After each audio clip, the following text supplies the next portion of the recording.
Waking up to a world of spiritual revival, I thought it was the worst possible start. But then, the omni-replication system came online. With a universal replication card from the get-go, I gained the heaven-defying ability to copy an S-rank power. After my hidden boss father ran off, a monster possessing the S-rank, Blood Fiend, power, with initial physical stats that crush geniuses, is about to stir up a storm of blood in this chaotic era. You little brat, still sleeping? Are you going to class today or not? Zhang Chen awoke with a jolt, his head buzzing violently. An excruciating pain, as if countless sharp needles were piercing his brain, made him bleed from all 7 orifices, terrifying his father. In the hospital, he slowly opened his eyes. Looking at the unfamiliar ceiling, he realized a fact: he had transmigrated. This planet was called Blue Star, currently in a chaotic era brought on by spiritual energy revival. Humans, also known as Espers, had been at war with 3 other races, Beastmen, Seafolk, and Skywings, for hundreds of years with no clear victor. Every human at 18 could awaken a superpower, ranked from E to S,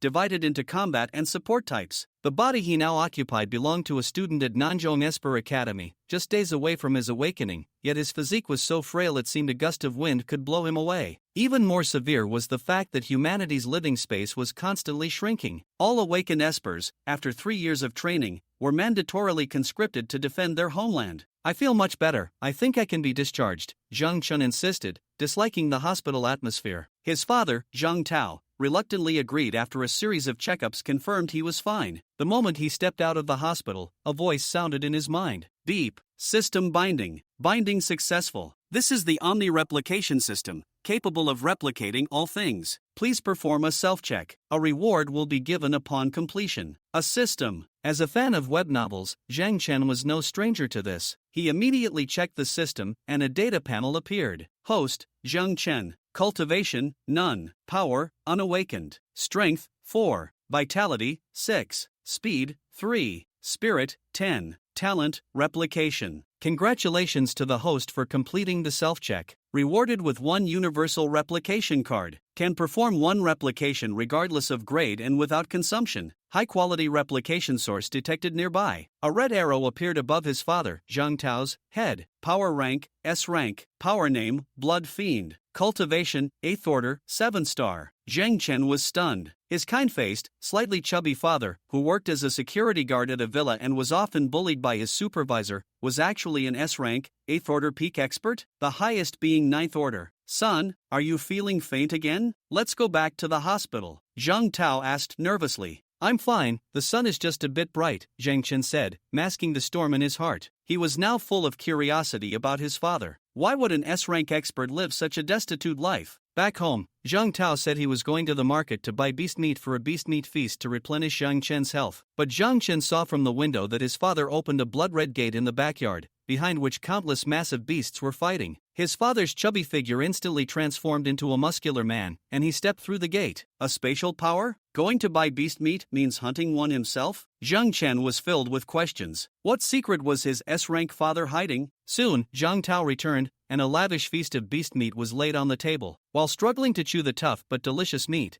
Zhang Chen issued a command to the system in his mind. Use the universal replication card on Zhang Tao? Replicate the S-rank power, Blood Fiend? Yes. Replication successful. Beginning fusion with the host. Just then, Zhang Tao spoke up. Son, you always used to ask where your mother went. I recently got some news about her. I need to go on a long trip to confirm it. A mother who had never appeared before suddenly had news just before his awakening? This sounded more like an excuse to leave. Zhang Chen felt that his father had been waiting for him to grow up so he could finally leave without worry. No matter how Zhang Chen tried to persuade him, Zhang Tao was determined to go. After dinner, Zhang Chen returned to his room and found that the power had finished fusing with him. A wave of heat washed over his body. After a cold shower, he saw in the mirror that his previously skinny frame now had clear muscle definition. He felt full of strength, but his body temperature suddenly spiked, and he fainted again. The next morning, he woke up on his bed. His father was gone, leaving behind a thick envelope with 3,000 yuan, a space ring, and a letter. In the letter, Zhang Tao urged him to train hard no matter what power he awakened, to defend their nation, and not to be a good-for-nothing like him. Good for nothing? Zhang Chen gave a wry smile and opened his system panel. Host, Zhang Chen. Power, S/Blood Fiend. Cultivation, 1st order, 1 star. Strength, 34. Vitality, 46. Speed, 37. Spirit, 21. Talents: Replication, Spacegate, Blood Fiend Form, Bloodlust. His 4 attributes had multiplied several times over, and the 3 new talents were incredibly powerful. Spacegate can travel to and from a previously visited location.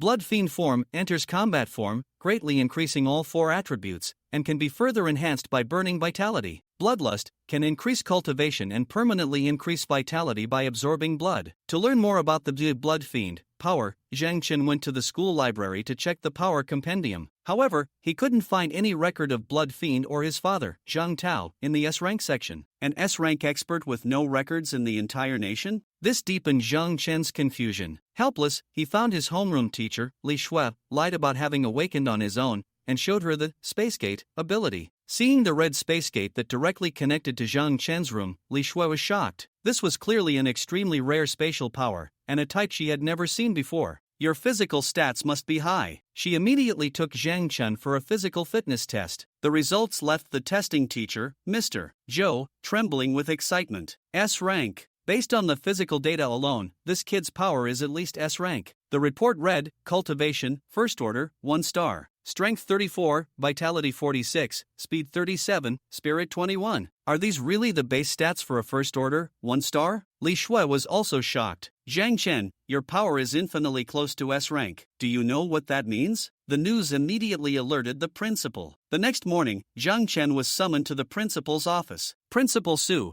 after personally witnessing the unheard of Spacegate power, also couldn't identify its origin. Student Zhang Chen, Principal Su said, suppressing his shock, I have a condition. I want you to keep your power a secret. In exchange, the school will provide you with the greatest sponsorship and training. He was afraid that this S-rank genius would be poached by other academies. Zhang Chen, who was worried about how to hide his trump card, readily agreed. No problem. I can't really explain my power myself. I hope you can help me find more information about it. Good. Then it's a deal. Principal Su was overjoyed. Nanzhong Esper Academy was finally going to produce a true prodigy. According to Zhang Chen's speculation, Principal Su seems to be worried that once his ability level is leaked, other academies will compete for him. This is a completely foreseeable situation. In this world, the number of S-level ability users is so disproportionately small that it can be described as a world apart. If a school has an S-level ability user, it can win countless honors for the institution. The funding for ability academies primarily comes from the military. The sponsorship value of an academy depends on how many honors it has previously won. Principal Su clearly intends to focus on cultivating Zhang Chen, allowing him to win more honors for the school and enhance its reputation over the next 3 years. As for any other benefits, Zhang Chen cannot speculate for now. He does not understand. In this society, the more valuable a person is, the more they can be exploited. It is a win-win process. At this moment, in a training room of the Southern Ability Martial Academy, 5 of the top physical training instructors are lined up in front of Zhang Chen. The 5 instructors clearly do not understand what is so special about the student standing next to the principal that he is personally selecting a mentor from among them. Perhaps he is just another spoiled rich kid. The academy's funding does not solely rely on the military, while the military is a major contributor. Some private enterprises and consortiums also provide financial support to the school to advertise their products. Principal Su smiled slightly and said to Zhang Chen, these 5 in front of you are our school's top physical training instructors. Zhang Chen nodded. He had already been assessing the 5 individuals standing before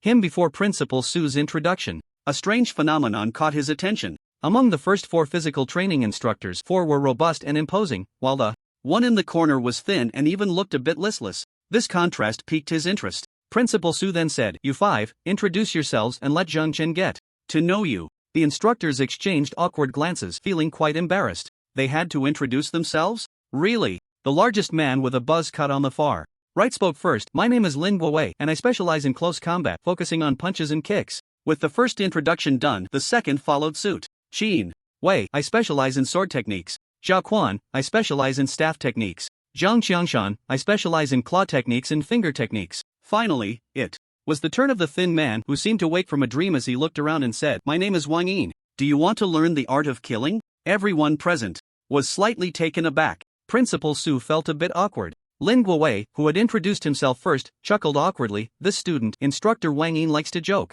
around, so don't take him seriously. He teaches body techniques. If you want to learn how to run away quickly, you might consider learning from him. The other 3 physical training instructors couldn't help but laugh. Clearly, while they were all regarded as the top physical training instructors at the Southern Martial Academy, the relationship between Wang Yin and the other four was not very good. Wang Yin did not explain or refute, he simply smiled faintly, seemingly indifferent to their evaluations of him.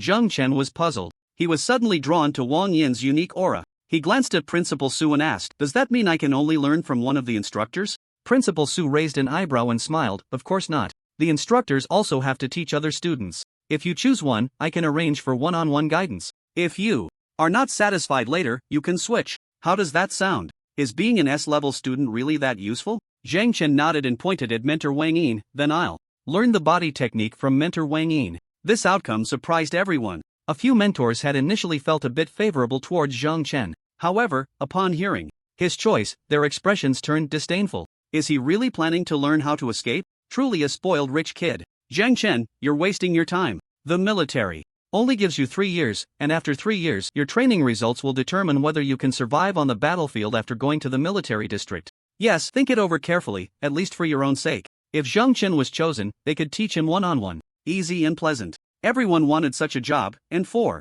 a moment, all the mentors became enthusiastic. Zhang Chen, however, said lightly, "If I regret it later, can't I just choose again? That's the power Principal Su gave me." Upon hearing Zhang Chen's response, the faces of the 4 mentors, except for Wang Yin, didn't look good. Principal Su was also quite surprised by Zhang Chen's choice. After hearing it, he wanted to say something, but Zhang Chen had already walked towards Wang Yin. "Hello, Mentor Wang Yin, I'm Zhang Chen, and I'll be in your care from now on."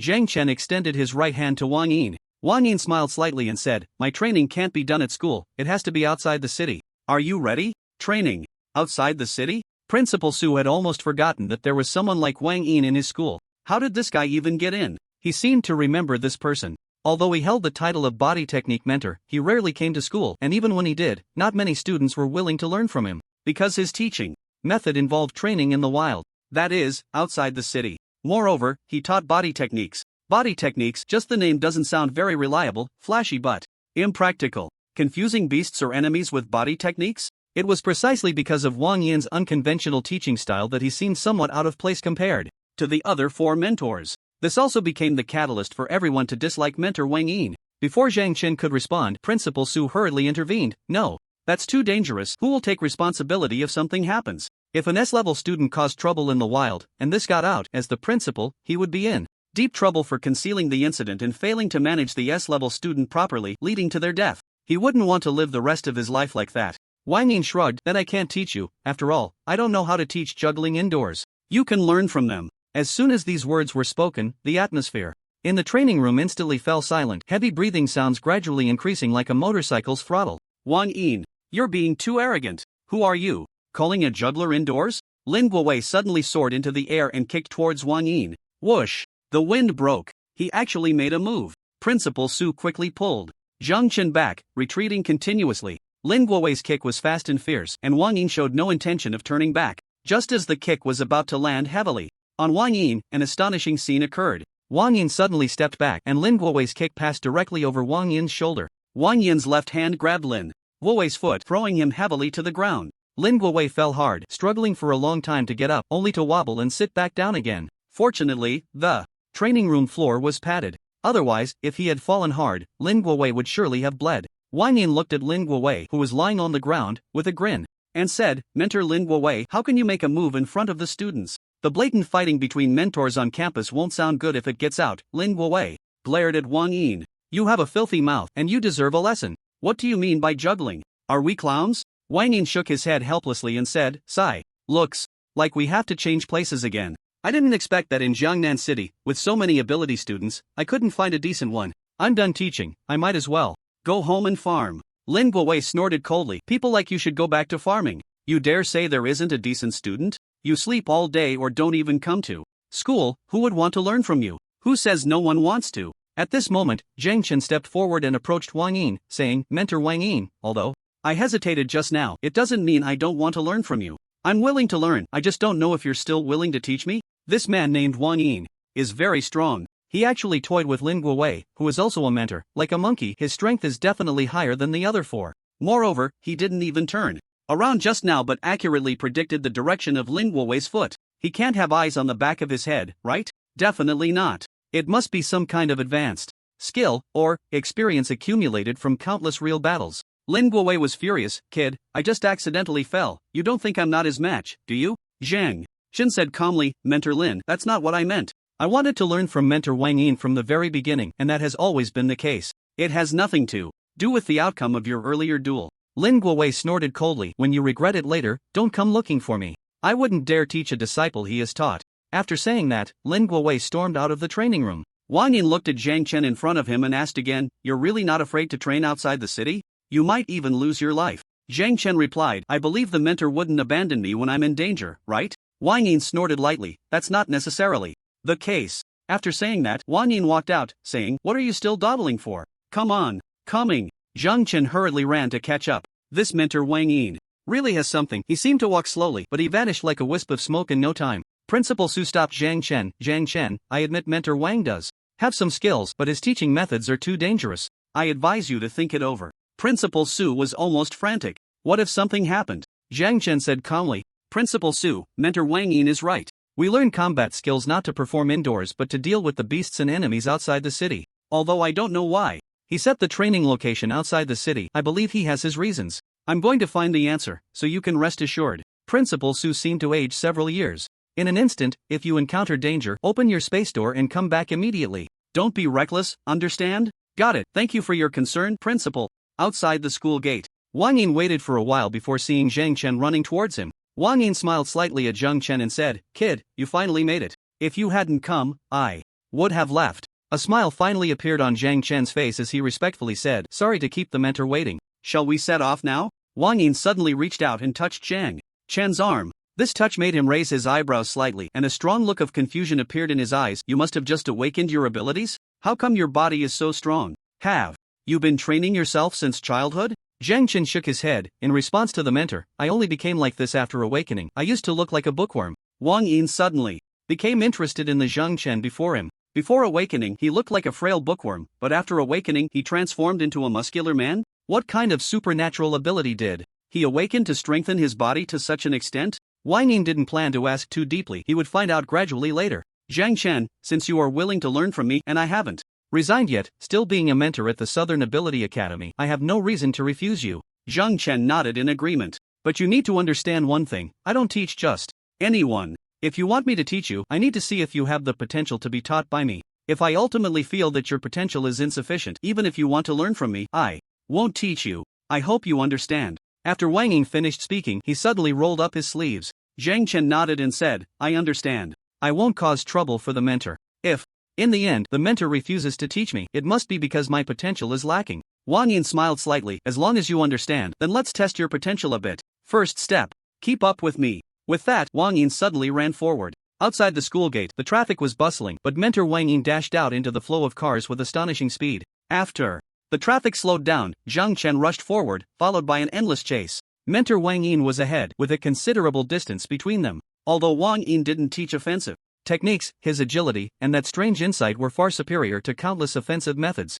Moreover, at the beginning, the other party asked him if he wanted to learn killing techniques. He was quite tempted at that time. Generally, those referred to as killing techniques are methods developed after thorough research on the human body. He didn't know if the other party was serious or just using it as a means of refusal. Mentor Wang Yin's speed was fast, but fortunately his current physical condition was not weak. Although he lagged a bit, he could barely keep up closely behind Mentor Wang Yin. For some reason, Mentor Wang Yin suddenly stopped, and ahead was a crowd of people. Seizing the opportunity, Zhang Chen finally caught up with Wang Yin. Without turning his head, Wang Yin said, the exit gate hasn't opened yet. Consider yourself lucky to take a break for a while. Zhang Chen looked up towards the throng of people ahead. Beneath the high walls, a large steel gate was tightly closed. Looking around at the people, they all appeared fierce and menacing, all seeming like villains. This group should be the beast hunters of Jiangnan City. They had been hunting beasts outside the city for years, and they carried a hint of bloodlust. But for some reason, as Zhang Chen looked at the frail-looking mentor Wang Yin, he felt no sense of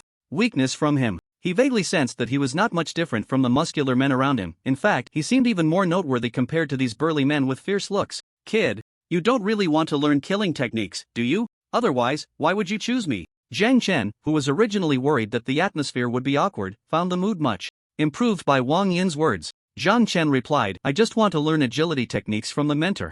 Wang Yin smiled faintly, although I don't know who you are. The only two possibilities for the principal to personally bring you to choose a mentor are that either your family is very wealthy or you have value worth cultivating. The first one is hard to tell, but you indeed have value worth cultivating. However, having value for cultivation and whether you can learn are two different matters. While the gate hasn't opened yet, let me test you. What do you think agility techniques are? Zhang Chen pondered for a moment and replied, I believe that body technique should be a skill that makes it difficult for the enemy to capture you during an attack. However, after watching the brief exchanges between Mentor Wang and Mentor Lin, I think body technique should not be limited to offense. Its core should reflect neural response and physical agility. Wang Yin raised his eyebrows slightly and turned to look at Zhang Chen, who stood behind him, with a surprised expression. I didn't expect your answer to be so good. Has someone taught you? Zhang Chen shook his head. I've read quite a few books, and one saying left a deep impression on me: one cannot escape the confines of the square and circle, and all changes do not stray from their essence. I read a lot, and my perspective on things is different from others. While others can see and think, I can see more and think deeper. The core of body technique, even when it changes, is still a skill of self-control over one's body, applicable in various ways. But how to use this skill is naturally a combination of sensory perception and physicality. Whether it's shooting, boxing, or driving, it's the same for everything. The only difference is that everyone makes different choices. After all, not everyone chooses to practice body technique, nor does everyone choose to practice shooting. If one is not in that field, they naturally won't understand its subtleties. Mentor Lin and the others are not only in a different field from Mentor Wang, but they also don't wish to understand you. However, I am willing to understand you. Seeing Zhang Chen speak so eloquently, Wang Ying nodded appreciatively. Well said, but the latter part is somewhat biased. It's not that they are unwilling to understand me, it's that I am unwilling to let them understand me. I am here to teach students who are willing to learn and are qualified, not to make friends with them. Zhang Chen smiled faintly. Mentor Wang, do you think I am qualified? Wang Yin snorted lightly. You have too much of a bookish air about you, which doesn't quite match your muscular build. However, you're lucky, your ability has given you a chance to become a body technique ability user. A person like you, who is good at thinking and summarizing, even if your awakened ability is elemental, I believe you can still achieve something. Zhang Chen seemed to sense some other undertones in Wang Yin's words. Mentor Wang, do you think there is still a gap between elemental ability users and body technique ability users? Or is it because you are a body technique ability user yourself that you lean towards them? Wang Yin shook his head. Even if I were an elemental ability user, I would still pay attention to body technique. A person who has never truly fought closely with a powerful beast or enemy will never experience that feeling of teetering on the edge of death, nor will they have such an opportunity. Because once they have that opportunity, they should have already been killed by a body technique ability user in the next second. Zhang Chen nodded, indicating his understanding. He could feel the meaning behind Wang Yin's earlier statement. Even if he awakened an elemental ability, he would still choose to cultivate body technique. Wang Yin continued, what you just said is correct. The core of body technique is merely a skill that combines mental perception and physicality, dodging enemy attacks, or launching attacks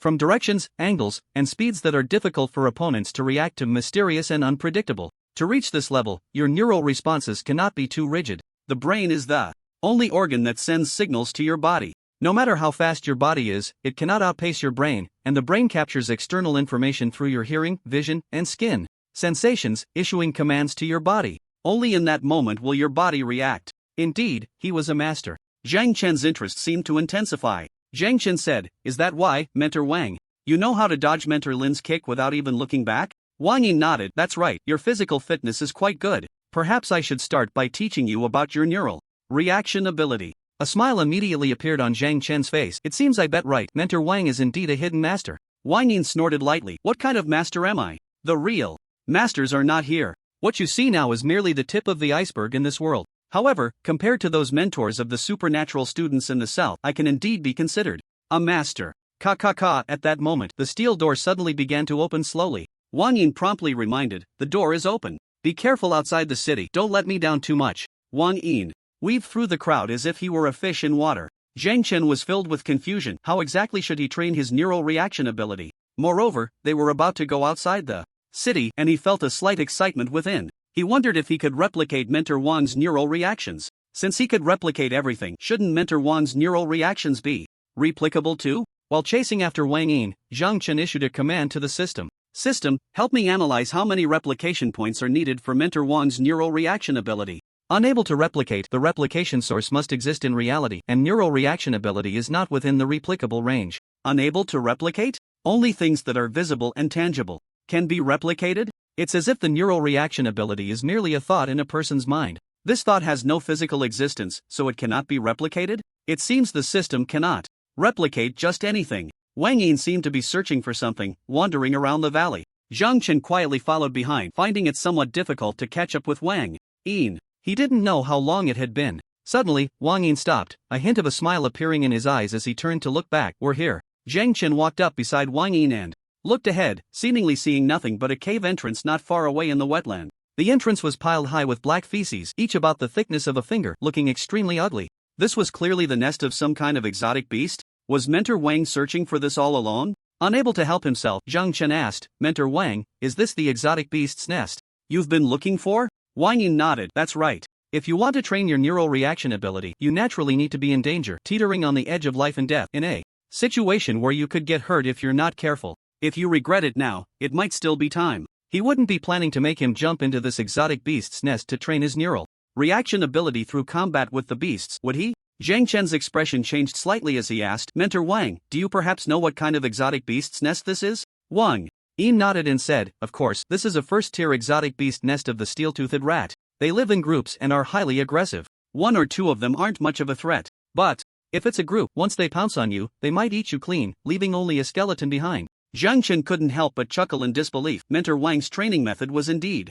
unique. Most people would probably turn around and leave upon hearing this. But Zhang Chen had no intention of leaving just like that. He even somewhat agreed with Mentor Wang's viewpoint. He originally planned to train himself, hone his combat skills, adapt to this body, and then go outside the city to deal with the exotic beasts to earn replication points. Now it was just a bit ahead of schedule. Killing exotic beasts could enhance his realm, and bloodthirst could devour the beast's vitality, permanently increasing his vitality value. As long as his realm and vitality value increased, dealing with exotic beasts would become much easier. Wang Yin saw Zhang Chen's hesitant expression and said, Zhang Chen, it's just a first-tier beast's lair. If you're scared at this moment, I can only say that you're indeed not suited to become a strong person. Zhang Chen smiled slightly. Instructor Wang, you misunderstood. I am indeed a bit scared, but I have no intention of giving up. Wang Yin snorted lightly. Then let me see if your bravery is genuine or just an act. Go ahead. Zhang Chen nodded and then walked step by step towards the lair. Wang Yin's voice came from behind. Every powerful ability user has a strong nerve reaction capability.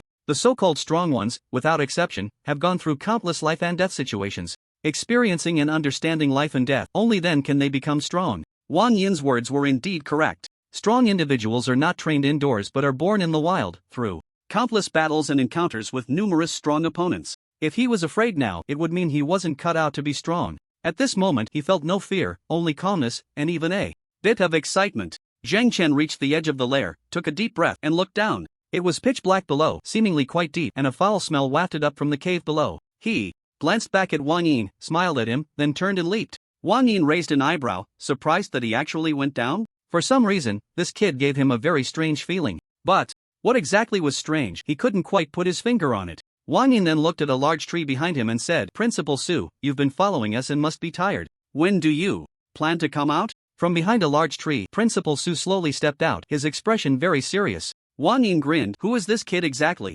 Why are you so concerned? Principal Su walked to the edge of the lair, looked down, then turned to Wang Yin. I suddenly remembered who you are. Wang Yin's expression changed slightly. Principal Su actually knows me? Principal Su's deep-set eyes fixed intently on Wang Yin and said in a low voice, Aren't you the principal of the Jiangcheng White Dragon Ability Academy? Wang Yin's lips curled into a slight arc. You seem uncertain? Principal Su shook his head. Now I can say with 100% certainty, but your appearance has changed too much from before. Is this what you mean? Suddenly, Wang Yin's clothes ripped apart and his lean body instantly became robust, transforming into a muscular man with a tiger's back and a bear's waist. When a physical ability user undergoes rigorous training, they gain the ability to freely change their physique. It is a high-level skill that allows one to easily control every muscle in their body. Physical ability users refer to this skill as subtlety. Subtlety is a technique that can only be mastered after reaching a certain height in one's sensory perception and physical awareness. It is said that subtlety is also a form of cultivation. However, no one has ever directly responded to what aspect of cultivation it pertains to. But every physical ability user who achieves subtlety sees a significant increase in strength when they return to their original appearance. For a long time, subtlety has been the ultimate realm pursued by all physical ability users. Principal Su's eyes widened in shock, but he quickly calmed down. After the beast tide broke through Jiangcheng, you seem to have vanished without a trace. I didn't expect you to come here. What exactly is your purpose? Wang Yin's physique suddenly returned to normal, and he said, Purpose? What purpose could I have? I'm just a useless principal who can't even protect my own students. I live in seclusion, wandering around, and occasionally take in disciples to pass the time. I didn't expect to be recognized by you. It seems I have to change places again, but that will be after I train this kid into something useful. Principal Su. You won't stop me, will you? He. 3 years ago, a city named Zhangcheng was attacked by a beast tide formed by countless exotic beasts. Due to the late discovery, most of the people in the city didn't have time to escape. Even though the ability users in Zhangcheng wanted to fight back, their powers seemed so weak and powerless against the onslaught of the beasts, which came like a tide. In less than half a day, Zhangcheng was completely destroyed. A city with a population of over 100,000 all became a feast in the bellies of the exotic beasts. However, the principal of the White Dragon Ability Academy became the only survivor of Zhangcheng due to his formidable strength. Yet, this was also one of the reasons he became the target of public criticism. This incident was clearly not his fault. But some people believed that if he had done better at the time, he could have at least allowed some students from the White Dragon Academy to escape. Jiangcheng. The reason was that there was an S-rank ability student in the White Dragon Academy. This S-rank ability student was not only his student but also his disciple. People all over the world thought that even if he couldn't defeat the beasts, he could at least take his disciple with him when leaving, right? But in the end, his disciple tragically died in Zhangcheng. Wang Yin did not come forward to explain anything at that time. Instead, he chose to disappear. Even later, when the military spoke up for Wang Yin, he still did not appear. Principal Su pulled himself out of his memories, looking at Wang Yin in front of him, and said, "If you are the one training Zhang Chen, I have no objections and can rest assured." Wang Yin said nothing but walked towards the nest and then leaped down. At this moment, Zhang Chen had completely delved deep into the steel-toothed rat's nest. This nest extended downward, and the deeper it went, the larger the space became. He had no idea how many steel-toothed rats were down there or how they had dug such a large cave. Squeak! Zhang Chen looked up and saw a rat the size of a small dog with barbed teeth appear in front of him. Zhang Chen's pupils slightly contracted and he clenched his fists. He finally saw a steel-toothed rat. He took a deep breath and walked towards the rat's position. Such a small exotic beast was perfect for a novice like him on his first hunt. But just as he took a few steps, a sudden, urgent scratching sound came from the ground. The next second, a tide of steel-toothed rats, roaring, rushed towards his direction. The numbers were impossible to estimate, and there was a large group behind them. Zhang Chen admitted that for a moment he felt a tingling sensation on his scalp. At his current speed, the steel-toothed rats clearly couldn't catch up to him. He decided to create some distance first. Suddenly, a person appeared in front of him. Mentor Wang. Mentor. Wang stood ahead, his gaze icy, pulling out a machete from his spatial ring and casually tossing it in front of him, saying, "This is my boundary. If you run behind me, then you can go back." A boundary set by Mentor Wang? As long as he ran behind him, he would have to go back? Not qualified? It was hard to come across a mentor with such high combat skills. If he missed this opportunity due to not being qualified, there probably wouldn't be many chances left in the future. Zhang Chen's gaze slightly firmed, and he rolled on the spot, picking up the machete while rolling, casting a deep glance at the tide of steel-toothed rats, his eyes slightly resolute, as if he had made a certain decision, then charged towards the tide of steel-toothed rats. With both hands gripping the knife, he swung it fiercely forward. The machete sliced through the air with a piercing buzz. This strike directly cleaved 5 or 6 steel-toothed rats in half. Kill a first-tier steel-toothed rat. Copy points plus 60, realm upgrade. Congratulations to the host for reaching the first tier 2 stars. Zhang Chen was slightly stunned. The system's reward prompt felt like a shot of adrenaline. Coursing through him, he waved the steel knife in his hand while retreating backward. He was about to back up right behind Mentor Wang. Wang Yin looked at him with a faint gaze, a hint of mockery at the corner of his mouth, as if to say, "Is this all you can do?" Zhang Chen took a deep breath and roared as he charged towards the steel-toothed rats, directly stepping on countless steel-toothed rats, sprinting towards the depths of the hole. Countless steel-toothed rats immediately pounced on him, gnawing at his body incessantly. Zhang Chen swatted at the steel-toothed rats on him, while using the steel knife in his hand to carve a bloody path ahead. Kill a first-tier steel-toothed rat plus 100 copy points, significant realm increase.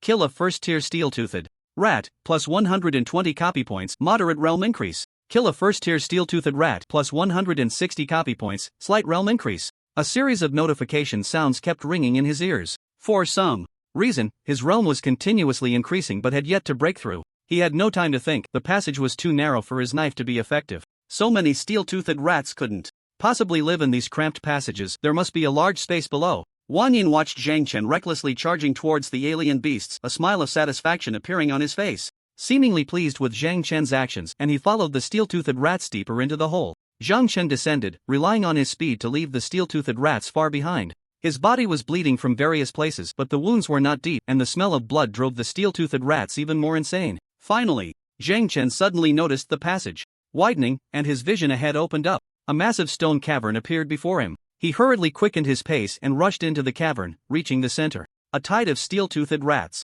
surged into the cavern, splitting into two sides, quickly surrounding him in the middle. A standoff ensued between the lone human and the swarm of rats. Squeak! The rats, naturally, showed no friendliness towards the creature that had intruded into their territory. Zhang Chen looked at the densely packed steel-toothed rats around him. Although their damage was not significant, if he were to be knocked down and bitten in a vulnerable spot, it could cost him his life. The knife was meant for his self-defense, and his goal was not to kill all these rats but to train his neural reflexes under their assault. The sheer number was a problem. He needed to reduce their numbers. Zhang Chen took a slow deep breath and silently chanted bloodthirst. In an instant, all the steel-toothed rats reacted, and a stream of blood mist began to waft out from their mouths and noses. This blood mist slowly entered Zhang Chen's body. Vitality plus 1 every 3 seconds.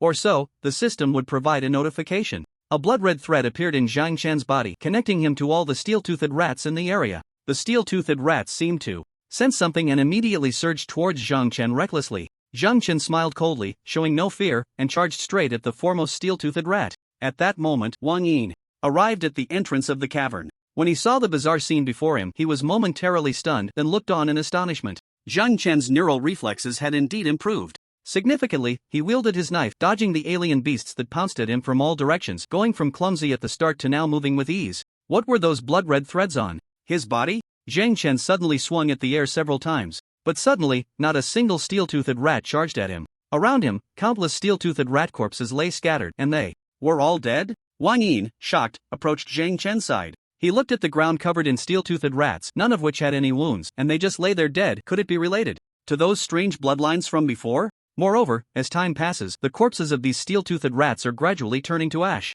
Wang Yin looked at Zhang Chen in front of him. What exactly is your ability? As he spoke, Wang Yin scrutinized Zhang Chen's body. Although his body was covered in wounds, the blood energy surging from those wounds was slowly repairing him. This kid's ability couldn't possibly be just a simple space type. The space type must be just one aspect of his ability. Could there be other effects? A multi-effect ability? Or perhaps a mutation type? Zhang Chen looked at the completely blunted machete in his hand and then said, Instructor Wang, I can't answer that question because my ability is currently unknown. An unknown type ability? It seems that Principal Su's special treatment of him is precisely because of the uniqueness of Zhang Chen's ability. Moreover, from his performance just now, it was evident. Zhang Chen, with just one knife, stood undefeated against the fierce attacks of the steel-toothed rats. Although he was injured due to his special physique, these steel-toothed rats did not inflict significant damage on him. This kid is indeed impressive. At this moment, Wang Yin said, I'll wait for you at the school gate tomorrow. It's getting late, you should head back. Zhang Chen nodded. Alright, thank you, Instructor Wang. I'll head back now. Wang Yin smiled slightly, clearly satisfied with Zhang Chen's performance today. He watched as Zhang Chen walked out. Suddenly, Zhang Chen stopped in front. Crack! The space suddenly trembled. A blood-red door swung open right in front of Zhang Chen. Without any hesitation, Zhang Chen walked straight in. This scene startled Wang Yin. My god, was that just now the ability of a space-type ability user?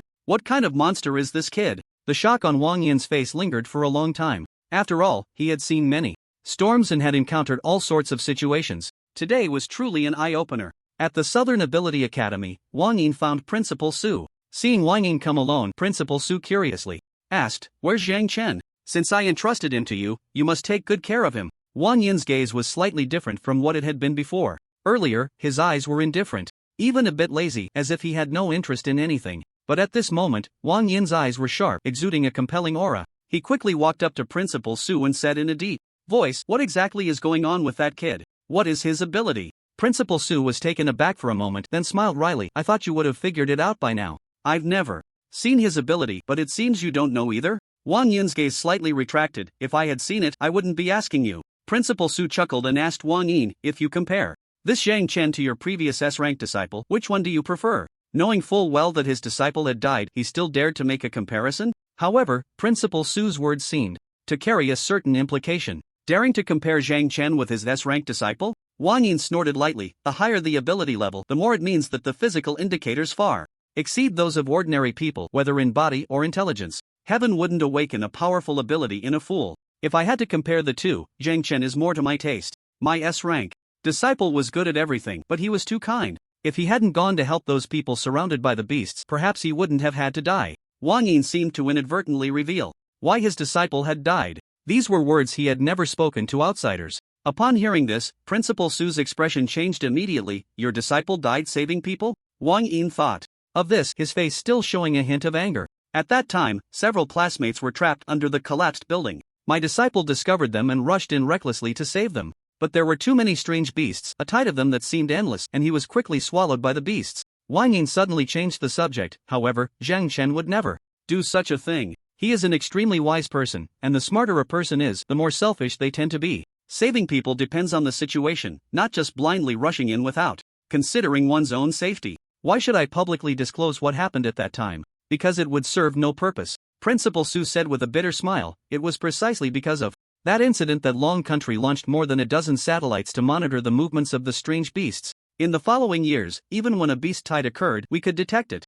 immediately and prepare in advance. Wang Yin said coldly, there's no point in saying more. In any case, it seems that even you don't know what Zhang Chen's ability is? Principal Su suddenly leaned closer to Wang Yin. His ability is self-awakening and seems to include spatial abilities. We tested his physical capabilities and the result was S-level. Such abilities are indeed rare.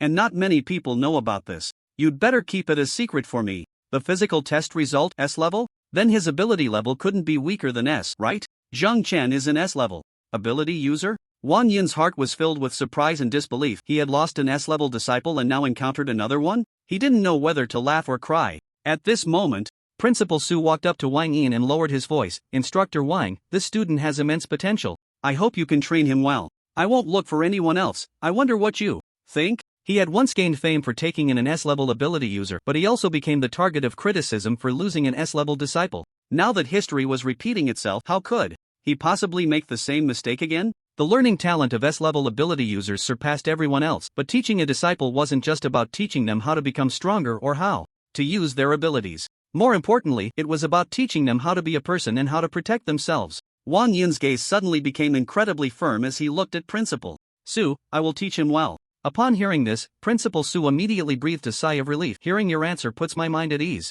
Wang Yin chuckled lightly and fell silent. When Zhang Chen returned home, he first went to the bathroom to rinse off his body briefly, throwing the tattered clothes bitten by the steel-toothed rats into the trash can. After changing into new clothes, Zhang Chen climbed onto his bed, recalling the events of the day, and then silently called out in his heart. System. Host, Zhang Chen ability, S/Blood Demon level, first stage. 2-star strength, 44 vitality, 65 speed, 47 spirit, 31 talent, copy spacegate, blood demon form, bloodthirsty copy points, 1590. Zhang Chen looked at his attribute panel, noticing that due to the increase in level by 1 star, 4 of the indicators had risen by 10 points, with only the vitality value being quite high. Perhaps it was related to the bloodthirsty talent he had used at that time. The copy points had reached 1590. There were at least hundreds of steel-toothed rats under the ground. How could I only get this little in copy points? The vitality doesn't seem to have increased much, and after the initial breakthrough of 1 star, my level hasn't advanced again. Could it be that killing the same number of strange beasts reduces the rewards?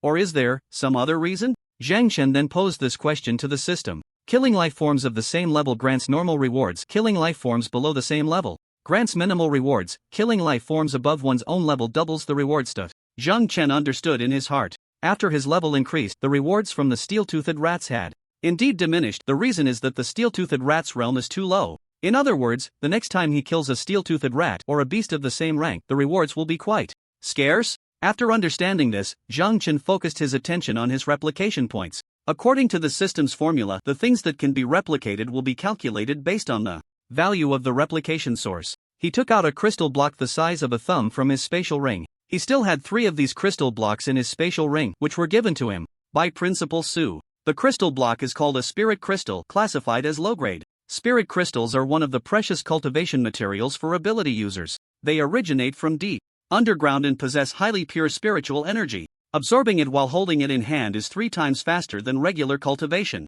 A small piece of low-grade spirit crystal is worth about 1,000 dragon coins. Killing beasts can help him increase his realm, so the existence of spirit crystals seems somewhat less important to him. His replication points shouldn't be used in this way. What he currently lacks is combat skills. Zhang Chen took out his phone and searched online for videos of physical ability users battling each other. He watched for an entire night until his phone became seriously hot. Only then did Zhang Chen put down his phone. He closed his eyes and carefully recalled some impressive moments from the recent battle. What impressed him was not the straightforward attack scenes, but the neural reaction abilities of both physical ability users in evading their opponent's attacks. This is also a method he is currently practicing. If you can't even dodge your opponent's attack, how can you counterattack? Dodge the attack first, then launch your own. Such attacks often don't require much technique. After all, your opponent is already very close to you, and all you need to do is throw simple punches and kicks. More techniques might actually give your opponent a chance to react. As long as your reaction is fast enough to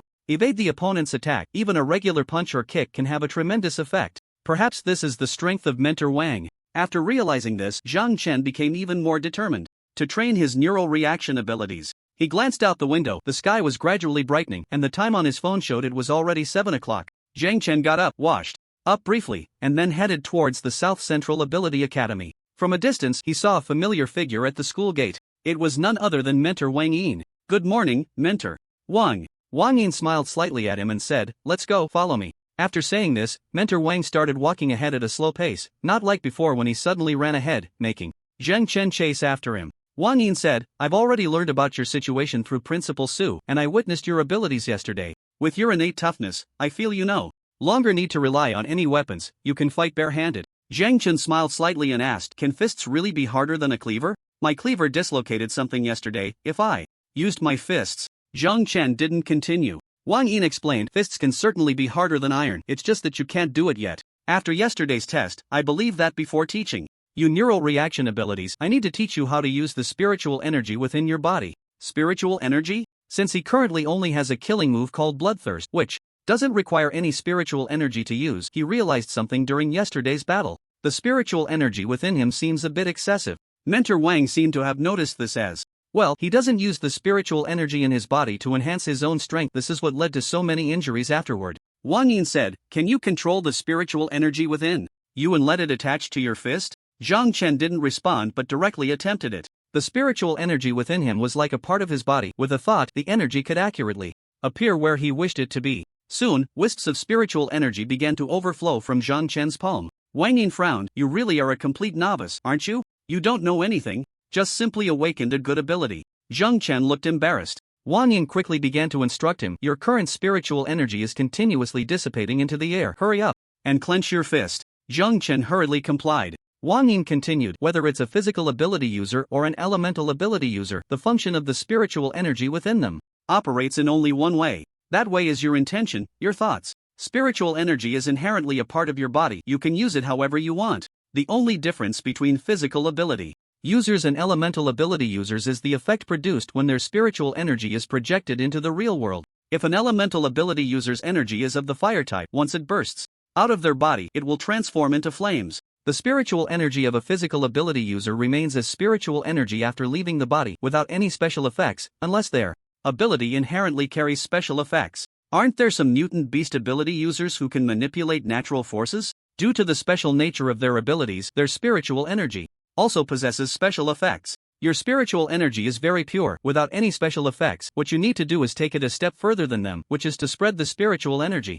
around your body when entering a combat state. The spiritual energy will invigorate your body, acting like a stimulant, making you faster, stronger, and enhancing your senses. It will also form a protective layer around your body, increasing your defensive capabilities, and your fists will become harder than iron. Zhang Chen felt confused but still didn't understand. Why does the spiritual energy, which usually looks like mist, suddenly become harder than iron in this state? Wang Yin smiled slightly. "If I asked you to spread the spiritual energy throughout your body, how would you do it?" Zhang Chen's first reaction was to spread the energy from his dantian throughout his body, but it seemed that wasn't the principle. Zhang Chen hesitated, unsure how to respond. Wang Yin knew Zhang Chen was a complete novice, having undergone no training or guidance, so he decided not to tease him further and began to explain. "Have you studied the principle of hydropower?"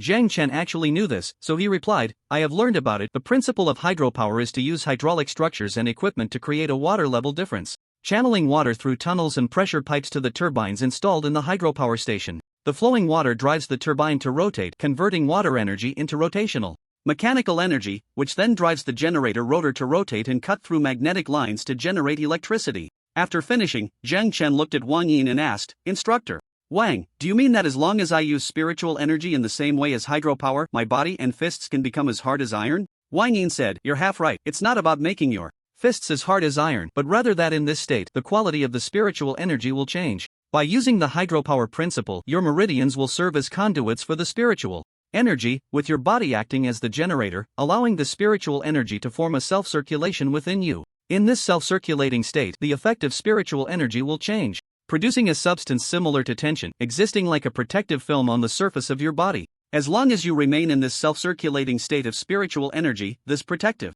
film will not disappear. With this layer of protection, your defensive power will become even more astonishing. Just like a stone on the ground is merely a stone, but if thrown or bounced with force, it gains destructive power. The core of a physical ability user lies in the resilience of their body. The more resilient the body, the stronger the power and explosive force. These can all be achieved through training, of course. Due to the characteristics of physical ability users, their bodies will further enhance after a breakthrough in realm. I believe you should have some understanding of this now? Zhang Chen nodded in realization. His realm had improved, and thus his 4 attributes had each increased by 10 points. If he were to break through again, the 4 attributes would continue to rise. After listening to Mentor Wang's explanation, Zhang Chen finally gained a basic understanding of physical ability users. However, how can one make the spiritual energy form a self-circulation within the body? The faster the self-circulation, the more pronounced the effect of the spiritual energy, right? Wang Yin said, as your realm improves, the density of spiritual energy in your body increases and the effect of self-circulation becomes better.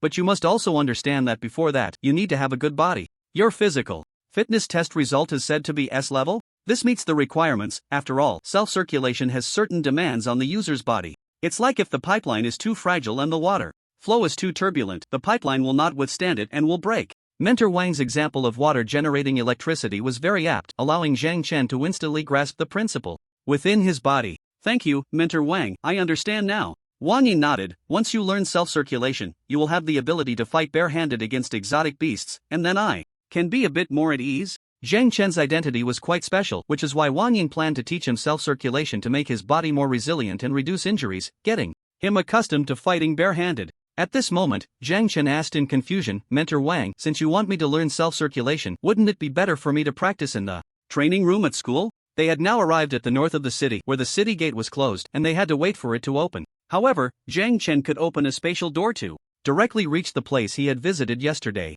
Yet, along the way, Mentor Wang hadn't mentioned where they were going and had been explaining self-circulation to him, so he naturally didn't dare to distract himself. Wang Yin shook his head and said, all strong individuals are born in the wild. There is absolutely no strong person trained in a training room. Don't forget, your neural reaction ability still needs improvement. You left early yesterday, and I wandered around the valley and found a good training spot. I'll take you there now. Moreover, I've already asked Principal Su for leave on your behalf. From now on, you will train with me for 24 hours. Mentor Wang, why don't we just go to the valley directly? Wang Yin knew Zhang Chen intended to use his previous ability, which seemed quite convenient. However, Wang Yin refused. Using that convenient ability will only make you more reliant on it. Use it only in emergencies. During regular training, try not to use it. Upon hearing this, Zhang Chen simply nodded. Okay, I understand. After a while, the steel gate in the north of the city slowly opened, and Wang Yin immediately stepped forward, weaving through the crowd to rush out. Again? Zhang Chen observed the crowd briefly and then hurriedly followed at a brisk pace. Running amidst the flow of people was also a form of practice. Without precise observation and agile movements, it would be nearly impossible to navigate through such a crowd. Wang Yin was the first to burst out from the throng, then turned to look back. He saw Zhang Chen still behind. Although his speed was a bit slower, he managed not to bump into anyone and successfully reached Wang Yin's side. You've made progress. It seems yesterday's training was effective, but you're still not fast enough, not skilled enough. Now, follow me. Zhang Chen nodded and ran in the direction Wang Yin had taken. Inside a cave somewhere in the valley, Wang Yin led Zhang Chen into the cave. It wasn't very large, only about a dozen square meters, and was covered with plenty of vines for concealment. The air inside the cave was somewhat murky, with a hint of smoke. Judging by the marks on the walls, it seemed that someone had burned something here yesterday. It must have been Master Wang. The cave was very damp, attracting snakes, insects, and rodents that thrive in such conditions. Burning something could reduce the humidity and drive these little creatures away. Wang Yin pointed to a spot covered with blankets. From today on, you'll train your spiritual energy circulation here. Once you fully master it, we'll move on to training your mental reaction abilities. Do you understand? Zhang Chen was quite satisfied with the cave. Listening to Master Wang's words, he turned around and nodded. Okay. Inside the cave, Wang Yin lit a campfire. The dim cave gradually brightened. Wang Yin sat opposite Zhang Chen, both of them cross-legged and facing each other. Wang Yin entered the state of spiritual energy circulation first, right in front of Zhang Chen. Zhang Chen's eyebrows shot up as he saw a powerful wave of energy burst forth from Master Wang's body. This wave continued to surge, causing Wang Yin's clothes and hair to slowly float, as if he were in a high altitude, being buffeted by a fierce wind. The speed at which he entered spiritual energy circulation was astonishing. Wang Yin seemed to notice something in Zhang Chen's eyes, smiled faintly, and said, "A qualified physical ability user has a speed of spiritual energy circulation akin to a good sports car's engine. The faster it starts, the quicker the RPMs, and naturally, the more powerful it becomes. You're just starting to learn spiritual energy circulation, so take it slow." Zhang Chen asked in confusion, "Master Wang, do other physical ability users also practice spiritual energy circulation?" Wang Yin nodded. "This is a fundamental skill that all physical ability users must master. Everyone will eventually grasp it, but as I mentioned before, there are many types of cars, and their engines and performance vary. For instance, an ordinary car can only shift into first gear. It might be able to increase speed for a moment, but the consequences could be dire, and the engine might break down. Some cars, however, have engines like those of race cars. They can operate at high RPMs, switch speeds freely, and maintain normal racing conditions. It's a bit early to discuss this with you now. First, let your body's engine start up. This is the blueprint for spiritual energy circulation. Familiarize yourself with it while I go outside to get you something to eat." "Is he going to hunt some exotic beasts?" Zhang Chen nodded, watching Master Wang leave. The car analogy was clearly easy to understand. Although all physical ability users could eventually master the skill of spiritual energy circulation, due to various reasons, some engines had weaker performance and couldn't adjust their RPMs, while others had stronger performance, could adjust their speeds, and even enter high-speed mode. The higher the RPMs, the greater the enhancement to the physical ability user's capabilities. He wondered if he would eventually be able to enter high-speed mode. He picked up the blueprint for spiritual energy circulation. On the circuit diagram, a person is drawn, with a line originating from the dantian, slowly running towards the meridian at the sole of his right foot, then turning up to reach the other foot's sole, and then moving upward, all the way to the top of his head, before descending from the other side of the head to connect with the initial meridian. Then comes the acceleration of the chi's flow speed. Zhang Chen put down the chi operation diagram, closed his eyes, and began to search for the meridians. After several attempts, he realized that the chi circulation didn't seem too difficult. He quickly grasped the trick and completed a cycle of chi within his body. His body began to feel a subtle warmth, as if filled with a surge of power, but this sensation came quickly and faded just as fast. He had to continuously use his will to operate this chi within his body, then let it form a memory and speed up the chi's flow. If it were just a punch, that wouldn't be a problem. But if he had to maintain the self-circulation of chi while fighting an opponent, that would be a bit challenging. Clearly, this was a skill of proficiency. The higher the proficiency, the easier it would be to perform. It seemed he needed to practice more. Zhang Chen organized his thoughts, then slowly closed his eyes to begin the self-circulation of chi. 1 cycle, 2 cycles, 3 cycles. Each punch elicited some response from his body. This meant that the chi's flow path was correct. He began to try to speed up. 1 cycle, 2 cycles, 3 cycles. The speed was noticeably increasing, and the heat in his body maintained at a certain point, with chi bursting forth, lifting his clothes and hair. He felt as if he were in a gentle breeze. If it were a high-speed self-circulation of chi, perhaps he would feel like he was in a storm? At that moment, Wang Yin walked in holding a piece of beast meat. When he saw Zhang Chen in a state of self-circulation, a look of surprise immediately appeared in his eyes. What a talented kid! How long had he been gone? An hour? In less than an hour, he completed the self-circulation of chi? What incredible talent! Indeed, hard work is truly worthless in the face of talent. It took him 3 full days to practice self-circulation of chi back then. His disciple took 2 days. Zhang Chen did it in 1 hour. The difference was clear and immediate. The effects of the previous neural response training were also astonishing. This kid, under the siege of hundreds of steel-toothed rats, was still able to remain undefeated and ultimately exterminated all the steel-toothed rats.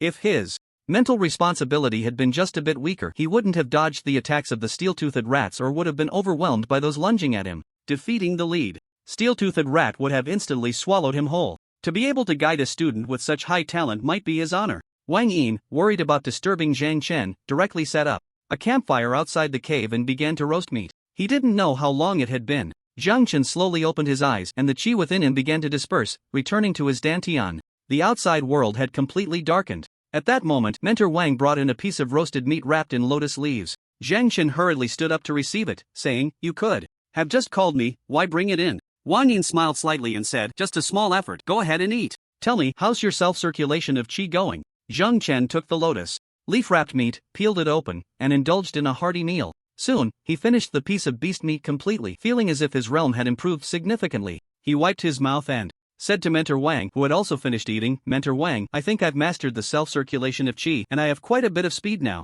Wang Yin wiped his mouth and smiled. Let me see. Zhang Chen nodded, and then the spiritual energy within him began to circulate rapidly, forming a self-sustaining cycle inside his body. The speed was neither fast nor slow, and Zhang Chen slowly stood up, with wisps of fine wind continuously blowing out from the pores of his body. Wang Yin's hair was swaying in the air due to this gentle breeze. The highest speed of self-circulation has 5 gears. You should be in the first gear now. You can only enter the first gear once a day, which is quite a talent. The vast majority of people can't even enter the first gear and can only linger at its threshold, he explained. Are there really 5 levels of self-circulation for spiritual energy? Zhang Chen hurriedly asked Teacher Wang, may I ask which gear you are in? Wang Yin smiled faintly and said, I am in the 3rd gear and I can only reach the 3rd gear. That is my limit. Accelerating further would cause some damage to my body. After all, an engine cannot be upgraded. According to Teacher Wang's words, does that mean that the level of self-circulation for every physical ability user is preset? Perhaps it is related to the level of their awakened abilities? The fact that Teacher Wang can only reach the 3rd level of self-circulation also means that no matter how hard he practices, he can only remain at the 3rd level. Is this the innate advantage of ability levels? Wang Yin continued, I didn't expect you to master self-circulation in such a short time. Since you have already grasped it, you just need to practice diligently and gradually break through. Starting tomorrow, I hope you can fully utilize your self-circulation, as your opponent may be quite strong. Zhang Chen's expression changed slightly. Still a beast? Wang Yin nodded, that's right, still a beast. If you can learn these 2, it means you have become a qualified physical ability user. A qualified physical ability user? He has only been a physical ability user for a few days. It seems he does have some talent after all. That night, Zhang Chen opened the door to the spatial realm and returned to his room to sleep. Teacher Wang declined his invitation, seemingly planning to wander around the valley. Until early the next day, Zhang Chen quickly washed up and then returned to the cave in the valley. At that moment, Teacher Wang also walked back from outside. Upon seeing Zhang Chen, he smiled mysteriously and said, just in time, come with me. Zhang Chen lightly responded with an and followed Teacher Wang out of the cave. He originally thought they would go far, but as soon as he stepped out of the cave, Zhang Chen immediately saw, not far ahead under a tree, a humanoid beast bound up like a zongzi. Could this be the legendary Beastman? Where did Teacher Wang find a Beastman for him? Teacher Wang, what is this? Teacher Wang smiled slightly and said, yesterday, I wandered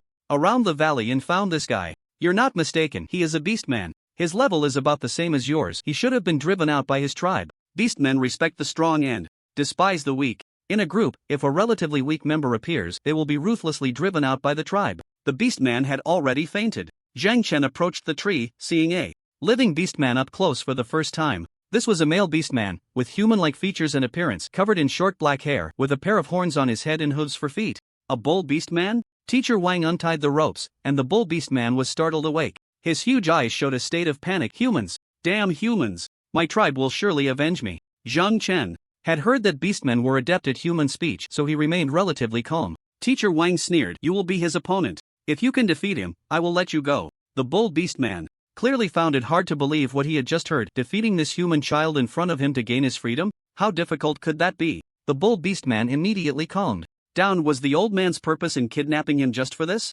Humans occasionally capture beastmen for research, dissecting them or using them as beast slaves. Being caught by humans doesn't necessarily mean death. It seems the rumors are indeed true. The bull beastman moved his hand slightly, watching the old man and the young man before him with a wary expression. Is what you said true? If I defeat him, you will let me go? Mentor Wang nodded. You can rest assured about that. I will keep my word. However, if you lose to him, you will have only one path left, and that is to be killed by me. Mentor Wang said this with a smile. In his eyes, beastmen and exotic beasts were the same. After that incident, his hatred for beastmen and exotic beasts far exceeded that of ordinary people. Of course, all humans would hate beastmen. After all, they had been at war for hundreds of years, and countless humans had died at the hands of beastmen, becoming their food. The bull beastman sized up the young man before him and clenched his fist slightly. Fine, it's better than doing nothing and being killed by you. Let's begin. I'm ready. At this moment, Zhang Chen looked at Mentor Wang. Mentor Wang walked over to him and lowered his voice. The realm of beastmen is the same as ours. His realm is also at the first level, 2 stars.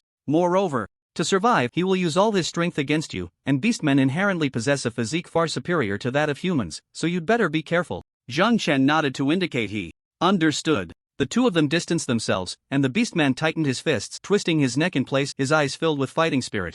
Zhang Chen instantly entered a cycle of spiritual energy. A gust of wind began to rise from beneath his feet. The bull beastman's expression changed slightly. This seemed to be the method he was looking for to make a human stronger in an instant. Unfortunately, he didn't catch the human but encountered this old man instead. First, he needed to defeat this kid, then think of a way to leave here. The bull beastman suddenly took the initiative. He roared and charged towards Zhang Chen. Zhang Chen's pupils constricted slightly. He tilted his head and dodged the bull beastman's punch. The bull beastman seemed to have anticipated this, retracting his fist and using his head to charge instead. Zhang Chen grabbed the bull beastman's horns, then pressed down, while his whole body soared backward, retreating several meters. The bull beastman nearly fell over, but as he steadied himself, he stomped his feet and charged towards Zhang Chen again. His horns suddenly glowed red like burning iron, and as he stomped the ground, his body straightened like a sharp arrow, crashing towards Zhang Chen. Zhang Chen immediately felt a wave of heat rush towards him. He didn't take it head-on but sidestepped to avoid the bull beastman's strike. The bull beastman missed and became increasingly anxious, but at that moment, Zhang Chen unexpectedly grabbed his ankle, and his right hand erupted with a powerful force, yanking the bull beastman violently towards the ground, stepping on the bull beastman's knee joint. Crack! One of the bull beastman's legs was instantly crippled, letting out a piercing scream. Wang Yin raised his eyebrows slightly, not expecting Zhang Chen to be so ruthless, breaking bones with his first strike. Taking advantage of the bull beastman's scream, Zhang Chen released the leg he had broken, gathered all his strength, and charged towards the bull beastman at high speed, kicking him squarely on the chin. The bull beastman's jaw dislocated and hung down, and his scream abruptly stopped. Zhang Chen stood at a distance, lowered his head, and glanced slightly in the direction of the bull beastman, then turned to Wang Yin and said, "Mentor Wang, I really want to kill him." "What do you mean really want? You've already killed him." Wang Yin saw how decisively Zhang Chen acted, killing the bull beastman without even furrowing his brow. From the battle just now, he could faintly sense that Zhang Chen's neural reaction ability had significantly improved. Otherwise, how could he have completely dodged all the attacks from the bull orc and then killed it? Living up to the name of a genius, indeed. Moreover, his strikes seemed quite fierce. That clueless and ignorant demeanor he had before was definitely an act. Was he trying to extract information from him? If that were the case, then it really would be quite remarkable. Becoming a supernatural being is a truly wondrous thing. At this moment, Zhang Chen also vaguely felt what neural reaction ability really was. It was indeed not a tangible thing, but a sensory ability. Just like your eyes can see, your ears can hear, and your skin can feel cold, heat, and pain. Neural reaction ability is an invisible capability born from the combination of all your body's senses. Only you know it has always existed. After a few days of guidance from Mentor Wang, he felt he had completely adapted to this ability. Moreover, the supernatural power had amplified his abilities. Wang Yin seemed very pleased with his performance just now, walking over with a smile. "Zhang Chen, well done." Zhang Chen smiled slightly and said, "Mentor Wang, I have to thank you. Without you, I wouldn't have progressed so quickly." Wang Yin smiled back at Zhang Chen, "You little rascal are still lying. Just from those few moves earlier, I can tell you must have undergone some martial arts training, and it wasn't just ordinary training." Hearing this, Zhang Chen chuckled awkwardly. "I did do some sports." This kid was still trying to deceive him. From the moment he faced the massive number of steel-toothed rats yesterday, he had already sensed something. This kid's neural reaction ability was definitely not ordinary, otherwise, how could he have only sustained such minor injuries? And during the recent battle with the bull orc, the display from the opponent further confirmed his previous suspicions. A supernatural being who had awakened their powers for only a few days had such rich combat experience and physical reaction ability? An S-class supernatural power does not grant combat experience or physical reaction ability. Combat experience and physical reaction ability are skills that require years of accumulation to improve. However, Zhang Chen seemed unwilling to reveal too much. Naturally, he couldn't pry too deeply. Everyone has their own secrets. Wang Yin arrived at the principal's office of the Southern Supernatural Academy. Principal Su smiled faintly upon seeing Wang Yin's arrival. "Mentor Wang, how has Zhang Chen been training under you? Do you have any thoughts on taking him as a disciple?" Wang Yin smiled wryly. "What qualifications do I have to take him as a disciple? I've taught him everything I can, and he learns very quickly. In less than 3 days, I have nothing more to teach him." Principal Su's eyes widened in surprise. "Wang Yin, are you joking? Even if he has a strong learning ability, it shouldn't be possible for him to empty your knowledge in just 3 days. Wang Yin's brow furrowed slightly. Principal Su noticed the change in Wang Yin's expression and frowned. What exactly is going on? Wang Yin took a deep breath and said solemnly, "I'll be frank, Zhang Chen may have been undergoing some kind of training since childhood. His combat experience and neural reaction ability are extraordinary, not to mention his learning ability. Although I don't know why he clearly possesses such rich combat experience and neural reaction ability. He didn't display any of these abilities when I first met him, but after 3 days, his progress can only be described as astonishing. I originally wanted to teach him for a few more days and take him as a disciple, but now I think it's better to let it go. I have nothing more to teach him. He can train on his own slowly afterward." Additionally, Wang Yin took out a resignation letter and placed it on the table, saying, "I am here to resign. I need to Seek out other talented individuals with abilities. Principal Su, farewell. After saying this, Wang Yin smiled slightly and walked out of the principal's office. Principal Su stood up from his seat and picked up the resignation letter from the table, momentarily at a loss. Although Wang Yin had made it very clear that he felt he had nothing left to teach Zhang Chen, and he left with a satisfied expression, Principal Su still found it hard to imagine what kind of talent allowed Wang Yin to decisively acknowledge in just 3 days that he had nothing more to offer Zhang Chen. Principal Su sighed softly, watching the graceful figure walking out of the office, a faint smile appearing at the corners of his mouth. Wang Yin. He was definitely a man worthy of respect. At that moment, Zhang Chen was in the classroom attending a practical theory class. The homeroom teacher, Li Shui, made a comparison between beastmen, sky-winged people, and sea people, along with some basic analysis. Zhang Chen listened intently. After all, these could be the opponents he might face in the future. His arrival in this world was certainly not a coincidence. Perhaps it was the voice he had longed for in his heart that was heard by the deities ruling this world. At first, he was troubled by the weakness of this body. After all, training does not yield results in just a day or two. It is the accumulation of years of effort. Due to the low compatibility between his memories and this body, regaining his peak condition was a very difficult task. Spending some time training might help him return to his former glory, but the owner of this body was too old. It was clearly too late to start training now. Unexpectedly, after awakening his abilities, the sensations he had once lost were gradually returning. Until yesterday, he felt he had completely adapted to this body and had also regained that familiar feeling.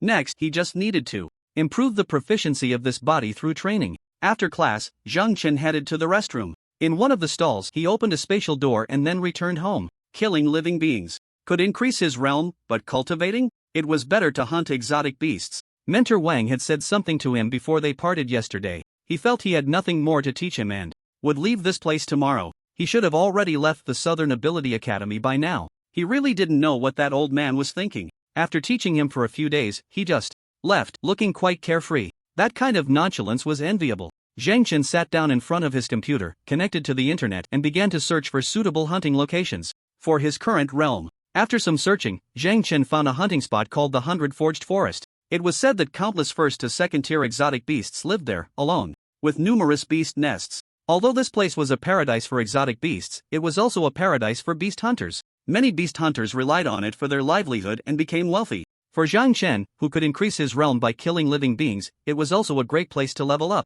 He printed out the map of the Jiangchang ruins, then looked into the route to Jiangchang, and went to bed early. He wanted to rest well and look forward to tomorrow's journey to the 100 Forged Forest. He hoped this place would not disappoint him. The next morning, Zhang Chen packed some essentials and took a taxi to a nearby small airport. The 100 Forged Forest was actually not far from Jiangnan City, only a little over 600 kilometers away, and it took less than half an hour by plane. A plane ticket cost Zhang Chen all his savings, 2,900 yuan. The money left by his frugal father, Zhang Tao, was instantly spent. However, next time he wouldn't have to spend so much. He could directly use the spatial door to travel between the two places. On the tarmac, an old model of a medium-sized airplane was parked on a wide tarmac. Nearly 30 people had arrived at the scene, clearly all beast hunters heading to Bai Liansen for a hunt. Zhang Chen followed the crowd to check in and board the plane. The cabin environment was quite nice, clean and shiny, but all the original flight attendants had been replaced by muscular male stewards. It felt like stepping into a gay bar, with all the stewards in their uniforms, their bulging muscles almost bursting out of their clothes. Zhang Chen chose a seat in the corner and began to close his eyes to rest. As all the passengers boarded, the plane slowly took off and then flew rapidly towards Bai Lian Senator. It was hard to tell how much time had passed. Clang! A heavy sound came from above, and the entire plane suddenly dropped. Zhang Chen instantly opened his eyes and looked up. He saw a sizable dent appear on the top of the plane. Following that was a series of loud banging sounds. With each strike, another dent formed on the plane's roof. In an instant, all the passengers inside the plane began to fidget. Panic and chaos engulfed everyone. Is it a beast? Could it be a beast? Damn! A 1 in a million accident rate. And I'm part of it? Quick, lower the altitude. Hurry! The cabin erupted into chaos, with the plane blaring a piercing alarm. The voice of the airport came over the intercom. Everyone, sit tight. And secure your oxygen masks above you. I will lower the altitude immediately. An oxygen mask connected to a tube dropped down from above every passenger's seat, and Zhang Chen grabbed the mask and put it over his face. The plane began to descend rapidly. At that moment, a very unpleasant sound came from the top of the plane. The hard roof was being torn apart under a claw that looked like an eagle's beak, as if it were soft plastic. The wind rushed in instantly, followed by a powerful suction at the breach. Lighter objects flew towards the opening. Zhang Chen looked up at the monster standing on the roof. It was an orc with a bird's beak, sporting a pair of enormous wings on its back, wings that were at least twice the size of its body. The creature itself was a giant, nearly 3 meters tall. The birdman stood on the roof with its claws embedded in it. Its incredibly strong hands were tearing the roof apart as if it were paper. With a whoosh, Zhang Chen suddenly felt a ringing in his ears, as countless objects were sucked out through the open roof, and the entire plane lost control in that instant, with only the howling wind and the screams of humans in his ears. Zhang Chen hurriedly opened a spatial door in front of him. He then dove inside. The spatial door opened directly in mid-air. Zhang Chen looked down and saw the plane crash heavily to the ground, instantly shattering into countless pieces. A figure suddenly appeared outside the spatial door. Zhang Chen immediately closed the spatial door. Snap! An eagle-like claw was severed at the moment the spatial door closed. It fell at Zhang Chen's feet, and the floor beneath him was nearly smashed into a large hole. The weight of this claw was immense. In the distant sky, the birdman looked at its severed hand, a hint of astonishment flickering in its eyes. Its hand, was it just severed? Was it that human boy's doing? Human! The birdman clenched its remaining hand, its eyes filled with rage. Zhang Chen picked up the claw from the ground. It felt as if it were made of steel. It looked only the size of a watermelon, yet its weight was at least several hundred pounds. What was the structure of this birdman's body? How could its claws be so heavy? Zhang Chen lifted the claw, feeling its weight, his mind flooded with the image of the birdman tearing the plane apart with its bare hands. A birdman capable of such feats must not be of low rank. Did it just happen to pass by, or, Zhang Chen's heart subtly revealed a hint of fear? He was human too, and he could feel fear just like anyone else. Originally, today was supposed to be a day for hunting in the 100 Forging Forest, but unexpectedly, he encountered such a terrifying birdman along the way. If it weren't for his ability to open a spatial door, he would probably have died there today. Indeed, in this world, danger could arise at any moment. Becoming stronger was imperative. Detected a primary replication source. Do you wish to replicate this item? A window popped up in front of Zhang Chen. Replicating this claw would cost 1,000 replication points. Not knowing its specific function yet, wasting 1,000 points seemed a bit irrational. He decided to put aside the hunting for now. He stored the claw in his spatial ring and then headed downstairs. He decided to find someone to ask about the origin of this claw. This claw was so hard, if it could be forged into a weapon, even if he encountered a powerful beastman like this again, he could at least defend against its attacks and then find a way to escape. On the 3rd floor of the Baishan Mall, at the weapons master blacksmith shop. This is. The shop owner looked at the claw Zhang Chen took out with a face full of astonishment. The shock in his eyes was almost impossible to hide. Zhang Chen asked in confusion, "Can you forge a weapon from this?" A long knife would be fine, with a wider blade, a too thin one would probably break easily, right? The shop owner pointed at Zhang Chen. "Kid, you really don't know the value of what you have. I really don't know where you picked this up, but it's good you brought it to me. If it were anywhere else, they would have tricked you out of it long ago." Zhang Chen wondered, "Isn't your shop located here?" The shop owner was slightly taken aback. What did he mean? The shop was still here? So, he wasn't afraid of being tricked? After all, the other party's shop was also here, unless the other party didn't want their shop anymore, otherwise, he had a way to get it back? Although he didn't know why this kid was so confident. Someone who could produce such valuable forging materials surely had an extraordinary background. The shop owner took a deep breath and said, "This claw comes from a 3rd-tier sky eagle. The number of sky eagles is extremely rare. It's hard to even find them. They have a stronghold called the Wind God's Peak." "Where exactly did you find it?" Zhang Chen replied, "It was a birthday gift from an elder in my family." The shop owner nodded in realization. "I see, you want to forge a knife to deal with exotic beasts, right? This sky eagle claw is very hard, and the smelting and forging require quite a bit of skill. To be honest, in the nearby weapon shops, only my daughter can forge materials of this 3rd tier. The price must be quite high too?" He was currently broke and couldn't afford the forging costs. Zhang Chen took the sky eagle claw back from the shop owner, not expecting that one day he would actually worry about not having enough money. Suddenly, Zhang Chen thought, "I have another one. Can you forge me a fitted vest and a knife? If there are leftover materials, I can give them to you. If not, just tell me how much it costs to forge a knife and a vest, and I'll prepare the money."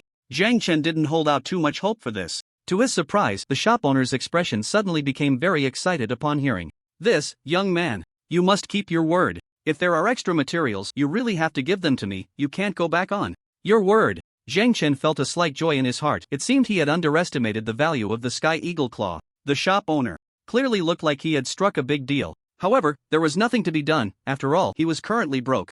Zhang Chen then issued a command to the system. "Replicate." Deducting 1,000 replication points. Replicating the sky eagle claw. Replication successful. Critical effect triggered. The quantity of the replication source has increased. The replicated item has been stored in the backpack. Please check it. Host. Zhang Chen's eyes brightened slightly as he glanced at the backpack containing the information bread. Backpack 3 Sky Eagle Claws, did it gain 2 more? I didn't expect the duplication to produce a critical hit effect. Why didn't it happen when I duplicated the ability before? Or is the critical hit effect only applicable to items? Zhang Chen didn't think too much about it. He took out a Sky Eagle Claw from the backpack and placed it in the boss's hand. How long will it take to forge the weapon and vest? If it can be done today, I can wait here. The shopkeeper hurriedly replied, it can be completed today. My daughter happens to be in the shop, so you can discuss the details of the weapon and vest you want with her. It can be done today? That's not bad.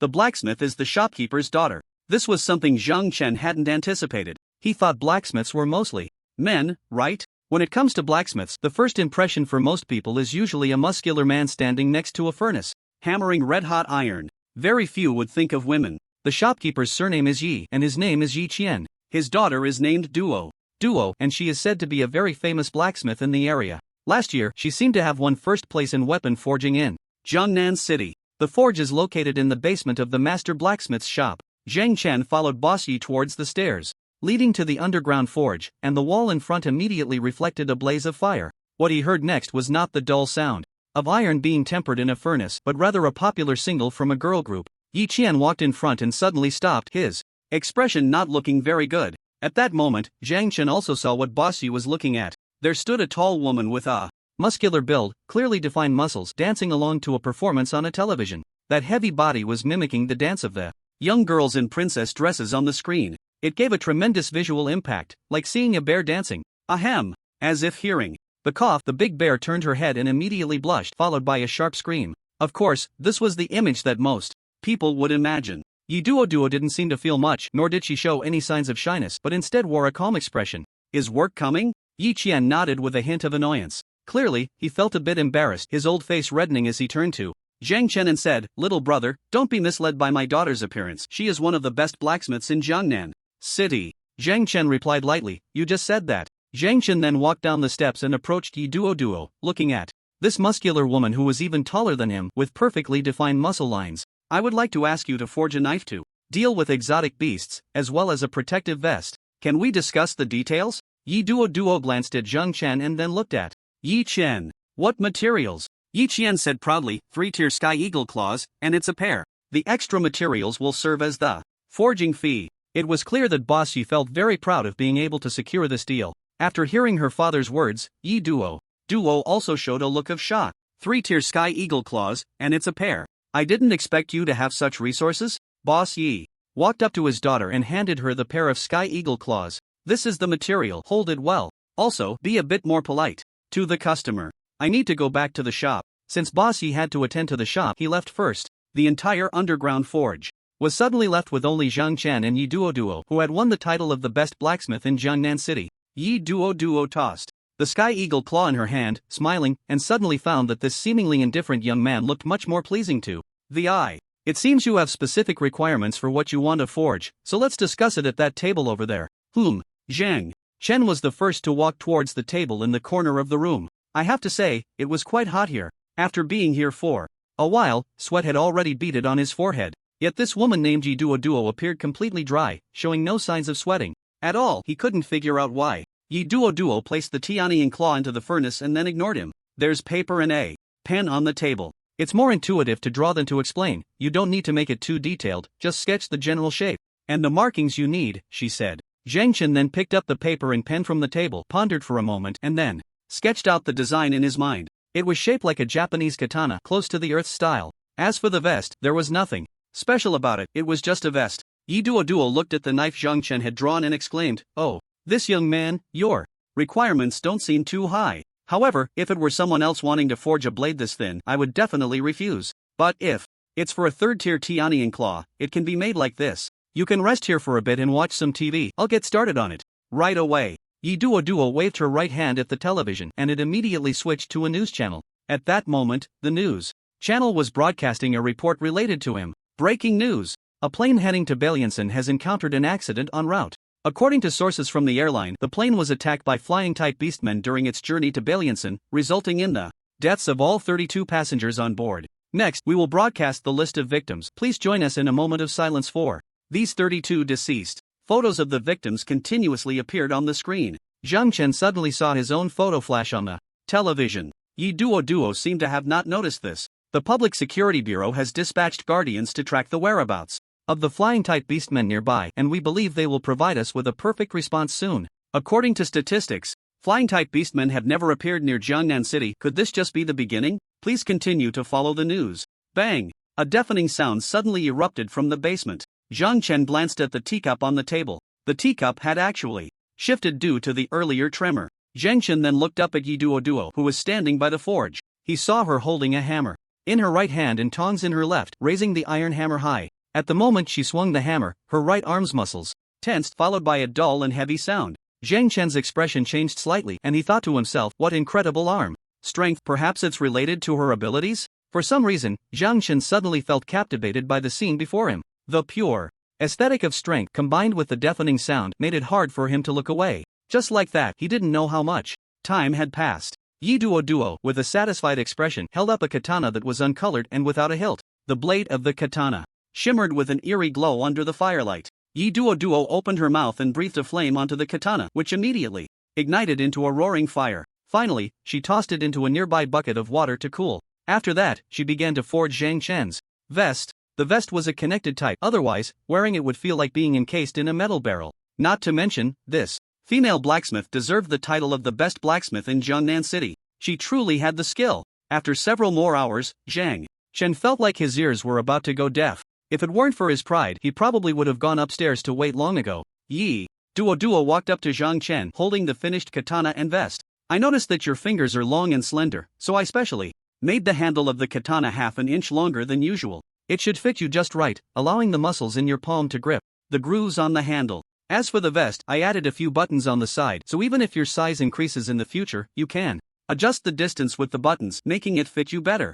Zhang Chen took the katana and vest that Yi Duo handed over. He first tried gripping the katana and immediately felt it was somewhat unbelievable. The blade was incredibly light, yet he felt no hint of fragility. The blade was a jagged Smalding's edge, thick at the top and thin at the bottom, extremely sharp. Holding it in his hand, it felt like a knife that had been used for a long time, with no sense of unfamiliarity at all. As for the vest, it was impeccable. Just a glance revealed that the leather buttons were the essence of it. At this moment, Yi Duo said, "Little brother, I only used a little more than half of the materials, so the rest belongs to me, right? But don't worry, I didn't skimp on your weapon and vest just for your materials. I guarantee it with my title as the best blacksmith in Jiangnan City." Zhang Chen didn't waste words and took out the remaining 2 Tianying claws from his spatial ring. "Help me forge another one just like this, and the rest is yours." Yi Duo originally thought that getting a pair of Tianying claws was already an incredible thing. She didn't expect the other party to have another pair. Moreover, she couldn't help but feel that these 2 pairs of Tianying claws were almost identical in size and weight.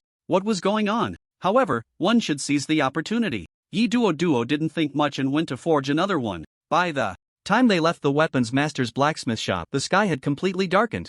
Zhang Chen walked out of the blacksmith shop and there were hardly any people left on the street. He held each katana in his hands, twisting his wrists. In the darkness, the blades of the 2 katanas flickered with dazzling cold light. Because the katanas were very light, they felt quite handy to use. Yi Duo watched Zhang Chen's departing figure, surprised that he had directly used a 3rd-tier Tianying claws payment. He was indeed generous. However, in the end, he asked them to pay him 10,000 yuan, which caught them off guard. This guy really is a strange person. Yi Duo shouted at Zhang Chen's back, "Little brother, you're welcome to come again next time." Zhang Chen smiled faintly, turned, and walked into a nearby alley, preparing to open the spatial door to go home. However, at that moment, Zhang Chen suddenly began to slowly retreat. In the alley, a pair of crimson eyes suddenly lit up. A series of low growls echoed from the alley. A strange beast? Or an orc? Jiangnan City closes its gates every day, yet these creatures can still break in? Zhang Chen's internal spiritual energy surged immediately. The spiritual energy cycle instantly entered a higher tier. In an instant, a gust of light wind burst forth from his body. "Oh, you see me and not only show no fear, but you even want to resist?" An orc with an ugly wolf head stepped out from the darkness of the alley. His body began to grow larger, instantly bursting his clothes, revealing a body covered in muscles, his arms swelling like balloons, and his right hand sprouting 5 sharp bone spikes from his fingers. In an instant, the orc completed its transformation in front of Zhang Chen, standing at least 2 meters and 4 centimeters tall. A 2nd-tier orc? Otherwise, how could it possess such a physique? He had fought 1st-tier orcs before, and this one was far from that. Zhang Chen's expression changed slightly, and a spatial door appeared behind him as he leaped back, jumping into the spatial door. The werewolf stared in shock. Where did the person go? Are you looking for me? Yi Duo suddenly appeared in front of him, carrying a massive long-handled iron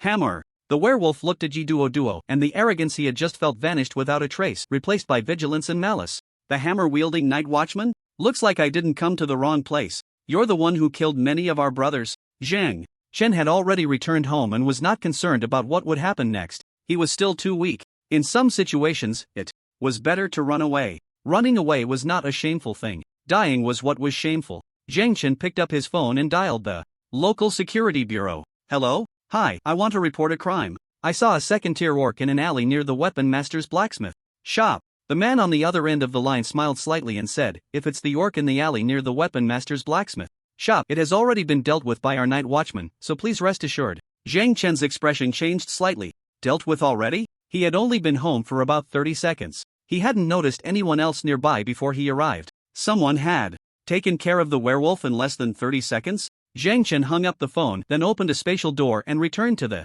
original alley. The moment he stepped out, he saw a woman with a massive iron hammer on her shoulder, dragging the mangled corpse of the werewolf with her other hand as she walked forward. A night watchman? This Yi Duo was not only a blacksmith but also a night watchman? What exactly are night watchmen? Are they responsible for patrolling the city at night? In any case, this woman seemed quite extraordinary. Seeing that she hadn't noticed him, Zhang Chen stepped back and returned to his home. The people he had encountered recently seemed to be quite formidable. Whether at school, outside the city, or within the city, everyone he met was quite powerful. Their strength was naturally due to their much higher realms. He needed a good sleep. He didn't want to continue being so useless. Security Bureau. Yi Duo dragged the werewolf's corpse to the entrance of the Wound Bureau. Old Hu, I didn't expect to encounter a second-tier orc just as I stepped out. What's going on with the security in Jiangnan City? A second-tier orc has made it in. Do we have a leak in our underground pipes? Old Hu was a middle-aged man in his 40s, a veteran member of the Security Bureau. After receiving Yi Duo's call, he had been waiting at the entrance of the bureau. When he saw the werewolf's corpse on the ground, Old Hu frowned. Don't worry, I'll send someone to investigate the underground pipes. If we find anything, I'll notify you immediately. Just leave the body to me. Yi Duo nodded and then asked, by the way, has a local airline's plane been damaged by a flying-type beastman? Have the Guardians found the culprit? Earlier, while forging weapons, he had heard this news on the television, which had caught his attention. The news mentioned the Sky Eagle people, and she had been dealing with one of their claws at that time. Moreover, the Sky Eagle people rarely appeared near Jiangnan City. It was too far from Fengshan. They couldn't possibly fly all the way here, right?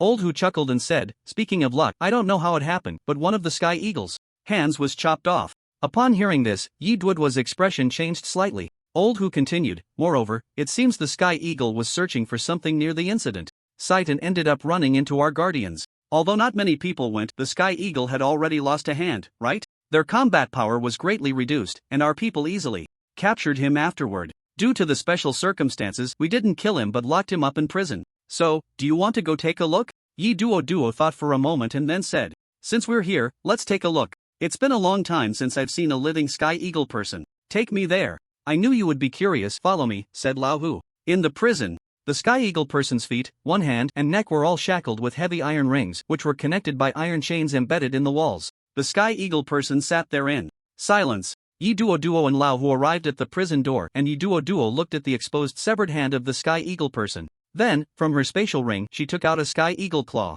The Sky Eagle person initially didn't care much about the arrival of this woman, but when he saw the severed claw in Yi Duo's hand, his eyes widened in shock. Where did you get this hand? It's mine. Lao Hu snorted coldly. You beastman, do you still consider yourself human? What hand? This is clearly a claw. Yi Duo looked at Lao Hu helplessly. Lao Hu, can we not play such childish word games? Lao Hu felt embarrassed and took a step back, but still stared at the Sky Eagle person with a serious expression. The Sky Eagle person stepped forward to the door, looking at the claw in Yi Duo's hand. It's mine. Give it back to me. Yi Duo smiled slightly and said, although this is indeed a Sky Eagle claw, it's not yours. I got it from a guest as crafting fees. He had 4 such claws. The Sky Eagle person's expression darkened. I can recognize my own hand. This is my claw. My claw has a crack on the 3rd phalanx, you can see for yourself. Yi Duo and Lao Hu then looked at the Sky Eagle claw. To be honest, it really was. From this angle, even if the Sky Eagle person had good eyesight, he probably couldn't tell.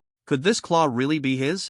The Sky Eagle person extended his right hand towards Yi Duo. "Give it back to me." Yi Duo put the Sky Eagle claw back into her spatial ring and said, "When you tell me your purpose for being here, I'll return it to you." "Lao Hu, let's go." Lao Hu snorted lightly and shot a cold glare at the Sky Eagle person.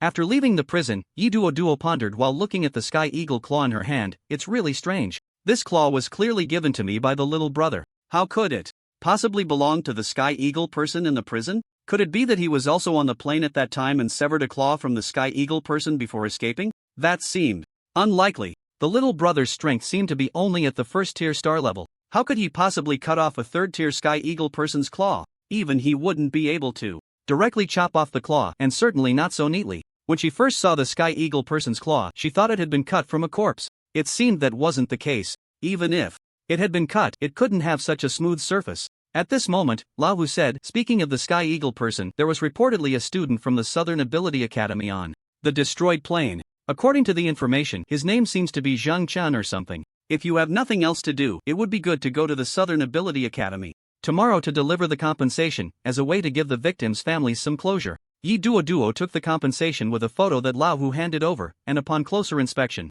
she felt even more incredulous. Wasn't this the little brother who asked him to craft weapons? What on earth is going on? Is he dead or not? Was what she saw in the afternoon his soul? Yi Duo swallowed hard and quickly pushed the compensation away. "No, Lao Hu, you should find someone else for this. I really don't want to get involved with this right now." Lao Hu looked at Yi Duo in confusion, not understanding why she suddenly seemed so scared, like a 200-pound child. Zhang Chen bought another plane ticket thinking that this time there shouldn't be an incident of the Sky Eagle person attacking the plane, right? It couldn't be that unlucky twice in a row? Until he arrived at the helipad near Balianson, and the plane landed. Zhang Chen finally dismissed the thought. The crater theory states that the chance of being hit by the same crater is 1 in 10,000. Clearly, he wasn't that lucky. Zhang Chen got off the plane and followed the crowd to the entrance of the 100 Forging Forest. After a brief pause, he headed straight into the depths of the forest. Acting alone was a very dangerous thing. In this lawless area outside the city, there lurked a group of rookie hunters who specialized in targeting newcomers. Their goal was the valuables on the rookie hunters, and of course, if you weren't smart enough to resist, they wouldn't mind taking your life as well. Once Zhang Chen entered the 100 Forging Forest, he charged forward along a route he had already decided on. He ran with all his might, his figure almost becoming a phantom. His target was the Worm Cave in the 100 Forging Forest. According to the information he gathered online, not many people ventured into the Worm Cave, as the worm beasts had nothing valuable on them, completely belonging to the category of worthless beasts. And precisely because of this, the number of worms seemed to be quite large. Fortunately, there was no need to worry about a worm beast infestation, as the vast majority of beasts in the 100 Forging Forest fed on them. Not far from the Worm Cave, a sudden piercing scream echoed through the air. The scream came from other beasts.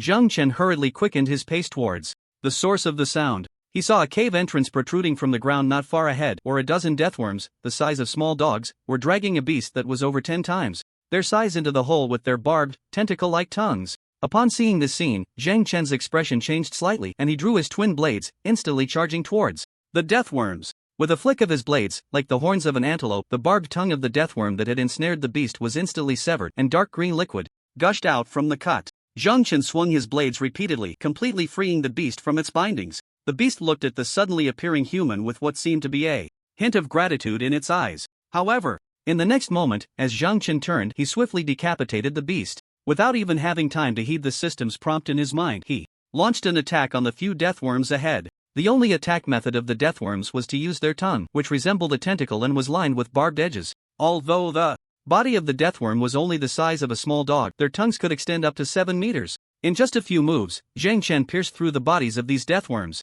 Then, silently chanting bloodthirst, lines of blood energy surged from within him, and he jumped into the worm cave. The blood energy seemed to sense the creatures around and pointed in one direction. According to Zhang Chen's calculations, his bloodthirst range was about 10 meters, and it couldn't reach much further. The effect of bloodthirst was to continuously draw the target's life force at an average speed and absorb it into his body. This absorption was unstoppable. As long as they were within his bloodthirst range, even a god would bleed. Zhang Chen moved swiftly towards the worm cave. He possessed the space gate and was unafraid of danger. Even if he encountered peril, he could escape using the space gate at the first moment. Rustling sounds of footsteps continuously came from ahead. Zhang Chen raised an eyebrow, his twin blades poised, his gaze sharp as he looked at the swarm of worms ahead. Due to their proximity, many deathworms had already entered the bloodthirst range. Sensing the anomaly, the deathworms suddenly went mad and charged towards Zhang Chen. A mass of barbed tongues appeared before him. Zhang Chen hurriedly swung his twin blades. As he wielded them, they acted like an indestructible shredder, crushing all the barbed tongues to pieces. Countless deathworms arched their bodies and leaped up, opening their spiny, barbed teeth and charging madly towards Zhang Chen. This was their territory. For these beasts, no matter what kind of creature it was, anyone who stepped into their domain would face only one outcome: death and annihilation. The bloodthirsty effect seemed to gradually take hold as the first batch of deathworms collapsed to the ground, their bodies turning to ash. In an instant, a large number of deathworms surged forward. The bloodline connected to Zhang Chen instantly thickened. He could feel his body in a state of boiling blood, the increase in vitality acting like a shot of adrenaline, causing every cell within him to tremble with excitement. Spiritual energy circulated. Boom! A violent wave of energy burst forth from Zhang Chen's body. The deathworms charging at him were instantly sent flying. Zhang Chen's calf muscles tightened sharply at that moment.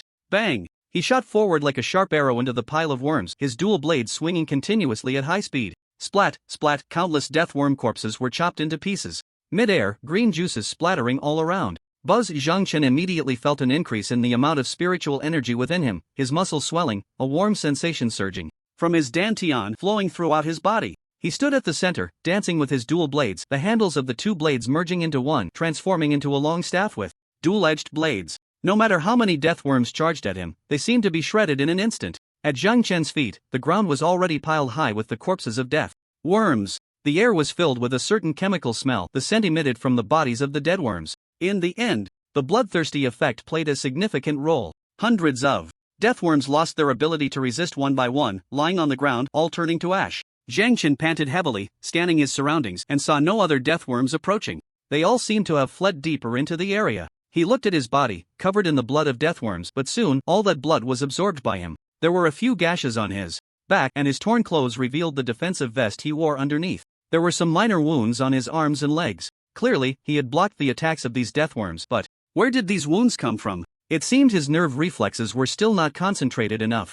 Zhang Chen looked at the merged dual blades, and after using them, he suddenly thought about modifying his weapon again. The dual blades were indeed good, but if they could transform into a long staff in an instant, it might also be a great choice. When dealing with larger beasts, the reach of a long staff would provide a significant advantage. Zhang Chen decided to return to the weapons master's blacksmith shop to modify the handle and take a break. He opened the spatial door. Weapons master's blacksmith shop. Oh, little brother, you're here quite early. What are you planning to sell this time? Boss Yi smiled broadly upon seeing Zhang Chen. This customer was very generous and didn't haggle, truly a high-quality patron. Zhang Chen thought for a moment and then said, I'd like to see the forger. There's a place I want him to help me improve. Of course, I won't skimp on the reward. She came back from her night patrol yesterday, slept for a bit and went to the South Central Ability Academy early this morning to deliver something. She might take a while to return. If you don't mind, little brother, you can sit in the shop for a while. I'll give her a call. Night patrol? Patrol? Where? Could it be that this forger had another profession? Alright, I'll wait for her here. Zhang Chen walked into the shop and found a corner to sit and rest for a bit. System, host, Zhang Chen, ability, S/Blood Demon, realm, first stage, 3 stars, strength 54, vitality, 89, speed, 57, mentality 41, talent, copy Spacegate, Blood Demon form, bloodthirsty, copy. Points, 2,145 copy points have reached 2,000 points. If he still had the Sky Eagle Claw, he could make another pair.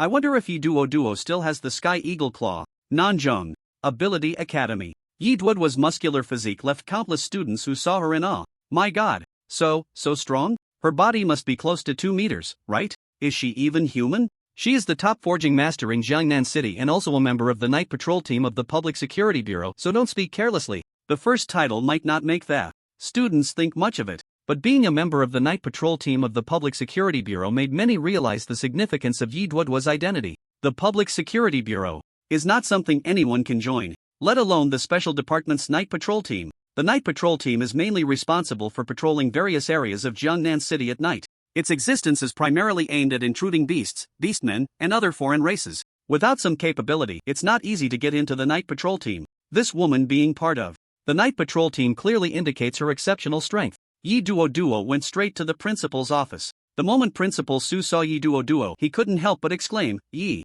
Jian, what brings you here? Long time no see, it seems your strength has already broken through to the 3rd stage? Yi Duo smiled faintly and said, indeed, I have broken through to the 3rd stage. Principal Su's insight is still as sharp as ever. Principal Su smiled lightly and said, having seen many, I can always find similarities. The aura you exude is very similar to many third-stage ability users I have encountered. But let's not talk about that. You wouldn't come here without a reason. What is it this time? Yi Duo didn't beat around the bush and got straight to the point. Yesterday, a plane from an airline was shot down by the Sky Eagle people. All 32 people on board were declared dead, including a student from your school named Zhang Chen. Impossible. Before Yi Duo could finish her sentence, Principal Su directly interrupted her. Yi Duo was puzzled. Why is Principal Su so sure? Principal Su, in fact, wasn't certain either, and with a worried expression, asked, have the bodies been found? Yi Duo shook her head. The entire plane was shattered. There are no bodies left, just some fragments. However, the Sky Eagle who attacked the plane has already been captured. No bodies. At this moment, Principal Su took out his phone and dialed a number. The call was answered on the third ring. Principal Su's face instantly lit up with joy. Zhang Chen? Is it Zhang Chen? Yes, it's me. What's the matter, Principal Su? This voice. Yi Duo found it somewhat familiar but couldn't be sure. Principal Su had just heard the news of Zhang Chen's death and was almost overwhelmed, but upon hearing Zhang Chen's voice, he felt relieved. This kid clearly doesn't have a short lifespan. How could he die so easily? Nothing. Where are you now? At the weapons master's blacksmith shop. I'm still waiting for my forger to arrive. If there's nothing else, I'll hang up first. Principal Su looked up at Yi Duo in surprise, while the call on the other end had already been disconnected. Duo? What exactly is going on? Could it be the same person? Yi Duo's expression turned slightly grim. Could it be that Zhang Chen didn't board that plane? Or was there another reason? The air suddenly fell silent. Principal Su seemed to have guessed something. Duo, my student is still alive. If there's nothing else, you can go back for now.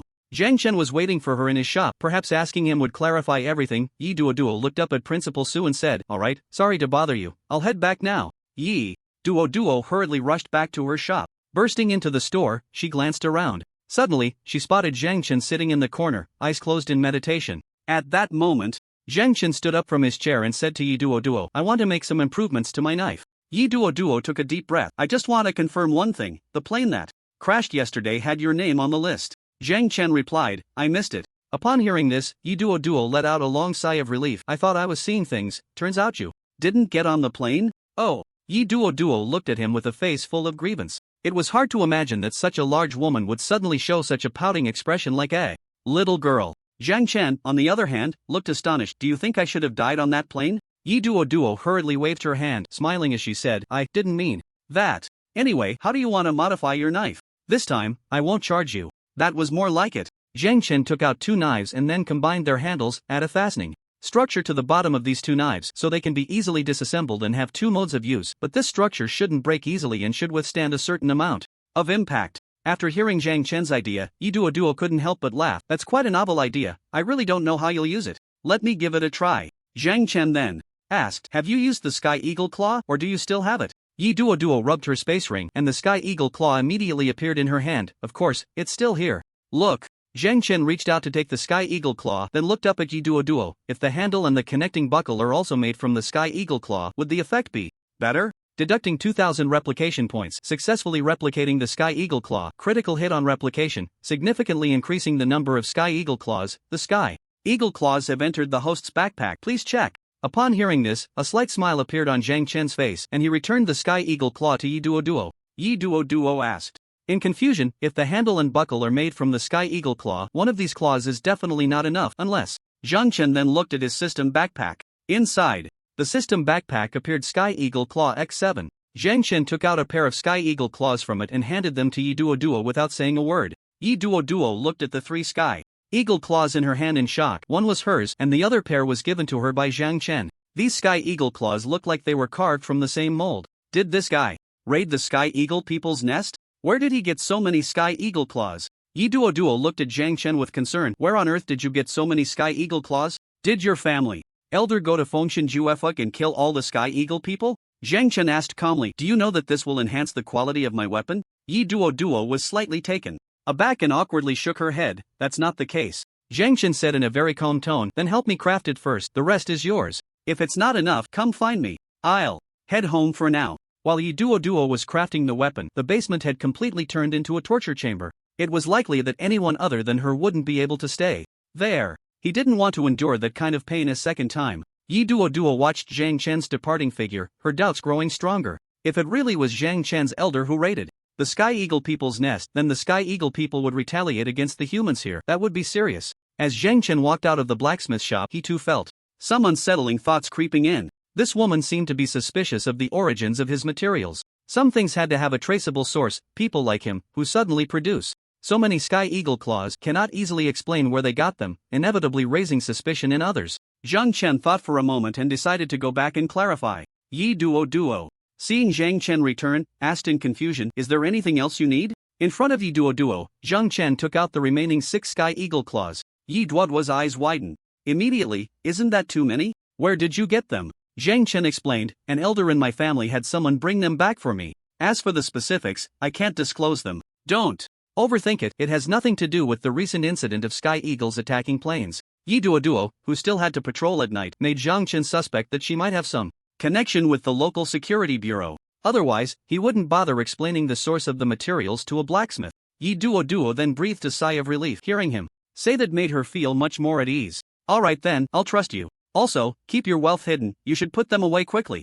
Zhang Chen said to Yi Duo, "You seem to be with the security bureau. I'll leave these 6 Sky Eagle claws with you for now. If I think of something else I want to forge, I'll come to you again." Yi Duo smiled wryly. "Fine, I'll help you keep them for now. By the way, what's your phone number? It'll be easier to contact you in the future."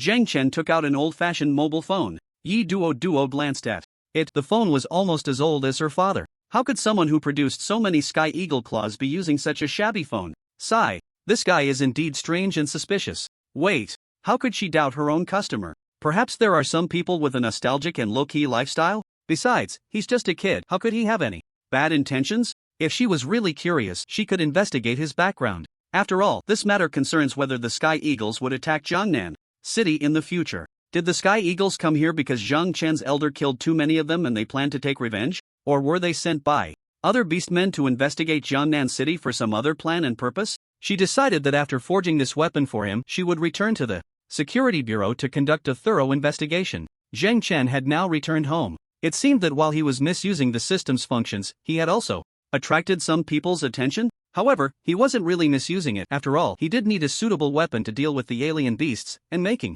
weapons required a large number of Sky Eagle claws, which he could only replicate. Moreover, the replication point was meant to be used this way. The only thing that surprised him was that the female blacksmith turned out to be from the Security Bureau. This led her to have some doubts and speculations about him. When recalling the sudden appearance of the Sky Eagles over Jiangnan City, attacking a plane, and combining that with what Yi Qian had told him about the Sky Eagles, it was clear that most of them lived in the Wind God's Peak, with very few appearing elsewhere. It was no wonder Yi Duo would suspect him. Were the Sky Eagles plotting something detrimental to Jiangnan City? He heard that the Sky Eagles had been captured. He wondered what the Security Bureau had managed to find out. Perhaps he should have been clearer? To prevent the Security Bureau from failing to uncover anything while the Sky Eagles were indeed scheming against Jiangnan City, leading to something happening later, and then it would be too late to take remedial measures. Zhang Chen walked to the mirror, looking at himself. Perhaps in this life, he wanted to try being a good person. In the past, he wouldn't have cared about the lives of those around him. He quickly took a shower to wash off the stench. Zhang Chen sat down at the computer, started surfing the internet, and continued to learn about this world. Previously, he had found some information about the Skywing people and the peace treaty signed between the Sea People and Humans. 3 Races plan to unite to eliminate the current strongest dominant race on land, the orcs, as well as the exotic beasts closely related to them. Under such circumstances, the orcs indeed became much more docile. They did not engage in war with the Sea People and the Skywinged people because they knew that once war broke out, the 3 major races would directly gang up on them. The orcs began to fade into obscurity. The Sea People, on the other hand, did not dare to land on the land, as some of their abilities would be restricted there. Moreover, everyone harbored ulterior motives, all wanting to become the overlord of this world. Any side that suffered heavy losses would be more advantageous to the others. Just like the current situation of the Dragon Kingdom. The Dragon Kingdom is at war with the other 3 major races, but the enemies it faces are the orcs, as well as the Sea People and the Skywinged people, who had formed an alliance long ago. Naturally, the orcs would not strike first against the Sea People and the Skywinged people, but would target humans instead. As a result, humans were bullied severely. However, the orcs also understood that they could not completely exterminate humans at once, so they stopped in time. This also promoted the rise of human supernatural beings. The power of the supernatural beings gradually became apparent. At this time, the Sea People and the Skywinged People came forward to show goodwill, using humans' hatred for the orcs to feign helping humans, while in reality, they wanted to exploit humans thoroughly. Humans found themselves in an extremely nauseating situation filled with hatred for the other three major races. Yet, faced with destructive power, humans had no choice but to accept the agreements from the Sea People and the Sky-Winged People. If this continued, humanity would face extinction. At this moment, Zhang Chen gradually realized something. As a member of the human race, he must defend the human race, otherwise, he too would perish alongside humanity. The brutal truth of history began to change Zhang Chen's heart, making him understand who the real enemy was. When Zhang Chen saw Yi Duo Duo again, Yi Duo Duo had already completed the forging of his weapon. A brand new katana appeared before Zhang Chen's eyes. Yi Duo Duo pointed at the hilt of the katana and introduced it to Zhang Chen. The hilt is made entirely from the materials of the Sky Eagle's claws, including the knot below, and I forged a steel bar in the center of the knot. This steel will be the strongest part of the two swords, for which I use 3 Sky Eagle claws. You still have 5 Sky Eagle claws. With me. Zhang Chen nodded in understanding, reaching out to take the 2 swords. The weight of the swords had indeed increased, particularly in the hilt area. One of the hilt's lower parts had a hole-like groove, while the other sword's hilt had a protruding steel bar that was 5 centimeters long. At the 2 connection points of the hilt, an X-shaped joint appeared. The 2 sword hilts locked together, and with a firm twist, they were securely connected. Zhang Chen held the connected part of the 2 swords with one hand and made several thrusting and horizontal slashing motions. It felt quite smooth. It could transform into dual swords or be used as a short gun. Zhang Chen looked up at Yi Duo Duo and said, I am very satisfied, you have materialized my imagination. Which is quite an impressive feat. Yi Duo Duo responded with a bold expression. You're too polite, little guest. I am a blacksmith, fulfilling the customer's ideas is my duty. If you really want to thank me, you could offer something more practical. After saying this, Yi Duo Duo laughed, clearly half-jokingly. Expressing his true thoughts, Zhang Chen replied seriously, you have already received what you deserved. Yi Duo Duo laughed heartily, little guest, you have quite a principle. I am really starting to enjoy doing business with you more and more. Zhang Chen said lightly, you just like my Sky Eagle claws, right? Yi Duo Duo did not deny it, then changed the subject. By the way, little guest, what do you think about the Sky Eagle people's attack on the plane? After all, you were lucky enough not to board and thus escaped a disaster. Now that you think about it, it must still be a bit frightening, right? Unexpectedly, Yi Duo Duo took the initiative to bring up this topic, giving Zhang Chen the perfect opportunity to explain. Zhang Chen's eyes revealed a hint of seriousness. The Sky Eagle won't come here for no reason. You can rest assured about my side, it has nothing to do with me. I suspect he came here either out of contempt and hatred for humanity, deliberately creating chaos and killing some people to instill greater fear of beastmen and humans, or he came prepared, surveying the terrain and planning something. After all, the Sky Eagle has the advantage in the air. The key is whether the Public Security Bureau has managed to extract any information from the Sky Eagle. Zhang Chen's words significantly reduced Yi Duo Duo's doubts about him. She looked helpless. They did capture the Sky Eagle, but he refuses to say anything. We considered severe torture, but it seems ordinary torture doesn't work. Zhang Chen thought for a moment, and then said, we must find a breakthrough quickly, otherwise, it's hard to say whether the Sky Eagle's actions are a precursor to some impending storm. After speaking, Zhang Chen slightly nodded to Yi Duo Duo, expressing his gratitude for the new weapon, and then walked out of the blacksmith shop. Yi Duo Duo didn't know how many times she had seen Zhang Chen's back. She felt that this young man named Zhang Chen was becoming increasingly charming. Ahem, back to the point. The Sky Eagle is indeed a matter worth paying attention to. She decided to return to the Public Security Bureau. Zhang Chen vaguely sensed that something very bad would definitely happen in Jiangnan City in the future. He needed to quickly elevate his realm and strength. Zhang Chen opened the spatial door and returned to the worm cave. As soon as he landed, countless death worms surged towards him from all directions. Zhang Chen's internal spiritual energy surged instantly, and a gentle breeze blew outwards in all directions. Countless bloodlines shot out from his body, connecting with the surrounding life forms. Pop, pop, pop, blood poured in from all sides, igniting Zhang Chen's heart like a series of stimulants. At this moment, Zhang Chen's gaze was sharp, filled with overwhelming battle intent. He did not wait in place but actively charged into the pile of worms.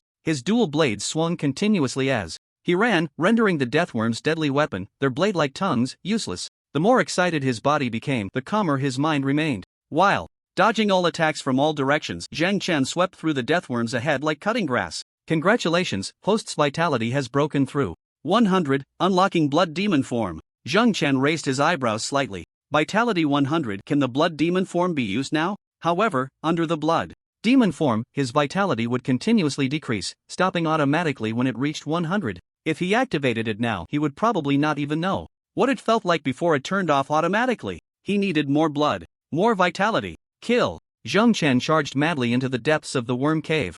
Yi Duo rarely appeared at the Public Security Bureau during the day, which surprised many people upon her arrival. As she greeted people along the way, she arrived outside an office and found Old Hu inside. Old Hu was tilting his head on the phone, his hands intensely manipulating the computer. Seeing this scene, Yi Duo walked over with a smile, but when she saw the image on Old Hu's computer screen, she lightly tapped the top of the monitor. Bang! The monitor instantly broke down, emitting thick black smoke. Yi Duo, what are you doing? I was about to win. You brainless, brawny woman. Old Hu was clearly furious. Yi Duo shot him a cold glare. Who are you calling brainless and brawny? You're not a kid anymore, still playing games? You're an old member, shouldn't you care about the Sky Eagle's situation? Don't you worry about the sudden appearance of the Sky Eagle and the consequences his actions could bring to Jiangnan City? Old Hu noticed that Yi Duo seemed to be angry and immediately softened. It was my fault. Yi Duo took a deep breath, adjusted her breathing, and said, take me to see the Tianying people. Old Hu hurriedly led the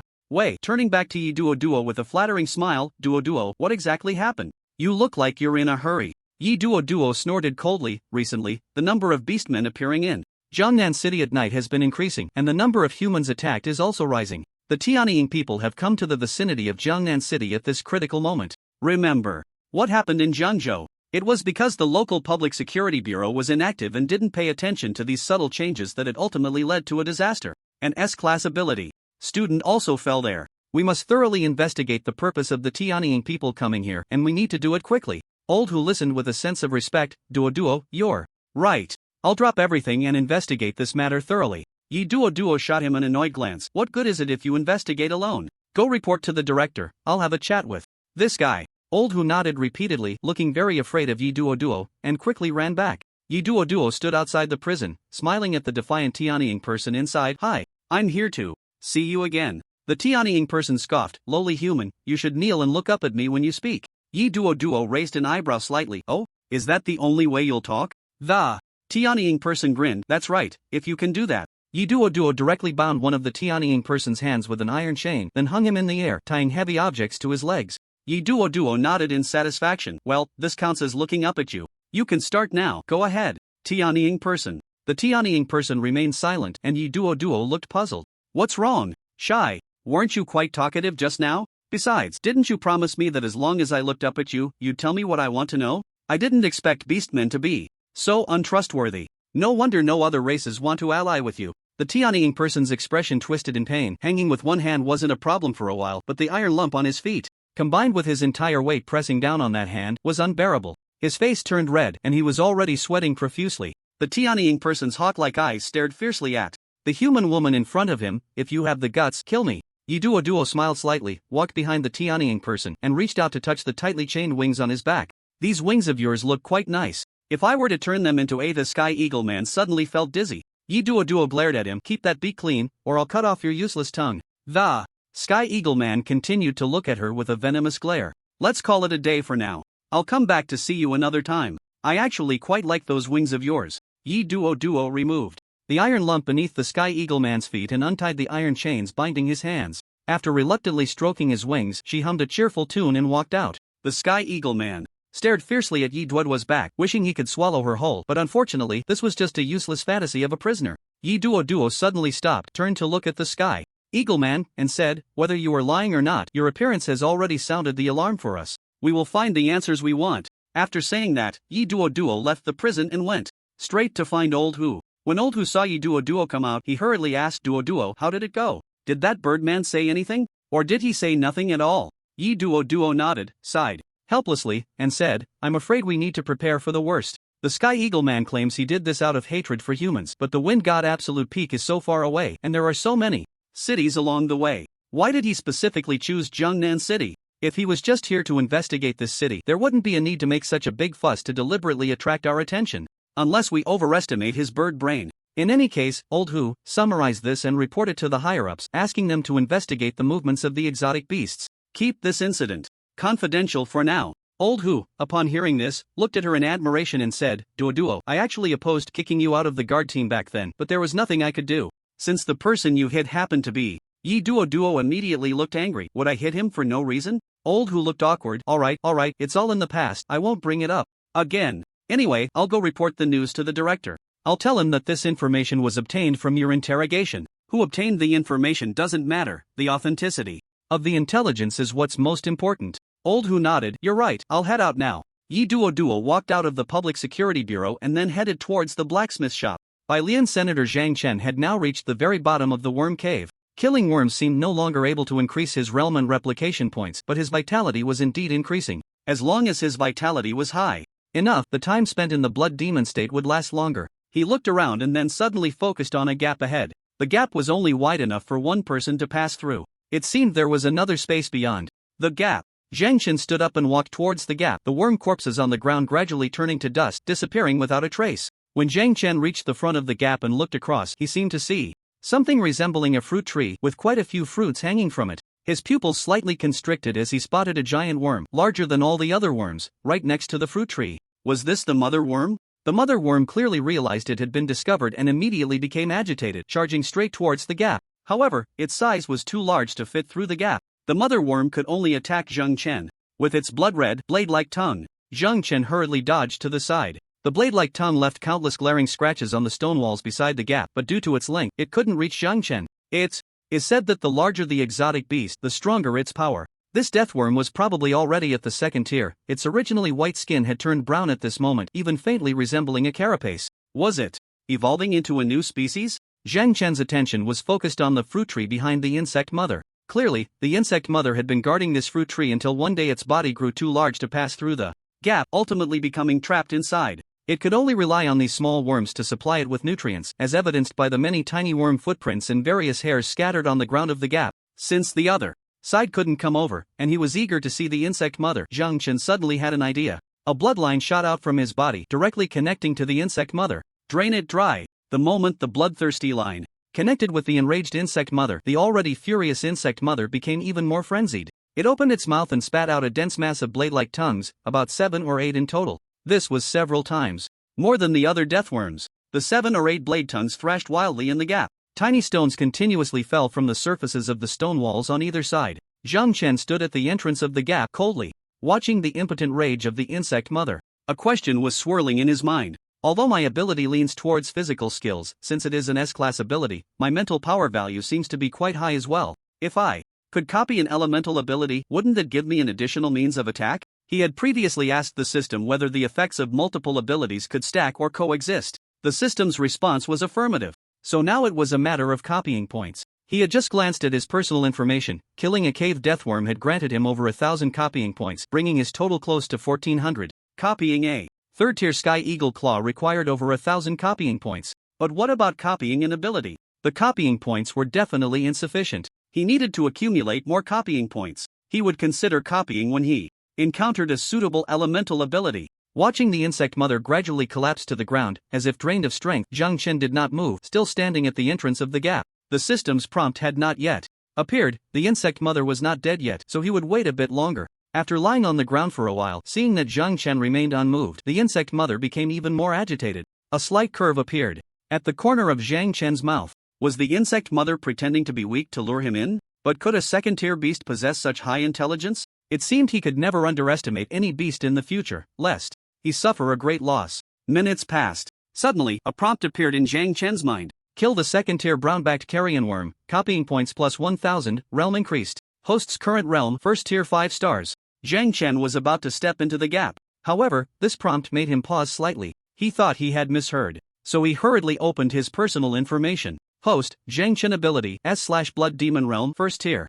5-star strength, 64 vitality, 153 speed, 67 mentality, 51 talent. Copying Space Gate Blood Demon form bloodthirsty copying points, 2421. He hadn't misheard. His realm had indeed increased. His vitality had risen by a full 10 points. His copying points had also increased by a full 1,000 points. What was going on? How could it suddenly increase by so much? Although he clearly knew he had killed a second-tier beast, the increase in realm and points was too much, wasn't it? What kind of algorithm did the system use for rewards? Could it be that cross-realm kills granted high rewards? It was certain that rewards for cross-realm kills were doubled. After all, there was a difference in realms. However, such kills were extremely difficult and perilous. Situations like today were indeed rare. Understanding this, suddenly, a multitude of bold ideas sprang to Zhang Chen's mind. For now, he decided not to dwell on them and went to see what the ancient tree guarded by the insect mother had to say. Zhang Chen slipped through the gap and arrived at the opposite side. The space here was not large, about 10 square meters, and a fruit tree grew abruptly in the center of this area. The fruit tree stood over 3 meters tall, a small tree covered in blue fruits, roughly counting about 7 of them. The fruits had a peculiar appearance, resembling eggs but slightly larger, close to the size of goose eggs, with a skin that was a deep blue, tinged with a hint of translucence. The tree itself emitted an enticing fragrance. Surrounding this fruit tree, not a single weed could be seen, and the insect mother wouldn't clear the weeds. Could it be that all the nutrients nearby had been drained by this fruit tree? Without knowing the origin of this fruit tree, Zhang Chen dared not taste it recklessly, but he knew the system would recognize it. System. Copy. Detected skyfruit. Would you like to deduct 500 points for copying? No, cancel the command. Yes. Skyfruit. Copying 1 costs 500 points. This fruit is indeed a good thing. However, its specific effects were still unclear. Perhaps someone online would know? Zhang Chen took out his phone and tried searching online. Soon, he found the answer he was looking for. There was a book called Rare Fruit Compendium. It recorded thousands of fruits, both large and small. Originally, no one knew their specific effects or existence. It wasn't until hundreds of years later that their uses were truly discovered, and specialists began to seek them out and compile them into books. The skyfruit is the fruit of the sky tree, classified as a C-grade rare fruit, primarily growing in high-altitude mountainous areas, yet the skyfruit tree Zhang Chen discovered was surprisingly located in a cave. This was extremely rare. It was said that consuming skyfruit could permanently increase a person's mental attributes, making it popular among elemental ability users. Although the skyfruit tree was very precious, there were still people selling skyfruit online. However, as soon as it appeared, it would be reserved immediately, truly a case of high demand and low supply. To buy it, one would have to pay a high price. The online price for skyfruit was set at 200,000 per piece, but there were many willing to purchase at 300 to 500,000, and perhaps even higher prices could be fetched. It mainly depended on the sales method. Zhang Chen considered himself short on money, but not desperately so, since these 7 skyfruits could enhance his mental power. For Zhang Chen, who originally planned to find an opportunity to copy an elemental ability to strengthen his offensive capabilities, this was undoubtedly like adding wings to a tiger. Zhang Chen carefully reviewed the explanation of the skyfruit. It seemed that the skyfruit would not rot, its very existence contained immense energy. After realizing this, Zhang Chen picked all the skyfruits and placed them into his spatial ring. He wasn't in a hurry to eat them. Moreover, since they could be stored for a long time, they could also serve as a form of financial reserve. In the future, if he ran short on money, he could take them out for emergencies. Zhang Chen opened the spatial door, went home, took a quick shower, ate something, and then returned to the 100 Refinements forest. He had to admit that the spatial door was indeed very useful, saving him a lot of travel time. He just didn't know what his limit distance was. Perhaps he could test it out when he had the chance. Since this hunting trip had gone very smoothly, Zhang Chen decided to head to the next location in the 100 Refinements forest to continue hunting. At first, his plan was to find some first-tier beast nests, using the bloodthirsty effect to train his neural reflexes while dodging the attacks of the beasts, gradually wearing them down. The neural responsibility has improved, but when he kills too many exotic beasts, the subsequent gains will significantly decrease or even not increase at all. Wouldn't it be better to target some powerful, high-tier ones? Lure them into this underground lair or a similar place, and use bloodlust to slowly wear them down? This way, the increase in gains would be very obvious, and the strength and speed of high-tier exotic beasts are clearly above the first tier. The process of luring them is also equivalent to training his neural responsibility. At this moment, Zhang Chen is walking slowly through the valley of Bailiansen, aimlessly searching. He is looking for a place similar to a gap in an underground cave. If he could find one, that would be perfect. He took out a map and examined it carefully. Most of the terrain in Bailiansen belongs to forested areas, but in the northern part of Bailiansen there is a canyon. More importantly, it seems that a group of second-tier exotic beasts known as the Wild Mountain Ancient Wolves lives here. This seems to fit his requirements perfectly. Zhang Chen confirmed the direction of the north to see if there were any good places to utilize. In the northern part of Bailiansen, as he walked along, Zhang Chen could clearly feel that the number of ability user hunters decreased as he got closer to the north. The Wild Mountain Ancient Wolves are not just simple second-tier exotic beasts, they are also excellent hunters known for their group actions. It is said that the Wild Mountain Ancient Wolves usually hunt in packs, targeting larger exotic beasts, and they even cross borders to hunt. The entire group operates in unison, almost like an excellent army. They have been accustomed to this way of life since childhood, growing up in this lifestyle. Some would even rather face third-tier exotic beasts than encounter this group of excellent hunters. Zhang Chen looked up at the small rocky hills in the distance, and below those hills, several Wild Mountain Ancient Wolves were wandering. This place has clearly been completely occupied by this group of Wild Mountain Ancient Wolves, with hardly any other exotic beasts in sight. Taking advantage of the forest's concealment, Zhang Chen slowly approached a small rocky hill standing on a large pile of rubble. In the distance, he carefully made his way to the back of the hill. Zhang Chen looked at the uneven rock wall and began to climb up. When he reached the top of the cliff, Zhang Chen confirmed the surrounding environment. The area of this small rocky hill is less than 5 meters, and the surface is very flat and smooth, as if it had been cut out with a knife. While marveling at the wonders of nature, Zhang Chen looked down. He didn't know when, but a few wild mountain ancient wolves had already arrived at the foot of the rocky peak. It seemed they had caught a scent and gathered around. Zhang Chen observed the ground in his current height, which was about 10 meters. These wild mountain ancient wolves might find it hard to encounter enemies on flat ground, but against an airborne enemy, they probably wouldn't have much of a chance. Although the rock walls are uneven, allowing humans to climb up, it seems unlikely that this group of wild mountain ancient wolves could make it up. Even if they have good jumping ability, they couldn't possibly jump 10 meters, right? Zhang Chen was quite satisfied with the place he found. Not wanting to waste any more time, he directly opened a spatial door behind him, just in case. Then he activated Bloodlust. Instantly, several bloodlines surged from his body, spreading through the air like fireworks, falling from the sky. Howl, howl, howl. The wild mountain ancient wolves have detected something unusual and began to howl at the sky. This howl truly echoed in response, and all the wild mountain ancient wolves that heard the commotion instantly gathered towards the side. At this moment, Zhang Chen also took out his katana, combined 2 katana together, and inserted them into the ground beside him, making a double preparation. After all, the wild mountain ancient wolves are second-tier exotic beasts, and he is not very clear about their specific abilities. If a judgment is mistaken and an accident occurs, it would be a bit of a loss. The ancient wolves of the wild mountains were continuously howling at the bloodline that fell from the sky, with some daring ones even rushing up to bite. However, the consequence of biting was being connected by the bloodline. At this moment, Zhang Chen also noticed that his bloodthirsty range seemed to have increased. The previous limit was about 10 meters. Now, he had released it over 10 meters and even felt he still had strength left. Vitality +1, vitality +1, vitality +1. The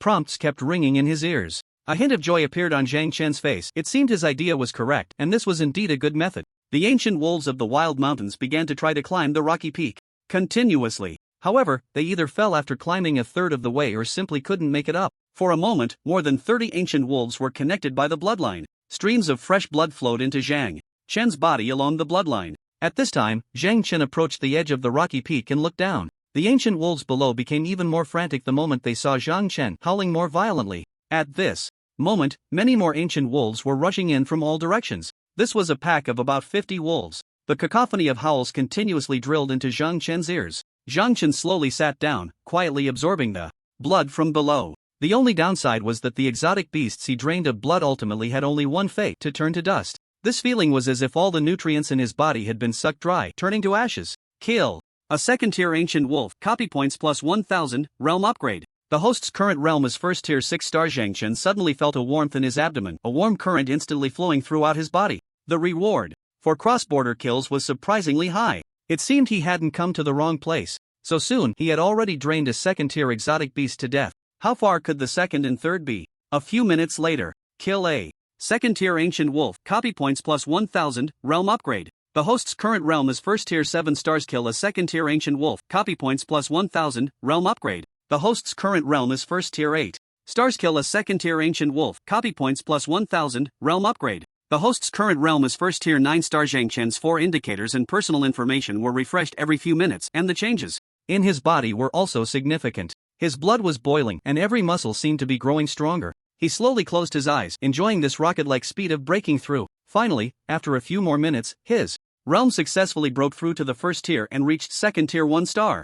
At this moment, Zhang Chen's body underwent a remarkable transformation. The red mist formed by his vital energy was continuously bursting out from thousands of pores in his body, slowly swirling around him. His eyes were blood red, and a pair of towering horns slowly grew from the top of his head. His body was inflating like a balloon, stretching his clothes and revealing patches of bright red muscle. At this moment, an ancient wolf of the wild mountains somehow climbed up the rock wall and reached the peak. Howl! It suddenly opened its bloody maw, drool dripping from its chin to the ground, its muscles tensing at that moment, lunging at Zhang Chen to bite, as if it wanted to bite Zhang Chen to death. Zhang Chen suddenly opened his eyes, grabbing the ancient wolf's jaw. The ancient wolf was about to bite down, but Zhang Chen abruptly lifted it up and casually threw it down the rock wall. Bang! Dust immediately rose from the ground in the distance, and that ancient wolf could no longer get up. Zhang Chen continued to absorb the blood energy swirling around him, and the bloodline he released slowly returned to his body at that moment. It was unclear how long had passed. the entire sky darkened. Zhang Chen slowly opened his eyes, his body returned to its original form at that moment, and the spot on his head where the horns had grown seemed to show no abnormalities. He glanced back at the spatial gate behind him, then he stood up and walked inside. Silently, he took a shower, silently ate something, and silently got into bed. System. Host, Zhang Chen ability, S/Blood Demon Realm, 2nd stage, 3 stars power, 144 vitality, 351 speed, 147 spirit, 131 talent, copy Spacegate, Blood. Demon form, bloodthirsty copy points, 23320. Zhang Chen admired the system panel that belonged to him, clearly indicating that his hunting today could be described as a great success. The cross-border killing of alien beasts had caused his realm and copy points to surge, and all 4 metrics had increased significantly. He could now be considered a 2nd stage ability user? Over 20,000 copy points. He wondered if he could use them to copy an elemental ability of B rank or higher? If not, C rank would suffice. But for the time being, he could focus on his cultivation as he was quite satisfied with his current realm. Next, he would enhance his spiritual energy, circulation, neural reflexes, and combat abilities one by one, and of course, he couldn't miss the chance to copy an elemental ability. He closed his eyes contentedly and fell into a deep sleep. Until the next morning. Zhang Chen got up, washed up briefly, and then headed to school, returning to his classroom. The classmates in the classroom had clearly experienced their ability awakening, each radiating a faint aura of spiritual energy. Some students were showing off their awakened elemental abilities to the girls. It was said that those who could awaken elemental abilities generally had a high ability rating, at least C rank. Zhang Chen, you actually came to school? By the way, why didn't I see you at the ability awakening ceremony? What ability did you awaken? The speaker was Zhang Chen's good friend, Ganja. Ganja looked at him with excitement, clearly having awakened a decent ability. Principal Su had already communicated with him early on. If anyone at school asked about his ability, he was to tell them it was a C-rank spatial ability. Spatial abilities didn't have many fancy names, just a general term and a distinction based on ability level. C-rank spatial ability, Zhang Chen said. Upon hearing this, Ganja paused for a moment, then looked astonished. Spatial? Wow, that's a very rare ability. And it's C-rank. Where did you get tested? I didn't see you at the ability awakening room at all. Zhang Chen smiled slightly and asked, what ability did you awaken? You look so smug, you must be quite satisfied with your ability? Ganja chuckled, my awakened ability is far inferior to yours. It's also C rank, and I'm an elemental ability user, but unfortunately, it's a solid type elemental ability. Solid type ability. That means an ability with no obvious attack effect, and cannot cause damage by itself? Stone, wood, water, earth, similar? Zhang Chen asked with slight confusion. Solid type ability, and it's elemental, it should have a name, right? Ganja nodded. Of course it has a name. It's called Stone Reaper. Stone Reaper. That name is quite fresh. Ganja's ability seems to allow him to convert spiritual energy into stone? Seeing that Zhang Chen's reaction was not very strong, Ganja continued, actually, my ability is quite powerful. My ability can convert spiritual energy into stone, but not in chunks, it's in a gaseous form. If these gaseous stones wrap around my opponent, when I harden the stones, my opponent can't escape at all, though the attack power isn't very high. I've heard some people think Stone Reaper is a type of support ability. As Ganja finished speaking, he sighed slightly, feeling that compared to Zhang Chen's awakened spatial ability, his Stone Reaper ability was simply pathetic. It had no attack power at all, just the ability to trap opponents, and it couldn't kill them in a short time. Moreover, it seems that no value can be created either. They say that space-type ability users can create space rings to sell for money. I don't know if Zhang Chen awakened an ability that can manipulate independent spaces. However, would it be a bit impolite to ask too directly? Ganja doesn't seem very satisfied with his ability, but after hearing Ganja's description, Zhang Chen became very interested in his ability. A gaseous stone? It can harden according to the host's will? If this ability is used for ambush or dealing with exotic beasts, it would be perfect. System. Sea-level Stone Reaper, copy points, 20,000. Zhang Chen's heart suddenly skipped a beat. He wasn't the type to be easily scared or surprised. He originally thought that a sea-level ability could be dealt with for a maximum of over 10,000. He didn't expect it to be a full 20,000. He only had a little over 20,000 copy points in total. Zhang Chen suddenly hesitated slightly. He took out his phone and searched online for the Stone Reaper ability.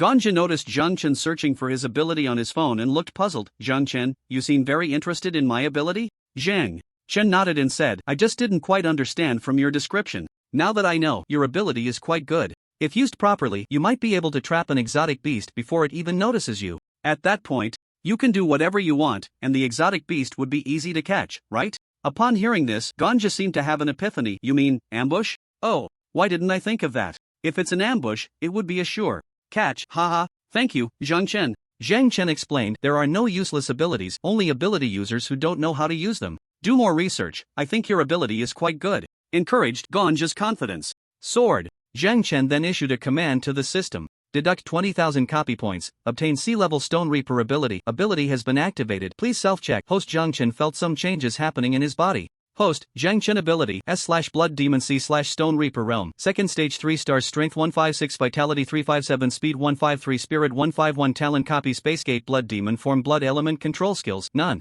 Copy points 3320. Zhang Chen glanced at it briefly and didn't continue to look. The 4 indicators had slightly improved and his spirit had increased significantly. The higher the spirit, the larger the capacity of the energy. C, which would also enhance the cultivation speed to some extent. The speed of cultivation wasn't particularly important to Zhang Chen. However, the capacity of spiritual energy was very important. The biggest weakness of elemental ability users is that their spiritual energy consumption is very fast. What does this skill mean? Zhang Chen was a bit puzzled. It hadn't existed before. After absorbing the elemental ability, it appeared. Could it be unique to elemental ability users? At this moment, Zhang Chen asked Gonja beside him, Gonja, have you created any skills regarding your ability? Gonja was slightly taken aback. Skills? Not yet. I've been troubled by this issue recently. The homeroom teacher mentioned this in class before. Elemental ability users need to create their own skills. Of course, they can also draw inspiration from others, but in the end, they have to imitate based on their own ability characteristics. Zhang Chen was confused by this. Do elemental ability users' skills all need to be self-created? Gonja nodded. Theoretically, that's correct. After all, the skills of an ability user are used by themselves. Even if they want to imitate a skill that everyone knows, they have to use their own imagination to visualize the skill. After completing this step, you need to give a name to the technique. The next time you use this move, you won't have to imagine it again, just silently recite the name of the technique in your mind and it will naturally be executed. That's what the homeroom teacher said. After listening to Gonsao's explanation, Zhang Chen nodded in realization. It seems he needs to create a few techniques himself so that when facing an enemy, he can simply recite the name of the technique in his mind and unleash it instantly, as if it were an extension of his own body. He didn't expect that the speed at which elemental ability users release techniques is so much slower than that of physical ability users. Physical ability users can attack their target by concentrating their strength in various parts and then releasing that power. In the afternoon, after school, Zhang Chen was about to leave the classroom when the homeroom teacher, Li Shui, suddenly walked in with a serious expression. Recently, an unfortunate incident has occurred. The Public Security Bureau is short-staffed and needs to borrow some people from us. Each class will send 5 students and the main task will be to patrol certain areas at night. If you discover anything, use the walkie-talkie to contact nearby patrol team members. Zhang Chen, you count as one, and there are 4 more spots available. Everyone, please be enthusiastic. Pfft, Gan Chao suddenly burst into laughter. Zhang Chen was somewhat surprised, but since Li Shui spoke so firmly, as if there was no room for negotiation, he had no choice but to comply. At that moment, the entire classroom became noisy. Why do we have to go on night patrol? How long have we awakened our abilities? If we encounter danger, who will take responsibility? Teacher Li, is it true that there have been rumors lately? Have beastmen broken into the city through the underground pipeline system? Ah, I know about this. I heard that several residents in different areas have been attacked by beastmen recently, and it's been on the news. Li Shui explained, it's not just you, there are students from several other colleges as well. Moreover, everyone in Jiangnan City will be ordered to stay at home. The Public Security Bureau will provide you with beastman scanning devices. If there are beastmen within 100 meters of you during the patrol, the scanning device will sound an alarm. At that point, you just need to report the location to the patrol team members. You won't need to engage directly in combat. Li Shui's words reassured many students. However, most of the people here were just worrying unnecessarily. After all, only 5 people were needed from each class. Gan Chao quietly said, although it doesn't sound too dangerous, I doubt many would dare to participate in such things. At that moment, a young girl stood up and said in a very cool voice, Teacher Li, count me in. Li Shui smiled slightly and nodded, alright, that makes 1. There are 3 spots left. I hope everyone. Me. I'll go. Don't fight with me, let me go. I can protect Class Xianya. Of course, Class Xianya should be protected by the strongest among us. Who do you think you are? I'm going. It's my duty to protect our class flower. Don't argue with me. Originally, everyone was still hesitating, but with Lin Xianya's registration, the boys in the class suddenly became frantic. The sudden change left Zhang Chen slightly stunned. He looked in Lin Xianya's direction and immediately understood what was going on. This woman was quite attractive. With delicate features, a small face, and fair skin like snow, she naturally exuded a melancholic aura. The surrounding noise seemed to have no effect on her. She simply sat there, elegantly flipping through a book. Li Shui sighed helplessly and then randomly selected 3 people, making a total of 5. Those who were not chosen immediately looked gloomy, but there were only 5 spots, and now they were all filled. Li Shui said, "The selected students, please follow me." Wait, a tall man with a rather handsome appearance suddenly stood up. "Teacher Li, who is he?" Zhang Chen noticed that the other person seemed to be pointing at him. He then glanced at Li Shui beside him. Li Shui's expression changed slightly, a hint of displeasure showing between her brows. "Qin Han, Zhang Chen is the candidate personally chosen by the principal." "What? Are you not satisfied with the principal's choice?" Upon hearing it was the principal, Qin Han immediately softened. The others also looked at Zhang Chen with curiosity. Clearly, not many people here knew Zhang Chen. Even Lin Huanya instinctively glanced at Zhang Chen, her eyes revealing a hint of surprise. One might think Zhang Chen was a transfer student. Qin Han gritted his teeth and said, "Teacher Li, if he was personally selected by the principal, then I have nothing to say. I was just a bit curious. After all, this classmate looks unfamiliar. I don't think I've ever seen him before." Li Shui then explained, "His name is Zhang Chen and he is in the same class as you, but he rarely comes to school. That's all. For now. Zhang Chen, come with me." After Li Shui finished speaking, she stopped wasting time and was the first to walk out of the classroom. The other 5 hurriedly followed. Halfway out, Li Shui turned to the 5 behind her and said, "Zhang Chen, come with me for a moment. The others should gather at the school gate. Students from other classes should be there too. I need to discuss something with Zhang Chen, and I'll be back to find you soon." The few people led by Lin Huanya instinctively glanced at Zhang Chen. Clearly, this student named Zhang Chen was seen as quite special in the eyes of the principal and the homeroom teacher. As for what made him special, it remained unknown. For now, it was important to follow the homeroom teacher's orders. Lin Huanya and the other 3 went down the stairs and walked towards the school gate. Zhang Chen looked at Li Shui, puzzled. "Teacher Li, is there something you want to tell me?" Li Shui nodded. "It's some words the principal asked me to convey to you. You should know that this task executed with the Public Security Bureau is not simple, right? Students from other schools will also participate." Zhang Chen nodded. "It seems we really are short on manpower. We even need to rely on the strength of students." Li Shui smiled wryly. "You have no idea how vast and complex the underground system in Jiangnan City is. Even sending all the personnel from the Public Security Bureau to search isn't enough. And to prevent all the Public Security Bureau members from entering the underground tunnels, which would weaken the defense capabilities on the surface of Jiangnan City, this desperate measure was taken. But don't worry, it will only be for a few days. People from other places will come to support us soon." Zhang Chen nodded in understanding, then looked up at Li Shui. "Teacher Li, you called me over. It shouldn't just be to tell me this, right? The principal said this is an opportunity." Li Shui instinctively looked at Zhang Chen. "I don't know what he's thinking. Although you have good talent, you're still just a child, and it's only been a few days since you awakened your abilities. Yet the principal has such high hopes for you, hoping you can bring honor to the school during this night patrol mission." The reason Principal Su wanted him to hide his identity was precisely for this. Zhang Chen didn't want to attract attention, so he agreed, and the principal also promised to help him investigate his abilities. Investigating his abilities was equivalent to uncovering his father's true identity. He didn't know what they had found out. Zhang Chen said, "Teacher Li, if anything happens, I'll handle it." Li Shui nodded. "Just pay attention to your safety. Even if you don't do anything, the principal won't blame you." The 2 then arrived at the school gate, one after the other. The Jiangnan Ability Academy has a total of 15 classes, each sending 5 people, and they were all already positioned at the school gate. At that moment, 2 large buses slowly arrived at the school gate. Everyone began to board the buses one after another. Zhang Chen and 4 classmates from his class also boarded the bus, then sat down in the last row. Everyone seemed to be very excited. Only Zhang Chen looked calm as he gazed out the window. "Classmate Xianya, with us around to protect you, you will definitely be safe," a male classmate said earnestly. Lin Xianya shook her head. "Just take care of yourselves. I'm not participating in this event to show off. I genuinely want to join, and I don't need you to protect me. After all, I'm not weak enough to need your protection." Lin Xianya spoke politely and finally smiled at the 3 of them. Clearly, she was annoyed by their meddling, but upon seeing Lin Xianya's smile, the 3 classmates instantly became infatuated. After Lin Xianya finished speaking, she turned to glance at Zhang Chen. The aura around this guy was strong. He was definitely not an ordinary first-tier ability user, and he was even faintly approaching the second tier. His abilities were also a mystery. The principal and the homeroom teacher had their eyes on him. His strength was definitely not ordinary. Perhaps tonight she could witness his power? Zhang Chen was unaware that Lin Xianya had been watching him. At this moment he was pondering something in his mind. Self-created techniques. Since elemental ability users need to create their own techniques to use them more smoothly, he naturally needed to create some abilities to enhance his offensive means. Stone element control? The abilities of elemental users can cause spiritual energy to exhibit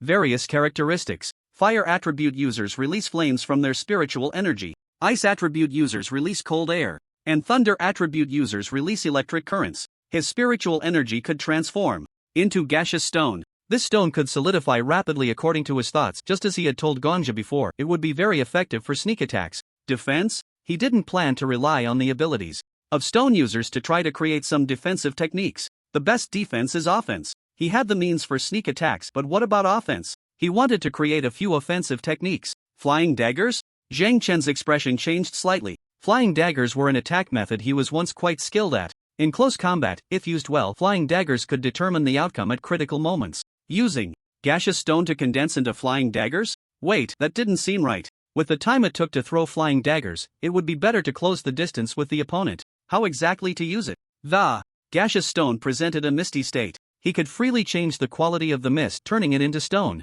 Zhang Chen's expression suddenly shifted slightly. During a duel with an opponent, using the mist to entangle them, even if they consciously tried to dodge, if they came into close contact with him or touched his body, the mist could naturally wrap around them. Then he could harden the mist, right? If his opponent's body was frozen by stone, their movements would naturally be hindered. Even if the opponent was strong, at the moment of breaking free, there would be a gap, revealing a flaw. A slight smile appeared at the corner of Zhang Chen's mouth as he slowly closed his eyes, imagining himself wrapped in gaseous stone. This technique was very simple. He just needed to release the spiritual energy within him, allowing it to wrap around him. When battling an opponent, this mist would gradually entangle them. He needed to give this technique a name. Stone mist. Simple and unadorned. And it was easy to remember. This would do. At that moment, the bus suddenly came to a stop. He didn't know when they had arrived at the local public security bureau's entrance. All the students began to get off the bus one after another.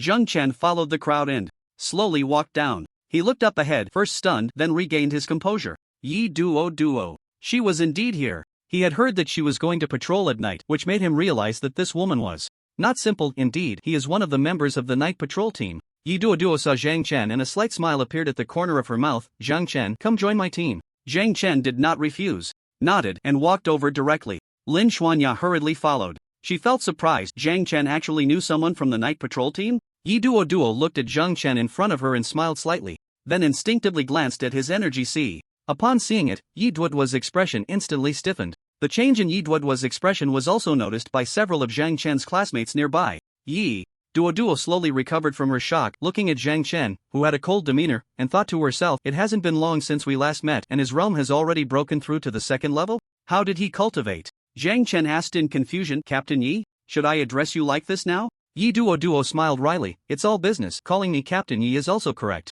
You guys are all Zhang Chen's classmates? I'm curious, how does Zhang Chen usually get along with you at school? Does he always have this cold demeanor? Hearing Yi Duo's words, even Lin Xuanya, who had always maintained her composure, couldn't help but chuckle. The three boys beside Lin Xuanya immediately burst into laughter, unable to contain themselves. Captain Yi, your analogy is just too fitting. Cold demeanor. Zhang Chen rarely comes to school, so we don't know much about him. I didn't expect he actually knows you, Captain. Captain Yi, why don't you tell us what we should do next? It seems like the other teams are busy organizing their equipment. Zhang Chen looked at Yi Duo with a speechless expression. Yi Duo also realized that she might have gone a bit too far with her joke and quickly laughed. Zhang Chen, don't be angry, I was just joking, trying to lighten the mood. Let's not talk about that for now. Here are your scanners and communicators, one for each of you. Come and get them. Zhang Chen took the scanner and communicator that Yi Duo handed over. Since both devices were not very large, the scanner looked like a watch and the communicator could be directly placed in the ear. After everyone had put on their equipment, Yi Duo, to test the communicator's effectiveness, spoke to the 5 people in front of her. We have 6 people, 2 per group, to patrol the A, B, and C areas of Hualong Street. I will assign you based on your strength. Shorty, you come with me. The boy standing behind Lin Xuanya, looking eager, was shocked. No, Captain, I came here for Lin Xuanya, let me team up with Xuanya. Lin Xuanya's expression changed slightly, then she said, I will follow the captain's arrangement. The short boy's face lit up with joy as he looked expectantly at Yi Duo. However, Yi Duo's expression suddenly became serious. It seems you still don't understand the danger of this mission, thinking it's just a simple patrol? Hearing Yi Duo's words, several people perked up, looking at their captain, waiting for her to continue. Yi Duo said solemnly, Beastmen have infiltrated our city through the underground pipes. Do I need to explain what beastmen are? They are a group of beings with equal intelligence to us. Even without needing to awaken their abilities, they are born with extraordinary physical qualities. If it weren't for the beastmen being too powerful, the other 2 races on Blue Star wouldn't have signed a peace treaty with us and our human population wouldn't have decreased. from hundreds of billions to just over a billion now. Plus, we recently discovered that the underground pipes have been invaded by beastmen. Who knows how many beastmen have already entered human cities through these underground pipes? At this moment, Lin Xuanya asked, so, during our patrol, we are very likely to encounter attacks from beastmen? As soon as these words were spoken, the three people behind Lin Xuanya widened their eyes in shock. This was different from what they had discussed before coming here. So dangerous? Yi Duo nodded. I don't rule out this possibility. I also considered the team distribution from multiple angles and made my judgment to group you. Clearly, the strongest among you should be Zhang Chen and this lovely little girl. Lin Xuanya's cheeks flushed slightly and she shyly glanced at Yi Duo. Captain. My name is Lin Xuanya. It was the first time someone had so straightforwardly complimented her on being cute, and she felt a bit embarrassed. Yi Duo continued, Zhang Chen, Lin Xuanya, you each take one person. Zhang Chen will be in charge of Hulong Street B district, Lin Xuanya will handle a district, and I, along with this little shorty, will take care of C district. Don't worry, little shorty, I will take good care of you. The little shorty stood next to Yi Duo, who was nearly 2 meters tall, creating a stark contrast, almost like a mother and child. The little shorty swallowed hard, fear etched on his face. He couldn't handle a muscular woman like this. After the assignments were made, Zhang Chen headed to Hulong Street B district with a boy named Lin Han. Lin Han sighed helplessly. I thought I would finally get to spend a romantic evening with my goddess Lin Xuanya, even if it was just a walk. I didn't expect someone else to get there first. Zhang Chen glanced at the scanner on Lin Han's watch and reminded him, your scanner isn't turned on. Lin Han looked at his watch, raising an eyebrow slightly. Oh, thanks for the reminder. He turned on the scanner, and a radar network appeared on the egg-sized circular screen of the watch, currently showing 2 yellow dots. Zhang Chen, these 2 yellow dots should be us, right? The other teams should also be yellow dots? Zhang Chen nodded, that's correct, but be careful, there might be mixed signals. Lin Han didn't quite understand Zhang Chen's meaning, mixed signals? What does that mean? Zhang Chen smiled slightly and said, if I were an orc, in this situation, I definitely wouldn't do nothing. I would find a weaker team, kill them, take their scanner, and then use it to find other team members. Lin Han looked at Zhang Chen, who either didn't speak or said very strange things, with a shocked expression. Feeling a chill in his heart, he couldn't shake the feeling that this guy wasn't normal. How could a normal person maintain such a calm demeanor? Was he deliberately keeping himself calm, or was that just his nature? A person without joy, anger, sorrow, or happiness? Wasn't that just a robot? The street was empty, not a single figure in sight. Some stray dogs and cats began to occupy the streets. It felt like a lockdown. Zhang Chen looked at the scanner in his hand, which was still quiet. Click. Orc traces detected on North China Street. The teams in that area have already headed to their destination. Teams nearby, please go support. Immediately. Lin Han's face turned tense. They found orcs so quickly? Should we go support, Zhang Chen? Zhang Chen shook his head. Those nearby can certainly go, but North China is over 10 streets away from us, so we don't need to go. Lin Han nodded, looking a bit unwell, vigilantly observing his surroundings. The communicator was clearly public for everyone. They could continuously hear reports coming from the North China area. Attention! Everyone, attention! The orcs are above 2nd tier in strength and their numbers are increasing. Requesting support. We need support. A horrific scream suddenly startled Lin Han, causing him to rip off his cochlear communicator. When he came to his senses, he was drenched in cold sweat. Zhang Chen asked with concern, Lin Han, are you okay? Lin Han shook his head. No, it's nothing. What could possibly be wrong with me? Haha. Lin Han was clearly startled by the sudden situation.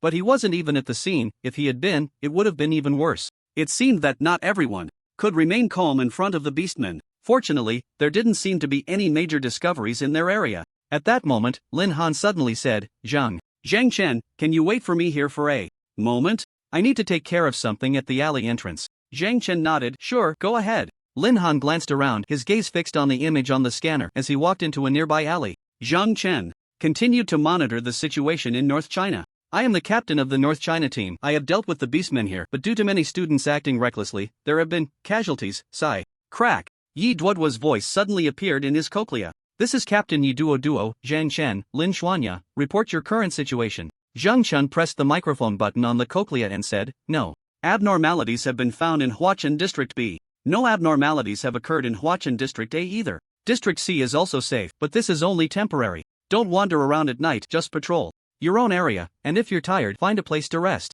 B district received. A district received. Lin Xuanya turned off the microphone, letting out a soft sigh. It seemed that there had been casualties in the North China area. Captain Yi was right. This was indeed no trivial matter, but a very serious night patrol mission. At that moment, hurried footsteps suddenly sounded behind her. Lin Xuanya's expression changed. Instantly, a katana appearing in her hand, her gaze turning sharp as she turned to look behind her. Xuanya, are you hungry? Look what I brought you, huh? Milk tea and hot dogs, you should like them, right? Son. Yen clearly treated this night patrol as a private date with Lin Xuanya. He had almost planned how to brag about it to others when he returned to the classroom tomorrow. A hint of anger flickered in Lin Xuanya's eyes. You said you were patrolling elsewhere, but you went to buy food? Lin Xuanya's tone was laced with fury. Sun Yen wasn't an idiot, he quickly explained. I just happened to pass by. That shop was about to close, so I bought some food before it shut down. I was just worried you might be hungry. Let's not talk about this, just eat. Lin Xuanya forcefully pushed away the hot dog and milk tea that Sun Yen offered.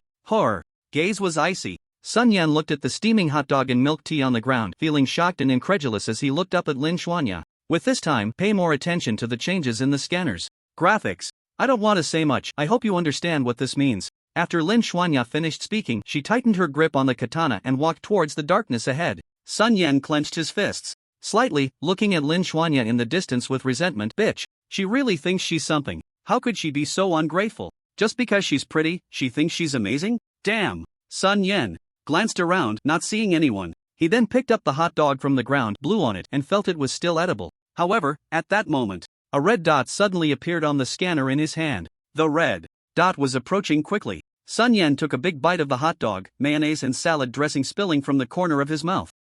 This is so delicious, I even added 2 sausages. Lin Xuanya, oh Lin Xuanya, you're missing out. Sun Yen walked towards Lin Xuanya while eating the hot dog. Oh, I suddenly know why Xuanya is angry. At this moment, Sun Yen suddenly realized it must be that I've been out too long, and returned too slowly. Xuanya must be scared to patrol alone at night, which is why she's angry with me. Hiss. In the middle of the night, a woman walking down a quiet street, surrounded by the sounds of stray cats and dogs, some of which sound like children. How could she not be scared? Ah, my emotional intelligence is really too low. I should have realized this sooner. No, I need to find Xuanya. She's probably both angry and scared right now. Sun Yen tossed the hot dog behind him and quickly ran forward. But after a few steps, he suddenly stopped, a look of confusion on his face. Strange, why didn't the hot dog make a sound when it hit the ground? Could it be stuck somewhere? Sun Yen turned around to look back. He saw a beastman standing in front of him, towering over 2 meters tall, with a massive lion's head. Only then did Sun Yen notice that the red lights on his scanner were flashing continuously.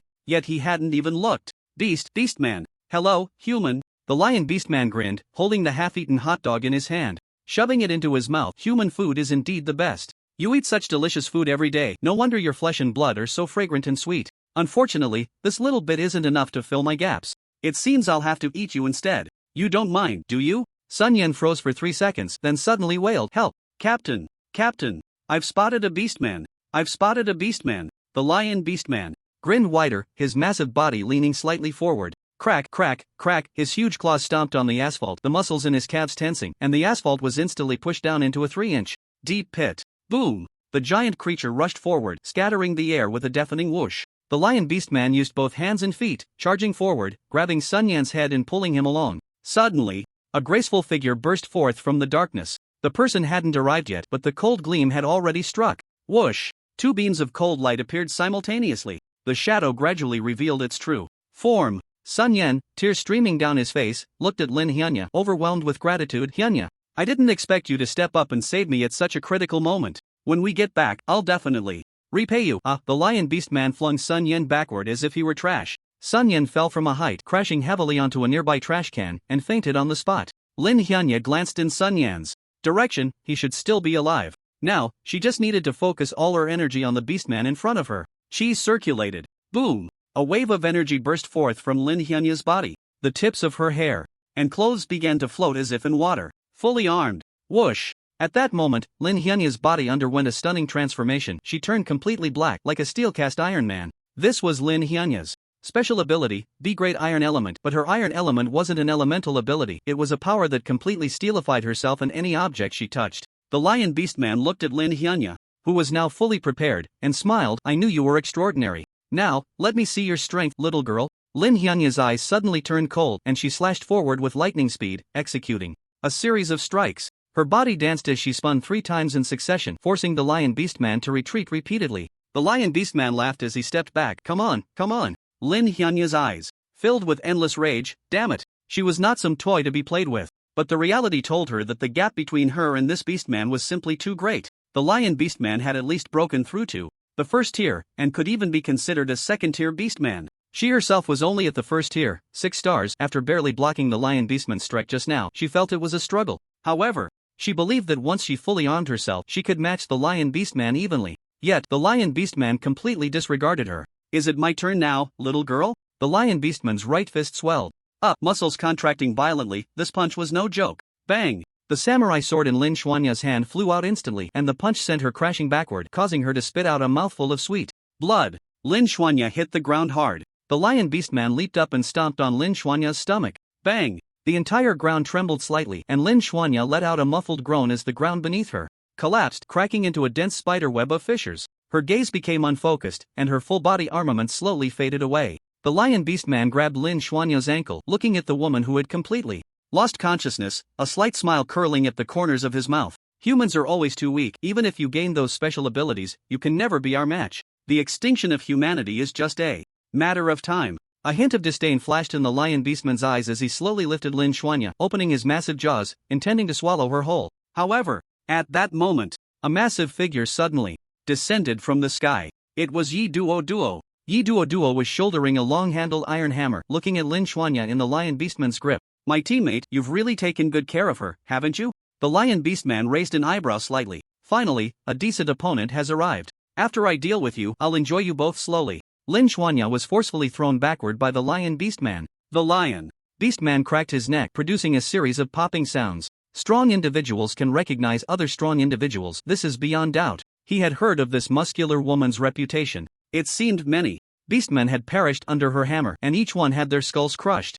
Even beastmen wouldn't commit such brutal acts against humans. The head is one of the most delicious parts. They wouldn't waste it. Wait, why was there no sound of anything falling to the ground? The Lion Beastman turned to look back. He saw the woman he had just thrown lying in a man's arms, and the man's gaze made him pause slightly. Another one? Zhang Chen handed the unconscious Lin Xuanya to Lin Han beside him and said, "Take care of Lin Xuanya and bring her to heal." Okay. Lin Han's face turned pale with fear. Just standing there was already difficult. Letting him leave was the right choice. Yi Duo saw Zhang Chen approaching and reminded him, "Zhang Chen, this is not a battle you can participate in. I will handle it." It was clear that the Lion Beastman was very strong. If he could seize the killing rights from the Lion Beastman, it might significantly increase his replication points in realm. How could he let this opportunity slip away? Zhang Chen pulled out 2 samurai swords from his spatial ring, gripping one in each hand. I'll handle it. Seeing Zhang Chen insist, Yi Duo didn't stop him. I knew you wouldn't listen to me, so be careful and don't let him catch any flaws. As she spoke, gusts of wind surged from within Yi Duo's body. The spiritual energy cycled instantly to the second level, faintly pushing toward the third level. A layer of soft fluorescence enveloped Yi Duo's body at that moment. It must be said, this woman possessed a nearly perfect physique. Her muscles would likely make many men envious. At this moment, the Lion Beastman's body was also gradually swelling, his originally over 2-meter tall frame suddenly growing to nearly 3 meters. Beastmen could actually hide their true strength. And at this moment, Yi Duo stood before the Lion Beastman like a child. The two sides faced off against each other. Then, at the same time, they charged towards one another. Yi Duo leaped up suddenly, swinging her large hammer without hesitation towards the Lion Beastman. The Lion Beastman instantly vanished from his spot. Boom! The entire road surface shattered in an instant, the ground bulging up and kicking up countless dust. If that hammer had landed, it would have been unbearable for anyone. The suddenly vanished Lion Beastman appeared right behind Yi Duo, a glint of cunning in his eyes, and he threw a punch at her. Yi Duo immediately raised her hammer to block. Bang! The punch sent Yi Duo sliding back several meters, her arms tingling, but she quickly recovered. A roar erupted from the Lion Beastman, a deafening sound, as a massive white lion phantom lunged at Yi Duo. Yi Duo spun her hammer like a helicopter rotor. Bang! The white lion phantom crashed down onto her hammer, but it didn't gain any advantage. Both sides knew that without getting close, they couldn't harm each other, and in that moment, they charged at one another. The Lion Beastman seemed to have the upper hand, but what he didn't know was that a blood-red thread had appeared on him at some point. His attention was entirely focused on Yi Duo in front of him. Clearly, this was an opponent who could deal him a significant blow if he let his guard down. The Lion Beastman's pupils suddenly constricted. Bang! The ground beneath him shattered from the explosive force of his legs, and his entire body leaned forward, surprisingly using his limbs to crawl. With this crawling, his speed had doubled compared to before. Whoosh! A cold light swept past Yi Duo's body. Put! A chunk of flesh was torn from Yi Duo's arm, blood instantly streaming down. The lion beast man licked his fingers, a look of enjoyment on his face. Indeed, the stronger the human, the more delicious their flesh. Yi Duoduo's body suddenly twisted, and in the next second she vanished without a trace. Did you really taste my flesh? The lion beast man was momentarily stunned, looking at his right hand where there was no trace of flesh left. What was going on? Suddenly, a dozen or so Yi Duoduos appeared in the arena, each standing in a different position, surrounding the lion beastman. The lion beastman's gaze quickly swept over these figures. His sense of smell seemed to have failed him. What was happening? Moreover, all around were Yi Duoduo's figures. Could it be that this woman's ability was to manipulate his senses? Zhang Chen watched the lion beastman, who was frantically striking at the air, with a hint of surprise in his eyes. Yi Duoduo walked up to Zhang Chen, smiled slightly, and said, I was wondering why you weren't running. Turns out you're here for yourself. What's this bloodline? For? Zhang Chen replied in a calm tone, it's to weaken his abilities. I suppose it's helping you too. Yi Duoduo nodded in understanding, then turned to the lion beastman, who was battling wits with the air. Then I'll leave the rest to you. I want him alive. Alive? Clearly, Yi Duoduo intended to interrogate the lion beastman? That made sense. With so many beastmen suddenly coming through the underground passage to wreak havoc in this city, it was impossible that no one was trying to stop them. Perhaps they could extract some useful information. Zhang Chen nodded, it will take time, I'll do my best to keep him alive. Zhang Chen could have completely sealed off the lion beastman with stone mist, but with so many abilities under his belt, if this got out, wouldn't Long Country just capture him for research and dissection? He couldn't take such a big risk. The only downside was that Yi Duoduo wanted the lion beastman alive. Otherwise, it would have been quite a lucrative gain. As time ticked by, after confirming the situation of the other team members, Yi Duoduo noticed that the lion beastman in the distance had already collapsed to the ground. Zhang Chen stopped his torment of the lion beastman. At the same time, he was shocked by Yi Duoduo's abilities. Yi Duoduo's power seemed to create some kind of illusion for his opponents. Could it be the legendary and extremely rare psychic ability? If so, that would truly astonish him. In this world, psychic abilities are even rarer than S-rank ability users. Psychic abilities can control targets without contact, rendering them incapable of fighting, and the more powerful ones can even lead targets to commit suicide directly. Yi Duoduo's ability might be related to psychic powers, but it shouldn't be purely psychic. Otherwise, when he asked her about the interrogation results of that eagle man last time, she wouldn't have answered so vaguely, even uncertainly. Yi Duoduo walked over to the lion beastman and pulled out restraining handcuffs from his spatial ring. The restraining handcuffs could limit the strength of beastmen and ability users, preventing them from using spiritual energy. After handcuffing the lion beastman's hands, Yi Duoduo turned him over. Upon seeing the lion beastman's face, Yi Duoduo's eyes widened in shock. The lion beastman's face was pale, and it seemed as if his insides had been hollowed out, making him incredibly light. Clearly, he was hanging on by a thread. What exactly did Zhang Chen do to him? How could the lion beastman, who had just been full of energy, become so weak? Yi Duoduo took a deep breath and said, Zhang Chen, that's enough for today. You can go back now and report to the Public Security Bureau at the scheduled time tomorrow night. Zhang Chen nodded in response. Yi Duoduo carried the lion beastman away from the scene. Zhang Chen then opened a spatial door and returned to his residence. He checked his vitality in the system. Vitality 387, an increase of a full 30 points. Tonight wasn't a wasted trip after all. The next morning, Zhang Chen went to school and walked into the classroom. Lin Xianya hurried over to him as soon as she saw him enter. All the students' gazes shifted in Lin Xianya's direction. Zhang Chen, about what happened yesterday, I want to thank you. Let me treat you to lunch at noon? At that moment, Lin Han suddenly leaned in, winking at Zhang Chen. I already told Lin Xianya about it. So, Zhang Chen, how are you going to thank me? It seemed Lin Han had shared what happened last night with Lin Xianya, but perhaps not completely. Zhang Chen replied in a very calm tone, Lin Xianya, it was our Captain Yi who saved you, it has nothing to do with me. If you want to thank someone, go thank Captain Yi. Lin Xianya shook her head and said, the captain did save me, but you also caught me when I was falling, preventing me from getting more seriously injured. I will go thank Captain Yi tonight. Zhang Chen nodded. After saying that, he returned to his seat. Ganja saw Zhang Chen come back and hurriedly asked, dude, I heard the fight last night was pretty intense. Some students from other academies even died, but our academy students were lucky, only a few got injured. What exactly happened? Zhang Chen replied, I don't know much either. I just know that quite a few beastmen have already invaded our city, and the Public Security Bureau is dealing with it. I'm just a humanoid scanning device. I detected the presence of beastmen and notified the captain. Ganja nodded in understanding. So how could there still be deaths? Zhang Chen snorted lightly, eager to show off. Besides that, are there any other possibilities? Eager to show off, and as a result, being too weak and dying at the hands of the beastmen? Ganja sighed and shook his head. I didn't expect it to be so dangerous. Good thing I didn't go. By the way, Zhang Chen, you saved Lin Xianya. In situations like this, she is likely to develop feelings for you out of gratitude. Aren't you going to take the opportunity to showcase your charm as a man and win her over? Lin Xuanya has quite a good background, a rich family's daughter. If you can win her over, then you can cook the rice into a meal, and the boy will be called. It seems that without interruption, Gonja would continue to indulge in his fantasies. Zhang Chen said, "Alright, Gonja, class is starting." Gonja looked out the window, puzzled. Class is starting? Why didn't I hear the bell? He didn't know what was going on. Lin Xuanya, who usually liked to be alone and didn't enjoy talking to others, took the initiative to approach Zhang Chen after the first class ended. She spoke about some irrelevant things and asked some unnutritious questions. For example, "The weather is nice today, but I saw the weather forecast that it might rain. Did you bring an umbrella?" "Actually, I brought two. I can lend you one, or I can give it to you." "Zhang Chen, what kind of food do you like?"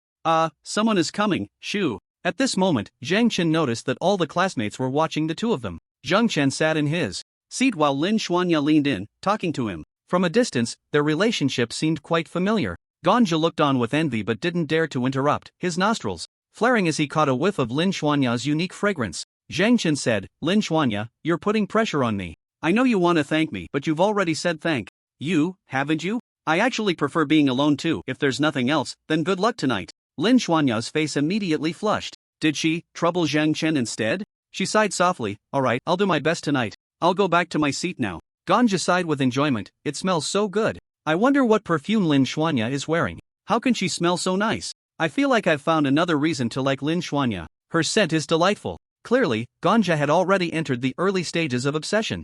Wuan Bureau. Interrogation room. A bright light shone on the face of the Beastman. The Beastman slowly woke up, looking around in confusion. He wasn't dead? Where was this? It wasn't until he saw Yi Duo that the Beastman realized what he had gone through. It seemed he had lost, and it was a baffling defeat. Indeed, the remaining humans were not easy to deal with. They had awakened various abilities and were gradually maturing. For some reason, he couldn't muster any strength in his body. The Beastman wanted to change his sitting position, but he didn't even have the strength to stretch his legs. Seeing that the Beastman was awake, Yi Duo smiled slightly and asked, "Big Flower Cat, you should know the situation now. If you confess, perhaps I can make it easier for you." The Beastman used his last bit of strength to make his expression appear somewhat fierce. "What? Isn't it normal for beastmen to attack humans? Don't you humans also attack strange beasts and us beastmen? Aren't we at war? Then we should be enemies. Enemies kill each other out of hatred. What's so strange about that? What else do you want to know from me?" Yi Duo grinned. "Well, Big Flower Cat, I didn't expect you to be so articulate."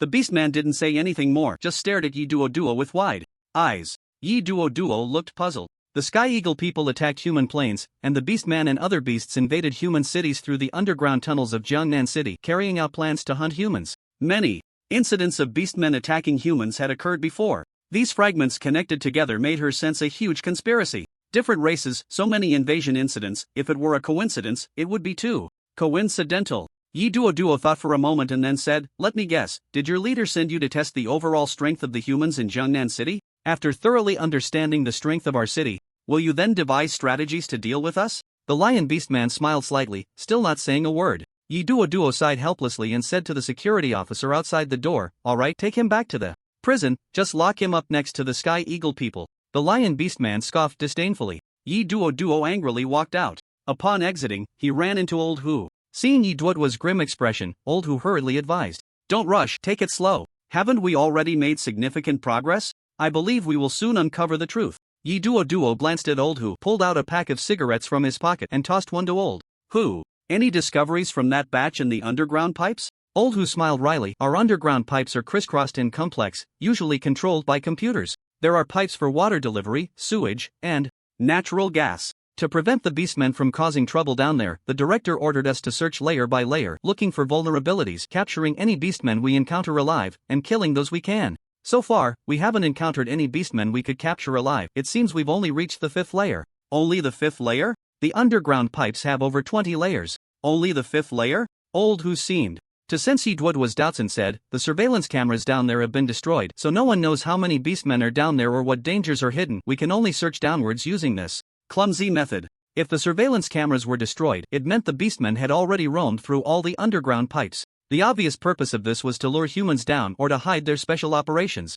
If these beastmen destroyed the natural gas pipelines underground, causing a massive explosion, the entire Jiangnan city would likely collapse. Fortunately, the beastmen did not know the function of these pipes. nor did they realize that natural gas could explode. At this moment, Yi Duo lit a cigarette for himself, took a deep drag, and slowly exhaled a column of smoke. We must accelerate our progress. If it comes to it, let Director Wang call in some dragon army for assistance. This matter concerns the safety of all humans in Jiangnan City. We can't afford to delay. Old Hu chuckled lightly. Aren't people already on the way? What you can think of, others can think of too. Just don't be too anxious. Haste makes waste. Yi Duo rolled his eyes slightly and then asked, has there been any news from above? Any signs of a potential beast tide? Old Hu shook his head. The director hasn't told me anything for now. If there were news, he wouldn't keep it from me. Right now, the main focus is still on dealing with those beastmen in the underground pipes. To prevent them from damaging the pipelines or contaminating our drinking water, we've cut off all the natural gas and water supply lines. However, I estimate we can't hold out for more than a few days.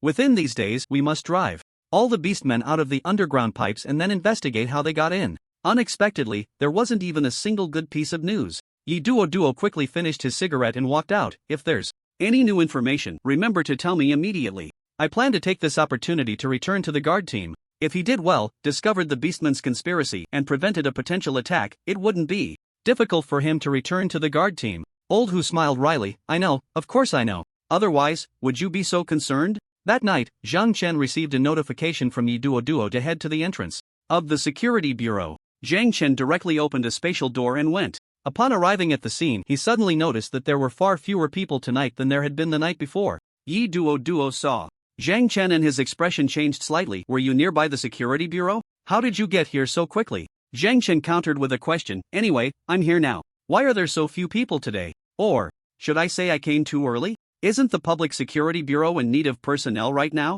The more support from the academy, the better. How could they possibly complain about too many people? Yi Duo didn't say much more but mentioned that she would explain everything to them once another person arrived. Another person. In other words, there was still one more person, rather than forming a small team of 5 like yesterday?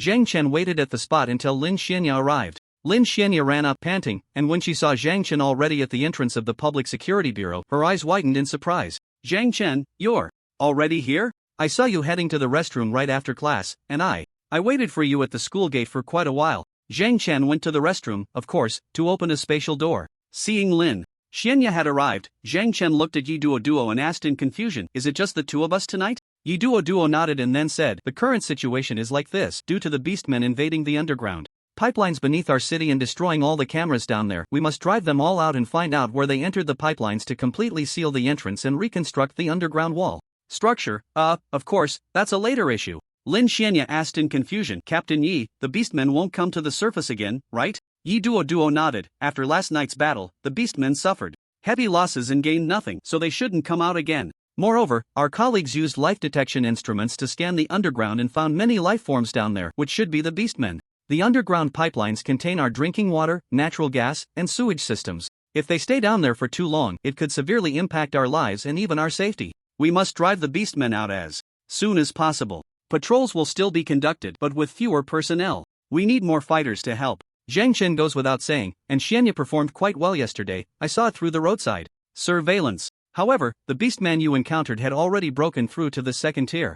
Beastmen are inherently stronger than ability users, even at the same level. But I must admit, you did quite well. Lin Xianya's eyes slightly firmed up. Captain Yi, thank you for saying that. I will work twice as hard tonight. Yi Duo nodded. Working hard is good, but if the gap in strength is too great, don't throw your life away unnecessarily. Staying alive is the most important thing. Zhang Chen, you and Xianya will be in a group. Take care of the girl a bit. Zhang Chen nodded. Okay, I understand. Lin Xianya's cheeks flushed slightly as she glanced up at Zhang Chen, a small smile playing at the corners of her mouth. Yi Duo seemed to see through Lin Xianya's little thoughts, and a hint of a smile appeared on his lips as well. He glanced at Zhang Chen, who still had a cold expression. Mischievously, he planned to see if any sparks could fly between the two. At that moment, Yi Duo took out an item resembling a tablet from his spatial ring and handed it to Zhang Chen. This tablet contains a virtual map of the underground terrain and is also used to locate the GPS in your scanner. You will enter the underground pipelines with the night patrol team members. Stick close to them. Don't try to be a hero and come back alive.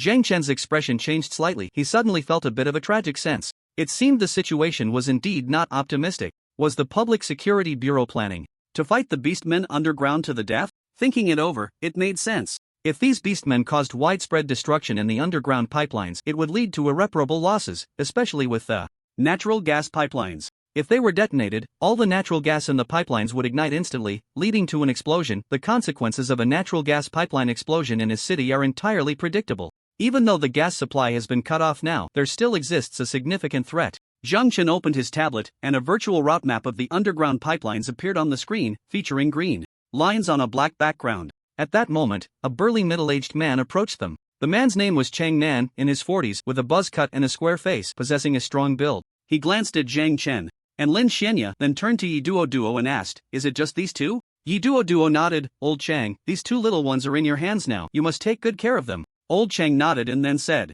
to Zhang Chen and Lin Xianya, "You two, follow me. My team is about to set off." Old Chang's level should be similar to Yi Duo's. If Zhang Chen had to choose, he would prefer to follow Yi Duo. After all, her strength was evident, and being with her might be easier. All members of the night patrol team were uniformly dressed in explosion-proof gear. Zhang Chen and Lin Xianya received the same equipment. After the two of them donned their gear, they moved to the front of the team, standing behind the captain of the night patrol team, Chang Nan, while using the electronic map in their hands to guide the patrol team. Zhang Chen, Lin Xianya. This mission may be very dangerous. You two must stick close to me. If we encounter beastmen, our team will handle it. If there are too many beastmen, assist is needed, but absolutely do not engage them one-on-one. Lin Xianya's expression changed slightly. If that's the case, what is the point of us going down? Wouldn't we just become a burden to you? Zhang Chen felt the same way. I understand the captain's concern for our safety, but don't worry, Captain. I have experience dealing with beastmen and have hunted exotic beasts outside the city before. I can handle it myself. Lin Xianya added, I've killed both beastmen and exotic beasts. I'm not here to be a burden. I can handle it myself. After saying this, she glanced at Zhang Chen. The members of the night patrol team seemed quite satisfied with their responses. Captain Chang seems to be overthinking. These two little ones are quite capable. They might be able to help a lot. But still, safety first. Zhang Chen and Lin Xianya followed behind the night patrol team as they exited the elevator shaft. The elevator descended all the way down to the 5th underground level of the pipeline. Captain Chang met with the captain stationed on the 5th level, exchanged a few words, and then returned to the night patrol team, saying, the situation is not optimistic. The underground pipelines below the 5th level seem to have suffered varying degrees of damage, and natural gas has leaked. Sewage is flowing everywhere. This news was a huge blow for the night patrol team members who were about to go down for the mission. The gas leak meant they could not use firearms, and even weapons like controlled knives were off limits. Who knew if a spark would ignite the natural gas in the air? Chang Nan looked at Zhang Chen. If you two don't want to go, I won't blame you. It's best to think it over. Zhang Chen then turned to Lin Xianya. Your ability is to turn touched objects into steel? This was the first time Zhang Chen took the initiative to speak to her. Lin Xianya quickly replied, yes, that's right. Why? Do you have a good idea? Zhang Chen pondered for a moment. There was indeed a method, and it had just come to him. Zhang Chen suddenly looked up at Chang Nan and said, I have a plan I want to try, but it only requires Lin Xianya and me. Perhaps we can go down first to see if my method works. If it doesn't work, will you come down then? Chang Nan's expression changed slightly. Just the two of you? What exactly is your plan? Perhaps you could share it with me first? At this moment, the other members of the night patrol team also focused their attention on Zhang Chen. Zhang Chen then explained, this is related to my ability. If firearms and controlled knives cannot be used, then I can only rely on my power. I can't tell you exactly what I'm going to do for now, but I can tell you that if it can be implemented, Lin Xianya and I can drive all the beastmen below away and find the entrance they came from, sealing it with my ability. It seemed that Zhang Chen didn't want to reveal his powers in front of so many people. The surveillance below was almost all broken, so even if they wanted to confirm through the monitors, it seemed impossible. The members of the night patrol team exchanged glances. They might all be strong, but in this situation, strength alone wasn't enough. The most crucial thing right now was to use the right method and have a plan. Zhang Chen's reluctance to explain made Chang Nan feel overwhelmed. Zhang Chen, if you don't tell me your method, how can I assess your success rate and the risks involved? What if something goes wrong? Zhang Chen asked in confusion. Does Captain Chang have a better plan? If you do, I'd like to hear it first before deciding whether to go down with Lin Xianya. At this moment, Lin Xianya also nodded in agreement. Zhang Chen needed her strength. What a joyful thing that was. Chang Nan thought carefully and frankly. His plan was for everyone to go down, facing whatever came their way. It wasn't a particularly wise approach, it was purely about overwhelming strength, a tactic of sheer numbers. Although Zhang Chen's method was unknown, he proposed that just the two of them, along with Lin Xianya, would suffice. This seemed to have little to do with numbers or strength. Chang Nan's expression changed slightly. What if you encounter beastmen? What do you plan to do? You only have two people. Wouldn't that be very dangerous? If you really want to give it a try, I'm willing to give you a chance, but I will send 2 members of the night patrol team to protect you. If that's not possible, then no matter what method you have, I can't let you go. You are still kids. We are the night patrol team of the Public Security Bureau. We would rather take great risks to resolve this matter than hide behind 2 children. The other members of the night patrol team also began to voice their opinions. The captain is right. We will never allow ourselves to stand behind 2 kids. Zhang Chen, this isn't the time to be a hero. Think about Captain Cheng's suggestion. Are 2 people enough? Zhang Chen smiled slightly and said, 2 people are enough, and if we fail, I have a way to leave here. I am a space-type ability user.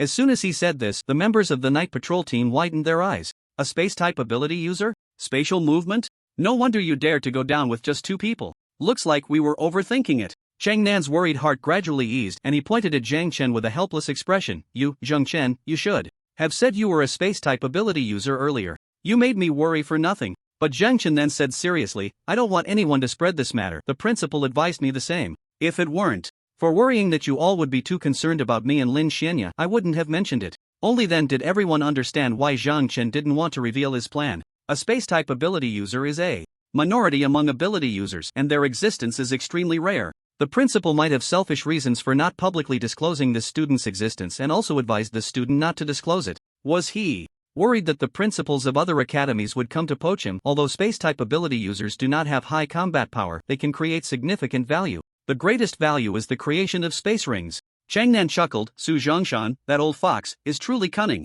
But don't worry, we will keep it a secret for you. We absolutely won't let it slip outside. Zhang Chen nodded, then said to Lin Huanya, Lin Huan. Yeah, come with me. At that moment, Chang Nan ordered, open the elevator and let them enter the 6th underground level. Zhang Chen, Lin Huanya, good luck to you. Lin Huanya and Zhang Chen each put on gas masks and then stepped into the elevator one after the other. Lin Huanya asked Zhang Chen, what do you want me to do? Zhang Chen replied, I will create a wall shortly. This wall will protect us from toxic gas and the orcs. If this wall is about to fail or break, you will use your ability to turn it into steel. Lin Huanya was shocked. Wasn't Zhang Chen a space-type ability user? How could he create a wall? Could this be part of his ability? Lin Huanya nodded in agreement and then asked, so, I don't need to participate in the battle? Zhang Chen said calmly, no, just turn my wall into steel when necessary. Our task is to drive these orcs away, not to kill them all, right? Lin Huanya smiled slightly. That's true. Zhang Chen slowly raised his right hand, and at the moment the elevator door opened, stone mist instantly enveloped the entire elevator door and pushed inward. Lin Huanya looked at the screen in her hand and said, no signs of orcs detected within 100 meters ahead. Zhang Chen was puzzled. The entire underground pipeline covers an area of about 2 kilometers underground, which is quite vast. The absence of orcs within 100 meters doesn't mean there aren't any further ahead. Zhang Chen directed the stone mist to clear the path ahead while observing the surrounding environment. They were surrounded by a maze of pipeline facilities. It seemed that the lower-level pipeline facilities had suffered significant damage. The stone mist wall formed a massive flat surface in front of Zhang Chen, sealing off the entire space tightly. As Zhang Chen moved forward, he pushed the stone mist ahead. They walked for nearly 3 to 4 minutes when Lin Huanya suddenly said, ahead. A large number of life forms detected. It's orcs. Upon hearing this, Zhang Chen's stone mist instantly hardened into solid rock. At the same time, countless bloodlines burst forth from his body, revealing a gap in the middle of the stone wall, as thin as a chopstick. The bloodlines passed through this gap directly. Bang! Bang! Bang! The front wall continuously shook violently. This stone wall was 5 to 6 meters thick and was swaying precariously. Lin Huanya quickly placed her hand on top of the stone wall, and from her palm, a wave of black substance surged forth, dyeing the white stone wall black in an instant, ultimately transforming it into a heavy block of iron. The thick iron block between the orcs and the 2 of them made it impossible for them to advance. They kept attacking the wall, blocking their path. Meanwhile, Zhang Chen was continuously absorbing the life force of these orcs. Lin Huanya stood beside Zhang Chen, her beautiful eyes filled with shock. What exactly was Zhang Chen's ability? Why did it give her such a strange feeling? The bloodlines bursting from his body were as thin as a hair, and each seemed to possess life, constantly writhing, their color shifting from dull to a vivid red at that moment. Zhang Chen continued to push the steel-turned stone wall forward. Such a heavy stone wall would be impossible for anyone to push with one hand. But this thick stone wall belonged to Zhang Chen's power. Just as a fire-type ability user's flames could not harm the fire-type user themselves, the terrifying weight of the stone wall felt as light as a feather in Zhang Chen's hands, devoid of any gravity. He pushed the stone wall forward with increasing speed, while the orcs in front could only retreat continuously, hurling ugly curses. Zhang Chen, however, remained deaf to their words. Chi and blood +1, chi and blood +1, chi and blood +1. The prompts echoed in Zhang Chen's ears, yet he still hadn't heard the notifications for his realm increase or the increase in replication points. Could it be that these orcs were too weak, preventing him from gaining replication points? This thought left Zhang Chen somewhat discouraged. If he could encounter Orcs like the lion orc, perhaps he could significantly increase his replication points. The orcs had been attacking the stone wall from the very beginning. Eventually, they began to scream in agony, desperately trying to escape. At that moment, Lin Xianya looked at the screen and said, "The orcs within 100 meters ahead have disappeared." Zhang Chen's bloodline gradually returned to his body. He removed the stone wall and looked at the empty passage ahead, where an iron door stood at the end. Behind the iron door were descending stairs. The orcs had clearly fled to the lower levels. Zhang Chen then spoke into his communicator, "The 6th level has been cleared. Lin Xianya and I will continue down." After saying that, Zhang Chen walked towards the large door ahead, with Lin Xianya hurriedly following. Chang Nan, upon hearing Zhang Chen's brief words, found it hard to believe. How long had they been down there? Just over 10 minutes? And they had already cleared the 6th level? "Captain Chang, what's going on? Are Zhang Chen and the others okay?" The captain looks so grim. Could something have happened to those two? Then what are we waiting for? Let's hurry down. Chang Nan raised a hand. "No, they are fine." He walked towards the elevator, pressed the button, and the elevator doors slowly opened. Chang Nan turned back and said, "The 6th level has been successfully cleared by Zhang Chen and Lin Xianya. We need to go down and check the machines and pipes on the 6th level. There seems to be some damage. Call the maintenance personnel." "Yes." Moments later, Chang Nan, along with several maintenance workers and members of his night watch team, arrived at the 6th level. The 6th level appeared to have suffered little damage. The infrastructure was quite intact, and there were no signs of a struggle, nor any orc corpses. Chang Nan smiled slightly. It seems these two kids had good luck. This level should not have been occupied by orcs. The rest is up to us. 2 people will protect the maintenance workers while they check the equipment. The others will stand by. At that moment, Chang Nan's communicator once again transmitted Zhang Chen's voice. "The 7th level has been cleared." After saying that, Zhang Chen cut off the communication. This kid really doesn't waste any words. He simply informs about the situation and then continues working. Chang Nan's heart suddenly raced. It had been a long time since he felt this excited. "Captain Chang, what's going on? You seem to be in a good mood," a team member asked Chang Nan with a smile. Chang Nan grinned and said, "Zhang Chen's method seems to be quite effective. The 7th level has also been cleared. Let's go down and take a look." "The 7th level has been cleared too? My cousin is in the underground pipes of another area. He just messaged me saying that the underground pipes of the 6th level are about to be cleared." One team of people, and they couldn't compare to just 2? Could it really be that Zhang Chen and Lin Xianya were just lucky? Perhaps they initially thought so, until Chang Nan and his team stood in the working area of the underground 10th level. Zhang Chen was sitting beside a stone wall, recovering his energy and meditating. Lin Xianya sat next to him. She hadn't used much spiritual energy. It was Zhang Chen who had been using his abilities, clearly exhausted.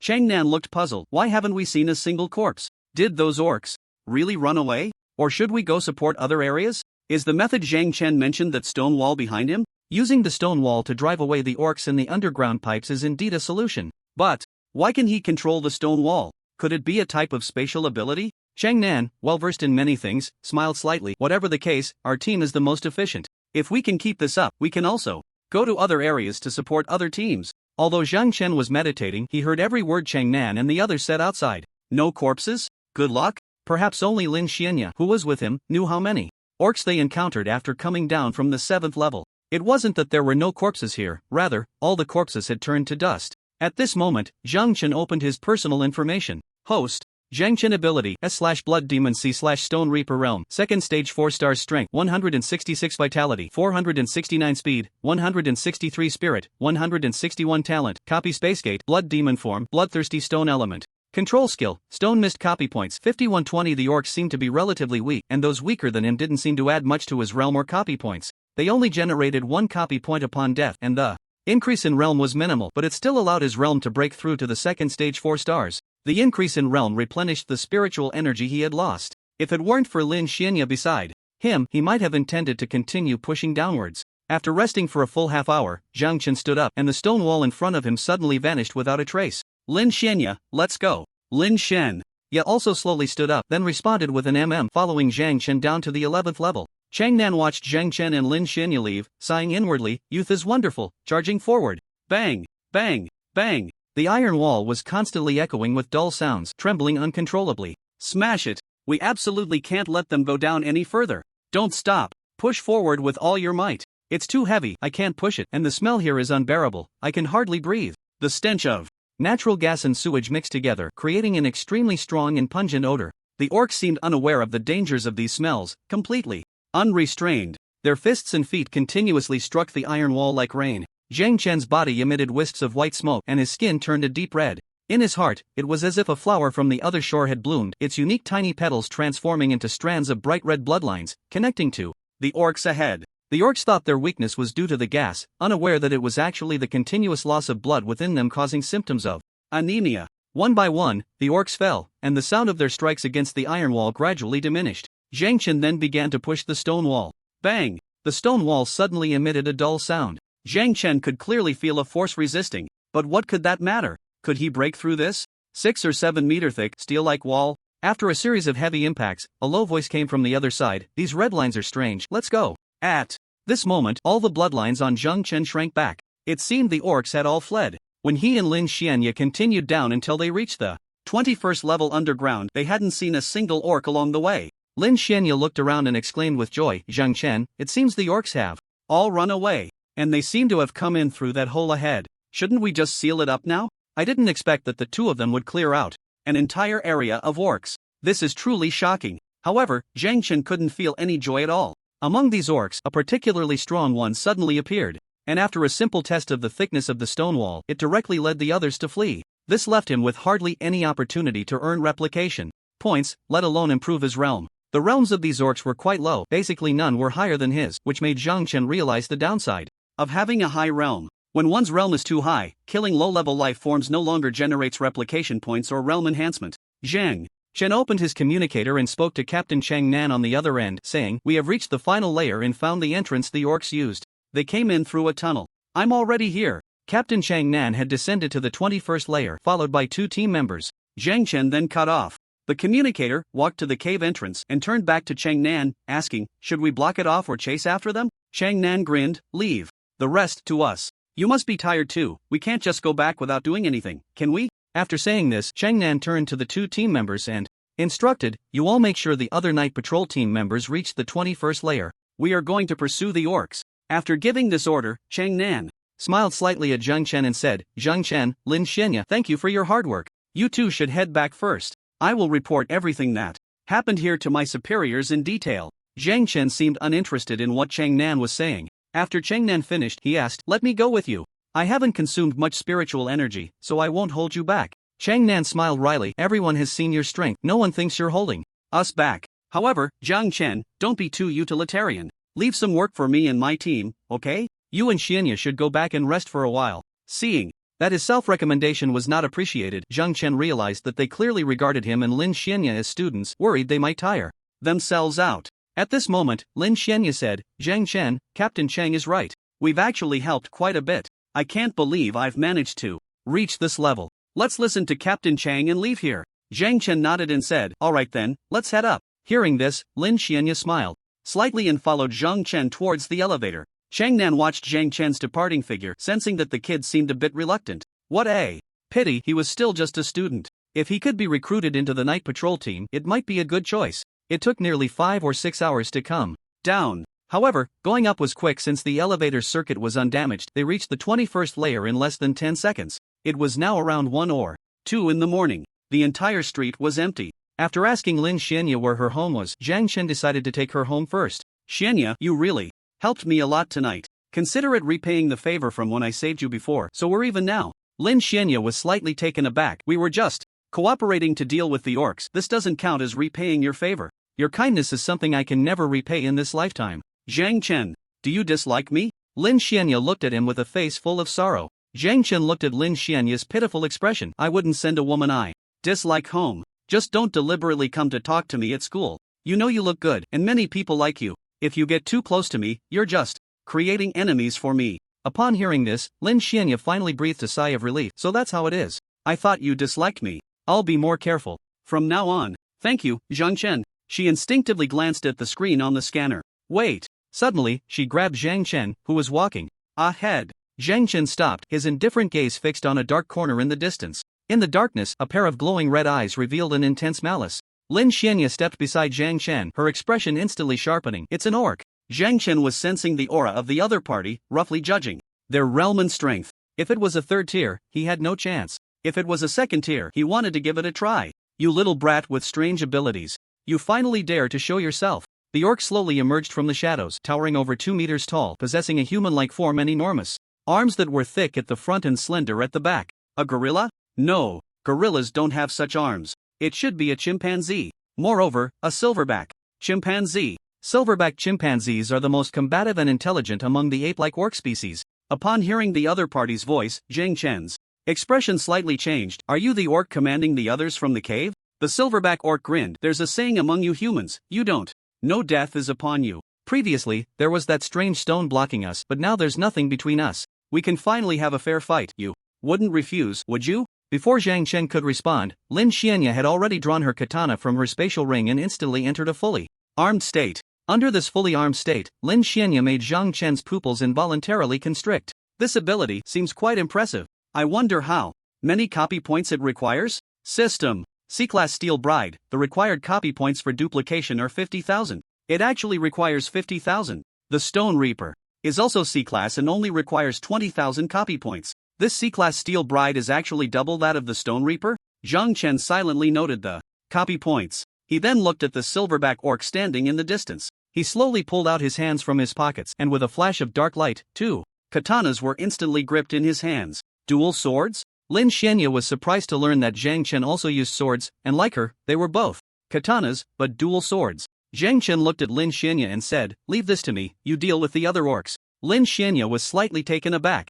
Other orcs? Where? The silverback orc's expression changed slightly, then suddenly laughed. So this is what an ability user is like? Your senses are even sharper than ours. Indeed, it's correct to learn more about humans. Oh no. To learn more about ability users. Correct to learn more about ability users? Did these orcs come here just to understand humans? Or was he just saying that casually? If they simply wanted to understand humans while invading human territory and wantonly causing destruction, that seems a bit absurd. What the orcs want to understand is not humans, but the abilities of ability users, to comprehend the strengths of ability users. Could it be that the orcs also think they can awaken abilities? Or do they just want to understand the capabilities of ability users? After all, humans initially couldn't even stand on the stage in the battles against the four major races. But after awakening their abilities, humans gradually established a foothold in this world. As time passed, the war continued for a long time. Throughout this lengthy period, the war never ceased. But the rate of human population decline kept decreasing. Until recent years, the number of humans began to show a trend of recovery. Humans started to clear forests and expand their territory. The orcs began to feel apprehensive. From the high buildings above the silverback orc, a slightly smaller silverback orc descended from the sky. Lin Xianya widened her eyes slightly. Was it really on the roof above? She actually didn't notice. Zhang Chen had known all along? Lin Huanya took a deep breath and looked at the slightly shorter beastman. Your opponent is me. Follow me. The beastman grinned and immediately ran out after Lin Huanya. As they passed by Zhang Chen, the beastman suddenly swept a kick towards him. Zhang Chen slightly dodged to the right, and the beastman's expression instantly turned ugly as he heard Zhang Chen's voice. That's why you can only hide in the shadows. The short beastman snorted coldly, said nothing, and chased after Lin Huanya. Lin Huanya had impressive combat experience. She even knew how to divide the battlefield. She must have a good mentor guiding her. However, now was not the time to think about these things. Zhang Chen slowly exhaled. His internal spiritual energy surged rapidly, instantly reaching the second level. A fierce wind swirled around him and then burst forth. The beastman felt the cold wind blowing towards him, and in that moment, Zhang Chen actually soared into the air, instantly appearing in front of the beastman. The beastman was momentarily stunned and immediately raised his steel-like arms to block. Clang! A sound of metal clashing came from the beastman's arms, and Zhang Chen, feeling a bit surprised, instantly entered the blood demon state. Buzz! His body was instantly enveloped in a red light. A pair of horns sprouted from his forehead, and blood energy surrounded his entire body. All of this happened in the blink of an eye. Just as the beastman was still feeling pleased about blocking Zhang Chen's strike, Zhang Chen directly entered the blood demon state. When had the beastman ever seen a human transform into such a form? As his eyes widened in surprise, Zhang Chen instantly vanished from his sight, a blood shadow rapidly changing positions around him. The beastman, filled with dread, felt his muscles bulging, and his body instantly grew larger. Is that all you can do, jump around like a flea? The beastman snorted coldly and suddenly threw a powerful punch into the air to his left. He hit nothing. But a blood shadow sliced through his arm. That arm, which had been as hard as metal, was directly severed. The arm fell to the ground with a dull thud.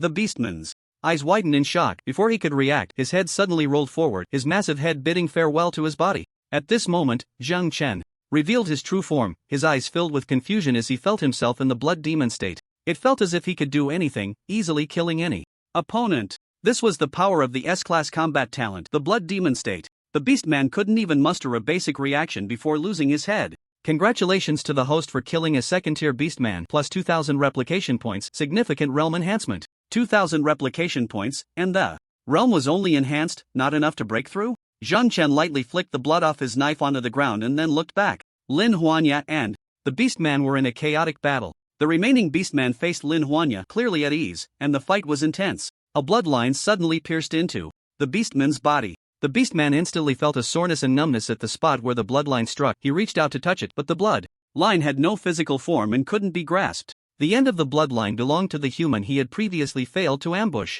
The Beastman widened his eyes in shock and fear.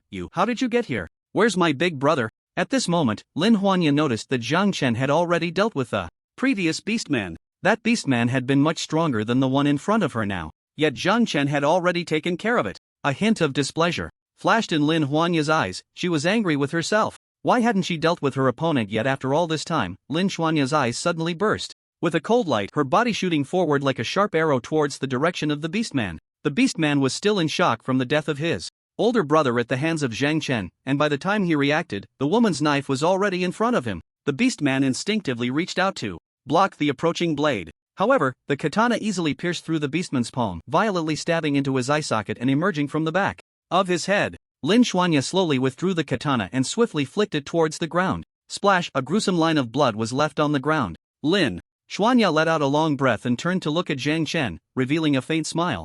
Zhang Chen spoke in a very calm tone. Let's go, I'll take you home. First, Lin Huanya was momentarily taken aback, then gently nodded. Zhang Chen seemed to show little emotional reaction to what had just happened, as if he found everything quite normal. Yet her heart was pounding non-stop. After all, it was her first time encountering orcs in the city and even fighting one. Lin Huanya lived in a high-end residential area. Zhang Chen dropped her off at the entrance and bid her farewell. Zhang Chen suddenly stopped, turning back to look at Lin Huanya. Lin Huanya gazed at Zhang Chen's ever-consistent expression, biting her lower lip slightly, and whispered, "You need to be careful too." Zhang Chen nodded and continued walking forward. He turned into a nearby corner and opened a spatial door. After entering the spatial door, he arrived at the lowest level of the previous underground tunnel. Based on his speculation, there should be connection points in various areas of the underground tunnel, and they should be interconnected. Since there were so many beastmen down here, how could he easily let this opportunity slip by? He confirmed a direction based on his instincts and slowly moved forward.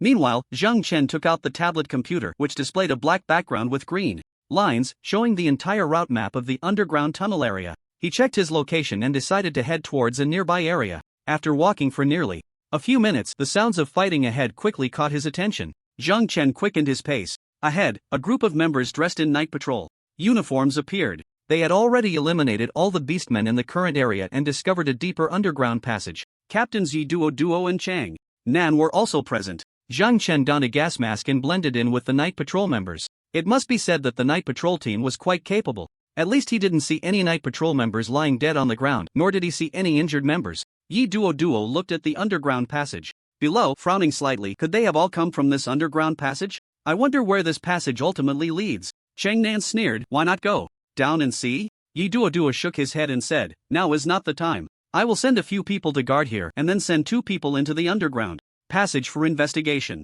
The rest will support members in other areas and look for similar passages. Chang Nan nodded and began issuing orders to the surrounding members. You guys guard the entrance here, and you go down to take a look. The rest follow Yi Duo to support other areas, and tonight we will catch them all. Yes. Yi Duo and Chang Nan led the main force away. The night patrol member beside Zhang Chen, after the 2 captains left, immediately complained to Zhang Chen, the brothers are fighting elsewhere and I have to guard this broken hole here. Isn't this looking down on people too much? I want to go fight the beastmen. Another member of the night patrol chuckled. The captain is concerned about you and you still don't appreciate it? How about you switch with me and go investigate the cave below? It's stinky down there. I'm not going, Zhang Chen replied. Why don't I go with him instead? Sure. But who are you, kid? Your voice sounds a bit unfamiliar. Are you new? Zhang Chen didn't respond and jumped directly into the cave. Hey, this kid is quite eager, huh? Lao Yu, why are you still dawdling? Get after him. The member called Lao Yu nodded and then leaped down as well.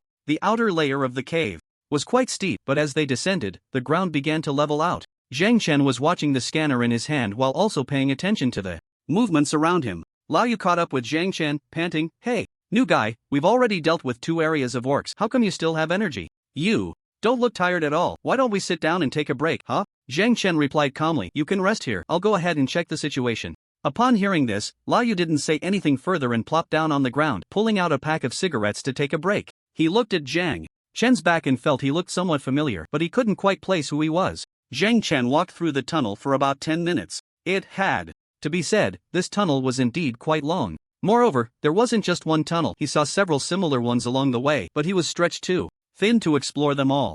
Until he heard a conversation in the distance. Zhang Chen suddenly slowed his pace, crouched down slightly, and held his breath. Though far away, he could vaguely hear what they were saying. We've already lost quite a few of our comrades, and we've destroyed their strange pipes, but we haven't even set foot on the surface of the human city. Isn't it obvious? We can't possibly be their match. It's still not too late to leave. Leave? So many of our comrades have died. If we leave now, wouldn't that mean admitting our defeat to the humans? How will the other orcs see us when we return? We've already inflicted great losses on the humans and lost many comrades. When we go back, they'll only praise our bravery and strength. They definitely won't mock us. Let's go, while there's still time. Otherwise, our fate will be like that of the lion tribe leader, ultimately locked in a cold iron cage by the humans. Zhang Chen's expression changed slightly. He could hear the two orcs were having a conversation. Could it be that they were the ones planning the attack on Jiangnan City? The lion tribe must refer to the lion orc captured alive by Yi Duo. In other words, if he dealt with these two, everything would stop? It seemed worth a try. Zhang Chen slowly stood up and released the stone mist. The stone mist began to spread like smoke towards the direction of the two orcs. Soon, the entire passage was enveloped in mist. Zhang Chen's figure was completely obscured by the mist. However, in his line of sight, the stone mist did not block his view. He could still see the scenery ahead clearly. To him, the stone mist was merely a transparent gas. The leopard-headed man murmured, looking at the mist continuously flowing into the cave, a hint of confusion in his eyes. But soon he dismissed it. The leopard-headed man said to the eagle man in front of him, if it weren't for your brother ruining our plan, how could we have been discovered so quickly? We could have destroyed more of the humans' underground pipes and silently killed more humans. The lion tribe wouldn't have been captured alive just because they wanted to save him. This time the Sky Eagle's gaze sharpened slightly. Is now the time to debate these matters? We are not the opponents of these humans at all. I will have my compatriots leave this place immediately. If you remain stubborn, then so be it. After the Sky Eagle spoke, he instinctively glanced at the ground beneath his feet, his expression changing slightly. What is this? The leopard-headed man looked at the mist on the ground and sneered. Today I learned that the Sky Eagles are actually so timid that even the Earth's energy can make you panic like this? The Sky Eagle coldly stared at the leopard-headed man. Where do you see me panicking? I only just realized today that the leopard tribe is so brave, yet foolish. I really shouldn't have cooperated with you. You should return to your Jiangzhou and be a little brother. At first, I thought you were ambitious, courageous, and wise when you gathered your gang. Now that I think about it, that was just a joke. The leopard-headed man glared at the Sky Eagle. Do you dare to underestimate me? You. Suddenly, at that moment, the Earth's energy surged up. It formed for stone walls around them. Immediately, two bright red threads pierced through the stone walls, directly connecting to their hearts.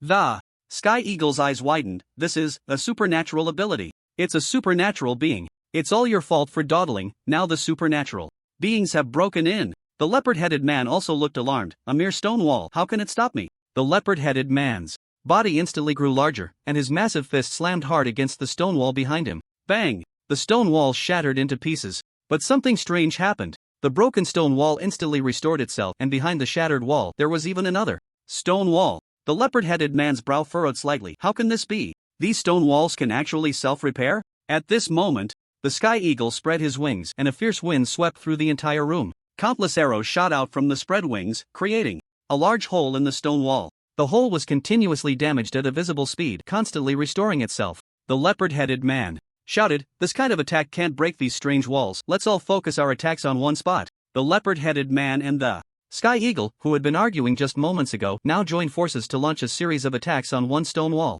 Zhang Chen watched as the stone wall was continuously damaged but also constantly reformed under his abilities, retreating while accelerating the release of spiritual energy. The stone wall filled the entire passage, and it was at least 6 or 7 meters thick. The attacks from the leopard-headed man and the Sky Eagle were like a barrage of cannonballs, relentless. Boom! The leopard-headed man punched through the stone wall.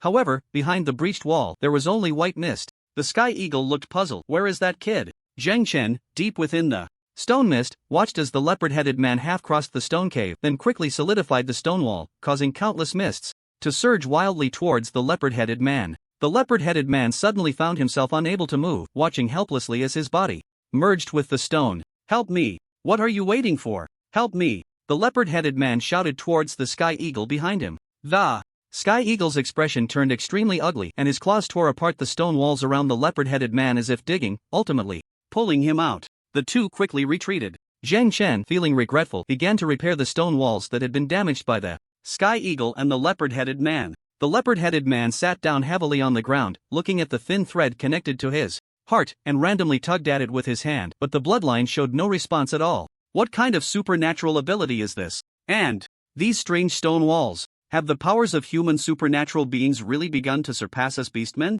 The face of the sky eagle man was also pale. He could clearly feel the blood within his body surging out through the thin line, crazily rushing away. The opponent had used these strange stone walls to trap them here. Then, they utilized this bizarre bloodline to absorb the blood from their bodies. Clearly, this ability user wanted to slowly drain them to death. The sky eagle man took a deep breath. "It's impossible for us to leave here. The ability user is outside, and there shouldn't be many of them. Quickly gather all our compatriots back." At this moment, the leopard head man had nothing to say either. Both the sky eagle man and the leopard head man let out a muffled roar at the same time. Hearing these two roars, the orcs immediately abandoned their opponents and turned to retreat towards the underground cave. The mist began to rapidly spread towards the passage behind Zhang Chen, forming stone walls at an astonishing speed. When the orcs returned to the underground cave, they found that the cave was blocked by white walls. From within these white walls, dense red bloodlines surged out. As soon as these bloodlines appeared, they drilled towards the hearts of all the orcs. There was no pain, no obvious discomfort. This was chronic death.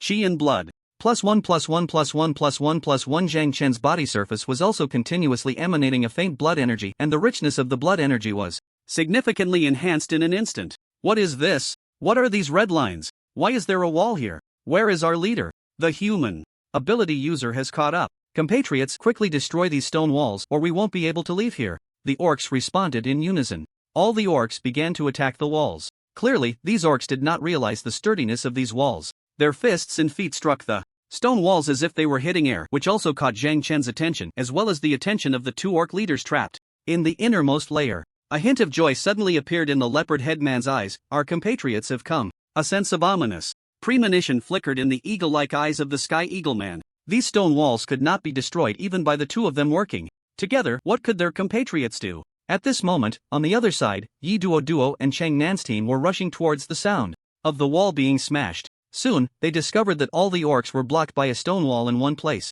These orcs were frantically trying to destroy the stone wall, hoping to break through the passage. Yi Duo slightly raised her right hand, signaling the team to stop advancing. Chang Nan looked at the distant stone wall in surprise. Duo, did your people do this? Yi Duo shook her head. My people don't have the ability to control stones. I thought it was your people. But it doesn't matter. Clearly, someone has stopped these orcs for us. Initially thinking there would be a brutal fight, the orcs were now completely blocked by the stones ahead, like fish in a barrel. Those red lines are. A member of the night patrol suddenly exclaimed, so many red lines. What are these red lines for? Red lines? Yi Duo took a few steps forward, and at the end of the stone wall, the foremost group of orcs all had a red line connecting to their heart areas. This red line. Upon seeing this, Yi Duo's face turned to one of shock. Could it be that kid? Chang Nan widened her eyes slightly. Who are you referring to? Yi Duo took a deep breath and did not directly answer Chang Nan's question. You all stay here and don't act rashly. I'll make a call. Chang Nan was speechless. What time is it to still be making calls? There's no gas here. We can just use guns to turn these bastards into a beehive. Yi Duo's expression changed slightly. If you want to do that, I won't stop you. Chang Nan was at a loss for words but still issued the order to stand by. She stepped outside, found a phone number, and then dialed it. The number went unanswered the first time. Unwilling to give up, she dialed again. Zhang Chen? Are you underground too? I've captured two of their leaders. I'll take care of the rest of these small fry. You guys don't need to intervene. I'll leave their leaders for you. Is it really? This kid? Isn't his level only second tier? How did he cultivate? Or is he hiding his level? How did he manage to catch these orc leaders?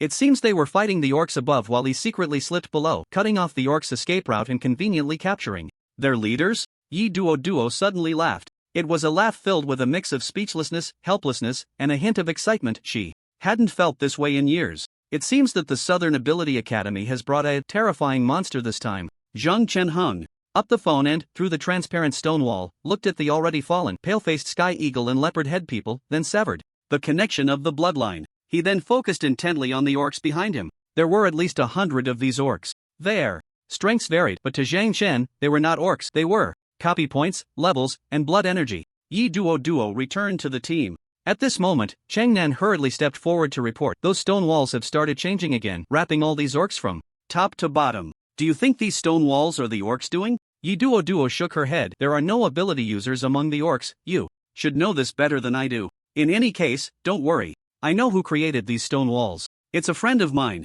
He has already captured the orc leaders. You all go back and wait for news. I will bring back these 2 orc leaders later. Changnan looked shocked. You just called to confirm this? Your friend is really something. Who is he? Let him join our night patrol team. Changnan smiled wryly. I'll give it a try. In any case, old Chang, take your people back first and start inspecting the various areas of the underground pipes. The orcs should all be here. All right. Changnan led the remaining night patrol members back to the surface. Yi Duo approached the stone wall. The stone wall seemed to have a life of its own, inching inward. From inside the wall, the anguished screams and wails of the orcs could be heard. No one knew what was happening inside. Half an hour later, the stone wall disappeared. Zhang Chen suddenly appeared before her. Blood energy surrounded Zhang Chen's body, continuously pressing inward toward his core. At that moment, Zhang Chen looked like a hellish azure emerging from a blood pool, his eyes a deep crimson, cold as the crescent moon in the night sky. Yi Duo looked at Zhang Chen, and, sure enough, it was that familiar feeling, this aloof little brat. Zhang Chen approached Yi Duo. The 2 orc leaders are unconscious now. Perhaps you brought the restraining handcuffs? Yi Duo nodded and pulled out 2 sets of restraining handcuffs from her spatial ring. Zhang Chen looked at the handcuffs in his hand. These things could actually restrain the powers within ability users and orcs. Simply put, they restricted the spiritual energy within ability users and orcs? Zhang Chen, I thought you had gone back. I didn't expect you to come here alone. Do you have some kind of obsession or hatred for the orcs? Otherwise, I can't understand your motivation for acting. Zhang Chen seemed not to hear her. Can you send me a few of those restraining handcuffs? Yi Duo looked speechless. Was this brat even listening to her? In the end, Yi Duo still refused Zhang Chen's request. After all, the restraining handcuffs were only for the security bureau's personnel, not something ordinary civilians could obtain. However, Yi Duo stated that she could send him a pair, just not right now. After receiving this response, Zhang Chen went straight home. After a quick wash, he went to bed and opened his personal panel. System Host, Zhang Chen ability, S/Blood Demon C/Stone Departed Realm, 2nd stage 6 stars Strength 186 Vitality 567 Speed 183. Spirit 181 Talent Copy Spacegate Blood Demon Form Bloodthirsty Stone Element Control Skill Stone Mist Copy Points 16750. The realm has increased by 1 star, and Vitality has also increased by nearly 100 points. It seems there are some gains after all. As for the copy points, it seems the increase wasn't much. It appears that these Beastman's realms aren't very high. If he could kill those 2 Beastman leaders, he could probably gain a significant amount of realm and copy points. If it weren't for Yi Duo showing up later. Clearly, Zhang Chen was not welcoming of Yi Duo's arrival, even feeling that she had spoiled his good fortune. The effect produced by the combination of stone walls and bloodthirsty was very obvious. If he could also copy Lin Xuanya's ability, he might be able to easily hunt 3rd stage beastmen or exotic beasts in the future. Unfortunately, he was still far from the 50,000 copy points. According to the system's reward mechanism, he had no idea when he could save up to 50,000. Zhang Chen then asked the system, besides killing living beings, are there any other ways to gain copy points? Completing tasks can earn copy points, and even item rewards. Does the host want to try to activate the task function? Task function? Where has it been all this time? Zhang Chen slowly sat up and said, of course. Host, please don't rush to agree. The task mode was originally set to activate when the host's realm reaches the 3rd stage. The reason for this is that once a task is accepted, it cannot be revoked, and there is a time limit. If it cannot be completed, there will be certain penalties, and the minimum standard for tasks is the 3rd stage. Is the host sure to activate the task mode now? It seems there is a significant risk. Moreover, the minimum requirement for the task is for his realm to reach the 3rd stage. This means that the tasks that appear, even the simplest ones, require 3rd stage strength to complete. Penalties? What kind of penalties could they be? Zhang Chen occasionally liked to take risks, but he wouldn't choose to do so every time. Without absolute certainty, he would never take a risk. Based on his judgment of the current situation, the Beastman attacks on humans would come to an end at this moment. Next, Jiangnan City would fall into a period of peace again. After this lesson, he believed the mayor would reinforce the construction of the underground pipelines and even enhance security measures. His life would return to its daily routine once more. The so-called daily routine was nothing more than attending classes or hunting outside. Perhaps he should first try to elevate his realm to the third stage. Of course, he couldn't neglect other training either. After some thought, Zhang Chen asked the system a very critical question. System, is the execution standard for tasks mandatory or optional? Tasks do not have mandatory requirements for the host to execute. The host can freely choose when to accept a task or what kind of task to accept. The difficulty of tasks varies, and perhaps the host can choose to start with the simplest tasks. The penalties for simple tasks will not be too severe. Zhang Chen smiled slightly. Then let's activate the task function. Activating task function.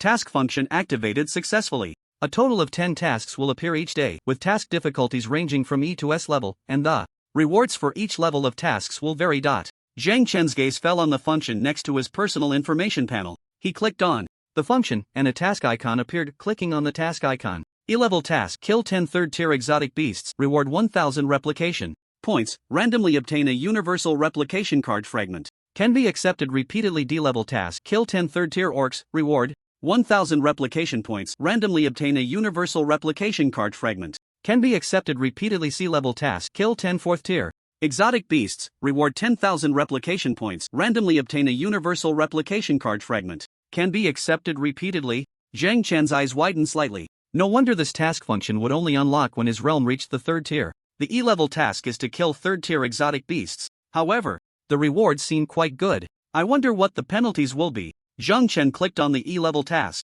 A penalty popped up below the E-level task. If failed, the host will pay 10,000 replication points as compensation for failure. What have I completed? And if I fail, I pay 10 times back. Is this a system or a loan shark? What is the purpose of this? 2. Make him take on tasks and focus when completing them? Zhang Chen walked to the computer, intending to search for where third-tier exotic beasts might appear. To do some homework.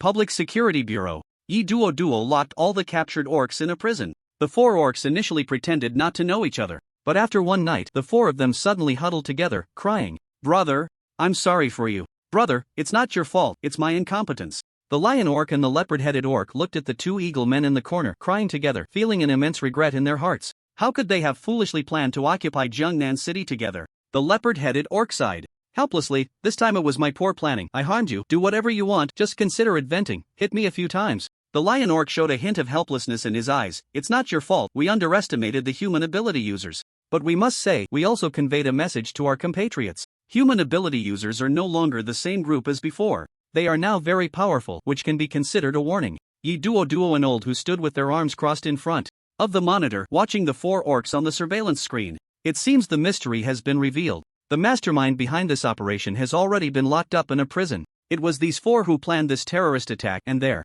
was no mastermind behind it. No wonder they only saw orcs and not a beast-tide. This is not the style of orcs. Old, who then said, "The news from above has also come out, and within 1,000 kilometers of Jiangnan City, no signs of beast-tide gathering have been found. It seems we can finally breathe a sigh of relief." Yi Duo nodded and said, "No signs of beast-tide gathering within 1,000 kilometers? It seems this matter should come to a close." Old, who then said, "By the way, Director Wang wants to see you. You should go quickly. Maybe he wants to reinstate you." Yi Duo's expression changed slightly, then she smiled faintly. "Reinstatement? I used to have that thought, but now, hee. Moreover, being a night patroller is quite good. During the day, I can spend more time with my dad. This credit, just consider it yours." After saying that, Yi Duo walked out. Old, who was suddenly shocked, Duo, "You can't do this. I didn't do anything. How can this credit go to me? Besides, it was the director himself who wanted you reinstated. He has been looking for opportunities to reinstate you." As soon as Yi Duo thought of the captain of the guard team being that disgusting guy, she immediately lost any desire to return to the guard team.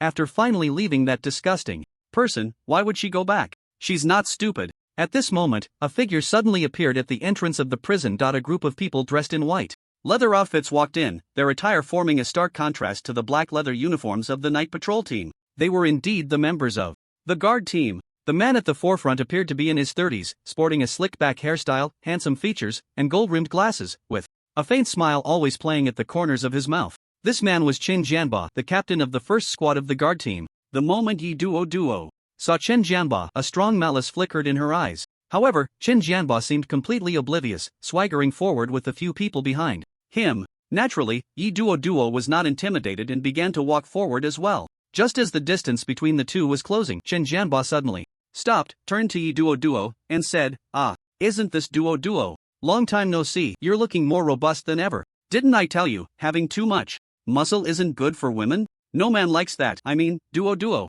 Yi Duo couldn't be bothered to respond and continued walking. However, the members of the guard team behind Shin Jianbo blocked her path. Yi Duo, our captain is talking to you. Are you deaf? Didn't you hear? Yi Duo sneered. So it's Zhang Wei. You're the captain of the 6th squad now? No wonder the death rate in the 6th squad has been so high lately. A vein bulged on Li Wei's forehead, and his face turned beet red. What did you say? Dare to say that again? Chen Jianbo chuckled. Yi Duo, our guard team has been out on missions for a long time, while your night patrol team is just patrolling the city. A high casualty rate is inevitable. By the way, I heard the city has been invaded by beastmen recently. What's going on? I had to rush back from outside in a hurry before finishing my mission. Although it's the night patrol team, it's still part of our public security bureau. If you can't handle it well, it's the entire public security bureau that suffers, including our guard team. Yi Duo interjected. It seems you really just got back. I've already resolved this matter. Chen Jianbo's expression changed slightly. Oh,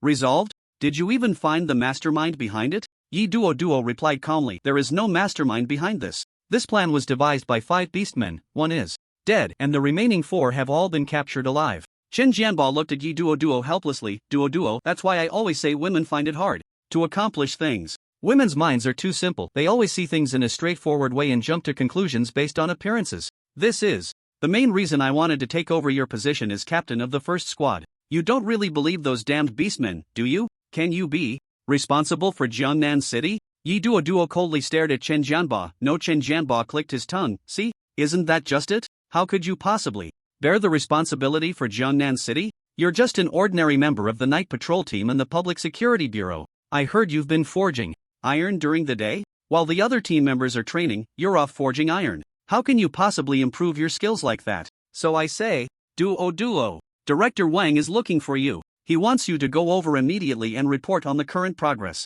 Old Hu shouted from behind, holding a phone. Chen Jianbo abruptly stopped but quickly added, no need to rush the report. Take me to see those 4 beastmen. I want to interrogate them, and then I'll report the final results. Yi Duo pushed past Li Wei, heading straight for the exit. Li Wei snorted coldly. This woman is really getting more and more disrespectful towards us. Chen Jianbo glanced at Li Wei and then corrected him. Li Wei, in the future, don't always say we and our, otherwise, others might think our standards are similar, leading to misunderstandings. As for him, he simply looks down on you, and as for me, he just dislikes me. Li Wei. Chen Jianbo snorted and said, alright, let's not dwell on this anymore. Come with me to interrogate the beastmen. Yes. A group of people arrived at the prison entrance. At this moment, the 4 beastmen inside the prison slowly stood up and looked over at them. Chen Jianbo looked at the 4 beastmen in front of him and clicked his tongue. What a bunch of stupid faces. You lot, a ragtag bunch, actually think you can occupy Jiangnan City? The lion beastman looked at the suddenly arrived group of humans and snorted coldly. I don't know where you came from, standing outside the iron cage and spouting nonsense.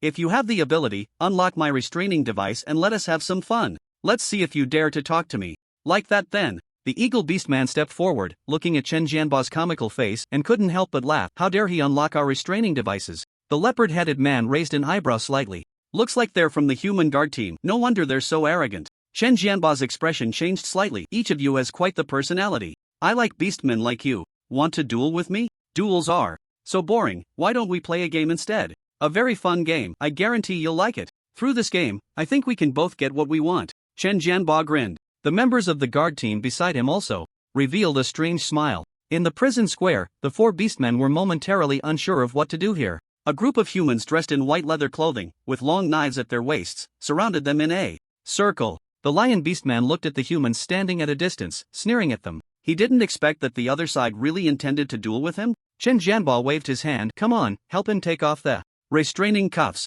At this moment, several beastmen suddenly exchanged glances as if some ideas had formed in their minds. A guard from the guard team unlocked the cuffs from the lion beastman and even handed him a knife. The lion beastman was shocked inside. What on earth is this human up to? Chen Jianbo smiled slightly and said, hey, the beastman that looks like a lion, you're free now, and I've even given you a knife. Next, we're going to play a game called a turn-based game. The lion beastman touched his wrist, looking disdainfully at Chen Jianbo in front of him, and said, turn-based game? What a boring game that is. Chen Jianbo replied. With a grin, this game is not boring at all. The rules are as follows. We each stand in front of each other. I'll start asking questions. You can choose to answer or not. If you answer, you must tell the truth. If you deceive me with a lie, I will have the opportunity to attack you. The lion beastman looked puzzled. What if I tell the truth? If you tell the truth, then you will have the right to attack me. Of course, the defending side can choose to dodge. The Lion Beastman thought for a moment. This game was indeed quite boring. What if I tell a lie? Chen Jianbo slowly raised the katana in his hand. Then I will have the opportunity to attack you. The Lion Beastman tightened his grip on the long knife. Although the human across from him was laughing recklessly, he couldn't smile at all. The feeling of being held in someone else's palm made him very uncomfortable. But if his opponent wasn't someone like Duo, who had strange abilities, then he naturally had nothing to fear. The Lion Beastman sneered, "Alright, I accept your challenge. I'll play with you." Chen Jianbo nodded with satisfaction. Then the two of them moved to face each other, the distance between them only an arm's width. A smile remained on Chen Jianbo's face as he crossed his arms and looked at the Beastman in front of him, asking, "First question, why are you attacking Jiangnan City?" The Beastman thought for a moment and then replied, "Why attack Jiangnan City? Humans and beastmen are enemies. Isn't it normal for beastmen to attack humans? Haven't you humans been slaughtering our close kin and even other beastmen?" Chen Jianbo smiled slightly and said, "That's the truth, so you have the right to launch an attack on me. Go ahead." At this moment, the three beastmen behind the Beastman began to stir. "Kill him. Let that damned human see our power. Don't mess it up." The Beastman looked at the long knife in his hand and casually tossed it aside. "Only weak humans would use such things. We beastmen never use these. They make us weak. I'll use this instead." Chen Jianbo smiled faintly. "How to attack and with what weapon, that's your freedom. However, you should know that you only have one chance to attack. If I dodge, the game will continue." The Beastman took a deep breath, his muscles swelling. Whoosh! The palm covered in tough beast skin suddenly protruded 5 conical spikes at the fingertips. The Beastman glared at Chen Jianbo. "I know very well that if I kill you, I won't survive either, but if it's the captain of the guard, I'd rather make that sacrifice." Chen Jianbo, with a look of surprise, laughed. "Wow, you make my blood boil. I didn't expect you beastmen to have the same qualities as my team members. I've made my decision. To express my respect for your qualities, I will take your attack head-on, without dodging." The Beastman's eyes filled with rage. "Then you'd better keep your word." The Beastman suddenly raised his right hand high, the massive lion claw glinting with a cold light, and struck down fiercely. Whoosh! 3 cold lights hit Chen Jianbo's body. Thud! Chen Jianbo's chest was instantly torn open, revealing a ghastly claw mark. The Beastman widened his eyes in shock. This guy really didn't dodge. Chen Jianbo fell to the ground, and soon, a pool of bright red blood accumulated on the ground. The 3 Beastman companions behind him showed expressions of joy. But for some reason, even though Chen Jianbo was injured and lying on the ground, the surrounding humans showed no signs of tension. They stood there like wooden figures, seemingly unconcerned about their captain's life or death. Cough! Chen Jianbo suddenly spat out a mouthful of old blood, but he wiped his mouth as if nothing had happened and stood up from the ground. That was close. Almost died. In that instant, Chen Jianbo's face went from pale to flushed, and surprisingly, even the wound on his chest seemed to have disappeared. The Beastman stared in astonishment.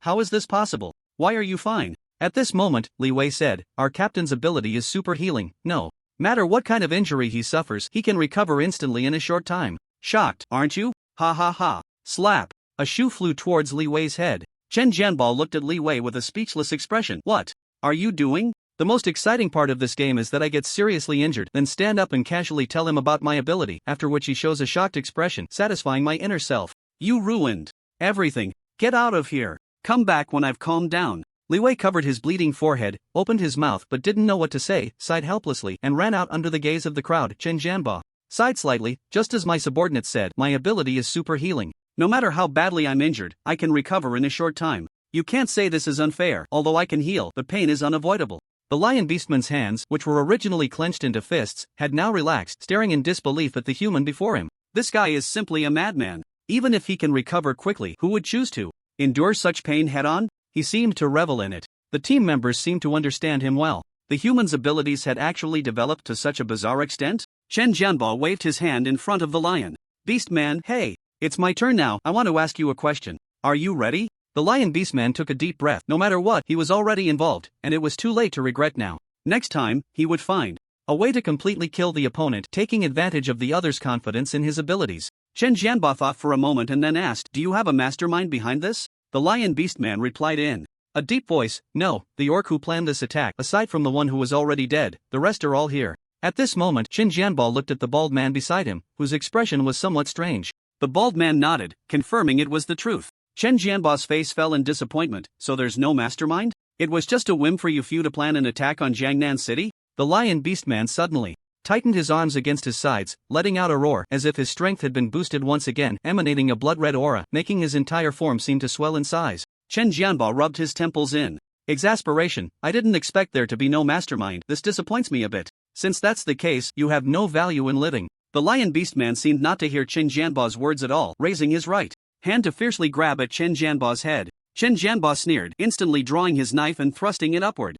The lion beastman's massive arm fell with a dull thud to the ground. The lion beastman's eyes widened in disbelief as he stared at his severed right arm on the ground. How is this possible? How did his hand break? The opponent's speed actually surpassed his beastly perception? Chen Jianbao's eyes were filled with disappointment. I'll leave the rest to you, kill them all. I'll go report to the director. Yes. Chen Jianbao walked out toward the crowd. The lion beastman watched Chen Jianbao's departing figure. What does this mean? Eager to duel with him, only to turn it into a game afterward. Because he didn't get a satisfactory answer, he casually severed his right arm and then left the scene with a face full of disappointment. What does he take the beastman for? What does he take him for? A toy? The lion beastman clenched his only left hand tightly, a surge of anger boiling in his chest. Awoke, the lion beastman opened his mouth, unleashing deafening sound wave attacks. The nearby guards covered their mouths and noses. Damn human! How dare you underestimate me? This is the consequence of underestimating me. The lion beastman roared as he charged at Chen Jianbao.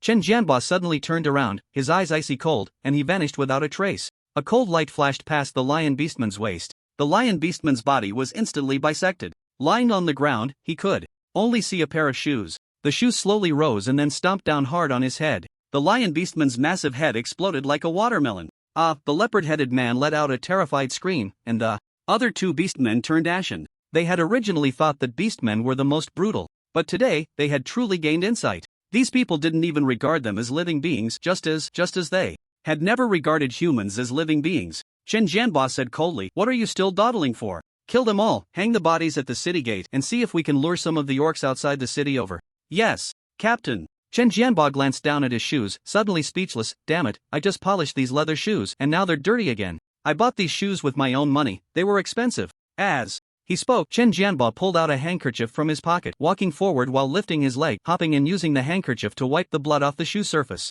The scene was quite comical. Zhang Chen returned to his daily campus life. The homeroom teacher, Li Shui, had long since gotten used to Zhang Chen's absences. She was only surprised to see him sitting in the classroom. It seemed that the orc incident in the underground pipeline area had been resolved. Li Shui looked at Zhang Chen with a relieved expression, wondering if he had been of any help. At that moment, a girl with a slightly yellowish complexion walked past Li Shui. Li Shui was slightly taken aback and quickly called out to her, "Zhang Chen, you look unwell, are you feeling sick?" Zhang Chen shook her head and then walked directly to her seat. As she passed by Zhang Chen, he caught a glimpse of her out of the corner of his eye. The smell of blood. Perhaps due to his own abilities, he was very sensitive to the scent of blood and qi. He detected a strong smell of blood coming from this female classmate, and it seemed rather stale. Ganja looked at Zhang Chen in shock. "Bro, I didn't expect you to like girls like Zhang Chen. Now I can relax." Zhang Chen looked at Ganja, puzzled. If looking at someone once means liking them, then Lin Huanya must be about to marry me. Ganja was slightly taken aback and immediately looked in Lin Huanya's direction.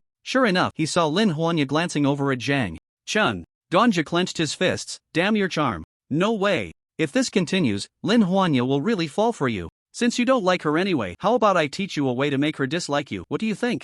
Zhang Chen said lightly, "How's your ability training going lately? Instead of thinking about these random things, why not imagine a day when orcs charge into Zhengnan City with a massive beast tide? At that time, will your abilities be enough to keep you safe, huh?" Ganja looked at him speechlessly. "Why do you sound like my mom? But I'm not just a name. I've been thinking of a pretty good move lately. After class I'll take you to the back garden to demonstrate, let you see Ganja's strength. Perhaps it could serve as a reference?" Recently, as his blood chi value increased, he vaguely discovered that he could lock onto others' positions through their blood chi. This feeling was stronger than any perception ability. Moreover, he was quite adept at using the ability of the Stone Wraith and planned to continue developing some moves. Perhaps watching Ganja's demonstration after the original owner could inspire him. It was better than rambling with Ganja. "Alright then, I'll see what kind of moves you come up with." After class, Ganja took Zhang Chen to the back garden next to the school playground. Ganja showed a confident smile to Zhang Chen and then said, "Don't be too surprised when you see it." "Don't worry, I promise not to be surprised." Ganja suddenly raised his right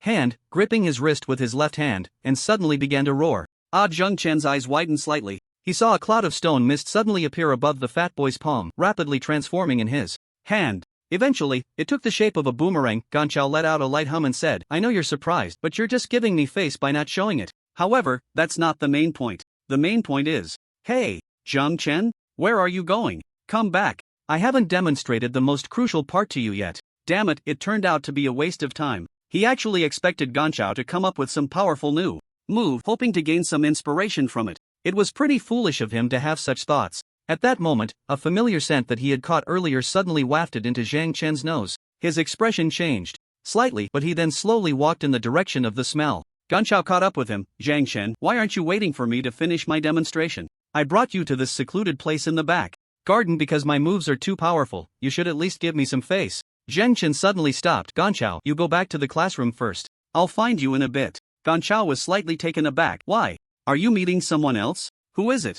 Lin Huanya? Have they already gotten together? Ganchao felt her heart shatter at that moment. Zhang Chen explained, Lin Huanya and I are just ordinary classmates. If you really like her, go pursue her actively, otherwise, she might get taken by someone else. As long as she doesn't get taken by you. Ganchao sighed helplessly, hands in her pockets. Alright then, I'll head back first. Next time, I'll show you my new moves. Okay. After watching Ganchao leave, Zhang Chen immediately quickened his pace. The scent was becoming stronger, and there were even several different ones, clearly not from the same person. Following the smell, Zhang Chen arrived at the abandoned gymnasium on the south side of the school. This gym had been temporarily closed for some reason, and usually, very few people came here. However, Zhang Chen happened to see Zhang Qian walking into the old gym ahead, followed by a few other female classmates. Zhang Chen hesitated for a moment from a distance. Was this behavior considered stalking? It was just a particularly unique scent. After hesitating for a moment, Zhang Chen decided to return to the classroom. Until the next day, when he arrived at school, Ganchao ran up to him, looking anxious. Zhang Chen, someone died at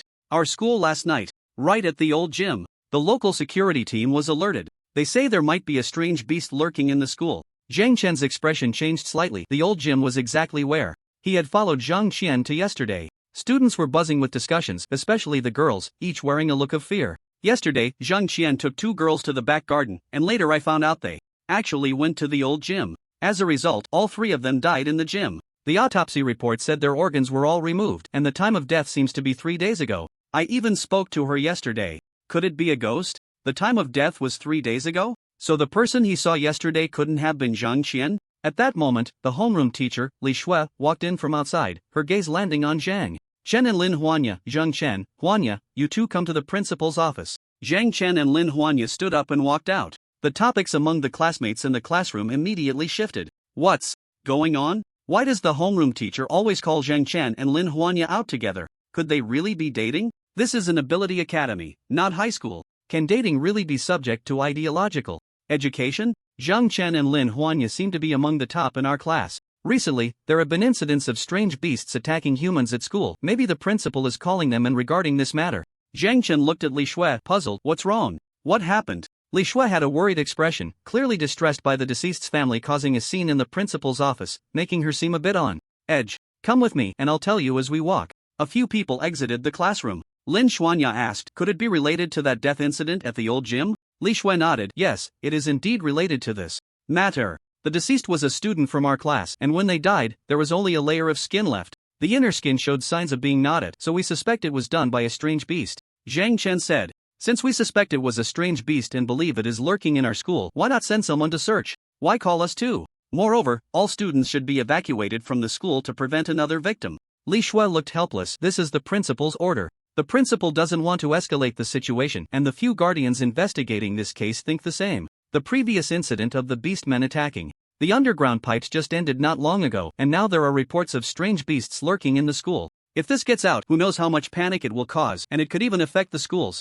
reputation. Plus, if we start a large-scale investigation, the strange beast might have already escaped. We must catch this strange beast and eliminate it completely. Otherwise, it won't just be the academy students who suffer, but also those outside. We are at least ability users. If we don't dare to take this risk, how can we expect to handle encounters with strange beasts or beastmen outside the city? The panic from the beastmen invasion hadn't dissipated, and now there were reports of strange beasts attacking students. It was truly one wave after another. The principal and the Public Security Bureau's actions seemed, on the surface, to be aimed at protecting the school's reputation while putting students in danger. But if you think about it, if the students stop coming to school, the strange beasts might change their hiding places. At that point, not only would it increase the difficulty of finding the strange beasts, but if the situation escalated, it would also cause significant panic in the city. When others find out that this harmful strange beast escaped from the South Central Ability Academy. One can only imagine the social backlash the academy would face and how the public would discuss South Central Academy. Zhang Chen and Lin Xuanya entered the principal's office. Principal Su, upon seeing them, quickly stood up to greet them. Zhang Chen, Lin Xuanya, come in quickly, I want to introduce you to an important person. Zhang Chen's gaze fell on the middle-aged man beside Principal Su, who had slicked back hair and was carrying a samurai sword. The man's attire was similar to that of the guard team. Could he be the captain of the first guard team? Didn't Gong Zhang say that the case at the old gym had alarmed the captain of the first guard team? Chen Jianbao wore a faint smile, sizing up Zhang Chen from a distance. He appeared unexpectedly calm and composed, with no flicker of his eyes. After entering, he instinctively scanned the entire layout of the principal's office, then briefly focused on the two of them before standing there, unblinking. This kind of habit isn't something that can be trained. It seems this kid is indeed not simple. I wonder who trained him. Chen Jianbao walked up to Zhang Chen with a smile, patted his shoulder, and said, So you are Zhang Chen? I heard you forged a knife at Yi Duoduo's blacksmith shop? That knife was made by Yi Duoduo herself. How could that muscular woman complete such delicate work? Next time, I'll introduce you to a place that will definitely satisfy you. Why is Yi Duoduo being brought up? Moreover, it seems he has investigated his background, knowing he had been to Yi Duoduo's place? Zhang Chen maintained his composure and looked at the principal, puzzled. Principal, did you call me and Lin Xuanya here just to introduce us to someone? Principal Su hurriedly corrected, Zhang Chen, the person standing in front of you is the captain of our Public Security Bureau's first team. The number of beastmen who have died at his hands is no less than 800, if not 1,000. Jiangnan City has been safe all this time under Captain Chen's protection. At this moment, Lin Xianya respectfully bowed to Chen Jianbo. Master, when did you come back? You didn't even tell me. Master? It turns out that Chen Jianbo is actually Lin Xianya's master? This caught Zhang Chen off guard. Chen Jianbo gently patted Lin Xianya's head and said, I returned yesterday. I've been busy since I got back. How have you been lately? Have you been practicing diligently? Lin Xianya nodded. Of course, master. I practice my swordsmanship 200 times every day. Recently, I also participated in that incident with the night patrol team. I even killed a second-tier beastman, although Zhang Chen helped me quite a bit. Chen Jianbo squinted slightly and looked at Zhang Chen. Zhang Chen also participated in the beastman invasion of the underground pipes a few days ago? Principal Su answered on behalf of Zhang Chen. At that time, we were short on manpower, and many schools sent people over. It is said that with the help of Zhang Chen and Lin Xianya, the team led by Captain Chang Nan was the fastest to clear the beastmen down to the 21st level of the underground pipes. Chen Jianbo was slightly surprised. So impressive? He was quite clear about the level of his disciple Lin Xianya. To clear all the beastmen from 21 levels just with Lin Xianya and Zhang Chen? He couldn't believe that Zhang Chen hadn't done anything. Principal Su grinned and said, the victims of this old gymnasium beast murder case happened to be from Zhang Chen's class. To avoid causing too much of a stir, I listened to your instructions and plan to set up an investigation team at the school. Zhang Chen and Lin Xianya will also be included. Captain Chen, what do you think of this arrangement? Chen Jianbo nodded in satisfaction. Of course, it's fine. One is my disciple and the other is a student. Personally recommended by you, Principal Su. Having them investigate in secret is the best thing. In that case, I'll leave this matter to both of you. If you discover anything, remember to notify me immediately. Shen. Yeah, give your dad a call and tell him I'll come over tonight to have a few drinks with him. Ask him to bring out that bottle of treasured fragrance liquid. Haha. After saying that, Chen Jianbo stuffed his hands into his pockets and swaggered out of the principal's office. Zhang Chen watched Chen Jianbo's departing figure. This guy seemed quite dissatisfied with Yi Duoduo. His words earlier were laced with disdain for her. His personality was also quite unusual, appearing very casual. But often, such casual people can be very meticulous and serious about certain matters. Like dealing with beastmen and other creatures? Principal Su smiled at Zhang Chen and said, Zhang Chen, he is the captain of the first team of the Public Security Bureau's guard. If you perform well, he might just take you as a disciple if he's in a good mood. That would be a great opportunity for you. Captain Chen has years of experience hunting beasts and hunters. His practical experience is no joke. Lin Xianya chimed in. Principal Su is right. Zhang Chen, if Master takes you as a disciple, that would be wonderful. We could train together in the future. And, I would be your senior sister. Lin Xianya looked at Zhang Chen with anticipation. Zhang Chen didn't think much of it and replied lightly, forget about taking me as a disciple. I've already pledged myself to another master. Principal Su chuckled. Zhang Chen, you're mistaken. Whining can't be compared to him at all. Zhang Chen suddenly asked, so, to avoid alarming the snake and drawing attention, the principal decided to have Lin Xianya and me search for the hiding places of the beasts at school together? That's right, if it's you two going, I can feel a bit more at ease. What about it? If you think it's too much, then. Zhang Chen shook his head. It's not too much. I have indeed made some discoveries and want to confirm them. Xianya, you can head back to the classroom. First, I still have some questions to ask Principal Su. Principal Su was slightly taken aback. Could it be about his abilities? Lin Xianya nodded. Alright, I'll wait for you in the classroom. Lin Xianya left the principal's office with great understanding. Inside the office, only Zhang Chen and Principal Su remained. Principal Su smiled slightly and said, Zhang Chen, you want to ask about your abilities, right? Zhang Chen nodded. That's right. After all, it's been a month. If the principal has really been helping me investigate, there should be some clues by now. Principal Su sighed lightly and said, that's true. During this time, I've made inquiries from various sources and also asked some friends I used to know. Your abilities have only two possibilities, one is an unknown type and the other is abilities awakened by people other than those from Manhwa. They haven't been recorded in Manhwa's ability system, which is why we don't know. Zhang Chen looked puzzled. What do you mean by abilities from outside Manhwa? Aren't all surviving humans Manhwa people? Principal Su snorted lightly and said, indeed, they are all Manhwa people, but some Manhwa people are not actually Manhwa people. They have already betrayed the country and belong to a stateless group as well as a notorious underground organization. Zhang Chen's expression changed slightly. Humanity had already been forced to this extent by the other three races. Was there really another faction opposing Manhwa? After all, he had been someone who took money to avert disaster. But in chaotic times he also wanted to contribute to humanity's future. According to Principal Su, his cheap father, Zheng Tao, might actually be a stateless person. Or a traitor? Or perhaps an important member of some underground organization? This information was indeed explosive. He had originally thought he could live a clean life in this life. But it turned out that there was a high chance he was the son of a traitor? Is gold supposed to shine wherever it goes? If Zheng Tao's true identity were to surface, would it have any impact on him? Seeing a rare hint of worry on Zhang Chen's face, Principal Su hurriedly advised, actually, you should know what your abilities are better than anyone else. Haven't you figured out your abilities by now? A meaningful smile appeared on Principal Su's face. Zhang Chen nodded and said, I understand now. Thank you, Principal. Principal Su smiled wryly. Go on, be careful tonight. Zhang Chen left the principal's office and then went to the classroom. After a day of classes and bidding farewell to the talkative Ganja, Zhang Chen headed to the school's rooftop, deciding to wait until dark. Lin Xianya arrived about 10 minutes earlier than him, seemingly well prepared, and took out several lunchboxes filled with steaming, exquisite dishes. When Zhang Chen reached the rooftop, he almost thought he had gone to the wrong place. In the center of the rooftop, Lin Xianya sat on a clean picnic blanket, smiling at him, and then took out box after box of food. Zhang Chen, I made all of these myself. I don't know if they'll suit your taste. Zhang Chen was not polite and picked up chopsticks, starting to dig into the lunch box. The taste was good, the rice was cooked perfectly, made from high-quality rice, soft yet firm, each grain distinct. The dishes were all simple home-cooked meals, along with tofu and meat soup. The meat seemed to be beast meat, very chewy, and after sipping a mouthful of hot soup, he felt warm all over. Although Zhang Chen didn't directly answer Lin Xianya's question, it was clear from the speed he was eating that it must be very delicious. I'll clean up, Zhang Chen said to himself as he closed all the lunchboxes, then ignored them. Lin Xianya took out a small refrigerator from her spatial ring. After opening it, she revealed many carbonated drinks and juices inside. Zhang Chen, which one do you want to drink? Zhang Chen glanced at Lin Xianya's spatial ring, noticing that its function seemed a bit different from his. Is it a fourth-dimensional pocket?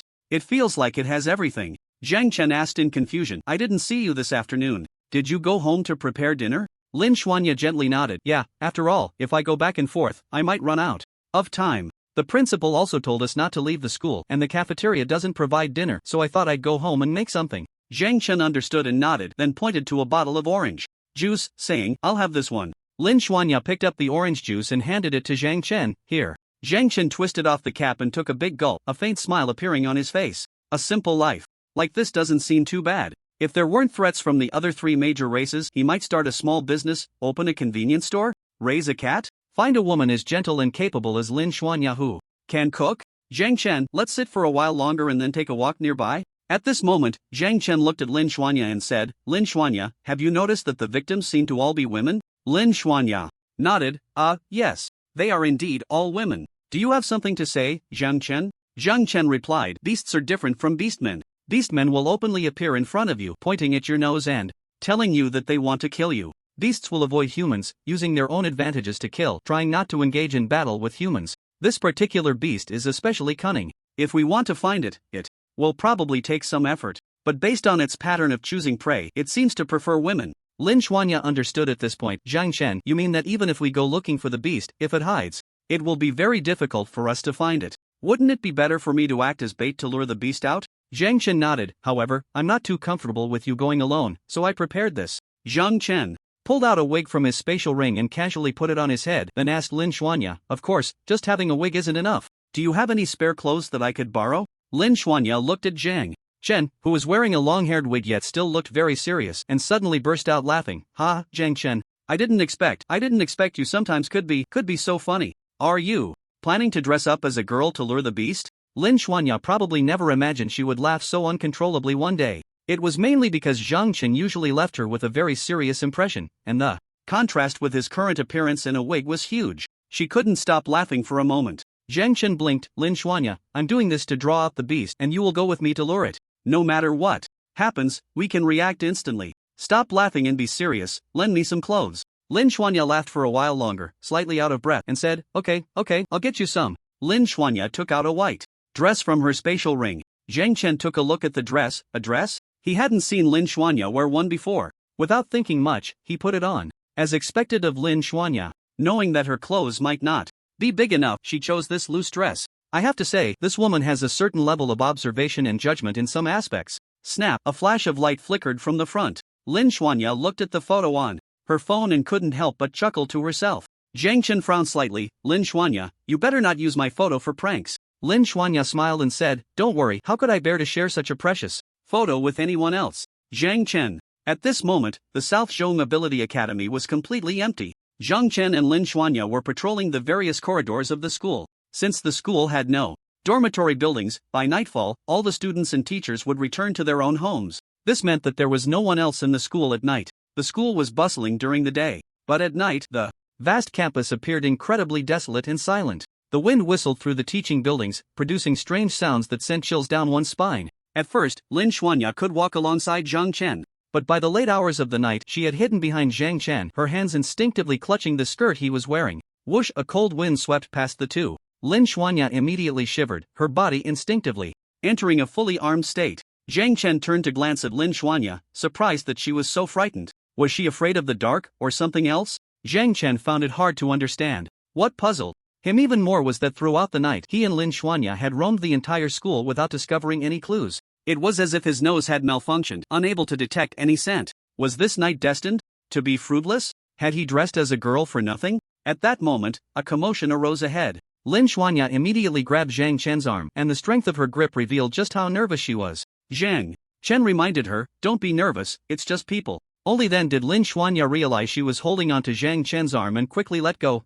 I'm sorry, Zhang Chen, I didn't mean to touch you. Zhang Chen seemed unconcerned and walked toward the source of the noise. Several flashlights shone from the front. Hey, Zhang Chen, my bro. But, Zhang Chen, what kind of getup is this? Long hair and a skirt, haha, if I didn't know better, I'd think you were some kind of weirdo. A familiar voice came from ahead. Ganja, along with a few others, ran toward Zhang Chen. Zhang Chen had already recognized it was Ganja, so he approached without any defenses. What are you doing here? It's dangerous at night, Zhang Chen said without changing his expression. His warning did not sway Ganju and his companions. Instead, it prompted others to point and comment on his outfit. Ganja waved his hand, chuckling, hey, it's fine, we're all ability users, what do we have to fear from beasts? As he spoke, Ganja's gaze shifted to Lin Xuanya behind Zhang Chen. Lin Xuanya always seemed quiet in front of others but appeared quite normal in front of him. Did Lin Xuanya have feelings for him? She had even cooked for him before? Perhaps it was just to thank him for saving her. Earlier, Ganja said to Lin Xuanya, Xuanya, we're here to help you, just tell us what to do. Lin Xuanya frowned slightly. To be honest, she was quite relieved that more people had come to help. Moreover, after Ganja and the others arrived, for some reason, her inner unease had lessened considerably. Zhang Chen was the type of person who was taciturn. They had wandered around for most of the night and he hadn't said a word, while she didn't know what to say either. Thus, the two of them had roamed the silent, dark teaching building for most of the night. It was only tonight that Lin Xuanya realized there were still many things she was afraid of. The dark corridors, the howling cold wind at night, and the strange rustling sounds coming from unknown corners. Lin Xuanya said, if we increase the number of people helping, perhaps we can find more clues. What do you think, Zhang Chen? I can't just send them away, can I? Ganja chuckled, and the few people behind him also looked pleased. One of Ganja's classmates, named Wang Rongyao, said, Zhang Chen, we all entered the school together, so our abilities shouldn't be too different. Investigating the hidden beasts in the school is something you can do, and we can do it too. Just tell us what to do, and we'll follow your lead.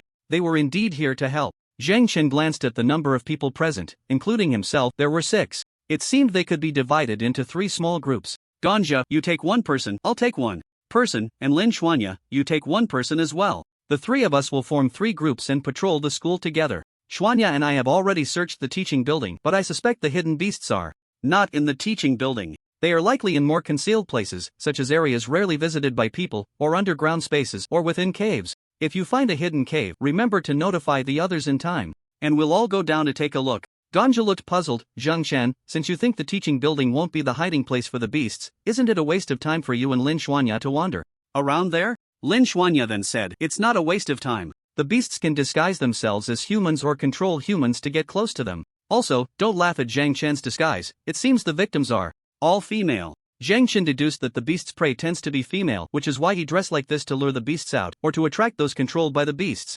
Upon hearing this, everyone finally understood. Zhang Chen continued, the beasts might be hiding. My disguise is ineffective against them. Right now, we need to look for caves or some closed rooms that are not easily opened. Also, pay attention to a certain smell. This smell is somewhat like a mixture of blood. If you catch a whiff of this smell, remember to notify the others immediately or shout loudly, because the beast might be right next to you. A few people nodded in realization. However, when it came to dividing into teams, everyone leaned towards being in a group with Lin Xuanya. Zhang Chen directly pulled Ganja to the old gymnasium. Hey, don't pull me. I want to be in a group with Lin Xuanya. I want to protect her. Zhang Chen replied calmly, you have too many competitors, it's better to stick with me. Besides, we're not here to play. The abilities of this beast are clearly extraordinary. It can control humans. You should be careful. If you accidentally get controlled, it will be troublesome. Ganja sighed helplessly, I came here in the middle of the night just for Lin Xuanya, otherwise, why would I be here? The others feel the same way, which is why I said the competition is too fierce, we shouldn't waste time.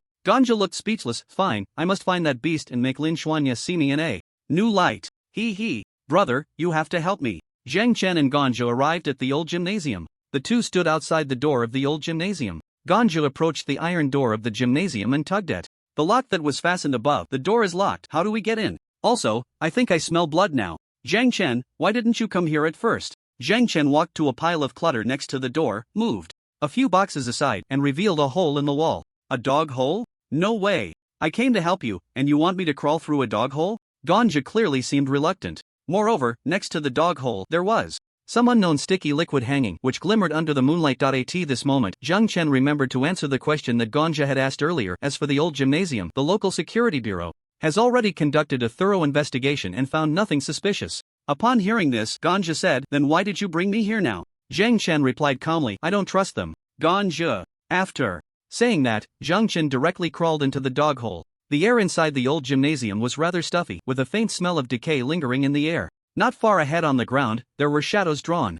of several people lying down. Zhang Chen walked over to take a look. Ganja then walked up beside him. Zhang Chen, you don't even trust the security bureau? Then who will you trust? Zhang Chen replied lightly, of course, I trust myself. You should look around too. Ganja picked up a rusty javelin from the ground and started poking around. I could have spent a wonderful night with Lin Xuanya. Girls are all afraid of the dark. If I made some noise, Lin Xuanya would probably scream and jump into my arms. But my beautiful dream was shattered, and now I'm here looking for holes with you. If there were any holes, wouldn't the security bureau have found them? Zhang Chen smiled faintly, you're right, if there were holes, the security bureau would have found them. So, what we're looking for might just be up there. Zhang Chen looked up at the steel structure of the gymnasium roof. Ganja came to Zhang Chen's side and looked up with him. You suspect the strange beast is hiding up there? No way. If it were that obvious, how could the security bureau not have found it? Zhang Chen explained, I've searched through the teaching buildings to rule out the possibility of the strange beast being elsewhere. I've been to all the necessary places but found nothing. Therefore, the most suspicious place remains the old gymnasium. It's clearly a good hiding spot. If there are no traces of the strange beast underground or elsewhere, then the only place we haven't checked is up there. Ganja shone his flashlight upwards. It illuminated a layer of yellowed fireproof gypsum board. There were several large holes in the gypsum board, big enough for a strange beast to come in and out. Ganja's expression changed slightly. Now that you mention it, it really could be up there. But doesn't that mean we've already been detected by the strange beast? Plus, the distance from the ground to up there is at least several meters. How do we get up? Zhang Chen glanced at Ganja beside him. That's exactly why I wanted to team up with you. Your stone mist can serve as our stepping stone to elevate the foundation, then we can just go up. Damn, it turns out Zhang Chen had already thought everything through. Even if Lin Xuanya had actively invited him to team up, Zhang Chen would still have dragged him to the gymnasium? Zhang Chen said, however, I can't be 100% sure that.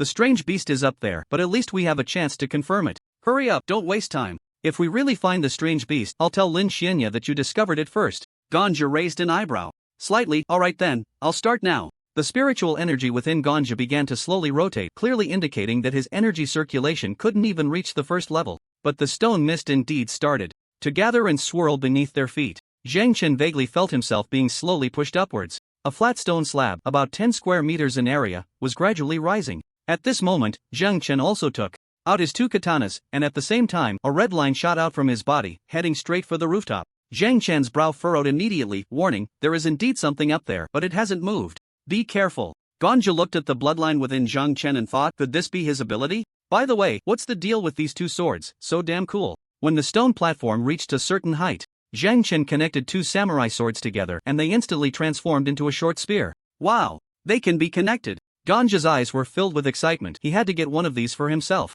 Zhang Chen held the short spear and said, you go hide in the corner, I'm going to break through this layer of fireproof gypsum board. Without a word, Ganja ran straight to the corner. The spiritual energy within Zhang Chen surged rapidly, instantly entering a new level. A powerful wave of spiritual energy erupted from his body as he gripped the short spear tightly and struck fiercely at the fireproof gypsum board above. Whoosh! A crack 3 to 4 meters long instantly appeared in the gypsum board. In the next second, the board shattered and fell to the ground, along with several huge oval silk cocoons. What the hell? What is this? Ganja shouted in shock. There were more than 30 silk cocoons, each connected to a white thread the thickness of a finger. These cocoons were tied with a thin thread to the steel beam structure above. And above that steel beam, a massive spider web spread across the entire old gymnasium. Zhang Chen realized that his bloodline was connected to one of the cocoons. He quickly severed the connection. He rushed towards the cocoon he was linked to. Bloodthirst wouldn't work on corpses, which meant that this cocoon didn't contain a beast. It was likely food for a beast.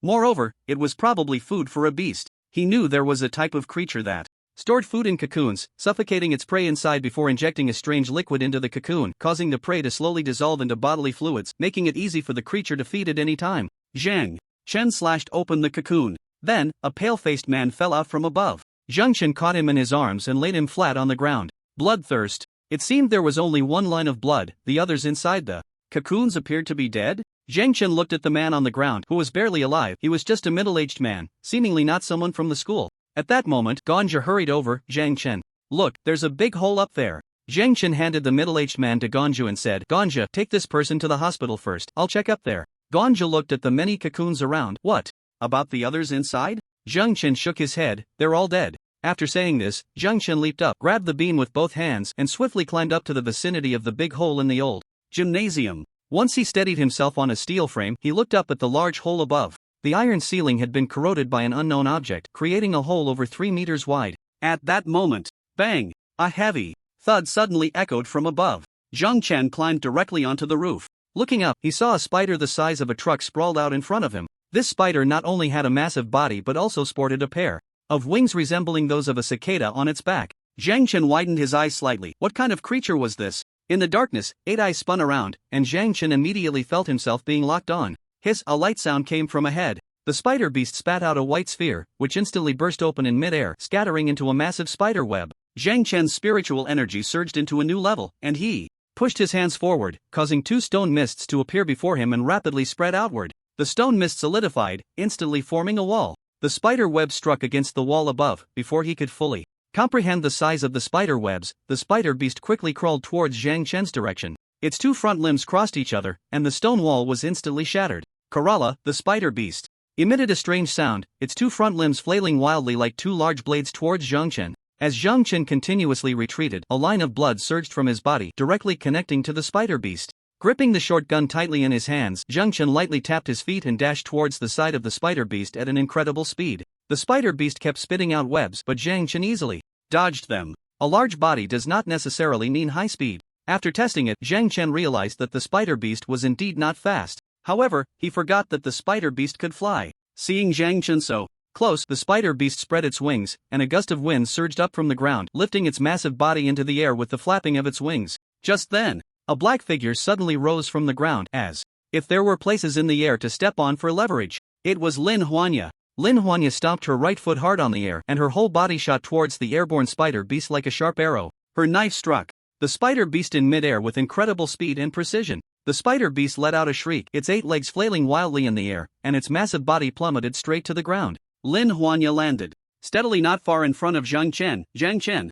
are you okay? Lin Huanya looked at him anxiously. Zhang Chen nodded, I'm fine, let's go down first. Okay. Boom. A heavy thud sounded from below. The spider beast crashed heavily to the ground, kicking up a cloud of dust 3 to 4 meters high. Lin Huanya seemed unwilling to give the opponent any time to breathe. She directly landed on the spider beast, and the black knife in her hand plunged into the spider beast's body without hesitation, then she twisted it fiercely. Green fluid gushed out from the wound, and the spider beast let out a strange cry, its 8 legs thrusting violently towards Lin Huanya. Clang, clang, clang. The 8 legs struck Lin Huanya as if they were hitting solid iron. They merely knocked her away. At this moment, Zhang Chen had also reached the ground, where Lin Huanya was fiercely battling the distant spider beast. Zhang Chen flicked his wrist slightly, tightened his grip on the shotgun, and charged towards the spider beast at a terrifying speed. Zhang Chen reached the rear of the spider beast. That massive tail was as huge as an oil tank, and Zhang Chen thrust his gun into the spider beast's tail, which immediately sprayed countless streams of thick white liquid.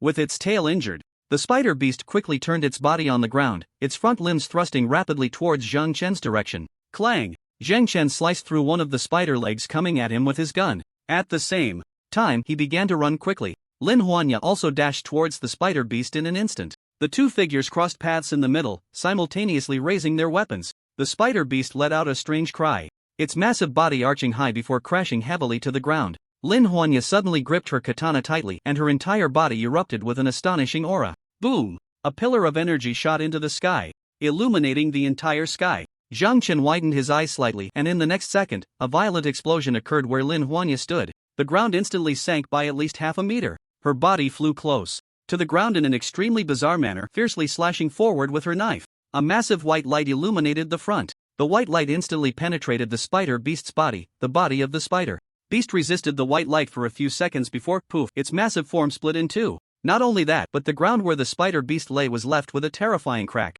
That strike seemed to have cleaved the earth itself. Lin Xianya's petite body rose and fell slowly, clearly exhausted from the energy spent in that blow. Zhang Chen watched everything unfold with a calm expression. It seemed that Lin Xianya's strike had instantly drained all her energy, channeling it into the blade she held, which then erupted in a moment of explosive power. He hadn't expected energy to have such a use. Why hadn't Wang Yin taught him this? Wait, perhaps Wang Yin had taught him, but he just hadn't grasped it. It didn't seem like an overly advanced technique, it was merely compressing energy into a fist or any weapon and then releasing that compressed energy in an instant. Maybe he could try it when he got back. Lin Xianya looked at the corpse of the spider beast in the distance, let out a long sigh of relief, and turned to smile at Zhang Chen, we did it. Zhang Chen nodded and said, you did it. I didn't help much. Lin Xianya hurriedly began to explain. Zhang Chen watched her struggle to explain, but his mind was occupied with another thought. Such a massive beast, could it really have been hiding on the roof of the old gym without anyone noticing? That seemed unlikely. He hadn't realized that this spider beast had the ability to control humans.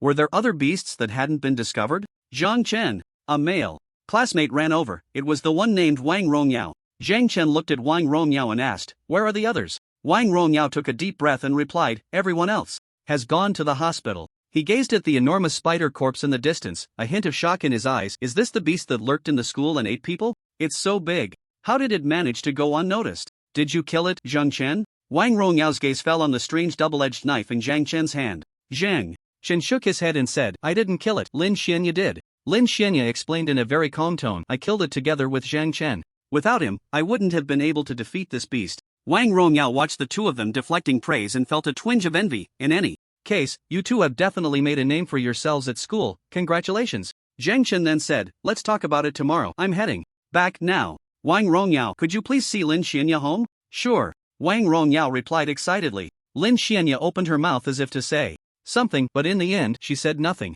Wang Rongyao hadn't expected Zhang Chen to give him such an opportunity, actually letting him take Lin Xianya home. His opinion of Zhang Chen had changed significantly at that moment. Xianya, let's go, I'll see you home. Lin Xianya's energy had been nearly depleted after that terrifying strike, and if they encountered any danger on the way, it would indeed be hard to avoid. Lin Xianya nodded, well, okay, thank you, Wang Rongyao. Wang Rongyao laughed heartily and said, no need to be polite, it's the least I can do. Let's go. Lin Xianya glanced in Zhang Chen's direction before following Wang Rongyao out of the school. Zhang Chen opened a spatial door at the corner and returned home directly. He first went to the bathroom to wash up briefly, then walked to the computer and turned it on. The spider beast that Lin Xianya Had Slain clearly did not possess the ability to control others. Why did he have the feeling that someone was raising this spider beast? In any case, searching for information about this beast would provide answers, so the Beast Illustrated Handbook will introduce the specifics of this beast, including its abilities. If it indeed has the ability to control humans, then he has overcomplicated things. Beast Illustrated Handbook. Number 148, Winged Spider. It's hard to look at the appearance of the winged spider compared to the one Lin Xuanya killed last night. They are practically identical. The only difference is that the winged spider is a small-sized beast. The largest won't exceed 90 centimeters. The one from last night was probably 7 or 8 meters wide, right? Among its abilities, there is nothing that can control humans. Could it be that the one killed last night was a mutated specimen? He checked online again, and it seems there have been no rumors of mutated beasts that develop new abilities. This means it's possible that some ability user is using their powers to raise this spider? Zhang Chen took a deep breath, closed the computer, and decided to ask others at school tomorrow. The sky gradually brightened. Golden sunlight filtered through the clouds, shining on the playground of the Southern Ability Academy, illuminating the massive corpse of the spider beast. Beside the spider beast's body, a crowd had gathered at that moment. My God, how did such a large beast get into our school? Where does it usually hide? They moved a lot of silk cocoons out of the old gym. I heard the people inside have already been dissolved into liquid. Isn't this spider beast the one that Zhang Chen and Lin Xuanya killed? How did they cultivate to do that? How did they split this beast in half? I just found out recently that Lin Xuanya's master is actually the captain of the first squad of the security bureau. In the principal's office of the Southern Ability Academy, Chen Jianbo looked at Lin Xuanya with admiration. Truly worthy of being my student, right, old Su? Did you see that? How about it? Principal Su awkwardly nodded and smiled. I didn't expect them to find the beast hiding in the academy so quickly, and it was even resolved by the two of them. At that moment, Zhang Chen suddenly said, Principal, it seems that the spider beast doesn't just have one lair. Also, when I went home last night, I checked some information online. This beast's full name is Winged Spider, and it does not possess the ability to control humans. I suspect that someone in our school is raising beasts. Principal Su was slightly taken aback and looked at Chen Jianbo beside him. Chen Jianbo was also surprised by Zhang Chen's idea. You think someone is raising beasts? Do you have any evidence? Zhang Chen instead asked, does our school have any ability users who can control others? Principal Su shook his head and said, that's impossible. An ability user who can control others must be a mental type ability user. In the entire Jiangnan city, there is only one person with that ability, and that is Yi Duo Duo. But Yi Duo Duo is a member of the night patrol team. How could she possibly do something like this? At that moment, Chen Jianbo suddenly said seriously, Old Su, don't say that carelessly. Who says Yi Duo Duo wouldn't do something like this? Zhang Chen also said that this beast is clearly being raised by someone, and it's being raised by an ability user who can control others. In Jiangnan City, the only one with that ability is Yi Duo Duo, that muscular woman. What's the big deal about her raising a beast as a pet? Zhang Chen's expression changed slightly as he said, let's not jump to conclusions. Some ability user's information hasn't been logged into the Dragon Country's Ability Information Network, right? For example, traders? What if all of this was done by a trader? Then everything would make sense. Chen Jianbo clapped his hands and said, that's also a possibility. But as for Yi Duo Duo, she's now a suspect, right? How about this? I'll detain her first, and then I'll send someone to investigate in the city. After saying that, Chen Jianbo whistled and bounced out of the principal's office. Old Su looked awkwardly at Zhang Chen. Chen Jianbo and Yi Duo Duo have never had a good relationship, and now it's going to get worse. Zhang Chen's expression changed slightly. Principal Su, that's not what I meant. Principal Su smiled bitterly. No, that's not what you meant. You were just sharing the information you have with us. Don't worry, nothing will happen. You can go back to your classroom for now. If there's any new information, I will notify you immediately. Zhang Chen nodded and then walked out of the principal's office. At the weapons master's blacksmith shop, Chen Jianbo arrived at the door with a group of guards, a strong smile on his face. Yi Chen hurriedly smiled and came out to greet him, but when he saw that the person at the door was Chen Jianbo, his face immediately fell. So it's you. When did you come back? Chen Jianbo smiled slightly and said, when I came back isn't important. What matters is that your daughter is involved in a murder case I'm handling. She's at home, right? Upon hearing this, Yi Qian's expression turned ugly. Chen, what nonsense are you talking about? My daughter is with the Public Security Bureau, a member of the night patrol team. How can you say she's involved in a murder case? Even if it's a joke, that's unacceptable. Who said I'm involved in a murder case? A muscular woman about 2 meters tall slowly walked out of the blacksmith shop. Yi Duo Duo looked down at the group in front of her and coldly snorted. Chen Jianbo, I'm right here. Who did I kill? Chen Jianbo grinned and pulled out a pair of handcuffs from his spatial ring. In any case, put on these handcuffs and come back to the Public Security Bureau with me. If you resist, it means you admit you're the murderer. So, what will it be? Will you come willingly, or do I need to help you? Yi Duo glared coldly at Chen Jianba. If looks could kill, Chen Jianba would have died countless times. What do you want? Do you have any evidence that I killed someone? Chen Jianba handed the handcuffs to a man named Li Wei beside him. I said, after we return to the Public Security Bureau, I will tell you everything. Li Wei, cuff her and take her away. Li Wei, holding the handcuffs, walked up to Yi Duo with a gloating expression. Yi Duo, I didn't expect you to have today. Put your hands behind your back, face away from me, quickly. At this moment, Yi Qian walked to his daughter's side and said, Duo, don't act recklessly, just go back with them for now. You didn't kill anyone and they will let you go soon. By then, Chen, it won't just be a simple apology. Stop talking nonsense, hurry up, put your hands behind your back and face away from me. Yi Duo looked at Chen Jianba and said, this is the last time. Shen. A slight smile appeared on Chen Jianba's lips. What last time? As the guardian of Jiangnan City, it's perfectly normal for me to arrest suspects and take them back for questioning. This is how I make a living. Yi Duo was too lazy to argue with him and placed her hands behind her back. With a click, her hands were immediately cuffed. At that moment, Yi Duo's tall figure suddenly shrank down. She transformed into a little girl who looked only about 11 or 12 years old. Even her clothes shrank along with her. Chen Jianba looked at Yi Duo, now a little girl, and sneered, no wonder you're a forger. I was worried you'd be exposed. What material is this outfit made of? It can stretch and shrink freely? By the way, I really haven't seen your true form in a long time. You're still the cutest like this. Yi Duo snorted coldly and walked outside under the astonished gazes of the crowd. Li Wei looked at Chen Jianba in shock. Captain Chen, what's going on? How did Yi Duo turn into a little girl? Chen Jianba snorted coldly. She is just like this. It is said that she has had a hormonal disorder since childhood and her body has always maintained the appearance of a 14-year-old. However, even at 14, she looks like she is only 11 or 12. What you usually see is her appearance after her ability has changed. A-level ability, Super Evolution. It seems that all her organs can undergo Super Evolution in an instant. Li Wei followed Chen Jianba outside. I thought she was some kind of mental ability user. Chen Jianba smiled slightly. There are no purely mental ability users in this world. If there were, they would definitely be godlike beings. A single glance could make you commit suicide. Wouldn't you be afraid? Li Wei awkwardly chuckled. Is it that exaggerated? Then how does Yi Duo control others? Pig brain? Didn't I say? Her ability is Super Evolution, and this evolution manifests in her organs. Super vision, super hearing, super strength, super cells. I don't know why she can control others without them noticing. It should be a kind of ability gained after her organs evolved to a certain extent. Li Wei nodded.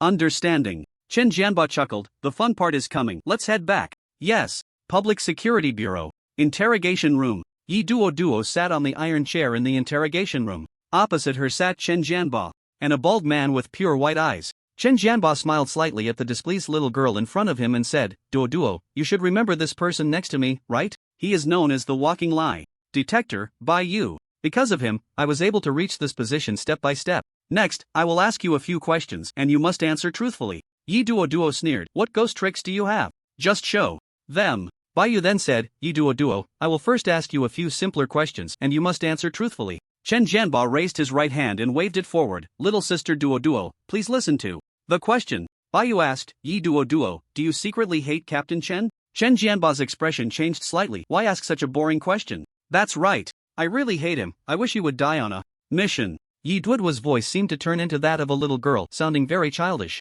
Chen Jianba's face immediately turned ugly. Yi Duo, are you cursing me to death? I'm just doing my job. Baiyu continued to ask, would you be willing to marry Captain Chen? Yi Duo's pretty face was filled with disgust. Even if all the men in the world died, I wouldn't marry him. He isn't even worthy to carry my shoes. Chen Jianba looked displeased at Baiyu. Hey, what kind of question is that? And you, Yi Duo, don't you look in the mirror? Why would I like you? Baiyu seemed not to hear Chen Jianba's words and said, that's enough. Captain Chen, you can ask questions now. Chen Jianba glared at Baiyu. Next time, don't use me as a question. Baiyu awkwardly chuckled, clearly still daring. Chen Jianba took a deep breath and asked Yi Duo, did you raise a flying spider beast? Yi Duo raised her eyebrows slightly. Chen Jianba, do you think I didn't see the morning news? The man-eating beast in the south has been found. It's a flying spider. You actually suspect that I raised it? Are you crazy? Chen Jianba snorted. It's not me who suspects you. It's a guy named Zhang Chen who suspects you. Zhang Chen? Yi Duo's face filled with anger.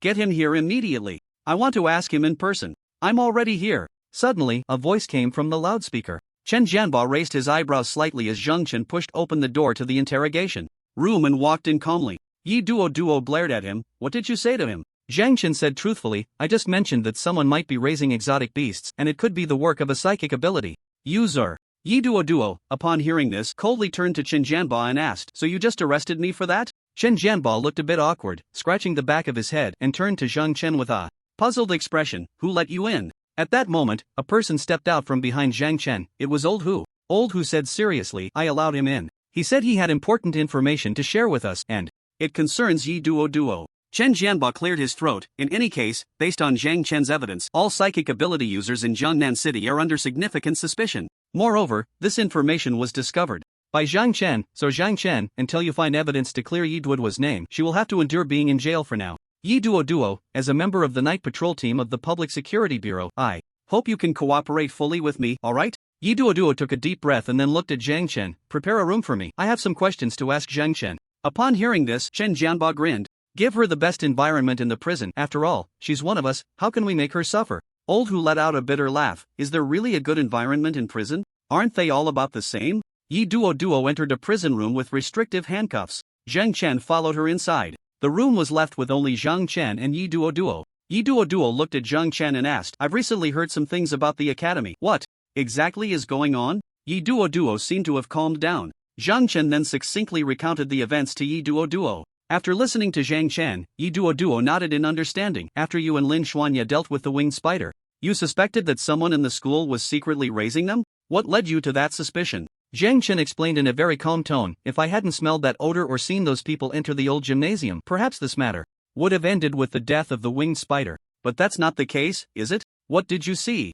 Zhang Chen continued, this has to start with the death case that occurred in the old gymnasium. 3 people died there that day, and their deaths were quite different from how the winged spider kills. The bodies of these 3 women were very strange, their internal organs were almost completely removed. If the winged spider wanted to eat someone, it would trap its prey inside a silk cocoon, and the prey inside the cocoon wouldn't have its organs eaten. The 2 methods of predation indicate that the winged spider is not related to the murder case. This more after he finished speaking, Zhang Chen's mind recalled Zhang Tao, a physical ability user. Could he really change his form at will? This was something he hadn't anticipated. Yi Duo snorted lightly. That's right. Just like that. But this current appearance is my true self. What do you think? Cute, right? Zhang Chen fell silent for a moment, then said, I think our misunderstanding has been resolved. My trip here wasn't in vain. Next, I will find a way to locate the murderer. With that, Zhang Chen walked out of the prison. Yi Duo sighed softly. Indeed, a man with no sense of romance, looking all cold and indifferent. After leaving the Public Security Bureau,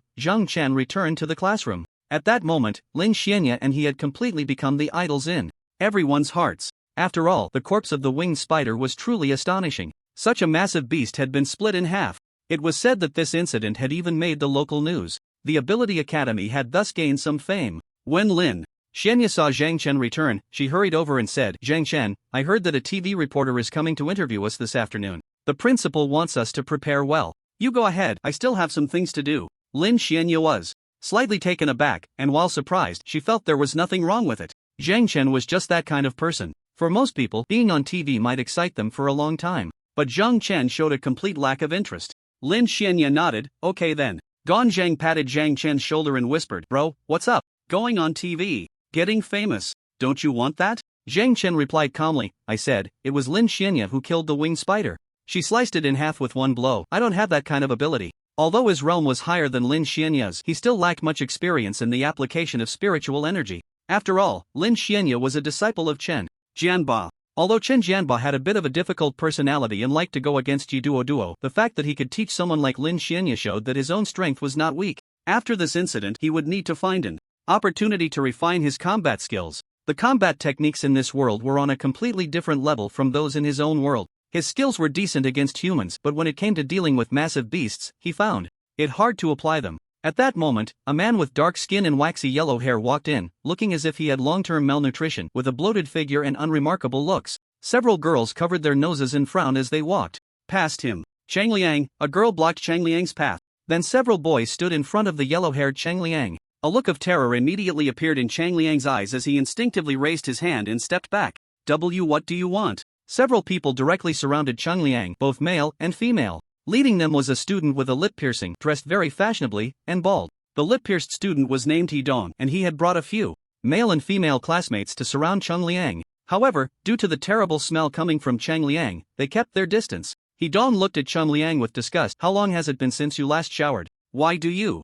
always smell so bad? You've offended my girlfriend, you know that. Hidong's girlfriend was the heavily made-up girl beside him, who wore smoky eye makeup. Her name was Tao Anren. Tao Anren seemed to be quite popular among the boys. Firstly, she was naturally good-looking, and secondly, her style was very trendy. Plus she changed boyfriends quickly, accepting both handsome and ugly ones alike. This made many boys feel as if they had a chance. Tao Anren covered her nose, looking at Chang Liang with disgust. Hidong, this guy stinks to high heaven. Hurry up and kick him out, or the air in the classroom will be polluted by him. Chang Liang looked timid, which only made Hidong's arrogance more pronounced. Hidong kicked Chang Liang, sending him crashing into the desks behind him, where he lay on the ground, wailing. Are you deaf? Didn't you hear my girlfriend tell you to leave the school? You're really pathetic. Do I have to beat you up? Chang Liang slowly got up from the ground, glancing at his scraped palm, where bright red blood was oozing from the wound. It seemed he had hit something sharp when he fell just now. Suddenly, a strange smile appeared on Chang Liang's face as he extended his tongue and licked the blood clean off his palm. Moreover, he was looking at Tao Anren while licking his hand, his expression utterly deranged. Tao Anren immediately furrowed her brows, anxiously hiding behind Hidong. Hidong, you have to hurry and get him out of here. He keeps staring at me, it's so disgusting. Hidong frowned as well. It seems this guy really is a bit off. People like you have no value in living. Just die, Chang Liang. Just die. You're too disgusting. Chang Liang stood up, his mouth covered in blood. Perhaps due to the blood loss, the terror in his eyes suddenly vanished without a trace, replaced by absolute calmness. Chang Liang walked step by step towards Hidong. Hidong's expression immediately turned wary. He wasn't afraid of Chang Liang, but he was afraid of getting blood on his clothes. This outfit was his newly bought pickup attire, and if it got dirty, it would be a huge loss. Chang Liang looked at Hidong and said, with a faint smile, everyone in this world has their value, even a little bug. Suddenly, Chang Liang's wound transformed into countless tiny white bugs, which he hurled at Hidong. Hidong's eyes widened in shock. Before he could react, the bugs tore his face apart and burrowed into his flesh. The female students screamed in horror and rushed to escape. Those around Hidong quickly subdued Chang Liang. One man with a dark face grabbed Chang Liang by the neck, shouting angrily, What did you do to Hidong? You pervert who plays with bugs. What did you do to my brother? Chang Liang's body suddenly transformed into countless tiny milky white bugs. These bugs instantly scattered throughout the classroom, then surged outward. The bugs had a strong attacking power, easily tearing through human skin and burrowing into their bodies. Immediately, over a dozen people collapsed to the ground. Ganja also ran with the crowd towards the exit. Zhang Chen looked on in shock at the sudden chaos unfolding before him. He was momentarily at a loss, not knowing what to do, and directly pushed open the window to escape. Damn! Someone's been killed. Bugs, they're all bugs. These bugs eat people. Quick! Report to the teacher. Hurry! Where's the counselor? Where is the counselor? Someone come and handle this. Ganja hid behind Zhang Chen, her face pale with fear. What on earth is happening? Zhang Chen, let's stay far away. Through the window, Zhang Chen could see the dozen or so people lying on the ground, their bodies struggling desperately. The bugs crawled wildly beneath their skin, and you could even see the tiny bugs moving through their skin. Time passed, and eventually, the homeroom teacher, Li Shui, and another teacher arrived at the scene. Li Shui scanned the crowd and quickly spotted Zhang Chen, rushing over to ask, Zhang Chen? What happened? The other teacher dashed into the classroom, Gon Kane hurriedly shouted, Be careful, there are man-eating bugs in the classroom. A male teacher walked in for a few seconds and then came back out, puzzled. Bugs? Where did the bugs come from? What on earth happened here? Report, teacher, I just hit Chang Liang, and I have already apologized to him and received his forgiveness. I won't dare to do it again in the future. Hidong, who was the first to be attacked by the bugs, suddenly appeared in everyone's sight. At this moment he looked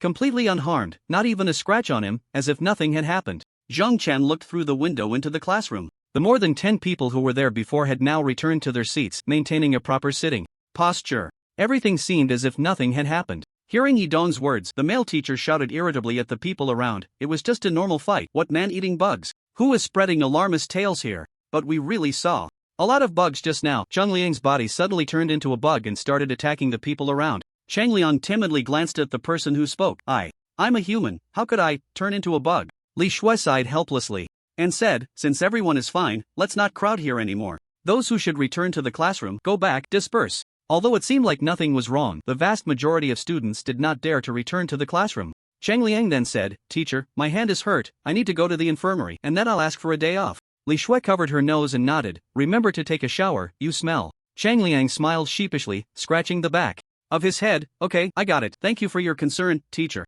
Chang Liang's departure finally prompted many students who were reluctant to enter the classroom to return. Gan Kane patted Zhang Chen's shoulder, looking worried. What on earth is going on? Could it be that what we saw just now was an illusion? After saying that, Gan Kane's gaze turned to Hedong, who was the first to be attacked by Chang Liang. Hedong looked completely fine, even chatting and laughing with Tao. Anrun. Zhang Chen remained calm, perhaps only he knew what had really happened.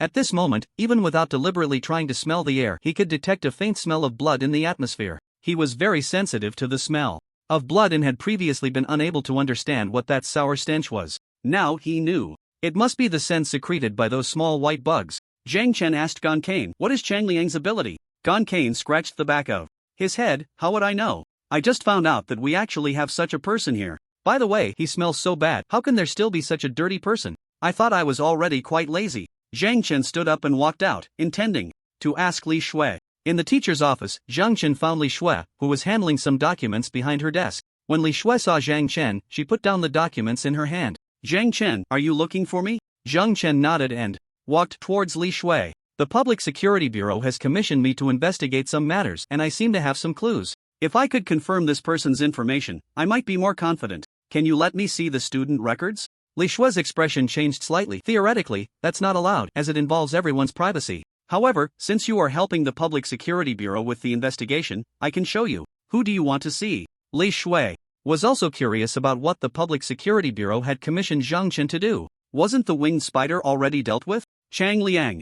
Zhang Chen said this name. Li Shui nodded, opened her notebook and began searching for information about Chang Liang. "I remember this student. His family situation is quite special and his ability is rather strange. Here it is, take a look for yourself, but don't tell anyone else, okay?" Li Shui stood up and made room for Zhang Chen. Zhang Chen then sat in Li Shui's spot, placing his hand on the mouse and gently scrolling through the document. After a moment, Zhang Chen closed the file and looked up at Li Shui. "Thanks, I think I understand now." Li Shui nodded and watched Zhang Chen leave. As Zhang Chen stepped out of the teacher's office, he gained a comprehensive understanding of Chang Liang. Chang Liang's family background was indeed quite unique. He was an abandoned baby, raised in the Sun Orphanage until he turned 18 and came to the South Central Ability Academy for awakening. The strangest part was his ability. His ability was called Insect Whisperer. He took out his phone and quickly found detailed information about this ability in the Ability Encyclopedia. Ability, Insect Whisperer, Ability Level, E, Ability Effect, can communicate with insect species. From the information on the panel, this was an ability that could hardly be considered auxiliary.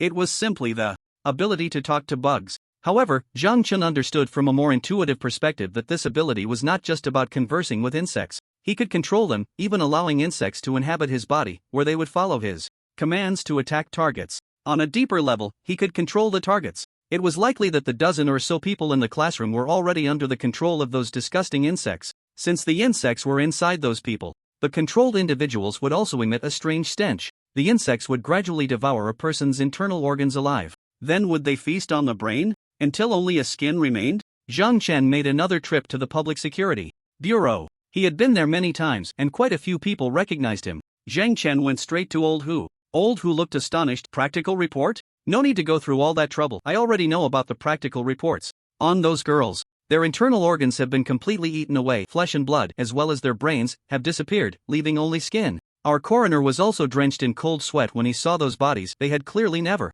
encountered such a bizarre situation before." Zhang Chen lightly tapped his fingers on the table, lost in thought. Old Hu looked at the young man with admiration. Yi Duo had mentioned him several times, and it was the first time he had seen Yi Duo hold someone in such high regard, especially a student. Old Hu was not in a hurry, waiting for Zhang Chen to continue speaking. Sure enough, after a while, once Zhang Chen had sorted through the fragmented thoughts in his mind, he looked up at Old Hu and said, "There's a person at our school named Chang Liang. His ability is Insect Whisperer, which means he can control insects. Today, for some reason, he used his ability at school and caused some panic. I've looked at his information and know where he lives. If you send some people over, you might be able to catch him. A little questioning should make him confess." Old Hu blinked. "Can you be sure it's him?" Zhang Chen nodded. "Of course, otherwise I wouldn't be telling you this." After saying that, Zhang Chen picked up a piece of paper and a pen from the table and wrote down an address. At that moment, someone walked in from outside. "Zhang Chen, you're practically one of my Public Security Bureau people now. You come here so often it's like home. Are you interested in joining my security team?" Old Hu saw Chen Jianba and quickly grabbed the paper on the table, saying, "Captain Chen, Zhang Chen has brought us very accurate intelligence. The 3 deceased from the old gymnasium of the South Central Ability Academy were actually murdered, and this is the killer's home address. You need to send someone to arrest him immediately." Chen Jianba looked surprised. "Really? You Found the murderer? It's not Yi Duo. Zhang Chen, seeing Chen Jianba's astonishment, couldn't help but speak up. We both know it's not Yi Duo, right? Chen Jianba tilted his head. I'm not very sure either. After all, I'm a person of integrity and won't give up my suspicions just because Yi Duo is one of us. I believe in absolute justice. If one day Xianya commits a crime, I wouldn't consider whether she's my disciple, I would arrest her immediately. Old Hu, standing by, chuckled. Zhang Chen, Captain Chen is just that kind of person. It's because of his integrity that our Jiangnan city can be so peaceful. Chen Jianba shot Old Hu a glare. Are you mocking me? What peace? The flying wing spider, and where did this murderer come from?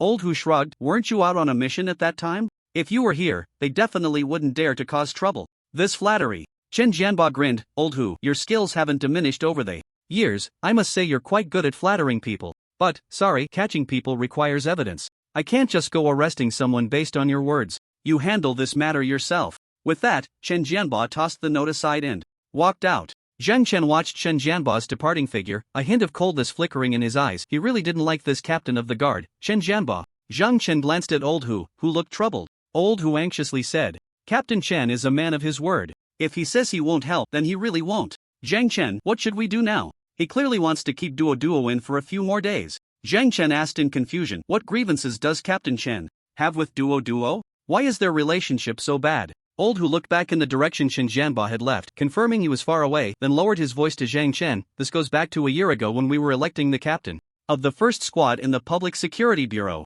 At that time, there were two strong candidates, one was Chen Jianba and the other was your acquaintance, Duo. Zhang Chen said, Yi Duo doesn't seem like the type to hold a grudge over losing the captain position, does she? Old Hu sighed. The selection of the first squad captain is based on personal strength and investigative skills. At that time, Duo won against Chen Jianba in the competition but lost to him in the investigative aspect, and it was a trap set by Chen Jianba. Although it wasn't said that traps couldn't be used to interfere with competitors. After losing, Yi Duo was very angry and their feud began. In the final voting stage, Duo lost to Chen Jianba again. You know how Chen Jianba is, he doesn't hold back his words, so of course he came to mock her. Duo couldn't hold back and hit him. Not only did she lose the captaincy, but she was also directly kicked out of the guard team and sent to the night patrol team. With Duo's abilities, staying in the night patrol team is simply a waste. Of course, I'm not saying the night patrol team is bad. It's just that it's hard for ordinary people to get into the night patrol team. I'm just saying Duo is more suited to be in the guard team.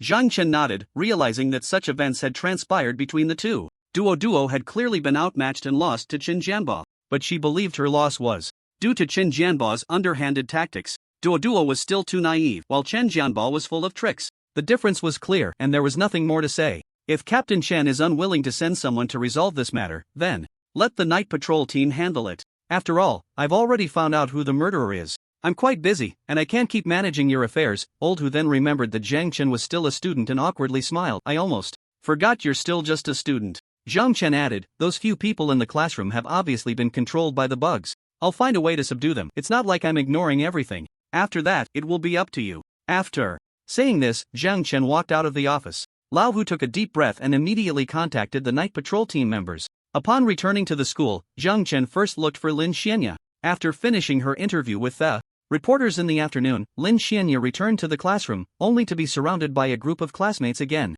Zhang Chen wanted to talk to Lin Xianya but found it hard to squeeze in. Moreover, he noticed something. The more than 10 people controlled by the bugs didn't seem to be in the classroom. Zhang Chen found Ganja and asked, where are Hidong and the others? Where did they go? Ganja's expression changed slightly as he looked around, seemingly unaware. I didn't pay attention. Why are you looking for them? A classmate sitting in front of Zhang Chen overheard their conversation and said, I just saw Hidong and about 10 other people leave the classroom together. I'm not sure where they went, but their expressions looked a bit strange. They had no expressions and their eyes were vacant, like robots. This was troublesome. He originally didn't want to deal with these matters. If it weren't for the principal's request, he wouldn't have bothered. Indeed, when asking others to do something, one must pay a price. Zhang Chen nodded and then walked out of the classroom. Lin Xianya appeared behind him at some point. Zhang Chen, what's wrong? What happened? Zhang Chen was somewhat surprised by Lin Xianya's arrival. You're just in time. We need to find Hidong, Tao and Ran, and the others. They might have been controlled by the bugs. What do you mean?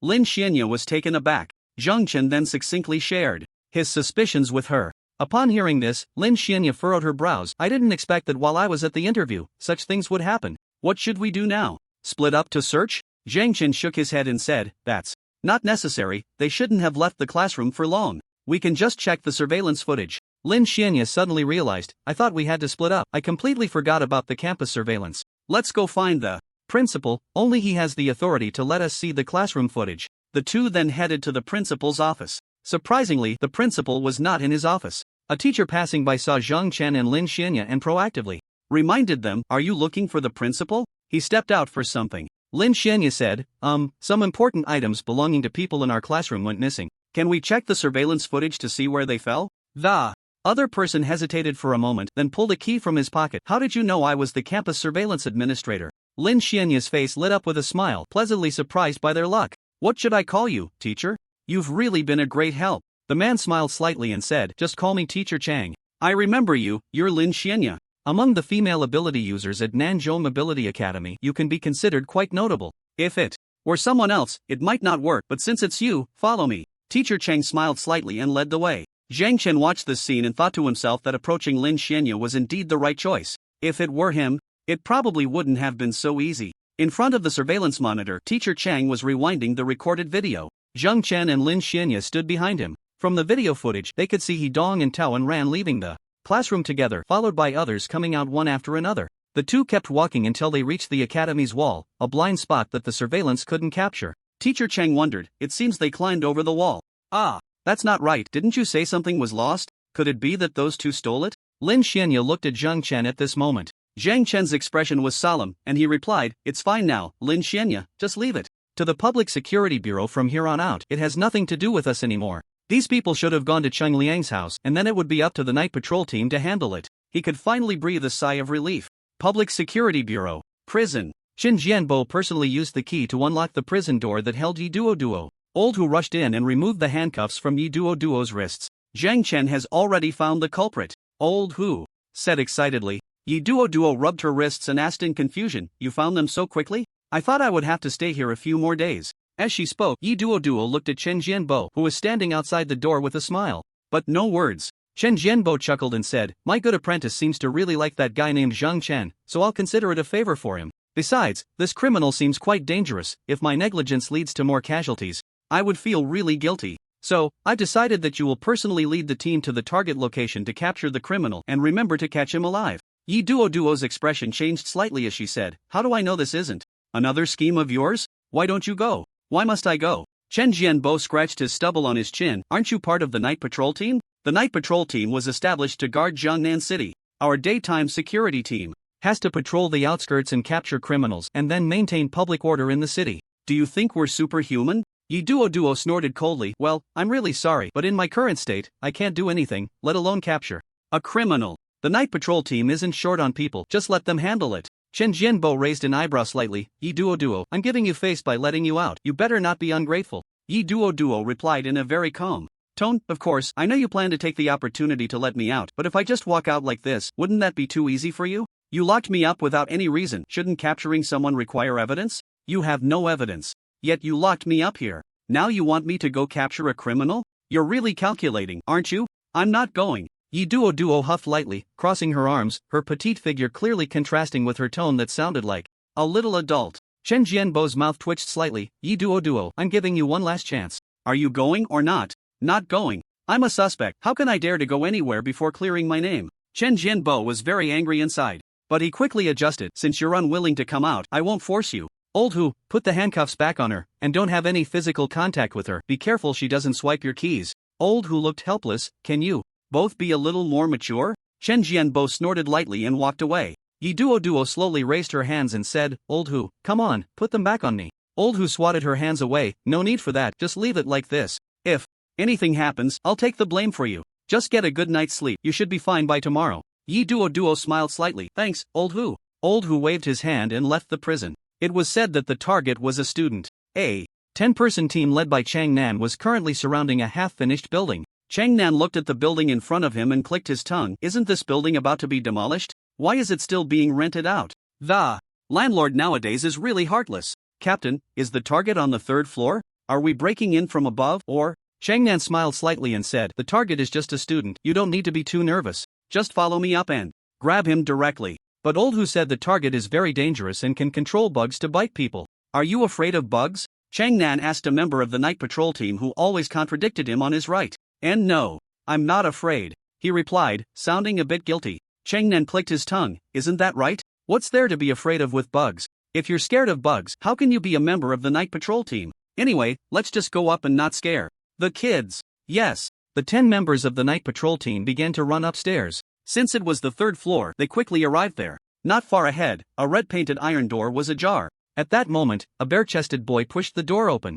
and stepped out. Hee-dong looked in shock at the night patrol members filling the corridor, their black gun barrels making him tremble. And no, don't kill me. I haven't done anything. I woke up here, and I don't know what happened. The night patrol members glanced at the photo. It didn't seem to be Chang Liang. They then waved to Hee-dong. Come here quickly. Is there anyone else inside? Hee-dong hurriedly ran towards the night patrol members. There are several classmates.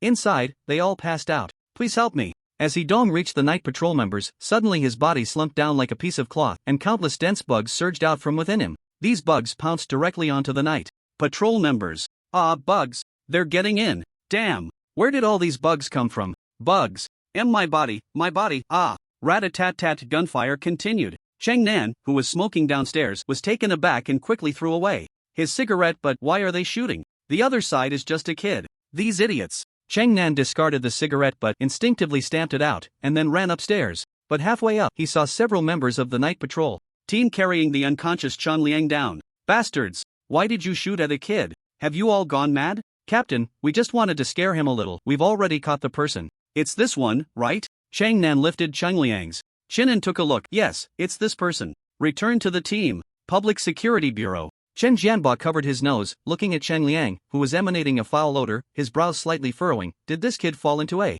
cesspit? Why does he smell so bad? Chang Liang grinned and said, I don't know what's going on. No matter how much I wash, I can't get rid of this smell. After that, I just stopped washing. I like the smell. Chen Jianba asked in confusion. Why? It's so stinky. No girl would like you. Chang Liang smiled darkly. Stinky? This isn't just a bad smell. It's the smell of death. The smell of death. Do you understand? Chen Jianba couldn't help but laugh. Looks like we can skip the interrogation process. So you did kill those 3 girls from Nanzhou Ability Academy? Chang Liang, however, looked innocent. I don't know what you're talking about. I was just cooking at home when a group of people barged in. I wanted to ask what was going on. Chen Jianba raised an eyebrow, not expecting this kid to dare to argue back. Are you saying you don't know why we brought you here? Chang Liang nodded. May I ask what crime I committed that required so many of you to come and catch me? At that moment, Bai Yu stepped forward, looking at Chang Liang, and said, each of us guardians has our own specialties, and mine is being able to tell if someone is lying. Next, I will ask you a few questions, and if you lie, it means you are the criminal.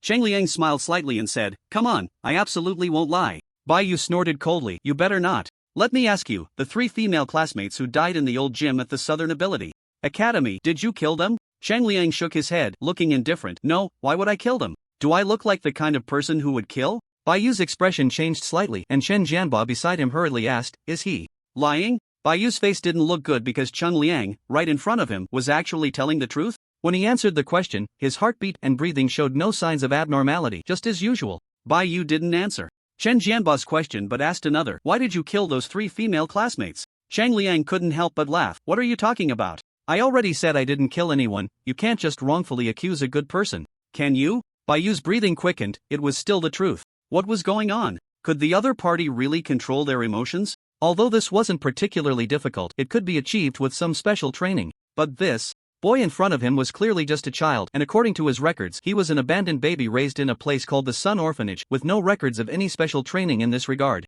Could it be that they really made a mistake? Chang Liang smiled slightly and asked, when can I go back? Chen Jianba, looking impatient, asked, Bai Yu, what are you doing? What's going on? Is he lying? Bai Yu shook his head. No, everything he said is true. Chen Jianba's eyes widened in shock. Everything was true? He didn't kill anyone? Let's change the way we ask. A voice came from behind them. Zhang Chen slowly walked into the crowd. Everyone was slightly taken aback by Zhang Chen's sudden appearance. Chen Jianba snorted, change the way? What does that mean? Chang Liang looked at the boy who had suddenly appeared. He knew him. Zhang Chen. Zhang Chen, Lin Xianya. Recently a popular figure at the Southern Ability Academy. Seeing Zhang Chen, Chang Liang sneered, Zhang Chen, not only are you quite capable, but I didn't expect you to have connections with the Public Security Bureau. I really envy your network. Students like you must be very popular in school, right? Zhang Chen said, Li Xian, Wang Wan, Zhang Rongrong, did you command your bugs to kill them? Chang Liang's expression changed instantly, coldly looking at Zhang Chen. I said, I didn't kill them.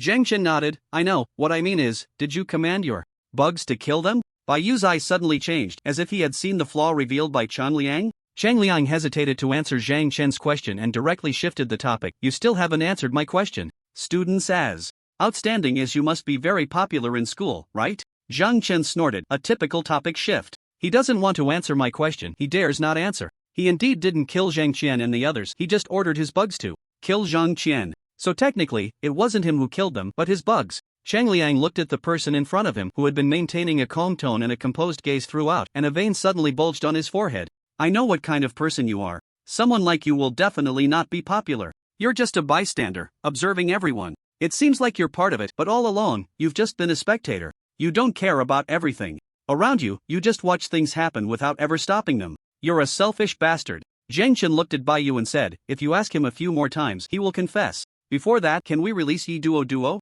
I personally cannot understand Captain Chen's decision to arrest Yi Duo, whether it's for the sake of justice or personal grudges. Since the criminal has been found, I think it should come to an end, right? Chen Jianba snorted lightly. Do you think I don't want her to come out? It's just that she doesn't want to come out. After saying that, Chen Jianba urged Bai Yu, get him to answer the questions. What is his motive for murder? Why did he kill his classmate, and why did he specifically target women? What kind of man is he? Zhang Chen replied calmly, the reason he targets women might be that he is an extremely insecure and cowardly loser. Such people usually have a dark childhood, suffering from bullying around them, living in fear every day. If he hadn't awakened his abilities, he might have remained a silent, inconspicuous ordinary person for his entire life. But he awakened his powers, gained strength, and his desire for revenge grew stronger. He couldn't do anything before, but now he has the power to retaliate. It's just the revenge mentality of a weak person being triggered. It's hard to imagine what kind of person would be pushed to the brink by a few women to want to kill them. How fragile and incompetent must he be to do something so petty? What on earth? Enough! Chang Liang's expression turned extremely angry as he glared at Zhang Chen and shouted hysterically, what do you know? Don't pretend to understand me while spouting nonsense. Zhang Chen smiled broadly. Oh? Then why did you say you wanted to kill them? Because those bitches deserve to die. Chang Liang gritted his teeth and said. As soon as these words were spoken, the atmosphere in the room fell into silence. Chang Liang suddenly came to his senses and hurriedly defended himself. I didn't kill them, but I think they deserve to die. They always look at me like I'm trash, asking me why I don't drop out, even mocking my birth. Did I want to be an orphan? Did I want this? I'm really glad they're dead because they deserved it. After Chang Liang finished speaking, he gradually calmed down and asked, if you have no evidence, can you let me go? Bai Yu smiled. What? Evidence? Didn't you just admit it yourself? What is the limit of anger? Is it hysteria? No. It's calmness. It's silence. At this moment, Chang Liang maintained his calm and silence, looking at the group of people in front of him, especially Zhang Chen, who had previously provoked him with sharp words. Do you think this is the end? The real show has just begun. Understand? Bai Yu snorted coldly and was about to speak. Zhang Chen seemed to be deep in thought. Chen Jianba reached out to stop Bai Yu, sizing up Chang Liang in front of him. Chang Liang, I can plead for you to the higher-ups considering your background and the hardships you faced and request leniency. I advise you not to stir up trouble anymore. You are already standing on the edge of a cliff, understand? Chang Liang sneered. It's clear you all know me well? Yes. I have no father, no mother, no ties. Do you know what terrible things can happen when you push someone who has nothing left to the brink? They will drag everyone down with them. By the way, let me tell you something, my bugs are not cultivated from spiritual energy, but they truly exist. They will grow in number by devouring living beings. After this period of cultivation, my army of bugs has reached an unexpected number. The more bugs there are, the hungrier they become, and the hungrier they are, the more they can eat. The more they eat, the more they split. How many people are there in Jiangnan City? How many humans are there in this world? Are these people feeding my insect army? If you think you can kill me, without my command, the insect army will go berserk. Can you stop them? The venue fell silent. Everyone stared in shock at Chang Liang, who looked unremarkable and reeked of foul odor. Chang Liang suddenly burst into laughter, arrogant and unrestrained. Do you think I let you capture me? Because I am the ultimate winner. If you don't even know this, I will be very disappointed. Now, what do you plan to do with me? Kill me? Or, will you kneel down and beg me to spare you? Speak up, Zhang Chen. Especially you. Do you think it's impressive to force me to reveal the truth with your provocations? Just a little trick. It only made me say this a bit earlier. In front of my insect army, you are nothing. Zhang Chen's expression changed slightly. Chang Liang's ability level seemed to be E rank. If it's E rank, it shouldn't take too many replication points, right? At this moment, Zhang Chen issued a command to the system. Do you want to consume 1000 replication points to replicate the insect speaker? Replicate. Congratulations, host, replication successful. It seems I've discovered a good ability. Zhang Chen glanced at his personal information. Host, Zhang Chen ability, S/Blood Demon C/Stone Wraithy/ Insect Speaker Realm, 2nd stage 6 stars strength, 186 vitality, 567 speed, 183 spirit, 181 talent. Replication Space Gate Blood Demon Form Bloodthirsty Stone Element Control Insect Speaker Skill, Stone Mist Replication Points, 15750 Insect Speaker Details, allows all insect creatures to obey you, treating you as their master. Zhang Chen, what's wrong? Lost your voice? Speak up. Ha ha ha, are you too scared to talk? At this moment, Chen Jianba said, put him in a special prison, everyone else follow me. Yes. Chang Liang sneered, my insect army is everywhere, what good does it do to lock me up? You'd better kill me, that way my insect army can activate faster. Chen Jianba scoffed, kid, this world isn't as fragile as you think. Humanity still exists in this world despite the threats from the 3 major races. The entire city is filled with ability users, your insect army might harm some people, but afterward they will be completely eradicated. Don't underestimate the ability users of this era. Shang Liang laughed maniacally, then I want to see what you plan to do next. Watching you struggle in vain will be quite entertaining. Less talk, follow me, be gentle, or I'll take you two as my first targets. Oh, is that so? I hope you can back up your words. Shang Liang was transferred to a special prison. Zhang Chen followed Chen Jianba and the others to the conference room. After sitting for a few minutes, Yi Duo also walked into the conference room. Yi Duo approached Zhang Chen and whispered, the situation seems to have become serious? Zhang Chen nodded, we underestimated Chang Liang's abilities and determination. We thought that once the truth was revealed he would surrender under the pressure of the Public Security Bureau, but he chose the most reckless approach. He wants to take everyone down with him. We can't kill him, nor can we do anything to him. Captain Chen seems to be having a headache too. Yi Duo had also heard some things from old Hu. This isn't the time to settle personal grudges, everyone needs to work together to resolve this matter first. Yi Duo took a deep breath and sat down next to Zhang Chen. Everyone then looked up at Chen Jianba. Chen Jianba had a dark expression as he said, all guardians in night patrollers present, we are currently facing a very terrifying situation. I believe you have all heard about the murder case that occurred at the South Central Gymnasium a while ago. Chen Jianba began recounting the events from the start, detailing everything meticulously. At first, everyone seemed indifferent, but by the end, their eyes widened in shock and they gasped. So, we can't kill him yet? If we do, his bugs will start wreaking havoc all over Jiangnan City? What should we do then? Can we find out where those bugs are? We need to locate those bugs and eliminate them to prevent future troubles. Where is Cheng Liang now? Chen Jianba said, in a special prison. This is what I want to discuss next.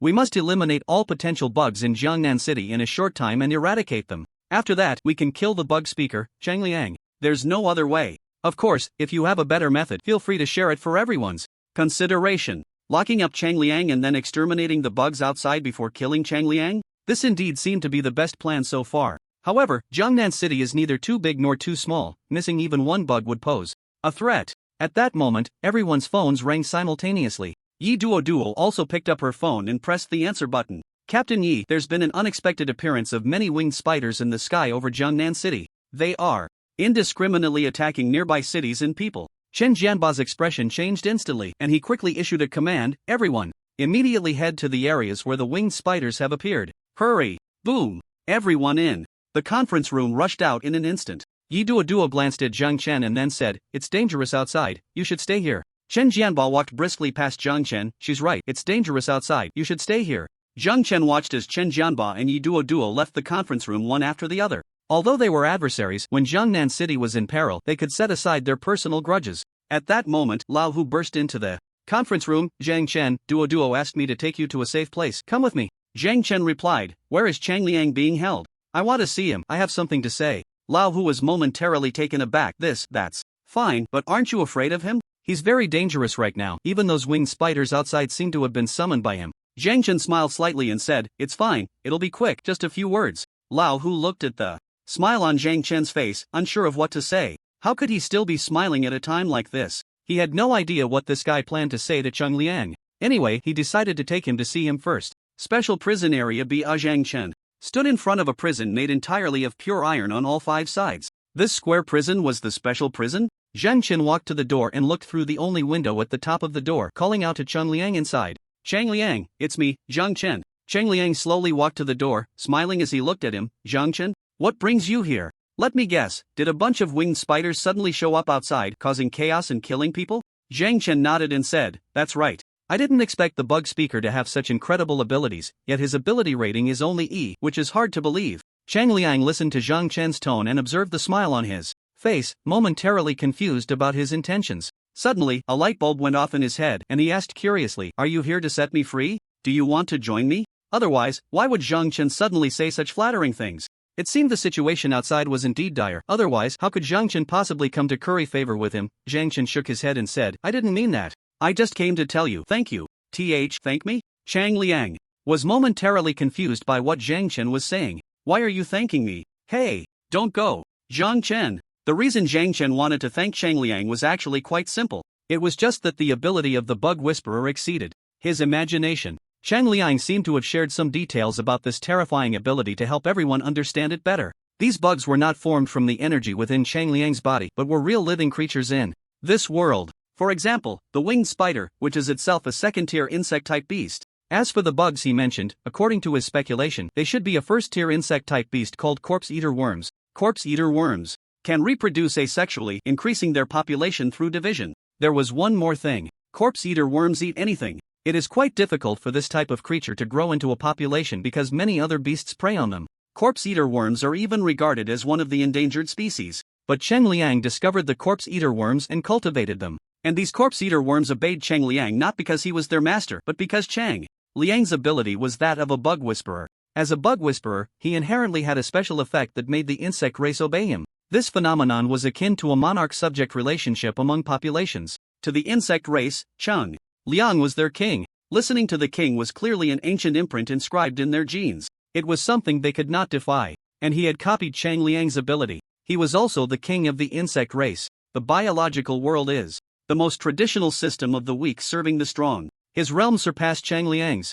In the end, would the insect race listen to him or to Cheng Liang? The answer was obvious. These insects would all obey him. And what he needed to do now was to find them and issue new commands. Zhang Chen suddenly stopped, looking at the dozen or so people that appeared before him. Among them was Chang Nan, someone he recognized. Zhang Chen looked at these people. They were likely the ones who had brought Cheng Liang here. Their insides had already been hollowed out by the corpse-eater worms, which were controlling their bodies. Chang Nan's body suddenly melted like a candle. Countless corpse-eater worms crawled out from within him and quickly gathered in front of Zhang Chen. The bodies of the others were left with only skin, as the corpse-eater worms detached from their human forms and gathered at Zhang Chen's feet to welcome their new king. Find your kind, and then bring them to see me. Countless corpse-eater worms immediately burrowed into the ground and scattered. Zhang Chen walked out of the Public Security Bureau, and in the sky, 7 or 8 truck-sized winged spiders suddenly appeared. These winged spiders descended from the sky and came to Zhang Chen. One of the winged spiders slowly approached him, then lowered its head. Zhang Chen reached out his right hand and patted its head, then issued the command, return to where you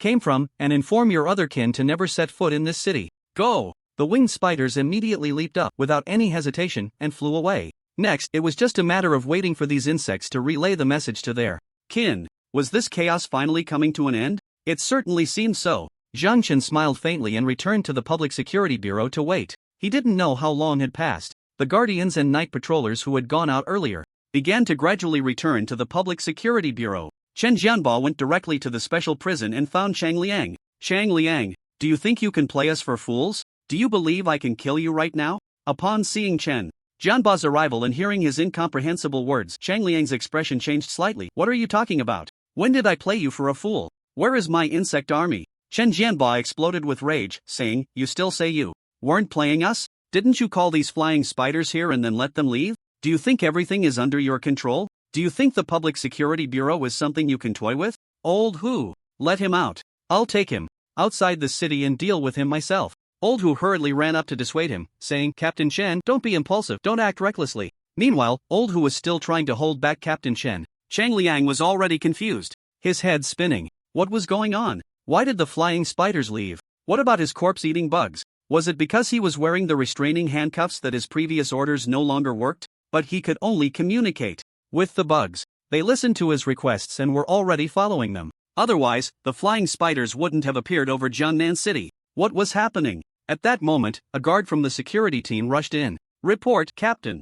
All flying spiders have left the airspace over Jiangnan City, requesting further instructions. Chen Jianba then looked at Cheng Liang. Kid, what the hell is going on? Chang Liang panicked for a moment, stammering, "You're right, it was me who let them leave. I can bring them back at any time. You better let me go right now, or you all can wait to feed my bugs." A faint laugh came from the crowd. The sound was small, but everyone in the room heard it clearly. They turned to see Zhang Chen walking in. The restraining handcuffs seemed to have limited his abilities. The relationship between those bugs and him might be like that of a signal tower and a mobile phone. The signal tower is now shut down, the phone can't receive signals, so the commands disappear and the bugs all go back. If they wanted to attack humans in the first place, Zhang Liang wouldn't need to give them orders. After hearing Zhang Chen's explanation, everyone suddenly realized. Chen.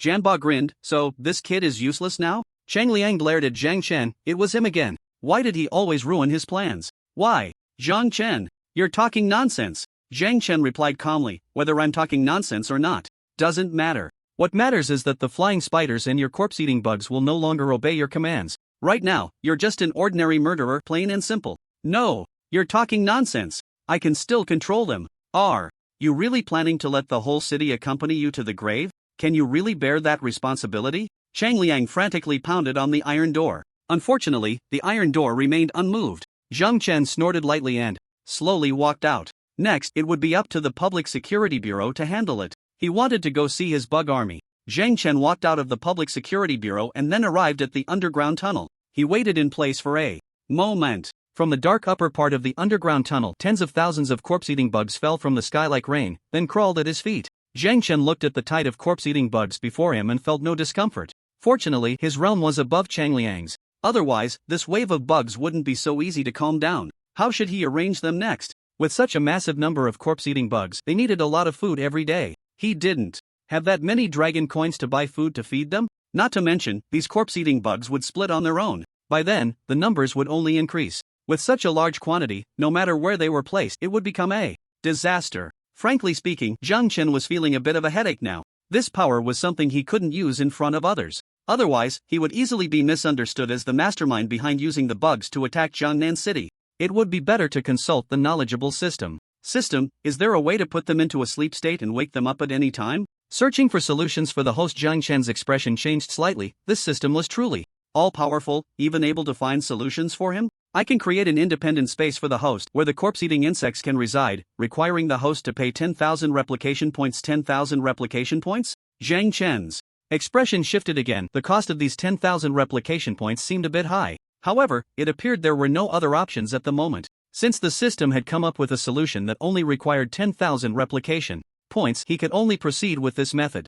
Alright, let's go with your plan. Creating an independent space suitable for the corpse-eating insects creation complete. A black spatial door appeared before Zhang Chen. Looking at the black door, Zhang Chen asked in confusion, "Where does this door lead?" An independent space where the flow of time cannot be felt. The corpse-eating insects will fall into a sleep state within this space until the host actively wakes them up. I see. It seems that spending these 10,000 replication points might actually be worth it. Zhang Chen then commanded all the corpse-eating insects to enter the spatial door. At his command, the insects immediately surged into the black space, leaving not a single one behind. The black space closed instantly. These corpse-eating insects should come in handy for dealing with exotic beasts or beastmen in the future, Zhang Chen said with a faint smile, then opened the spatial door and walked in. He returned home, quickly washed up, and then fell into a deep sleep. Until the next day, when he opened his phone to check the time. Various pop-up notifications flooded his phone, overwhelming it with news about the winged spiders and the insect army, nearly drowning the internet. The personal information of the main perpetrator, Chang Liang, was also released, including the crimes he committed at the South Central Ability Academy.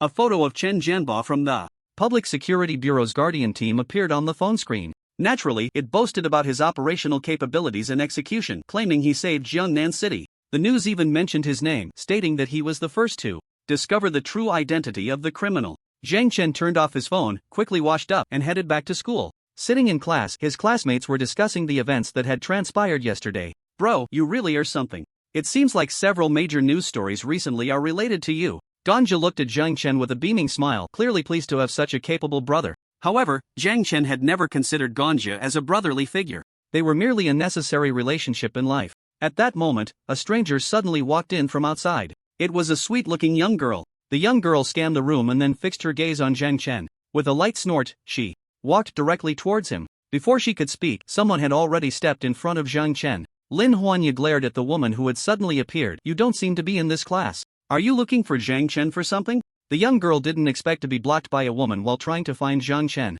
Ying Miao Miao looked Lin Huanya up and down, sneering, "Who are you? Zhang Chen's admirer?" Lin Huanya's eyes widened in anger. "What are you talking about? You're clearly not in our class, barging in here with such an imposing manner. Who knows what you're up to? I'm just concerned for the safety of my classmates, which is why I stopped you. We lost over 10 people in our class yesterday." In Chang Liang's home, the Public Security Bureau found several human skins. These more than 10 human skins all belonged to students from the same class. As a result, Principal Su was greatly impacted. The reputation of the South China Ability Academy plummeted. Many students seemed to choose to drop out. The entire school was filled with anxiety, fearing the emergence of a second Cheng Liang. Fortunately, Principal Su was not someone to be trifled with. He found someone online to expose that the group of people killed by Chang Liang were actually a bunch of bullies in their lifetime. Chang Liang was forced into a corner and chose to take revenge on society. Public opinion suppressed the negative news about the South China Ability Academy. The effect seemed to be quite good. At this moment, Zhang Chen looked at Ying Miao Miao, puzzled, and said, "I haven't seen you before.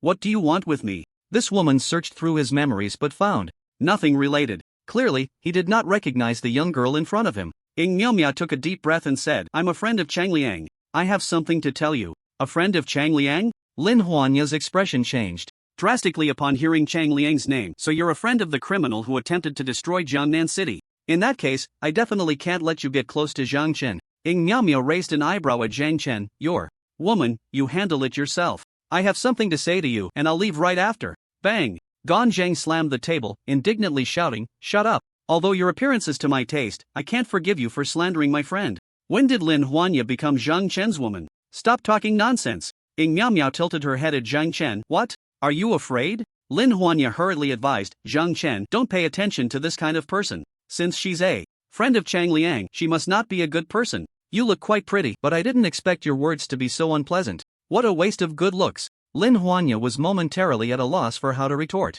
"Was that a compliment or? You have something to say to me? Fine, I'll go with you. You go first." Zhang Chen. Zhang Chen looked at Lin Huanya, who was full of grievances, and said, "Can she eat me?" Lin Huanya looked at him with a face full of resentment. Zhang Chen pretended not to see and directly walked past Lin Huanya, then followed Ying Miao Miao out of the classroom. Ying Miao Miao didn't waste time and said while walking, "To make a long story short, I hope you can plead for Chang Liang to the Public Security Bureau. Although he did something unforgivable, he was forced into it. Those people in your class bullied him. He acted out only after enduring too much." Zhang Chen nodded. "I know, I saw it all." Ying Miao Miao looked at him calmly. "It seems Chang Liang was right. You're just a cold-blooded bystander. Since you saw it, why didn't you stop it?" Zhang Chen looked puzzled. "What does it have to do with me? Didn't you say it? I'm just a bystander. I remember there are many similar bystanders around me." Ying Miao Miao shook her head. "No, you're not just a bystander. If you were just a bystander, how could you have participated in so many actions of the Public Security Bureau, the previous beastmen and,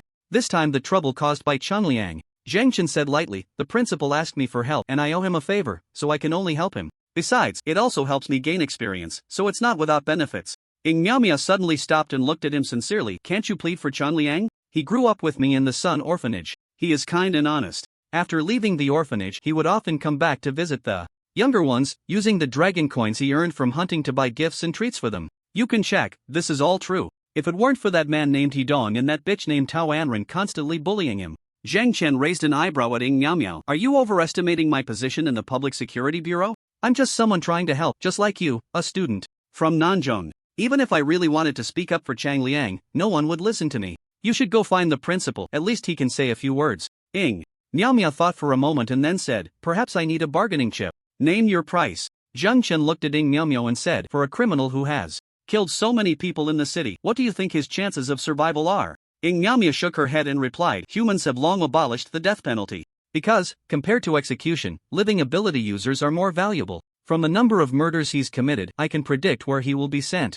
Zhang Chen looked puzzled. Ying Miao Miao then explained, "Serious offenders will be sent to guard the borders. These people have no freedom there. They must face fierce alien beasts or beastmen every day. No matter what happens, serious offenders will be the first to be sent to the battlefield. These serious offenders wear restraining handcuffs and cannot use their abilities. They can only rely on their physical strength to fight. But if Chang Liang goes to a mining area just carrying a pickaxe and mining, perhaps he could live a little longer. When I have time, I can go see him." Zhang Chen indeed didn't understand the punitive system of this world very well, but he still shook his head. "Give it up. I don't have that kind of ability. I can't change Chang Liang's future."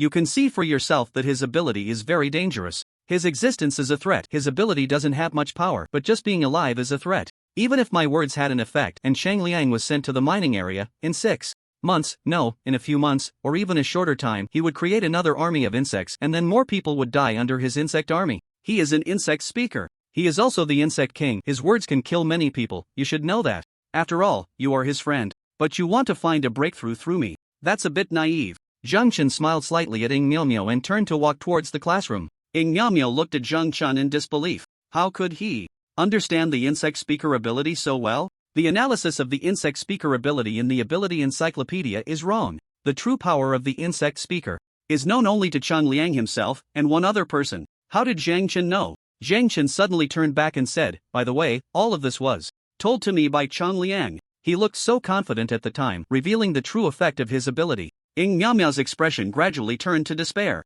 As she slowly leaned against the wall and sat down, crossing her arms and clenching her fists. The last person she could consider a true friend had also left her. This world would be better off destroyed. She didn't expect Chang Liang to have a friend who cared for him so much, but if Chang Liang really cared, perhaps he wouldn't have done such things. Chang Liang's background and experiences are indeed worthy of sympathy. If he wanted revenge, it would be understandable. His biggest mistake was killing 3 female classmates and leaving evidence, namely those 3 skins. That was his most foolish act. If it weren't for those 3 skins, perhaps Zhang Chen would have thought it was the flying winged spider that killed the 3 female classmates, and there wouldn't have been all those subsequent events. Chang Liang's incident could be considered to have come to a close. Nanzhong Ability Academy gradually returned to its previous mundane campus life. Zhang Chen finally had time for himself. This was a tropical forest located 300 miles outside Jiangnan City. The locals had given the tropical forest a very memorable name, Tree Heart City. A giant tree over 30 meters wide and more than 100 meters tall shot up into the sky, forming a stark contrast with the surrounding smaller trees. It is said that a group of flying winged spiders lives above that giant tree. Zhang Chen suspected that the winged spiders summoned by Chang Liang back then came from above this giant tree. With so many winged spiders, there must be a presence similar to an insect emperor. He had copied the ability of the insect speaker, which allowed him to command all insect species in the world. Summoning the insect species was quite simple. He called out to the nearby insects in his heart, and those that received the signal would come before him. At that moment, a winged spider was crouching in front of Zhang Chen. He gently patted the spider's head, then took out his double-edged knife and effortlessly stabbed it into the spider's head. The 8 legs of the winged spider twitched on the ground, and the 8 eyes on its back slowly closed. Congratulations to the host for killing the second-tier exotic beast, winged spider, gaining 2,000 replication points and leveling up Zhang Chen skillfully. Removed the 8 spider legs from the winged spider and stored them in his spatial ring. He then continued to summon nearby winged spiders. Following the same method, the morning passed in a hurry. Zhang Chen had killed more than a dozen winged spiders, and the number of spider legs in his spatial ring had reached over 100. Moreover, his level had increased by a full tier. System. Host, Zhang Chen ability, S/Blood. Demon C/Stone Departed E/Insect Speaker Level. Second tier 7 stars Strength 206 Vitality 587 Speed 203 Spirit 201 Talent Replication. Spacegate Blood Demon Form Bloodthirsty Stone Element Control Insect Speaker Skill. Stone Mist Replication Points 35750. I'm still a bit short of 50,000, but it seems there are no more winged spiders nearby, otherwise, they would have come by now. At this point, Zhang Chen released the corpse-eating worms, which immediately rushed towards the corpse of the winged spider that had lost its legs. The corpse of the winged spider, towering like a small mountain, was quickly devoured clean by the massive number of corpse-eating worms. He couldn't tell if it was an illusion, but he felt that the number of corpse-eating worms seemed to have increased again. In the space created by the system, these corpse-eating worms could go for a long time without food, but Zhang Chen still decided to occasionally let them out to feed, like at this moment. The well-fed corpse-eating worms returned contentedly to the dark space. Zhang Chen had also rested enough and continued to delve deeper into the heart of the Tree City. I heard this is a hunting ground for various guilds, with each area divided among the major guilds. Outsiders who intrude lightly will be driven out, and heavily will become nourishment for this land. Why haven't I seen a single hunter from any guild? Zhang Chen took a deep breath, capturing scents coming from all directions in the air. His expression suddenly changed slightly. He quickly ran towards a certain direction. He didn't know how long he had been running. Zhang Chen suddenly arrived at a very open area. Before him lay a ground full of corpses, with exotic beasts eagerly gnawing at the bodies on the ground. There were also many severely injured individuals who could only watch helplessly as their bodies were slowly devoured by the exotic beasts. What on earth happened here? It seemed there were corpses from 2 factions in the area, as if they had engaged in a fierce battle here. A strong, pungent smell of blood filled the air, and severed limbs and remains were scattered everywhere, with bright red blood almost staining the ground. At that moment, Zhang Chen suddenly heard a faint cry for help. Following the direction of the sound, he saw a bloodied person struggling to crawl out from beneath the many corpses. Zhang Chen's expression changed slightly. There seemed to be quite a few severely injured people in the area, and their levels appeared to be above the second tier. He wondered how many replication points he could exchange for them. Anyway, you will eventually be eaten by the exotic beasts, so why not make it easier for me?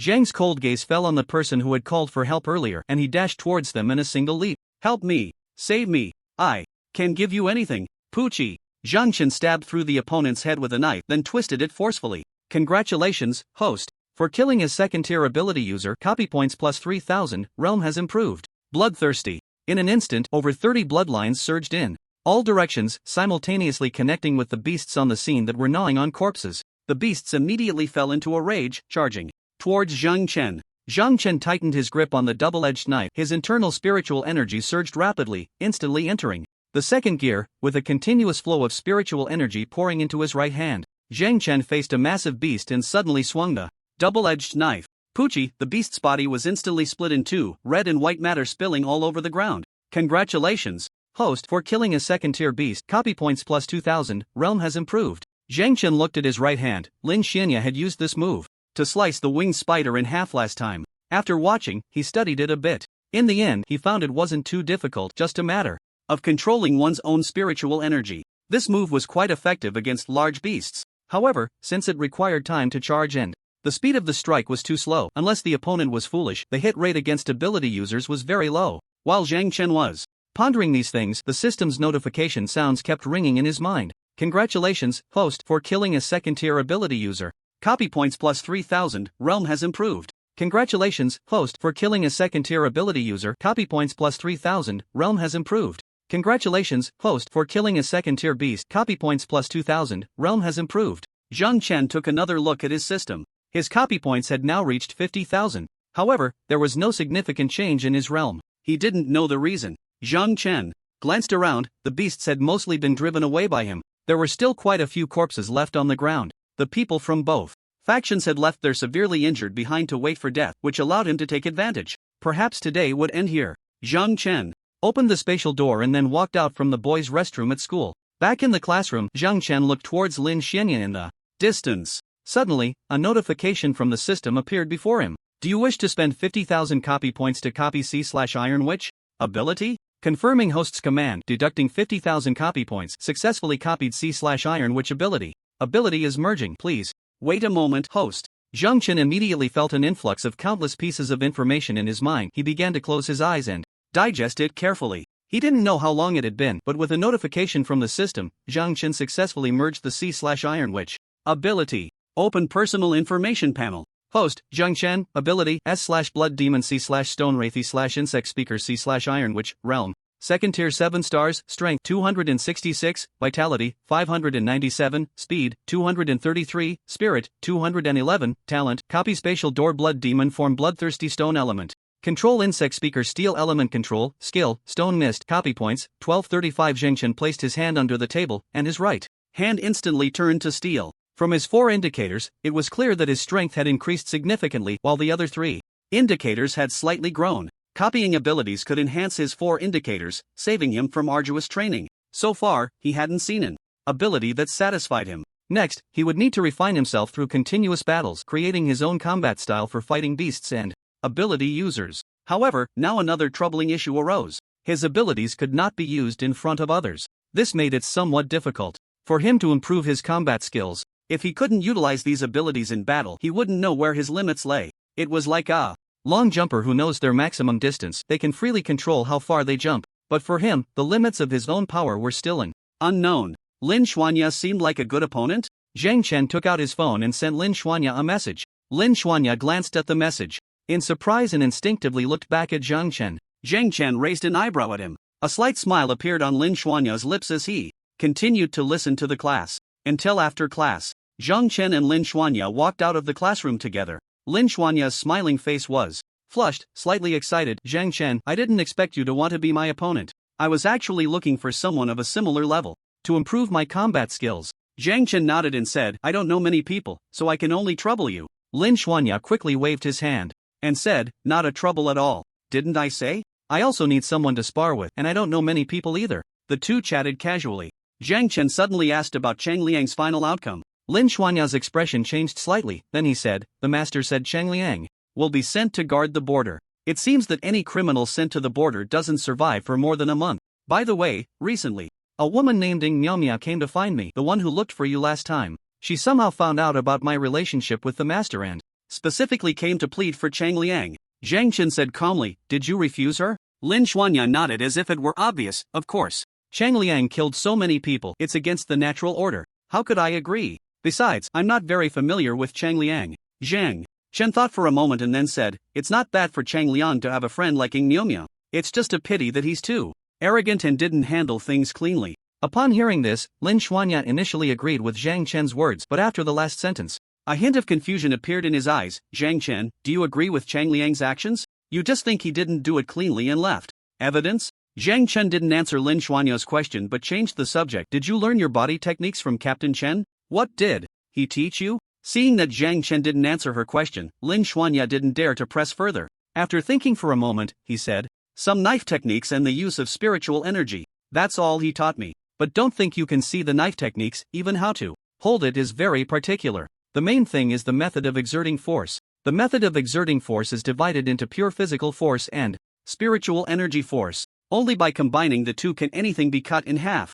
This was somewhat similar to the use of Qigong in his world. The power of Qigong was too weak, far inferior to the spiritual energy of this world. The power of spiritual energy in this world was 100 times that of Qigong. After listening to Lin Xuanya's explanation, Zhang Chen seemed to have gained some understanding. The two arrived at the ability center. They temporarily rented a training room. The training room was not large, only about 20 square meters. The two moved around to stretch their muscles. In the presence of just one man and one woman, Lin Xuanya felt a hint of excitement inside. Would they be able to come here for practice every day from now on? Zhang Chen took out a katana from his spatial ring and then asked Lin Xuanya, can you tell me about the way to hold a knife? Lin Xuanya hurried over, of course. I will teach you everything my master taught me, if you're willing. A rare smile appeared on Zhang Chen's face. Of course I'm willing. How about I treat you to dinner later? Upon hearing that they could have dinner together, Lin Xuanya immediately became even more serious in his teaching. Lin Xuanya took out her katana, laying the hilt flat above her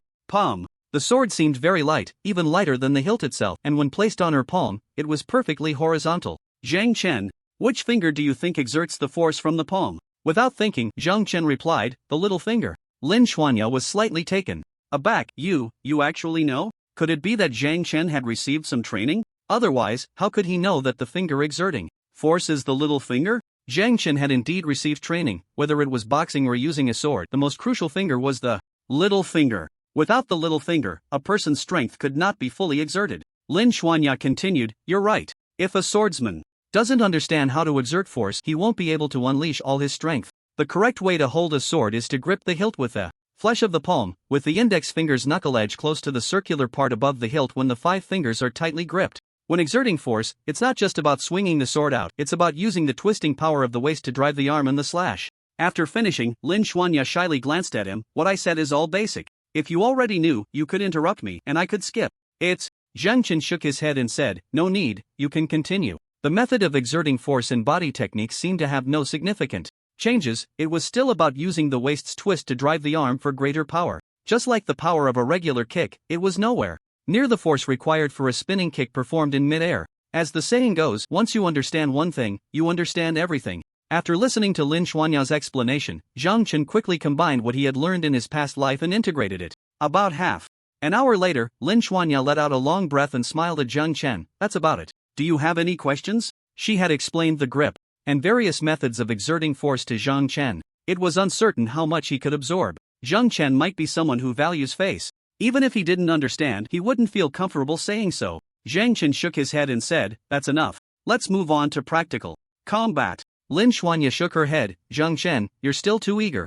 You should first let your body get accustomed to using the sword before engaging in practical combat. Otherwise, even if you really execute what I mentioned earlier, it would just be an empty framework. Zhang Chen nodded in realization. How can I get my body accustomed to using the sword? Lin Xuanya smiled slightly and said, it's simple, just Practice swinging the sword every day to develop muscle memory. Once muscle memory is formed, your sword speed will flow like water, without any hindrance. Shall we do it together? Muscle memory. That was the key. It seemed he was still too eager. Lin Xuanya walked in front of Zhang Chen, holding the sword with both hands, and gently slashed forward. Let's do 1,000 downward cuts. We can start now. Zhang Chen then mimicked Lin Xuanya's posture and began to swing the sword with her. Swinging the sword seemed simple, but over time, each lift and swing became a significant burden on the body. After a morning of practice, both Lin Xuanya and Zhang Chen were slightly sweating. Lin Xuanya said in surprise, Zhang Chen, this should be your first time practicing sword swings, right? Yet you can keep up with my training level. That's truly impressive. Zhang Chen asked, do you swing the sword over 1,000 times every day? Lin Xuanya nodded, yes, this is the homework assigned by my master. Not only do I have to swing the sword 1,000 times every day, but I also have to run on a special treadmill at night, mainly to develop muscle memory. This way, I can become lighter while running. The master said that to practice body techniques, I must persist every day. If I don't progress, I will regress. I dare not forget that. Chen Jianbo was an average person, but he was quite skilled at teaching his disciples. Zhang Chen nodded and said, thank you for today. Let's go, I'll treat you to a meal. What do you want to eat? Lin Xuanya looked at the sweat stains on her clothes and said, maybe we should take a shower first. Come on, I'll take you. Zhang Chen then followed Lin Xuanya to a bathhouse next to the Ability Training Center. The two entered their respective changing rooms and Zhang Chen took a quick shower before deciding to wait for Lin Xuanya at the entrance. Suddenly, a man who was half a head shorter than Zhang Chen appeared in front of him. He wore a faint smile, sizing Zhang Chen up and raised an eyebrow, saying, you must be Zhang Chen? Do I know him? However, the way he looked at Zhang Chen was filled with mockery, clearly not here to make friends. Zhang Chen asked, who are you? The short guy grinned and said, good question. My name is Luo Chuan. You probably haven't heard of me since you don't come to school much. But I know you and I'm quite interested in you. I want to duel with you. Are you interested in playing with me? A duel? What he lacked was the opportunity to fight against ability users, and he didn't expect the chance to come so soon.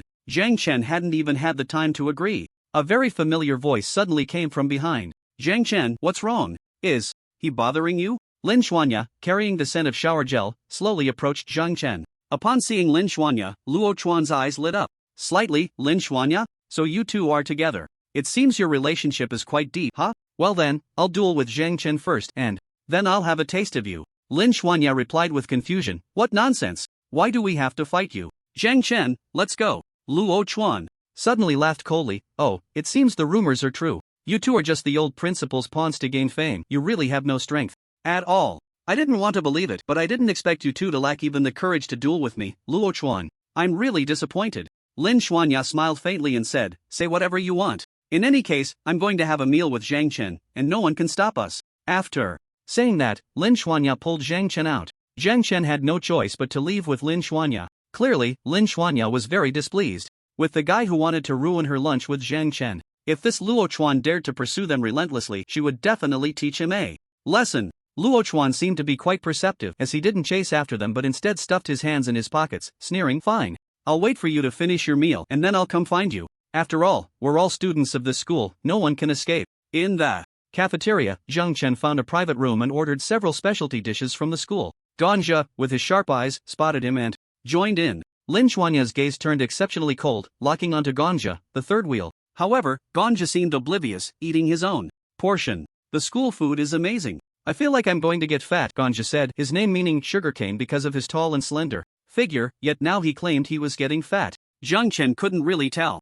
Lin Xuanya cut a piece of beast meat into squares and placed it on Zhang Chen's plate. Zhang Chen, this meat is very tender. You should eat it. Zhang Chen didn't even look at his plate while eating, and he ate quickly. Before long, his table was piled high with plates. Outside, people kept bringing in more meat dishes. Ganchao watched Zhang Chen eat, swallowing hard. Shenya, don't say you personally cut the meat for him, even if you threw it on the ground and stepped on it before putting it on his plate, I bet he would still eat it. Lin Shenya chuckled lightly, looking at Zhang Chen, who was devouring his food, her eyes filled with affection. This meal cost over 100,000. It was also the first time Zhang Chen was stunned by such an astonishing price. It was said to be exotic beast meat, which explained the high cost. This meal had completely drained his funds, but fortunately, he still had over 100 spider legs in his space ring. He would find a chance to buy more. As he consumed a large amount of exotic beast meat, Zhang Chen felt a subtle warmth spreading through his body, as if his cultivation had increased significantly. It seemed that in the future, he would not only have to swing his knife over 1,000 times but also hunt an exotic beast every day to nourish his internal organs.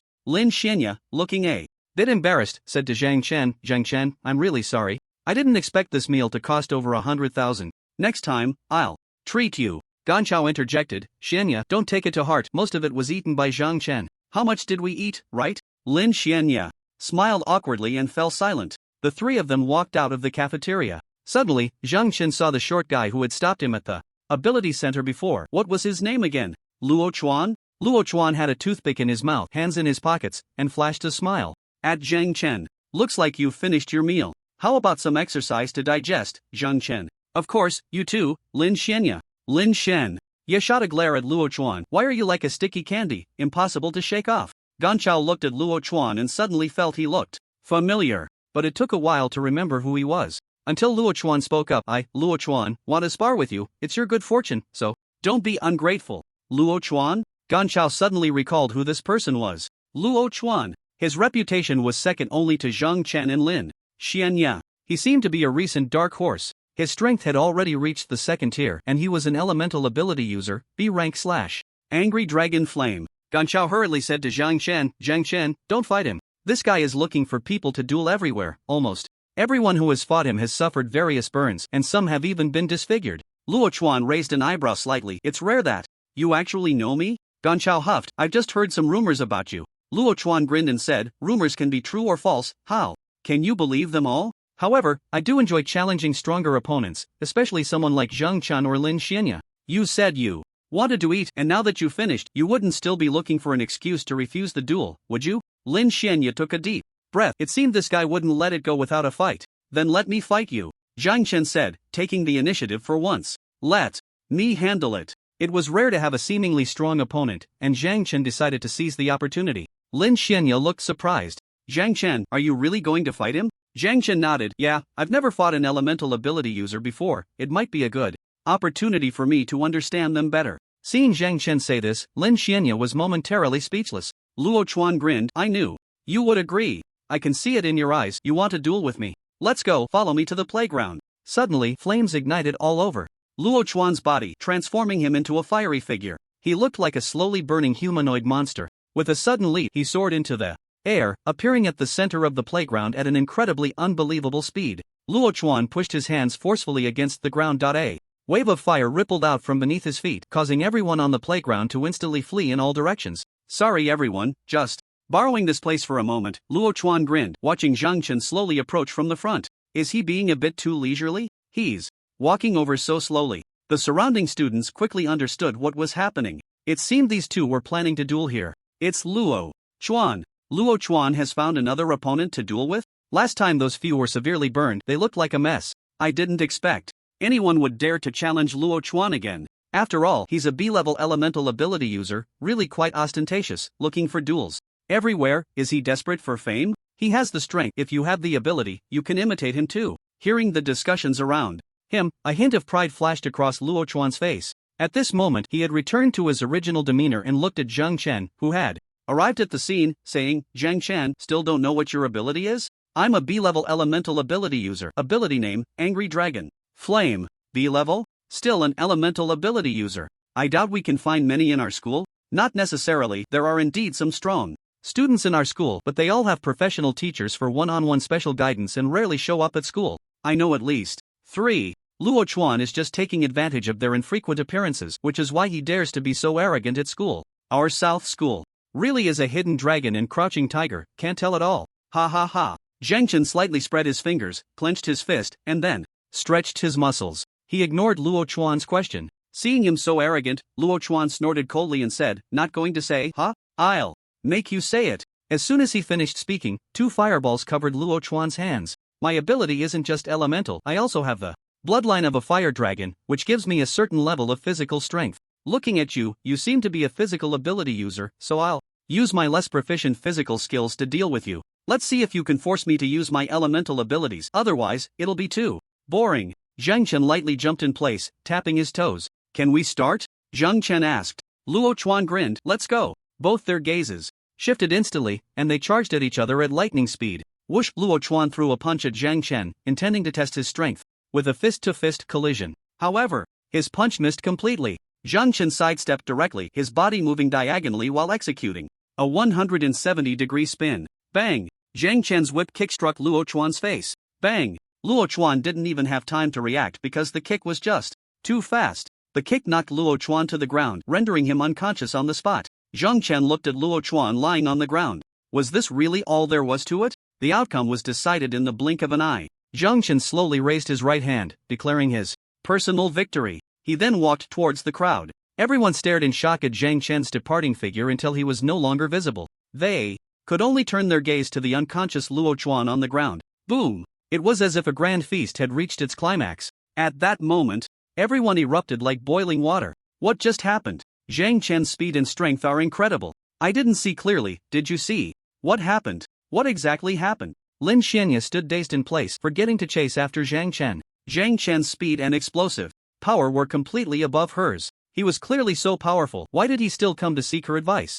Could it be Zhang Chen was deliberately using training as an excuse to get close to her? Oh my. Could it be that Zhang Chen likes me too? Is she just too shy to say it? No. How is that possible? I'm so ordinary. How could someone as cool as Zhang Chen possibly like me? No. It seems there might be a chance. I'm not a nobody. Lin Xianya's romantic thoughts were in a fierce tug-of-war. The crowd in the venue was reluctant to disperse, caught up in a frenzied discussion. Naturally, the topic was Zhang Chen. At this moment, Luo Chuan, lying on the ground, slowly began to wake up. The instant he opened his eyes, painful tears welled up, his jaw was completely dislocated. That sudden kick from Zhang Chen had struck his vagus nerve directly, causing him to faint on the spot? Did Zhang Chen just win against him like that? Luo Chuan, you're awake? Are you okay? Luo Chuan, you can't be joking, right? You deliberately lost to Zhang Chen, didn't you? What do you mean deliberately lost to Zhang Chen? That kick from Zhang Chen came so suddenly, it was too fast to see. Did any of you see it clearly? It was a victory based on strength.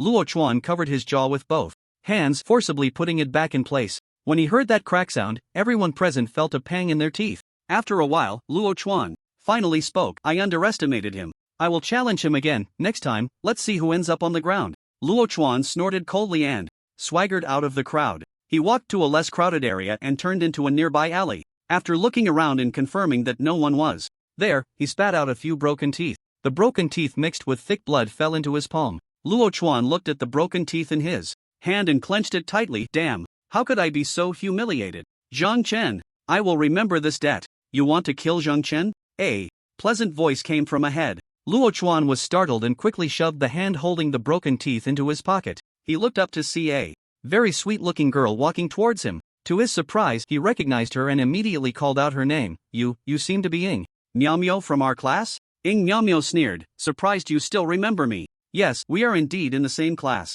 I ask you, do you want to kill Zhang Chen? Luo Chuan was shocked. I might hate him a bit, but it's not to the extent of wanting to kill him. What exactly is your purpose? Ying Miaomio looked at him helplessly and said, as long as he is in this school, he will always overshadow you. But if he dies, you will never have to see him again. Don't you understand such a simple principle? Luo Chuan sized up Ying Miaomio and dropped a line. You're crazy. The way Luo Chuan got to know Ying Miaomio wasn't through any interaction, but rather because she did something very eye-catching. On the first day of school. At that time, someone confessed to her, but Ying Miaomio stated that she liked men who were stronger than her. Thus, an interesting duel was born. The suitor ended up nearly beaten to death by Ying Miaomio. Since then, no one dared to confess to her, nor even dared to look at her more than a few times. This woman either trained in the training room or read in the library, never talking to anyone, and had an extremely reclusive and brutal personality. From that moment on, Luo Chuan warned himself to stay away from this woman. He thought Ying Miaomio must be a lunatic. Even when Ying Miaomio was called crazy by Luo Chuan, she didn't get angry but continued. The South Central Ability Academy has not even been open for 2 months. In the 3rd month, the school will hold a strength test to classify this year's students. All the powerful individuals strive to enter the elite class. Entering the elite class means having someone to guide your training and receiving special treatment. There are only 15 spots in the elite class. Out of these 15 spots, 5 have already been predetermined for 5 individuals, leaving 10 remaining. Among the remaining 1,000 people, 10 will be selected to enter the elite class. Do you think one of those 10 could be you? Luo Chuan snorted coldly. Do you think I'm looking for someone to challenge just to confirm whether I'm among those 10? Even if I'm not Zhang Chen's opponent, I will still be among those 10 in the end.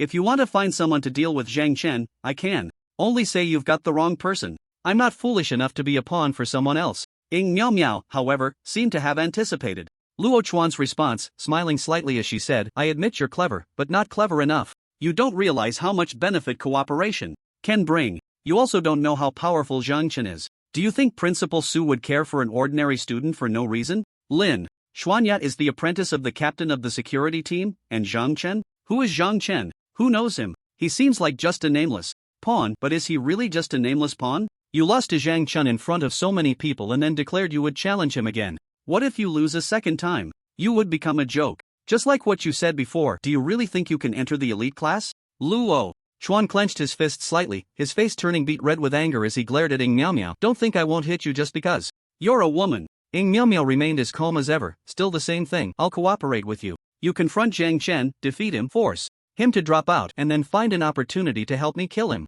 I will assist you, secretly, and no one will find out. Because my ability is the eye of the siren, I can make those I gaze upon fall into a state of sluggishness, just like this. At that moment, Luo Chuan suddenly raised his hands in slow motion, and everything began to slow down. Ing Miao Miao walked in front of Luo Chuan, looking at him as his movements became completely sluggish, a slight smile appearing on her lips. How about it? Just cooperate with me obediently? If you can defeat Zhang Chen and force him to leave the campus, I believe Principal Su will favor you greatly. By then, don't say it's the elite class, he might even be willing to take you as his apprentice. The sluggish state on Luo Chuan gradually faded away as he took a deep breath, looking at the woman before him. Although I don't know what grievances you have with Zhang Chen, I will not help you deal with him, nor will I rely on your power, and I certainly won't kill him. I will defeat him with my own strength, not depend on your so-called eye of the siren. Ing Miao Miao's expression instantly turned extremely ugly. I've gone to great lengths to talk to you, and you treat me with such disrespect. You deserve to die. Ing Miao Miao's gaze suddenly became incredibly sharp.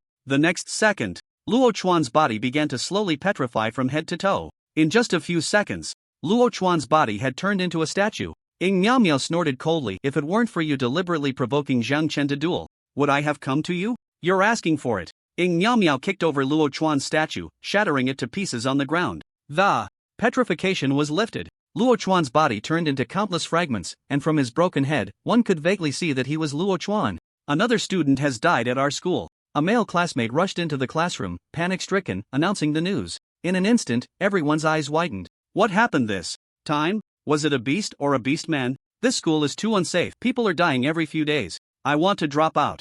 I can't stay here any longer. Who knows who the next victim will be? What exactly happened? Who died? The crowd began to murmur among themselves. Ganchao furrowed his brow slightly and said to Zhang Chen, what's going on with our school? Is it bad feng shui or what? How come someone died again? Zhang Chen didn't respond but focused on his phone, searching for the information he wanted online. In chaotic times, anything could happen. Even within the city, human life was not guaranteed. To survive, one could only keep getting stronger and possess the ability to protect oneself. Zhang Chen didn't care who the deceased was, but he was more concerned about what had killed this person. He put down his phone and looked at the male classmate who had just rushed in. The classmate immediately said, the dead person's name is Luo Chuan. I heard the body was dismembered into several pieces right next to the teaching building by the school playground, which happens to be a blind spot for the school's cameras. After saying this, the classmate glanced in Zhang Chen's direction. Zhang Chen's expression changed slightly. Luo Chuan? The one he had dueled with in the morning? He was actually dead?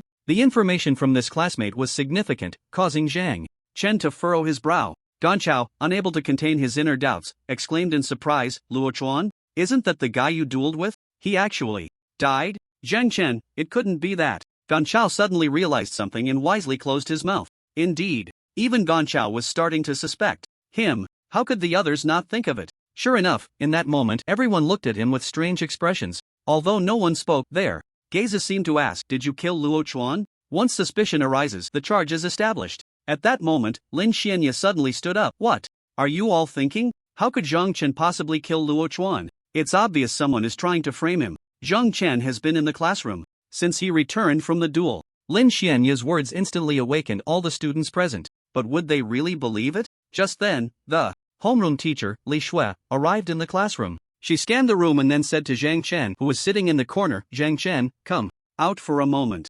Zhang Chen stood up and walked out, immediately sparking a flurry of discussions behind him. Could it really be Zhang Chen who did it? He only came to the classroom in the afternoon. He had enough time to kill. Not only did he kill him, but he also dismembered the body? Is he trying to make it look like a beast attack on Luo Chuan, deliberately? Luo Chuan didn't really offend him, did he? It can't be that serious, right? Let's not jump to conclusions, we should talk about evidence. That's true. Li Shui led Zhang Chen toward the principal's office. Zhang Chen, I heard you dueled with Luo Chuan this morning? Zhang Chen nodded. Yeah, he approached me several times, so I had to agree. After lunch, we had a duel. On the playground, and I won in the end. Homeroom teacher Li Shui nodded. Then you should have heard about Luo Chuan's death? I just heard about it. From a classmate. Li Shui sighed softly. I know Luo Chuan's death has nothing to do with you, but the Public Security Bureau wants me to find some people who had contact with Luo Chuan for an investigation. In the principal's office, Li Shui led Zhang Chen inside, and Zhang Chen immediately spotted Captain Chen sitting on a corner sofa. Captain Chen smiled upon seeing him and waved his hand. Hi, Zhang Chen, we meet again. How have you been? Lately?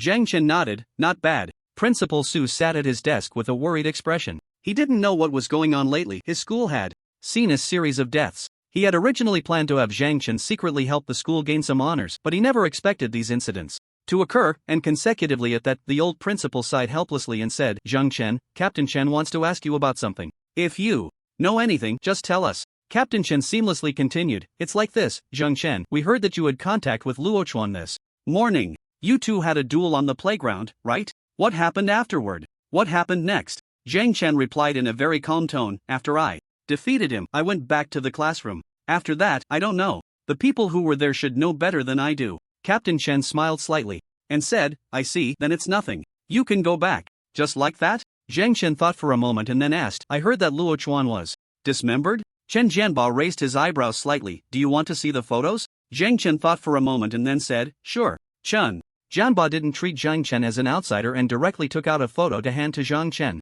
Zhang Chen took the photo and glanced at it. The image was a bloody mess, and it was indeed Luo Chuan who was dead, but the fragments of Luo Chuan's body were very strange. The cuts on his wounds didn't look like they were made by a sharp weapon, and they were very irregular, almost like cracks. Yes, Zhang Chen couldn't find a more suitable word to describe it. It was indeed cracks. Just like the cracks on a broken piece of porcelain. Chen Jianbao smiled slightly at Zhang Chen, took the photo back, and then asked, so, did you notice anything? Zhang Chen said, the wounds are very strange. They don't look like they were torn apart physically, nor do they seem to be from a beast attack. They look more like they were caused by some kind of ability user. Chen Jianbao snorted lightly, of course. I know that. Alright, you can go back now. Zhang Chen nodded and then walked out. At that moment, Principal Su came over and asked Chen Jianbao, Captain Chen, Zhang Chen shouldn't be a suspect, right? Chen Jianbao replied, he really has nothing to do with it. But, old Su, you're hiding something from me. Where did you find this kid? Principal Su's expression changed slightly, and then he asked, what do you mean?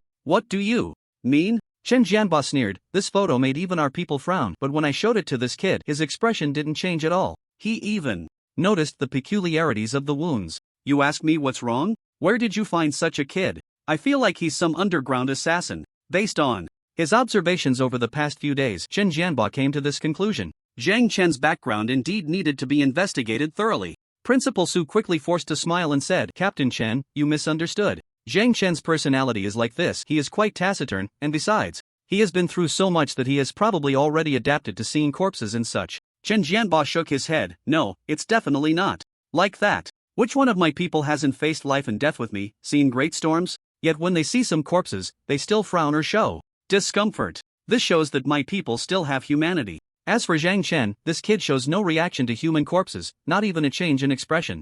Only someone who has lost their humanity, a killer who has taken countless lives, would have such a mindset. If he were from the Dragon Army or a soldier in some unit, I wouldn't think much of it. Instead, I would be glad that our army has such excellent soldiers. But he is just an ordinary student. Old Su's expression suddenly changed, and after hesitating for a moment, he said, there are indeed people who are naturally calm and bold. Moreover, I've investigated his background, it's very clean. He grew up in those abandoned buildings in Jiangnan City. His mother left them when he was young. And his father is named Zhang Tao, an ordinary security guard in a community. Chen Jianbao quickly caught on to this point and asked, what is this kid's ability? There are also ability levels. C-level, telekinesis control, not a rare ability. Principal Su replied fluently. Chen Jianbao looked surprised. You just blurted out his ability and level without even thinking? Did you do your homework in advance? Old Su, we've known each other for a long time, and whenever something happens at your school, haven't I always rushed over the first time? Even I was kept in the dark? Come on, tell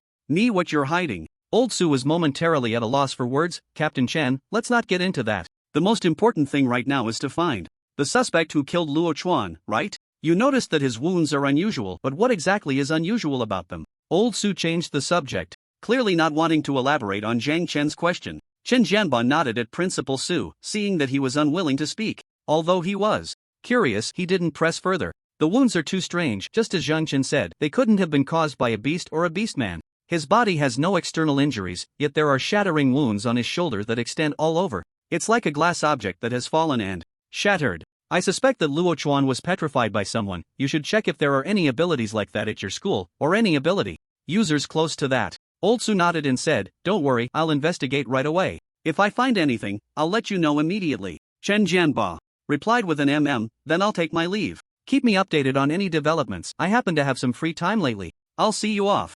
Classroom. Zhang Chen returned to the classroom and continued the lesson. Ganja quietly asked Zhang Chen, TZ, what happened? Why did the principal look for you? Zhang Chen shook his head and said, it's nothing, just focus on the class. Ganja let out a disappointed oh. TZ still treats him like an outsider, not telling him anything. At that moment, Li Shui suddenly conjured a chill in her hand, forming a long sword made of ice. Classmates, the effects of abilities can manifest in various forms depending on the imagination of the ability user. It all depends on how rich your imagination is. Unlock the imagination in your minds, and your abilities will increase several levels. Teacher Li, can I touch it? A classmate sitting in the front row looked curiously at the ice sword in Li Shui's hand. Li Shui smiled slightly, of course, come here. The male student picked up the ice sword, excitement on his face, a long sword made of pure ice. I didn't know Teacher Li's ability was ice and snow. At that moment, the long sword suddenly broke, crashing to the ground. Bang! The sword shattered into pieces, and ice shards scattered everywhere. The male student looked embarrassed. Teacher Li, I didn't mean to, I didn't expect it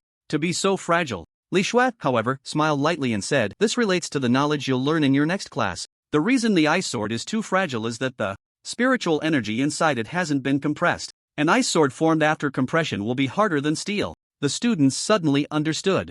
Zhang Chen looked at the scattered ice shards on the ground, and Luo Chuan's corpse appeared in his mind. Luo Chuan's body was shattered like this, though not quite as exaggerated. It was indeed the work of an ability user, either an ice-type ability user or one who can petrify others. Both are suspects. What's the point of thinking about this? The Public Security Bureau will handle it after class. At that moment, Li Shui suddenly announced, classmates, this afternoon's practical class will be held outdoors. You have been studying at school for nearly 2 months now. Some of you may have already used your abilities against beasts, but some students haven't even seen what a beast looks like. From this afternoon until tomorrow night, you will head to the Crescent Moon Forest in the south of the city for a day and night of outdoor adventure. Form teams of 5, after the bell rings for the first class this afternoon, I will take you to the Crescent Moon Forest. Until then, find classmates you trust to form your teams. Class dismissed. Gan Chao shot a glance at Zhang Chen and raised an eyebrow towards a spot not far away. Following Gan Cao's gaze, Zhang Chen saw Lin Xianya stand up and smile at him.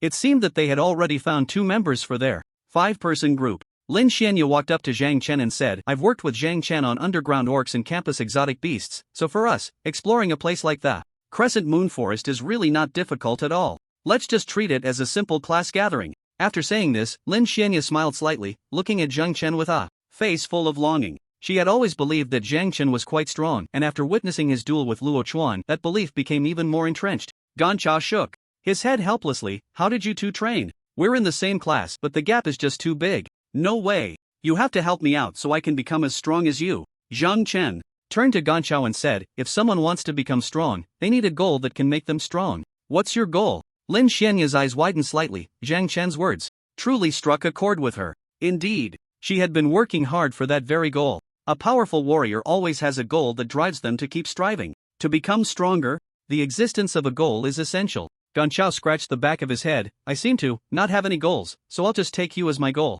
Zhang Chen shook his head. That goal isn't just any random goal. You must have a very strong emotional attachment to it, or it must relate to your life and death. Gan Chao made a bitter face. Where am I supposed to find such a goal? It seems I'll never become a strong person in my life. A leisurely life can make one lazy. Gan Chao was clearly used to being laid back, and Zhang Chen didn't push him to train hard every day. After all, it didn't concern him. It was just that when Gan Chao suddenly asked, he happened to know, so he casually mentioned it. At that moment, 2 more people approached. Zhang Chen recognized both of them. One was Lin Han, and the other was Wang Rongyao, both classmates. Zhang Chen, let us join your group, they said. Zhang Chen nodded, having no objections. It didn't matter who joined. Lin Han and Wang Rongyao exchanged smiles and then instinctively glanced at Lin Xianya. However, they were astonished to find that Lin Xianya was staring at Zhang Chen. Moreover, her smile seemed to only bloom when Zhang Chen was present. This made both of them wonder if Lin Xianya liked Zhang Chen. Forming a team might also be a way to gather information and see Zhang Chen's true strength to understand the gap between them. After some team formations, all the students in the classroom had formed their groups. When the bell rang for the first class in the afternoon, everyone headed outside and boarded a bus to the Crescent Moon Forest. Most of the people present were going outside the city for the first time, their faces flushed with excitement. The 5 of them sat in the last row of the bus. Zhang Chen sat by the window on the left, watching the bustling crowd outside. His mind, however, was occupied with another matter. Who killed Luo Chuan? It was said that he often sought out duels, and because he didn't know how to hold back, many of those who fought him were injured to varying degrees. Perhaps everyone thought the same way. Soon, they attributed Luo Chuan's death to a result of his own making. What kind of ability could turn someone into a shattered mess? Can this ability be resisted? At that moment, Zhang Chen looked at Lin Xianya and asked in confusion, can the moves of elemental ability users be resisted? Lin Xianya was taken aback by Zhang Chen's sudden question, her mind racing. Soon, she recalled some important information her master had once shared with her about dealing with elemental ability users. Lin Xianya nodded. Of course, my master said that if my opponent is an elemental ability user, I should close the distance as quickly as possible and not give them a chance to use their moves. After all, it's quite rare for an elemental ability user to also practice physical techniques. This means that the speed of an elemental ability user can never surpass that of a physical ability user. Zhang Chen smiled slightly. That's a good method, simple and direct. But what if you encounter an elemental ability user who has also mastered physical techniques? At this moment, Ganja and the others looked on with curiosity. After all, listening to Lin Xianya meant they could openly stare at her, and no one wanted to miss this opportunity. Lin Xianya continued, if I encounter an elemental ability user whose speed is about the same as mine, or even faster, a physical ability user will be at a significant disadvantage. Once the opponent's elemental moves are unleashed, the physical ability user usually won't even be able to close the distance. At that point, one can only play a little dirty. Ganja asked in confusion, play a little dirty? Lin Xianya turned to Ganja and smiled slightly. Although the speed of an elemental ability user can surpass mine, their moves may not necessarily be faster than my speed. Playing a little dirty means continuously luring the opponent to attack, exhausting their energy, and then confronting them head-on once they are drained. Upon hearing this, Ganja couldn't help but laugh in disbelief. That's really quite underhanded. I didn't expect Xianya to understand combat so well. Anyone who becomes your opponent is probably quite unlucky. However, Lin Xianya said very seriously, my master said this isn't really underhanded. If your opponent is intent on killing you, and you must kill them. In return, this so-called tactic is your trump card for survival. Sooner or later, we will have to face the dangers outside the city. As ability users, how can we always stay in the city, right? Ganja suddenly found himself at a loss for words. Wang Rongyao quickly stated, my goal is to join the military and become a member of the Dragon Army, to protect my home and country. I wonder what your goal is, Xianya. Lin Xianya answered directly without any hesitation, I will first follow my master's path and become a guardian. During my duty, I will accumulate military achievements and then I will go to the military. Lin Han then said, those who can go to the military are the elite among the elite. I didn't expect Xianya's goal to be so ambitious. I guess I can only go to the military district or some bases. At that moment, Lin Han suddenly realized that there seemed to be a significant distance between him and Lin Xianya. How could a woman like Lin Xianya possibly look at him? He wished her happiness. Wang Rongyao also smiled awkwardly. Lin Xianya looked at Zhang Chen and then said, there is another type of elemental ability user that is very difficult to deal with. They are extremely rare, a genius-like existence. Zhang Chen's expression changed slightly. Lin Xianya continued, there is a type of elemental ability user known as a genius. They have the ability to turn themselves into an elemental form. Being fully elemental allows them to be immune to all external attacks. Upon hearing this, Ganja's eyes widened in shock. Immune to all external attacks? Are elemental ability users really that strong? Wouldn't that make them invincible? At some point, the entire bus suddenly fell into an unusual silence. Even the teacher, Li Shui, who was standing at a distance, crossed her arms and looked at Lin Xianya with admiration. Lin Xianya's expression changed slightly, and her pretty face turned brighter. At this moment, Li Shui encouraged, we just arrived at the Crescent Moon Forest and we still have time. Xianya, why don't you share with the classmates present so that the frogs at the bottom of the well can understand the vastness of the world? All the students showed a hint of a smile. Yes, Xianya, go on. Let us toads listen to the swan's experiences. Ha ha. Stop laughing, or Lin Xianya will be too shy to speak later. Lin Xianya instinctively glanced at Zhang Chen, who had a look of curiosity. She had no choice but to brace herself, raise her voice, and said, a 1 in a million elemental ability user, after mastering the elementalization of their entire body, can indeed be called invincible. But in this world, there will never be an invincible existence. Everything in the universe has its counterpart. There are many who can break the elementalization of an elemental ability user. As long as they master a power called Divine Breath, it's enough. Divine Breath, someone questioned. That's right, Divine Breath. Those who can cultivate Divine Breath are also 1 in a million, just like elemental ability users. Since everyone wants to hear, I'll say a bit more. Divine Breath is a very powerful force. If the energy of Divine Breath is attached to a weapon, it can cut through anything, including the elementalization of elemental ability users. At this moment, someone suddenly asked in a very playful tone, Lin Xianya, what would happen if an elemental ability user also mastered Divine Breath? Lin Xianya smiled slightly, as if recalling an interesting memory. Actually, I once asked the same question to my master. My master answered me like this: if an elemental ability user also masters Divine Breath, it depends on the Divine Breath level of their opponent. Divine Breath has levels, someone suddenly chimed in. Lin Xianya nodded, of course it does. Divine Breath can not only be attached to weapons to cut through any object, but it also has a very special effect. The first level of Divine Breath is mental tremor. An ability user with low mental strength will faint immediately from the mental tremor.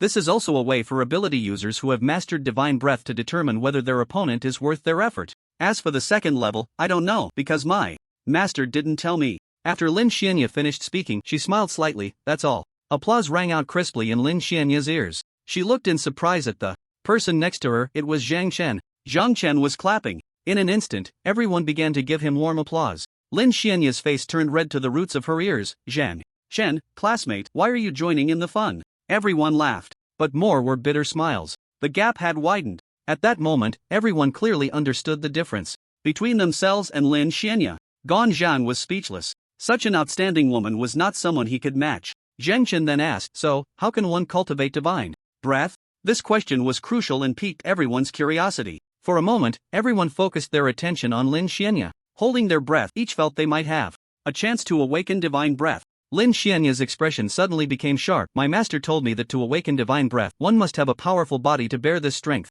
In simple terms, one's vitality must reach 1,000 points. Hiss and audible gasp filled the room. Vitality reaching 1,000 points? What kind of people awaken Divine Breath? How could anyone have such high physical stats? I thought I had a chance, but it turns out, indeed, those who can awaken Divine Breath are truly exceptional. Damn! This world can't be that vast. My current 3 stats don't even add up to 100 points. Zheng Chen pondered for a moment, then quickly asked, what else? Lin Xuanya was slightly taken aback. After hearing about the 1,000 points of vitality, Zheng Chen surprisingly wasn't scared. And then there's the awakening of rage and death energy. Master said that for an ordinary person, raising their vitality to 1,000 points is already quite difficult, but awakening rage and death energy is even harder than 1,000 points of vitality. Rage cannot be measured, therefore, we cannot know how angry one must be to awaken it. As for death energy, one must die once, comprehend death, and then be resurrected. Achieving mastery of Divine Breath. Everyone on the bus fell into silence. Upon hearing about resurrection and mastery of Divine Breath, Li Shui's expression instantly turned desolate. Divine Breath is a door. This door blocks countless supernatural beings, and those inside are few and far between. This feeling of being within reach yet so far away has shattered the confidence of many talents. After hearing Lin Xuanya's words, Zheng Chen also fell into silence involuntarily. The world indeed is vast. This is merely the limit of humanity. What about the limits of beastmen, exotic beasts, the celestial wing tribe, and the sea tribe? Can humanity truly achieve final victory in this chaotic era? At this moment, Li Shui summarized Lin Xuanya's speech. She clapped her hands to attract everyone's attention and then said, classmates, I believe you have also understood the vastness of this world from Lin Xuanya's words. To survive in this world, strength is something everyone must possess. The same goes for the wilderness. The exotic beasts and beastmen out there deeply hate humanity and vow to drive us to extinction. Therefore, during this expedition, do not adopt a playful mindset. You may encounter danger at any moment, and your lives could be at stake. Do not easily separate from your teammates and find a safe campsite for yourselves. If luck is not on your side, it's hard to say whether you will make it through tonight. The students instinctively swallowed hard, their mood suddenly turning tense. Crescent Moon Forest. Li Shui led the students to the entrance of Crescent Moon Forest. Facing the students, Li Shui said, this is Crescent Moon Forest, with an E-level frequency of exotic beast appearances. The general level of exotic beasts here is first tier, and it is a place where the South Central Academy has arranged for students to train in previous years. Throughout Crescent Moon Forest there are black cards placed by our school's teachers. There are a total of 45 of you, and there are 100 of these cards in the forest. By tomorrow evening, each 5-person group that obtains a card will receive rewards prepared by the school. Classmates, you must work hard. From now on, your lives will truly be in your own hands. I hope you all can return safely to see me. Dismissed. The students began to walk into Crescent Moon Forest. It seemed that the exotic beasts in the forest had also sensed the invasion of outsiders and started to stir restlessly. At first, all the students were very cautious. However, as time passed in the Crescent Moon Forest, everyone began to relax. Ganja took the lead, acting as the vanguard. After all, behind him were Zhang Chen and Lin Xuanya. These two could be considered the top experts of the South Central Supernatural Academy, right? With them around, what could first-tier exotic beasts do? They would be easily subdued by the two. Lin Xuanya then said, "It's about to get dark, we should find a place to spend the night quickly." Ganja turned back, puzzled. A place to spend the night, like a cave? Or maybe we can build a wooden house ourselves? Zhang Chen replied, "If it's a cave, there's a high chance that exotic beasts live inside. After all, this is the wilderness, they either live in caves or burrows. Building a wooden house might be a good idea, we have plenty of skilled tree cutters here." Wang Rongyo said at this moment, "It's rare for us to come out, why don't we find a cave and encounter some exotic beasts? To be honest, I've never dealt with exotic beasts before." Lin Han also nodded in agreement, "Yeah, let's give it a try. We've already left the city, why go back without getting our hands dirty? That would be a waste of this opportunity. Usually, can't they just leave the city to train in the wild?" Zhang Chen didn't quite understand these people's thoughts. This so-called adventure was, to him, completely meaningless, it was just a waste of time. Zhang Chen's idea was for everyone to build a wooden house and he would just go home and sleep soundly at night. He would come back tomorrow. After all, with Lin Xuanya around, even if they encountered trouble, she should be able to handle it perfectly.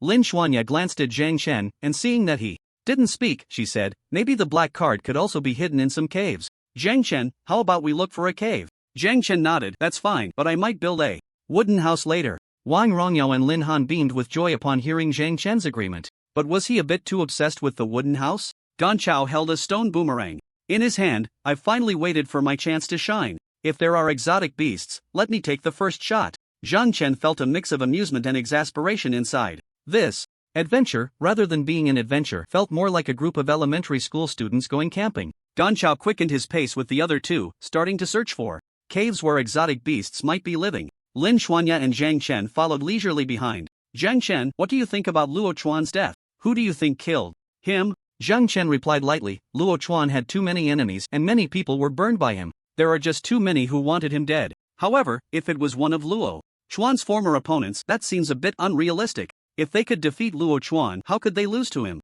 Wasn't Luo Chuan undefeated until he met me?" Lin Xuanya nodded. You're right. Luo Chuan hadn't lost to anyone before he met you. If it was someone who had previously lost to Luo Chuan, perhaps they hired help. I've seen Luo Chuan's body. It was shattered like glass. I suspect it might have been an elemental ability user. What do you think? Lin Xuanya's master was the captain of the first squad of the security team in the Public Security Bureau, and her future goal was to become a guardian. It's normal for her to be interested in Luo Chuan's death. Zhang Chen thought for a moment and then said, "Your guess is the same as mine. I also believe it was done by an elemental ability user. The school should already be investigating. If all the students from the school are ruled out, then it's highly likely that it was someone from outside the school. But I think it should be someone from within the school." Lin Xuanya asked in confusion, "Why?" Zhang Chen replied, "The killer avoided all the school's surveillance cameras, which clearly shows he was very familiar with the locations of the cameras. If Luo Chuan and the killer appeared in the same surveillance footage, wouldn't they have been discovered long ago? Moreover, this person might have known Luo Chuan, and they should have been having a conversation that they didn't want others to overhear. Otherwise, they wouldn't have chosen such a remote place. Later, for some reason, the killer decided to kill Luo Chuan. Luo Chuan was killed without any defense. There were no external injuries on Luo Chuan, ruling out the possibility of a physical ability user. The wounds were cracked, which only an elemental ability user could inflict. I believe there were no signs of a struggle at the scene. Luo Chuan was killed in an instant by the other party.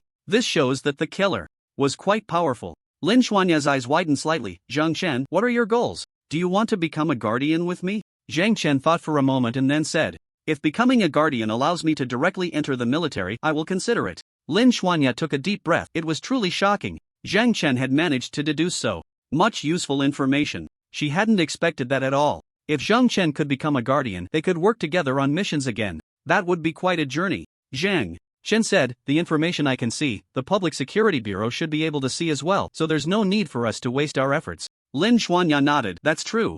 Zhang Chen. Lin Xuanya, come quickly. We found a great cave and there are exotic beasts inside, hurry over. Ganja suddenly ran towards them, shouting. Lin Xuanya smiled slightly. It reminds me of the first time I trained outside with my master, seeing exotic beasts for the first time. Zhang Chen, let's go. Zhang Chen nodded and the two quickly walked in Ganja's direction. Zhang Chen and Lin Xuanya arrived at the entrance of the cave discovered by Ganja and the others. It was a small cave, the entrance barely taller than an adult, but the interior seemed quite spacious. At that moment, a beast resembling a leopard was crouched at the entrance. A name quickly appeared in Zhang Chen's mind, Spirit Leopard. It was a first-tier exotic beast, not particularly powerful. Wang Rongyo and Lin Han were currently engaging with the Spirit Leopard, perhaps worried it might suddenly escape? Ganja was excited, holding a boomerang in his hand. Let me do it, let me do it. Zhang Chen and Lin Xuanya stood at a distance, not making any moves, quietly observing everything. They figured that the three of them together should be more than enough to handle a first-tier exotic beast.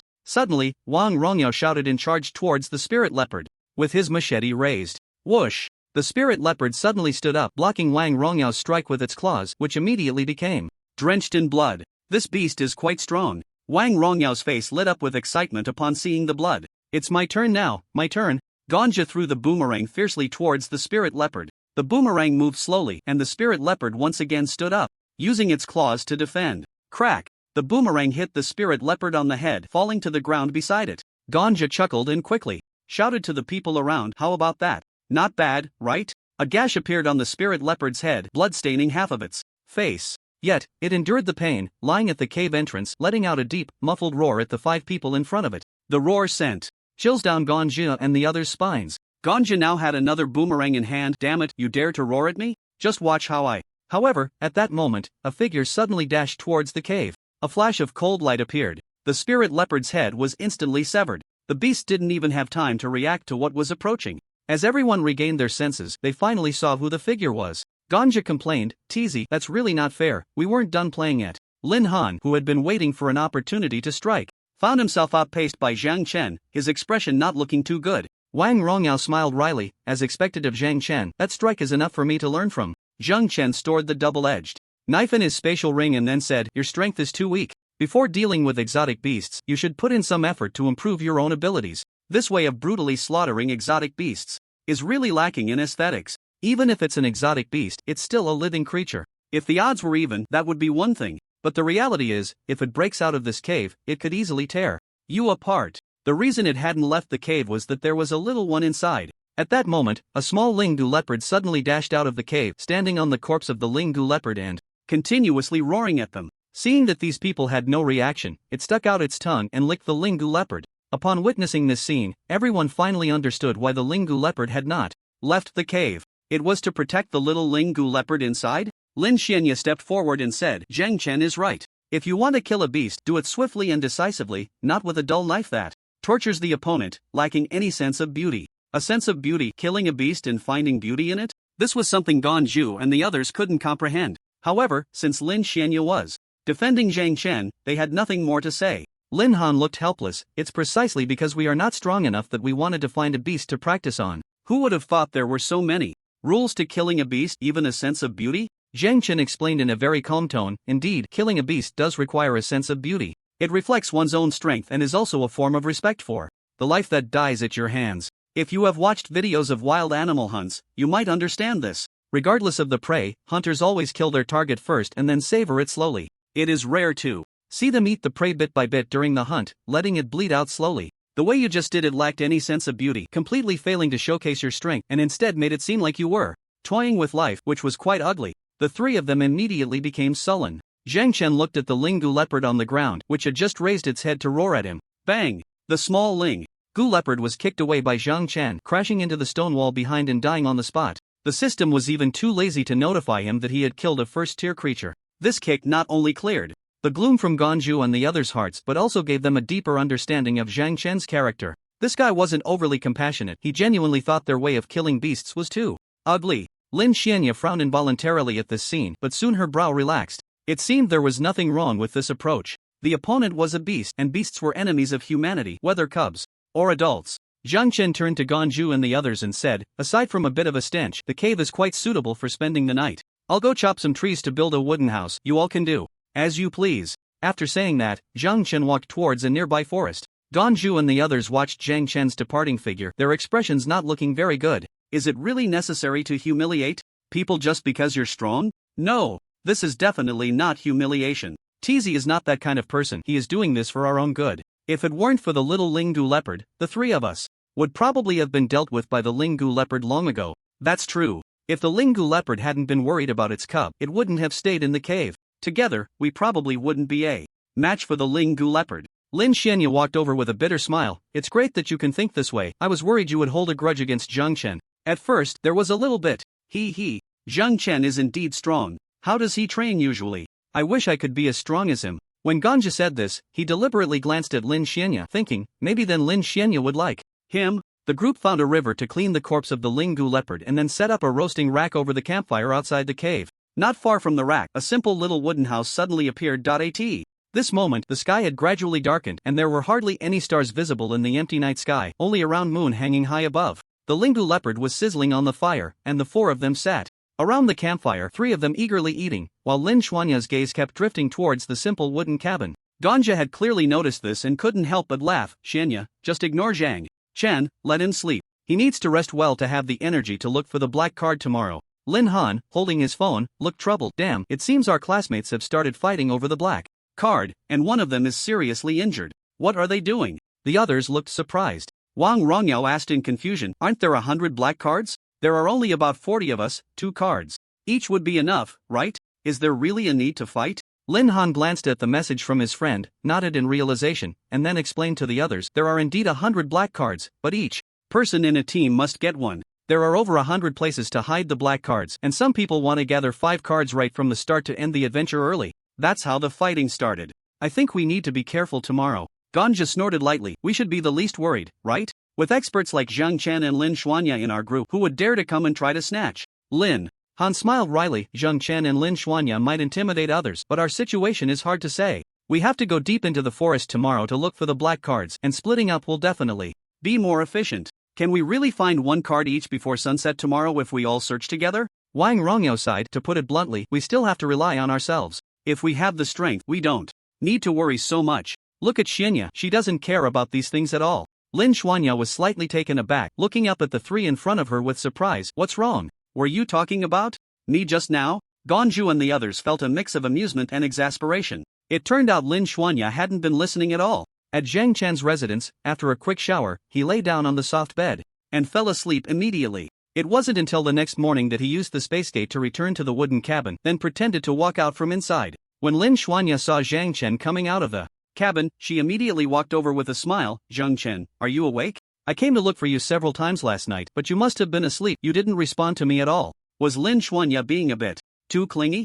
Zhang Chen noticed that Lin Xuanya seemed to have stayed up all night, keeping watch near the cabin. He thought for a moment and then said, Lin Xuanya, do you like me? Upon hearing this, Lin Xuanya was taken aback, looking flustered and unsure of what to do, standing there with her hands and feet at a loss, stammering, I don't dislike you. What about you? Her pretty face instantly turned as red as a sunset, her eyes sparkling with anticipation, looking at Zhang Chen like a little puppy. Zhang Chen felt he should clarify his feelings. I might never be able to love someone in this lifetime, and I can't force myself to like you, do you understand? Although he longed for a normal life and wanted to be an ordinary person, the truth was he could not become one, nor could he live like one. The path of the strong was very lonely and filled with thorns. He didn't want this woman in front of him to one day be hurt because of him, or to stand on a scale where one life was traded for another, looking at him with tear-filled eyes, asking him to kill her or to just leave her alone. Women only make a man weak. In this world where demons dance wildly, how could anyone have the heart to think of romantic entanglements? Zhang Chen's response left Lin Xianya both surprised and deeply disappointed.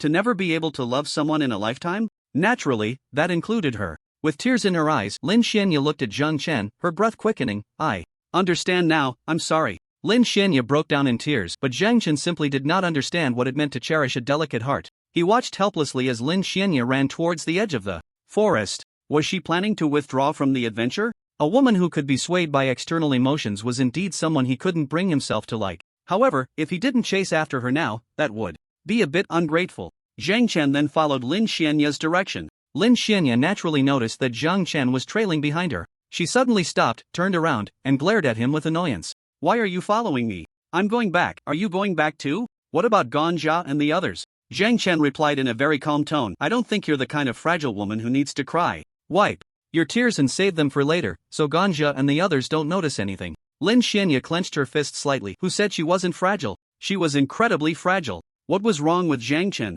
He seemed completely devoid of human emotions. Shouldn't he be comforting her in this situation? She had actually developed feelings for such a blockhead. Really? Lin Xianya took a deep breath, wiped away her tears, walked up to Zhang Chen, and asked with a hint of confusion and hope in her voice, can you tell me why you can never love anyone else? Zhang Chen continued walking forward as he said, I'm sorry, I might not be able to answer that question. It's just that you always show me kindness, which puts a lot of pressure on me and draws attention. I've always considered you a very good friend. Lin Xianya's expression slightly returned to normal. A good friend? Well, that doesn't seem too bad. Zhang Chen smiled faintly and said, that's a good start, isn't it? Lin Xianya didn't understand what Zhang Chen meant by a good start. If she knew him well, perhaps she would understand. Zhang Chen rarely considered anyone a friend. What he pursued was an absolute power that transcended countless beings. Romantic love didn't really interest him. By being straightforward today, perhaps Lin Xianya's feelings for him would not be so overt in the future. Although this approach might cause her some pain, isn't it better to have a short pain than a long one? At this moment, Lin Xianya believed she was a very good friend of Zhang Chen, and her mood seemed to improve considerably. The two then returned to their previous campsite together. Everything felt as if nothing had happened. At the campsite, Ganja took a deep breath and said, now that everyone is here, we should start looking for those black cards hidden in the forest. Just like we discussed last night, to find more black cards, we decided to form groups. I'll team up with my buddy Zhang Chen and Wang Rongyao and Lin Han. You guys can team up with Lin Xianya. Give up. Lin Xianya would never look at him. Ganja immediately gave up. Even having the chance to be close to Lin Xianya didn't interest him. As soon as Ganja finished speaking, Lin Xianya walked straight into the forest. The other two hurried to catch up. A hint of confusion appeared in Ganja's eyes. What's going on? Xianya seems a bit unhappy. Is it because I forgot to switch night watch with her last night? Zhang Chen also moved forward. It seems something happened. Let's talk while we walk. Ganja followed along, explaining, it's completely crazy. Our classmates suddenly started fighting. No matter if you have a black card or not, if you encounter someone, they'll beat you up first. If you don't find a black card, then forget it. We need to be careful. Zhang Chen smiled faintly and said, if a person grows up in a peaceful environment without war, their innate barbaric nature will gradually fade. But when they come to the wild, in such a perilous situation, that wildness is awakened again? Ganja scratched the back of his head. Why hasn't my wildness been awakened? You should be more vigilant about your surroundings now than you were in school, Zhang Chen replied. Ganja chuckled awkwardly. It does seem that way. Looks like my wildness has been awakened too. Ahem. Anyway, let's focus on finding the black cards. They might be hidden in some unexpected corners. The two wandered aimlessly into the forest. The remnant moon forest wasn't large, so there weren't many exotic beasts, and there were a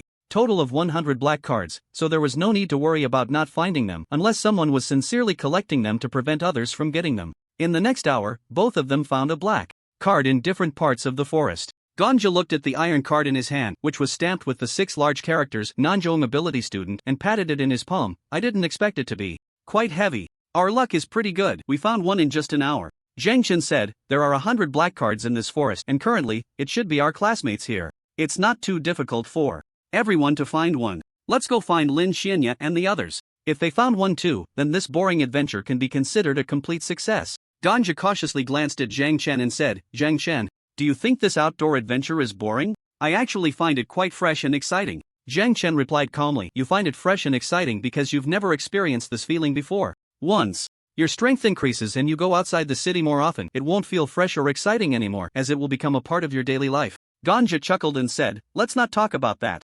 Zhang Chen, are you and Lin Xianya already together? Zhang Chen shook his head. Lin Xianya and I are just ordinary classmates. Don't think too much about it. However, I can tell you that Lin Xianya is naturally inclined towards powerful men, so you really need to work hard. Ganja sighed helplessly. Actually, I know all this. But cultivation isn't just about talent, it also depends on personal interest. My interest isn't in this area, and I usually just go through the motions with my training. After I finish my 3 years at Nanzhong Ability Academy, I plan to become a businessman. Being a wealthy person isn't too bad either. Zhang Chen said, becoming a powerful ability user and killing high-level exotic beasts can also earn money. Ganja was momentarily speechless. He looked at Zhang Chen's back and couldn't help but feel that Zhang Chen seemed too composed, giving off an air of a transcendent figure. Sometimes, when he spoke, it would evoke this strange feeling. Just then, a person wearing a black mask suddenly appeared in front of them. From the figure, it could be determined that it was a woman. Ganja's expression changed slightly and he asked the woman in the distance, "Are you from our class? Did you get separated from your group or?" Ganja's pace suddenly slowed down. Zhang Chen's expression changed slightly and he immediately closed his eyes. "Oh?" The woman looked puzzled. "You actually know to close your eyes to avoid my ability's effect? Have you studied my ability?" That voice was very familiar. "Ing Miao Miao?" Zhang Chen was slightly taken aback. Ing Miao Miao snorted softly and slowly walked towards Zhang Chen. "That's right, it's me. I didn't expect you guys to be exploring in the Remnant Moon Forest today. I was wondering where everyone from your class had gone. Luckily, the Remnant Moon Forest isn't large. I finally found you." After Zhang Chen realized it was Ing Miao Miao, he calmed down instead. "If I don't help you, are you going to kill me? You killed Luo Chuan too?" Ing Miao Miao snorted coldly. "Open your eyes. As long as you open your eyes, I'll tell you." Just then, the fat man's movements suddenly slowed down as if he had been frozen in place. A strange red light suddenly emanated from ahead, and Zhang Chen instantly deduced that this red light was likely the reason for the sluggishness in Ganja's body. So, he closed his eyes. He had actually guessed right. As long as he didn't look into the other person's eyes, he wouldn't fall for their tricks. Zhang Chen pulled out a double-edged knife from his spatial ring, relying on his hearing to determine Ing Miao Miao's position. Ing Miao Miao was momentarily stunned, standing still, not daring to approach any closer.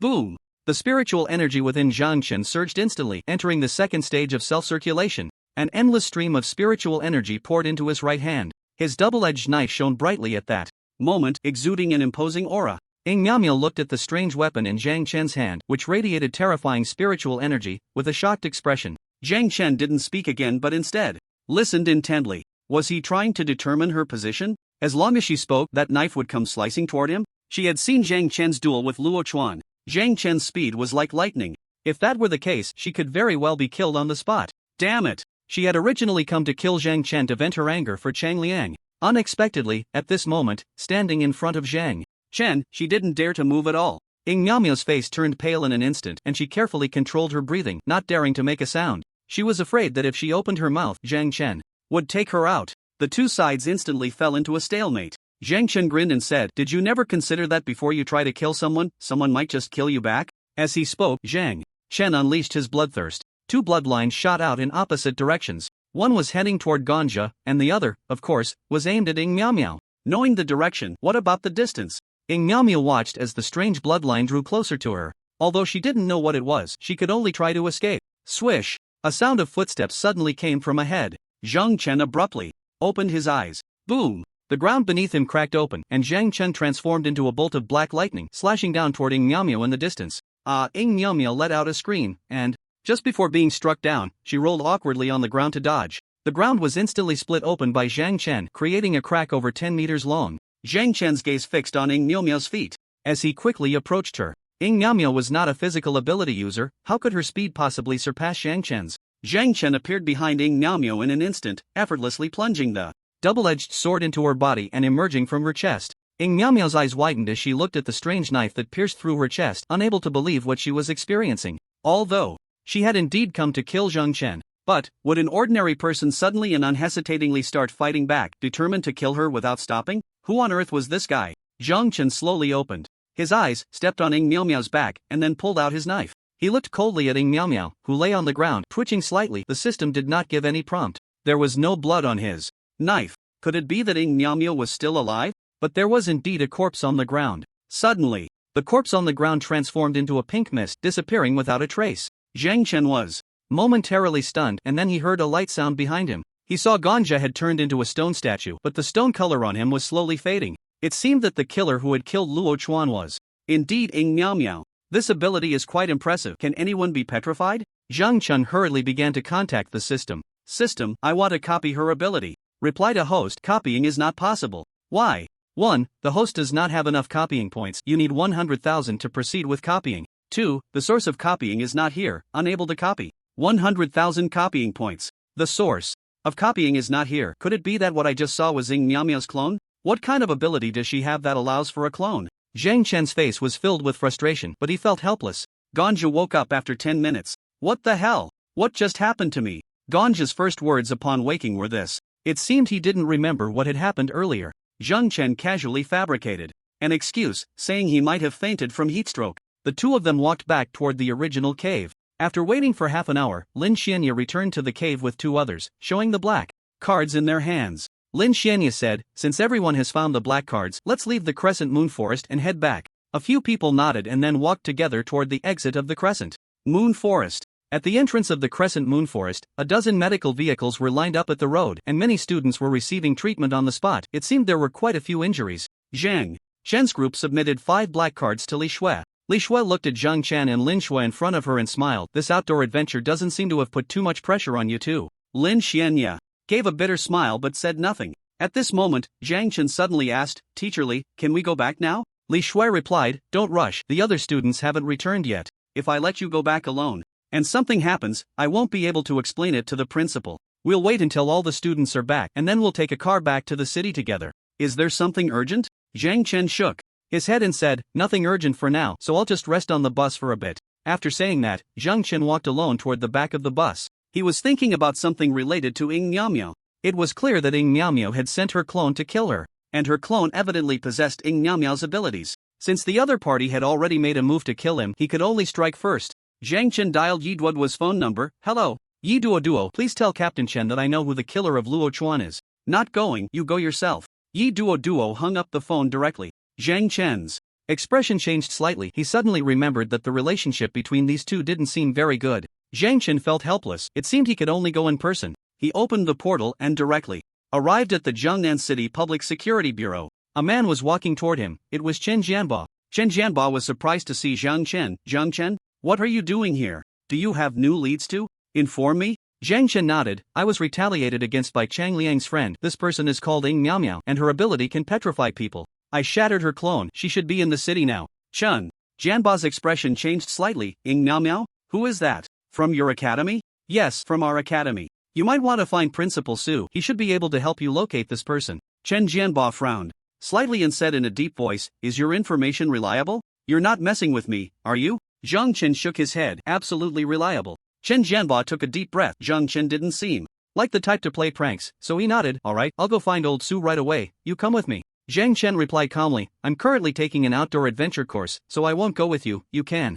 go by yourself. After saying that, Zhang Chen opened the portal right in front of Chen Jianba. Behind the portal was a forest. Chen Jianba's eyes widened in surprise. Hey, you little brat. You're a space-type ability user? Zhang Chen was too lazy to hide it. The other party would find out sooner or later. Chen Jianba looked at the gradually disappearing portal, his expression a mix of joy and anger. Damn it, old Su. You've kept this from me for so long. I'm going to settle the score with you right now. At the South Central Ability Academy, in the principal's office, Chen Jianba walked in briskly, a broad smile on his face, and pushed open the principal's office door. Old Su, help me look up someone. Principal Su was startled by Chen Jianba's sudden appearance. Captain Chen, could you at least knock before coming in? You nearly gave me a heart attack. Chen Jianba, however, didn't care. Old Su, I'm here today to tell you that I've found the person who killed Luo Chuan. Apparently, they're a student from your academy, named Ying Miao. With such a strange name, I doubt there's anyone else with the same name, right? Principal Su was momentarily taken aback. How did you find out? Who told you?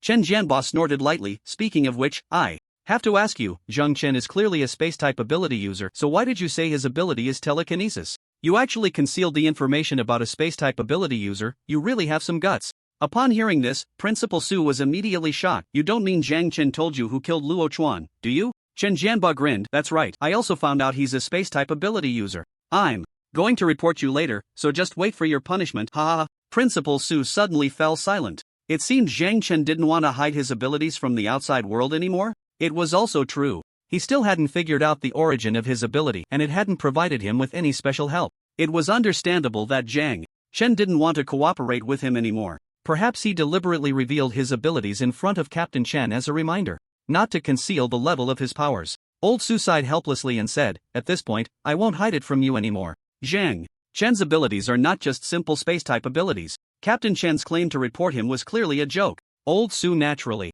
wouldn't take it too seriously. Zhang Chen's physical test result is S-level, and his ability level is at least S-level, and it's a special type of space ability. Chen Jianba was immediately astonished, his eyes wide. You actually didn't know what his ability was? Just judging from the physical test result that he's S-level? And it's a space-type ability? An unknown type? Old Su nodded. That's right, an unknown type. It's been a few months now, and Zhang Chen should know what his ability specifically is. Previously, Wang Yin from Jiangchang was his mentor for a few days, but he quit after just a few days, saying this kid's comprehension is too high and he had nothing more to teach him. Chen Jianbo seemed to have completely forgotten the main reason for his visit today. His mind was filled with the fact that Zhang Chen was an S-level ability user. Chen Jianbo was both surprised and delighted. This is great news. If we report this to the higher-ups, our funding for Jiangnan City this year will probably increase significantly. After all, we have an S-level ability user in our city. You old Su, how could you keep this from me? What are your intentions? Old Su smiled wryly. I do have some selfish motives, but now that you know, I guess in a few days, the whole world will know. Anyway, whatever happens, I won't care. After all, my school has such a person. By the way, you just mentioned who the killer of Luo Chuan was? Old Su suddenly remembered the main issue. Chen Jianbo also reacted instantly. Ying Miao Miao seems to be a female student. Zhang Chen found out it was her because she attacked him in the Crescent Moon Forest this afternoon, and Zhang Chen saw her abilities. Old Su frowned tightly.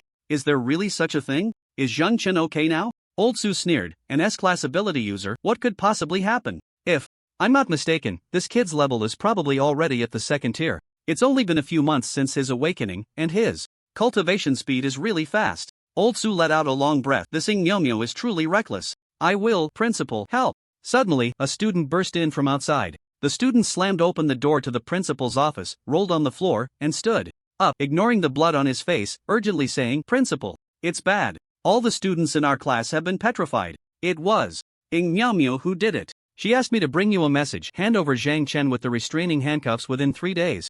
Or else our classmates who have been petrified will forever turn into sculptures. Old Su slammed his palm on the table. Damn it. I haven't even found her, and she's already coming to demand people from me. Chen Jianbo pondered carefully. She must have done it after attacking Zhang Chen. It seems she anticipated that her identity would be discovered, so she started acting recklessly. Old Su asked the student, did she say anything about where Zhang Chen should go? Or why she did this? The student grimaced. She mentioned Chang Liang, telling Zhang Chen to go to the place where Chang Liang was captured. Principal, who is Chang Liang? Is he that bug whisperer? Chen Jianbo glanced at Old Su. Old Su said, Ying Miao Miao and Chang Liang came from the same orphanage. They are good friends. She probably intends to take revenge for Chang Liang, which is why she targeted Zhang Chen. In any case, let's get Zhang Chen back first. We can discuss the rest later. As for you, go out first and don't let this matter leak, understood? Old Su warned the male student. With his eyes, the male student turned pale with fear and quickly nodded. Principal, don't worry, I won't say anything. At the entrance of the cursed moon forest, Li Shui received a call from the principal and then found Zhang Chen. Zhang Chen, the principal wants you to return to school. Immediately, he and Captain Chen are waiting for you in the principal's office. Zhang Chen, hearing this, asked in confusion, did he say why? Li Shui shook her head, but from the principal's tone, he seems quite anxious. You should be fine going back alone, right? At this moment, Lin Huanya stood up and said, since my master is also there, I'll go back with Zhang Chen. Li Shui nodded. Alright, you two hurry up.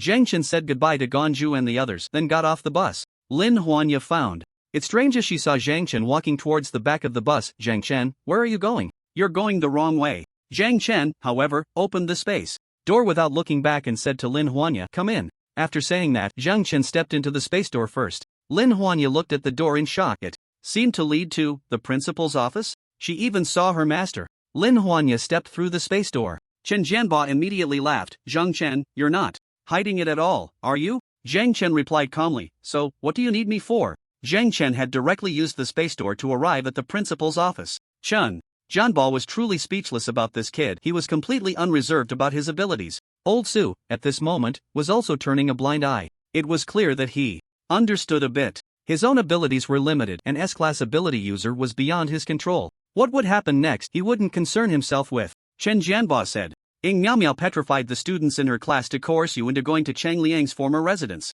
But don't worry, I won't let her harm you. After all, you are an S-class awakened one. How could we possibly let you be in danger? Lin Huanya's eyes widened in shock. An S-class awakened one? Zhang Chen? Wasn't Zhang Chen a C-class ability user? How could he be an S-class ability user? Lin Huanya looked at Zhang Chen in disbelief. No wonder his strength was so formidable and his realm advanced so quickly. It's no wonder he looks down on me. Suddenly, Lin Huanya seemed to breathe a sigh of relief, as if she had found an excuse, a reason for Zhang Chen's previous rejection of her. An S-rank ability user, how could he possibly be interested in a C-rank ability user like her? That would be like casting pearls before swine. For some reason, Lin Huanya felt her mood improve significantly. When she looked up at Zhang Chen again, he was talking to his master. Zhang Chen said, Ying Miao Miao's eyes emit a strange light that can slow down a person's movements, gradually petrifying them. But as long as you don't look into her eyes, her ability won't take effect. This is a conclusion I reached after battling her clone, and I hope it will be helpful to you. Chen Jianba nodded appreciatively and said, this information is very important.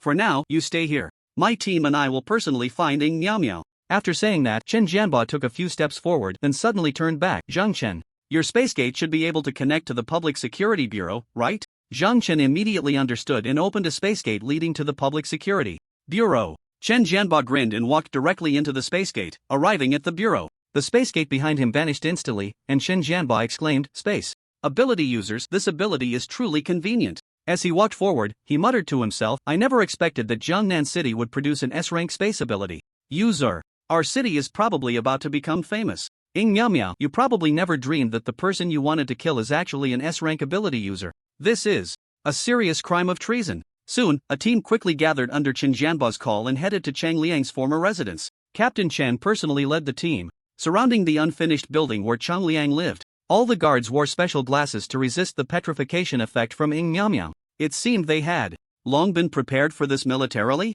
Chen Jianba put on thermal detection glasses and looked at the room where Chang Liang had previously lived. Sure enough, he spotted someone up there. Chen Jianba took a deep breath and said, that Chang Liang before caused our night patrol team to lose an entire squad. We cannot make the same mistake as the night patrol team. Everyone, be alert. Once we go upstairs, if anyone resists, kill them on the spot. Yes. The guards responded and rushed upstairs. Chang Liang's door was wide open, and Ing Miao Miao stood at the entrance, looking at the dozen or so people in front of her, asking, where's Zhang Chen? Why didn't he come? Chen Jianba stepped out from behind the guards, smiled slightly at Ing Miao Miao, and said, Ing Miao Miao, I advise you to surrender before making a grave mistake. I will consider your young age and give you a lighter punishment. If you remain stubborn, then we can only give you a quick end. Ing Miao Miao's expression changed slightly. What are you saying? A quick end? Kill me? I only took a few classmates hostage. I didn't cause them any substantial harm. Are you going to kill me on the spot? Chen Jianba said. Sternly, you ambushed Zhang Chen outside the city, which is already a death sentence. Ing Miao Miao frowned tightly. This is absurd. The area outside the city is not governed by law. Whatever I did outside the city shouldn't involve the inside. Chen Jianba nodded. You're right, but Zhang Chen has a powerful figure behind him. But Zhang Chen has a powerful figure behind him? This sentence struck Ing Miao Miao like a thunderbolt. Her eyes widened in disbelief. What do you mean by a powerful figure? Chen Jianba said seriously, I just found out about this not long ago. This big shot's identity is beyond your imagination. Whether inside or outside the city, anyone who dares to lay a hand on Zhang Chen or even insult him will trigger the laws of the Dragon Kingdom. You attempted to ambush Zhang Chen and failed. We will arrest you on charges of treason. Ing Miao Miao was somewhat convinced. These guardians were going to arrest her for treason? It seemed that her petrified classmate's situation was completely outside their concern. Chen Jianba continued, I advise you to surrender. If you remain stubborn, you will face very serious consequences. Ing Miao Miao took a deep breath. The fact that there was a big shot behind Zhang Chen was something she had never even dreamed of. Even if she had the chance to kill Zhang Chen now, given his impressive strength, she wouldn't be able to do it. Originally, she had planned to use the students to have the Public Security Bureau bring an unknown Zhang Chen here. After she dealt with Zhang Chen, she would have plenty of ways to escape. But now, the Public Security Bureau would absolutely not hand over the S-rank ability user Zhang Chen to her. Everything was already over. At this moment, the sharpness on Ing Miao Miao's face vanished without a trace, replaced by despair. She slowly raised her hands and said, I confess. Chen Jianba sneered, pulled out handcuffs from his spatial ring, and then had two team members come over to cuff her. Ing Miao Miao clearly had truly decided to confess and did not resist. At this moment, a woman cloaked in a black robe hurriedly left Jiangnan City. She didn't know if what she was doing was right, but at least she had done something for Chang Liang. Although it hadn't caused any substantial harm to Zhang Chen, this woman was obviously Ing Miao Miao, and the one in Chang Liang's room was Ing Miao Miao's clone. What Chen Jianba took away was Ing Miao Miao's clone. Public Security Bureau. Zhang Chen arrived at the prison section of the Public Security Bureau. Clearly, he was there to confirm whether the Ing Miao Miao that Captain Chen and the others had arrested was indeed the real Ing Miao Miao or her clone. As a shout of anger came from the prison, Chen Jianba stormed out first. Zhang Chen followed closely behind. Captain Chen, didn't I remind you long ago? Ing Miao Miao has the ability to create clones, and how could she let herself be surrounded by the guardians? Chen Jianba looked at her helplessly. Even if she ran away, she wouldn't dare to return to Jiangnan City. This matter will just end here, even if it falls on the night patrol team. Zhang Chen. This Captain Chen was really something. Yi Duo was caught in the crossfire for no reason? After calming down, Chen Jianba said to Zhang Chen, regarding your status as an S-rank ability user, even now, only a few people know about it. What do you plan to do? Do you need me to report to my superiors, or? Zhang Chen thought for a moment. If Chen Jianba reported to his superiors, then his identity as an S-rank ability user would become known throughout the city. Clearly, he was not someone who liked to draw attention, but he had to admit that being an S-rank ability user was quite useful. For example, this Captain Chen, after learning about his status as an S-rank ability user, had clearly improved his attitude towards him, even proactively asking for his opinion on some matters. Zhang Chen said, "What benefits would it bring me if my identity were made public?" Chen Jianba grinned. The cultivation value of an S-rank ability user is very high, and the benefits are naturally beyond your imagination. However, there are also drawbacks. The number of S-rank ability users is very small, and only a few can be cultivated to contribute to the Dragon Kingdom. Do you know why? Zhang Chen's expression changed slightly. Underground organizations? Chen Jianba snorted lightly. That's right, underground organizations, along with the jealousy from those around them, will completely destroy an S-rank ability user before they can fully grow. I suggest you keep your identity hidden for now. Meanwhile, I will report to my superiors and send a member of the Dragon Kingdom's secret guard to ensure your safety. If you have any requests for the country, you can discuss them with the secret guard and they will naturally be fulfilled. Zhang Chen nodded, understanding. So it's half public? Not for internal matters, only for external ones? He said, then let's do it your way. I'll head back to school first. As soon as he finished speaking, Zhang Chen opened a spatial door and returned to school. In the following days, a wanted notice for Ying Miao Miao appeared on the television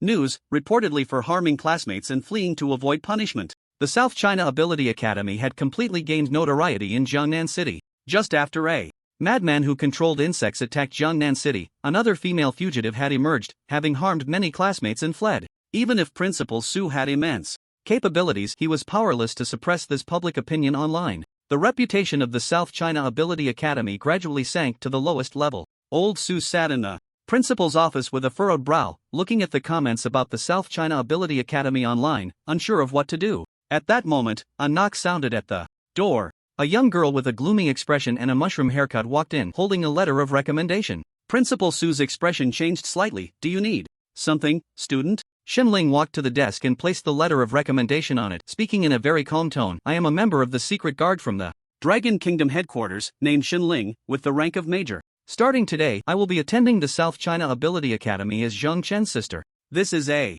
letter of recommendation from the military. Old Su swallowed hard. The secret guard from the Dragon Kingdom had arrived so quickly? Moreover, it seemed to be a young girl. Perhaps it was precisely because she was young that she was more suitable to stay by Zhang Chen's side to protect him? Old Su trembled as he took the letter of recommendation and mechanically processed Shenling's enrollment procedures. It was unclear how much time had passed. Under the guidance of class teacher Li Shui, Shenling arrived at Zhang Chen's classroom. Li Shui cleared her throat and said, "Classmates, we have a new student joining us. Let's give her a warm welcome, shall we?" Shenling slowly raised her head, maintaining a very polite smile. The moment Zhang Chen saw her, his expression changed slightly. This was the most fake smile he had ever seen in his life. Who is this woman? Just as Zhang Chen was pondering this, Li Shui said to him, "Your sister Shenling is here. Aren't you going to greet her?" Zhang Chen's expression shifted slightly, and Li Shui kept signaling him, making him suddenly understand. Could this young girl be the secret guard assigned to him by the Dragon Kingdom's military? Her identity is his sister? Zhang Chen stood up and said, "Shenling, welcome to my class."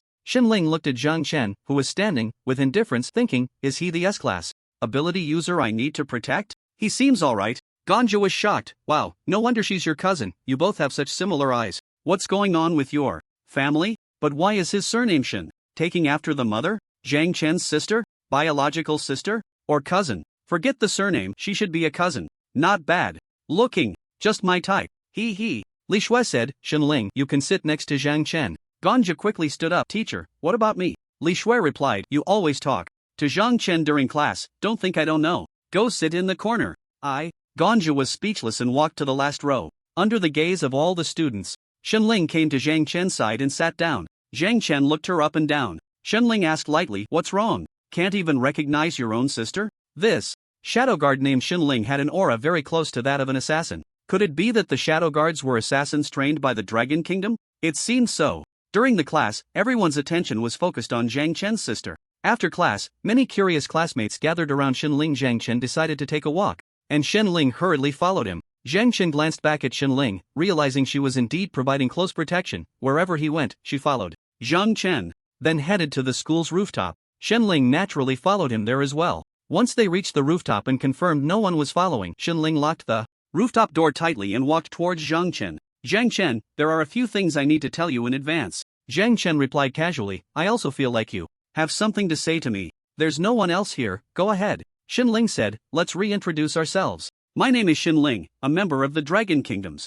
Shadow Guard, holding the rank of Major, with a 3rd tier 7-star realm, an ability rating of B, and my ability is called Winter's Flower, an Ice and Snow Elemental. Ability. The Dragon Kingdom sent a B-rated elemental ability user to protect him? Zhang Chen nodded in realization. Xin Ling continued, from this moment on, I will provide you with 24-hour close protection while also training you. Perhaps, I want to see your strength to better formulate a training plan for you. From the intelligence I've gathered, you should be a physical ability user and an unknown type awakener, right? Zhang Chen nodded, yes, that's correct. But you are an elemental ability user, can you teach me physical techniques? Xin Ling nodded, I started training in physical techniques at the age of 7 and have maintained a daily training routine even after awakening my elemental ability. Guiding you shouldn't be a problem. Before I guide you, I need to know your strength level. Let's find a more open space for some practical combat. Very concise, with no unnecessary words, and her execution was strong. Starting physical training at 7 and continuing even after awakening her elemental ability was impressive. Elemental ability users who can also practice physical techniques are rare. Perhaps this is why Xin Ling could become a member of the Dragon Kingdom's Shadow Guard at such a young age. She even had military credentials, a major? Zhang Chen had high expectations for Xin Ling. Suddenly, a spatial door appeared beside Zhang Chen. On the other side of the door was the Crescent Moon Forest. Zhang Chen said, if you're from the Shadow Guard, perhaps I can use all my strength for a friendly spar. Follow me. Xin Ling's realm had already reached the 3rd tier and her strength was not weak, making her a perfect match to test his limits. Looking at the spatial door, Xin Ling remarked, as the intelligence indicated, your ability is close to that of a space-type ability user. However, to have your physical ability testing close to S level from the start, your other ability should be something like body enhancement? Zhang Chen nodded, that's right, come on in. Zhang Chen stepped through the spatial door, followed closely by Xin Ling. They arrived at the entrance of the cave in the Crescent Moon Forest where Zhang Chen had rested before. Xin Ling rolled up her sleeves and began to warm up. Zhang Chen also wasted no time and started to stretch. The atmosphere in the area instantly became tense. The two expressionless individuals stared at each other. Xin Ling looked at Zhang Chen in the distance, a hint of doubt flickering in her heart. This guy seemed to have undergone some training since childhood? Otherwise, how could his mindset be so stable? Zhang Chen asked, I will use all my strength. Xin Ling nodded, of course, only then will I know where your limits lie. Xin Ling was clearly a professional instructor as well, only by knowing the limits of the other party could she determine how to set training targets for Zhang Chen. Zhang Chen took a deep breath and the spiritual energy within him surged, instantly entering the 2nd tier. At the same time, a pillar of energy shot up into the sky, its color transforming into a deep crimson. As the blood light dissipated, a cold man, towering over 2 meters tall with a pair of horns on his head, appeared before Xin Ling. Xin Ling's eyes widened. Was this his supernatural ability? It seemed to resemble a mythical demon form. Although the levels of supernatural abilities were only 5, the types were countless. Among them, the abilities that surpassed all others were referred to as mythical abilities. The so-called mythical abilities are a collective term for forms or powers that closely resemble the deities and monsters from mythological legends. Her supernatural ability was called the Winter Flower, belonging to the mythical Ice Snow Woman. Although the Ice Snow Woman was mythical, her powers had yet to reach the level of a deity. In contrast, Zhang Chen's ability not only allowed him to manipulate spatial power but also granted him horns akin to those of a demon on par with deities. A demon capable of controlling space inherently possessed a formidable physique. The only one among demons with this ability was Chaos, hailed as the master of space in Western mythology. Chaos was originally a deity in Greek mythology but later destroyed Order with his own hands, killing countless followers and absorbing their blood, falling into darkness and becoming chaos. Although he had essentially severed ties with divinity and was no longer a deity, later generations still revered him as the god of chaos. Moreover, if she remembered correctly, Zhang Chen's supernatural ability was not unknown. A killer from an underground organization had once awakened this ability. He called himself the Blood Demon and had caused the military of Long Country a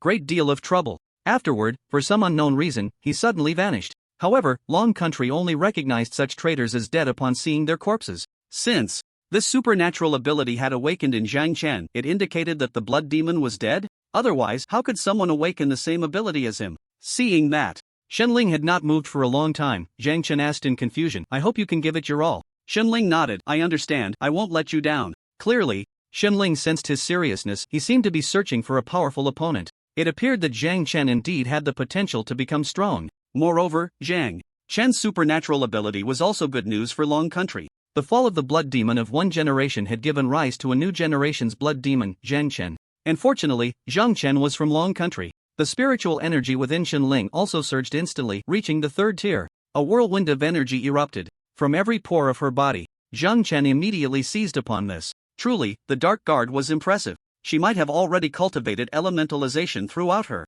body. There was only one way to find out. Zhang Chen stomped down, shattering the ground beneath him, and in an instant, a beam of bloodlight shot toward Xinling. 4. Ice walls appeared around Xinling in an instant. Zhang Chen did not use brute force to shatter the ice walls but leaped into the air, performing a 360-degree spin, and aimed a kick at the top of Xinling's head. Xinling's expression changed slightly as the 4 ice walls stacked together beneath Zhang Chen's foot. At this point, it was nearly impossible for Zhang Chen to hold back. He kicked through the 4 ice walls, and at the same time, his body plummeted, delivering a powerful punch toward Xinling. As he landed, crack, crack, crack, what greeted Zhang Chen was a milky white mist. Instantly, a thick layer of ice formed over Zhang Chen's right hand, but under the presence of the blood demon, he felt no pain. Braving the mist, he grabbed Xinling's shoulder, squatting down sharply while his left hand gathered spiritual energy in secret. Xinling, however, did not know what method she had used, but she managed to slide away the hand that was gripping her shoulder. Zhang Chen immediately understood what was happening. Xinling had just dislocated her shoulder, and in that instant when her bone shrank, she broke free from his control.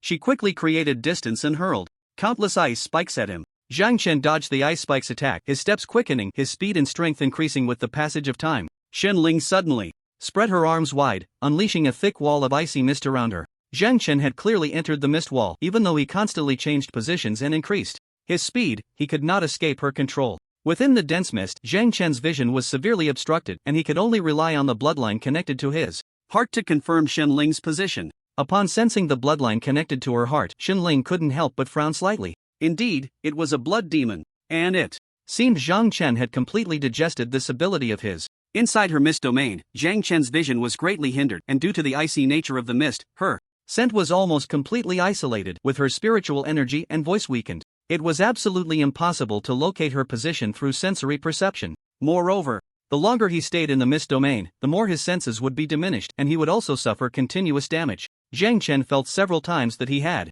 closed the distance to Xinling, but each time he was met with sharp ice spikes. Even though his physical defense was astonishing, he had several holes punctured by the ice spikes. Fortunately, his body possessed a powerful self-healing ability, which continuously repaired him. However, the ice spikes embedded in him had to be removed first. Otherwise, he couldn't heal. The opponent was not only an elemental ability user, but her speed was also incredibly fast. Perhaps this was the effect of her training in physical techniques. If Xinling were his enemy, Zhang Chen would have likely fled by now. Let's call it a day for now. Xinling suddenly spoke. Zhang Chen immediately stopped. The mist domain slowly dissipated. Xinling appeared unscathed as she walked towards Zhang Chen. Seeing that Zhang Chen was also unharmed, Xinling was slightly surprised. It seemed her mist domain hadn't caused him any damage. However, he couldn't inflict any harm on her within the mist domain either. Zhang Chen returned to his original demeanor and asked Xinling, "Although I always knew where you were, it was difficult for me to approach you." Xinling replied, "That's because I also know where you are.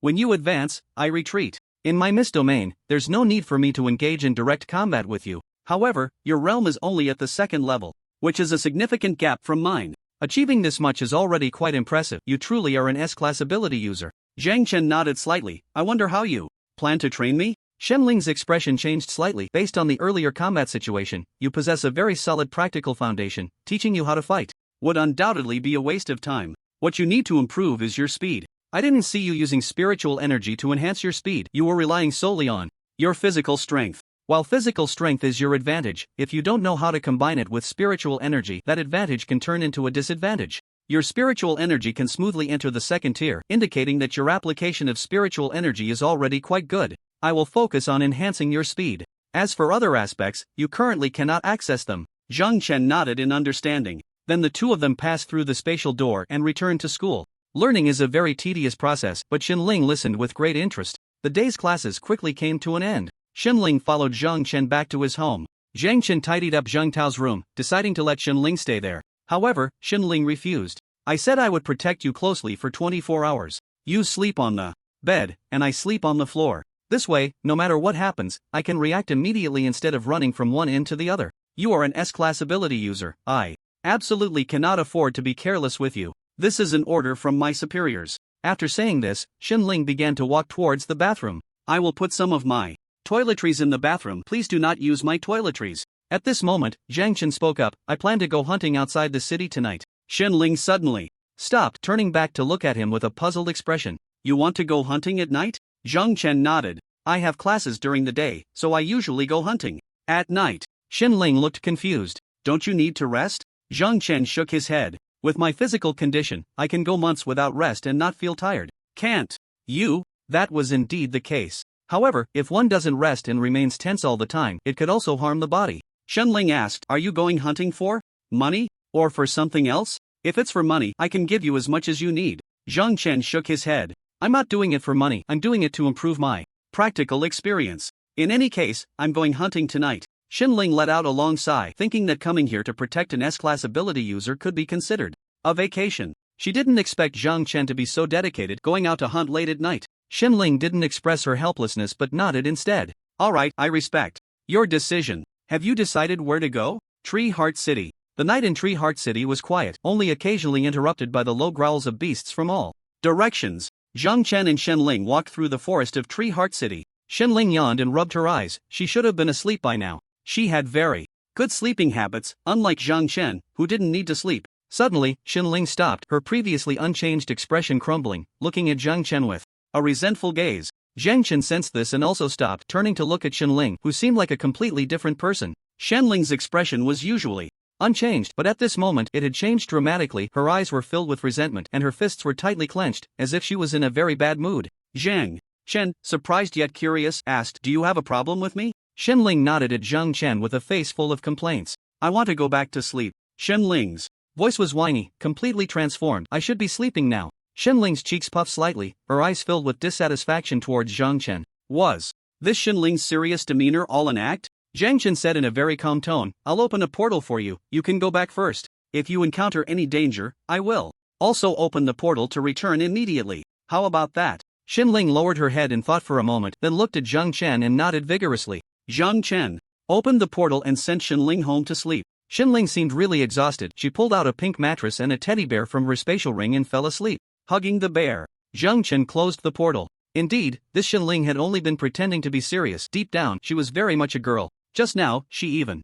acted spoiled to avoid going hunting with him, trying to gain Zhang Chen's sympathy. Hunting was a solitary activity. With Xinling not by his side, it was actually a good thing for him. Zhang Chen confirmed the direction and then slowly walked towards it. At Zhang Chen's home, Xinling was sleeping comfortably when suddenly, a vibration came from the tiny earphone in her cochlea. Xinling groggily sat up. Hello? Are you sleeping? Commander. Commander. Back to the commander. I didn't. Still saying you didn't. Clearly, you sound like you just woke up. Indeed, sending you to protect Zhang Chen was a wrong choice. Xinling immediately perked up. Commander, please let me explain. I really wasn't sleeping. The commander snorted coldly. You've already had contact with Zhang Chen, haven't you? Weren't you supposed to be protecting him 24/7? Where is Zhang Chen right now? Xinling glanced back at the empty big bed behind her, lowered her voice, and said softly, he's asleep, soundly too. I even practiced with him today and gave him some pointers. He was very satisfied with me. The commander scoffed. I'll personally inquire about the specifics with the director of Jiangnan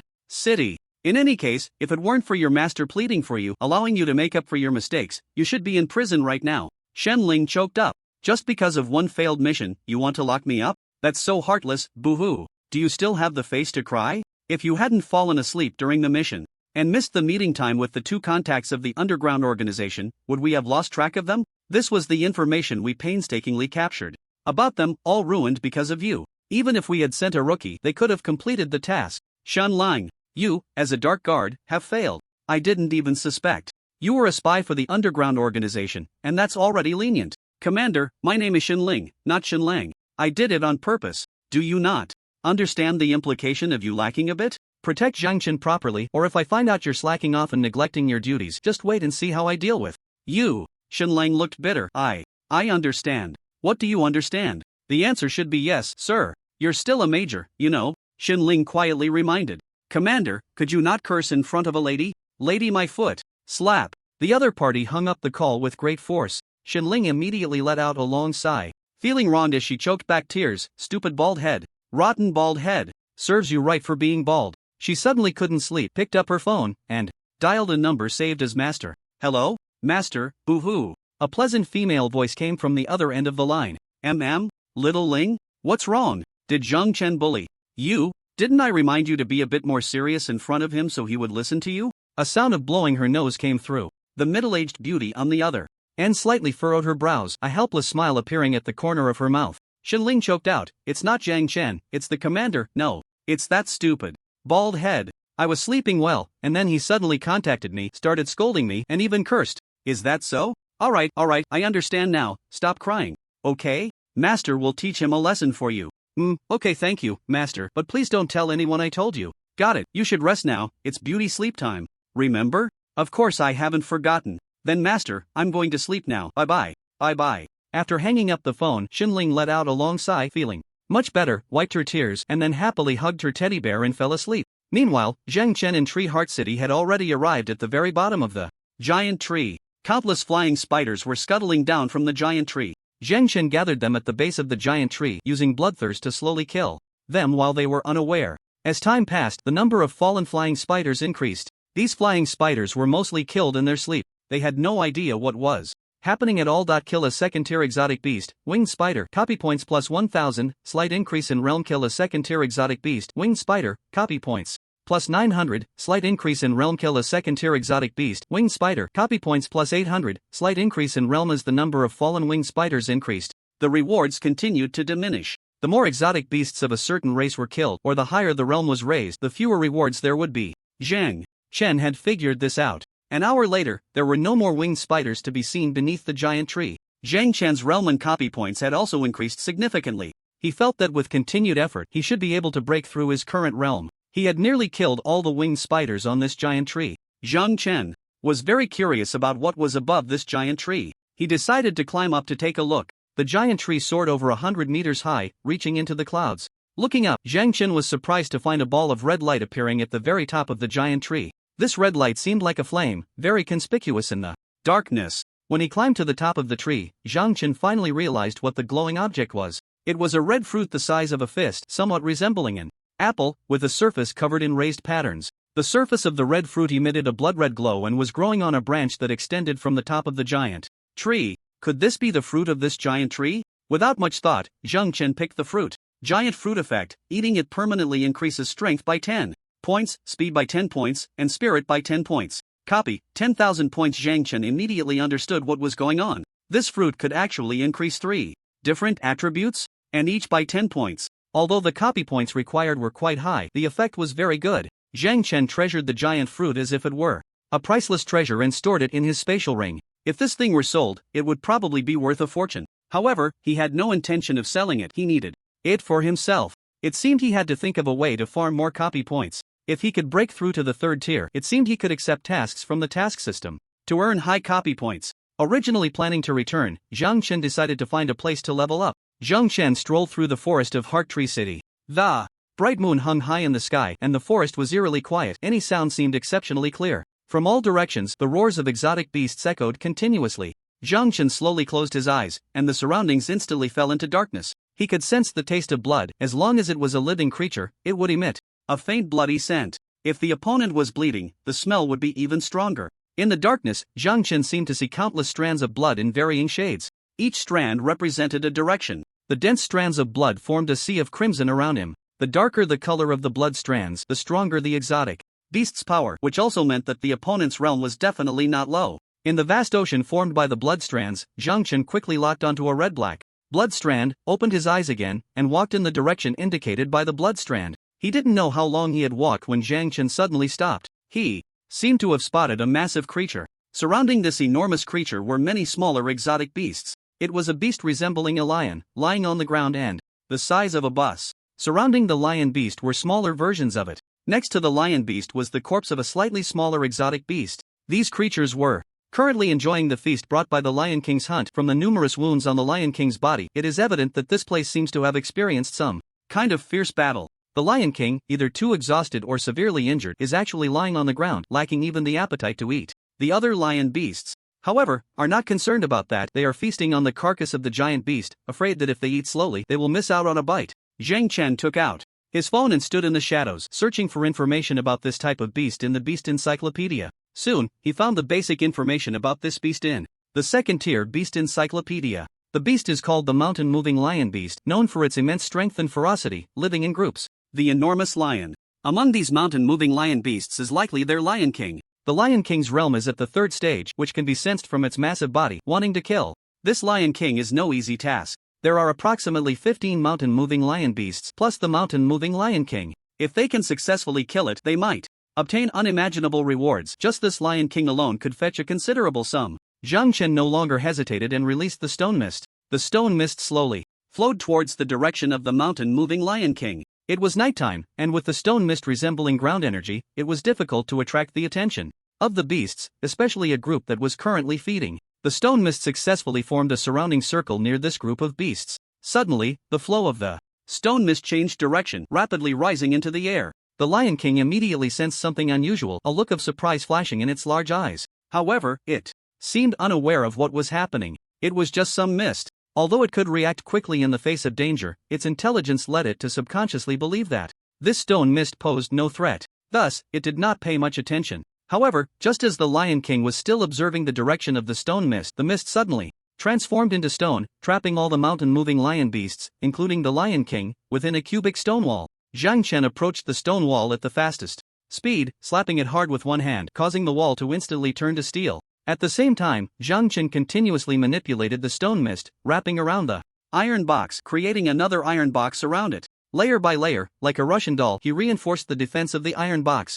From within the innermost iron box, dull, crashing sounds and the roars of the beasts could be heard. Zhang Chen seemed to hear nothing and directly sat above the iron box, with a total of 16 bloodlines piercing into the iron box below. Chi and blood +1 +1 +1 +1 +1 +1 +1. He couldn't tell if it was an illusion, but he felt that the speed of his chi and blood increase seemed to be twice as fast as before. Was it due to the improvement of his own realm, or was it a mutation caused by excessive use of bloodthirst and increased proficiency? At this moment, Zhang Chen seemed to have little time to ponder this question. Once bloodthirst was activated, he didn't need to worry about it anymore. What he needed to do now was to continuously reinforce these layers of iron boxes, ensuring that the mountain-moving lion beasts and the mountain-moving Lion King wouldn't break out from inside prematurely. Bang! Bang! Bang! The ground trembled continuously. Zhang Chen could clearly feel the madness of the colossal creature beneath him. The iron box was being shaken to the brink of collapse, but since the iron boxes were layered, even if the mountain-moving Lion King destroyed the first layer, there were still several layers waiting for it. Outside, suddenly, 3 bloodlines disappeared. Congratulations to the host for killing a second-tier beast. Copy points +1000, realm slightly improved. Congratulations to the host for killing a second-tier beast. Copy points +900, realm slightly improved. Congratulations to the host for killing a second-tier beast. Copy points +800, realm slightly improved. Under the bloodthirsty attacks, some of the mountain lion beasts had already begun to fall, and of course, part of the reason was due to the mountain lion beast king. The mountain lion beast king was rampaging inside, and those smaller ones were suffering the consequences. As time passed, Zhang Chen noticed that the number of bloodlines was continuously decreasing. Congratulations to the host for killing a second-tier exotic beast. Copy points +10,000, realm upgrade. Upon hearing this prompt, Zhang Chen let out a sigh of relief. Finally, he had dealt with these exotic beasts. The iron box beneath him instantly transformed into mist and spiritual energy, slowly returning to his body. Inside the iron box, apart from the exposed ribcage of the exotic beast that had been gnawed on earlier, there was no trace of any mountain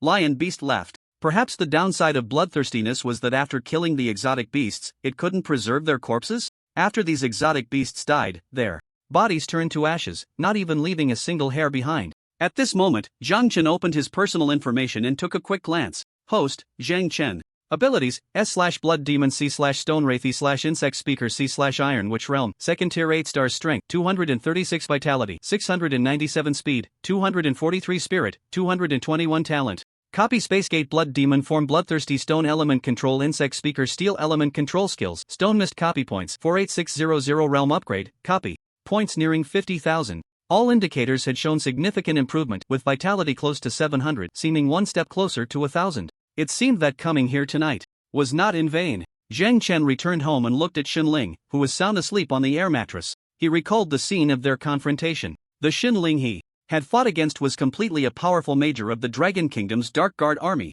but the Xinling he later got to know was a little girl who acted cute and spoiled, because she didn't want to go hunting with him. He couldn't tell which side was the real Xinling, or if both were. Zhang Chen quickly washed up and then went to bed. The next morning, Zhang Chen woke up first while Shenling was still snoring on the air mattress. Even after Zhang Chen finished washing up, Shenling still hadn't woken up. As class time approached, Zhang Chen had no choice but to kick the air mattress. Shenling didn't open her eyes but frowned slightly. "If you keep making noise, I'll kill you." Shenling then rolled over and continued to sleep, crushing her little teddy bear in the process.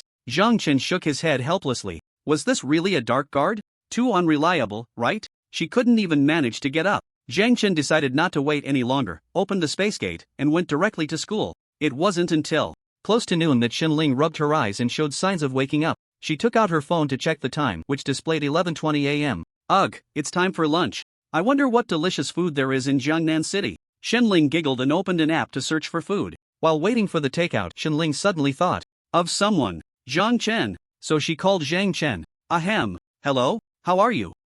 I'm fine. Shenling nodded with satisfaction. So, I have something very important to take care of for now. You must take good care of yourself. Zhang Chen.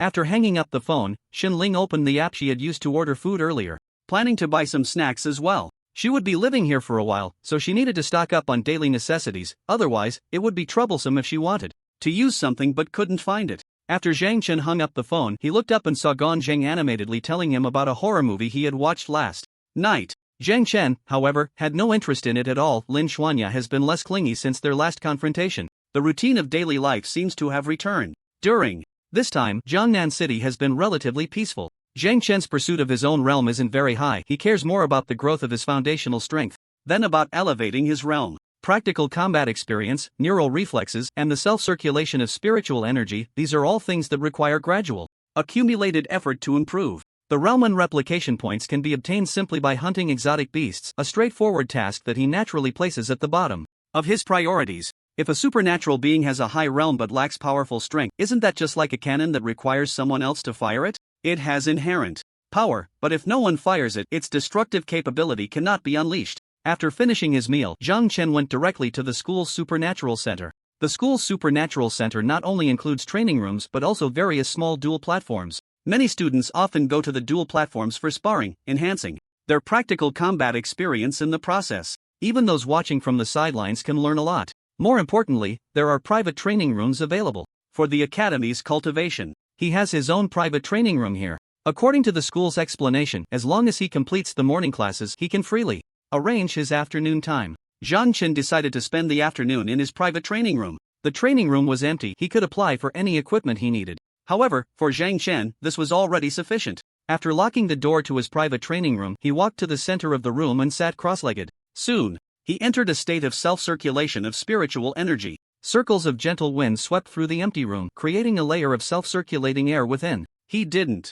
know how long had passed when suddenly there was a knock at the door. Zhang Chen stopped his cultivation and went to open the door. No one else knew he was training here. Who could it be? He opened the door to find a handsome boy standing outside. The boy was clearly not one of his classmates. If he were, Zhang Chen would at least have some impression of him. The boy smiled slightly and extended his right hand. "Hello, nice to meet you. My name is Wang Hui." Zhang Chen also extended his right hand, but before he could speak, Wang Hui had already grabbed his hand firmly and began to exert force. Zhang Chen's expression changed slightly. "What are you doing?" Wang Hui, while applying pressure, said with a forced smile. "Zhang Chen, with the training rooms so scarce, don't you think it's a bit wasteful for you to occupy one all by yourself?" Seeing that he had an independent training room all to himself, was he here to pick a fight? Zhang Chen quickly pulled his hand back and said, "If you have any complaints, go talk to the principal." Wang Hui looked at his own right hand in surprise. This guy had instantly pulled his hand back with such force? He had used 80% of his strength, yet the other party managed to do this without breaking any bones? Seeing Zhang Chen's calm demeanor, Wang Hui didn't dare to underestimate him and said, "If talking to the principal would help, why would I come to you? There are only 7 or 8 independent training rooms for supernatural students at Nanzhong. The other training rooms are shared by several people. You occupying one all by yourself, don't you think that's a bit excessive?" Zhang Chen replied calmly, "I just got here and have barely used it for half a day, and you're already targeting me? So, what do you want?" Wang Hui grinned. "You're a straightforward person. It's simple, just vacate the training room. Let me tell you, although my friends may not be as famous as you, Zhang Chen, their strength is not inferior to yours. You'd better be sensible, otherwise, I'll have to take action to ask you to leave." Zhang Chen smiled. "It seems you've already made up your mind to do this? Then let's make it quick. Come in." The other party invited him inside, and Wang Hui didn't waste any words, directly walking into the training room. The two of them then took their positions in opposite corners of the room. "Wang, Hui grinned and said, "This place is nice, huh? The space is even bigger than my previous training room, and the school is really too good to you, isn't it?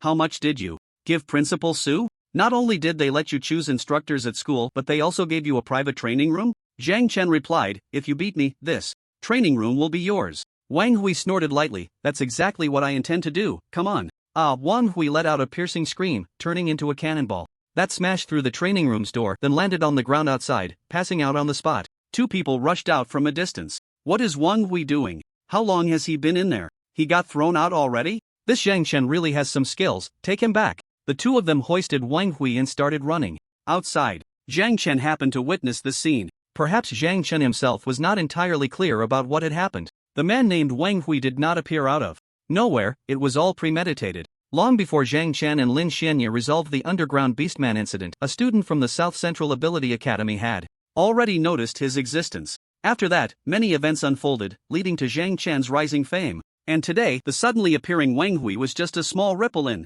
the undercurrent that was stirring in the shadows. With the help of two classmates, Wang Hui arrived at another training room in the Ability Center. One of them opened the door, while the other brought him inside. "Where's the healing department?" There were about a dozen people standing in the training room, making it look a bit crowded. A girl wearing thick glasses hurriedly stepped out from the crowd. I'm from the healing department, isn't that Wang Yan? What happened to him?" A few people exchanged glances but said nothing, until a tall man with a fierce look and a bald head walked out from the small bathroom in the training room. His name was Li Yunsheng, an ordinary student at the South Central Ability Academy, regarded as a strong figure among many ordinary students. Li Yunsheng looked at Wang Hui, who was receiving treatment, and couldn't help but laugh. Zhang Chen really went hard, he actually knocked Wang Hui out cold? The short boy who had carried Wang Hui back said, he got thrown out just a few seconds after going in. It's the first time I've seen someone get knocked out like that. Under the treatment of the healing department's ability users, Wang Hui gradually regained consciousness. He scanned the room and then covered his face in disbelief. Damn, this is so embarrassing. Li Yunsheng asked, how is it embarrassing? Wang Hui said with a bitter face, Zhang Chen's level is probably the same as yours. He's already reached the second stage, his speed, strength, and explosive power are all top-notch. I was just about to make a move, and he kicked me away like I was nothing, just like when he kicked Luo Chuan away. Luo Chuan? That name sounded familiar. The guy who openly challenged Zhang Chen and then mysteriously died at the South Central Ability Academy. He was not weak himself. Li Yunqing sneered. Back then, I wanted him to team up with me, but he refused, thinking he was the most special person. In the end, he lost face under Zhang Chen and was later killed by his enemies. I wanted him to team up with me. Was it to harm him? It was to protect him. What a pity. A good brain is a good thing, but he didn't use it. Enough about him. Wang Hui looked miserable. Brother Yun, did I just get beaten for nothing? You have to help me regain my face. This is just too embarrassing. Li Yunqing sneered. What does Zhang Chen count for? My target isn't him, but those 5 next to us. There are only 10 spots in the elite class, and those 5 people have taken up 5 of them. The remaining 5 spots are being contested by hundreds of people, and perhaps Zhang Chen can be counted among them. How many brothers do we have? Wang Hui asked. 36, Li Yunsheng replied, raising an eyebrow slightly. 36? If we're lucky and the remaining 4 spots are all taken by our brothers, then when the 4 of us enter the elite class, we can share the cultivation resources equally. Do you think that will be enough? The others exchanged glances, clearly realizing it wouldn't be enough. Li Yunqing smiled. Slightly, the answer is obvious, even a child knows it. It definitely won't be enough. But what if among our 36, 10 people occupy the 10 spots in the elite class? Then do you think it will be enough to share? Wang Hui's face lit up with joy. It will definitely be enough. But what does that have to do with what we're discussing now? Li Yunqing chuckled lightly. Of course it matters. If we can drive away those most likely to enter the elite class before the strength test, then won't we secure those spots? The group swallowed hard. Li Yunqing saw the anticipation in everyone's hearts and got straight to the point. Create conflict and chaos, force them to drop out.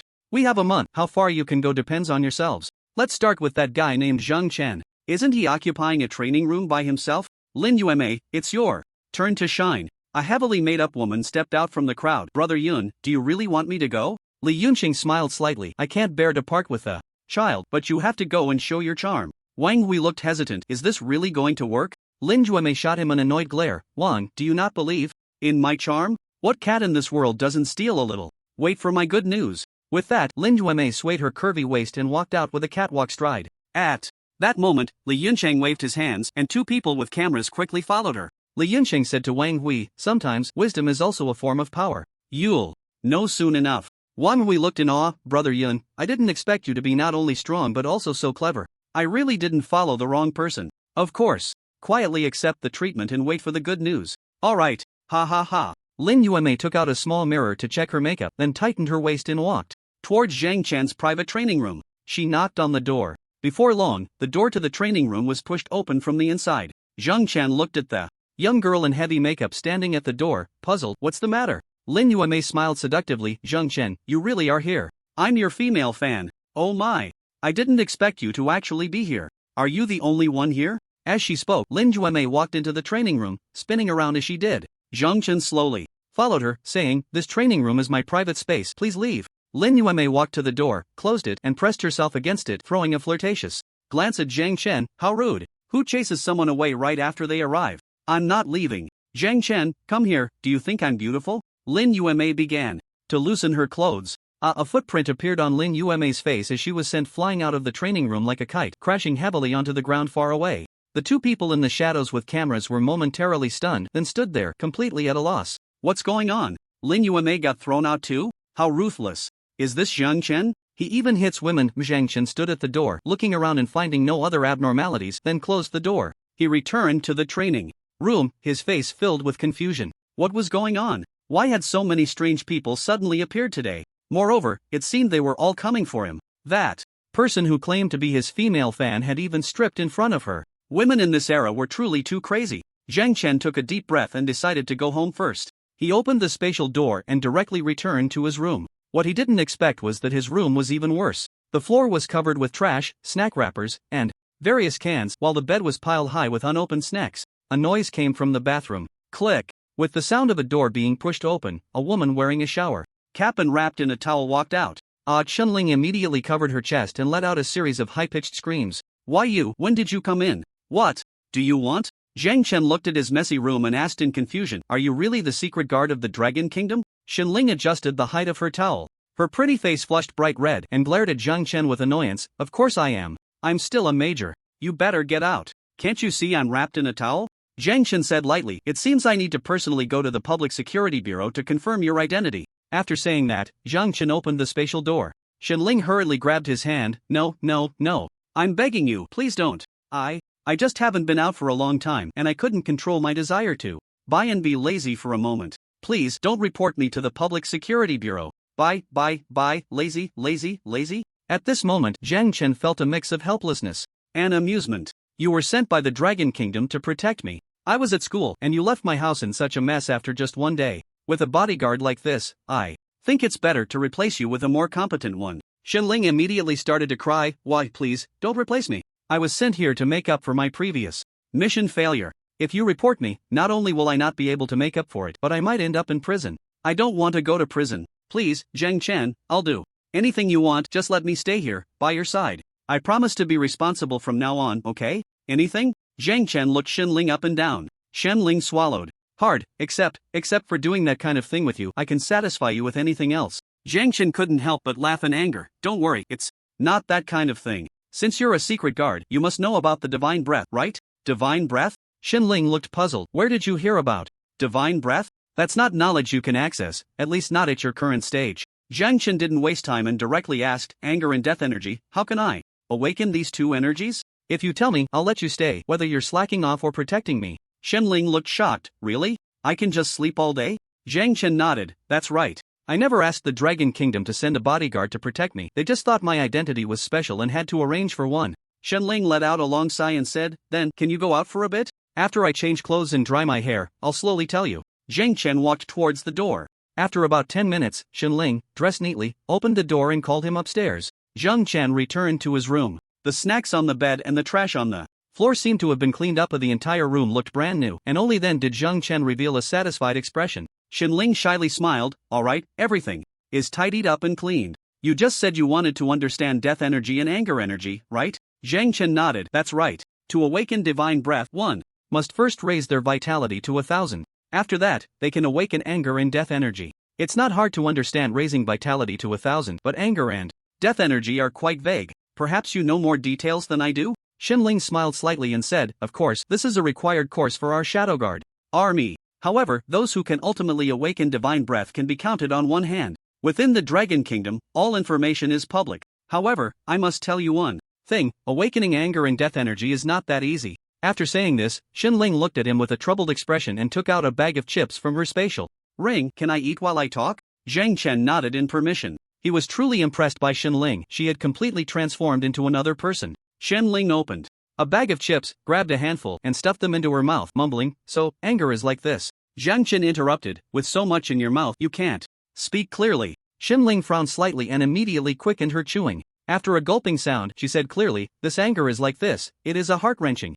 rage. This kind of anger feels as if your closest person has died right in front of you and there is a surge of energy within you that desperately wants to vent, to destroy this world. When this anger persists for a while and reaches a critical point, your anger energy will naturally awaken." A closest person dying in front of you? What kind of anger is that? Zhang Chen seemed to struggle to understand. Xinling asked, "I heard you have a father. Your father is your closest relative. Can you imagine him dying in front of you, and you will never see him again? That regret is your anger." Of course, everyone awakens their anger in different ways. I'm not cursing your father to die. Zhang Chen nodded. I understand what you mean. What about death energy? Xinling looked up and thought for a moment, then said, "The master said it seems to mean dying once. But generally, when a person dies, they die, right? However, because you awaken anger first after you die, the anger within you will rekindle your vitality. At that point, when you wake up, you will have awakened death energy. You will also awaken divine breath." Crunch, crunch, crunch. Xinling nibbled on a chip like a hamster, enjoying it immensely. Zhang Chen found it hard to connect this person before him with the serious Xinling he had first met, who even made him feel like she was a killer. Moreover, he had already heard about these things from Lin Xianya. Although Lin Xianya hadn't explained anger and death energy in detail, Xinling seemed to fill in the gaps that Lin Xianya hadn't fully covered. At this moment, Zhang Chen seemed to have a deeper understanding of divine breath. Xinling suddenly said, "But you want to awaken divine breath too early. The minimum realm to awaken divine breath is the 6th level. You're only at the 2nd level, right? It's still early." Zhang Chen was surprised. This was the first time he had heard this. Why is the minimum realm to awaken divine breath the 6th level? Xinling thought for a moment and suddenly gave Zhang Chen a silly smile. "I don't know either. The master told me." Zhang Chen was speechless. "So, you haven't awakened divine breath either?" Xinling nodded. "Of course, I'm only at the 3rd level, so it's still early. But that doesn't stop me from understanding the divine breath first. Besides, didn't I say? What you need to do now is train your speed. Your nerve reaction ability is decent and your strength is okay too. In your blood demon state, your speed should be even faster, almost like a beam of light. This is a reflection of an overall strength of a physical ability user. The power of a physical ability user isn't measured by whether they can smash a mountain with a single punch, but by whether they can reach the mountaintop in an instant." Finally, she said something substantial. Zhang Chen pondered the meaning of her words. The gist was that speed is a manifestation of overall strength. If one can reach the mountaintop in an instant, they naturally possess the power to smash a mountain with a single punch, right? Being able to make one's body move as fast as a beam of light, the impact generated by such speed is unimaginable. It's like a slowly moving car. If it crashes into a wall, it might only leave a dent. But if a car traveling at 120 miles per hour hits the wall, it will shatter into pieces instantly. This is the power of the impact generated by speed. Perhaps Xinling wanted to express this idea. And if that car were indestructible, crashing into any object at 120 miles per hour would cause terrifying destruction to anything in its path. Zhang Chen said, "Get off my bed. Weren't you sleeping on an air mattress?" Xinling rubbed her belly and said, "It doesn't matter where I sleep, it's just this belly." "Zhang Chen, can you cook? I haven't eaten anything proper all day." Zhang Chen looked shocked. "Do I have to cook for you?" But Xinling suddenly stood up. "Of course. I have to protect you 24/7. It's hard work. What's wrong with you making me some food? Also, the takeout in Jiangnan City is really terrible. I wonder how yours is." Zhang Chen's expression changed slightly. Xinling was really pushing her luck. Just as he forgave her for her laziness, she was now demanding he cook for her. "Please, please, I'm begging you." Xinling grabbed Zhang Chen's right hand and shook it gently. Zhang Chen raised his hand and shook off Xinling's grip, saying, "There's some beast meat left in the fridge, I might be able to fry it up." Xinling immediately cheered, "Hooray! Thank you, Zhang Chen. It will definitely be delicious." However, that beast meat was probably 2 months old. He wasn't sure if it was still good. Zhang Chen went downstairs, took out the frozen beast meat, which was harder than a rock, and placed it in water to thaw. After drying it off, he put it directly on the frying pan to start cooking. He didn't know how long it took. Xinling came down from upstairs and looked at the table full of meat. "Zhang Chen, your cooking skills are pretty good. It smells so good. Can I eat now?"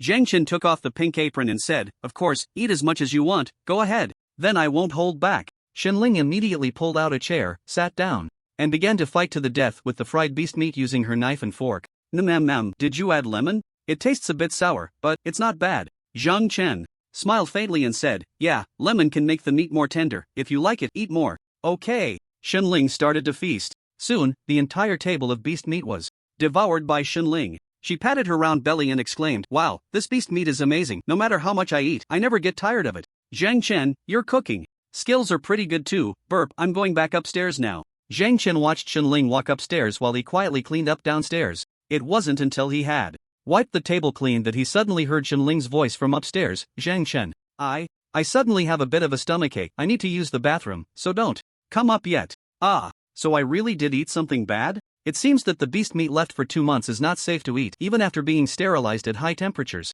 Half an hour later, Zhang Chen's phone suddenly rang. He took out his phone and glanced at it. The message displayed was from Shenling, help me. Zhang Chen's expression changed slightly as he walked upstairs. He opened the bathroom door. Shenling was lying on the floor, completely naked, with foam at the corners of her mouth. Zhang Chen, isn't this a bit too much? He scratched his chin and then unhesitatingly helped Shenling put on her pants. At the First People's Hospital of Jiangnan City, Chen Jianba rushed to the hospital in a panic and saw Zhang Chen hurrying over. What happened? Why did she get food poisoning? Did someone poison you? Zhang Chen shook his head and said, it might just be something she ate that upset her stomach. The doctor said it's not serious, but I thought I should let you know. Chen Jianba let out a long sigh of relief and said, as long as it's nothing serious, that's good. You scared me. I thought someone had poisoned you. Family of the patient, please come in. The patient has something to say. Zhang Chen's expression changed slightly and he walked into the ward. Shenling, pale and with her eyes closed, slowly extended a hand from under the blanket, seemingly hoping someone would hold it.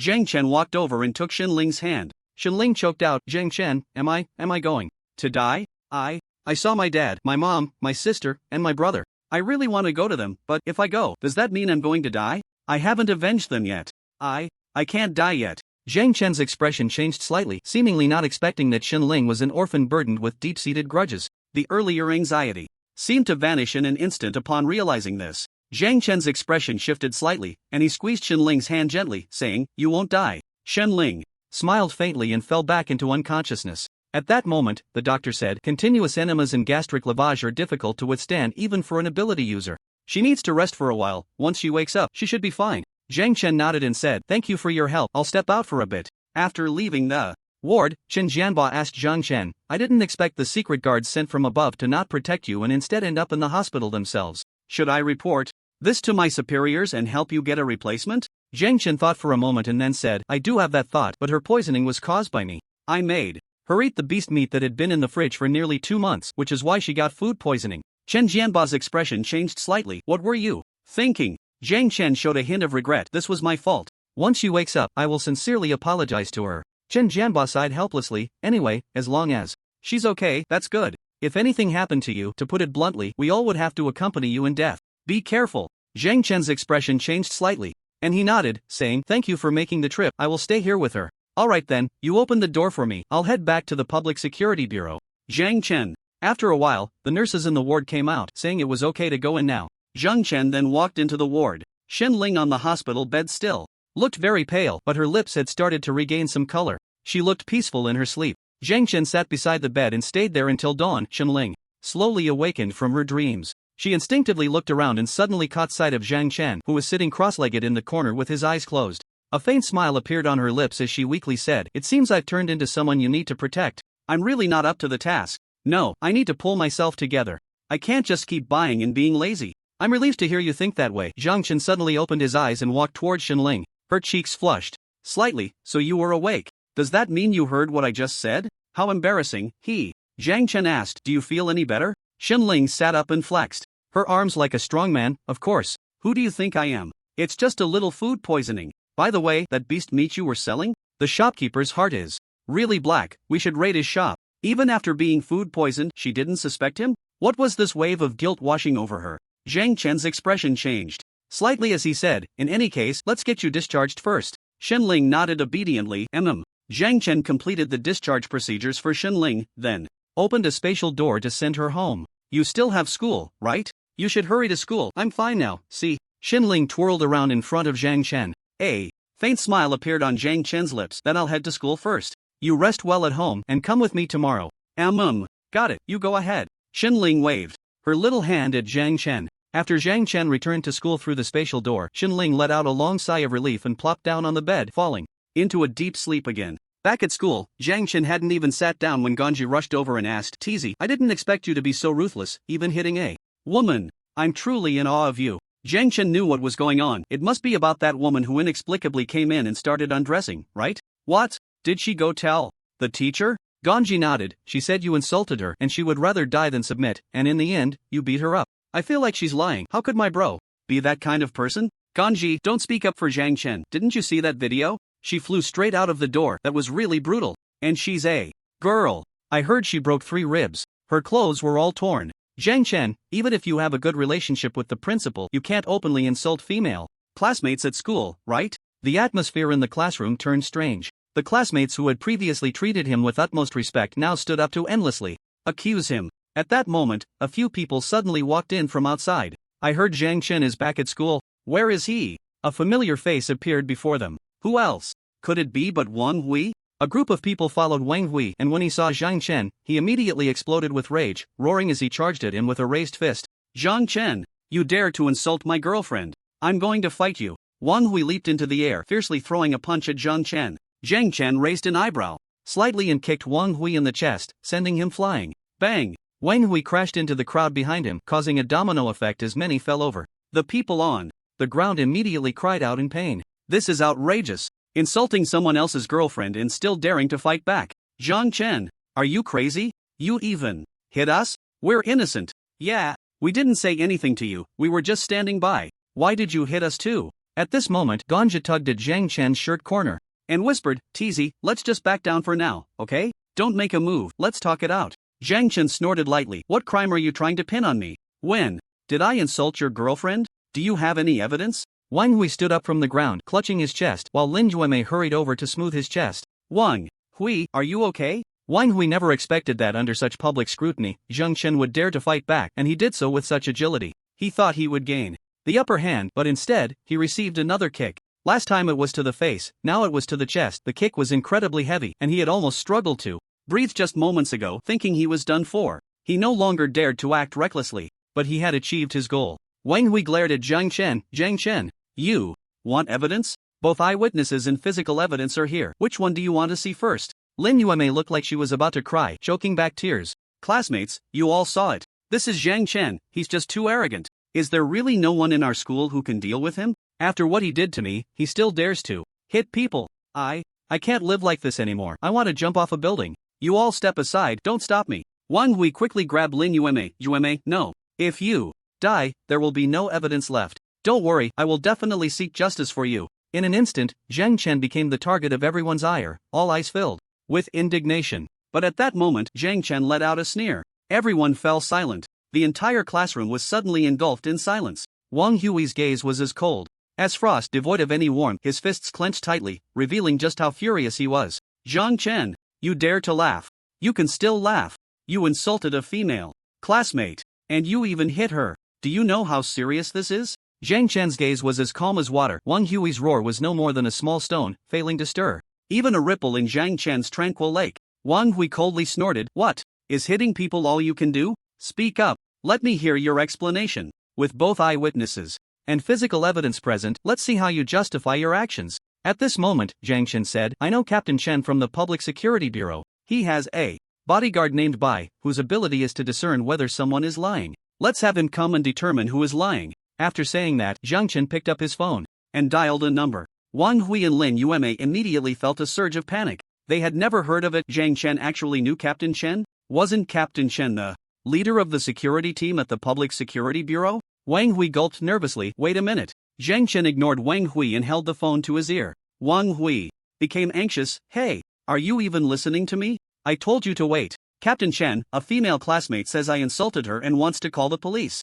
You should come over. Hey! Wang Hui reached out to grab the phone, but Zhang Chen caught his right hand. With a slight force, Wang Hui winced in pain. I wonder if the charge of defamation will affect your future military enlistment? When Captain Chen arrives, I'll ask him for you. Although Wang Hui's right hand hurt terribly, he still forced himself to speak to Zhang Chen. Zhang Chen, come on, I was just joking. You're taking it a bit too far. The crowd erupted in an uproar. Joking? No way. I thought it was real. They came right into our class. Damn. Wang Hui, what were you thinking to make such a joke? At that moment, Wang Hui regretted it immensely, and Lin Yume's lips turned pale, her eyes dizzy. If this kind of thing affected their future military enlistment, then what would they do? Zhang Chen released Wang Hui's hand and said to the two people in front of him, whether you are joking or not, Captain Chen will arrive here. Take us back for an investigation. I have a clear conscience. You wouldn't understand. Wang Hui plopped down on the ground, drenched in sweat. Zhang Chen, is it really necessary to be this ruthless? I was just joking. Zhang Chen's gaze was icy, looking at the seated Wang Hui with no emotion, clearly not willing to change his decision easily. The classroom was immediately filled with murmurs. Wang Hui and Lin Juemei felt as if they were stripped bare, standing among the crowd. Neither could leave nor stay. It was unclear how much time had passed when Captain Chen led a group of team members to the classroom door. What's going on? Who insulted whom? Captain Chen entered with a shout. Wang Hui and Lin Yuemei immediately lowered their heads, not daring to look up. Captain Chen walked up to Zhang Chen, looking at the two sitting on the ground. Is it these two who were insulted by you? Zhang Chen's expression shifted slightly. It was one of them. What was going on with Captain Chen? Was he here to make a joke? Could he really insult a guy too? Captain Chen awkwardly smiled. I knew it. Female student, stand up and tell me how you were insulted. If it's true, I will definitely not let him off. Lin Yuemei cautiously looked up at Zhang Chen and then said, Captain Chen, actually, we were just joking with Zhang Chen. Captain Chen finally understood the situation.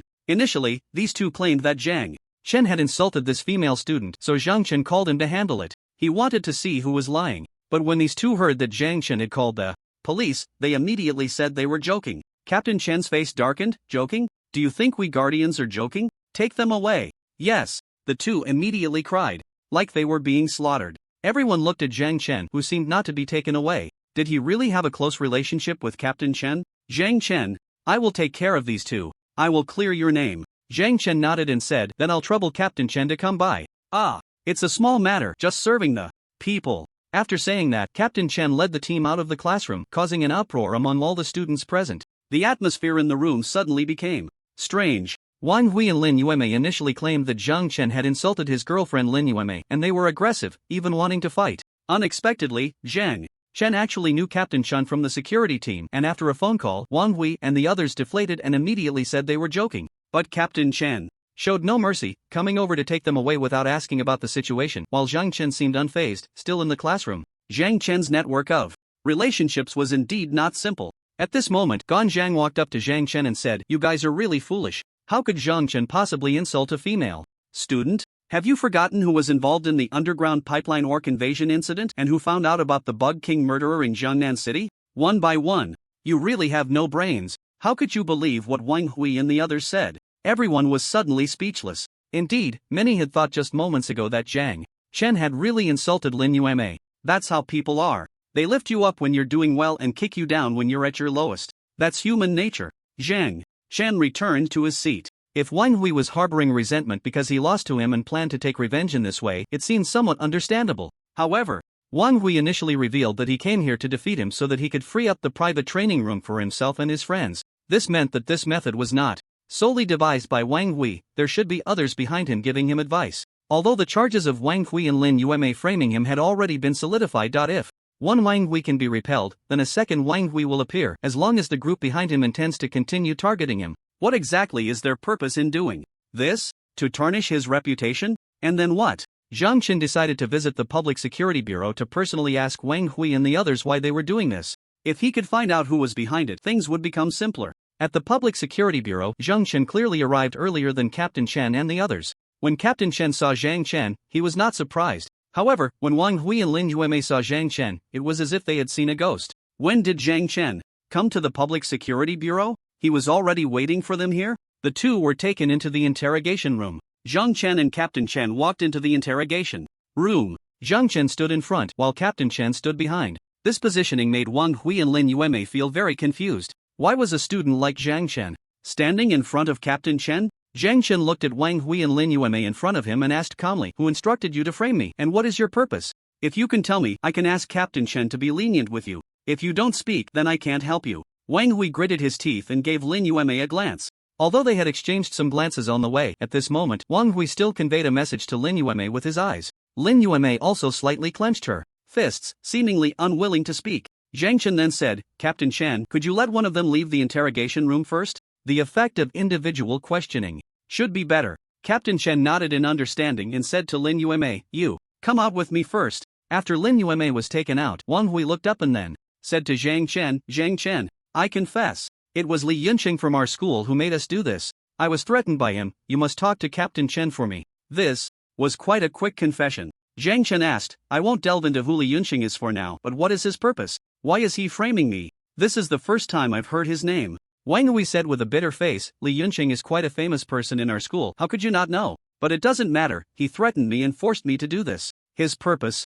is to prevent you from participating in the strength test and entering the elite class." After saying this, Wang Hui cautiously looked at Zhang Chen. I've said it all, you must help me speak up. Strength test, elite class? He hadn't even considered this issue. He didn't expect that someone had already started plotting against the strength test a month away. The other party's goal in targeting him was to prevent him from entering the elite class? What benefit would that bring them? At this moment, Chen Jianbo walked in and asked Zhang Chen, "How is it? Did you find out anything?" Zhang Chen nodded. He confessed everything. Chen Jianbo grinned. Lin Yueme did too. As soon as she went out, she told me everything. It seems there's someone named Li Yunqing behind this? Wang Hui slammed the table. Good thing I'm clever. I've known for a long time that Lin Yueme is not a good person. Chen Jianbo shouted at Wang Hui, "Do you think this is a place for you to slam the table?" Wang Hui, scolded by Chen Jianbo, immediately wilted and looked at Zhang Chen with a pleading expression. Zhang Chen then said, "Deliberately framing someone, how can that be?" Chen Jianbo smiled slightly and said, "If it's framing someone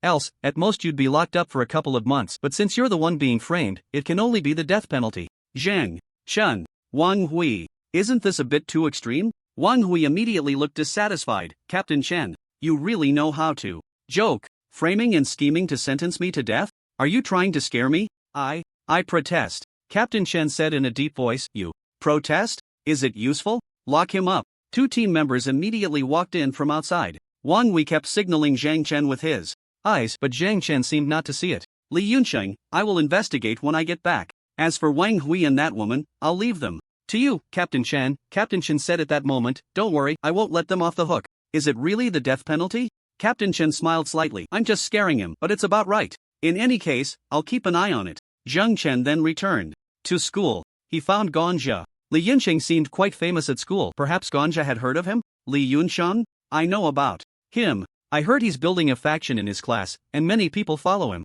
Plus, his ability level isn't low. He's said to be a B-level ability user. Quite a few powerful ability users from this year's Nanzhong Ability Academy are hanging out with him. Seems like he has some organizational skills. Is he planning to be the boss of this year?" Zhang Chen asked again. "What's the deal with this elite class?" Ganja smiled wryly. "The elite class is formed after a strength test where the school selects 10 students with potential for training and puts them in a class of 10 for special guidance. There might even be instructors for one-on-one coaching. In simple terms, it's focused training. I definitely can't get in, but you surely can. Only 10 spots? Li Yunqing tarnishing his name means one more spot. For their own people? So that's how it is." Ganja suddenly raised an eyebrow at Zhang Chen. "Zhang Chen, when is your cousin coming to school? I haven't seen her for several days, and I kind of miss her." Zhang Chen was puzzled. "What do you want with my cousin? Don't you like Lin Huanya?" Ganja glanced in Lin Huanya's direction. "Just look at her. She hasn't come to find you much lately and has gone back to her previous Ice Queen demeanor. Plus, she always comes looking for you, not me.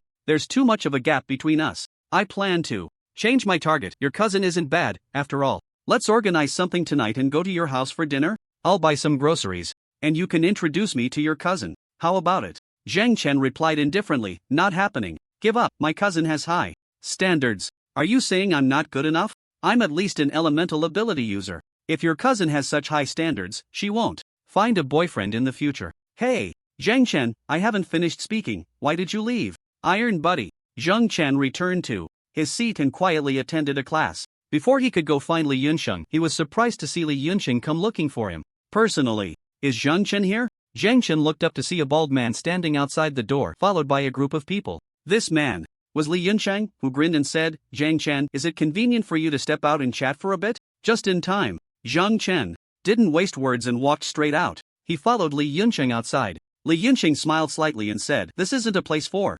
conversation. Let's go somewhere less crowded. Follow me." Li Yunqing walked ahead without worrying about whether Zhang Chen would follow. Zhang Chen was surrounded by the people Li Yunqing brought, their gazes making it seem like they would devour him if he didn't follow. Rooftop. Zhang Chen, surrounded by the group, stepped onto the rooftop. Li Yunqing rubbed his bald head, turned to Zhang Chen, and smiled. Zhang Chen, I won't beat around the bush. Wang Hui and Lin Yueme are from our class. I heard they framed you and were taken away by the Security Bureau. How about this? You withdraw the accusations against Wang Hui and Lin Yueme just to give me some face and let them off the hook? Zhang Chen replied coolly. Both of them said you were the one pulling the strings behind the scenes. Do you think you can escape? Li Yunqing's mouth twitched slightly. He didn't expect these two bastards to sell him out so quickly. Li Yunqing awkwardly smiled and said, Zhang Chen, don't listen to their nonsense. They would say anything to get rid of their guilt. I did say some things against you, but their act of framing you was entirely their own initiative. I had no idea about it. Zhang Chen smiled faintly. I heard you plan to target those students who might enter the elite class to ensure everyone around you could get in. Am I the next one? Seeing that Zhang Chen seemed to know everything, Li Yunqing realized that continuing to play dumb would only make him look foolish. The smile on Li Yunqing's face instantly vanished, and he said, what I said was just to win them over, to make them trust me more. What could be more motivating than everyone moving towards a common goal? Who knew those two would be so stupid as to put it into practice? It's like someone selling a kitchen knife on the roadside accidentally selling one to a murderer. When the murderer kills someone, they can't just arrest the knife seller too, right? Don't you think? Zhang Chen nodded. That's true, which is why you're still standing here talking to me. However, I have something to say to you. You think you're clever, playing these little tricks with others is your freedom. But the person you've provoked is me. Do you really think I would just let you off after everything you've done? This statement clearly carried a heavy threat. Li Yunqing and those around him changed their expressions slightly. Li Yunqing was momentarily stunned, then burst into laughter, as expected of you, Zhang Chen. I heard Wang Hui went to challenge you, and you kicked him out with one foot. You seem to think very little of him, otherwise you wouldn't have kicked him out like a soccer ball. And your words just now seem to imply you don't think much of me either? That's quite troubling. My classmates chose me as class leader because of my decent strength and were willing to be my partners. So many classmates here heard what you just said. If I do nothing, wouldn't that make me look weak? The spiritual energy within Zhang Chen began to stir slightly. A gentle breeze wafted from where he stood. Fighting here? Li Yunqing's expression changed slightly. This kid is quite decisive. If only we were in the same class. Unfortunately, Zhang Chen and he were not in the same class. However, the fact that the other party showed no hesitation in wanting to fight indicated Zhang Chen's confidence in his own strength. Zhang Chen had been troubled by the lack of someone to spar with. This was a good opportunity. The people around slowly retreated to the corners. Li Yunqing also began to mobilize the spiritual energy within him. But he wasn't as restrained as Zhang Chen. He directly entered into a self-circulation of spiritual energy, and it was at the second level. A column of energy shot straight up into the sky. A fierce whirlwind suddenly swept through the venue. Li Yunqing's physique underwent an astonishing transformation in an instant. His height shot up, his muscles inflated like balloons, and white bone armor suddenly covered his joints and face. Zhang Chen was momentarily unable to determine what kind of ability his opponent possessed. The white bone armor protecting Li Yunqing's body seemed quite sturdy. After completing this series of transformations, the people around him widened their eyes in shock. Is Brother Yun transforming right from the start?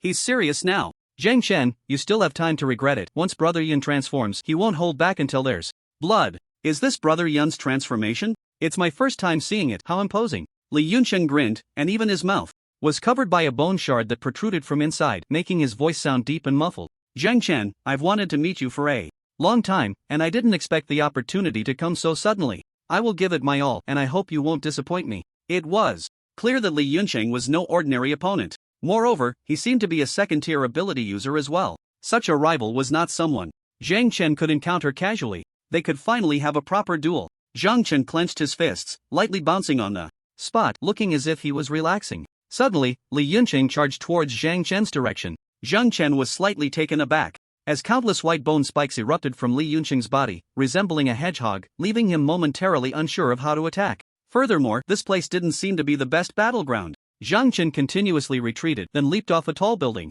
At the moment he landed, a shadow suddenly appeared above him. Bang! Boom! The ground erupted with a dull sound, causing the earth to tremble slightly, and the rising smoke instantly made the surrounding air thick and murky. Amidst the smoke, the spiky Li Yunqing launched a precise strike at Zhang Chen. Found you! Zhang Chen immediately raised his arms to protect himself. Bang! A powerful punch slammed into Zhang Chen's arms. His expression changed slightly, but a hint of joy flickered in his heart. This punch had considerable power, making him feel a bit excited. Zhang Chen was pushed back about 3 meters on the ground from the impact, and Li Yunqing leaped up, performing a 720-degree backflip in the air, then kicked down fiercely. This time, Zhang Chun chose not to take it head-on but instead dodged while charging towards Li Yunsheng, sweeping a kick towards his head. Li Yunsheng hurriedly tilted his head back, performing a backflip to create distance between them. In that moment, as both stabilized their stances, they charged at each other. Zhang Chen and Li Yunsheng exchanged hundreds of blows, neither willing to back down, with explosions echoing continuously.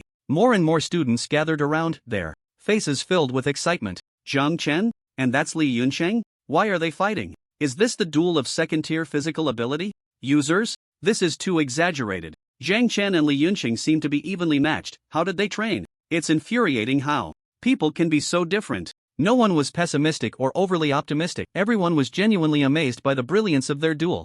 While attacking, Li Yunsheng said to Zhang Chen, you truly haven't disappointed my expectations. You are indeed a master. Shadows of punches continuously appeared before Zhang Chen, who deflected them while remaining wary of the strange bone spikes on Li Yunsheng's body. Whoosh! Just as expected, a bone spike protruding from Li Yunsheng's chest shot towards him like a spear. Zhang Chen hurriedly tilted his head to dodge. A hint of disappointment flashed in Li Yunsheng's eyes. Few could evade this move. Under his relentless assault, the opponent's focus should have been on his fists and techniques. Very few would pay attention to the bone spikes on his body. Unexpectedly, Zhang Chen had already been on guard. With this move failing, Li Yunsheng felt a wave of discouragement, and his punches slowed considerably. Suddenly, Zhang Chen grabbed Li Yunsheng's fist. Li Yunsheng pulled back with all his might, but he couldn't free himself. Shock appeared in his eyes. Li Yunsheng's heart sank. Zhang Chen clearly hadn't entered his transformation state, yet his strength and speed were surprisingly comparable. It was only when Zhang Chen's hand grasped his fist that Li Yunsheng realized how naive he had been. Zhang Chen was actually hiding part of his strength, not revealing it. Even without transformation, Zhang Chen's pupils suddenly constricted, and Li Yunsheng immediately felt a sense of foreboding. He curled up into a ball, and his skeletal structure instantly expanded, transforming into a spherical white bone ball. Zhang Chen looked at the enormous bone ball before him, his punching speed showing no signs of pause or hesitation. His right hand instantly hardened, his arm arcing back in an exaggerated curve, and his posture shrank by a third in an instant. This punch was clearly extraordinary. Bang! The white bone ball shattered instantly, sent flying by Zhang Chen's punch. The bone ball retreated like a kite with a broken string, carving a deep groove into the ground. Half of the bone ball was embedded in the earth. The front of the bone ball had already cracked open, revealing a glimpse of Li Yunsheng inside. Li Yunsheng was taken aback. His eyes filled with fear as he looked at the shattered bone ball. What terrifying power! His bone ball had actually been pierced by Zhang Chen. Moreover, the skin on his right hand had been torn off, exposing the muscles and blood vessels beneath. The rapid sequence of events left him unable to feel any pain. At that moment, the pain intensified. Li Yunsheng let out a heart-wrenching scream. The skin on his right hand had actually been ripped off by Zhang Chen. Has this guy gone mad? Just then, a figure leaped high into the air, crashing down like a meteor. Zhang Chen descended from the sky with immense force, directly crushing the bone ball, his feet landing heavily on Li Yunsheng's abdomen. Li Yunsheng immediately spat out a mouthful of old blood, his gaze becoming unfocused. His raised hands fell weakly to his sides. The bone armor on his abdomen had long since shattered, though it had absorbed some of the impact. However, Zhang Chen's kick was incredibly heavy, the force penetrating directly into his organs. He felt as if his internal organs were being squeezed together like clothes in a washing machine. This sensation made him wish for death. The other students stared wide-eyed, unable to believe what was happening before them. Zhang Chen is too ruthless. Is he trying to kill Li Yunsheng? Is that human skin on the ground? Has Zhang Chen gone insane? This is too chaotic. Maybe he couldn't control his strength, but his power is astonishing. The strength value must have surpassed 200, right? What a monster! At that moment, a graceful figure dashed toward Zhang Chen's position at sprinting speed. Zhang Chen saw a pale fist coming at his face. It was a woman. He jumped back a large step. A group of people hurriedly surrounded Li Yunsheng in the center. The woman who had attacked him had already begun treating Li Yunsheng. Clearly, in this confrontation, Zhang Chen had emerged victorious. Zhang Chen looked coldly at the trembling classmate standing in front of Li Yunsheng and said, "If you still think it's not enough fun, let him come find me." With that, Zhang Chen slowly walked out of the crowd, heading toward the classroom amidst the enthusiastic cheers of everyone. Wow, that was incredible. I thought I was watching a movie just now. In movies, it's also those high-level physical ability users performing, okay? I can only say Zhang Chen's strength is indeed impressive. Not just impressive, he might even rival the 5 genius students from our Southern Ability Academy. 5 genius students? Zhang Chen vaguely caught this information. The Southern Ability students saw that there were 5 even stronger ones? Perhaps there would be a chance to spar in the future. Speaking of which, Li Yunqing had indeed made some good friends, especially that healing woman. She actually dared to rush up and attack him at such a time to force him back? Perhaps she was helping him. If Li Yunqing had been seriously injured by him, he would have to face some punishment as well. Unfortunately, Li Yunqing's strength was still too weak. He hadn't even transformed before. The opponent couldn't hold on anymore. He had originally thought Li Yunqing still had some tricks up his sleeve, but who would have thought he had already gone all out? After understanding this, Zheng Chen no longer held back. At the same time, in the moment he threw his punch, he used the Steel Witch's ability. With his hand turned to steel, the power of that punch was evident. At this moment, Ganja excitedly ran towards Zhang Chen. Zhang Chen is back. He was the first to reach Zhang Chen. Teasy, you were so cool just now. I've never seen you train like that. Where did you learn those moves? Teach me. What happened? A teacher from the school, hearing the sounds of fighting, rushed to the scene. All eyes were now on Zhang Chen. Ganja suddenly stopped in his tracks. The male teacher then looked at Zhang Chen, his expression grim. Which class are you from? How dare you fight in school? Come with me to the office. Ganja hurriedly stepped forward, saying, Zhang Chen is innocent. It was that Li Yunqing who called him out. There were more than 10 of them. Zhang Chen was just acting in self-defense. The male teacher ignored him and directly took Zhang Chen to the principal's office. Principal, this student was caught fighting in school. It's absolutely outrageous. You must punish him properly. I have other matters to attend to, so I'll leave first. When Old Su saw Zhang Chen, his eyes widened in shock. Zhang Chen? My little ancestor, who did you get into a fight with? Are you hurt? Zhang Chen felt extremely speechless, but he could somewhat understand. This also showed how much the principal valued him. Instead of first asking who he fought with, he was concerned about whether he was hurt. Zhang Chen replied in a very calm tone, Principal, I'm not hurt, and the person I fought with is currently receiving treatment, so I think he should be fine. Old Su immediately let out a sigh of relief and then asked, what exactly happened? I always thought you weren't the type to get into fights. Zhang Chen then recounted the cause and process of the incident in detail to the principal. After listening, the principal frowned tightly. Why didn't you tell me? So many things happened without my knowledge. He never expected that Li Yunqing would go so far as to set Zhang Chen up to secure more spots in the elite class. This was something he could never have imagined. After Zhang Chen learned about this, the other party even came looking for trouble. Getting into a fight was already mild. Old Su took a deep breath and said, Alright, Zhang Chen, you can go back. I will handle this matter. At that moment, there was a knock on the door from outside. Then, Li Yunsheng, who had already regained consciousness, walked into the principal's office. Upon seeing Zhang Chen, Li Yunsheng's whole body trembled, and when Zhang Chen turned to look at him, his eyes were filled with fear. Principal, I'm here to report. Principal Su was aware of which students in his school were outstanding. Li Yunsheng was clearly one of them, and he recognized him. Li Yunsheng had always given him an impression of being calm and possessing leadership skills, but the Li Yunsheng before him now looked like a frightened puppy. All his previous sharpness vanished without a trace, leaving only fear in his eyes. Old Su took a deep breath and said, Li Yunsheng, what you did was too malicious. Our school really cannot keep you. At this moment, Zhang Chen said, Principal, we were just sparring, there's no personal grudge between us. Upon hearing this, Old Su's eyes widened. Didn't you just say? Zhang Chen replied nonchalantly, I said it was just a normal spar. Is that right? Zhang Chen turned to look at Li Yunsheng beside him. Li Yunsheng hurriedly nodded like a garlic pounder. Yes, it was just a normal spar. Li Yunsheng was momentarily indecisive. Why was Zhang Chen speaking up for him? The implication of the principal's words was clearly that he intended to expel him. Zhang Chen clearly noticed this point, and at this moment he actually pleaded for him. Could it be that Zhang Chen intended to keep him around and slowly deal with him? Just thinking about this made Li Yunsheng feel a chill run down his spine. He hadn't known much about Zhang Chen before, but after several tests and a direct confrontation with him, he gradually began to understand who Zhang Chen really was.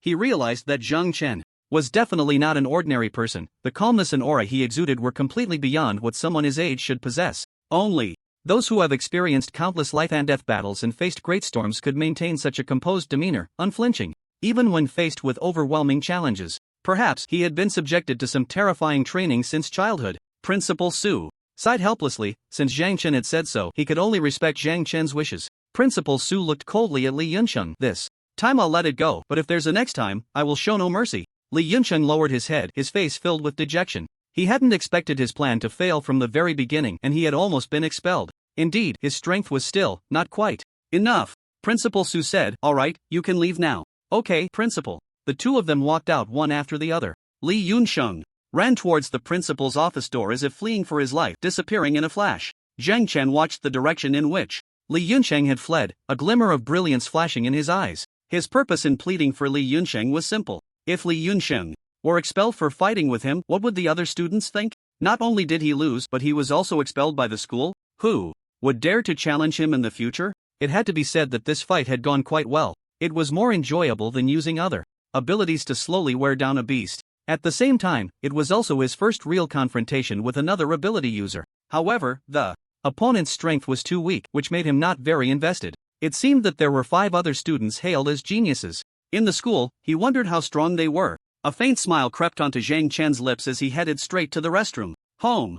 Zhang Chen returned to his room, which was empty, but he could hear the clattering sounds coming from the kitchen downstairs. Zhang Chen's expression changed slightly as he pushed the door and walked downstairs. Master, are you done yet? I'm starving. Xinling lay on the table, lazily calling out to the mature woman busy in the kitchen. Footsteps approached. Xinling hurriedly turned to look. Zhang Chen, you're back? Zhang Chen nodded, his gaze fixed on the woman working in the kitchen. Xinling, who is this? Xin Yu covered the large pot with a lid and turned to look at Zhang Chen. She was an extraordinarily beautiful woman, tall with delicate features, flawless, fair skin, sparkling black eyes, alluring thin lips, and long hair tied in a ponytail cascading down to her waist. Her fingers were long and slender, like green onions, and she raised her hand to gently tuck a strand of hair hanging over her forehead behind her ear, smiling at Zhang Chen. So you are the S-rank youth Zhang Chen? My little apprentice seems to have caused you quite a bit of trouble. She's been spoiled by me since she was little, but her strength is quite good. She can definitely protect you, though her temperament is a bit lazy, and she tends to lose interest in things quickly. Xin Yu shot Xinling an annoyed glance. Xinling pouted slightly and said, I'm already working on it. Clearly, Xinling's master was definitely not weak. Zhang Chen remained silent and asked the system, what is her ability? Analyzing. Name, Xinyu ability, nightmare level, S-rank copy points, 100 million. Zhang Chen's brows furrowed immediately. An error? It actually required 100 million? Xinyu noticed Zhang Chen staring at her and suddenly frowned again, puzzled. Was it confusion? Or dissatisfaction? Zhang Chen? Zhang Chen was slightly taken aback, but his expression quickly returned to normal. Sorry, I just zoned out for a moment. What were we talking about? Xinyu smiled slightly and said, I borrowed your kitchen to make some food for you and my disciple. Come and take a seat. Zhang Chen nodded and walked over to sit next to Xinling. Xinling waved her little-handed Zhang Chen. Hurry up, Master's cooking is really good. Usually, Master wouldn't easily cook for anyone. Zhang Chen nodded in realization and then sat down beside Xinling. One must say, Xinyu really dotes on her disciple. She even specially came here to cook for her. Moreover, didn't the system just make a calculation error? Xinyu's ability actually required 100 million replication points. Even if he wiped out all the in this world, would he be able to gather 100 million points? After a while, Xinyu brought a pot of meat soup to the table, which seemed to be a mixed stew, containing some seafood and vegetables. Xinling could no longer hold back her appetite and started to pick up the meat. This was Zhang Chen's own home, so he didn't need to be polite and also took a piece. The taste was just as Xinling had said, extremely delicious. The meat was stewed to perfection, so tender that it melted in the mouth, and the juicy pieces slid down his throat, warming his entire body. So delicious, Master, I love you. Xinyu chuckled and rubbed Xinling's little head. Master loves you too. Eat slowly, you are a girl after all. I've taught you so many times, yet you still eat so rudely. Don't let Zhang Chen laugh at you. He's seen me embarrass myself before, it's no big deal. Xinling waved her hand dismissively. When she had food poisoning and was suffering in the bathroom, she had fainted with her pants down. In the end, wasn't it Zhang Chen who took her to the hospital for an enema and gastric lavage? Eating a bit rudely was nothing, right? Zhang Chen looked up at Xinyu and asked, Master Xin, did you come here specifically to see Xinling? Xinyu looked surprised. How did you know my surname is Xin?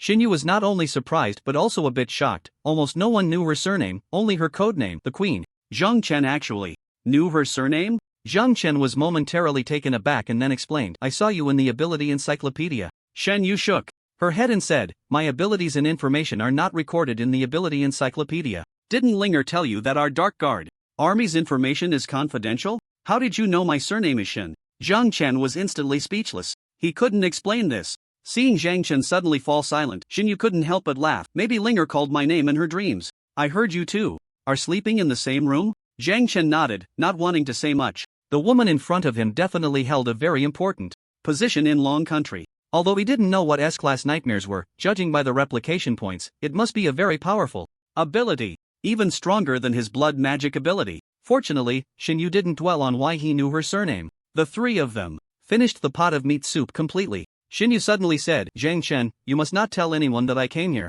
I came here secretly. To see this fool. I heard she had food poisoning from eating something strange a while ago. I thought, since she is here to protect you, how could she end up with food poisoning? What a fool. Zhang Chen nodded and said, don't worry, I won't tell anyone you were here. Xinyu smiled slightly, now that you say that, I can relax. This foolish disciple of mine, I'll leave her to you. Wait a minute. She came to protect him? What does it mean to leave her to him? Zhang Chen smiled wryly and nodded. At this moment, Xinyu pulled out a uniquely shaped dagger from her spatial ring. The dagger had a golden handle and its blade did not resemble iron, instead, it looked like the teeth of some wild beast, ground flat and appearing extremely sharp. Xinyu smiled slightly at Zhang Chen, as a token of exchange. Let this tooth blade be my gift to you. It is made from the teeth of a 7th-tier sea beast and can truly cut through iron like mud. Zhang Chen unceremoniously reached out to take the tooth blade, examining it closely in his hand. The edge of the dagger was as thin as a cicada's wing, yet it was made from the teeth of a 7th-tier sea beast? 7th tier. What kind of concept was that? He was actually holding a dagger made from the teeth of a 7th-tier exotic beast.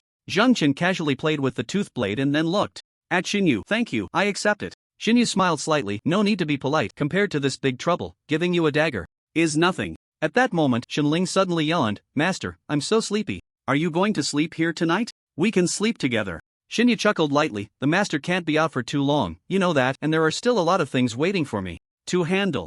After I wash the dishes, I have to go back. If you're tired, you can go to sleep first. Zhang Chen then said, let me wash the dishes. If you have something to do, go ahead. Xinyu smiled slightly. Zhang Chen is young but quite understanding of cherishing the delicate. With Xinling here, I can rest assured. Then I will graciously accept your offer. Linger, the master is leaving, say goodbye to the master. Shenling's eyes turned slightly red as she dove into Xinyu's embrace. Master, I will definitely miss you. Shen Yu smiled wryly, patting the back of Shenling's head, shaking his head helplessly at Zhang Chen. Zhang Chen smiled slightly and then turned to walk towards the kitchen. Xinyu's expression immediately returned to calm as he looked down at Zhang Chen's feet, his brows involuntarily raising slightly.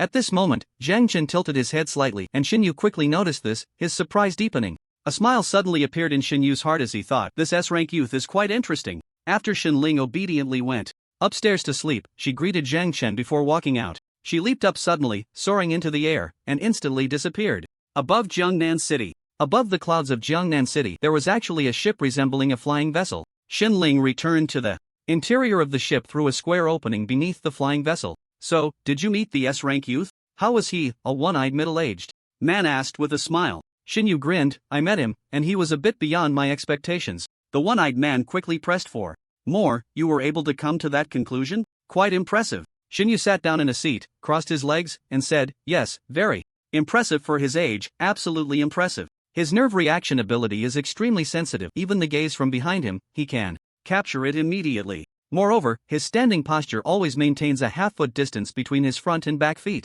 The one-eyed man looked puzzled. What does that mean? Xinyu snorted lightly. Of course, maintaining a half-foot distance between his front and back feet means that whether attacking or fleeing, he can react immediately. This kind of reaction ability and habit cannot be trained through regular practice. Instead, it is honed through countless life and death battles. However, if he maintains such a high level of vigilance all the time, that would be a bit abnormal. Why would an 18-year-old child have such a habit? Strangely, when I handed him the tooth blade, it showed no sign of asymmetry in his hand at all. The one-eyed man scratched the back of his head and said, Your Majesty, can you not always speak halfway? Can you just say everything at once? You know my brain isn't very sharp. Xinyu sighed helplessly and replied, if you give a gun to a civilian, the civilian might not even know how to hold it, and the gun in their hands would make them look quite ridiculous. Do you understand what I mean? The one-eyed man seemed to grasp a bit of it and asked in confusion, You mean, that kid holding the dagger doesn't look ridiculous at all? Instead, it feels like that dagger should be in his hands, just like our soldiers holding submachine guns. It doesn't seem out of place at all? The queen snorted lightly. Finally, your brain has clicked. That is indeed what I mean. What I find most strange is that an 18-year-old student playing with a dagger looks completely at ease. His gaze, his words and actions all indicate one thing. Someone has trained him, and it started from a young age. His behavior has become a habit flowing out unconsciously. The one-eyed man looked pleased. I didn't expect such a potentially limitless child to be hidden in the small Jiangnan city. This is indeed a great event for our dragon country. What's next? What do you plan to do? Take him as a disciple? The queen couldn't help but laugh. He has already been sculpted by others. If I take him as a disciple, I won't be able to teach him anything. Let him grow slowly on his own. Due to the beastmen, the growth rate of our country's ability users is also decreasing. Whether internally or externally, we must maintain strict vigilance to prevent these children with limitless potential from dying halfway. Zhang Chen returned to his room. Xinling was already fast asleep on the air mattress. Sometimes, Zhang Chen truly admired Xinling. She could eat and sleep, looking carefree like a child. He quickly washed up and went to bed. The next morning, the two tidied up and then headed to school together. Upon arriving at the school gate, Xinling suddenly said to Zhang Chen, from now on, I will be diligent and responsible for you, and I absolutely won't let anyone harm a single hair on you. I will provide you with all-around, close protection without any blind spots. Zhang Chen looked at Xinling with disdain, his gaze speaking volumes. Xinling immediately felt deflated. Zhang Chen, you have to believe me, I can really do it. Zhang Chen, good morning. Shall we go to the classroom together? A familiar voice suddenly came from behind. Huanya, are you trying to provoke me? Greeting other men in front of me? Another slightly arrogant voice chimed in. Zhang Chen turned around to see Lin Huanya had already come to his side. Xinling directly made a stopping gesture towards Lin Huanya. Stop. No approaching. Keep a distance of more than 3 meters. Lin Huanya was slightly taken aback and awkwardly smiled. Zhang Chen, your cousin is so interesting. Xinling maintained a stern face and said, I'm not joking, I'm warning you to stay away from Zhang Chen. Oh, you seem to look pretty good too. A handsome man with peach blossom eyes suddenly approached. Xinling raised her eyebrows slightly. Oh, I'll take that as a compliment. The man then said to Lin Huanya beside him, Huanya, if you keep rejecting me, I might just go for her. Don't say I didn't give you a chance. Lin Huanya's eyes immediately showed strong disgust. Lu Chen, she is Zhang Chen's cousin. Aren't you afraid Zhang Chen will come after you? The boy named Lu Chen grinned and looked at Zhang Chen among the two women, saying, I haven't done anything inappropriate to his sister, so what would he come after me for? By the way, Zhang Chen, I've wanted to meet you for a long time. I heard you defeated Li Yunsheng yesterday? That bald guy has some strength. I didn't expect him to lose to you, so you must be stronger than him, right? Another friend of Hyenya. TSK. Zhang Chen, how about we have a match? Otherwise, Hyenya always thinks I'm not as good as you, and she's so cold to me, it's giving me a headache. Zhang Chen said, a duel? Of course. You. At that moment, Lin Hyenya hurriedly interrupted, hey, why do you look so eager? This Lu Chen is deliberately looking for trouble with you, just ignore him, let's hurry to the classroom. After Lin Hyenya finished speaking, she tugged at Lin Heng's sleeve and started walking inside. Hey, didn't I warn you? Stay away from Zhang Chen. Shen Ling quickly followed. Lu Chen, on the other hand, stood still, looking at Zhang Chen in the distance with great interest. I can't tell. He has the strength to defeat Li Yunsheng, could I be mistaken? Suddenly, Lu Chen's shoulder was slapped from behind. He glanced at the hand on his shoulder, then turned around to see a burly man with an old face standing behind him. Lu Chen, are you causing trouble again so early in the morning? By the way, have you managed to win over Lin Hyenya? Didn't you say you could definitely do it within a week? Lu Chen snorted coldly. Lin Hyenya is already a thing of the past for me. I have a new target now. This girl looks a bit silly. I should be able to handle it in 3 days. The burly man looked puzzled. Oh, who is it? Lu Chen grinned. Zhang Chen's cousin. The burly man's eyebrows raised slightly and he couldn't help but laugh heartily. Looks like you can't resist making a move. Wanting to date his sister is a lie, but wanting to duel with Zhang Chen is the truth, right? The smile on Lu Chen's face was meaningful. Both are true. Let's wait and see. This kid seems eager for a fight too. Looks like he craves an opponent. I'll go meet him. On the way back to the classroom, Zhang Chen asked Lin Hyenya, who is that Lu Chen? How strong is he? Upon hearing this, Lin Hyenya's expression changed slightly. As she said, he has some family ties with us, he's like my cousin. Strength? He's one of the 5 geniuses of Nanzhong. One of the 5 geniuses? Zhang Chen asked in confusion. Why does the school label these 5 as the 5 geniuses? What remarkable feats or impressive records do they have? Zhang Chen didn't understand why he seemed so interested in Lu Chen. Lin Hyenya's expression was awkward. The 5 geniuses actually named themselves that because they happened to be the top 5 in strength rankings at Nanzhong Ability Academy. They are indeed worthy of the title of genius, both in strength and their ability levels. Being in the top 5 of Nanzhong's strength means they are considered geniuses. But that's just the geniuses of Nanzhong. Although Nanzhong isn't a prestigious academy, it has produced quite a few B and A level ability users. He studies at Nanzhong Ability Academy, and if he can duel with the 5 masters of Nanzhong, it would be a good choice.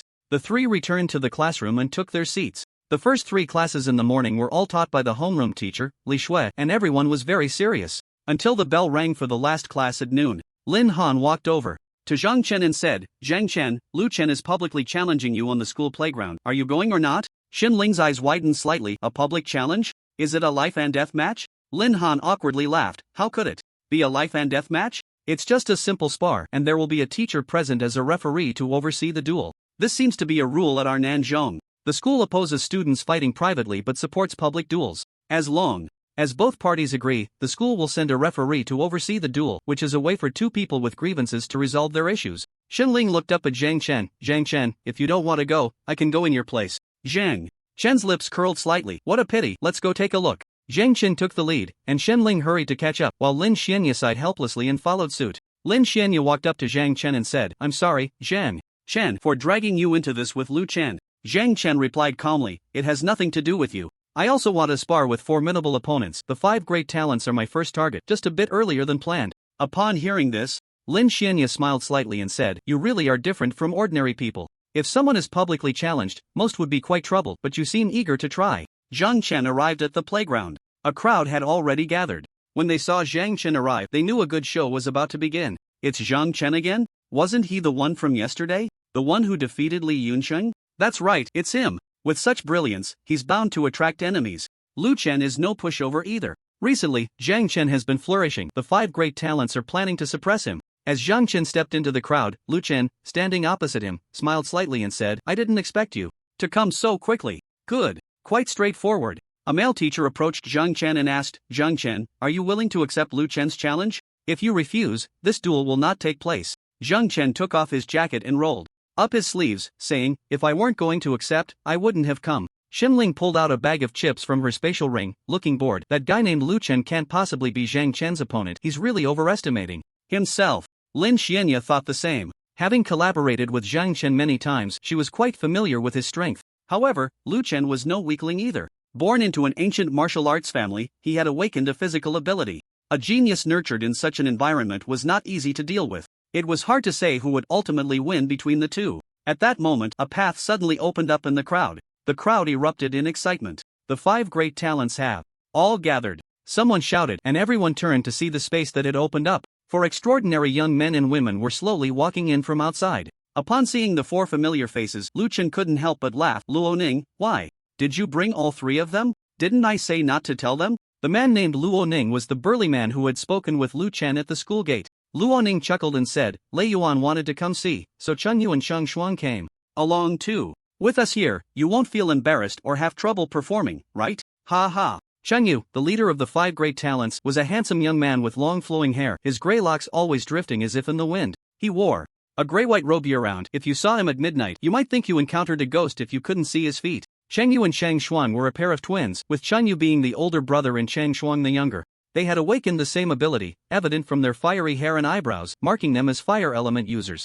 Lastly, Luoning was tall and seemed to have awakened some ancient beast's ability cells. His appearance drastically changed, making him stand out among the 3, ranking 4th in strength. Lu Chen was at the bottom, but no one ever doubted his abilities. It was said that Lu Chen had learned assassination techniques from a young age and generally refrained from using them, fearing he might injure his opponent. From the very beginning, Chun Yu's gaze was fixed on Zhang Chen, who stood opposite Lu Chen. Zhang Chen gave off a very ordinary vibe, making it hard to gauge his strength. Yet, he had an astonishing track record that made people start to take notice of him. Chun Yu said, you don't need to worry about us, just start your duel. Lu Chen, although your strength is the weakest among us, you must not embarrass us, understand? Lu Chen awkwardly scratched the back of his head. Suddenly, the pressure is so great. If I lose, it would be humiliating, but I will give it my all. Don't worry. The referee teacher overseeing the duel saw that the atmosphere was almost set, so he announced, you two get ready. Before I declare the match to begin, I need to explain the rules to you. The so-called rules were simply to the point: no breaking limbs, no harming lives, no firearms, and if one side falls unconscious, it counts as a loss. At this moment, Lu Chen suddenly said, Teacher, can I say a few words? The referee's expression changed slightly, then he asked, what do you want to say? This duel will end within the lunch break. Everyone turned to Lu Chen, unsure of what he wanted to say. Lu Chen smiled slightly and said, what I want to say is, among the rules you just mentioned, aside from not harming lives, let's consider the other rules as non-existent, shall we? I want to have a duel with Zhang Chen where both sides give it their all. If we're worried about hurting each other and hesitate, that would be so boring, right? I hope the teacher can agree. The referee's face immediately turned ugly. I thought you were going to say something important. As for your request, it is denied. You two are just having a simple spar. Do you think this is a life and death match? You actually want me to lift the restrictions on the rules. The school set these rules for your safety. Do you understand? However, Lu Chen seemed not to hear and continued, if both sides agree, I think lifting the restrictions shouldn't be a problem. Zhang Chen, what do you think? Everyone looked at Zhang Chen. Zhang Chen slightly raised his eyes, looking at Lu Chen in the distance, thinking, he Actually wants to lift the restrictions and have a battle where both sides give it their all? I agree to lift the restrictions. The referee teacher, who was very close to Zhang Chen, changed his expression drastically upon hearing this. You two are being so reckless. How can I dare to referee this duel? If something happens? Lu Chen then shouted, aren't there healing type ability users present? As long as there's no loss of breath, I think I can provide immediate treatment, and it should be fine, right? Lu Chen's tone revealed a hint of impatience. The referee's face turned from green to black, gritting his teeth. Fine. Since you both agree, I can't stop you. If anything happens, you are responsible for it.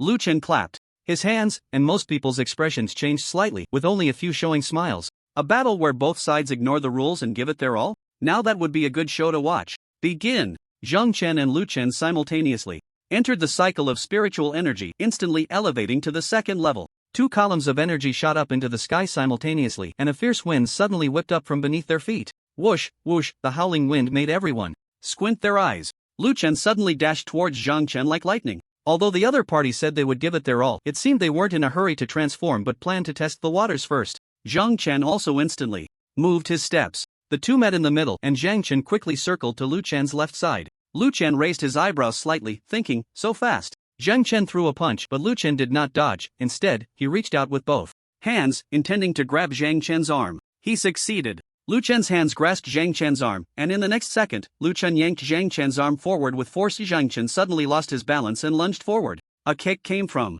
below, and Zhang Chen quickly retracted his right hand, pressing both hands against Lu Chen's instep. Using that force, he soared directly over Lu Chen's head. At that moment, Lu Chen surprisingly pressed both hands to the ground, his legs clamping around Zhang Chen's neck like crab pincers, and he suddenly knelt down. Bang! A dull thud echoed from the ground. Lu Chen grinned, pressed his hands against the ground, and performed several flips, creating distance between himself and Zhang Chen.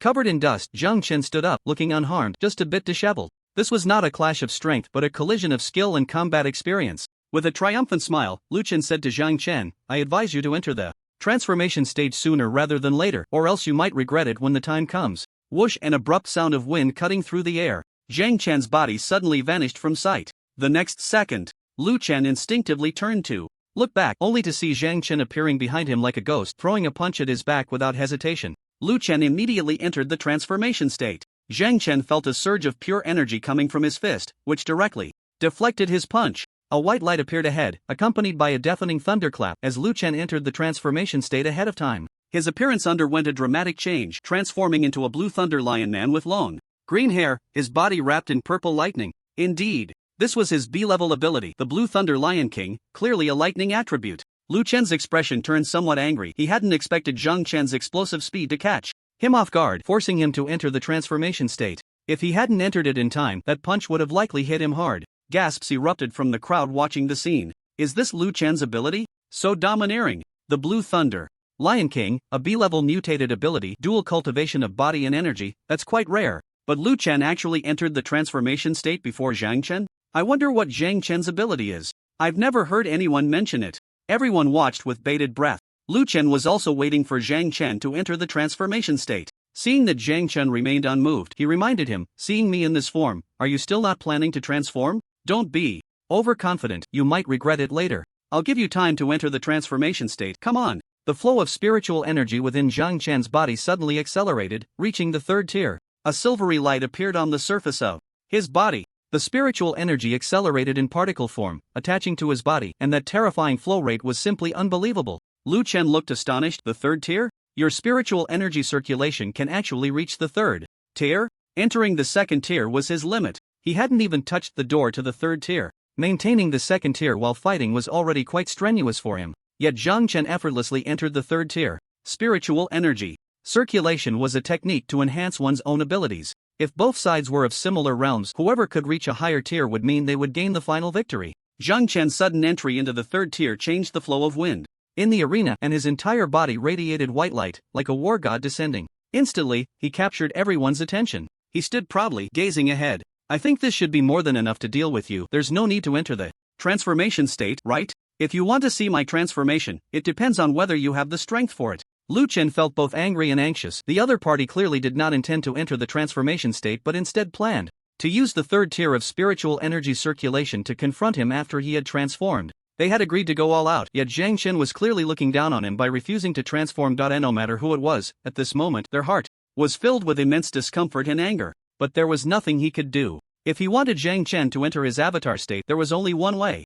Strength speaks. Force him into the avatar. If the opponent did not enter the avatar state, even if he was defeated, he would not feel happy. Lu Chen's muscles tensed up in an instant. Crack, crack, crack, stones flew up from where he stood, slowly rising into the air, and the purple arcs of electricity around him became more frenzied, continuously erupting around his body. For some unknown reason, the entire sky turned dark in that moment. Everyone looked up at the sky. What's going on? Is it going to rain? What rain? That's the special ability effect of the Qing Lei Lion King. Those dark clouds were attracted by Lu Chen. It's going to thunder. Aren't we in danger then? The teacher referee suddenly sensed a hint of foreboding and shouted loudly, "Everyone, get back to the classroom immediately. Hurry! Run! It's going to thunder, it's going to thunder, run!" Indeed, the firepower is fully unleashed. Haha, so exciting. In an instant, people scattered, but a portion remained in place. Among this group were 4 other geniuses from Nanzhong, along with 3 classmates of Zhang Chen, Lin Xianya, Ganja, and Shenling. And the last one was the referee teacher.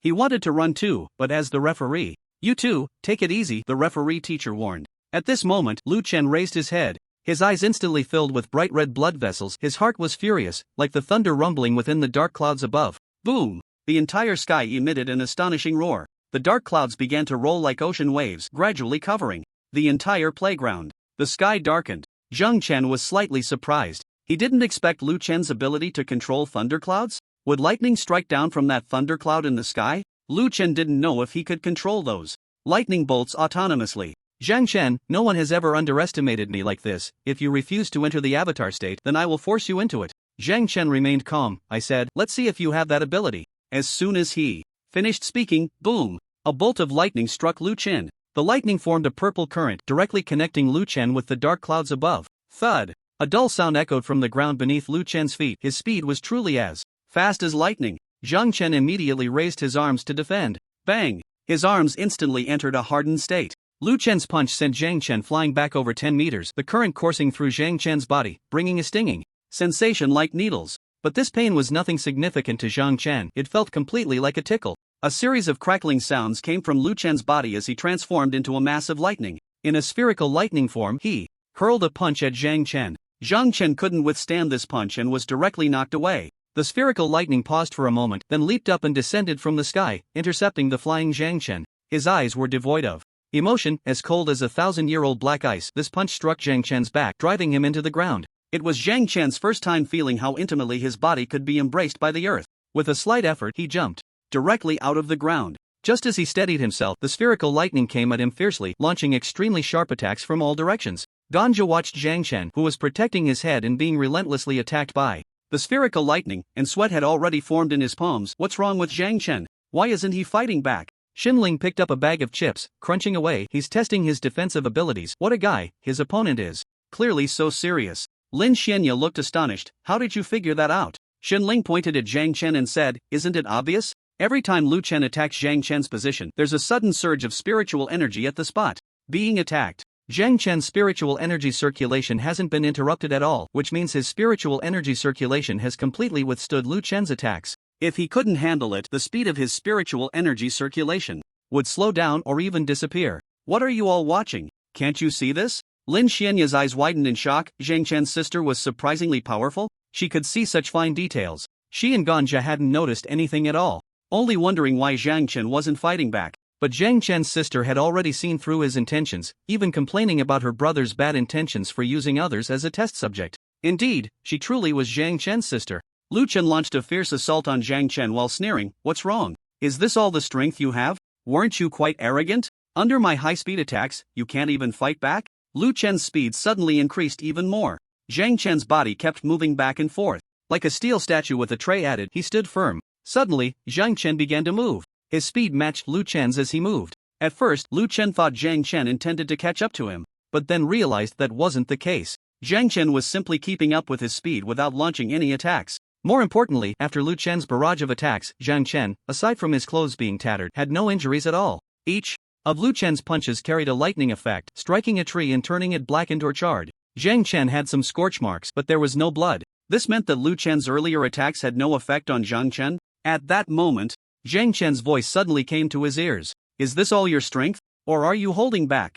Lu Chen's eyes widened, suddenly looking at Zhang Chen with a fierce expression. Don't underestimate me. If you want to see my true strength, you'd better be prepared to die once. Spiritual energy surged wildly within Lu Chen, and a roar echoed through the sky. Lu Chen howled to the heavens, his voice transforming from a human sound into that of some massive beast. The trees surrounding the playground trembled with the roar, and windows in the direction of the teaching building shattered one by one, causing the students looking down from the windows to cry out in distress. Lu Chen's electrical currents began to jump faster and faster, and the lightning column connecting to his body instantly became incredibly thick. The thunderclouds in the sky vanished without a trace. At this moment, Lu Chen's eyes were a deep blue, and his skin had become almost transparent, clearly revealing the blood vessels and nerves within his body. Upon seeing this, Zhang Chen's expression finally began to change. The opponent's strength seemed to have increased several times in an instant, possibly due to absorbing the thunderclouds above. It seemed that this opponent was indeed formidable. He should take it a bit more seriously now.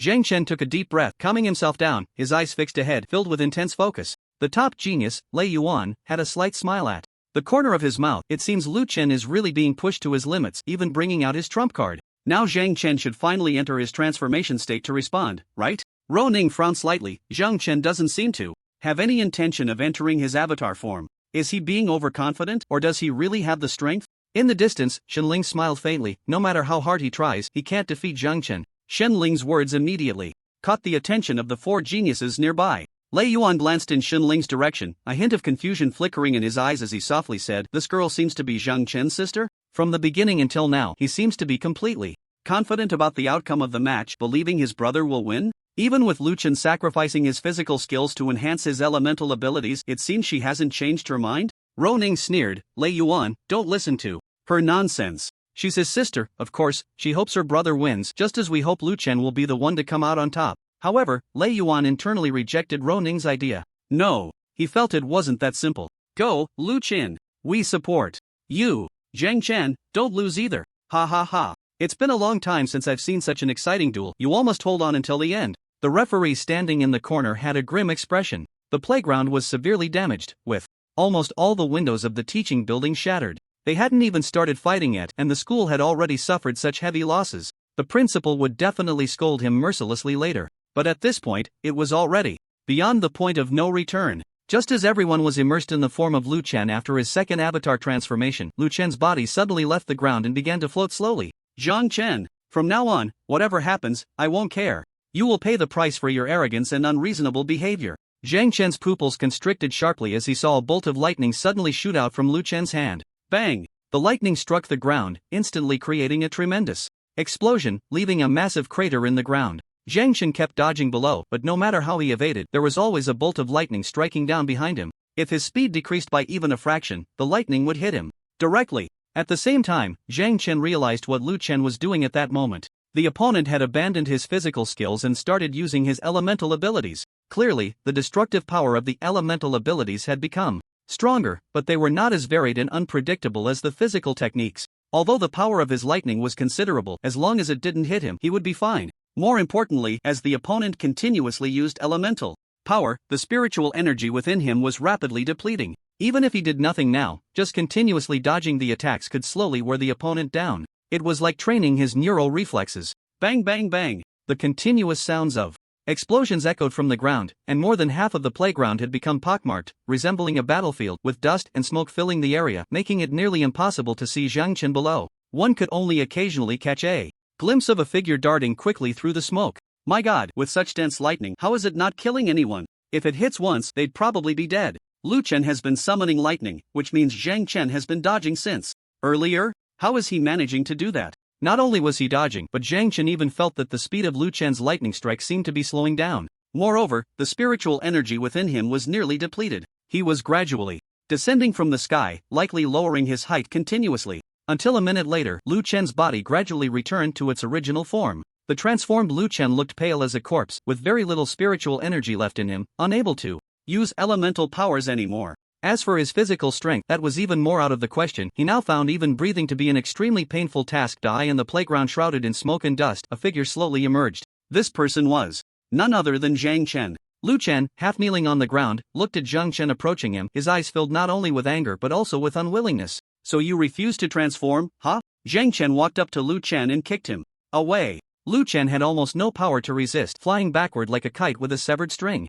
Zhang Chen calmly walked past the remaining 4 geniuses, heading straight for the teaching building. Lei Yuan and the others had dark expressions, their heads lowered, not making a sound. Zhang Chen, wait for me. Cousin Teasy, you're amazing. You won again, ha ha ha. It was only then that Lei Yuan slowly raised his head, a strange smile creeping onto his face. So arrogant, not even glancing at us, completely disregarding us? I feel like that's just his personality. We might be overthinking it? I haven't been this angry in a long time. Bro, I'm going to check if Lu Chen is okay. Cheng Shuang quickly ran in the direction Lu Chen had flown. The remaining 3 men exchanged glances. Lei Yuan said, Zhang Chen is indeed a bit arrogant, but it can't be denied that he has the strength to back it up. Lu Chen lost without injustice. From now on, don't go looking for trouble. Let's talk after the class division. We'll have plenty of opportunities to challenge him. Luo Ning, listening to Lei Yuan's words, forced a smile. Brother Lei, are you saying we should challenge him? Challenge? Why use the word challenge? Lei Yuan suddenly realized his choice of words. Right, why use the word challenge?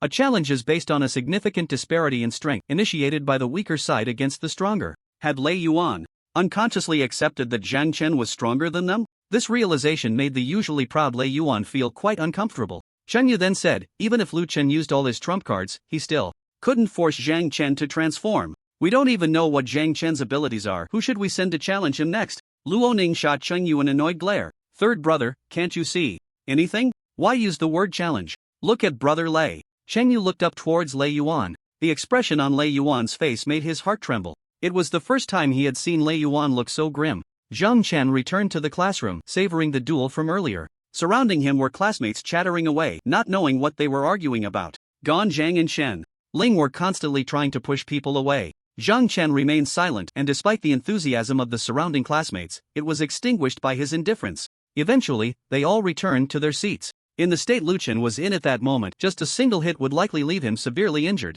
He wondered if Lu Chen's lightning would still be able to harm him after he transformed into steel. It should still be able to cause damage. The power of lightning could leave scorch marks on steel, and the lightning Lu Chen unleashed might directly pierce through steel. Even in his steel form, he would probably struggle to withstand Lu Chen's lightning. Moreover, with the opponent being charged with electricity, if he took the initiative to attack, he would also be injured by the lightning. At that moment, Zhang Chen recalled something Lin Huanya had once told him. To be precise, it was something her master, Captain Shen, had said. If a physical ability user encounters an elemental ability user, there is a very effective method to deal with them. That is to use one's own speed to draw the elemental user's firepower until the opponent's spiritual energy is exhausted, leading to their defeat. It was clear that he had employed this very method. Liu Chen was probably quite upset. But in the end, he was even more obsessed with the idea that not entering the avatar state was a sign of disdain towards him. It wasn't that he didn't want to enter the avatar state, his speed was already sufficient to dodge his lightning.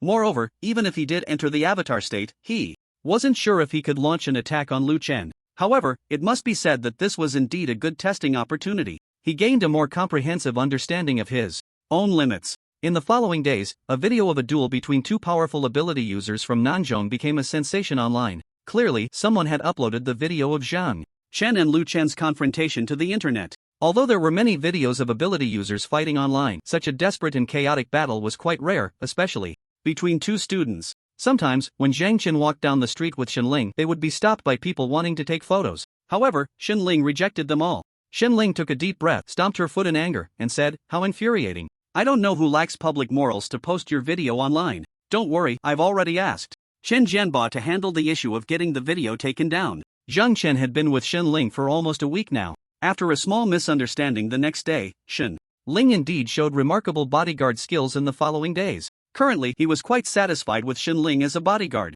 It was just the fact that he had to cook for her at night that gave him a headache. Arriving at the entrance of Nanzhou Ability Academy, Lin Xianya and Ganja had been waiting for them for quite some time. Upon seeing Zhang Chen, Lin Xianya hurried over and said, "Zhang Chen, something has happened at our school again. The master asked me and you to help investigate." Again? Why was there another incident? Zhang Chen frowned slightly, originally planning to attend classes for a few days and then find a place to hunt. He didn't expect that something would happen again. Shen Ling frowned slightly. What exactly happened? Lin Xianya glanced at Shen Ling and said, "A student climbed to the rooftop in the middle of the night and jumped off. The blood content in the body was significantly lacking, yet there were no visible wounds. Although he was discovered in time and sent to the hospital, he jumped off again the same night. He arrived at the hospital. Ganja looked shocked and said, "Xianya, can you not talk about such scary things so early in the morning?" Is it really that eerie? Was that guy really seeking death? Lin Xianya shook her head. I don't know, but my master said that according to the reports from the night watchman, several similar incidents have occurred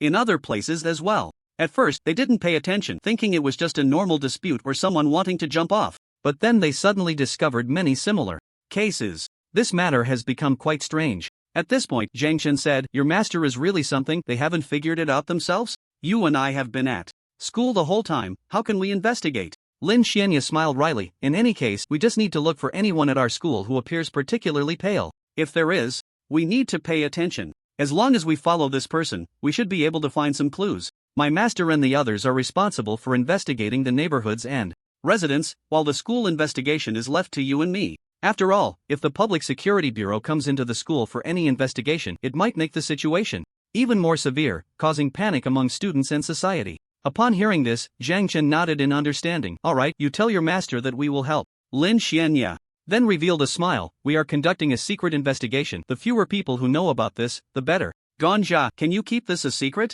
Ganja was slightly taken aback. Of course. Who do you think I am? Am I the kind of person who blabs? You can rest assured, I absolutely won't leak this matter. If I do, you can kill me on the spot. Damn it. Not good. Something has happened at our school again. It could be a strange beast. Or perhaps a beast man. They like to suck blood. Everyone, please help look for classmates with pale faces and let the homeroom teacher know immediately if you find anyone. There's one in our class who looks very pale. In the classroom, the students were buzzing with discussion. Lin Xuanya was dumbfounded, turning to look at Zhang Chen, momentarily at a loss for words. Zhang Chen turned to look in the direction of Ganja, who was vigorously shaking his head in denial, but his eyes were evasive. On the rooftop, Ganja was cornered by a few people. He waved his hands and shook his head, saying, it's really not me. I just told Lin Han. Who knows who he told? It's not my business. Lin Xuanya, in despair, knelt on the ground. This is terrible. It was supposed to be a secret, and now it's causing a stir everywhere. If the true identity of the bloodsucker is a strange beast, that would be fine, but if it's a beastman, they probably won't come to our school again. If my master finds out, he will definitely scold me to death. Sob. Shenling walked over to Lin Xuanya, gently patting her head, and said, don't cry, don't cry. Since it's already out, crying won't help. We should quickly find the classmate with the pale face. Ganja, seeing Lin Xuanya cry, realized he had made a big mistake and hurriedly said, Xuanya, I'm sorry, this is my fault. Don't worry, I will definitely help you find clues. I'll go look for them right now. Ganja suddenly seemed energized, rushing off the rooftop. Zhang Chen then said, Lin Xuanya, I'll talk to your master for you. The priority now is to find clues, so wipe your tears. Lin Xuanya wiped her tears and stood up from the ground. Shenling looked surprised. Wow, she actually listens to you. She really stopped crying. Lin Xuanya's face turned slightly red. I just think crying is indeed useless. It has nothing to do with what Zhang Chen said. Since things are like this, let's split up and look for clues. I'll go to the third floor. Shenling smiled slightly, raising an eyebrow at Zhang Chen. It seems Lin Xuanya likes you a bit. Shenling looked amused. Zhang Chen replied, I'll go to the fifth floor, you go to the fourth floor. Let's go. Humph. I'll go. The teaching building had 5 floors, and Zhang Chen went directly to the 4th floor, walking from classroom to classroom. Originally, there weren't many people in the class, so he could get a general idea with just a glance. Since the attacked individuals had lost too much blood, their faces were paler than usual, so as long as he found someone similar, it would be worth paying attention to. When Zhang Chen arrived on the 4th floor, he hadn't walked far when he saw a few people approaching. Leading them was the genius Lei Yuan, followed by the other 4 geniuses. When Lei Yuan saw Zhang Chen, he was momentarily taken aback, then walked over. Zhang Chen, I heard that your class is looking for pale-faced students? Looking for the bloodsucker? He didn't expect it to have spread this far. Zhang Chen nodded, saying, yes, we're looking for the kind of person you mentioned. Lei Yuan smiled slightly. I've already found one for you, follow me. After saying that, Lei Yuan turned and walked ahead. The other 4 followed suit, and Lu Chen instinctively glanced at him. Much more low-key. Without much eye contact, he directly followed Lei Yuan. Seeing that Lei Yuan was heading to a classroom, which was not a secretive place, Zhang Chen followed along. Lei Yuan pointed to a male student sitting by the window in the classroom, saying, it's him. His name is Xiao Long from our class. He's been like this since yesterday, either sleeping or dazed, and his face is very pale. After class, he just goes home. We felt something was off for a while, but we didn't connect it to the bloodsucker. You can see if he's the one you're looking for. Zhang Chen nodded and then walked into the classroom. Ronan looked displeased as he watched Zhang Chen walk into the classroom. Brother Lei, why are you helping him? He's the one who defeated Lu Chen. Lu Chen's expression changed slightly, but he remained silent. Lei Yuan, on the other hand, seemed puzzled. Is there some deep-seated grudge? It was just a duel that he lost, wasn't it? Lu Chen then said, Brother Lei, you're right. It was just a duel that I lost and there's no deep hatred involved. Besides, he showed mercy afterward, he only knocked me out. That match was conducted without restrictions and he could have hurt me much worse, but he didn't. Cheng Shuang smiled slightly and said, he showed mercy, huh? Lu Chen shot Cheng Shuang a speechless glance, are you still going on about this? Cheng Shuang giggled, and Shang Yu also had a hint of a smile on her lips. The atmosphere seemed to have become less awkward. At this point, Zhang Chen had already reached Xiao Long's side. Xiao Long slowly turned his head to look at him, his pupils completely dilated, devoid of life, like a walking corpse. Zhang Chen frowned slightly, the energy and blood in Xiao Long's body were very thin. Yet, his heartbeat was rapid and his body temperature seemed unusually high. Could Xiao Long be the person they were looking for? Zhang Chen asked, are you Xiao Long? You look a bit unwell. Do you need me to take you to the infirmary? Xiao Long didn't respond, only shook his head. Suddenly, Xiao Long's facial expression twisted, and he abruptly stood up, pushing Zhang Chen aside and quickly walking out. Where are you going? Xiao Long didn't answer but continued to walk straight ahead, his eyes wide open, looking quite frightening, causing the other students to step aside. Zhang Chen hurriedly chased after him. Xiao Long walked quickly, and suddenly he started running, heading straight for the rooftop.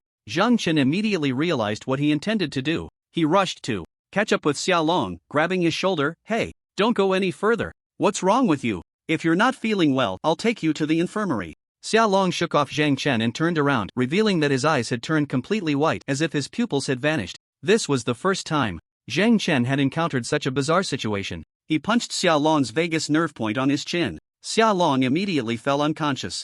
Zhang Chen picked him up and opened a spatial door, directly arriving at the hospital. Zhang Chen's sudden appearance startled a young nurse. Why when did you come in? Zhang Chen held the young nurse and said, he seems to be dying, where's the doctor? The nurse checked Xiao Long's eyes, which seemed to have returned to normal, but his pupils were still fully dilated. Even in his unconscious state, his body continued to twitch and white liquid kept flowing from the corner of his mouth. The nurse quickly shouted, quick, get him to the operating room, follow me. Zhang Chen followed the young nurse, carrying Xiao Long to the emergency room. Several doctors rushed in from somewhere, entering the emergency room followed by several more. Zhang Chen sat outside, waiting. He had no idea how Xiao Long was doing. If he could recover, perhaps he could provide some clues. Time passed, and Zhang Chen noticed that it had completely darkened outside and another person had joined him. Shen Ling, along with a representative from the school and Xiao Long's biological parents. Shen Ling had fallen asleep, leaning against him. The school representative and Xiao Long's parents looked anxiously at the operating room. After a while, Yi Duo appeared in front of Zhang Chen. Yi Duo raised an eyebrow at Zhang Chen and he immediately understood, letting Shen Ling lean back in the chair to sleep. While he went to find Yi Duo, how is it? Zhang Chen said, I don't know yet, but he does show symptoms after being attacked by the blood-sucking demon. If I hadn't pulled him back, he might have jumped off a building. Why would someone attacked by a blood-sucking demon want to jump? Yi Duo replied. I'm not very clear on that either, but I saw some information in the autopsy report. Before the deceased jumped, his blood vessels and nerves showed rapid expansion. In such a state, a person would have already lost consciousness, something might be controlling him to jump. After finishing, Yi Duo looked towards the operating room. If a person's blood volume suddenly drops by a third, they will fall into shock and coma. If it drops by 2/3, the organs in their body will gradually fail due to insufficient blood supply, leading to death. Those humans attacked by the blood-sucking demon lost nearly 2/3 of their blood, yet they did not go into shock. Some were even still awake, going to work or attending classes. But at some point, they suddenly have the urge to jump. Zhang Chen's expression changed slightly. So you came here, meaning you didn't gain much? Yi Duo shook her head. It's not that we didn't gain anything. We found some people showing symptoms of anemia, and they have all been sent to the hospital. I learned you were here, so I planned to come see you. I watched that video from a few days ago. Not bad, your strength has improved a lot. So that's how it is. Yi Duo also sent a few anemic people to the hospital and came specifically to check on him? Zhang Chen said, once the results are out, I'll contact you immediately. Yi Duo nodded. Okay, for now, I'll head down. Yi Duo left. Zhang Chen returned to his original spot. At this moment, Xiao Long's parents hurriedly approached Zhang Chen and asked, this student, I heard you carried my son to school? Thank you so much. If my son recovers, I will definitely come to thank you in person. Can you give me your phone number? It would be convenient to contact you later. Zhang Chen hesitated slightly. He didn't like giving out his number. Not many people knew his number. However, at this moment, one of his numbers might become a hope for Xiao Long's parents. Zhang Chen nodded. Of course, my number is 138XXXXXX. Half an hour later, the red light above the operating room door suddenly turned green. Several doctors, drenched in sweat, walked out of the operating room, almost unable to lift their heads. Are Xiaolong's parents here? Xiaolong's parents hurriedly ran towards the doctors. Doctor, I'm Xiaolong's mother. How is my son? The doctor looked at Xiaolong's mother and said he went into shock due to acute anemia. For some unknown reason, his blood disappeared into thin air. We couldn't produce blood in his body. It took nearly 30 people's blood to cultivate strong active blood cells in him. His heart rate is stabilized now, but he needs to rest. He might sleep for 10 days to half a month. Can someone come with me to handle the hospitalization procedures? Xiaolong's parents immediately sighed in relief. Xiaolong's mother kept expressing her gratitude, while Xiaolong's father remained silent, tears streaming down his face. He then took out his phone and started making a call, seemingly to share the good news. After learning the results here, Zhang Chen woke Shen. Ling, did I fall asleep? Zhang Chen said, the results are out. I need to find Yi Duo. She seems to be downstairs, let's go together. Oh. In the Public Security Bureau's conference room, Zhang Chen found Yi Duo at the hospital and learned that she had returned to the Public Security Bureau. Just a few minutes later, he received a phone call. Subsequently, Zhang Chen and Shen Ling went to the Public Security Bureau to attend an emergency meeting. Lin Xianya was also present. Captain Chen scanned the room and noticed that most people had arrived, so he spoke up. I won't waste time, let's hear your reports. Zhang Chen, you were the first to discover the victim and took him to the hospital, you go first. Lin Xianya instinctively glanced at Zhang Chen, her eyes filled with admiration. Zhang Chen wasted no time and stood up, saying, the victim I found is a student from our school named Xiaolong. He was sitting in the classroom when I spoke to him for a few moments, and then he suddenly stood up and tried to jump off the building. I stopped him from jumping and then took him to the hospital. After 3 hours of emergency treatment, he seems to have escaped life-threatening danger. The doctor diagnosed him with acute ischemic shock. Although he is out of danger, he might be in a coma for 10 days to half a month.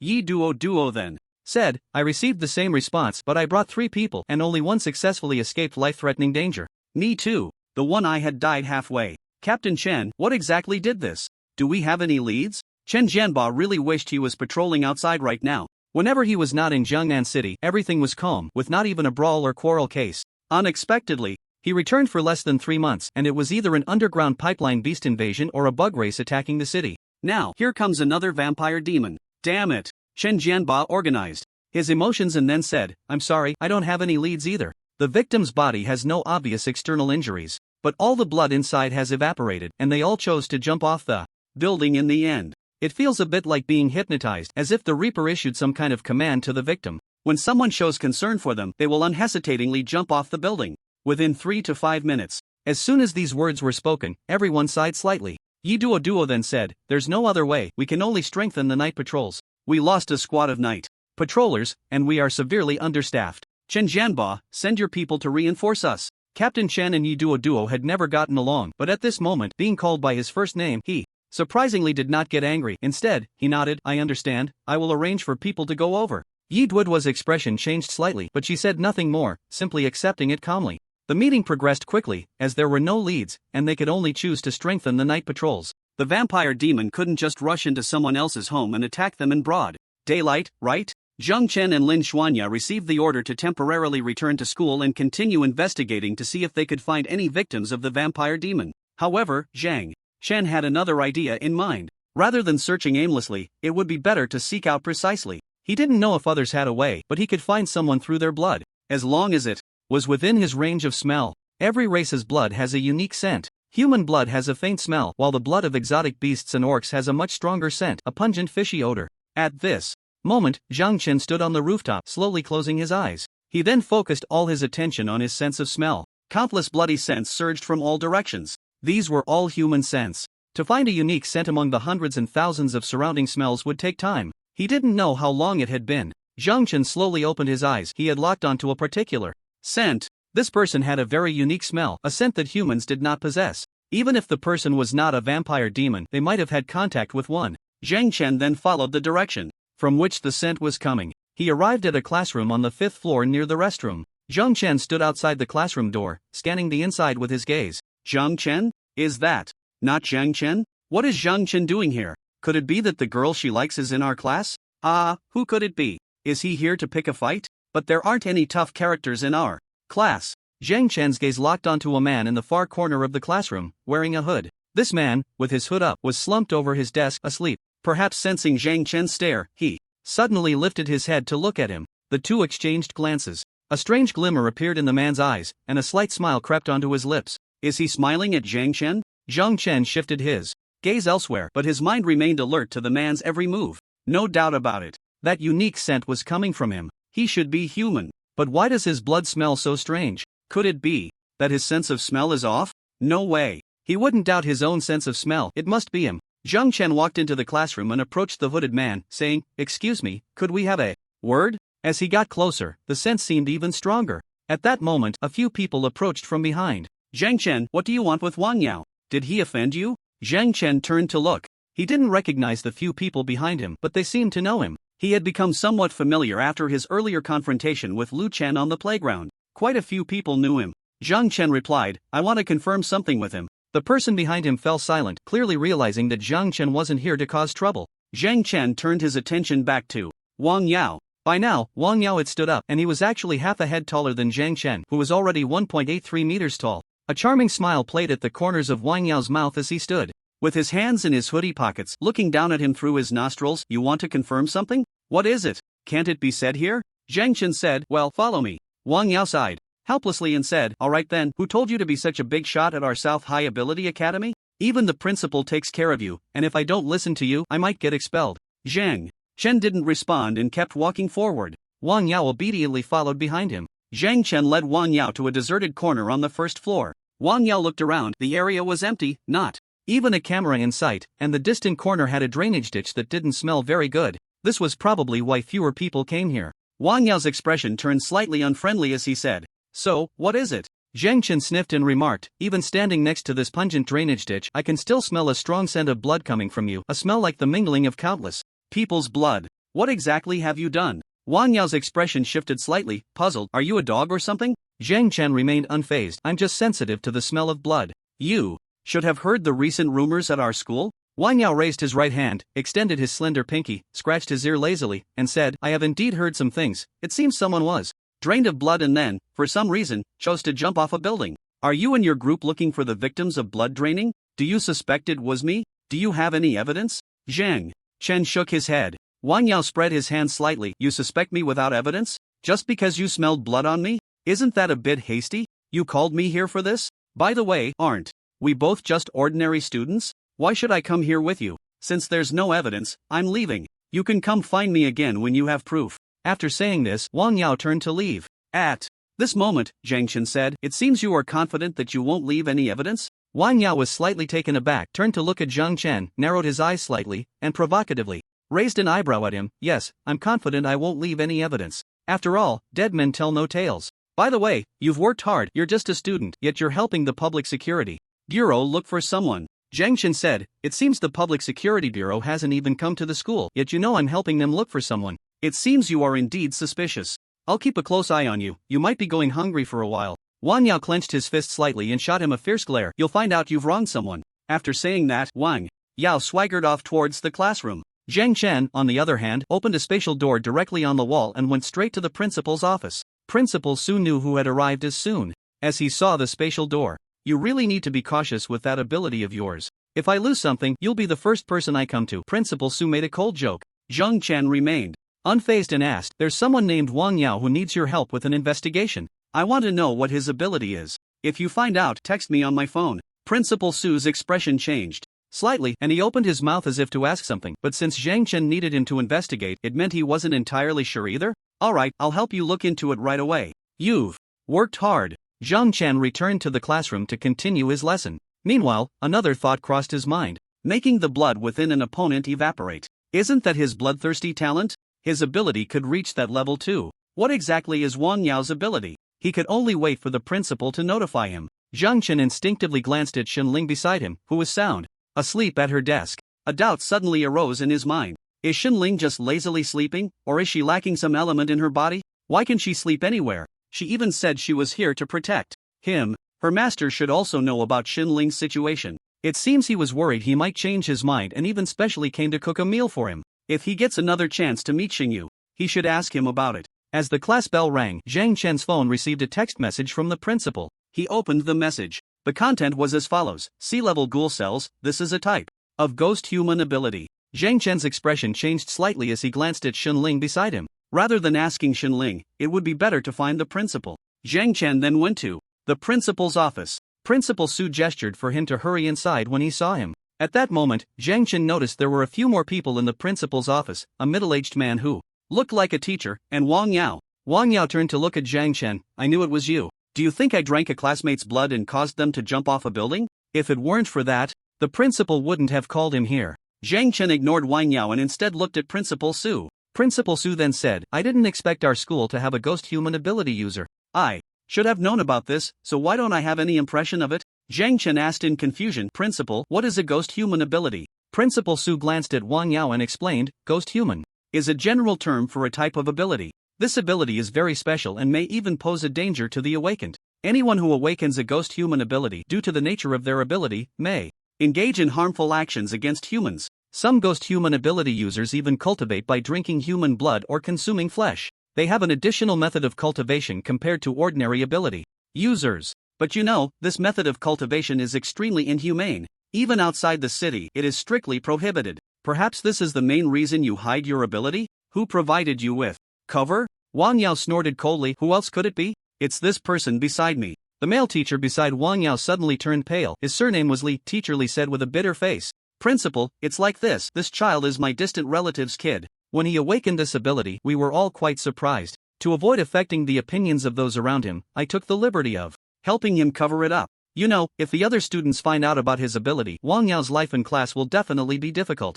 Upon hearing this, Principal Su naturally understood the implication of his words. He looked at Wang Yao and asked, the recent murders in Jiangnan City, were they done by you? Wang Yao smiled slightly and said, Principal Su, if I had the guts for that, how could my realm still be at the first level? However, even if I say it wasn't me, you probably wouldn't believe it, right? Principal Su took a deep breath and said, before the matter is investigated. Clearly, I must send you to the Public Security Bureau. Can you accept that? Wang Yao's expression showed immense anger. I am a student, not a criminal. If you want to detain me, show me the evidence. Zhang Chen then asked, Wang Yao, you know the current situation. If there's anything we don't know but you do, you can speak up. This way, you can avoid being locked up in the Public Security Bureau. Wang Yao turned to Zhang Chen and sneered, do you think you would believe me if I told you? Did he really hide some useful clues? Principal Su wondered, you can say it first and let us hear. If you don't say it, you might end up being locked in the Public Security Bureau. Wang Yao took a deep breath and then said, we, the ghost-type ability users, have a group. In that group, there are some people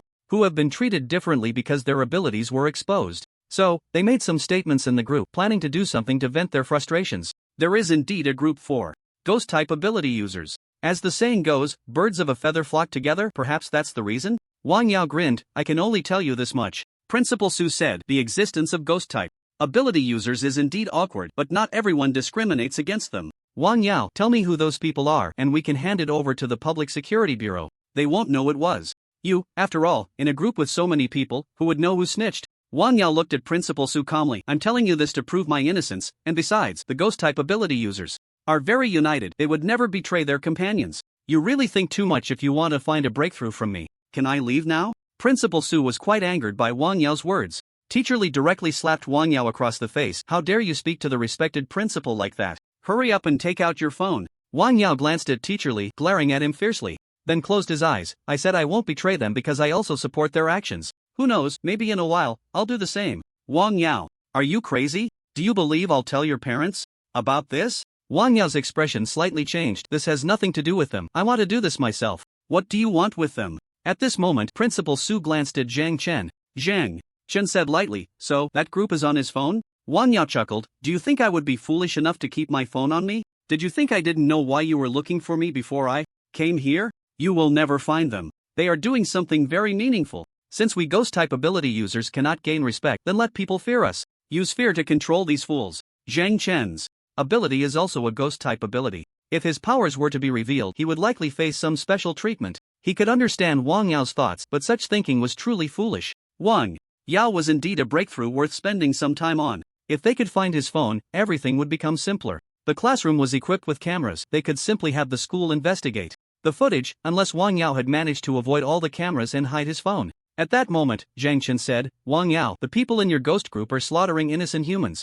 Do you think what they are doing is right? Wang Yao sneered, of course. Didn't I just say? They are doing something truly great and meaningful. Zhang Chen shook his head and replied, they are merely following their nature to kill innocent humans. That is neither great nor meaningful. Given the current situation of humanity, we should unite against external threats, not slaughter innocent people. Do you know what will happen in the future? Based on the current situation, humanity will be completely devoured by the three major races until extinction. Originally, there were over 100 countries on Blue Star, but now only Dragon Country remains. You ghost people are not reducing the number of foreign races, instead, you are engaging in infighting here. Don't you find that ridiculous? Wang Yao's expression changed slightly, his lips quivering as if he wanted to say something, but he held back. Principal Su sighed helplessly and said, "It's tragic. We originally thought it was the beastmen or some kind of exotic beast, but in the end, we discovered it was humans. It's truly sad." At this moment, Teacher Li said, "Wang Yao, if you were parentless and unburdened, I could understand your behavior, but your parents are still alive, and you have a bright future ahead. C-level abilities have already reached the intermediate level among ordinary ability users. Are you really going to throw away your bright future for a few bastards who kill innocent humans for fun, trying to control humanity through fear?" Wang Yao seemed somewhat swayed. He clenched his fists and said, "I told you. I won't tell you anything. Stop wasting your breath on me." Zhang Chen grinned. "Alright then, Principal Su, you can handle it however you want. I have a way to find these people." Principal Su's expression changed slightly. "What method? Can you share it with us?" Zhang Chen replied nonchalantly, "It's not a complicated method. Since Wang Yao is in the ghost group, we can spread a rumor that Wang Yao has revealed the ghost group's activities, and the Public Security Bureau is now officially issuing a wanted notice for these individuals, advising them to turn themselves in within 3 days. Those who surrender will not have their personal information disclosed. If no one turns themselves in within 3 days, their personal information will be made public and a nationwide manhunt will begin. What do you think of my plan?" Upon hearing this, Principal Su forced a smile and instinctively glanced at Wang Yao. Teacher Li's expression darkened as he said to Wang Yao, "Zhang Chen's plan treats you entirely as a snitch. Regardless of whether it's true or not, once this news spreads, you'll be in deep trouble. If you tell us now, the many ghosts in the group won't suspect you." Wang Yao turned to Zhang Chen, glaring at him. "What a vicious move." Zhang Chen coldly replied, "Once you become a snitch, do you know what those people in the ghost group will do? They will first find your parents for revenge, and then look for opportunities to retaliate against you. Killing anyone will instill fear in the world, satisfying their hatred while also terrifying everyone, a win-win." Wang Yao's teeth ground together, and he lost control, lunging at Zhang Chen. "I'll fuck your ancestors." Zhang Chen grabbed his fist and squeezed hard. Crack! Bright red blood gushed directly from Zhang Chen's fingers. Principal Su and Teacher Li's eyes widened in shock. Wang Yao let out a scream like a slaughtered pig, clutching his mangled right hand as he lay on the ground, struggling incessantly. Zhang Chen said in a very calm tone, "The suspect attacked me, this counts as self-defense, right, Principal? Teacher Li?" Teacher Li swallowed hard. Was Zhang Chen really such a ruthless person?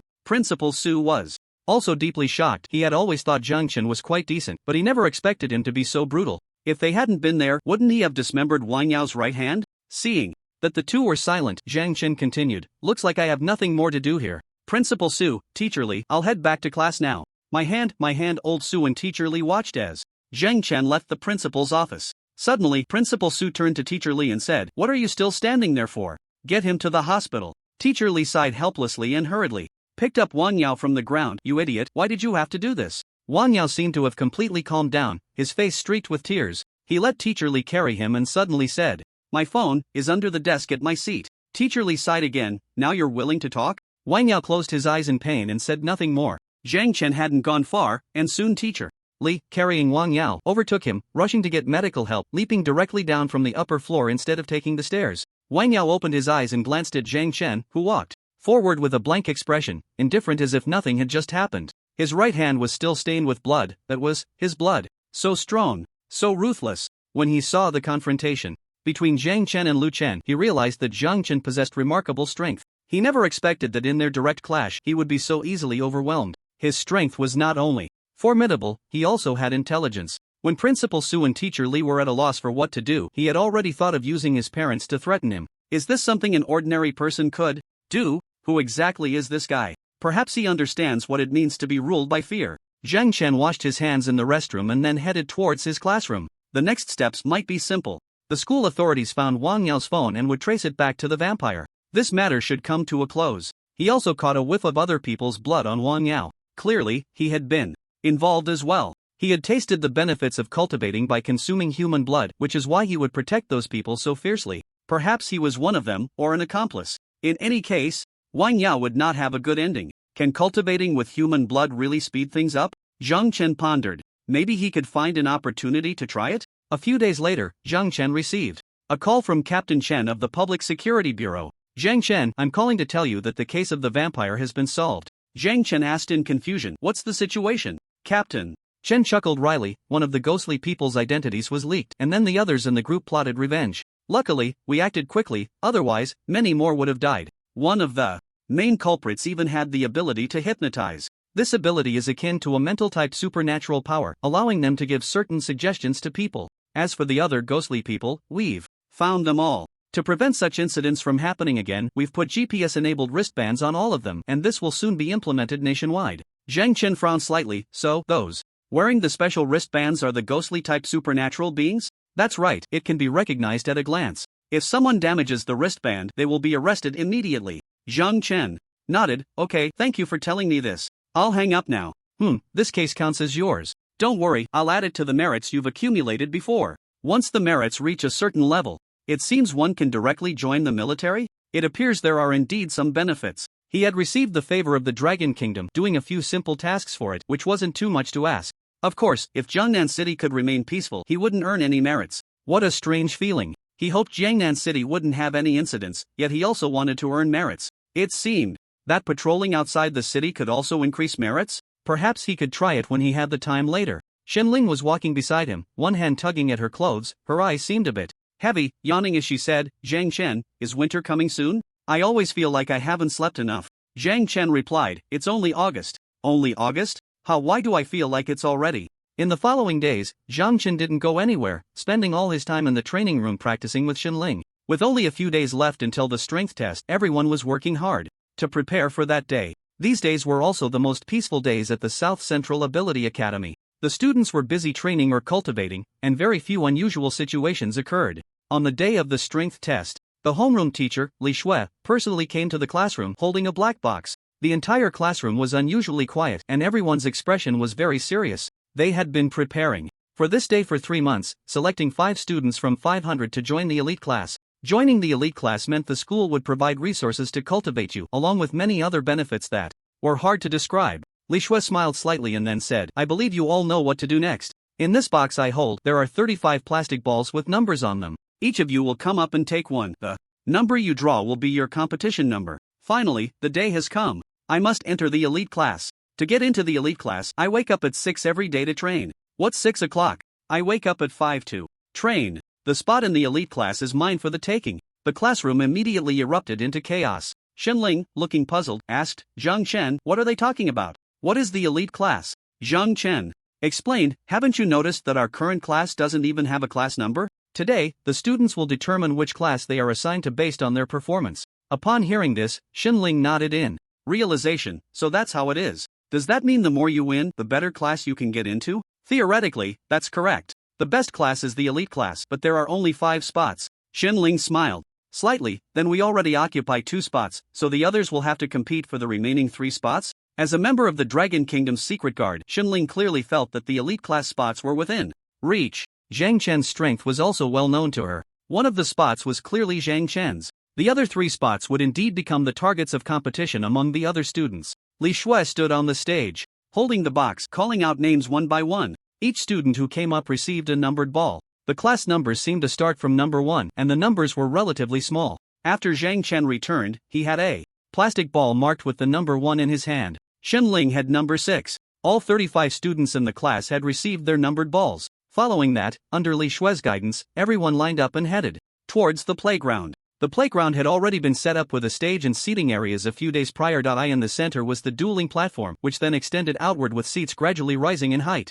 The central area was level with the ground and was referred to as the ordinary seating. The outermost elevated seats were marked with letters such as A, B, C, D, E, F, G, indicating the elite sections. The students would be assigned to different elevated seating areas based on their performance on the dueling platform. Those who lost right from the start would be assigned to Class G. 1 win would place them in Class F, 2 wins in Class E, 3 wins in Class D, and so on. Those who won 7 consecutive matches would compete for the final 5 spots in the elite class. At that moment, the students entered from 4 different paths, all heading towards the ordinary seating. Zhang Chen settled into his seat, looking at the number 1 plastic ball in his hand, which meant he would be the first to compete? Or was the duel order random? At this time, Shenling looked towards the highest position in front. She saw 5 geniuses from the South Central Ability Academy already in place, surrounded by a group of reporters. Xinling asked in confusion, Zhang Chen, why are those 5 already sitting in the elite class seats? Next to her, Ganja chuckled and said, Sister Xinling, let me answer that for you.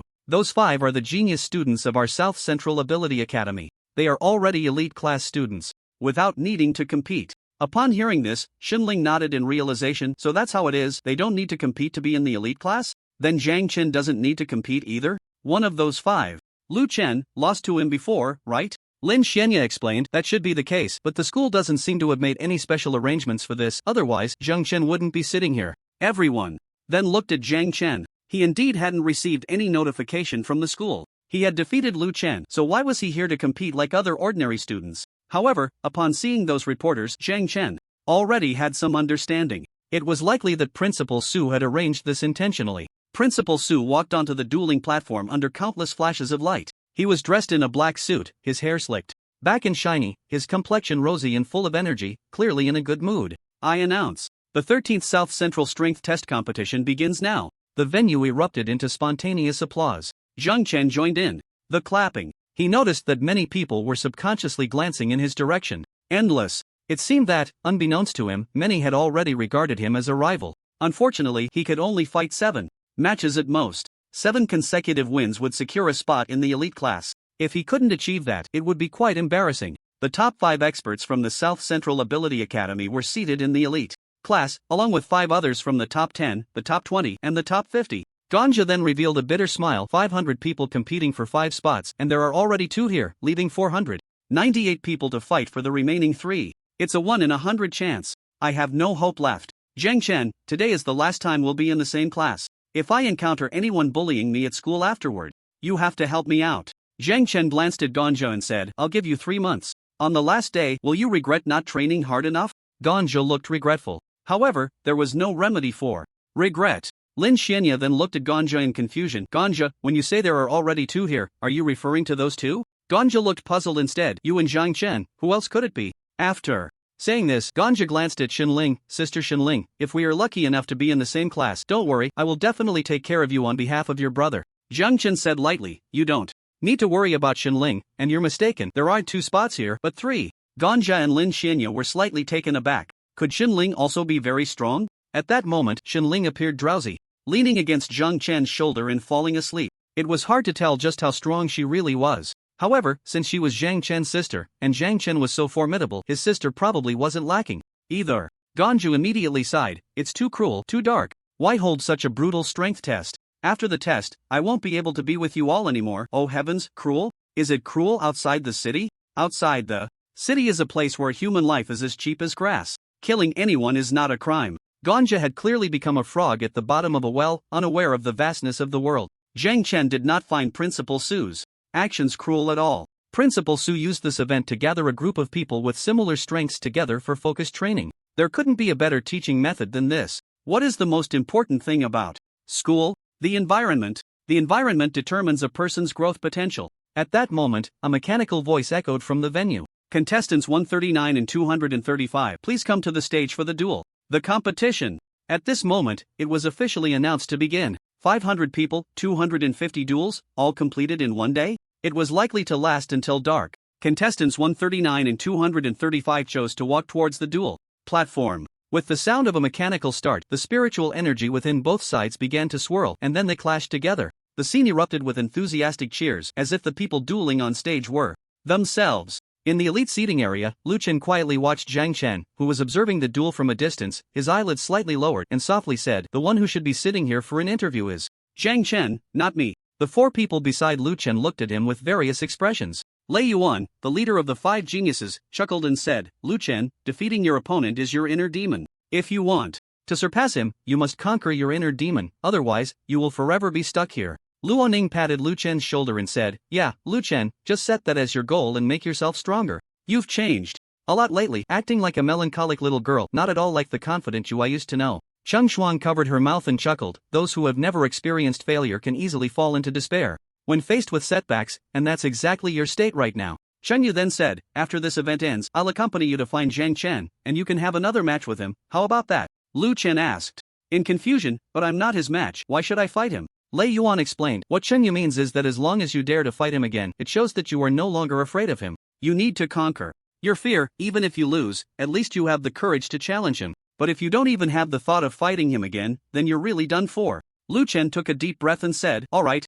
I'll have another match with him. A secret match. The other four exchanged smiles and fell silent, continuing to watch the competition. The matches progressed quickly. The numbers of those who won would be retained, while those who lost would be sent out and seated in the G-class area. With 500 people competing, this meant that 250 would be eliminated in the first round. The G-class would have at least 250 members. Generally, entering the G-class meant disaster. The G-class of the Southern Ability Academy held no value whatsoever. However, it seemed the school intended to motivate the students by holding another strength test a year later. This time, the students would have a full year to prepare. Moreover, the strength test a year later would be the most intense and exciting one. After all, by then, everyone's strength would have increased. Number 1, number 479, please come to the stage. Zhang Chen suddenly stood up, causing Shenling to almost fall over. Lin Xianya hurriedly supported Shenling, who was sleeping like a dead pig, and Shenling conveniently fell onto her lap, turning over to continue sleeping. Zhang Chen glanced back at Ganja, who was sitting in the upper G-class. That glance was laden with unspoken meaning.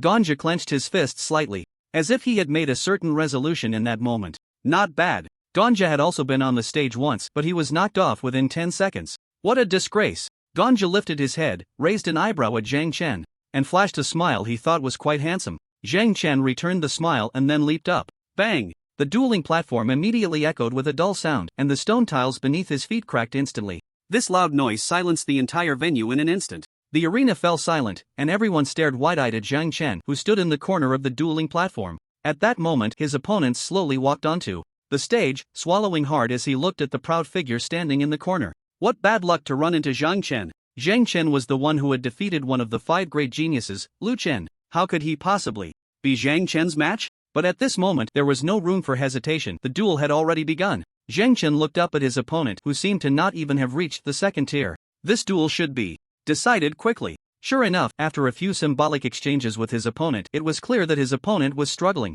In the end, Zhang Chen landed a punch squarely on his opponent's face, knocking him out cold. Zhang Chen returned to his seat, and the duel continued. The subsequent matches were unremarkable, as they were all newly awakened ability users who had only been training for 3 months. Until noon arrived. The competition among the 500 participants was officially declared over, with 250 winners emerging, while the remaining 250 were all assigned to G-class. After lunch, these 250 would continue with the next round of duels. In the cafeteria, Ganja looked at Xinling in shock. Sister, your strength is incredible. The person you defeated was ranked 10th in our school's power rankings. I can't believe you won so easily. It seems I really need to work hard. Xinling focused on her food, rarely responding. Zhang Chen was also calmly eating his meal, appearing very composed. The outcome was entirely predictable, so there was nothing to say. Ganju exchanged a few words with Lin Xianya, whose responses were also quite bland. Ganja felt a bit frustrated. Indeed, his connection with Zhang Chen and the others had come to an end. After this, they would no longer be in the same class, and he probably wouldn't even have a few words to say to them in the future. After lunch, Zhang Chen and the others returned to the ordinary spectator seats on the playground. Ganja did not sit with them, naturally separating from the group. He wanted to return to the spot he had previously occupied, but to his surprise, someone was already sitting there. With no other choice, he had to find a random seat. However, he had barely sat down when a burly boy came over and patted him on the shoulder, saying, "Why are you sitting in my spot?" Ganja looked around and replied, "We're all in G-class, does it really matter where we sit? You can sit next to me." Lin Hao was already quite unhappy about being assigned to G-class after losing the match. Ganja's words only intensified Lin Hao's irritation. "I'll count to 3, and if you don't get lost, don't blame me for being rude." Upon hearing the tone of the other person, Ganja's expression changed instantly, his gaze becoming serious as he looked at Lin Hao with slight displeasure. "Seats are meant to be taken freely. Why are you being so stubborn? Just sit next to me." Lin Hao ignored what Ganja was saying and began to count. 1. Ganja's face turned extremely ugly, and when Lin Hao reached 2, he stood up and sat next to him. Lin Hao snorted coldly, "At least you know your place." Ganchao muttered to himself, "Damn it, crazy person." The duel below had begun again, the competition for the top 145. Ganchao had barely settled into his seat when someone came over and patted him on the shoulder. "You're in my spot, how come you can't even find your own?" Ganchao instantly felt a surge of anger and glared back at the person. Lin Hao couldn't help but laugh. "You're really something, aren't you? You can't even find the spot you sat in this morning? Is there really someone this stupid in the world?" Ganchao clenched his fists, remaining silent. This time, he absolutely wouldn't back down. Are you deaf or something? Ganchao took a deep breath and said, I heard you, but I'm not giving up my spot. You can find another one, my spot was taken too. Clearly everyone is just chaotic. Slap. Ganchao was struck on the back of his head, followed by a kick that sent him flying out. He crashed into the seat in front of him. The older brother sitting in front stood up and grabbed Ganchao, who was still dazed, and punched him again. Are you looking for trouble or what? Ganchao was hit so hard he felt disoriented, unable to tell north from south. He knew he shouldn't stay here any longer and frantically searched for an escape, choking back tears as he fled. He didn't dare look back, fearing the expressions on Zhang Chen and the others' faces would only torment him further. Ganchao ran out of the playground in one breath, escaping to a deserted corner of the teaching building. All the students had gone to watch the match. The teaching building was empty, devoid of any people. He leaned against the wall and sat down, unable to hold back any longer. He burst into tears. At that moment, a mocking laugh came from the front. Ganchao quickly wiped his tears and covered his face, looking in the direction of the voice. Who is it? Who's there? A graceful figure walked towards him. Ganchao stood up and looked at her, puzzled. You are Cheng Shuang, one of the 5 great geniuses? Cheng Shuang grinned and said, that's right, it's me. I saw you being bullied just now. You're Zhang Chen's friend, right? Why? Isn't he worried about you at all? Why doesn't he stand up for you? What kind of friend is that? Ganchao took a deep breath and said, that's my business, it has nothing to do with him. I'm just too weak, anyway, it doesn't matter. I'm not interested in joining the military, I want to be a businessman in the future. School is just a way to gild my resume. I can still tell others I was once a student at the Southern Ability Academy and that I was in the same class as Zhang Chen. Cheng Shuang clicked her tongue and said, what a lack of ambition. How could Zhang Chen be friends with someone like you? Ganchao shot her an annoyed look. What do you want? Cheng Shuang walked up to Ganchao and said, your good buddy Zhang Chen is much stronger than you. You two will drift further apart, and in the future he might not even bother to greet you when you meet. You saw it just now. You were bullied, and Zhang Chen was indifferent, as if he didn't care at all. Ganchao's mouth turned bitter. What exactly do you want to say? Cheng Shuang grabbed his chin and said, don't you feel very unwilling? Don't. You want to have power so that no one can bully you? So that Zhang Chen will look at you differently? Ganchao's expression changed slightly. Of course I want to, but Cheng Shuang then said, you're at least a C-level ability user, your talent isn't weak, you just haven't trained properly and no one has guided you. Do you think Zhang Chen became this strong entirely on his own?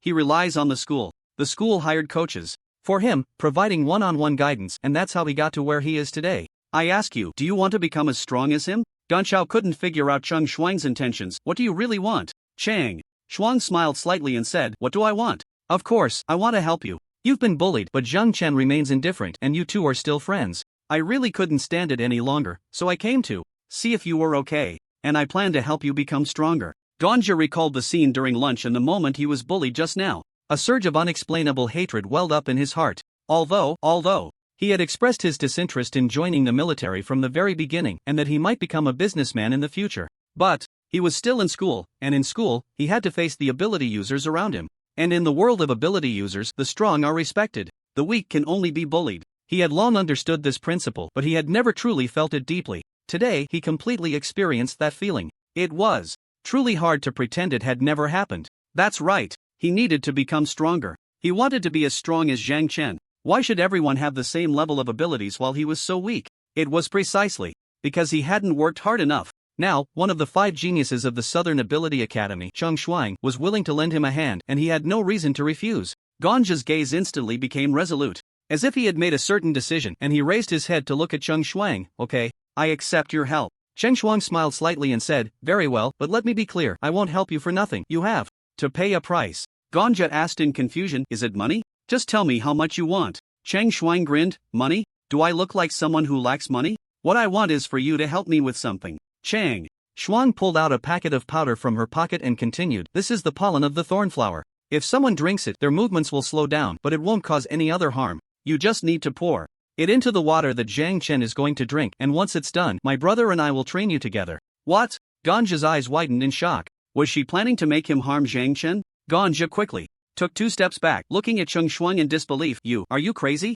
Zhang Chen still has a competition coming up. If he drinks this stuff, how can he compete? Wouldn't that be harming him? No, I absolutely won't do such a thing. Cheng Shuang grabbed Ganja by the collar, pulling him up to her height, and said in a low voice, he doesn't even care about you. When you were being bullied, he pretended not to see. What do you have to hesitate about with someone like that? Besides, it only makes his body slow down. At most, it will prevent him from entering the elite class. By then, neither of you will be elite class students, and won't that give you more common ground? I'm helping you, you idiot. Ganja shook off Cheng Shuang. If I help you, then I would be the real idiot. I thought you were genuinely trying to help me, but it turns out you just want to use me. I absolutely won't do such a thing. You better not push me any further, or I'll tell Zhang Qin about this, and then you can deal with it yourself. Don't follow me. After saying this, Ganja dashed out. You bastard. Come back. Cheng Shuang stood there, jumping in frustration. I didn't expect this guy to have some principles, wasting my time. Ganja hurriedly rushed to the audience seats and came to Zhang Chen's side.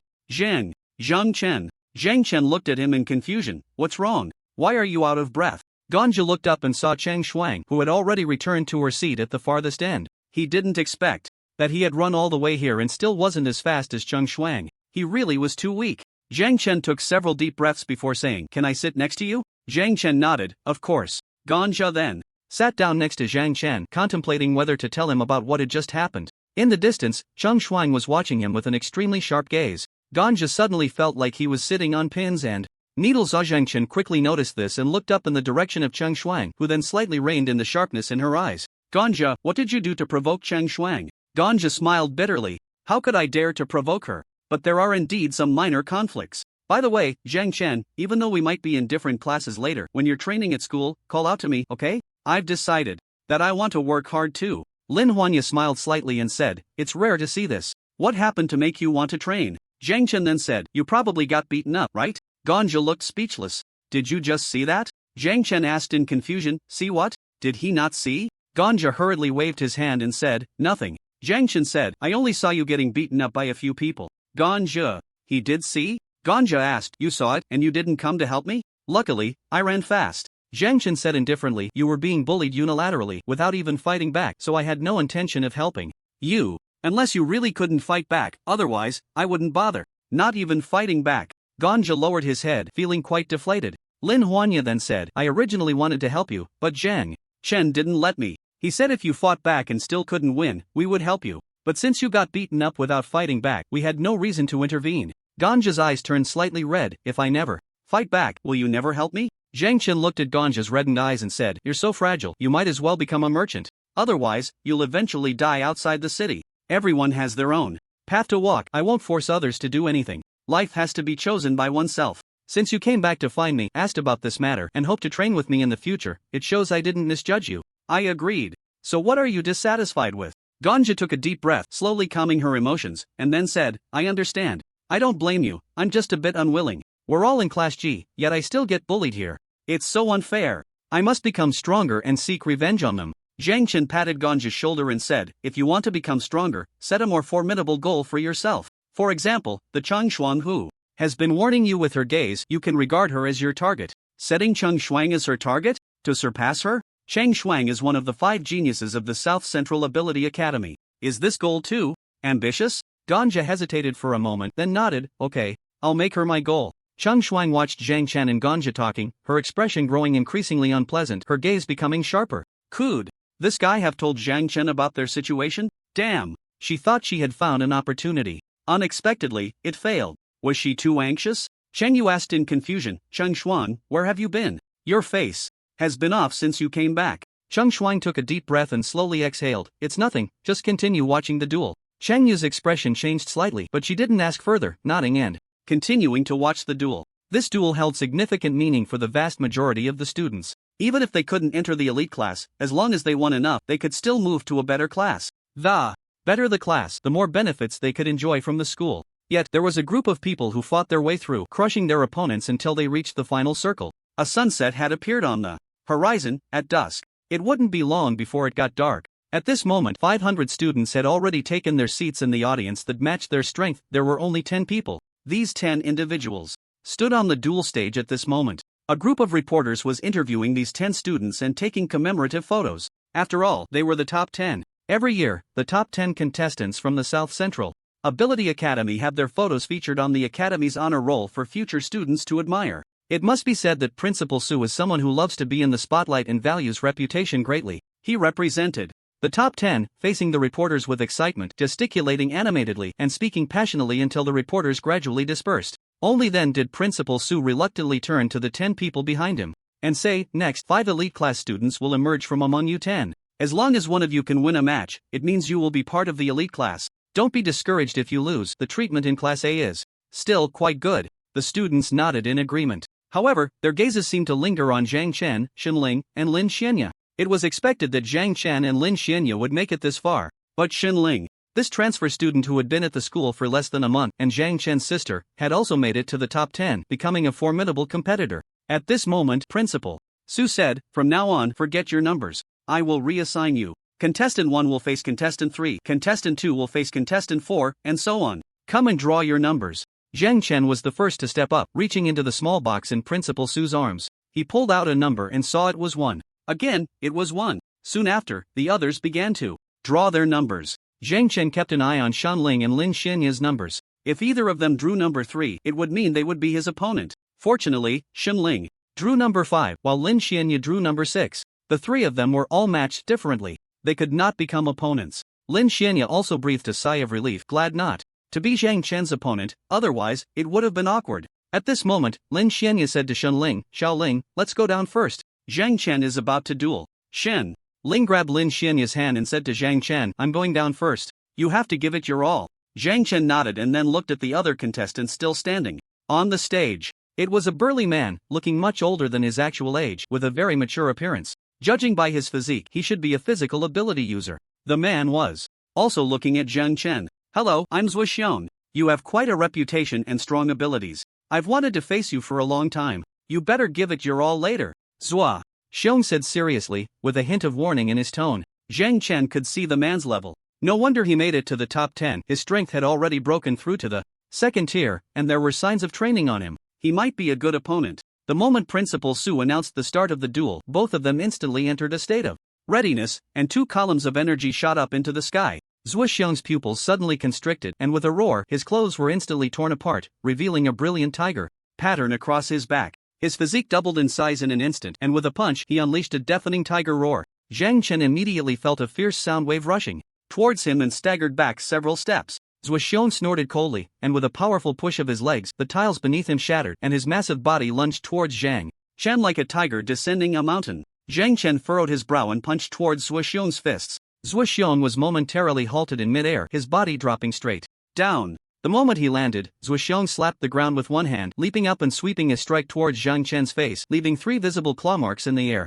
Zhang Chen glanced at his chest, where his shirt had been torn, revealing 3 claw marks. His attacks looked like fists, but when they struck his opponent, they actually caused cracks? Is this his supernatural ability? As Zhang Chen stepped back, he carefully observed Zhu Xiong's body. Only then did he see what was really going on. Zhu Xiong was completely enveloped in a layer of golden light, which took the shape of a tiger's phantom. This guy had not been using his full strength all along, yet he still managed to break into the top 10. His power was evident. Although he was tough and resilient, he was not invulnerable, and he became cautious all of a sudden. As long as he didn't get hit by the opponent and avoided their moves, he wouldn't be injured. Thus, Zhang Chen began to use his super high speed to continuously create distance between himself and Zhu Xiong. After several attempts to chase him down, Zhu Xiong couldn't even touch Zhang Chen's heels, which made him furious, like a flea. "Do you dare to fight me man to man, fist to fist?" This duel held little significance for him. The only reason he was participating was that there was an opponent willing to spar with him, and his opponent was fighting with all their might. Why waste such a precious opportunity? Since the chance was rare, he certainly wanted to enjoy it. Zhu Xiong's words clearly did not gain any advantage with Zhang Chen. Zhang Chen continued to do his own thing, constantly dodging the opponent's fists and sweeping strikes. The spectators outside were becoming displeased. "Zhang Chen, what are you doing? Yeah, fight him. How long are you going to keep dodging? I thought we would see an exciting duel, but unexpectedly." Zhang Chen turned a deaf ear to their complaints. It was none of his business. Zhu Xiong was completely going wild on the duel stage. His steps grew heavier, and the speed of his punches was slowing down. Meanwhile, Zhang Chen kept tiptoeing backward, hands in his pockets, looking relaxed. Haha, Zhu Xiong was panting heavily, his muscles flushed, drenched in sweat. He looked at Zhang Chen in the distance, as if he were staring at a towering mountain, an incredibly massive mountain. As the saying goes, a mountain looks like a horse running to its death. The size of this mountain exceeded his imagination. He had been chasing this mountain, and just when he thought he was about to catch up, he realized that there was still a considerable distance between them. Zhang Chen calmly analyzed his opponent. It was evident that Zhu Xiong's explosive power was astonishing. This duel stage had endured 250 battles without any damage. Yet, after just a few minutes of Zhu Xiong chasing him, nearly half of the tile floor of the duel stage had cracked. His explosive power was impressive, but unfortunately, his speed was not fast enough. He was only suitable for dealing with exotic beasts. When it came to humans, he was still lacking. Of course, part of the reason was that his speed far surpassed Zhuo Xiong's. If the two were compared to weapons, Zhuo Xiong might be a heavy long-handled hammer while he was a light knife. That was how it appeared for now. But Zhang Chen also possessed incredible explosive power, he just hadn't unleashed it yet. Although he felt a bit sorry for his opponents, he indeed needed some challengers to test the limits of his physical capabilities. Only then could he understand the gap between himself and other supernatural beings of the same rank. After testing, he reached a conclusion: if supernatural beings of the same rank did not specifically train their agility and speed, it would be very difficult for them to get close to him. The surrounding spectators were filled with complaints. However, the five geniuses sitting high above, as if ruling over all, had grim expressions, especially Lu Chen. Lu Chen clenched his fists and said, "He used the speed to dodge all my thunderous attacks." Luo Ning took a deep breath and said, "This kid is too arrogant. He must be doing this on purpose to show off to us." At this moment, Chanya slightly raised her eyebrows and said, "His expression shows no hint of mockery. It seems he is not deliberately teasing his opponent. But what he specifically wants to do, probably only he himself knows." Zheng Shuang suddenly said, "He might want to hide his strength. After all, his goal may not just be to pass the strength test and become a member of the elite class. His target is us." At the moment Lu Chen lost to Zhang Chen, the remaining four had already realized one thing: sooner or later they would also have to face Zhang Chen. Their original intention in sending Lu Chen to provoke Zhang Chen was to gauge his strength. Unfortunately, Lu Chen ultimately lost to Zhang Chen but did not extract much useful information, not even forcing out the opponent's avatar. Cheng Shuang was clearly getting a bit anxious, planning to take the opportunity to win over Gongja to embarrass Zhang Chen. Unfortunately, he underestimated Gongja's willpower. That kid just wouldn't play along. A few more minutes passed. As Zhuo Xiong was running, he suddenly fell down. The entire ground emitted a dull sound, and the golden tiger phantom on him gradually faded away. At this moment, Zhang Chen also stopped and turned to look at Su Principal, who was the main referee in the distance. Principal Su was overjoyed with Zhang Chen's performance and quickly announced, "Zhang Chen wins. Another member of the elite class is born. Let's give him a round of applause." Sparse applause followed. It was clear that many people did not recognize this battle. Zhang Chen had just been dodging, making Zhuo Xiong exhaust himself.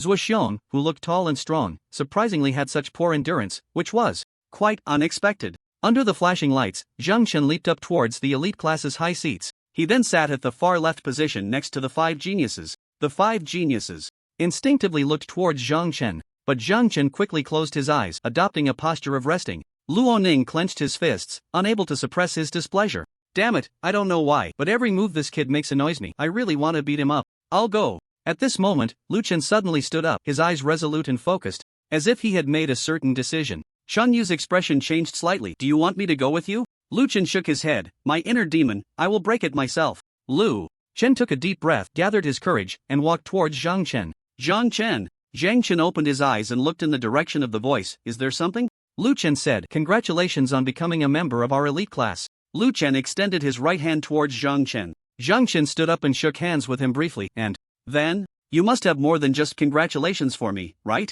Lu Chen nodded. At this moment, his face no longer held the previous playful smile and confidence, looking serious, as if a student stood before a teacher, solemn and unsmiling.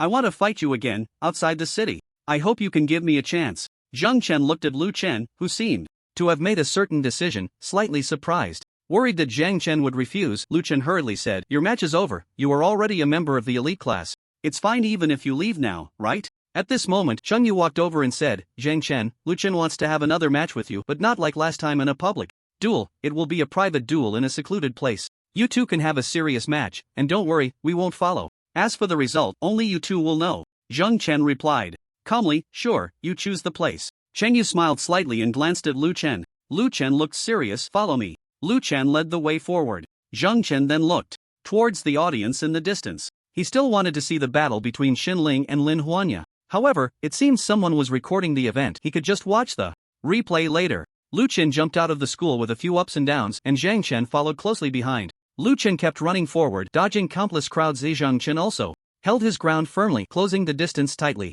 The two of them arrived outside the city, and Lu Chen confirmed a direction before running forward. At this moment, Zhang Chen came to his side. Lu Chen said, "Zhang Chen, thank you for giving me another chance to fight you."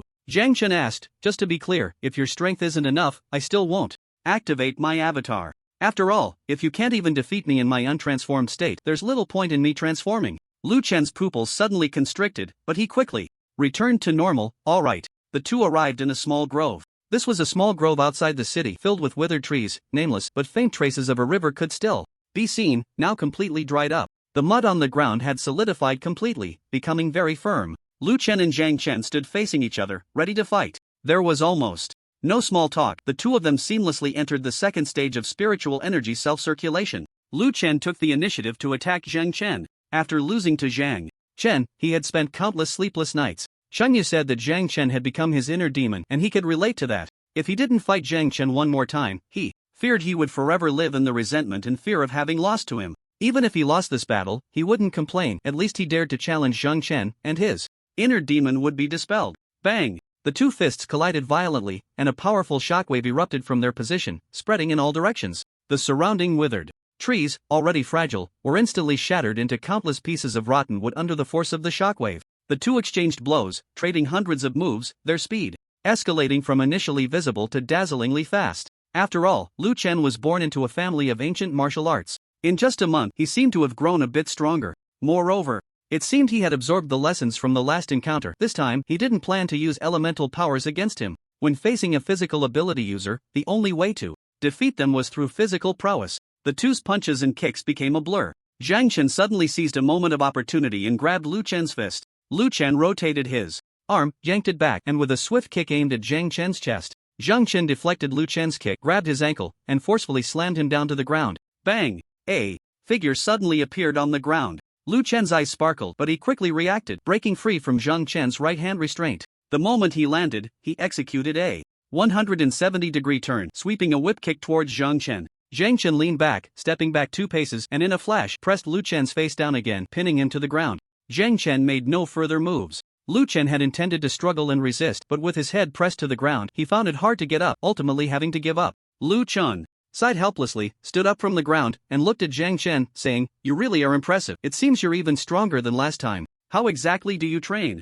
Zhang Chen replied nonchalantly, 100 push-ups every day, running 5 kilometers, 100 squats. It was clear he was joking. Lu Chen couldn't help but laugh. "I didn't expect you to joke around too. I lost to you again this time, but I feel much better inside. Thank you, Zhang Chen." Lu Chen extended his right hand, and Zhang Chen shook it briefly. Lu Chen's expression then became slightly serious as he said, "Although you defeated me, there are still 4 others who are eyeing you closely. You will have to fight them sooner or later. I can only wish you good luck." Zhang Chen nodded and said, "If there's nothing else, I'll head back first. Maybe I can still catch Xinling's duel." Lu Chen smiled bitterly. "I originally thought this would last from dawn until dusk, but I didn't expect it to end so quickly. Since that's the case, you should head back first." Zhang Chen looked at Lu Chen. "If something unexpected happens to you outside the city while I'm on my way back, others might suspect that I did something to you. Let's go back together." What a cautious personality. But if the other party is this careful, why are they still willing to come out with him? Aren't they afraid he might set an ambush outside the city to deal with him?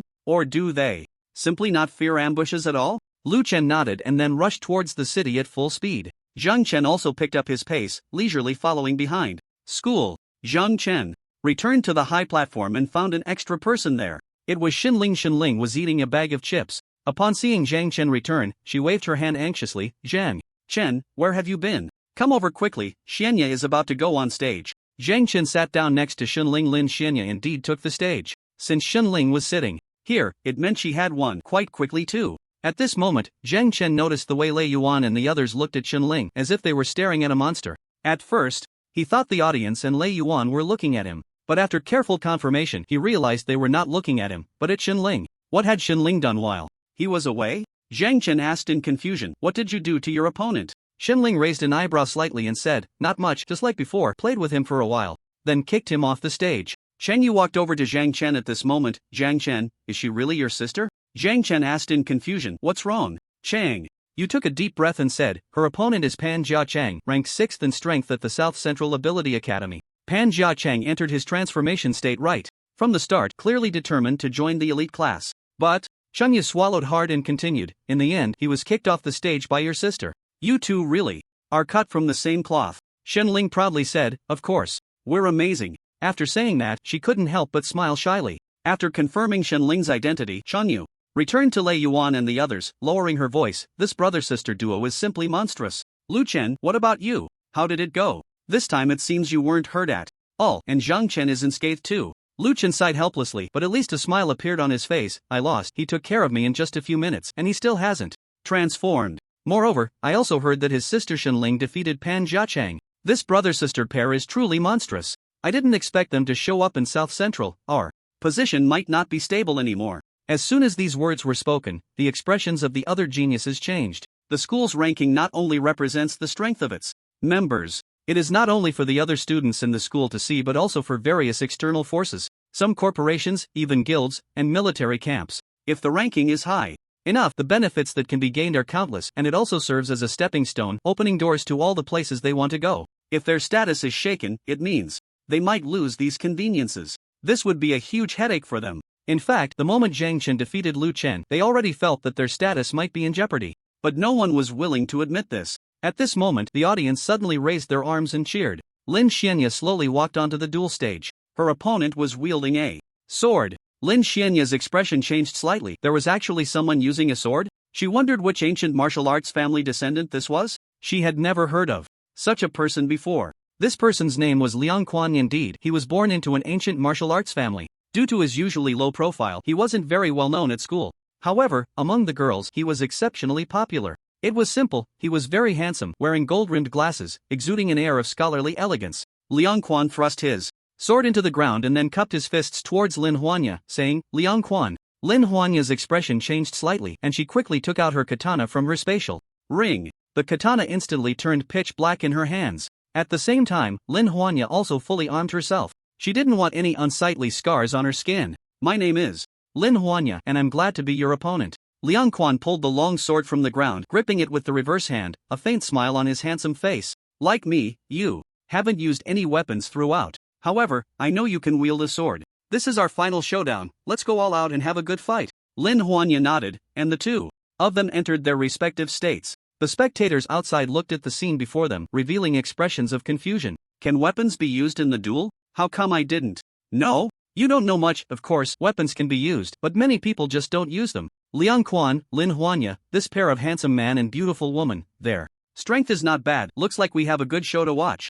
The audience began to cheer enthusiastically. Even as night was about to fall, the excitement of the surrounding students remained undiminished. On stage, the duel officially began. Lin Huanya's pupils suddenly constricted, her delicate brows furrowing as she erupted with astonishing speed. A fierce gust of wind swept through the arena. The stronger the wind, the faster the opponent's spiritual energy circulated, and the faster the circulation, the more incredible the explosive power resulting from the combination of her strength and speed. Liang Quan appeared relaxed, suddenly taking a step back, leaving a faint afterimage where he had stood. Whoosh! The black blade tore through the afterimage, the blade's energy spilling out, leaving a very unsightly mark on the ground. But this strike had clearly missed. Lin Huanya's eyes revealed a hint of astonishment, and she hurriedly created distance. However, just as she retreated, Liang Quan appeared directly behind her, a cold glint flashing from behind. Lin Huanya quickly turned her body, and at the same time, the katana shot upward. Ding! A light sound came from the katana in Lin Huanya's hand. Liang Quan smiled slightly and quickly tapped twice on Lin Huanya's blade. Lin Huanya immediately felt as if she had been hit by a truck, her entire body uncontrollably retreating, her arm going numb from the impact. Lin Huanya's beautiful eyes widened, a term quickly flashing through her mind. Shockwave? Liang Quan, could it be that he is? Lin Huanya silently cursed in her heart, and in the moment her body fell to the ground, her free left hand gently slapped the ground, executing a backflip to regain her stance. A cold light shone once more in front of her. Lin Huanya changed her fighting style, no longer taking hits directly but instead thrusting her blade upward, then slashing forward fiercely. Missing with the first strike, she gripped the sword with both hands, closing in while spinning 360 degrees, continuously striking with her blade. Liang Quan kept retreating, clearly unable to utilize his shockwave sword under these circumstances. Being pushed into a corner by Lin Huanya, Liang Quan cleaved through Lin Huanya's strike with his sword, leaping into the air. However, Lin Huanya was a head taller than him, and the spiritual energy overflowed from her black blade, making this strike incredibly fierce. Buzz! A dull sound resonated in the air, abruptly stopping as Lin Huanya completed her strike. Liang Quan was directly knocked down from the air. Lin Huanya slowly landed at this moment, panting as she looked at Liang Quan, who was lying on the ground smiling at her. Do you still want to fight? Liang Quan grinned and said, as expected of Lin Huanya, truly impressive, I admit defeat. After saying that, Liang Quan sheathed his sword and slowly walked towards the audience. Lin Huanya watched the direction Liang Quan was leaving, her expression not looking very good. Suddenly, a wave of enthusiastic cheers erupted around her. So cool! Lin Huanya, you're amazing! Lin Huanya, you're my goddess! Goddess, ah! Why did Liang Quan stop fighting? He clearly still has strength left. Did he let her win on purpose? That's right. He let her win on purpose. Just now, Liang Quan had neutralized her strongest strike without sustaining any injuries. He was just too close, and at that moment, he was in the air, which was quite awkward. After dissipating the force of that strike, he simply lay down on the ground. With his speed, getting back up and creating distance would have been a piece of cake, but the other party did not do so. There were still a few sharp-eyed people in the audience. Although Lin Xuanya won, she wasn't in a good mood as she walked dejectedly towards Zhang Chen. Sister Xuanya, you were so cool. It's the first time I've seen you use a sword, much more skillful than Zhang Chen. Lin Xuanya forced a smile and responded a few times, then glanced at Zhang Chen. At this moment, Zhang Chen said, since we've both won, and it's getting late, Shenling and I will head back together. I still need to cook. In the distance, sitting in the corner, Lei Yuan and others felt a bit uncomfortable upon hearing that Zhang Chen was going back to cook. This guy can actually cook? Cooking for his sister? Clearly so strong, but his situation is too poor, right? How much could it cost to hire a chef? Shenling looked expectantly. Are we having meat soup today? Zhang Chen glanced at Shenling and then said, what else could we eat? Yay! That's great. Zhang Chen led Shenling to leave. Lin Xuanya sat in the elite class seating area, looking up at Liang Quan, who was sitting in area I. Liang Quan was also looking at her, politely offering a smile. Lin Xuanya suddenly felt extremely awkward, unable to lift her head to meet his gaze. Did this guy let her win on purpose? Why? Was it to please her? This feeling of being let win made her very unhappy. Lin Xuanya looked up at Liang Quan, her eyes filled with anger. Liang Quan was slightly taken aback and quickly shifted his gaze. The strength test in the southern region was announced to be over around 7 in the evening. The next morning, Zhang Chen and Shenling arrived at school. Under the guidance of their original homeroom teacher, Li Shui, they entered the classroom known as the elite class. There were only 10 students in the elite class, and Zhang Chen and Shenling arrived relatively late. The other students had long been waiting in the classroom. Most of them were familiar faces. The 10 desks were arranged in 2 rows of 5. Zhang Chen and Shenling sat in the corner of the second row, as those were the only 2 seats left unoccupied. After a while, 2 familiar figures walked into the classroom. Zhang Chen was slightly taken aback. It was the guardian of the guard team, Chen Jianba, and Yi Duo from the night patrol team. These two were considered old acquaintances of Zhang Chen. How could they both appear at this school at the same time? Could these two be the teachers for the 10 of them? Chen Jianba briefly scanned the 10 people in the room and then said, so you are the 10 students of the elite class? Please introduce yourselves. As soon as Chen Jianba finished speaking, Lei Yuan, sitting on the left, stood up and said, my name is Lei Yuan. After that, the others began to introduce themselves one by one. Once everyone had introduced themselves, Chen Jianba nodded in satisfaction and said, I am Chen Jianba, the captain of the first squad of the Public Security Bureau's guard team. You can call me Captain Chen. The one standing next to me is Yi Duo, the captain of the first squad of the Night Watchers. You can call her Captain Yi. From today onwards, the 2 of us captains will be responsible for guiding your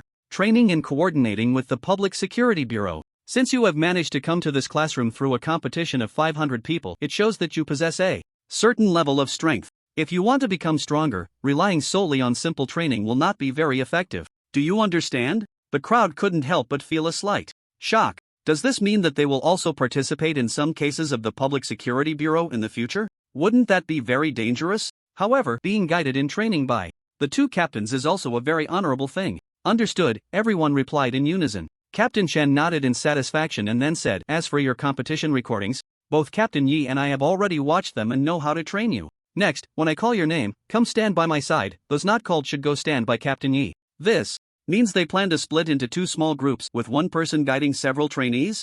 Zhang Chen, Xinling, Lin Xuanya, Lei Yuan, Cheng Yu, you 5 come stand by me, the rest go stand by Captain Yi. Everyone began to comply. Yi Duo glanced at Captain Chen and then said to the other 5, you 5 come with me. Yi Duo led the 5 trainees away. The classroom was suddenly left with only Zhang Chen and the other 4. Lin Xuanya was already a disciple of Chen Jianba, and Zhang Chen and Shen Ling couldn't be separated, as Shen Ling's existence was to protect Zhang Chen. Chen Jianba looked at Zhang Chen and smiled slightly, saying, in the end, you still became my disciple, Zhang Chen. Lei Yuan and Chang Yu's expressions changed slightly. They knew Zhang Chen had a close relationship with the Public Security Bureau, but they didn't know that Chen Jianba had once wanted to take Zhang Chen as a disciple.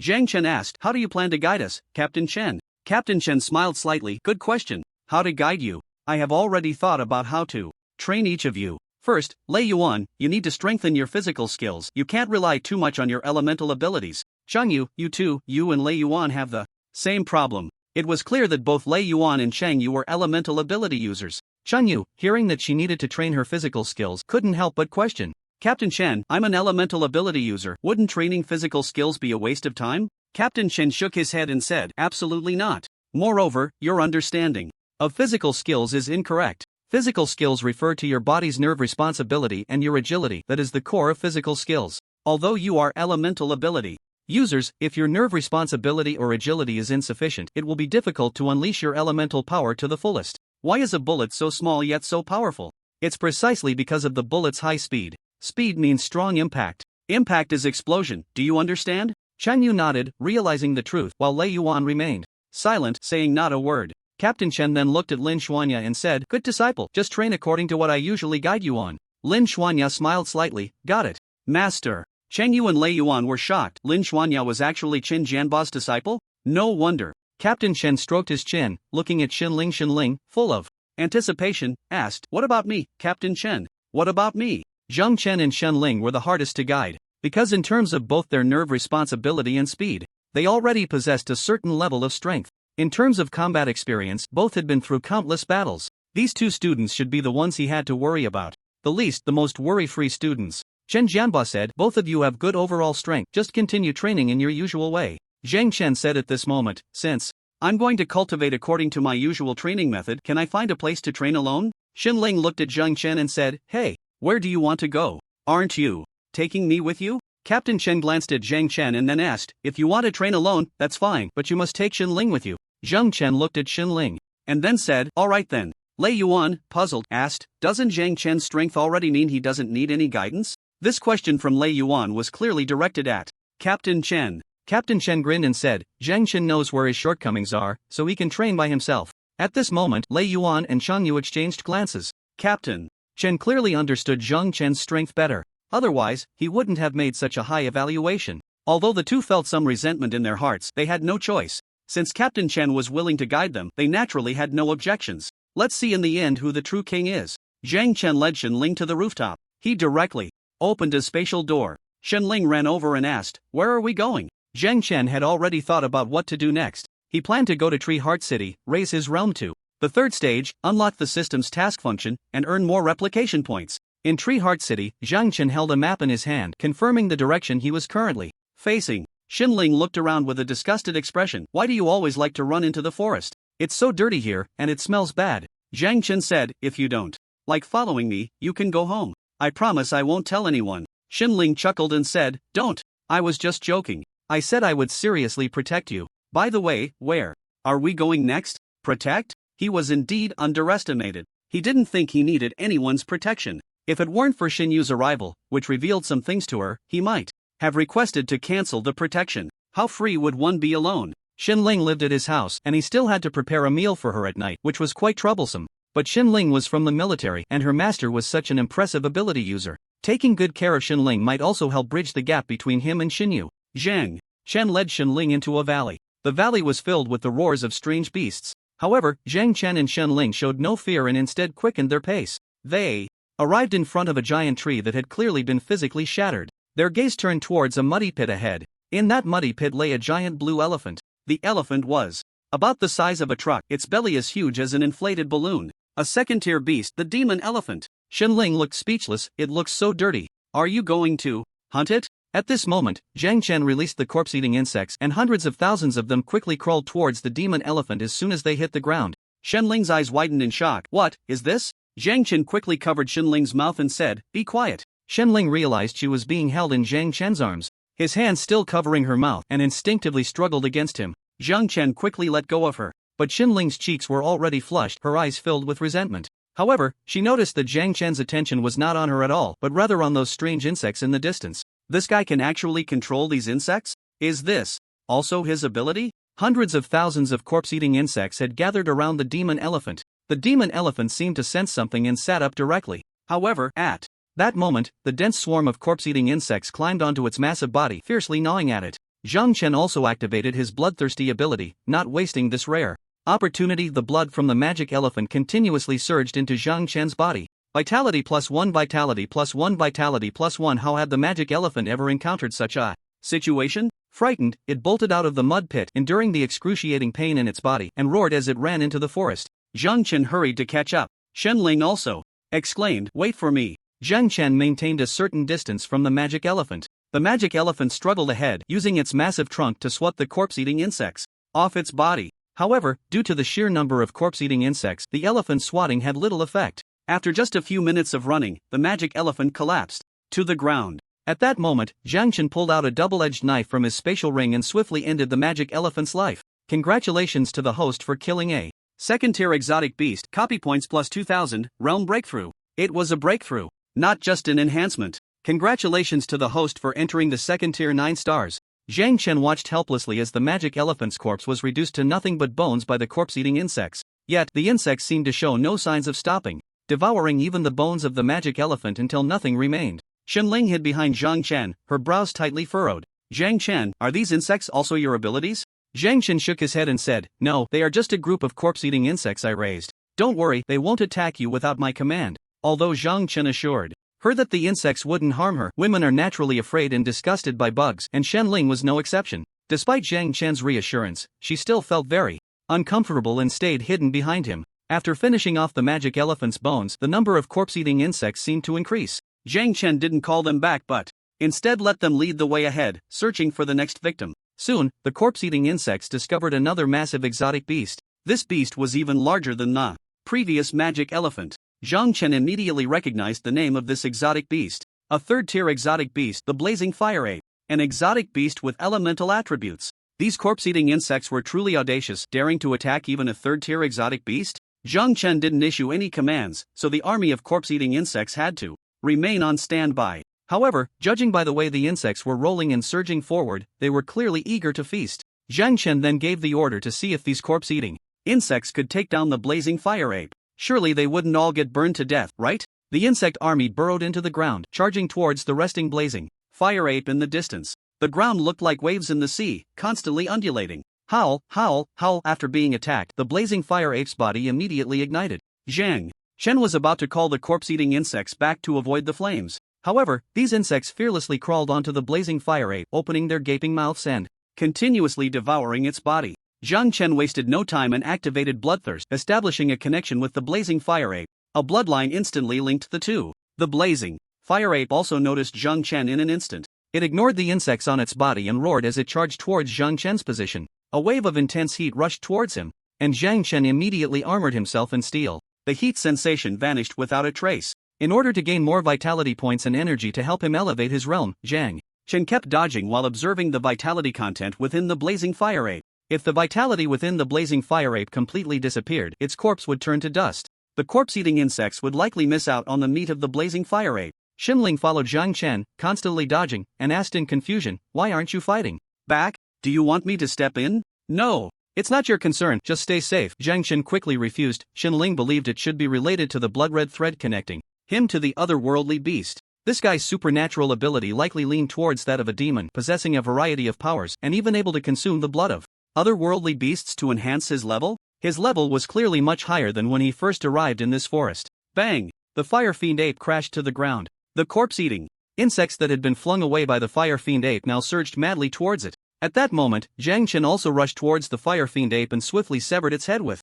a single strike. An electronic prompt sounded in his mind. At the same time, he felt a warm current suddenly surge from his dantian, flowing throughout his body. Congratulations, host, for killing a tier 3 otherworldly beast. Copy points plus 3000. Level breakthrough. Host's current level, tier 3, 1 star. He had only killed 2 otherworldly beasts, yet his level had already broken through, making him a tier 3 supernatural being. Due to the host's level entering tier 3, the task function has been activated. Zhang Chen then opened his personal information. Host, Zhang Chen supernatural ability, S/blood demon C/stone wraithy /insect whisperer C/iron sorceress level, tier 3, 1 star strength, 256 vitality, 767 speed, 263 spirit, 241 talent. Copy Spacegate, blood demon form, bloodthirsty, stone element control, insect whisperer, steel element control skill, stone mist. Copy points 53,600. His 4 attributes had improved, especially his vitality, which had surprisingly reached over 700 points, and his copy points had exceeded 50,000.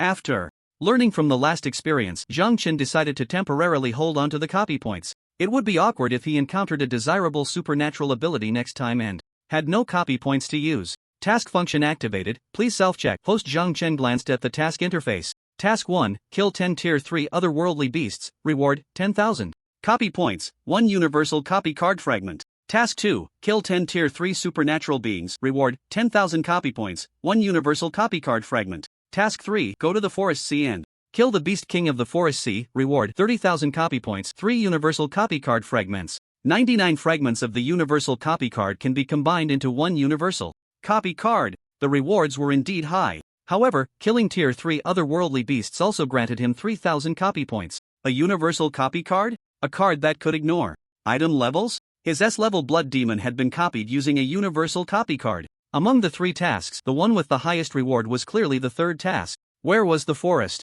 Sea? What kind of otherworldly beast was the Beast King of the Forest Sea? At that moment, Zhang Chen took out his phone to search. Soon, information about the Forest Sea began to appear on his phone. Zhang Chen casually clicked on a map of the Forest Sea, which directly showed the distance to 2 locations. From there, heading south for 30 kilometers, there was a place called the Forest Sea, and the Beast King of the Forest Sea turned out to be a towering ancient tree. This ancient tree was massive, with a diameter of 6 to 7 meters and a length of over 10 meters. Many guild teams had attempted to hunt it, but unfortunately, none had gained any benefits. More importantly, when you attacked the Tree King, otherworldly beasts in the Forest Sea would also attack you. Could he handle it alone? Xinling came up behind Zhang Chen and glanced at the phone in his hand. Do you want to go to the Forest Sea? Zhang Chen nodded and said, the Tree King in the Forest Sea has killed many local supernatural beings. If we work together, we should be able to take it down. Xinling crossed her arms and said, I refuse. What benefit is there for me? Moreover, the Beast King of the Forest Sea is a tier 3 otherworldly beast, not only massive but also highly charismatic. All the otherworldly beasts in the Forest Sea are protecting it. If it were that easy to deal with, it would have been eliminated long ago. There are only 2 of us. Going there would be like walking into a death trap. Zhang Chen, however, did not think so. The system's reward mechanism was that as long as the person who ultimately killed the beast was him, the rewards would be calculated for him. It was indeed a bit challenging for him and Xinling, but there should be some guilds in the area that wanted to eliminate the Forest Sea Beast King, right? If he collaborated with the members of the guild and then seized the opportunity to deliver the final blow, wouldn't that count as completing the task? He had rested long enough, it was time to push forward.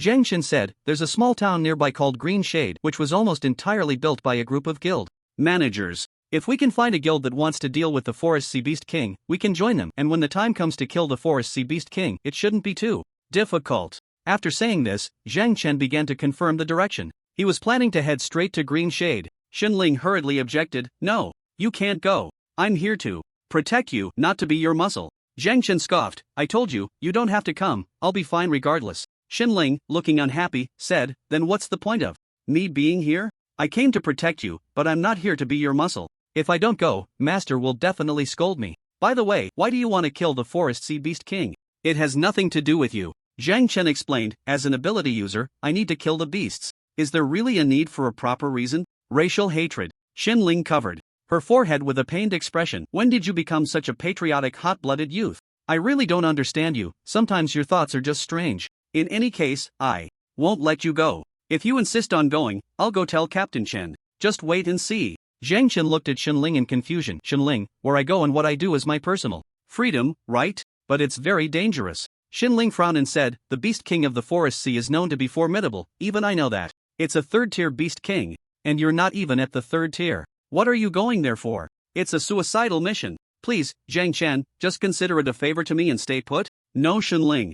Zhang Chen was resolute and Xinling sighed helplessly, saying, fine, I'll go with you. If we encounter danger, I'll take you away at the first opportunity. Zhang Chen poked Xinling's forehead with his finger. Are you stupid? I'm a space-type ability user. If I can't fight, can't I just open a space and run away? Who are you calling stupid? Apologize. I can't be bothered with you. Zhang Chen quickened his pace and ran ahead. The forest was chasing behind in the air, shouting for Zhang Chen to apologize. Zhang Chen looked at Xinling flying in the air and asked, curiously, by the way, how do you manage to fly in the air? Is it some kind of control over spiritual energy? Xinling huffed, I refuse to answer your question unless you apologize to me. Zhang Chen replied nonchalantly, I think it should be some kind of manipulation of spiritual energy. There's always wind blowing out from your lower body, and the downward wind creates lift for your body, allowing you to fly, right? Xinling pursed her lips and remained silent. She really wouldn't say, huh? As Zhang Chen continued on his way, he pondered in his mind. Elemental ability users. Almost all have flying capabilities.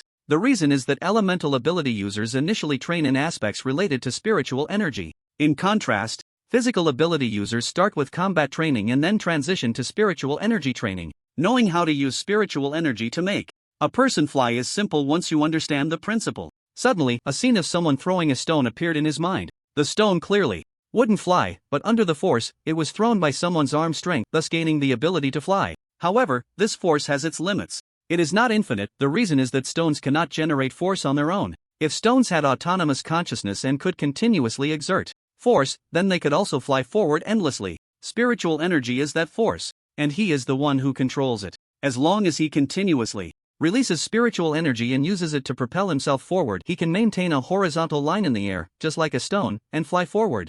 And if he can generate force on his own, then he can keep flying. With a bit of practice, he might even master flying more skillfully. With this thought in mind, Zhang Chen infused the spiritual energy into his back and between his legs. He suddenly leaped up. Spiritual energy burst forth from his back and feet. Zhang Chen's body immediately surged forward, with propulsion from behind and support from his feet. Just like that, he was flying. Shenling stared in shock, her eyes wide. You learned to fly on your own? At first, Zhang Chen's flight was a bit unstable because the release of spiritual energy from his back and feet was not balanced. He swayed in the air, trying hard to equalize the release of the two energies. After repeated attempts, Zhang Chen suddenly hovered in mid-air, then increased the release of energy from his feet, allowing him to rise continuously. Shenling exclaimed in amazement, "This guy is really a genius. He actually learned to fly by himself." Shenling cupped her hands around her cheeks and shouted at Zhang Chen in the sky, "Zhang Chen, don't fly too high, be careful not to fall." Zhang Chen glanced down at Shenling and said lightly, "Are you underestimating me?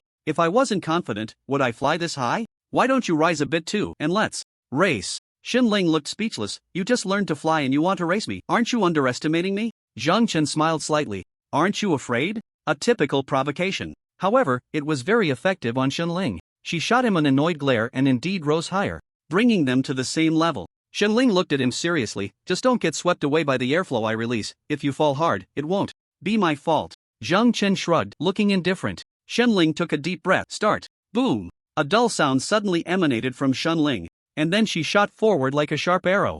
Zhang Chen raised an eyebrow. Indeed, she could go even faster. How was she doing it? Increasing the release of spiritual energy? Like a self-circulating flow of spiritual energy? Yes, self-circulating spiritual energy. The higher the rotation speed of the self-circulating spiritual energy, the stronger his overall power would be. The same principle. If he used the speed of self-circulating spiritual energy to fly, how could his speed be slow? Zhang Chen slowly followed behind, combining the self-circulating trajectory with the two trajectories he was currently accustomed to. The moment they combined, a powerful sense of propulsion surged from his back. Zhang Chen's speed instantly increased significantly, and he was already quite skilled with self-circulating spiritual energy. Now applying it to flying was like giving him a pair of wings. He could freely adjust his speed and position. In no time, Zhang Chen caught up with Shenling, who was flying ahead. Shenling gritted her teeth. What a terrifying comprehension speed. She already knew how to use self-circulating spiritual energy to change her flying speed. Is this the innate ability of an S-class ability user?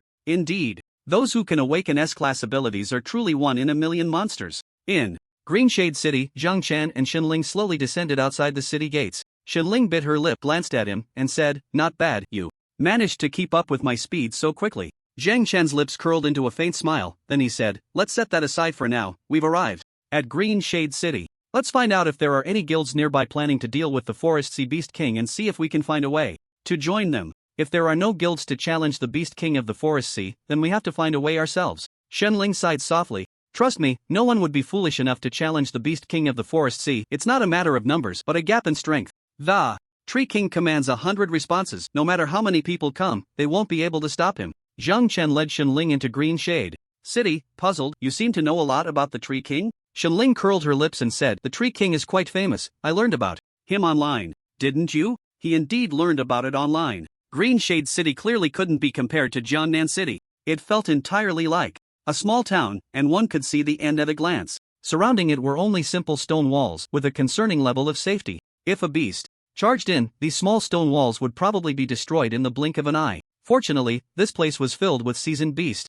hunters. The beasts likely weren't foolish enough to break into this small town. Zhang Chen and Shenling walked down the street, their eyes casually scanning the surroundings. "Hey there, you two look like new faces. Do you have a team yet? Or have you joined a guild?" A man with dark skin suddenly blocked their path, appearing to be around 30 years old. Zhang Chen replied, we came from Jiangnan City, we were wondering if there's a guild here interested in hunting the Tree King? The dark-skinned man looked surprised. Young man, what level are you? You're asking about that. With such confidence? Do you want to challenge the Tree King? He scrutinized Zhang Chen, seemingly trying to discern something special about him from his appearance. But after a long look, he couldn't see any capability to challenge the Tree King. Zhang Chen nodded, seeing his serious expression. The dark-skinned man seemed to realize he wasn't joking, rubbed his face, and said, I think you should give up. No guild here dares to take on the Tree King unless all our guild members unite. Unfortunately, such a thing is unlikely to happen for generations. You seem confident. Your strength must not be weak, right? Our Huangyan guild is currently recruiting. Would you like to come check it out? The dark-skinned man leaned closer to Zhang Chen and whispered, our guild has a lot of female members. Xinling cleared her throat and said, get away. We're not joining any guild. The dark-skinned man stepped aside, and Zhang Chen and Xinling continued walking forward. Pretty good-looking, but unexpectedly fierce. Humph. If you don't want to join, then don't. Xinling pulled Zhang Chen forward a few steps, turning back to glare at him in annoyance. I hate those who use female members to attract others to join their guild. What do women mean to them? Merchandise? Zhang Chen replied calmly, most men are quite lecherous. Using female members to attract male members isn't a bad idea. Xinling snorted lightly. Anyway, I don't like it. A guild that uses women to attract male members probably isn't a good guild. Those who are lured in by such a bad idea likely have mediocre strength. By the way, you said most men are lecherous. Why aren't you? Zhang Chen asked, puzzled. Where am I lecherous? Xinling twirled a strand of her long hair around her finger gently, like me. Zhang Chen suddenly looked serious. Don't joke around. Xinling was slightly taken aback. Joke? Was she not attractive? Zhang Chen, are you saying I have no charm? I'd like to know what kind of girl could attract you. Since we have nothing to do, why don't you tell me and clear my doubts? Zhang Chen seemed so serious, as if he had no interest in girls at all. But how could there be a man who wasn't interested in girls? Unless he was gay. Zhang Chen said, did you forget the purpose of our visit here? Xinling waved her hand at Zhang Chen. Oh, it's nothing. Just tell me, after you finish, I'll help you find a guild willing to deal with the Tree King. That would definitely be faster than searching together, right? Zhang Chen's expression changed slightly, then he said, what kind of woman attracts me? Xinling quickly nodded, yes.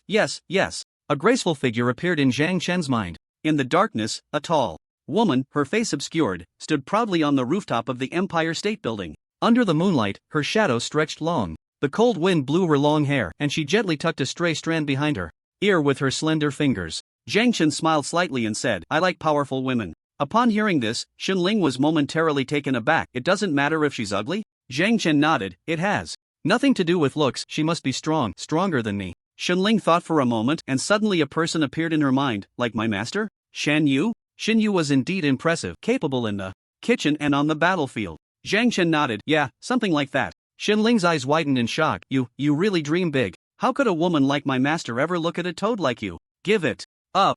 Zhang Chen said calmly, I never said I liked your master, it's just that women like her are indeed the type I have a preference for. Xinling huffed, oh? What about me? Do I have any appeal in your eyes? None. I don't even know what you want to do all day. You're either eating or sleeping in. Xinling's pretty face slightly frowned. You bastard, you make me so mad. I can't believe I'm so unworthy in your eyes.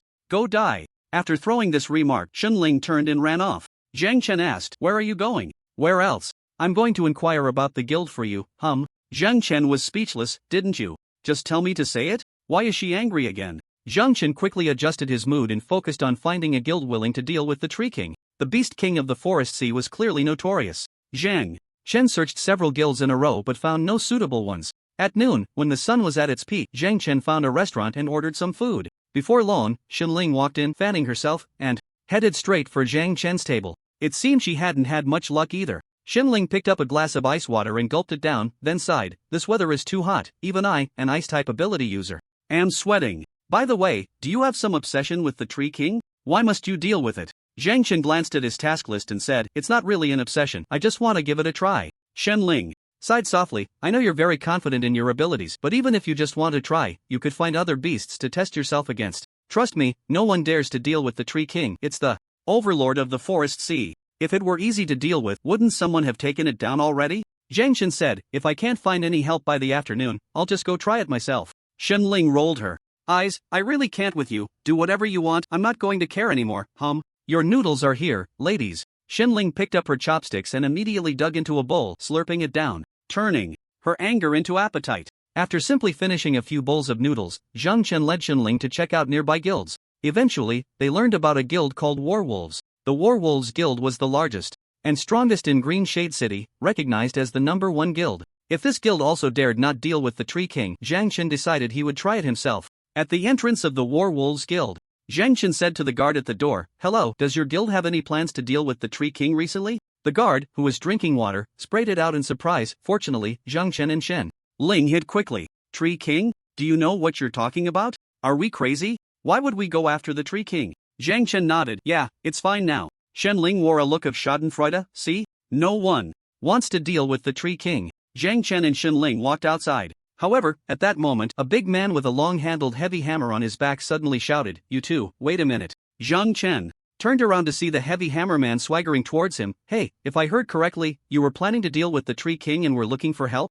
Zhang Chen nodded. "Yes, that's right. Are you interested?" The heavy hammer man smiled slightly and said, "I'm not interested, but there's someone who definitely is. Why don't you come with me? Let's see what kind of strength you have. If you're strong enough, maybe I can take you along." Zhang Chen glanced at Shen Ling. "Still someone unafraid of death?" Shen Ling didn't speak but shot Zhang Chen a glare. Zhang Chen said to the heavy hammer man, "My name is Zhang Chen. Nice to meet you." The heavy hammer man replied, "I'm Shirley. Anyway, you two come with me. The meeting is about to start and everyone will be there. I can bring this up for you." "Okay, thank you." In the War Wolf Guild conference room. "Boss, I'm back." The conference room was filled with high-ranking members of the War Wolf Guild, and a pungent smell of smoke filled the entire room. Shen Ling covered her nose and shot Zhang Chen an annoyed look. "I was waiting for you outside." Shirley chuckled. "As soon as the meeting starts, it feels like a sauna in here, don't mind it, huh?" A few people in the conference room looked at Zhang Chen, standing at the door. Shirley had brought someone to the meeting. "What's going on?" Zhang Chen finally had time to look around at the people in the conference room.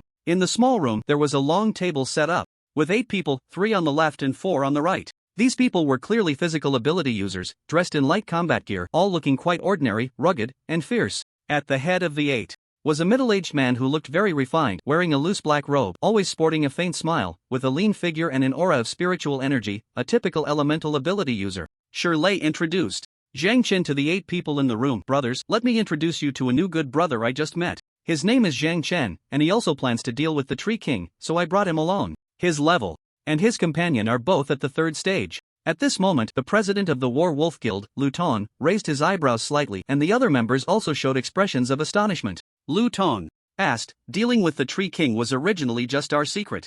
Zhang Chen, how did you know we were going after the Tree King?" Zhang Chen replied, "I don't know your secret, I was just looking for a guild brave enough to take on the Tree King. I asked 4 or 5 before coming to your War Wolf Guild's door, and just as I was about to leave, Shirley called out to me." Shirley chuckled and said, "That's how it is. I think Zhang Chen seems to have decent strength. If he can help us, he should be a good ally." Everyone immediately had their own thoughts. Lu Tong then said, "Bring over a chair. Zhang Chen, you can sit across from me. You're the first to take this seat." A member quickly brought over a chair and placed it beside the table. Zhang Chen walked over and sat down. The meeting began. Although the meeting had started, the 9 people present were very curious about Zhang Chen's appearance. Lu Tong asked, "Zhang Chen, you've been looking for guilds to take on the Tree King. Do you have any plans or anything? We're just having a meeting, so it would be good for everyone to reference your ideas." Zhang Chen said, "I will do my best to cooperate with you." As soon as these words were spoken, several people exchanged glances, seemingly without any special plans. Lu Tong nodded with an expression of understanding and said, "I believe you all know the Tree King's abilities well.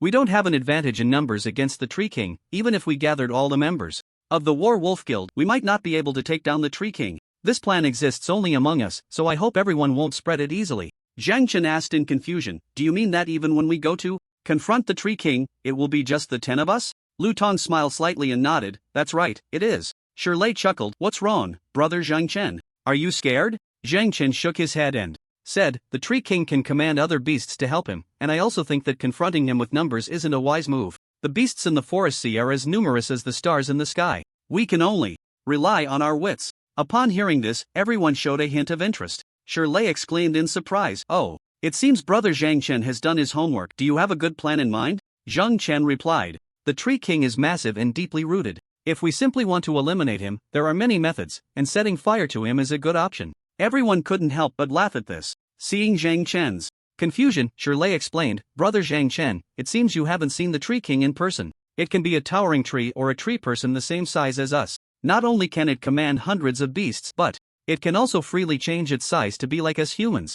Zhang Chen nodded in realization. This is the first time I've heard of this. Forget what I just said, you all continue. Lu Tong then followed up on Zhang Chen's earlier words. Actually, what Zhang Chen said is correct. Fire is indeed a good method since it's made of wood and will fear fire. However, most of my brothers are physical ability users, and while I am an elemental ability user, I am not a fire type user but a wood type user. I can temporarily restrain the Tree King or block the beasts that want to come to help during our assault on the Tree King. My plan is this: I will hold back the beasts that intend to protect the Tree King while you all attack the Tree King with full force. However, I can only hold on for 3 minutes. After 3 minutes, we must leave. What do you think?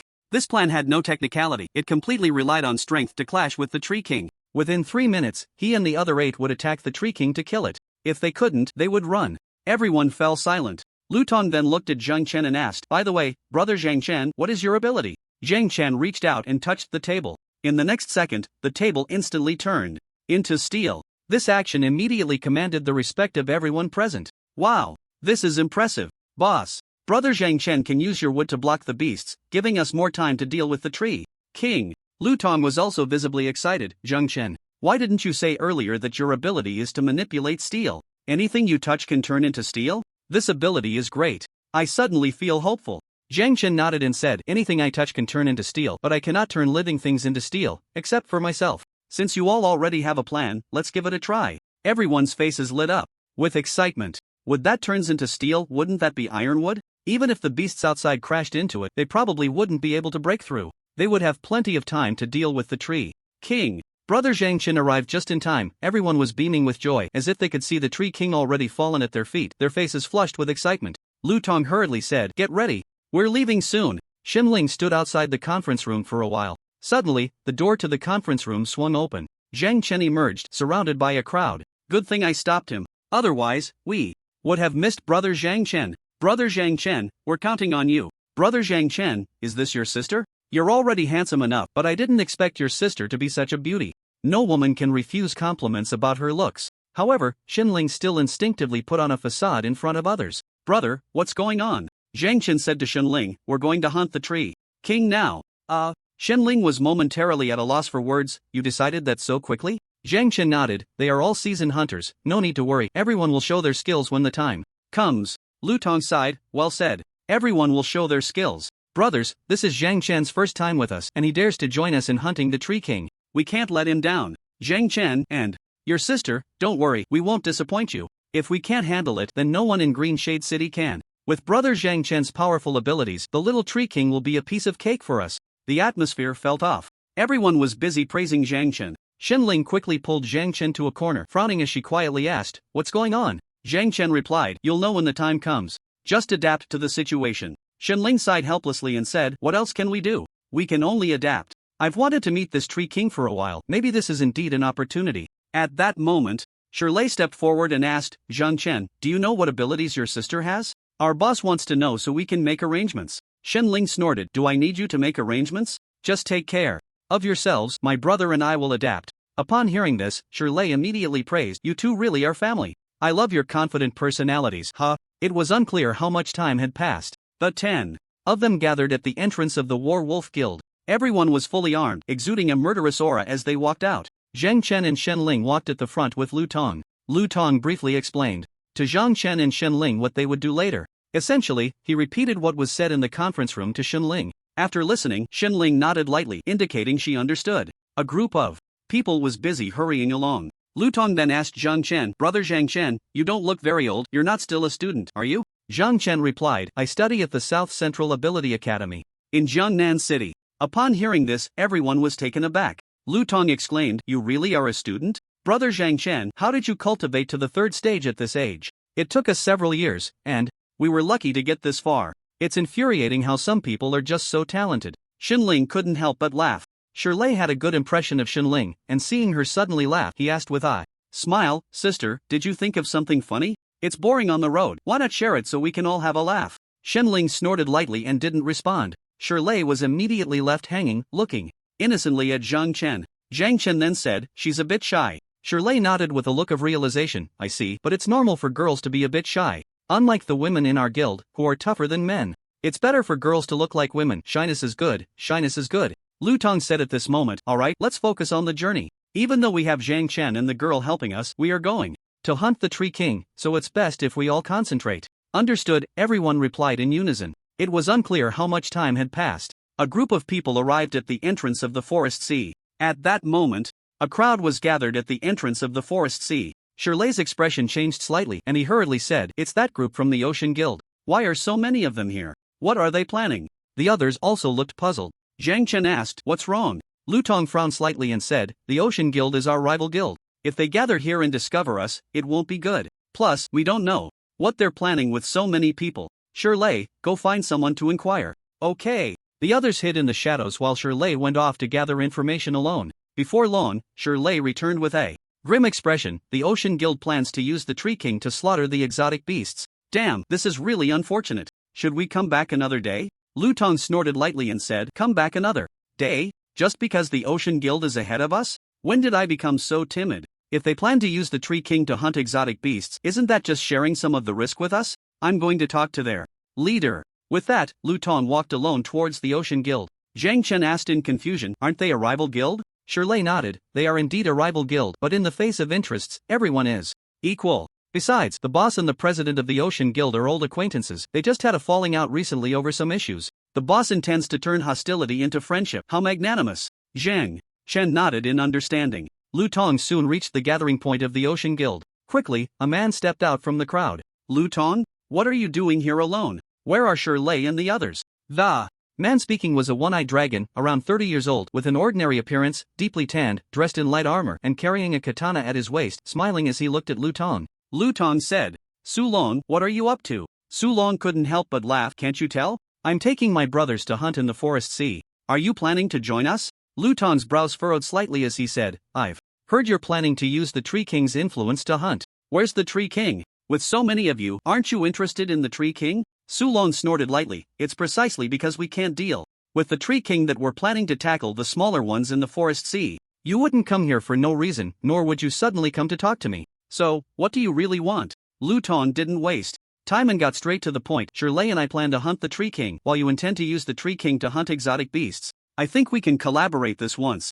You deal with the exotic beasts, and my people will handle the Tree King. We won't interfere with each other, how about it?" Su Long couldn't help but laugh. "Lu Tong, aren't you being a bit too confident? Do you know how the Forest Sea came to be? The Forest Sea gradually became a forest because of the Tree King's existence. The Tree King has existed since the Forest Sea appeared. Although it's a third-tier exotic beast now, it has lived for nearly 100 years. Even if all the guilds in Green Shade City combined, they probably couldn't deal with the Tree King. Moreover, if you really take people to hunt the Tree King, at that time, the number of beasts rushing over due to the Tree King would be hard to estimate, and I won't let my people take unnecessary risks with you." Lu Tong frowned slightly. "What do you mean?" Su Long patted Lu Tong's shoulder and said, "Confidence is a good thing, but don't be blindly confident. I really dislike that about you. However, since you took the initiative to talk to me, let's just forget about that previous matter. In any case, today I'm taking my people to hunt. If you want to deal with the Tree King, do it another day, and don't cause us any trouble." Lu Tong shrugged off Su Long's hand on his shoulder and said, "Your biggest flaw is that you don't trust anyone, not even me. Do you think I came to talk to you without any assurance? Even if you refuse to cooperate, my people and I will still go after the Tree King. How many beasts will come then? It has nothing to do with us." Only then did Su Long remember Lu Tong's abilities, his expression darkening. "Even if you might die in there, you still want to go?" Lu Tong grinned. "You should consider why there are so many guilds in Green Shade City, yet I'm the first." This time, it was Lu Tong who patted Su Long's shoulder. Su Long shook Lu Tong's hand off, his gaze turning ominous. "Fine, I'll just watch you and your people go to your deaths. As long as you don't interfere with us, that's all that matters." After Lu Tong finished speaking, he turned and waved to Shirley and the others. Seeing this gesture, Shirley quickly said, "It's settled. Guys, you can come out now." Su Long watched as familiar faces appeared before him. But suddenly, two young people joined the group. Su Long was momentarily concerned. Was it because of these two young people that Lu Tong planned to go after the Tree King? At that moment, a burly middle-aged man walked up behind Su Long. "Boss, I heard those guys are planning to hunt the Tree King. Are they crazy?" Su Long snorted coldly. "Lu Tong isn't crazy. You know the other few, but those two young ones beside him are new faces. They probably have some special abilities." The middle-aged man's expression darkened. "If these people go after the Tree King, what will we do? If the Tree King gets angry, it could summon all the beasts from the Forest Sea. In the end, will we be hunting beasts, or will the beasts be hunting us? You know how fierce the beast tide can be. Aren't you going to stop them?" Su Long glared at the middle-aged man. "Do you think Lu Tong will listen to me? He initially wanted to cooperate with me, but I refused. Besides, you saw it, he only brought a few people. If they can't win, they can retreat a bit. Clearly, they don't have much confidence and are just trying their luck. The middle-aged man scoffed. With just those few, they think they can deal with the Tree King? They're really dreaming. I bet we'll see them fleeing in no time. Sulong said, tell the brothers to keep their distance once we get there. Act according to the situation. If I say run, everyone runs. Got it. In the forest sea, Lutong led his 10 people step by step toward the Tree King's location. The Tree King was easy to identify. The tallest tree in the forest sea was the Tree King's body.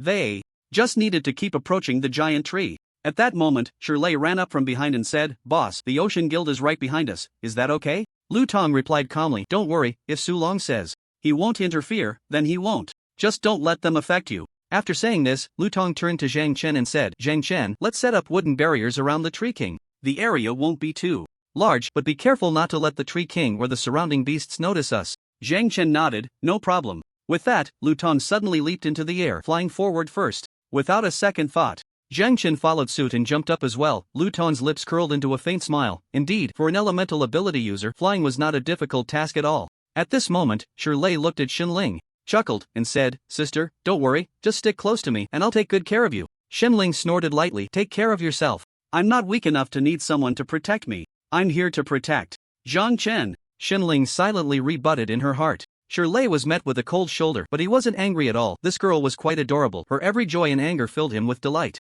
Unfortunately, such a girl would surely prefer someone tall and handsome, so he let it go. In the air, Lutong stopped less than 100 meters from the Tree King. He turned to Zhang Chen and said, Zhang Chen, next I will surround the Tree King. Once I finish building the wooden wall, you can steal it. Zhang Chen nodded. Lutong then wasted no time. His physical and spiritual energy surged, and square wooden pillars appeared above his head. These pillars flew down to the ground, forcefully embedding themselves into the mud. Countless wooden blocks materialized out of thin air and rapidly formed a wooden wall on the ground. Zhang Chen was truly amazed today. The imaginative capacity of elemental ability users was indeed breathtaking. This was clearly a massive project. Even with Lutong's speed, it took nearly half an hour. At this moment, a wooden wall towering over 10 meters high had been completed. Lutong was clearly somewhat drained of spiritual energy and began to descend to meditate and recover. Shirley and the others had long been waiting below. Now, it was Zhang Chen's turn. Zhang Chen approached the top of the wooden wall, mobilized the spiritual energy within him, and then placed it on the wall.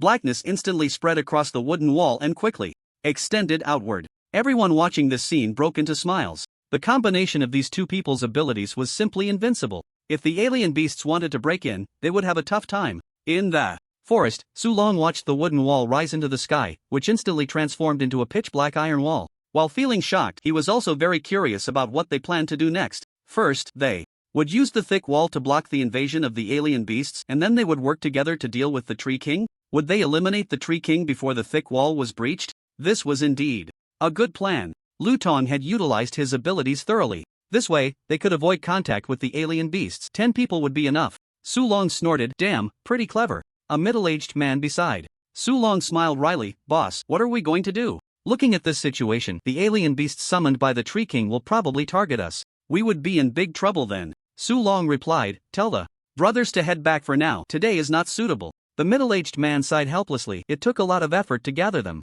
Forget it, who told you to be the boss? I'll go give the order. No need for so much chatter, Sulong said, kicking the man's backside. The middle-aged man laughed and ran off. Sulong then walked towards Lutong. A group of people surrounded Lutong, who was clearly still recovering his spiritual energy. Shirley smiled slightly as he looked at Sulong approaching them, saying, hey, isn't this the president of the Ocean Guild? What brings you here? Sulong gazed at the distant iron wall and said, interesting, how about including me in this? Lutong opened his eyes at this moment, glanced at Sulong, and asked, did you come alone? Sulong shrugged, is one person not enough? Weren't you planning to send 10 people to deal with the Tree King? Now with me, isn't that just right? It's not about the number of soldiers, but their quality. Lutong smiled slightly and said, once I recover my spiritual energy, let's go together. If we succeed, I can share a portion with you. Sulong's gaze swept over Zhang Chen and Xinling. The wooden wall turning into iron must be your masterpiece, right? What about next? What's your ability? Sulong looked at Xinling. Xinling snorted lightly, too lazy to pay attention to Sulong.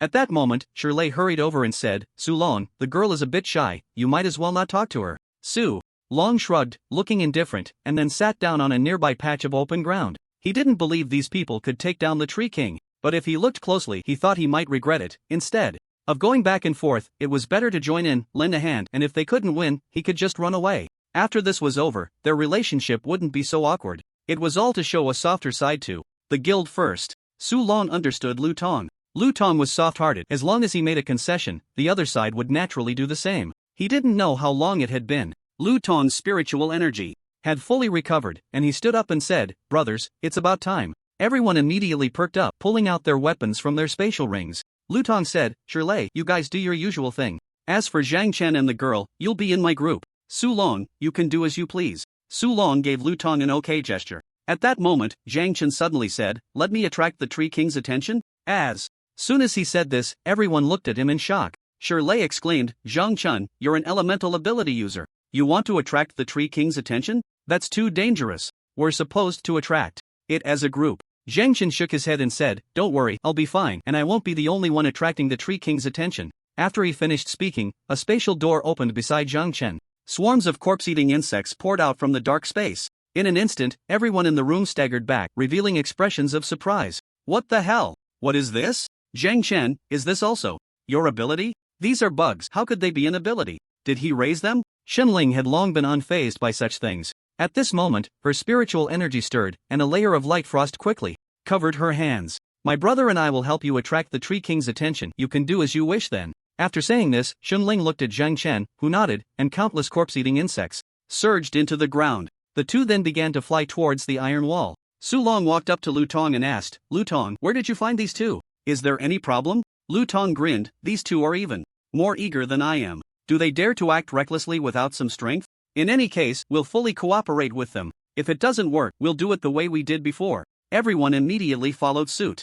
Zhang Chen looked at the towering tree in the distance, directing the corpse-eating insects towards the Tree King. The insects quickly climbed up the tree and began to gnaw at it. The giant tree let out a mournful roar like a beast. The vines on it began to thrash wildly, shaking off the corpse-eating insects. However, there were too many insects, and they were small enough that quite a few had already burrowed into the Tree King's body. Just then, a series of violent crashing sounds came from the iron wall behind them. Zhang Chen said in a deep voice, "Force it to transform." Shenling snorted, "I know without you saying." Shenling suddenly raised her hands, and countless ice spikes rapidly formed above her head. With a whoosh, they rained down like a storm onto the Tree King. Thud, thud, thud, the Tree King was instantly covered in dense ice spikes. However, for the Tree King, this didn't seem to have much of an effect. "Brothers, let loose." Shirley swung the heavy hammer, transforming first into a half-panda man, while the others around him also beastified. A group of people rushed to the front of the Tree King, surrounding its massive body and launching a fierce attack. Countless vines, as thick as baby arms, suddenly sprouted from the ground.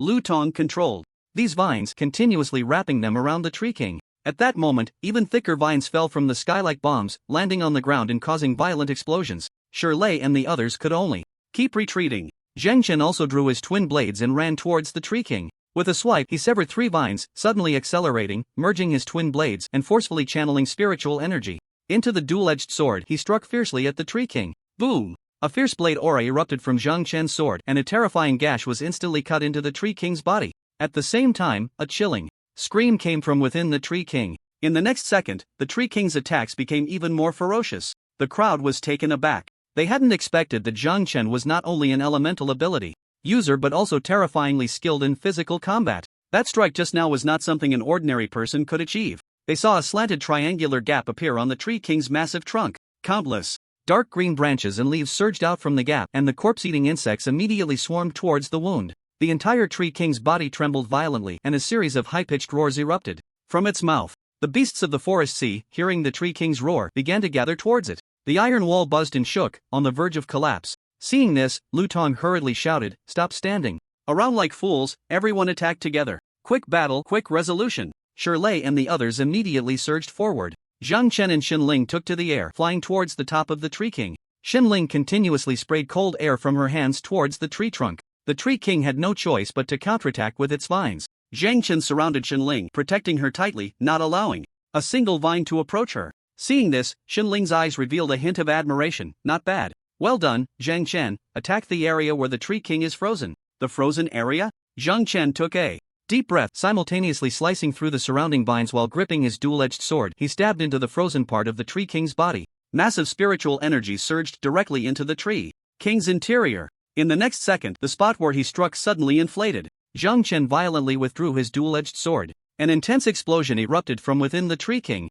Splash, green sap gushed out from the wound. The Tree King let out a scream, and its massive trunk began to shrink continuously. It was about to transform. Zhang Chen and Shen Ling hurriedly returned to the crowd, and everyone else had already taken their positions. Lu Tong's eyes lit up with joy. He can't handle the transformation. It's easier to deal with in human form. Zhang Chen, Shen girl, you really are something. What exactly? Damn! Insects! The army of corpse-eating insects began to swarm at Zhang Chen's feet. The people around immediately distanced themselves. Zhang Chen, however, looked unfazed as he watched the Tree King shrinking in the distance. Finally, the Tree King had transformed into a tray ant. It looked around at the iron walls, its eyes filled with endless rage, and with a fierce swing of its arms, countless vines shot out from its arms, directly hanging onto the top of the iron wall. Roar! The Tree King let out a roar, and the iron wall creaked under the strain of the vines. Lu Tong quickly said, not good. He wants to pull down the iron wall to let those beasts outside in. If those beasts come in, we'll be in trouble. Without wasting words, Zhang Chen leaped up. A flash of cold light burst forth. Slash! The vines on the Tree King's arm were instantly severed. The Tree King crashed to the ground with a thunderous thud. The crowd immediately rushed towards the Tree King. But just then, stop! Zhang Chen suddenly stood in front of the Tree King, looking at the group of people before him, and said, next, leave it to me. I'll handle him. Everyone exchanged glances. They had all witnessed Zhang Chen's strength. At the moment, no one said anything. Zhang Chen nodded in satisfaction. Very good. He turned to look at the Tree King, who was now standing up behind him. Zhang Chen's pupils suddenly constricted, and he immediately charged towards the Tree King. The Tree King raised both hands high. Boom!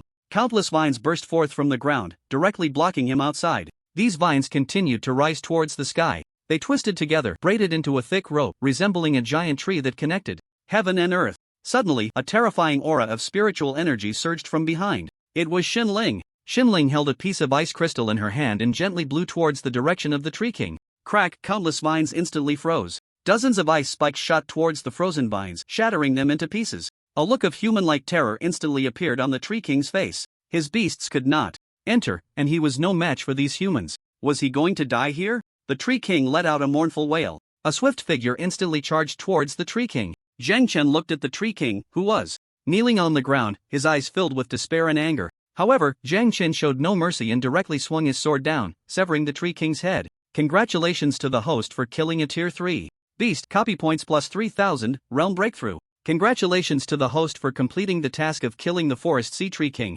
Reward, 30,000 copy points, 3 universal copy card fragments. Hearing the notification sound in his ears and feeling the continuous surge of power within his body, it seemed his realm had broken through again. Zhang Chen swiftly sheathed his sword, and at that moment, Lu Tong and the others had already run over to him. Zhang Chen, you really are something. So fierce. How does it feel to slay the Tree King, Zhang Chen? It must be exhilarating, right? Ha ha ha. Zhang Chen looked at the smiling faces before him and then said, you can handle the Tree King's corpse as you wish. I've completed what I wanted to do. I will be leaving here now. It was nice to meet you all. A faint smile appeared on Zhang Chen's face. Upon hearing this, Lu Tong asked in confusion, Zhang Chen, what are you talking about? Don't you want to hunt with us anymore? We had such a great time cooperating. Stay and help me. I promise I won't treat you poorly. Zhang Chen replied, I'm still a student. Lu Tong was momentarily speechless and then laughed. Look at me, I got so carried away that I forgot about this. I forgot you're still a student, my bad. At this moment, Shirley said, you're just a student now, but your future achievements will be limitless. If you want to leave, go ahead. Just come back to say hi when you have time. You're already one of us, right? Everyone? Of course. We've fought side by side. Don't worry, when we go out to boast later, we'll definitely mention you, Zhang Chen. The atmosphere was good. However, this was not the time for idle chatter. The beasts outside were still relentlessly attacking the iron wall. Shirley then looked at Lu Tong and said, Boss, what do we do about those beasts outside? They don't seem to be leaving. Yeah, they're blocking the entrance. How do we get out? Isn't the boss able to fly? Let him. At that moment, a blood-red door appeared before everyone. Zhang Chen calmly said, the other side of this door is your conference room. If you want to go back, just walk in. Everyone looked at the suddenly appeared spatial door, their faces filled with shock. What on earth is this kid? He's actually a space-type ability user? After that, Zhang Chen passed through the spatial door and returned home. Shen Ling looked at him speechlessly. You just came back like this? Zhang Chen tied on an apron and walked towards the kitchen. What else could I do? Shen Ling hurriedly chased in front of Zhang Chen and asked, you don't want anything, just want to kill the Tree King? What's the purpose? To prove your strength? Zhang Chen took a piece of beast meat out of the fridge to start thawing it. The frozen meat in the fridge is almost used up. If you have nothing to do, go outside and hunt some more. Zhang Chen glanced at Shenling. Shenling squinted slightly. A typical topic. Diversion. Looks like I hit the nail on the head. After saying that, Shenling took out a small notebook and quickly jotted something down. Zhang Chen asked in confusion, I often see you taking notes in front of me. Am I your subject of observation? Shenling snorted lightly, putting away the notebook, crossing her arms, and looking proud. That's right. I'm recording your actions. I even noted down when you bullied me. Before. Zhang Chen asked, did you write down that I have to wake you up every morning and still make you dinner at night? No. Shenling replied defiantly, what do I need to remember that for? If you're worried about me writing nonsense in the notebook, then you should listen to me more and make me more delicious food, got it? A dinner of beast meat was Zhang Chen's standard. He just made a bit more this time. As for waking Shenling up in the morning, she was sleeping on the floor in his room, so calling her when he passed by was no big deal. Zhang Chen busied himself with the beast meat, then put the meat into the pot. While waiting for the meat to cook, Shenling went upstairs to take a shower. He then opened his personal information. Host, Zhang Chen ability, S/Blood Demon C/Stone Wraithy /Insect Speaker C/Steel Sorceress Realm. 3rd stage 2 stars Strength 266 Vitality 777 Speed 273 Spirit 251 Talent. Copy Spacegate, Blood Demon Form, Bloodthirsty, Stone Element Control, Insect Speaker, Steel Element Control Skill, Stone Mist.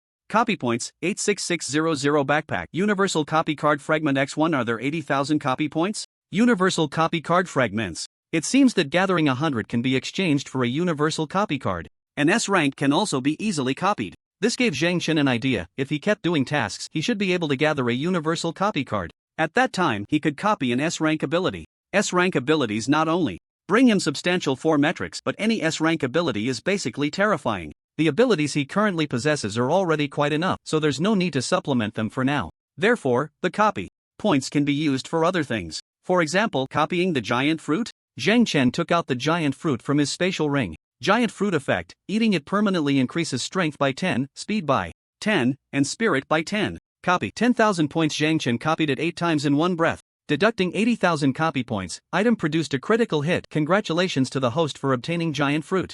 X23. Zhang Chen's pupils involuntarily shrank slightly. 23 plus the one he had on hand makes 24. After eating them, he could directly gain 240 points in 3 metrics. Wait, would eating them all at once cause any discomfort to his body? At dinner, Zhang Chen looked at Shenling, who was wolfing down her food in front of him, and asked, Shenling, have you ever heard of a fruit called the giant fruit? Gulp. Shenling picked up the large bowl of meat soup and drank it to the bottom, wiping her mouth with her hand, and handed the bowl to Zhang Chen. Another bowl, please. Zhang Chen took the bowl and served her another. I think I've eaten the giant fruit before. My master brought it to me from some forest. Since I was little, my master has found a lot of exotic fruits for me. Why do you suddenly ask about this? Have you been eating exotic fruits since you were little? No wonder a foolish woman like Shenling can join the Dark Guard. It's all thanks to her master feeding her various exotic fruits. Zhang Chen tilted his chin at Shenling and asked, let me ask you, if you eat too many exotic fruits at once, will your body feel uncomfortable? Shenling tilted her head, recalling, my master once said that each person can only consume 1 exotic fruit a day. If you eat too many, the effects of the fruit can be too strong for the body to handle. However, I've always been in great health, so my master allows me to eat up to 5 at most. Does the number of exotic fruits consumed relate to the physical quality of the ability user? If that's the case, then eating a few more at once shouldn't be a problem, right? Seeing Zhang Chen suddenly fall silent, Shenling asked in confusion, what's wrong? Did you find an exotic fruit? Zhang Chen had found 2 types of exotic fruits in total. One was the fruit of the sky tree, and the other was the giant fruit. Compared to the effects of the sky tree fruit, the giant fruit's effects were almost negligible. He believed that the giant fruit was not the best type of exotic fruit. There should be better ones out there. At this moment, Shenling said, Zhang Chen, if you find an exotic fruit, you better not eat it recklessly. Some exotic fruits are poisonous, and others seem to grant ability users some powers, especially those with very flashy colors, which indicate extreme toxicity. You know? Zhang Chen replied, is it like distinguishing poisonous mushrooms? The more colorful, the stronger the toxicity? Shenling nodded, yes, that's correct. However, the giant fruit should be non-toxic. After all, I've eaten it before. My master also said this fruit is hard to find. Where did you find it? Can you show it to me? After saying that, Shenling wiped her mouth. She was drooling. Zhang Chen had 24 giant fruits himself, but he didn't plan to give any of them to anyone. So he shook his head at Shenling and said, I heard before that the Tree King grows exotic fruits, but it seems that was a lie. Upon hearing this, Shenling couldn't help but laugh. Oh, where did you hear that rumor? How could the Tree King possibly grow fruits? Is that why you wanted to kill the Tree King? You're such a fool. You believe everything others say, ha ha ha. Zhang Chen speared a piece of beast meat with a fork and slowly savored it in his mouth. The effects of the beast meat weren't very noticeable, perhaps because it was cooked. If it were raw meat, it might have significantly improved his realm. Unfortunately, he couldn't bring himself to eat raw meat. He still had to eat the giant fruits later, so Zhang Chen decided to eat less at night and gave the rest to Shen Ling, the glutton. The glutton was, of course, overjoyed. While Shen Ling was washing the dishes, Zhang Chen returned upstairs and locked the door. He took out the fiery red giant fruit from his system backpack.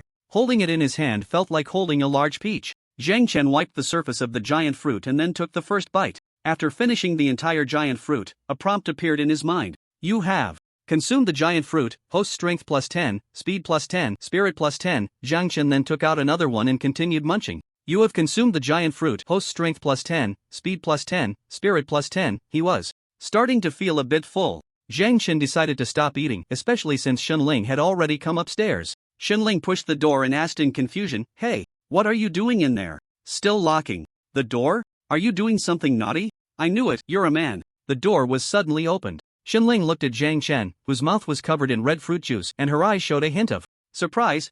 What delicious thing are you eating behind my back?" Zhang Chen replied in a very calm tone, "Whatever I want to eat, why would I hide it from you? Don't guess randomly, just get some rest early." Shen Ling pointed at the red fruit juice on Zhang Chen's lips and picked a bit off with her finger. "Look, you say you haven't been sneaking food? What is this?" Shen Ling popped it into her mouth, the sweet and sour flavor making her curious. "Are you sneaking? No wonder you asked me about earlier. Is there more? Hand it over. I want some too." After saying this, Shen Ling reached into Zhang Chen's embrace.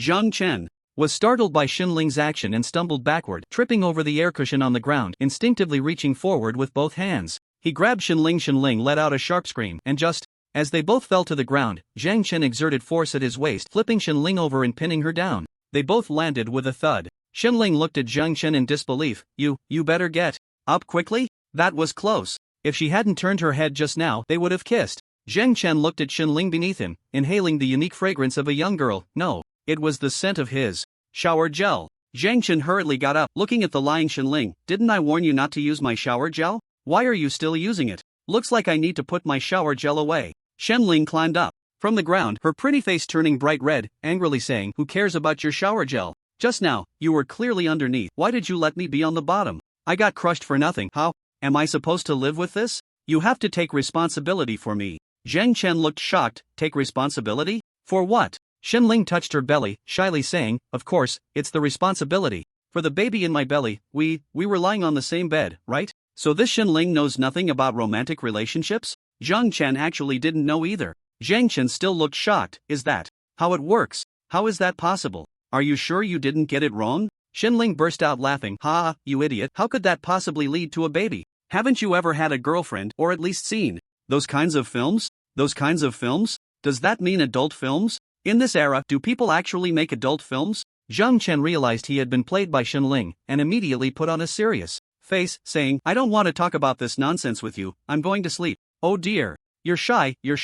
Shen Ling chased after Zhang Chen all the way to the bathroom door. "Zhang Chen, I just realized. You're so cute. You really know nothing about love. Call me sister, and I can teach you." The response to Shen Ling was the sound of the door closing. Zhang Chen stood in front of the mirror and noticed the red mark on his lips. Was this the juice from the giant fruit tree? How careless. No wonder Shen Ling was so sure he was sneaking food. Zhang Chen's mood suddenly soured. Now his realm had also reached the third stage. His strength was probably not much different from Shen Ling's. It didn't matter whether this bodyguard was here or not. Shen Ling was particularly annoying. Maybe he should call Shen Yu and have her take Shen Ling away? Shen Yu had left him a phone number before. Zhang Chen took out his phone, sat down in front of the bathtub, and dialed Shen Yu's number. Shen Ling seemed to be in a good mood, humming a strange little tune outside, not knowing what she was up to. "Hello? This is Zhang Chen. I think I don't really need Shen Ling to protect me anymore. When can you come to pick her up?" Shen Yu's voice was filled with surprise. "What happened? Did Xiao Ling bully you again?" Zhang Chen replied calmly, "Not really. It's just that my realm has already reached the third stage, and I can take care of myself. With Shen Ling here, she has become a hassle for me." Shen Yu hesitated for a moment before saying, "I didn't expect you to reach the third stage so quickly, but Shen Ling still needs to stay with you for now. Just consider it a favor." Zhang Chen asked. In confusion, "Why? With her strength, wouldn't she be able to play a greater role in the Dark Guard army?" Shen Yu said, "She failed on her first mission with the Dark Guard army, and it was a surveillance task. Being in the Dark Guard army means constantly executing highly dangerous missions in high-risk areas. You've spent so much time with her, you should know her well by now. What do you think she can handle? To be honest, I arranged for her to be with you initially as a form of protection, hoping she could grow while protecting you. Now is not the right time. If you want her to leave you sooner, you might as well teach her more. What the hell? Teach Shanling? Teach her what? Zhang Chen said, isn't that a bit too much? Xinyu sighed slightly and said, this child has a rather pitiful background. When I found her, she was only 6 years old, and her entire family had perished. Her goal since childhood has been to grow stronger to avenge her parents. Her strength is sufficient, but when facing a ruthless underground organization, she still has a long way to go. If she returns to the Dark Guard army, she won't be able to resist taking on those dangerous missions. I can't rest easy letting her go. Besides, don't you think having a battle general OUA favor is a deal that only brings profit? Battle general? You little brat, do you discriminate against women? I knew it. I noticed it the first time I saw you. Zhang Chen hurriedly explained, no, I don't discriminate against women. I understand what you're saying, so I'll just. Shenling's off-key singing came from the bathroom. Xinyu said, exasperated yet amused, don't worry, I'll come to pick her up soon. Just hang in there, and besides, she seems to be in a good mood. It looks like she enjoys being with you. Zhang Chen sighed helplessly and said, let's leave it at that. He then hung up the phone. Zhang Chen washed his face and walked out of the bathroom. Shenling had already fallen asleep on the air mattress without him noticing. Looking at the sleeping Shenling, Zhang Chen felt that she seemed to share a very similar background with him. Both of their parents had been killed by an underground organization. However, that was something from his past life. Unfortunately, she was too young at that time and didn't know what the taste of hatred was. Otherwise, under the training of Battle General Xinyu, Shenling's strength should be more than this. Zhang Chen covered Shenling with a blanket and then went to bed himself. Just hang in there. Nanzhong Ability Academy. Elite class. All 10 students were present. Principal Su noticed that Zhang Chen's realm had actually entered the 3rd stage. While he was shocked, he also had some doubts about how he had cultivated. Just a few days ago, his realm was around the 2nd stage, 8 stars. How could he have entered the 3rd stage in just a few days? Principal Su withdrew his gaze from Zhang Chen and said, Captain Chen and Captain Yi are unable to come to school today due to official duties. You have free time today, here are your training materials for this week. Zhang Chen received a small bag. Inside the small bag was a hexagonal crystal block. Spirit crystal? Moreover, it seemed to be of medium quality. Medium quality spirit crystals can be used to enhance personal realms. However, for Zhang Chen, who could enhance his realm by killing living beings, this thing was somewhat useless. Zhang Chen put the small bag into his space ring and stood up, intending to walk out. The principal glanced at Zhang Chen but didn't say anything. Shen Jianba and Yi Duo had both said that Zhang Chen could cultivate independently. Moreover, Zhang Chen's independent cultivation had been very effective. They had nothing more to teach him. He had learned everything they could teach, and from now on, it was up to him to gradually improve his proficiency. Zhang Chen. A voice came from behind. Zhang Chen turned to see Lu Chen walking over with an awkward smile. Zhang Chen, a few of us are planning to go to the fighting arena for a duel. Are you interested in joining us? Zhang Chen's expression changed slightly. These people's realms were all below the 3rd tier, and their 4 indicators were vastly different from his. As for practical experience, they were even less than him. There was nothing useful to gain from these people anymore. Zhang Chen said, sorry, I have other things to do, maybe another day. Lu Chen's face changed slightly upon hearing this, but he still nodded. Wait. Luo Ning walked over with an unhappy expression. Zhang Chen, there are only 10 of us in the elite class, we should be supportive of each other. Today, Captain Chen and Captain Yi are both absent, so we have plenty of time. It's just a regular duel, can't you give us a little face? In a few days, we will be participating in the Laozhan event together with other schools. If we don't train our teamwork a bit, how will we cooperate then? Laozhan event? Zhang Chen looked puzzled. Laozhan event? Held by all the schools together? What kind of competition is that? Lu Chen felt grateful to Zhang Chen for giving him another chance last time. Seeing Zhang Chen's question, he answered, Zhang Chen, the Laozhan event is a competition where the elite classes from various academies participate together. We will start from the base of Laozhan and make our way to the summit. Along the way, if we're lucky, we might find cultivation resources hidden by various schools. Of course, there will also be students from other academies attacking you to snatch your resources. In short, it's a team cooperation competition. Shenling yawned. Zhang Chen, I'm tired. Zhang Chen glanced at the drowsy Shenling and then said to Lu Chen, although I really want to go, my sister is tired, sorry. The 5 geniuses' expressions changed slightly. Zhang Chen directly took Shenling and left the classroom. Lin Xianya looked at Zhang Chen's back, a hint of melancholy flashing in her eyes. After a few days, I've been left further behind by him, as expected. At that moment, Luo Ning suddenly shouted, Zhang Chen. Zhang Chen raised an eyebrow and turned to look back. Luo Ning was striding towards him with an aggressive demeanor. Do you think we want to cooperate with you? We've said that the Laozhan event is a team cooperation competition. Can you stop being so selfish? Students from other academies are training every day to improve their teamwork. With your attitude, are you planning not to cooperate with us? Then won't you be skipping the Laozhan event? Zhang Chen thought for a moment and said, maybe, participating in the Laozhan event doesn't really benefit me much. Luo Ning's eyes widened in disbelief. Lin Xianya then said, what Zhang Chen wants to do is his freedom, Luo Ning, I advise you to let it go. Luo Ning clenched his fists. But if that's the case, won't we be down 2 people? That would be quite a disadvantage during the Laozhan event, right? Principal Su heard the commotion and returned to the classroom, glancing at Zhang Chen. Zhang Chen, you don't plan to participate in the Laozhan event?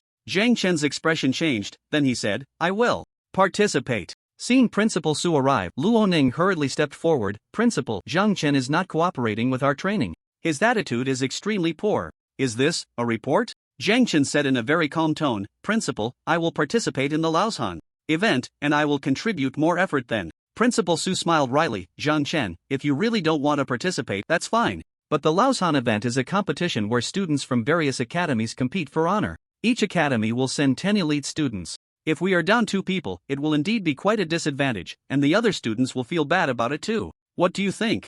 Zhang Chen sighed helplessly. When someone helps you, you naturally have to help them in return. Zhang Chen nodded. I understand, I will cooperate with their training. Upon hearing this, Principal Su smiled slightly and then left the classroom. Luo Ning looked at Zhang Chen and sneered, you really are hard to invite. Only when the principal intervenes are you willing to train with us? How much do you look down on us? Shenling snorted lightly. What's the matter? Want to argue? Luo Ning looked at the fierce Shenling. Your sister is quite protective of you. You two have a really good relationship. I'm so envious, Zhang Chen. Luo Ning's tone was sarcastic and Zhang Chen felt a bit uncomfortable hearing it. He thought for a moment and then said, since it's a team competition, there should be someone like a captain or leader to command the whole team. Who is the captain of our class? At that moment, Lei Yuan stepped forward. Finally, Zhang Chen had hit the nail on the head. To be precise, it's the class monitor. After we voted, I won with 4 votes and became the class monitor of the elite class. You have no objections to that, right? Among the 5 great talents, 4 voted for Lei Yuan, and he won with 4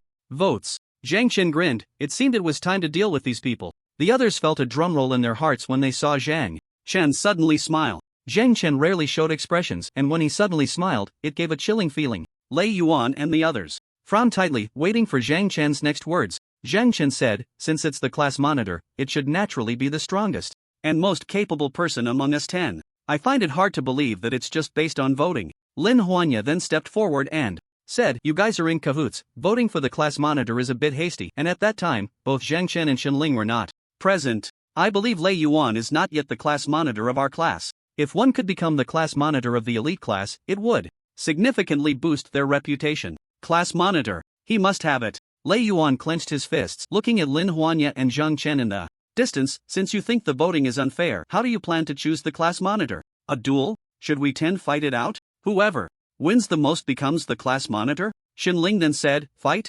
Great. I love fighting. I'll go first. Shenling's strength was not weak, and Zhang Chen was also a skilled fighter. Lei Yuan did not intend to engage with Zhang Chen and the others so soon. Before the fight, their statuses were at least equal. But after fighting, if he lost, he would have to lower his head whenever he saw Zhang Chen. Originally, he planned to use the power of the class monitor to involve Zhang Chen in their team training, but Zhang Chen seemed to have seen through his thoughts, which made him very unhappy, planning to do something about it. Zhang Chen looked at the 5 great talents in front of him, and then said, actually, I'm not very interested in being the class monitor, but I fully support what you said earlier. Let's have a duel. Among us 10, whoever wins the most will be the class monitor. After saying that, Zhang Chen glanced at Shenling. Shenling immediately understood and said, who wants to go first? Lei Yuan couldn't help but laugh. Should we let your sister go first? Aren't you afraid she'll get hurt? Shenling snorted, you should worry about yourselves first. Who's coming? Step up. I'm almost falling asleep. It's just right for someone to fight and wake me up. What a cocky little girl. Luo Ning looked around, and Cheng Shuang seemed to have an idea. Sure. Enough. Cheng Shuang stepped forward the next second and said to Shenling, ladies first, so let us go first. The duel will be in a wheel battle format. The winner must continue to fight until there are no opponents left, and the loser will no longer be eligible to challenge. How about that? Shenling looked Cheng Shuang up and down and then said, alright, who will be the referee? Cheng Shuang snorted, follow me. Cheng Shuang began to walk out, and the other 4 great talents followed her out. Shenling was obviously excited and hurriedly followed Lin Huanya glanced at Zhang Chen and said, Zhang Chen, let's go cheer for Xinling. Zhang Chen nodded and followed her out. The two remaining people in the classroom looked at each other, seeing a hint of excitement in each other's eyes, and got up to walk out. As well. Ability Center, Fighting Arena. Xinling and Shang Shuang stood on either side of the linen duel platform. Lu Chen served as the referee for their match. Since this is an indoor sparring session, we can only go as far as necessary, without injuring the opponent or damaging the venue. The first to faint or surrender will be considered the loser. Is that clear? The two women nodded and then rolled up their sleeves. Zhang Chen plopped down in a corner, resting his hands behind his head as if he were comfortably watching a movie on his own sofa. Xinling and Shang Shuang instantly got into the zone. Cheng Shuang was the first to launch an attack on Xinling, dashing forward in a swift step, quickly closing the distance, her body spinning a full 170 degrees as she kicked towards Xinling's face. Xinling swiftly grabbed Cheng Shuang's right leg and pushed her forward. Cheng Shuang stumbled, performing a backflip to regain her balance, looking at Xinling with confusion. Had her realm already reached the third stage? At that moment, Xinling said, isn't it a bit unfair to rely solely on physical skills? I see several elemental ability users among you. Cheng Shuang sneered, since you've said it, we won't back down. Aren't you also an elemental ability user? Xinling smiled slightly and replied, then I can relax. Ugly monster. Continue. Cheng Shuang was momentarily taken aback, then her face filled with anger. Who are you calling an ugly monster? Xinling grinned, as if her scheme had succeeded. An enraged Cheng Shuang charged at Xinling. Let's see if I don't tear your mouth apart. Xinling advanced instead of retreating, rushing towards Cheng Shuang at an even faster speed. However, at that moment, the entire fighting arena suddenly shook violently and everyone felt the ground beneath them give way, plummeting downwards. Zhang Chen immediately activated his internal spiritual energy, entering a flying state, and then grabbed Lin Xianya. Lin Xianya caught hold of another man. The stones above continued to fall. Zhang Chen attempted to rush upwards several times but ultimately had no choice but to continue falling. Below was pitch black, with no visibility. Yet Zhang Chen's eyes could still see clearly. He spotted a cave appearing on the mountainside and flung Lin Xian into it. Zhang Chen. Xinling smashed through the stones above with a punch and then rushed towards the cave where Zhang Chen was. Zhang Chen grabbed Xinling's arm and pulled her into the cave. What on earth happened? Why did the floor suddenly collapse? Where are the others? The speaker was Zhaoan, one of the 10 students in the elite class. Xinling and Zhang Chen silently approached the edge of the cave and looked down. They saw that the large stones that had just fallen were now rising back up and the ground above had actually returned to its original state. Zhang Chen's expression immediately darkened. It was clear that someone had done this intentionally. Suddenly, a piercing scream echoed from below. The scream was heart-wrenching, as if someone was enduring a pain worse than death. At that moment, Lin Xianya walked up to Zhang Chen and said, this is a passage, we might as well go down and take a look. It could have been dug by a strange beast or perhaps by beastmen. In any case, Zhang Chen glanced back at the cave. A breeze blew through the cave, indicating that there should be another space ahead. Xinling asked, what about the others? Did they all fall down? That can't be right, they can't be that weak, can they? Zhaoan's face turned grim. Aren't you concerned about that scream? What is down there? What has happened to us? Zhaoan was clearly panicking, unable to handle the psychological pressure. Everything had happened too suddenly. They had initially planned to compete for the class leader position through this duel. Being the class leader of the elite class was undoubtedly a very honorable thing. More importantly, the others would follow the leader's orders afterward, just as Xinling and Cheng Shuang were in the midst of their fight. The entire ground suddenly collapsed beneath them. They found themselves trapped deep underground. The passageway above had inexplicably returned to its original state, clearly a result of human intervention. Someone was planning to deal with them, and it had evidently been premeditated for a long time. Zhaoan looked at Zhang Chen, who remained unfazed, and trembled as he said, Zhang Chen, say something. What should we do? The others stared at Zhaoan, who was pale with fear. They hadn't been that scared initially, but fear is contagious, isn't it? Zhang Chen looked at Zhaoan and said, I don't have a clear understanding of the situation either. We can only take it one step at a time. For now, let's finish this passage and see what lies ahead. Zhaoan questioned, what about those people below? Shouldn't we meet up with them first? Lin Xianya interjected, my phone has no signal at all. Clearly, calling for help is impossible. Zhang Chen's approach is to handle the current situation more cautiously. If we go down now, we don't know what we might encounter. This incident didn't happen by chance, did it? It's better to be careful. In simple terms, there's no need to take risks for that group below. Moreover, after that scream, there had been no further sounds from below. Most importantly, the 5 great talents were down there. If a fight had truly broken out, how could there be no noise? The most likely scenario is that they are either safe or have been completely annihilated. An entity capable of silently wiping out the 5 great talents in an instant. If they went down, wouldn't that be a death sentence? Zhang Chen didn't waste any more words and directly walked towards the front of the passage. Following closely was Xinling. Lin Xianya glanced at the visibly frightened Zhaoan and said, "At least you're a man, can't you be a bit stronger? Keep up." Zhaoan's lips moved slightly as if he wanted to say something, but in the end he held it back. The 3 in front had already walked far ahead, and if he didn't catch up he would likely be left behind. Wait for me." Zhang Chen reached the end of the cave passage and looked ahead. The view opened up before him. It was a vast underground cavern, with countless small pools of crystal clear water on the ground, and numerous stalactites hanging down from above. These small pools were likely formed from the dripping of the stalactites. Zhang Chen gazed at the scenery before him, slightly entranced. It was a strange feeling. Logically, this should be deep underground, but for some reason the scent he detected had not changed at all. In any case, they had arrived in an open area, and even if they encountered enemies now, he had ways to deal with it. First, let's see where the 5 great talents are. Zhang Chen slowly closed his eyes, enhancing his sense of smell. Since there had been a scream, someone must have been injured. Blood. The scent of blood. After a while, Zhang Chen opened his eyes in confusion. If he wasn't mistaken, the 5 great talents were actually less than 5 meters behind him, but there was a stone wall behind him. What was going on? Shenling was running around the cavern, completely oblivious to the current situation, still playing in the small pools. This is fun. Shen Ling's carefree nature eased the tension for everyone, which wasn't necessarily a bad thing. Lin Xianya then said, "Zhang Chen, there's another passage ahead, but we don't know where it leads. Should we go?" Zhang Chen replied, "It seems there are no other passages here. If we don't go forward, there's nowhere else to go. Let's move ahead, but be careful." Lin Xianya nodded and took the lead, with Zhang Chen following closely behind. Zhaoan and Shen Ling quickly caught up. "Zhang Chen, wait for me." The passage sloped downward. This indicated that it might lead deeper underground. Following this passage down might allow them to see what had really happened. Zhang Chen occasionally glanced back. He didn't know why. He felt underground. His senses seemed a bit disoriented. He could always sense others moving around him, yet there was nothing at all in the surroundings. What was going on? After walking for about 10 minutes, Zhang Chen and his group had arrived at the bottom of the pit. This should be the very bottom of this large hole. The group walked towards a spot on the ground where there was a pool of blood. "There's blood here, and footprints too. They went down that passage." Shenling pointed at the blood on the ground.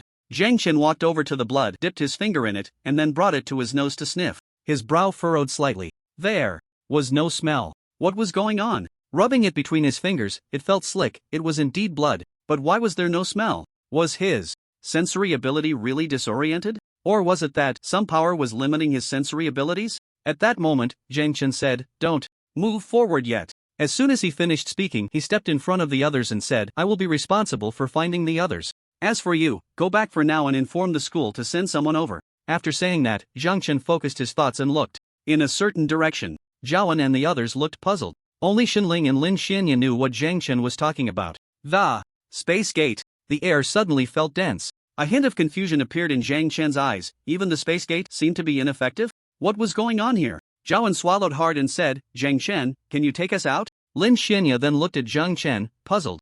"Zhang Chen, what's wrong?" Zhang Chen's brow was tightly furrowed as he said in a deep voice, "My abilities are restricted. Not just his sense of smell, but even the space gate couldn't be opened?" Upon hearing this, Lin Xianya showed a look of surprise. "You can't use your powers?" Zhang Chen nodded, looking at his wrists with a grim expression. "It's as if I'd been put in restraining handcuffs. My abilities have no effect here." He punched the air. The feeling of power was overwhelming, but the spiritual energy within him couldn't circulate. It truly felt like his energy was restricted. The only thing he could still use was physical techniques. What kind of ability was this?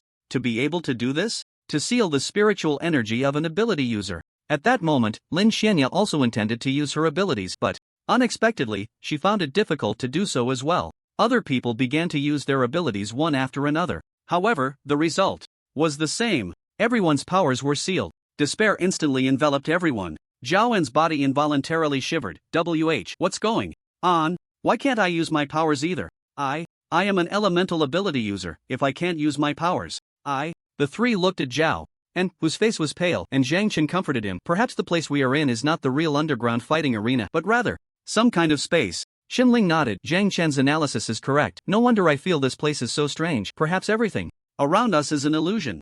Zhaoan's face looked grim. What's the purpose? What do they want? Why are they doing this to us? Where are they? Zhaoan's series of questions revealed his inner panic. This guy, when faced with difficulties, probably wouldn't be able to help much. Zhang Chen had originally planned to use the power of the space gate to take everyone out of here, letting them go outside to help while he searched for the whereabouts of the others. But in the end, he realized they might have fallen into a space created by some space ability user. In this space, everyone's abilities could not be used. The only thing that could still be used was physical techniques. If the other party intended to kill them, they probably wouldn't have taken so long to show up. This indicated that the other party was also wary of their strength. They were facing a space ability user, and it could only be a space ability user unless the space ability user has accomplices who are also within the space world he created. A question arises. Can his accomplices use spiritual energy here? The limitations of space should be absolute. It is impossible for only his abilities to be unusable while the companions of the Space Master can use their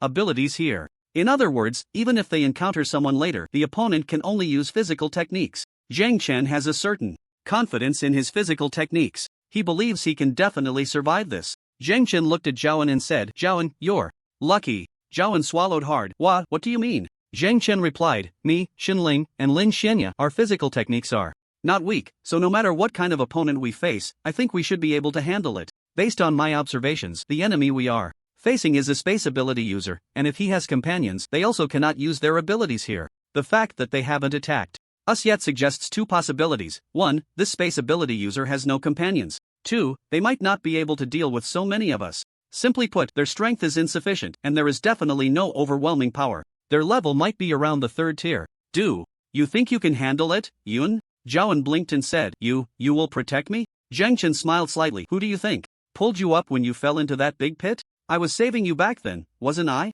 Hearing Zhang Chen's words, Zhaoan felt a lot of his fear dissipate. "Then I'll stay behind you guys, thank you, Zhang Chen." Shenling asked in confusion. "Oh, don't thank me, then I won't protect you." Zhaoan hurriedly said, "Of course. And thank you, Zhang Chen's sister, and Lin Xianya." This guy's mind isn't slow. After saying that, he stood there grinning foolishly. Lin Xianya glanced at Zhang Chen. It seemed he hoped Zhaoan could calm down. If he remained in despair, it wouldn't be good for him or those around him. Lin Xianya said, "There's only one road ahead, we have no choice but to move forward." "Zhang Chen, what do you think?"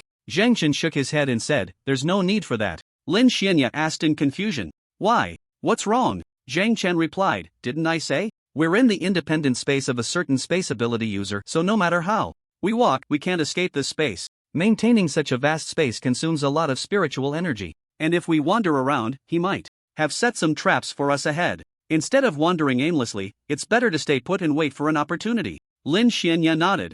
"Understanding, you make a lot of sense, I was too foolish. Then, let's wait here." Zhang Chen shook his head and said, "No, you all wait here. I'm going to find others and gather them." After saying that, Zhang Chen looked at Xinling. "Xinling, take good care of Lin Xian. Yeah, and Zhaoan, don't run around, and stay alert." Xinling nodded. "Don't worry, but you need to be careful too. If you get hurt, I won't be able to report to the higher-ups." Cough cough cough. Xinling quickly cleared her throat and then gave Zhang Chen a thumbs up, indicating it was fine. Lin Xianya said, "Zhang Chen, be very careful." Zhaoan added, "Zhang Chen, be careful."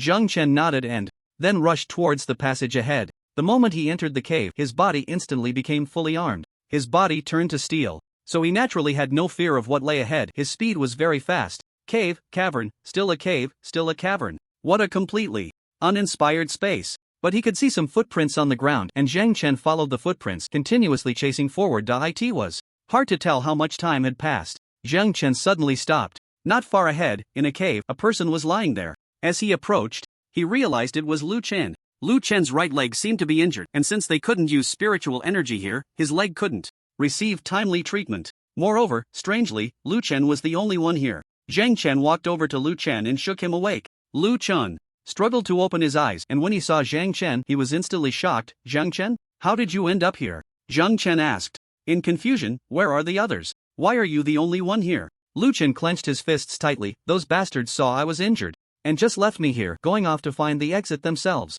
Damn it! I even considered them brothers, damn." The more Lu Chen spoke, the angrier he became, looking at his useless right leg. He then said to Zhang Chen, "Zhang Chen, there's no way to use abilities here, you should know that too. My leg injury won't heal anytime soon, and without the ability to use spiritual energy, I can't take out the healing medicine from my spatial ring. Right now, I'm just a burden. You should go find the exit, don't worry about me. I think, if it were you could definitely leave here and then you could come back to save me if I'm still alive by then." After Lu Chen finished speaking, his eyes suddenly turned red. Even a man of 7 feet could not help but shed tears in the face of such a life-and-death moment. Zhang Chen didn't say anything. He picked up Lu Chen and headed back the way they came. Since Lei Yuan and the others had abandoned Lu Chen, then, even if he found them later, it wouldn't matter. Lu Chen looked at Zhang Chen with gratitude. Zhang Chen, where are you taking me? You'll know soon, Zhang Chen replied. After an unknown amount of time, Lu Chen saw a few people in the distance. It was Lin Xianya and the others. Lin Xianya hurried over when she saw Zhang Chen. Lu Chen,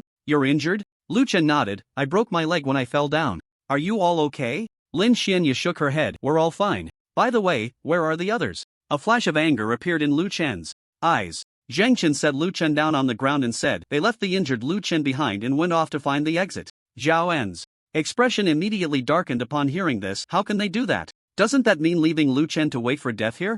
Zhang Chen nodded. That's indeed the case. Anyway, I don't plan to look for the others anymore. Let's just wait here. Zhao En walked over to Lu Chen, helped him up and said, go sit in the corner. Leaning against the wall will save you some strength. Lu Chen nodded gratefully. Shenling and Lin Xianya then approached Zhang Chen. Shenling asked, Zhang Chen, what exactly is going on here? Where did you just go? This place is so big? Lin Xianya then said, I can no longer feel the spiritual energy in my body. It's either been drained or restricted.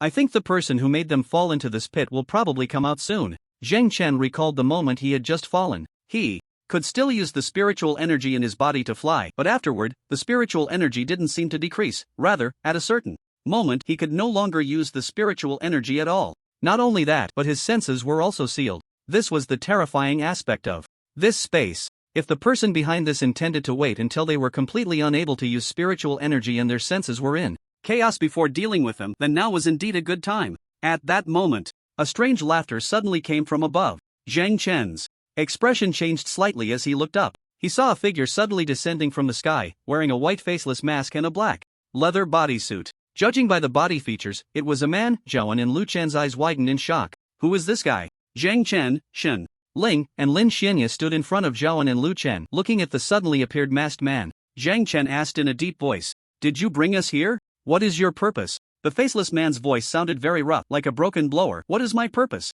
Good question. My purpose is, of course, to kill all of you. You are the elite class members of Nanzhong. If you all die, Nanzhong Academy will be finished too. Ha ha ha. Lin Xianya glared at him. Who exactly are you? Why do you want to kill us? You have to give us a reason.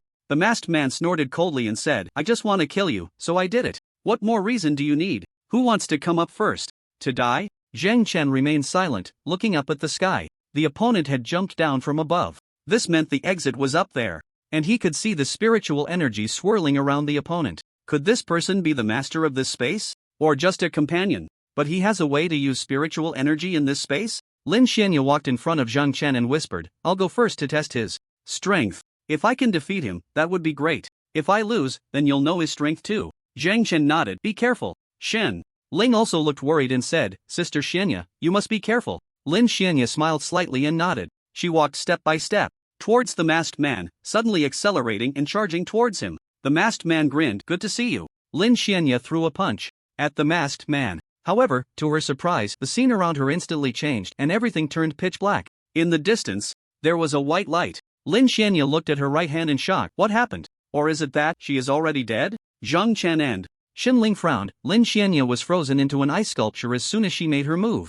The masked man placed a hand on the ice statue of Lin Xianya, grinning as he said, It seems you misunderstood something. This is my world. I am the master of this space, and here, I can use my powers freely, while you, not only can't use spiritual energy, but even your sensory abilities have regressed to that of ordinary people. How can you fight me? You might as well wait to die obediently. Lu Chen and Zhao En stared in horror. They never expected Lin Xianya to be frozen into an ice sculpture right away. The two were too scared to speak. Shen Ling's face turned pale. This guy is an ice-type ability user, so his physical skills should be no match for us. Let's go together. Zhang Chen nodded and suddenly dashed to the left. Shen Ling rushed to the right and they began to encircle the opponent from both sides. A chill instantly erupted from the masked man. Zhang Chen felt a sharp pain in his body and immediately retreated. Shen Ling? So her name is Shen Ling. She is really brave. As the mist cleared, two figures emerged. One was the masked man, and the other was Shen Ling, who was in a punching stance. At this moment, Shen Ling had also turned into an ice sculpture, her body still maintaining the punching motion.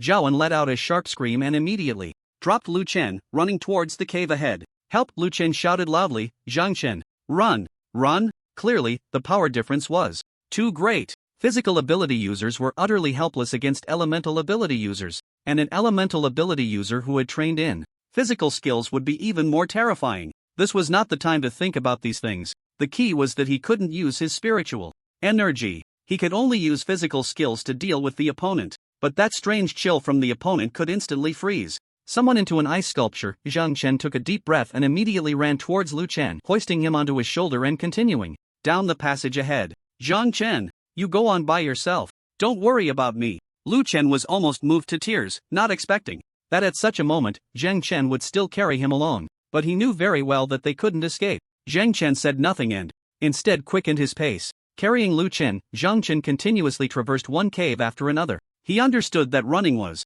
just wasting energy, but he had no other choice. Think of a way to deal with the masked man. The opponent was an elemental ability user. As long as he hadn't cultivated to full elementalization, his body would still be vulnerable. Yes, find Lei Yuan and the others. Even though he didn't particularly like them, at this moment, if a few of them could join forces against the masked man, then they would still have a glimmer of hope. Suddenly, a wailing sound came from ahead. Zhang Chen's expression changed slightly, and Lu Chen shouted, "It's Zhaoan!" Zhang Chen immediately quickened his pace, rushing towards Zhaoan's direction. Lei Yuan, Chang Yu, Chang Shuang, Luo, Ning, you are the 5 great talents of the south. How come even you have turned into ice sculptures? Zhaoan knelt before the 4 ice sculptures, crying out loud. Zhang Chen stood at the cave entrance, looking at the 4 ice sculptures ahead. Today he felt for the first time what true despair meant. Could it be that this was his end? Why did they attack them? Just because they were students of the South Ability Academy? It didn't seem like they were targeting him, an S-class ability user. They simply wanted to kill the elite class students of the South Ability Academy? Lu Chen sneered, now I can relax. With them accompanying me to the grave, Zhang Chen, you can put me down. I've already accepted my fate. And, thank you. If it weren't for Zhang Chen discovering him and carrying him back, he would have likely turned into an ice sculpture as well. He had originally thought that the moment Shenling turned into an ice sculpture, he was doomed. He had already envisioned Zhang Chen escaping, but in the end, Zhang Chen actually carried him along to escape. He didn't abandon him at all. This made him very touched, and he felt deeply guilty about the foolish things he had done when he first met Zhang Chen. Zhang Chen, the thing I regret most in my life is provoking you. Thank you for not taking it to heart, and thank you for saving me just now. I don't even know what I'm saying, but anyway, thank you. Zhang Chen didn't pay attention to what Lu Chen was saying. He glanced towards the corner, where there was another ice sculpture, clearly another member of the elite class. This person was the first to escape. It seemed that Lei Yuan and the others intended to fight the masked man to the death. Unfortunately, before they could strike, they were frozen into ice sculptures. Now, only a completely useless Zhaoan remained, along with him and the injured Lu Chen. Lu Chen and Zhaoan clearly couldn't help much. He could only rely on himself. Carrying Lu Chen, he might not be able to exert all his strength. Even if the final outcome was death, he would die fighting. Zhang Chen gently placed Lu Chen on the ground, then turned back towards the passage they had come from. Zhang Chen.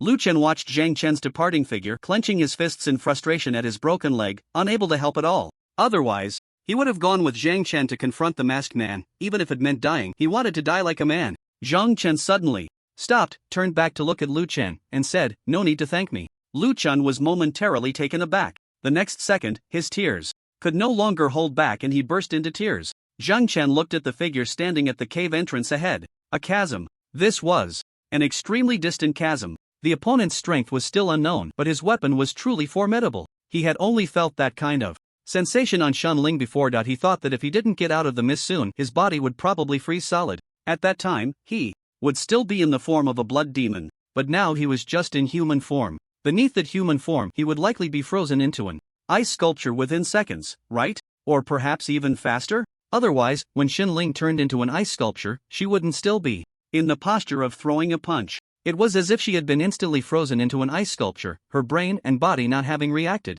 in time. From this, he deduced that the masked man's strength might be at the 3rd tier or even above the 4th tier. Otherwise, the power of his abilities couldn't possibly be so terrifying. 1 second getting close to the masked man would probably take up a second. A knife? A sharp object? He searched his entire body but found nothing. No, wait, there seems to be something. Zhang Chen reached for the inside of his calf.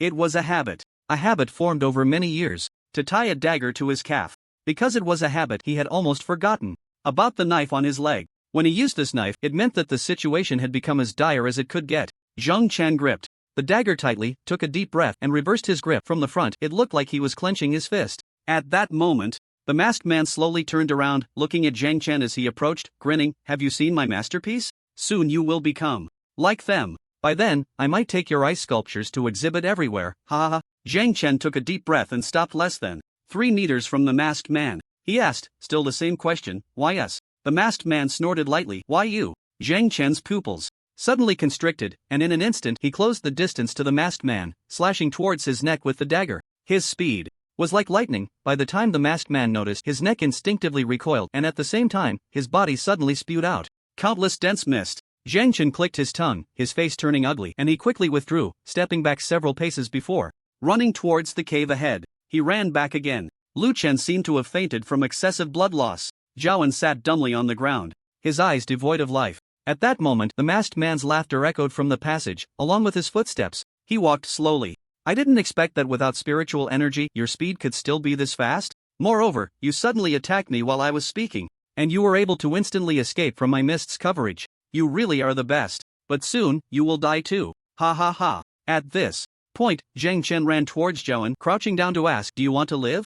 Zhaoan seemed to grasp a lifeline, his expression suddenly becoming excited. Yes, of course. Zhang Chen then whispered in Zhaoan's ear. After hearing this, Zhaoan looked back at the ice sculptures behind him, then at Zhang Chen. Damn it, I'm all in. Zhaoan hurriedly stood up from the ground, standing at the cave entrance, shouting at the masked man in the passage, come on, kill me. If I make a sound, you're my son. Come kill me. Isn't this what you want? The masked man walked up to Zhaoan, looking at the man before him, pale with fear and trembling legs, and snorted, if you're this scared, don't pretend to be brave. I'll send you to meet them. Zhaoan suddenly closed his eyes, a wave of cold air instantly enveloping him. Just then, Zhaoan suddenly charged at the masked man. The masked man was startled, already being pinned down by 2 people, and Zhang Chen's dagger swiftly plunged towards the masked man's neck without hesitation. Thud, thud, thud. Bright red blood immediately gushed from the masked man's neck, staining the ground. However, all of this seemed to be just his imagination. Zhang Chen slowly opened his eyes, finding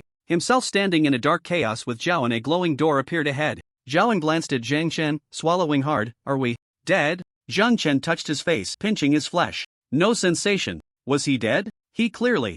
Zhang Chen took a deep breath, remained silent, and walked towards the glowing door. Standing before the luminous entrance, Zhang Chen hesitated slightly. It seemed he must be dead. He had no idea where this door led. He turned back to look at the chaotic void behind him. Had he really just died like that? It was too unsatisfactory. Moreover, he didn't even know who had killed him. Dying without clarity. After a brief hesitation, Zhang Chen plunged into the glowing door. Zhang Chen opened his eyes once more. Shock immediately flickered in his gaze. He was back in the combat room of the Ability Center. Everyone was there, and there were even more people. Among them were Principal Su, Qin Jianba, Yi Duo, and Shen Yu. Zhang Chen slowly got up, looking at Shen Yu in front of him. He remembered that she was a mental type ability user, which meant that everything he had experienced before was just an illusion? Mental control? Zhang Chen hesitated for a long time before finally asking, what happened? Principal Su smiled wryly. Let me explain everything to you. Everyone turned to look at Principal Su. He began, actually, all of this was a last-minute decision. I heard that you wanted to compete for class leader through a duel. I was worried that your duel would hurt your camaraderie, so I discussed it with the 2 team leaders. Upon learning that Xinyu had come to Jiangnan City, we set up the events you just experienced. Lei Yuan's face darkened. What do you mean? We just had a dream? Who is this woman? Is that masked man? Him? Why do such a thing? The 4 prodigies were very dissatisfied. At this moment, Lu Chen came to Zhang Chen's side, and Zhang Chen suddenly noticed that many more people had gathered around him. Zhaoan, Lu Chen, Xin Ling, and Lin Huanya all stood behind him. Especially Lu Chen, who looked at Lei Yuan and the others with intense anger. Xin Yu then said, just now, you were merely caught in my illusion. What exactly happened? Only you and I know. Everyone else knows nothing. Let me start with Lei Yuan. Lei Yuan, as the top prodigy of the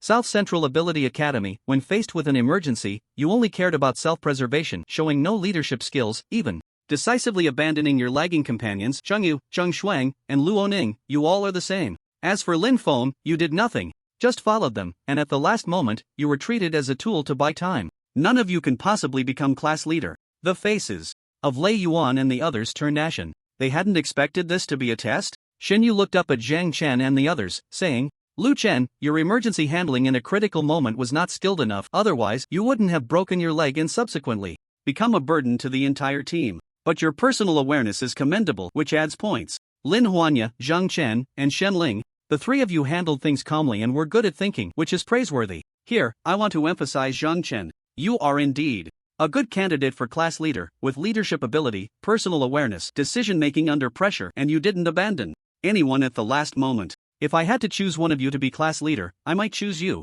Zhang Chen remained silent, just looking at Shen Yu. He hadn't expected mental ability users to be so terrifying. He truly didn't know when they had been mentally controlled by her. Xinling's master was indeed formidable. Her ability is worth 1 billion replication points, which is not too much. He had previously misjudged, mistakenly believing they had been drawn into the independent space of a spatial ability user. He thought the chaos of the spatial ability had confused his senses and limited his realm. It seems that is not the case. Under the control of the mind, they are all playthings of Shen Yu. Principal Su smiled slightly and said, "It seems our elite class has found its class leader. I believe the other students have no objections, right?" Lu Chen snorted coldly. "I have no objections to Zhang Chen being the class leader. I don't think anyone else does either." Zhaoan closed his eyes helplessly. "I didn't expect this to be a test. What have I done? I was so busy being scared that I lost control and ran away in fear." Xinyu looked at Zhaoan and said, "Zhaoan, although your performance was not satisfactory, you mustered the courage to cooperate with Zhang Chen in the end, fighting desperately, which is commendable and worthy of praise."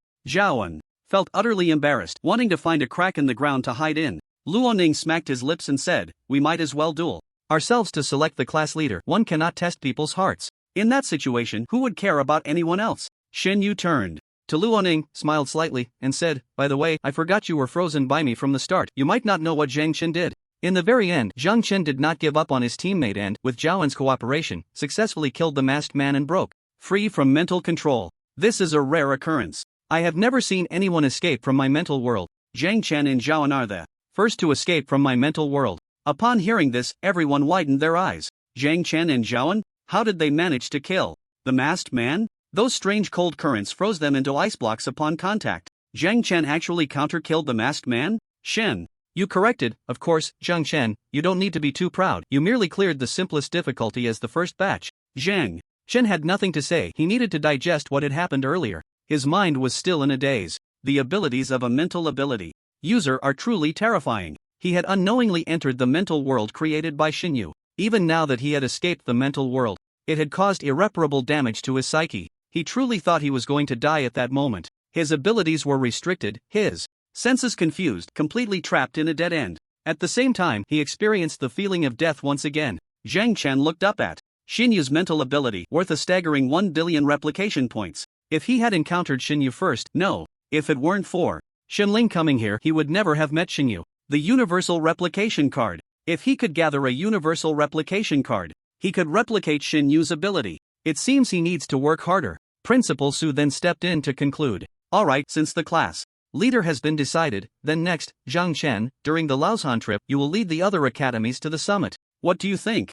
Zhang Chen nodded. "I have no choice but to accept." Principal Su nodded in satisfaction and then took Captain Chen and Captain Yi away. Xinyu glanced at Zhang Chen and asked, "Do you want to try the meat soup I made again?" Shenling quickly cheered, "I want it. I want it. Master, hurry home." Zhang Chen nodded and then followed Xinyu out of the school. As for the others, the atmosphere became very awkward.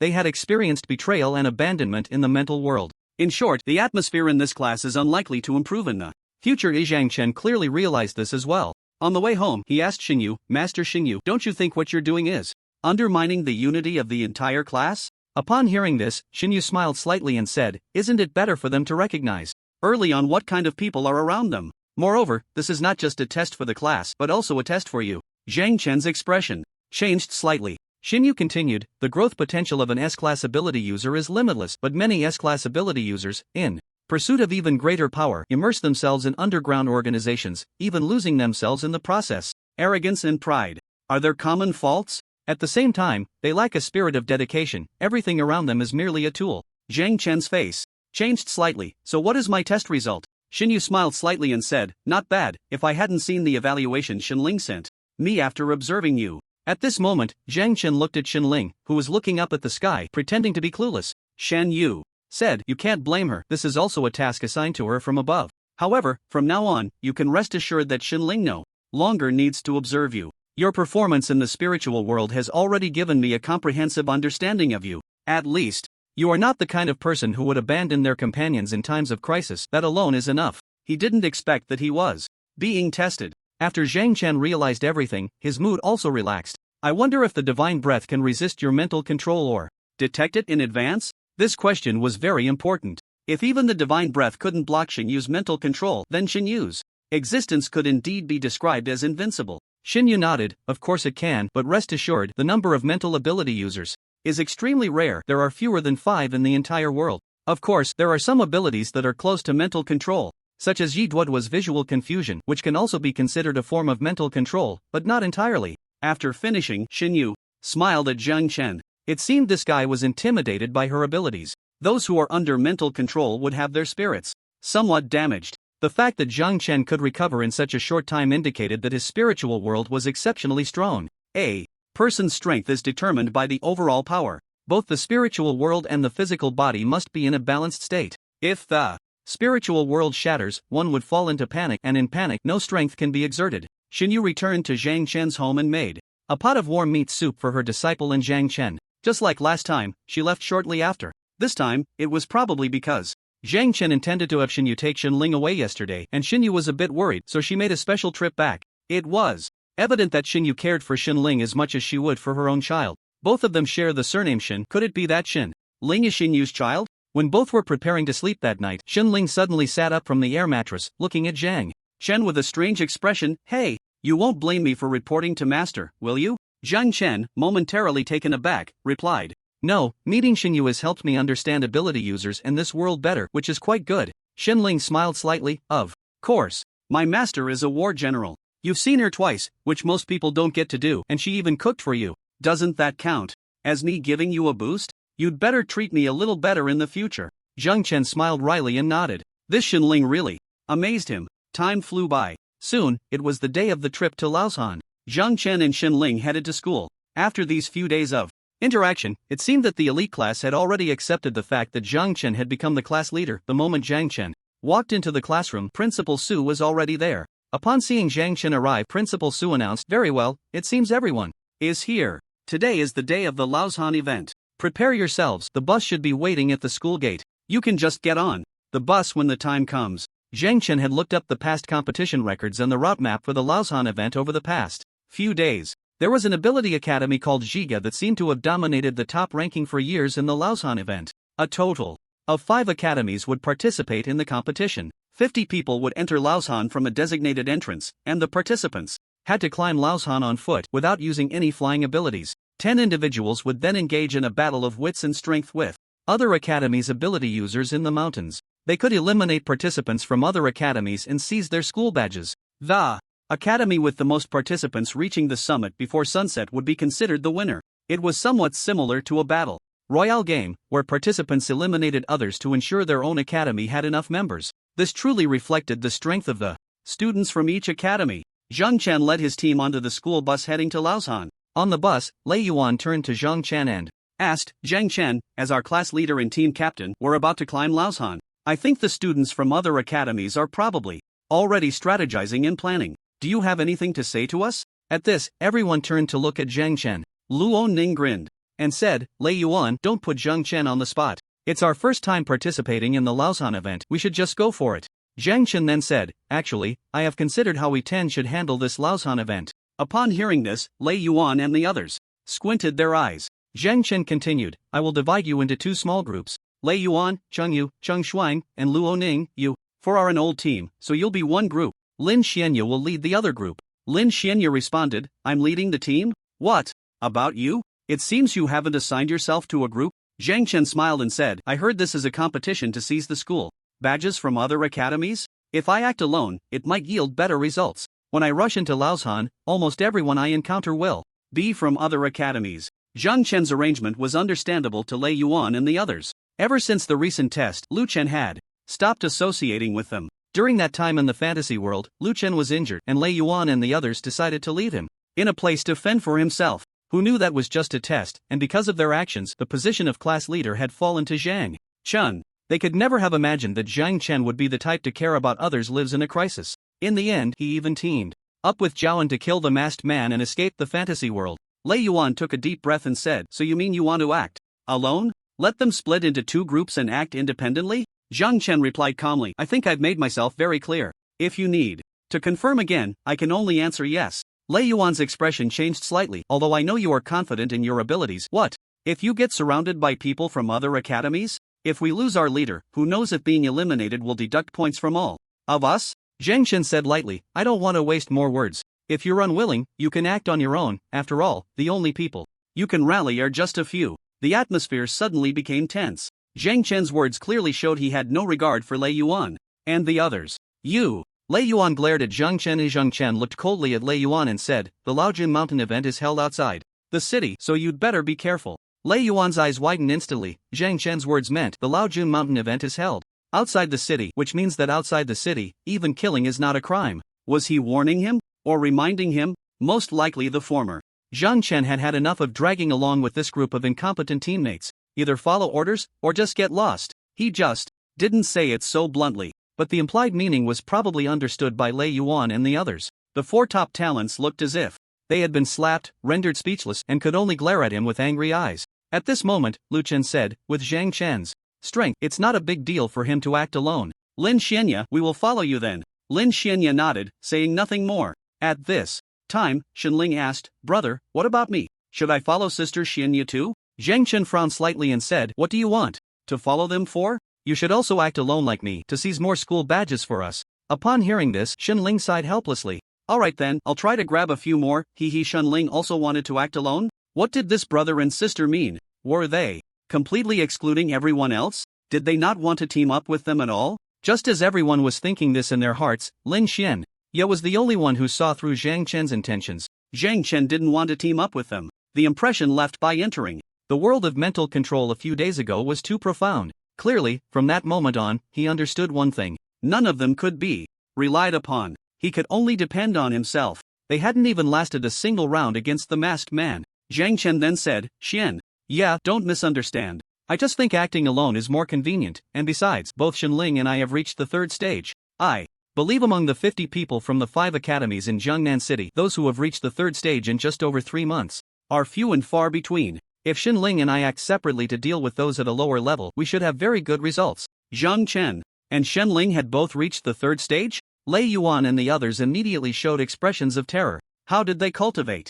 No wonder this guy planned to act alone. Indeed, if there were many second-stage ability users in a competition, a third-stage ability user acting alone could indeed yield greater benefits. Lei Yuan then shut his mouth and stopped talking. It seemed he had underestimated Zhang Chen. They were still thinking about when to compete with Zhang Chen, but the other party had already left them far behind, not even leaving them a chance. The school bus was quiet all the way, with almost no one speaking, all closing their eyes to rest and prepare for the upcoming challenge. It was unclear how long had passed. The school bus stopped in front of a towering mountain. The local security bureau was stationed around. 5 cars were parked side by side. The Nanzhou Mobility Academy was the last school bus to arrive at Laojun Mountain. At this moment, all the students from the other academies had entered a huge tent set up ahead. The tent covered an area of over 100 square meters and could accommodate several hundred people. At this time, Chen Jianbao walked onto the school bus and said to Zhang Chen and the others who were about to get off, you finally made it. The people from the other academies are already waiting for you in the tent. Hurry up and get down. Zhang Chen nodded, then got off the school bus, leading the 9 people behind him into the tent. The moment they stepped into the tent, countless pairs of eyes swept toward them. Sitting on the long benches behind the uniformly arranged folding tables were 40 young faces. These people were the elite class students from the other 4 academies. They were the opponents for this Laojun Mountain event. There are 5 academies in Laoshan: the Southern Central Ability Academy, the Jigu Ability Academy, the War Ability Academy, the Blue Curtain Ability Academy, and the Yellow Maple Ability Academy. Based on the previous year's rankings of the academies, in Laoshan, the Jigu Ability Academy has consistently held the top spot, followed by the War Ability Academy, Blue Curtain, and Yellow Maple. The Southern Central Ability Academy, on the other hand, has always been at the bottom. The moment Zhang Chen and the others entered the tent, a murmur arose around them. Why did the Southern Central arrive so late? They're used to being at the bottom, right? They're always the last to arrive, haha. But the female students from Southern Central this year are really beautiful. These 2 are definitely stunning. Looks like I'll have to go easy on them when I meet them on Laoshan. A beauty trap? Who leaked the news that I wouldn't act against beautiful women?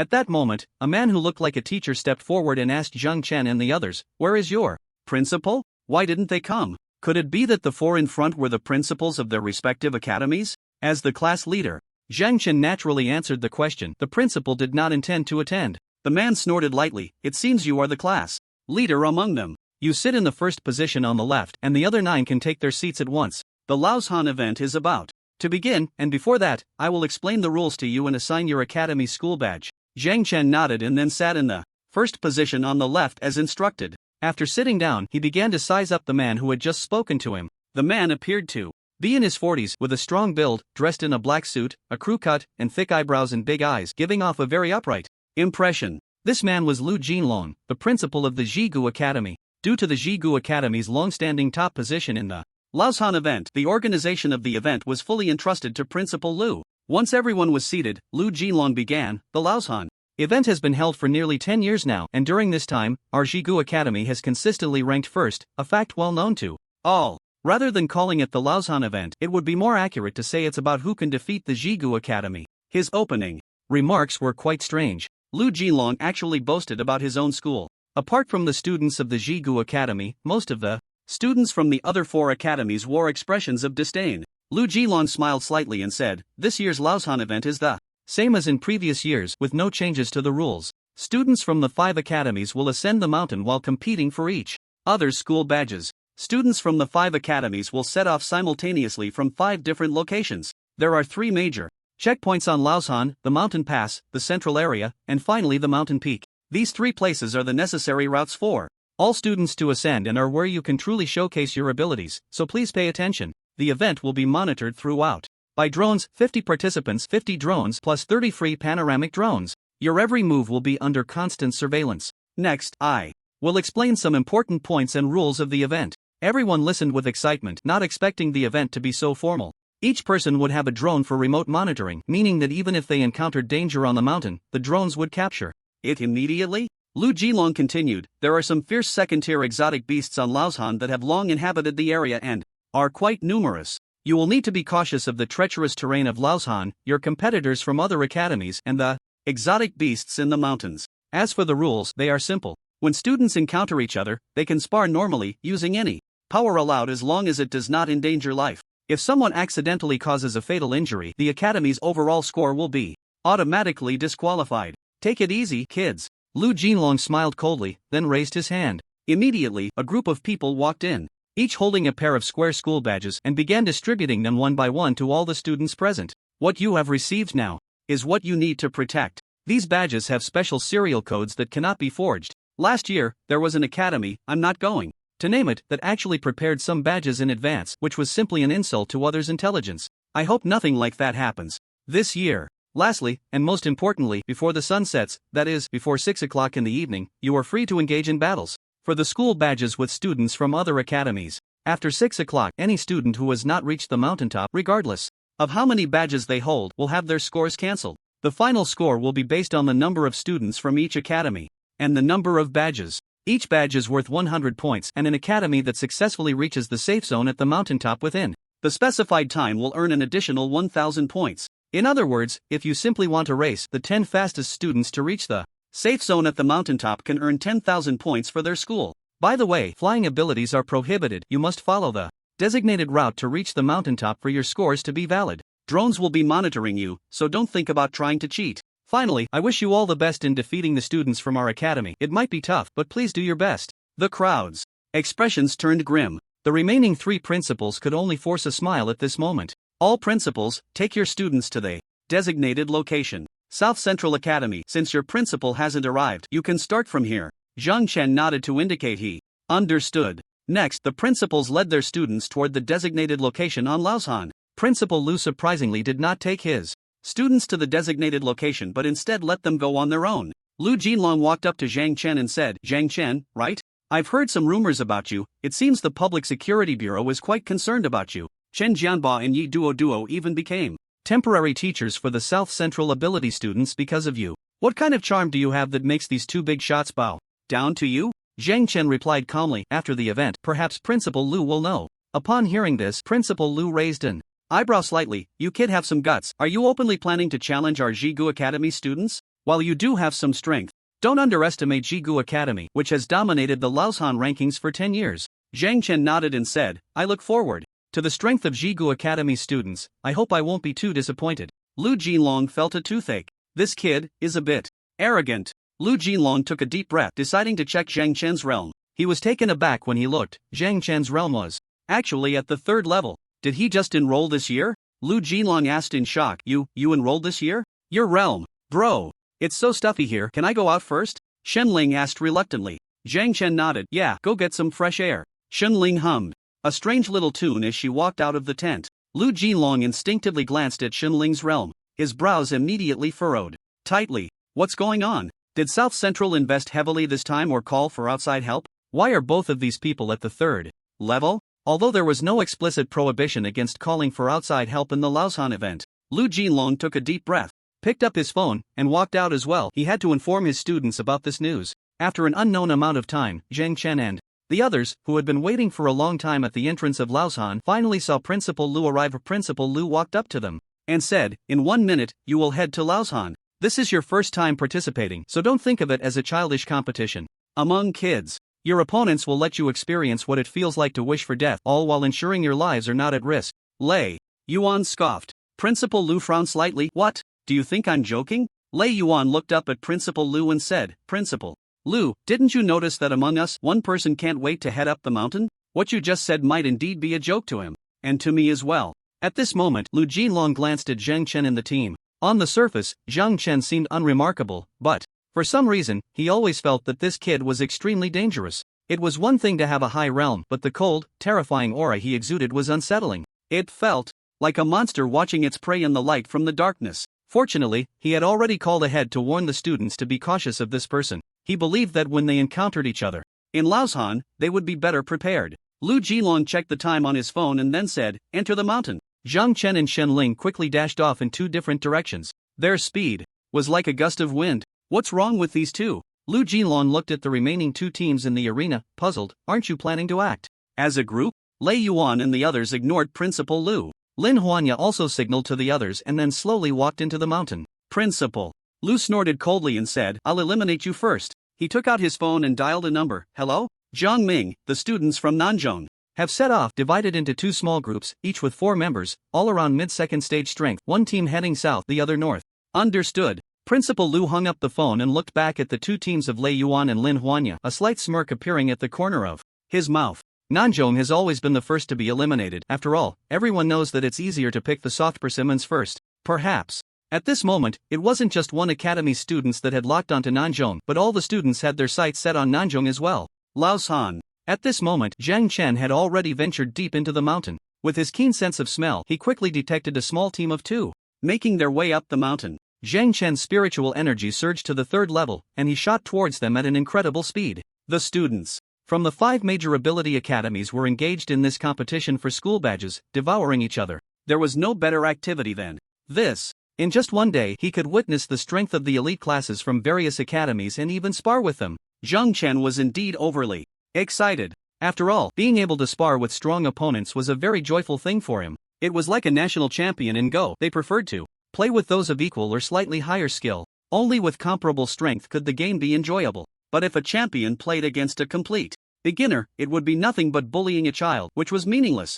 Zhang Chen suddenly leaped into the air, appearing right in front of the 2-person team. The 2 looked at Zhang Chen in shock, and the man hurriedly shielded the woman behind him, warily watching Zhang Chen. It seemed that there was no one else within a 2-kilometer radius, although the figures of some strange beasts were not uncommon. Zhang Chen looked at the pair in front of him and said, who wants to go first? Or should I be the first to go? The man quickly raised both hands and said, wait, I'm a student from Huangfeng Academy. If I'm not mistaken, you should be the class leader from Nanzhong Ability Academy? Great. We came to find you. Zhang Chen looked puzzled and said, find me. The other party approached him with an excited expression. Hello, my name is Wang Han. We are here to form an alliance with you. I heard that in previous years, our seniors would also ally with you. Let's work together against the other academies, shall we? Zhang Chen's expression instantly turned to one of immense disappointment. You want to ally with us? So, you don't plan to fight me? Wang Han was momentarily taken aback. We should unite against Jigu Academy, right? You heard Principal Lu's words earlier. Let's deal with Jigu first and see if they dare to be so arrogant. Zhang Chen immediately went into full combat mode, straightforwardly stating, "Leave your school badges behind, and I can let you go down the mountain." Wang Han was stunned at first, then awkwardly laughed. "Are you joking?" Zhang Chen shook his head. "I'm not joking. You have 3 seconds to decide, either hand over your school badges or we can have a pleasant battle." Wang Han swallowed hard. This guy, has he gone mad? Is he a battle maniac? He actually rejected the alliance request? The Laoshantian event has just begun. Forming an alliance is the right thing to do. At this moment, the other academies have probably already formed alliances. A female student from Huangfeng walked up behind Wang Han and whispered, "He seems to be alone. I haven't sensed anyone else nearby." Hearing this, Wang Han's expression changed slightly, and he looked at the fully armed Zhang Chen with caution, saying, "Zhang Chen, are you sure you won't accept our cooperation request from Huangfeng Academy?" Zhang Chen couldn't be bothered to waste words with them. He took a direct step forward and threw a punch. The powerful punch created a wind that distorted the space, generating a fierce pressure. Wang Han's eyes widened, and he was knocked to the ground by Zhang Chen's punch, spitting out a mouthful of blood. "Ah!"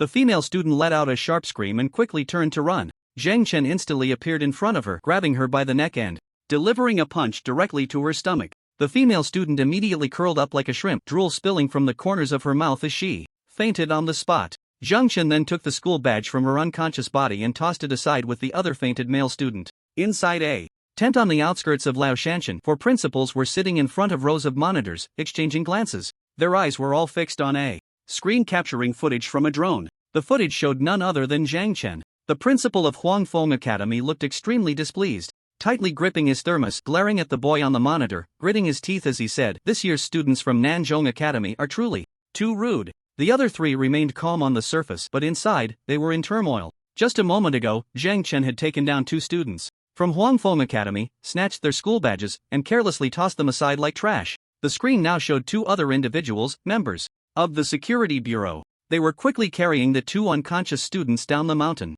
The principal of Lanmu Academy suddenly couldn't sit still. A student from Nanzhong Academy, who had always been at the bottom, had brought such a fierce person. He had to notify his students immediately to be cautious of this individual. "Ah!" Suddenly a stomach ache. "Excuse me everyone." The principal of Lanmu stood up and walked out of the tent.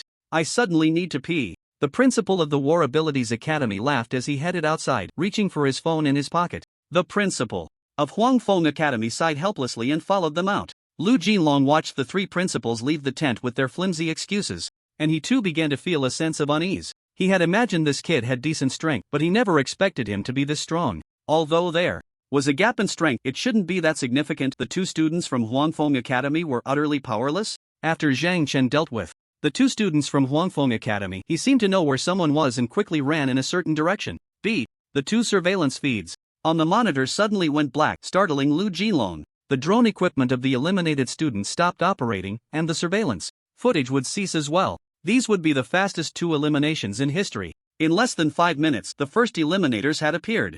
Who knows what would happen next? To the north of Laoshan, 2 teams of students from Nanzhong were currently under a frenzied attack from the Zhiga students. Fortunately, both sides were evenly matched, so there was a back-and-forth exchange. Battles like this were continuously unfolding all over Laoshan. At this moment, Zhang Chen arrived at the convergence point of all the students, the first checkpoint of Laoshan, the mountain pass. It seemed that no one had arrived here yet. Zhang Chen, like a patient hunter, hid behind a large rock. Based on his perception ability, he sensed that a 5-person team was rapidly charging towards the checkpoint. Sure enough, before long, the 5 had reached the mountain pass. "It seems we should be the first ones here," a young man observed the ground ahead and said with a smile. "Don't let your guard down, keep an eye on the surroundings, there might be someone who arrived before us," another companion reminded. "I didn't expect the class leader from the War Academy to plan an alliance with us to deal with Jiga. Nanzhong Academy is really in a bad spot. I heard that Jiga's first target was Nanzhong, and they probably won't even reach the mountain pass. Are they fighting down the mountain?" Zhang Chen frowned slightly upon hearing their conversation. Why would the Jiga students know where their people were? Had the Jiga students already engaged with Lin Xuanya and the others? Zhang Chen stepped out from behind the rock. His appearance instantly drew the attention of the 5 people. The long-haired man at the front looked at the sudden arrival in shock. Zhang Chen? What are you doing here?" Zhang Chen walked towards the 5 and asked, "What were you just saying?" "The Ziga Academy people are targeting Nanzhong Academy, and they've already started fighting? How do you know this?" The long-haired man snorted coldly. "Why should we tell you? Who do you think you are? It's typical of Nanzhong Academy, no wonder you always come in last. Don't you prepare for anything before the Laoshan event?" Like forming alliances with other academies? Zhang Chen hadn't considered the idea of forming alliances with others. Did they have communication devices to keep in contact? It didn't seem to violate any rules. If the Ziga students were already dealing with Nanzhong, then he couldn't waste time here. Zhang Chen took a deep breath and hurriedly ran down the mountain. However, at that moment, the 5 students from the War Academy immediately surrounded Zhang Chen. Zhang Chen, do you really think we're air? You think we'll let you go? Now you have 2 choices. First, hand over your school badge. Zhang Chen's eyes suddenly turned cold, instantly entering a fully armed state. At the same time, he kicked the speaker in the chest, and as his body spun 170 degrees in place, he punched a female student behind him. Bang! The female student was sent flying as if hit by a truck, crashing heavily against a rock. Behind her, the remaining 3 immediately showed expressions of shock. Surrounded by 5 people, without a word, he struck first, kicking one down, and then punching another away. None of them took Zhang Chen seriously. After all, they had a significant numerical advantage and didn't regard a single Zhang Chen as a threat. By normal reasoning, the next step should have been for Zhang Chen to hand over his school badge. He joined in with a bit of backbone, barely putting up a fight. But under the siege of the 5 of them, his resistance posed no threat at all. Just that moment of relaxation allowed them to suffer a great loss. Zhang Chen instantly circled behind a man in black. The man in black immediately felt the hair on his body stand on end and entered a beast-like state. Zhang Chen was instantly repelled by a burst of yellow light. When a physical ability user enters beast mode, an astonishing aura erupts from within, granting them temporary immunity to any damage and repelling any objects flying towards them. As Zhang Chen stood firm, 3 figures charged at him from different directions. You're really asking for it. How dare you strike first? Zhang Chen grinned, raised his right hand, and waved it upward. One figure was instantly slapped out of the air, while the other 2 kicked at Zhang Chen from either side. Zhang Chen blocked with both hands, deflecting their whip-like legs while grabbing their ankles, then violently slammed them to the ground. Their beast forms vanished the moment they hit the ground. In an instant, only one person was left among the 5. In the monitoring room, the president of the War Academy, witnessing this scene, was filled with rage, slamming the table and exclaiming, "Is this real? Is it possible? Isn't this too outrageous? Is he really a new student this year?" The monitoring room erupted into chaos. Quickly contact Old Sue. What on earth is going on? How did we get such a powerful external aid? Exactly, this is just too unfair. In previous years, each student fought one-on-one, and the stronger ones took on 2, he's taking on 5 without breaking a sweat. If he really just enrolled this year, I'll give you my head. The 2 officers from the security bureau outside the monitoring room exchanged knowing smiles. Clearly, they were quite familiar with Zhang Chen's strength. After all, he had assisted the security bureau with so many tasks, and with Chen Jianba and Yi Duo having a good relationship with Zhang Chen, they often praised him in conversation. The name Zhang Chen was well known in the security bureau. It was only natural for the principals to be shocked. After all, they were initially very surprised. A student who had only been enrolled for a few months actually had the ability to assist the security bureau in solving cases, and had cracked so many of them. Viewed through the lens of an ordinary person, Zhang Chen would certainly be intimidating. In the monitoring room, the 4 principals decided to call Old Sue. Lu Jinlong would question Principal Su. Su Liang, what's going on with that student named Zhang Chen in your place? Is his strength too outrageous? Is he really a new student this year? If not, I will revoke his competition qualifications. Old Su was taken aback for a moment, then couldn't help but laugh. Too outrageous? Isn't that a good thing? He is indeed a student of this cohort. It's only been a little over 3 months since school started and he's already reached the 3rd stage? Are you kidding me? Do you think I'm a fool? Lu Jinlong sneered. I've already sent someone to investigate. You'd better cooperate. If Su Liang said, ask Chen Jianba. He can prove that Zhang Chen is a new student this year. It's precisely because he has talent that Chen Jianba and Yi Duo came to our school to train him. Otherwise, what do you think? Zhang Chen also helps the security bureau with cases. I've watched his level rise bit by bit. If you don't believe it, then you can only say you're sitting in a well and looking at the sky. Do you know what a genius is? Zhang Chen is a genius. Just be envious and jealous, ha ha ha. Nonsense. Lu Jinlong crushed his phone in anger and slammed it to the ground. The other 3 principals immediately fell silent. Su Liang's confidence indicated that there was indeed something to it. Zhang Chen was indeed a student of this session, but because he was a genius, his realm far surpassed that of the other students, and his strength was the same. Lu Jinlong took a deep breath and said, Principals, Zhang Chen's realm has already reached the 3rd stage, while my best student is only at the 2nd stage, 6 stars. Do you know what this means? The other 3 principals exchanged glances. What does it mean? It could be seen from the footage just now. With Zhang Chen's strength being so exceptional, he was constantly searching for other students and Any student found by Zhang Chen would almost certainly lose their school badge. 3 hours. No. Within 2 hours, Zhang Chen might be able to drive all the students from other academies out of Laoshan. Lu Jinlong took a deep breath and said, "We must unite to deal with Zhang Chen first. After we take care of him, we can compete fairly. Do you understand?" As soon as he said this, the 3 principals nodded in agreement. "I'll contact my students right away." "Me too. There's no other way." On Laoshan, students from the 4 academies received instructions from their principals. Everyone abandoned their climb and rushed to the entrance on the north side of Laoshan, all focusing their efforts on Zhang Chen. Although they didn't know what was happening, these students clearly dared not disobey their principal's orders. In an instant, all the students headed to the north entrance of Laoshan at the same time. Even when they encountered other students on the way, they ignored them, because the order they received was for the 4 schools to unite and focus their fire on Nanzhong. At that moment, on the north side of Laoshan, Zhang Chen arrived at the entrance first and immediately saw Lin Xianya and the others surrounded. 5 students from the Jigu Academy had encircled the 4 of them. The 4 dared not separate easily, and could only stand their ground to resist. Lin Xianya was clearly unable to unleash her full strength because she couldn't break away from the group. "Xianya," Zhang Chen called out lightly. The 5 students from the Jigu Academy turned to look. A shadow flashed past them in an instant and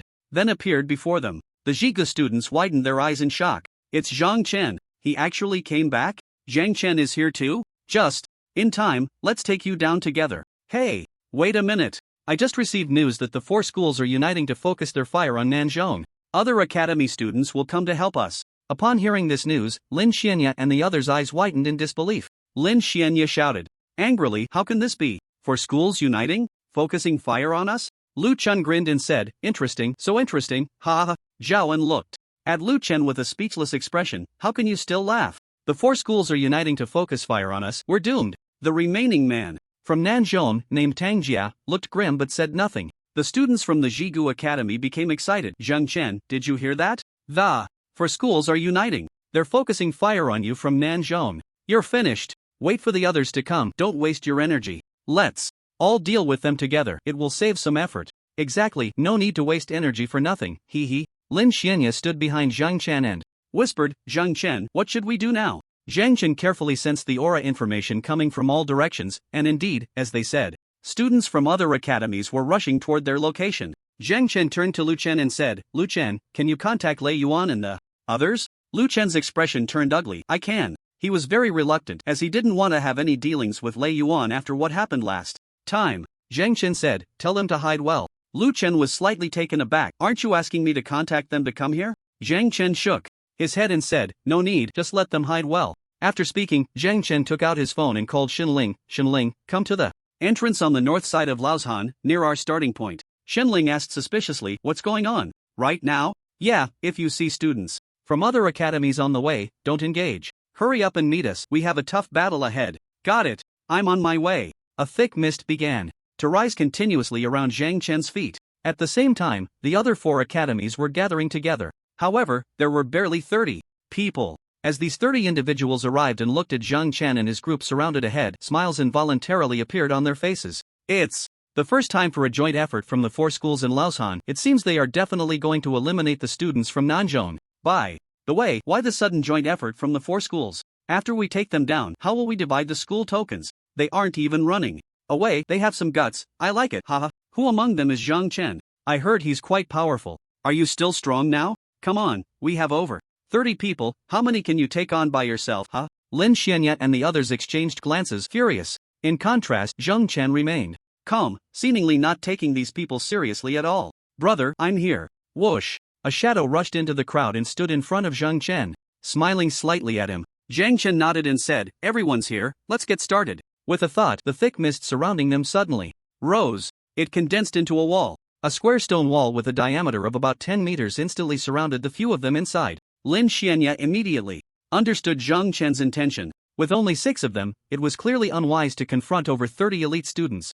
but they could use Zhang Chen's ability to limit the opponent's attacks. Lin Xianya hurried to the stone wall and instantly turned it into steel. The more than 30 people outside were dumbfounded. What were they preparing to do? Ha, are they turning into turtles now? A stone wall? No. Is it steel? How are we supposed to get in? They can't attack either, right? Are they planning to just wait us out? The 4 principals in the monitoring room widened their eyes at this scene. Is this Zhang Chen's ability? Stone element manipulation? In that case, even if we unite the 4 schools, we can't attack them. Lin Xianya's ability is steel, which she turned Zhang Chen's stonehouse into steel. Spiritual energy has its limits, attacking will accelerate his energy consumption, so attack. After receiving the order, the students from Jiga Academy spoke up. Everyone, I will give the orders on behalf of Jiga Academy. Does anyone have any objections? Nearby people looked at each other. Seemingly no one stood up to oppose. The bald man who spoke sneered and said, they're just wasting time. If we attack together, once their spiritual energy is exhausted, they will definitely lose.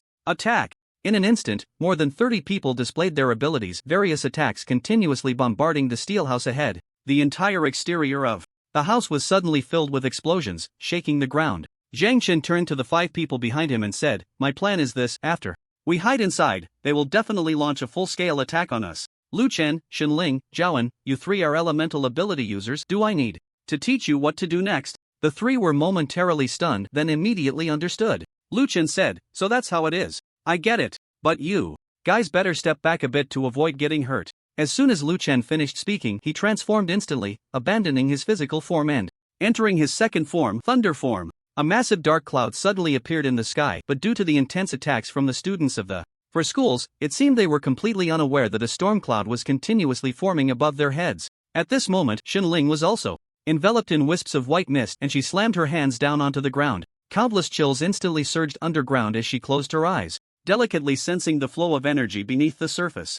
Zhaoan watched Shenling display her powers, and after a sudden surge of spiritual energy within him, his hair instantly turned a deep purple. He looked at Zhang Chen. Zhang Chen, could you please open a skylight for me? Zhang Chen then opened a skylight above the steel house. Zhaoan nodded at Zhang Chen. Thank you. The next second, Zhaoan raised both hands towards the skylight, and a pillar of fire shot up into the sky, instantly forming countless fireballs in the air. At that moment, Lu Chen, Shenling, and Zhaoan all turned to look at Zhang Chen. Zhang Chen raised his right hand and gave a thumbs up, then made a gesture of a thumbs down. In an instant, thunder, fierce fire, and the frost surging from the ground rushed towards the more than 30 students from the 4 schools. Bang! Bang! Bang! Bolts of lightning fell from the sky at a terrifying speed, striking the students below, leaving them covered in white ash. The chill that erupted from the ground instantly froze them, and countless fireballs rained down. The 30 or so students immediately cried out in despair and scattered in all directions. The 4 principals in the monitoring room watched the scene, all of them wide-eyed, their mouths agape enough to fit an egg, staring in disbelief at what was happening before them. The screens of all the drones displayed only flashes of lightning, thunder, and cold air. In an instant, more than half of the students from their 4 schools lay on the ground, unable to rise. Lu Jinlong found himself momentarily speechless, the words stuck in his throat. Outside the monitoring room, the deafening sound of thunder could still be heard. Lei Yuan and the others hid at a distance, watching the brutal scene unfold below, feeling a mix of emotions. They were happy that they had collectively dealt with the students from the 4 schools, but unhappy that they had no sense of participation. Earlier, they had caught a few people fighting, but for some reason, they suddenly ran towards the north of Laoshan. The north of Laoshan was their climbing point, and soon they would understand what had happened. When they saw Zhang Chen and the others surrounded, they had planned to watch the commotion from the sidelines and then find a place to hide until sunset, preserving their school's points. After all, it was a joint effort from the 4 schools, and even if they hid and didn't fight, it wasn't something to be ashamed of. But the outcome seemed to exceed their expectations. Zhang Chen utilized everyone's abilities, and in an instant, the victor was determined. The students from the 4 schools were frozen into ice sculptures, lying on the ground unconscious, with only a few fast ones escaping from this disaster zone. The arena was filled with smoke. The steel house slowly dissipated into mist. The 6 people inside looked around at the scene, involuntarily smiling. Zhang Chen coldly said, the 4 schools united, focusing fire on Nanzhong? It just saved me the trouble of finding you. This remark was directed at a drone. The 4 principals in the monitoring room now looked ashen, their heads bowed in sighs. It was clear. The victor had been decided. Zhang Chen and the others then began to clean up the battlefield. At this moment, Lei Yuan and the others also approached them from the mountain. Lei Yuan looked at the mess on the ground and the injured students from other academies. Seeing Lei Yuan and the others coming over, Zhang Chen said, you 4, go to the top of the mountain immediately and block the others. Lei Yuan had intended to say something, but seeing that many of Zhang Chen's group were meditating, it seemed they could only go. Lei Yuan nodded and then ran up the mountain. Cheng Yu was running behind and asked, Brother Lei, what did Zhang Chen want us to do at the top of the mountain? Haven't we already won? Cheng Shuang snorted lightly. Exactly, there are hardly any students left from the other 4 academies. Even if they go to the top, we are still first. Lu Oning smiled wryly. I didn't expect we wouldn't be able to help. At all. I don't know what's going on, but I feel like we're being excluded. Lei Yuan said, in the Laoshan event the 5 academies compete for the school badge, and the rankings will always have a sequence. Zhang Chen plans for only one academy to compete this year, but before that, we must eliminate everyone else. Upon hearing this, the 3 behind him widened their eyes in shock. Only one academy competing? Eliminating all the students from the other 4 academies? That's just too ruthless. It leaves no way out. Lei Yuan took a deep breath and said, after we go back this time, you'd better give up on the idea of defeating Zhang Chen or dealing with him. A person like him is not something we can handle. Chang Yu and the others had already vaguely realized this point. They were simply not on the same level as Zhang Chen. Suddenly, several figures appeared ahead, about 3 or 4 of them. They rushed towards the top of the mountain in a frenzy. Now that Nanzhong had firmly secured the first position, the second place would become very easy. Whoever reached the top first would become the second in this year's Laoshan event. Lei Yuan snorted coldly and said, catch up to them, block them. The 3 behind him immediately split up and sped towards the 3 students ahead. At the foot of the mountain, Zhang Chen said to everyone, you all hurry to the top, I'll go after those who just escaped. Brother, I want to go with you, Xinling said with a grin as she ran over to him. Zhang Chen didn't respond but continued to move forward at full speed. Xinling followed closely behind, her speed not lagging at all. At full speed, Zhang Chen quickly caught up with Lei Yuan and the others. In front of them, there were still 4 people. These 4 were the last remaining students from the 4 academies. At this moment, the tense atmosphere began to spread. In the monitoring room at the foot of the mountain, the 4 principals clenched their fists and gritted their teeth, cheering for their students in their hearts. Nanzhong's first place was beyond doubt. Next was the competition for second, third, fourth, and fifth. The first place was impossible to overturn. If they couldn't get first, then they would fight for second. As long as they could reach the top of the mountain, that would be enough. 2 figures quickly passed by Lei Yuan and the others, approaching the 4 people running ahead at an incredible speed. The 4 principals in the monitoring room immediately became restless. Lu Jinlong glared at the monitor. Nanzhong, are they really this ruthless? This Zhang Chen, so vicious. Does he plan to let Nanzhong monopolize the rankings? In the Laoshan event? Run, faster, we're almost there. Zhang Chen directly arrived in front of the 4 students, but he didn't stop. Instead, he continued running towards the top of the mountain. The students from the 4 academies were initially wary, but when they realized that Zhang Chen didn't care about them at all, they breathed a sigh of relief and quickened their pace. After an unknown amount of time, the students from Jiga Academy reached the top of the mountain. He looked up at the 2 people ahead and smiled bitterly. Zhang Chen, it seems we underestimated you guys from Nanzhong. I didn't expect you to achieve this level. I can only say that this year's Laoshan event has been crushed by your intelligence. However, if we can't get first, then second isn't too embarrassing. The one speaking was the bald man leading Jiga. The bald man sighed bitterly and walked towards the safe area. However, Zhang Chen stepped out of the safe area and the spiritual energy within him instantly entered the 3rd tier. This was a signal. The bald man was immediately shocked, his eyes widening as he instinctively raised his arms to shield himself. Bang! A shadow suddenly collided with his arm, and the bald man felt a numbness in both arms, causing him to slide back 6 or 7 meters on the ground. His shoes were worn out. Once the bald man steadied himself, he looked at Zhang Chen in disbelief. What do you mean? You got first place and you're still not satisfied? Zhang Chen replied calmly. Did you 4 schools ever think this would be the result when you teamed up against us? Not getting first? Is second place not embarrassing? Did I allow you to take second? The bald man's eyes widened in shock. Did Zhang Chen intend to prevent others from entering the rankings? This year, would only Nanzhong's name appear in the Laojun Mountain event? Hey, you clearly got first place. What difference does it make if you let me have second? This is too much. At this moment, Xinling coldly snorted. Too much? So this is considered too much? What about the 4 of your schools teaming up against us? Is that being polite? Giving us face? If you don't let me in, go ahead and hit me. Xinling made a playful face at the bald man. The bald man's face turned red with anger. Damn it! He originally thought that by shaking off the other school students, he could secure second place. He never expected Zhang Chen to be so ruthless. He wouldn't even let him into the safe zone. Before the sun set, only those who entered the safe zone would have their scores counted. Zhang Chen then said to Xinling, take care of him, I don't know if anyone else will come after. Xinling nodded, her arms suddenly enveloped in cold air, and in the next second she transformed into a white shadow rushing towards the bald man. Damn it! I'll fight you to the end. Come on! The bald man instantly radiated a golden light of earthy yellow, engaging in battle with Shen Ling. The 4 school principals in the monitoring room looked ashen, their eyes filled with bloodshot veins. Aside from the students of Jigu Academy, who escaped from Lei Yuan's encirclement to the mountaintop. The rest had been dealt with by Lei Yuan, losing their school badges. Meanwhile, the students of Jigu Academy were currently in a duel with Xinling. Even if they were lucky enough to defeat her, there was still Zheng Chen behind. Horror. At this moment, the Laojun Mountain event was not just about victory or defeat. The ranking would ultimately only have Nanshan Academy's name.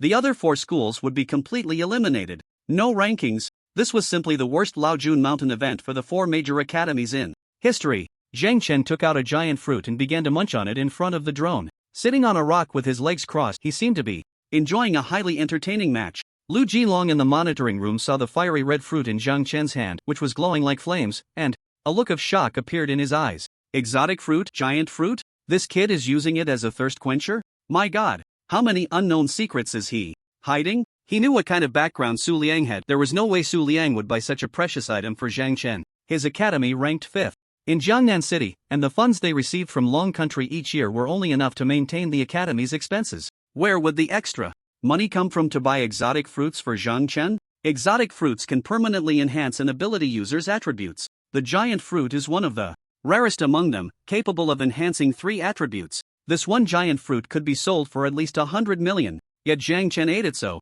casually, completely oblivious to the fruit's value. Frost prison. Countless ice pillars suddenly appeared in the sky. Thud, thud, thud. The ice pillars fell to the ground, trapping the bald man inside. Xinling let out a light snort, crossing her arms with a proud expression. So, big bald head? Are you convinced? The bald man, shivering from the cold emanating from the ice pillars, struggled to speak. I surrender. I surrender. This woman looked foolish, but her level was at least 3rd tier. He was definitely no match for her. Zheng Chen hardly made a move during the event at Laoshan, clearly hiding part of his strength. This year at Nanshan, it was truly a gathering of monsters, so terrifying. Xinling walked over to Zhang Chen, holding the bald man's school badge, looking smug.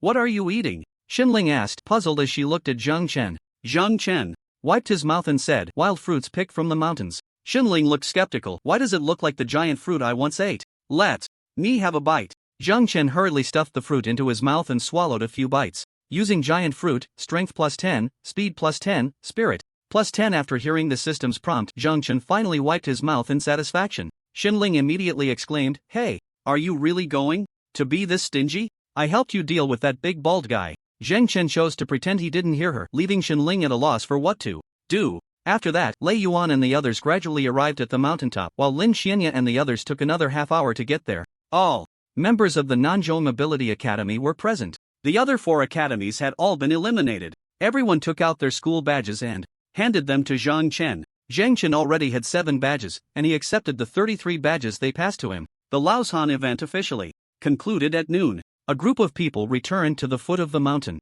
The vast majority of the students had already been sent to the hospital, while the remaining group, who had sustained minor injuries, stood in various areas waiting for the principal of the Jigu Academy, Lu Jinlong, to announce the final results. The faces of the principals from the 4 major academies were extremely grim. This year, all their students had been eliminated. Only the Nanzhong Ability Academy emerged as champions. This news would likely spread throughout Jiangnan City in no time. The Nanzhong Ability Academy had truly made a big splash this time. Principal Su, upon hearing this news, would probably be laughing in his dreams tonight. Lu Jinlong adjusted his breathing and forced a smile at Zhang Chen. Zhang Chen, congratulations to you all. Congratulations to your Nanzhong Academy for achieving such excellent results. Your principal will probably be laughing in his dreams tonight. Zhang Chen replied nonchalantly, we got 1st place. Is there any reward? This was what Zhang Chen cared about the most. Since they were first in the Laoshan event, there had to be some material reward, right? Lu Jinlong awkwardly smiled. Zhang Chen, there's no reward for 1st place in the Laoshan event, but the honor of being first will bring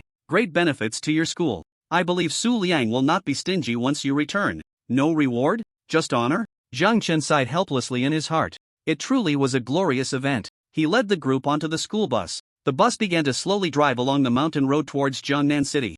Nanzhong Ability Academy Principal's Office. Zhang Chen was called to the principal's office. Su Liang looked at Zhang Chen with increasing delight. Zhang Chen, well done. It's a pity I wasn't there at the time. I miss seeing the ugly faces of those old geezers. Hana, you really brought glory to our Nanzhong. So, tell me, is there anything you want? As long as I can do it, I can fulfill your request. Zhang Chen thought for a moment and then said, I want to leave school for a while to go out and train. I hope the principal will allow it. 3 years in school, and after 3 years, he would join the military. But after just over 3 months in school, Zhang Chen felt that there was Nothing left for him to learn here. Rather than waste the remaining time in school, it would be better to go out, broaden his horizons. Moreover, killing exotic beasts could increase his realm. Hunting outside was the fastest way to cultivate. Su Liang was surprised upon hearing this. This might not be good. Even if I allow it, I think Captain Chen and the others won't agree. You seem to not like being in school?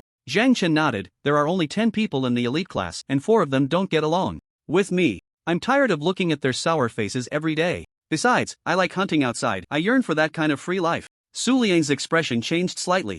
If Zhang Chen were let out, who would compete for honors for the school? Just take this trip to Laoshan, for example. Although he didn't go to the scene, he felt furious when he heard about the 4 schools joining forces to target Nanzhong. These old geezers would stop at nothing to ensure their academy got a good ranking. If it weren't for Zhang Chen being there, they would have succeeded. Principal Su walked up to Zhang Chen and whispered, "Your identity is very special. We can't let you take risks. Just as I said earlier, even if I agree, Chen Jianba won't. Even if Chen Jianba agrees, what about the director? If the director agrees, what about Longhua? They treat him like a precious gem. Afraid he might get hurt." Zheng Han looked troubled. At this moment, Principal Su said, "If you really don't like the atmosphere in the class and prefer to run outside to gain experience, how about I let Captain Chen take you to the Public Security Bureau to join the guard team? The guard team goes outside the city to carry out missions, helping some small villages kill exotic beasts or rescue people. Are you interested? Joining the guard team, becoming a protector? That way, he wouldn't have to come to school?" It seemed quite good. Zhang Chen nodded and said, "Sure, but will Captain Chen agree?" Principal Su smiled wryly. "He would love that. Anyway, it's getting late. You should head back. I'll call Captain Chen to let him know." Zhang Chen nodded and then walked out of the principal's office. Shenling was waiting outside, and when she saw him come out, she hurriedly asked, "Hey, I just checked some information online. That fruit you ate on the mountaintop was clearly a giant fruit. I remember you secretly ate one at home too. Tell me, where did you find so many giant fruits? I want some." Shenling tugged at Zhang Chen's clothes and wouldn't let go. Zhang Chen changed the subject, saying, "Let's not talk about that for now. Principal Su wants me to join the guard team. You might come along too. What do you think?" Shenling was slightly taken aback. "Join the guard team for what? Are you tired of living a comfortable life?" "No way. I finally found such an easy job, and if you go to the guard team, won't I have to go with you?" Shenling clearly had her lazy nature. As Zhang Chen walked outside, he said, "You might be misunderstanding. I'm not asking for your opinion, I'm just informing you of what will happen next. Besides, if it weren't for your master asking me to keep you by my side, I wouldn't be taking you along." Shenling scoffed, "Having me by your side has saved you so much trouble. It's like being with you is my blessing." Zhang Chen opened the spatial door and walked straight in. Shenling was about to follow when the door suddenly closed. "Damn, Zhang Chen, you jerk." Zhang Chen grinned, as if his scheme had succeeded. But in the next second, he suddenly couldn't smile anymore. He saw that there was another person in his room. Zhang Tao.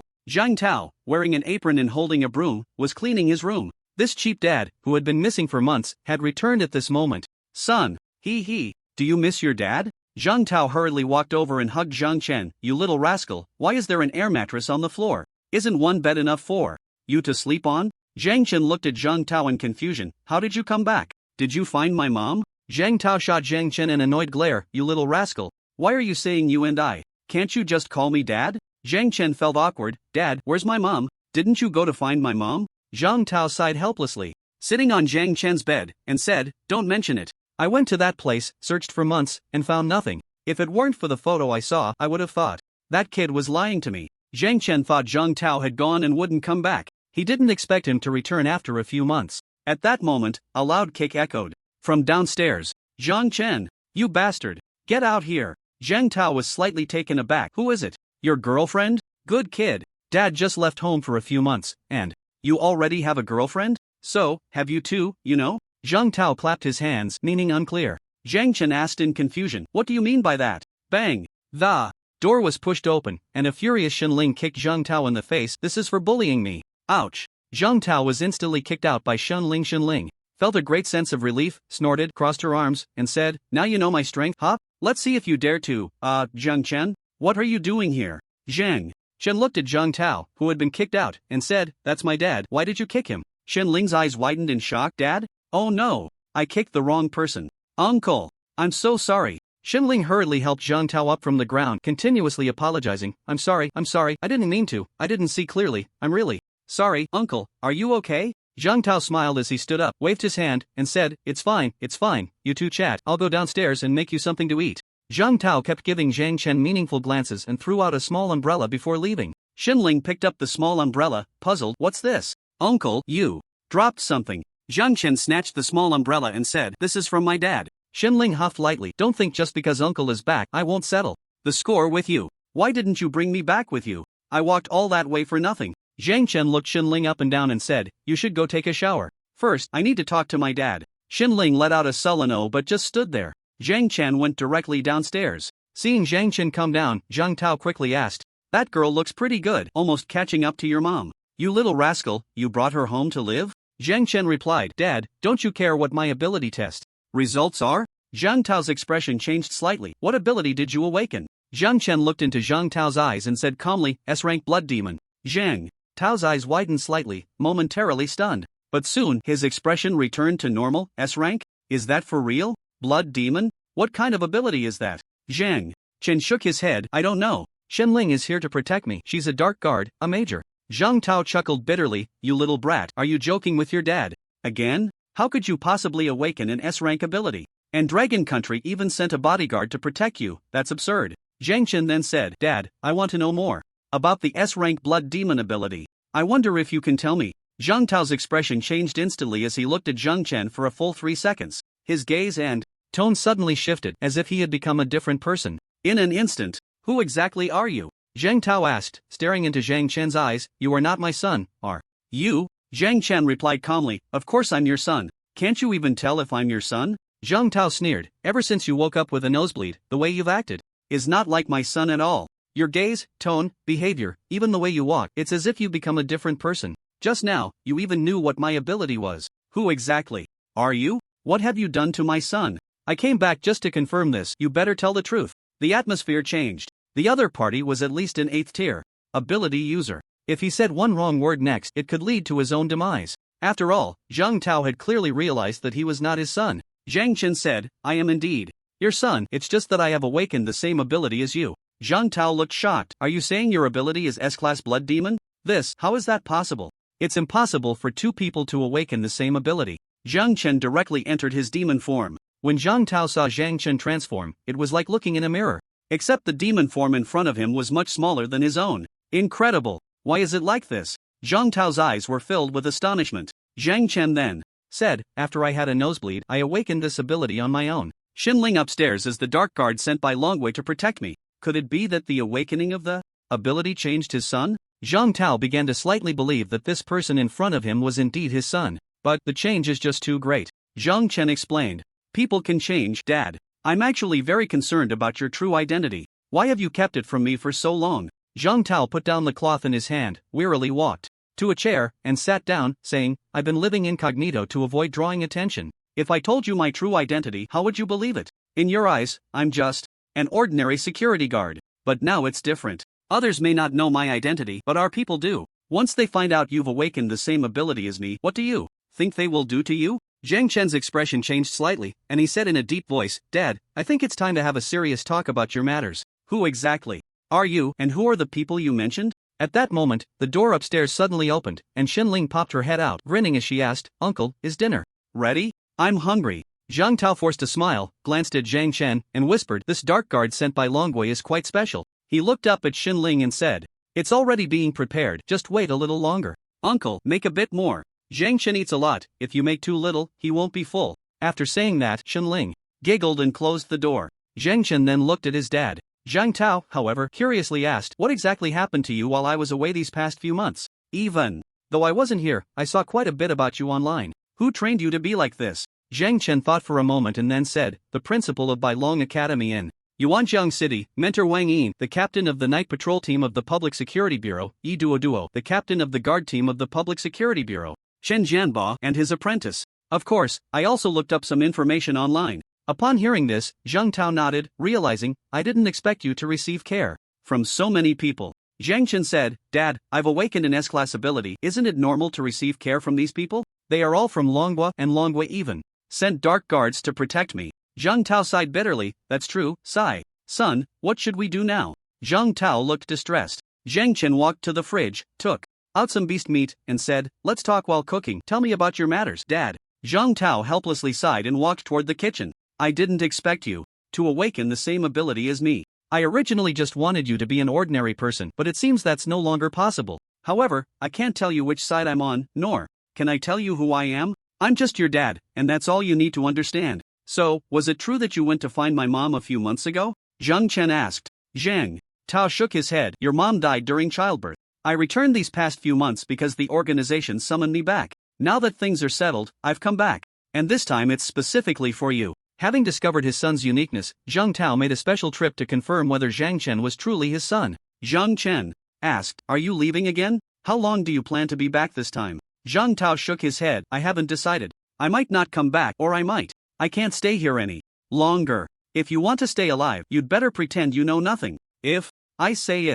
one day someone with a numerical tattoo on their hand comes to find you, it means they already know you are my son. They are here to kill you, so don't be foolish and not know how to run, understand?" After saying this, Zhang Tao buried himself in cooking. After all that was said, Zhang Chen still hadn't gleaned any valuable clues. It seemed his dad was going to leave again. But it wasn't as if there were no clues at all. A person with a numerical tattoo on their hand? That might be a good lead. He could ask Qin Jianba about it later. Perhaps then he could find out what organization Zhang Tao belonged to. The two of them cooked together and ate together. After finishing, Xinling went up to take a shower, while Zhang Chen went out for a walk with Zhang Tao. He knew that Zhang Tao was about to leave again. At that moment, Zhang Chen said, "Dad, maybe you shouldn't see me as a child anymore. Perhaps I can help you." Zhang Tao smiled wryly. "My son has really grown up, saying such touching words. Parents would never want their children to worry, right? As long as you're well, we'll be well. Once I deal with those matters, I will come back to find you. But before that, I need to disappear for a while. I hope you won't blame me, and don't blame your mom either. We are all doing this for your own good, against our will." Zhang Chen sighed helplessly and said, "The scariest words in this world are, I'm doing this for your own good." Zhang Tao chuckled again. "Speaking of which, kid, you're something else now. In just a few months, you've reached the 3rd stage. At this rate, in a few years, you might surpass me. Who knows, maybe. By then you really can help me with something. In any case, keep training hard. It would be best if you could join the military. Once you join the Dragon Army, the Dragon Kingdom will protect you unconditionally. By then, your dad and mom can also rest easy." Zhang Tao clearly didn't want him to get involved in his affairs. Seeing that he couldn't pry out any more information, Zhang Chen had to keep his mouth shut. Zhang Tao glanced at the sky, turned to Zhang Chen, and said, "Son, Dad is leaving. Remember what I told you today. Be careful of those with numerical tattoos on their hands, understand?" Zhang Chen silently looked at him, a hint of resentment flickering in his eyes. Zhang Tao smiled wryly and patted his head. "All right, go back." Zhang Tao opened the portal and disappeared right in front of Zhang Chen. From the portal, it was evident that it led to a place resembling a base. Zhang Tao was indeed an S-class ability user at the 8th stage. He was quite formidable. Be careful of those with numerical tattoos on their hands? Zhang Chen returned home and went upstairs to find Xinling playing on her phone in bed. "Xinling, how much do you know about underground organizations?" Xinling blinked and asked, "Underground organizations? Why are you asking about that? By the way, the meat soup uncle made today tastes just like yours, but it's far from what my master makes." Zhang Chen asked, "I want to know about the underground organization that has people with numerical tattoos on their hands. What is it?" Xinling's expression was fine at first, but when Zhang Chen asked this question, her expression suddenly became serious. She said in a low voice, "Why are you asking this?" It was clear that Xinling knew something. Zhang Chen then asked, just out of curiosity, "If you know something, maybe you could share it? If you don't want to talk about it, I can ask Captain Chen and the others. Tomorrow, they should be able to tell me something too." Xinling shook her head. "No need to go through all that trouble. I can tell you that the underground organization with numbers tattooed on the back of their hands is the infamous death sequence on Blue Star. The death sequence is arguably the largest underground organization on Blue Star, both in terms of power and numbers. It is the organization that Long Country fears the most and also wants to eliminate the most." "The death sequence? Is that the name of the organization?" Zhang Chen nodded, realizing, and then got into bed. At that moment, Xinling suddenly crawled over to him, casually lying down beside him, and asked, "Hey, I want to ask you, why did you ask this question? Did you encounter such people in Jiangnan City? If so, you should have said it earlier. If we can capture this person, it would be a great achievement." Zhang Chen looked at Xinling, who was lying next to him, holding her phone and reading the news, and said, "Xinling, did you use my shower gel again? I've told you 100 times, can't you just buy a bottle for yourself?"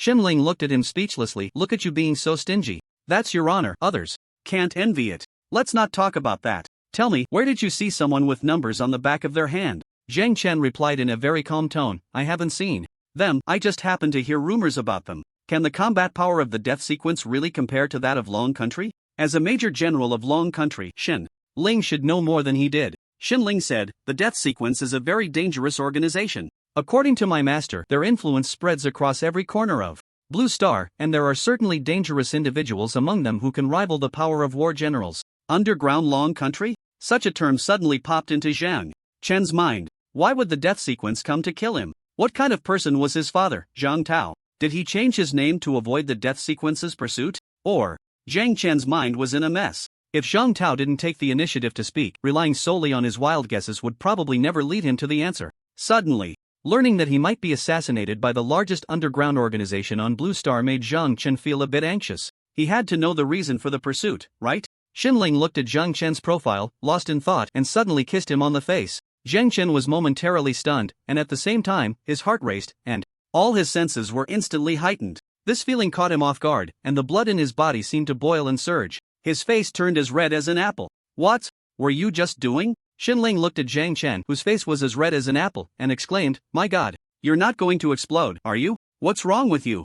Zhang Chen frowned, I ask you, why did you kiss me just now? Xin Ling smiled dreamily, I don't know why. Looking at your profile, I just wanted to kiss you. My master said that if you like someone, you can kiss them. My master often kisses me. I think I must have liked you just now. He liked me? Zhang Chen took a deep breath, hurriedly adjusting his breathing, his face burning like fire. What on earth was this feeling? Such a strange sensation. In his previous life, he focused solely on mastering killing techniques, and had no understanding of romantic relationships. The assassin who taught him the killing techniques had said that a qualified assassin must sever emotions and desires. When a person has no desires or feelings, no external factors can influence them. At that moment, his knife was naturally as fast as lightning, and his moves were undoubtedly decisive. This sentence had always been etched in his heart. Until just now, he recalled these words again. Xin Ling had already climbed onto the air mattress to sleep. Zhang Chen, however, couldn't sleep the entire night. He took out his phone and began searching. He posted his symptoms online. Soon, the omnipotent netizens provided answers.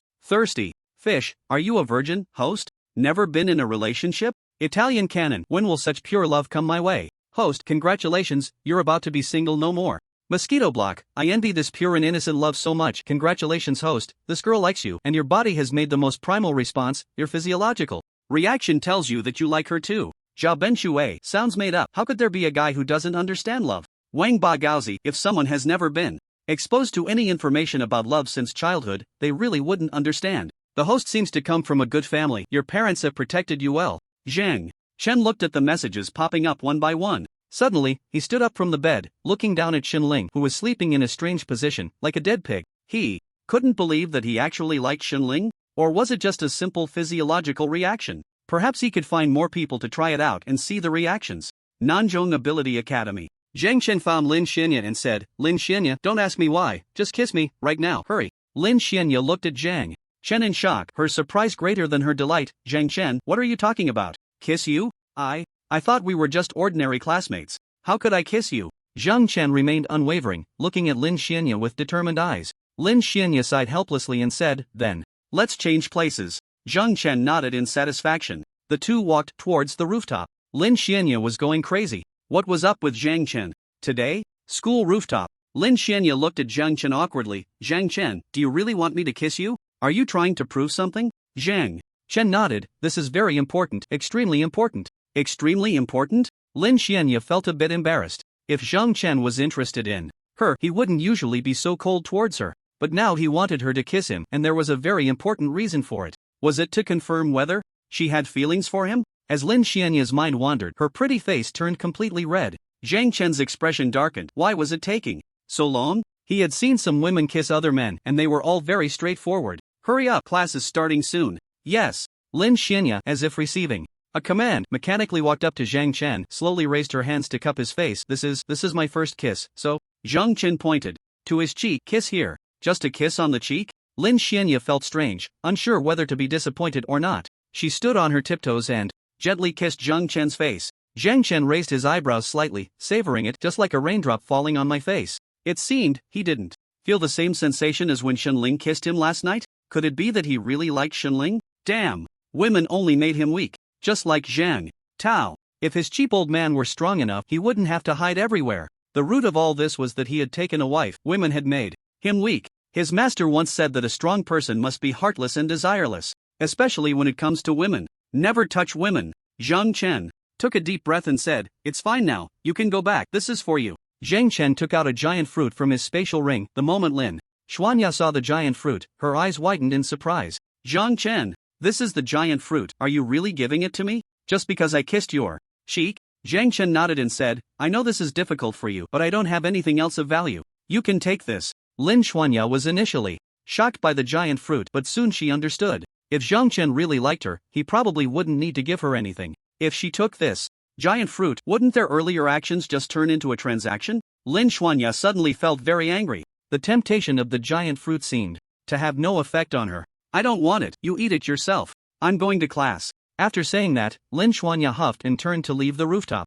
Zhang Chen's expression changed slightly. What was wrong? Lin Xuanya seemed angry just now? A kiss and a giant fruit. Even he could lower his face to kiss her. This Lin Xuanya really didn't know what was good for her. Zhang Chen shook his head helplessly and ate the giant fruit with a crunch. Using giant fruit, strength plus 10, speed plus 10, spirit plus 10. The enhancement effect of the exotic fruit was indeed very obvious. Zhang Chen immediately felt that he had become significantly stronger. But then came a big problem. Did he really like that lazy woman Shenling? Was he making a mistake somewhere? If he compared Shenling and Lin Xuanya was naturally much better than Shenling. It was just a pity that Lin Xuanya's strength was still too weak. He personally valued strength more. Zhang Chen returned to the classroom. Lin Xuanya acted as if nothing had happened. Shenling, however, looked gloomy. "Hey, did you steal a bite again? What's on your mouth?" Zhang Chen was slightly startled. He had clearly wiped his mouth before coming back. Did he not wipe it clean? Whatever. From today on, he would keep his distance from Shenling and refuse those intimate little gestures. Zhang Chen looked at Shen Ling and said, "Shenling, I advise you not to like me. I have high standards for my partner. Besides women like your master, I don't look at anyone else, so you might as well not waste your time." Shenling looked shocked. "Look at you, thinking you're so great. My master would even consider you? Besides, my master wasn't this powerful right from the start. I will become very strong in the future, my master promised me." This didn't seem unreasonable. At that moment, a man walked in from outside. It was Captain Chen. Captain Chen immediately spotted Zhang Chen sitting in the corner. "Zhang Chen, Shenling, you two, come out for a moment." It seemed that Principal Su had mentioned to Captain Chen that he didn't want to stay at school. Otherwise, Captain Chen wouldn't have called them out. Under the gaze of the other 8 people, Zhang Chen and Shenling walked out of the classroom. "Captain Chen, old Chen." Captain Chen smiled wryly and nodded. "Anyway, Zhang Chen, I know your request. I heard from the principal that you don't like staying at school, so why not join our guard team? Our guard team is always short on people, and it would be great if you two could join." However, Principal Su said that whenever the school holds any events, you two must return immediately to compete for the school's honor. No wonder this was something Principal Su would say. When receiving a favor, one must naturally repay it. Principal Su had hidden his identity for him, contacted Longhua, found him an instructor, and brought him a lot of convenience in terms of strength and life. Just by mentioning that he didn't want to stay at school, Principal Su immediately thought of a place for him. Joining the guard team meant he could go outdoors. This was indeed the kind of life Zhang Chen wanted the most right now. Zhang Chen nodded and said, "So when can we go to the guard team?" Shenling sighed helplessly beside him. Having finally been able to enjoy a wonderful campus life here, unexpectedly, Zhang Chen, for some unknown reason, decided to join the guard team. What a fool! Captain Chen smiled slightly and said, "I came here to take you two back. You will join the guard team as intern guardians. You both need to put in a lot of effort." Zhang Chen directly opened a spatial gate. The 3 of them arrived at the Public Security Bureau. At this moment, Captain Chen said, "Go to the armament department to collect some supplies. After that, the higher-ups will send tasks to your portable communication devices, and you can freely choose tasks and the number of people to complete them." Under Captain Chen's guidance, Zhang Chen and Shenling arrived at the armament department. After receiving the Guardian equipment, Zhang Chen began fiddling with the communicator in his hand. A number of task lists appeared on the communicator. To execute a task, just collect it directly from there. Zhang Chen quickly found a task suitable for his current situation. Shunfeng Town. A helicopter slowly descended at the entrance of the small town. The cabin door opened. A guardian was the first to step down from the helicopter, followed by 5 others. 2 of whom were Zhang Chen and Shenling. Shenling had been sullen all the way, looking quite unhappy. Zhang Chen felt okay. As long as he was away from school, he was satisfied. There was no need to see those sour faces of Lei Yuan and the others, nor to care about what they were secretly plotting. He knew that Lei Yuan and the others had always wanted to do something to him. Unfortunately, he had no interest in those who hadn't even reached the third tier of ability. Rather than playing childish mind games with them, it was better to spend time improving his realm or broadening his horizons. This world was vast. The team leader was a Captain Su, around 40 years old, with a realm at about the third tier. His ability was unknown. As Captain Su walked ahead, he said to Zhang Chen, Shenling, this is your first time executing a guardian task, so this task can be considered quite easy. You just need to stay here for 7 days, walk around the vicinity every day, and maintain the public order of the town.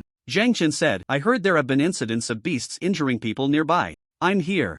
Just to patrol? Captain Su smiled slightly and said, isn't patrolling meant to find the beasts hiding in the town? However, the beasts that injure people have mostly already run away. If you do encounter one, just deal with it, right? I have great trust in your abilities. Shenling then asked in confusion, why don't the people here choose to live in a big city like Jiangnan City, where there are high walls for protection, and beasts can't break in at all? Upon hearing this, Captain Su explained, Shenling, I had the same thought back in the day, but later I learned that not everyone can enter the town to live. The area of the town is limited, and the population is large. There aren't enough houses for everyone. Due to the lack of housing, some people have no choice but to live in small towns like this. The nearby Public Security Bureau sends people here every day to maintain order.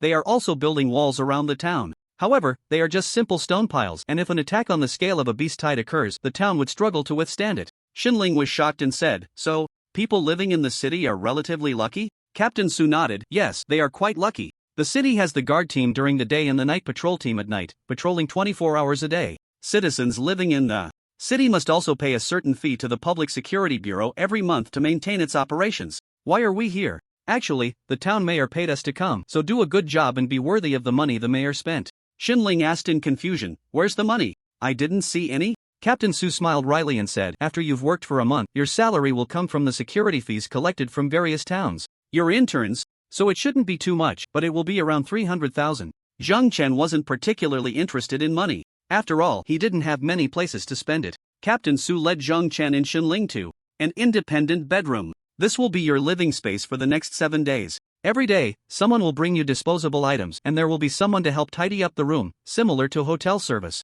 Shenling glanced into the small room, which had 2 beds and a shared bathroom. It wasn't much different from Zhang Chen's home. I still need to meet with the town mayor. You two can rest for a bit, and then I'll assign you your patrol areas. After Zhang Chen and Shenling entered the room, Zhang Chen felt that this wasn't the life he wanted. Patrolling the town? He thought he would be hunting in the wild. This was somewhat different from his initial expectations. Upon hearing that the work was easy, Shenling's mood improved significantly. She flopped onto the bed, took out her phone, and started watching videos. Humming a quirky tune, she lay on the bed with her legs crossed, looking quite pleased. Knock, knock. A series of knocks came from outside the door.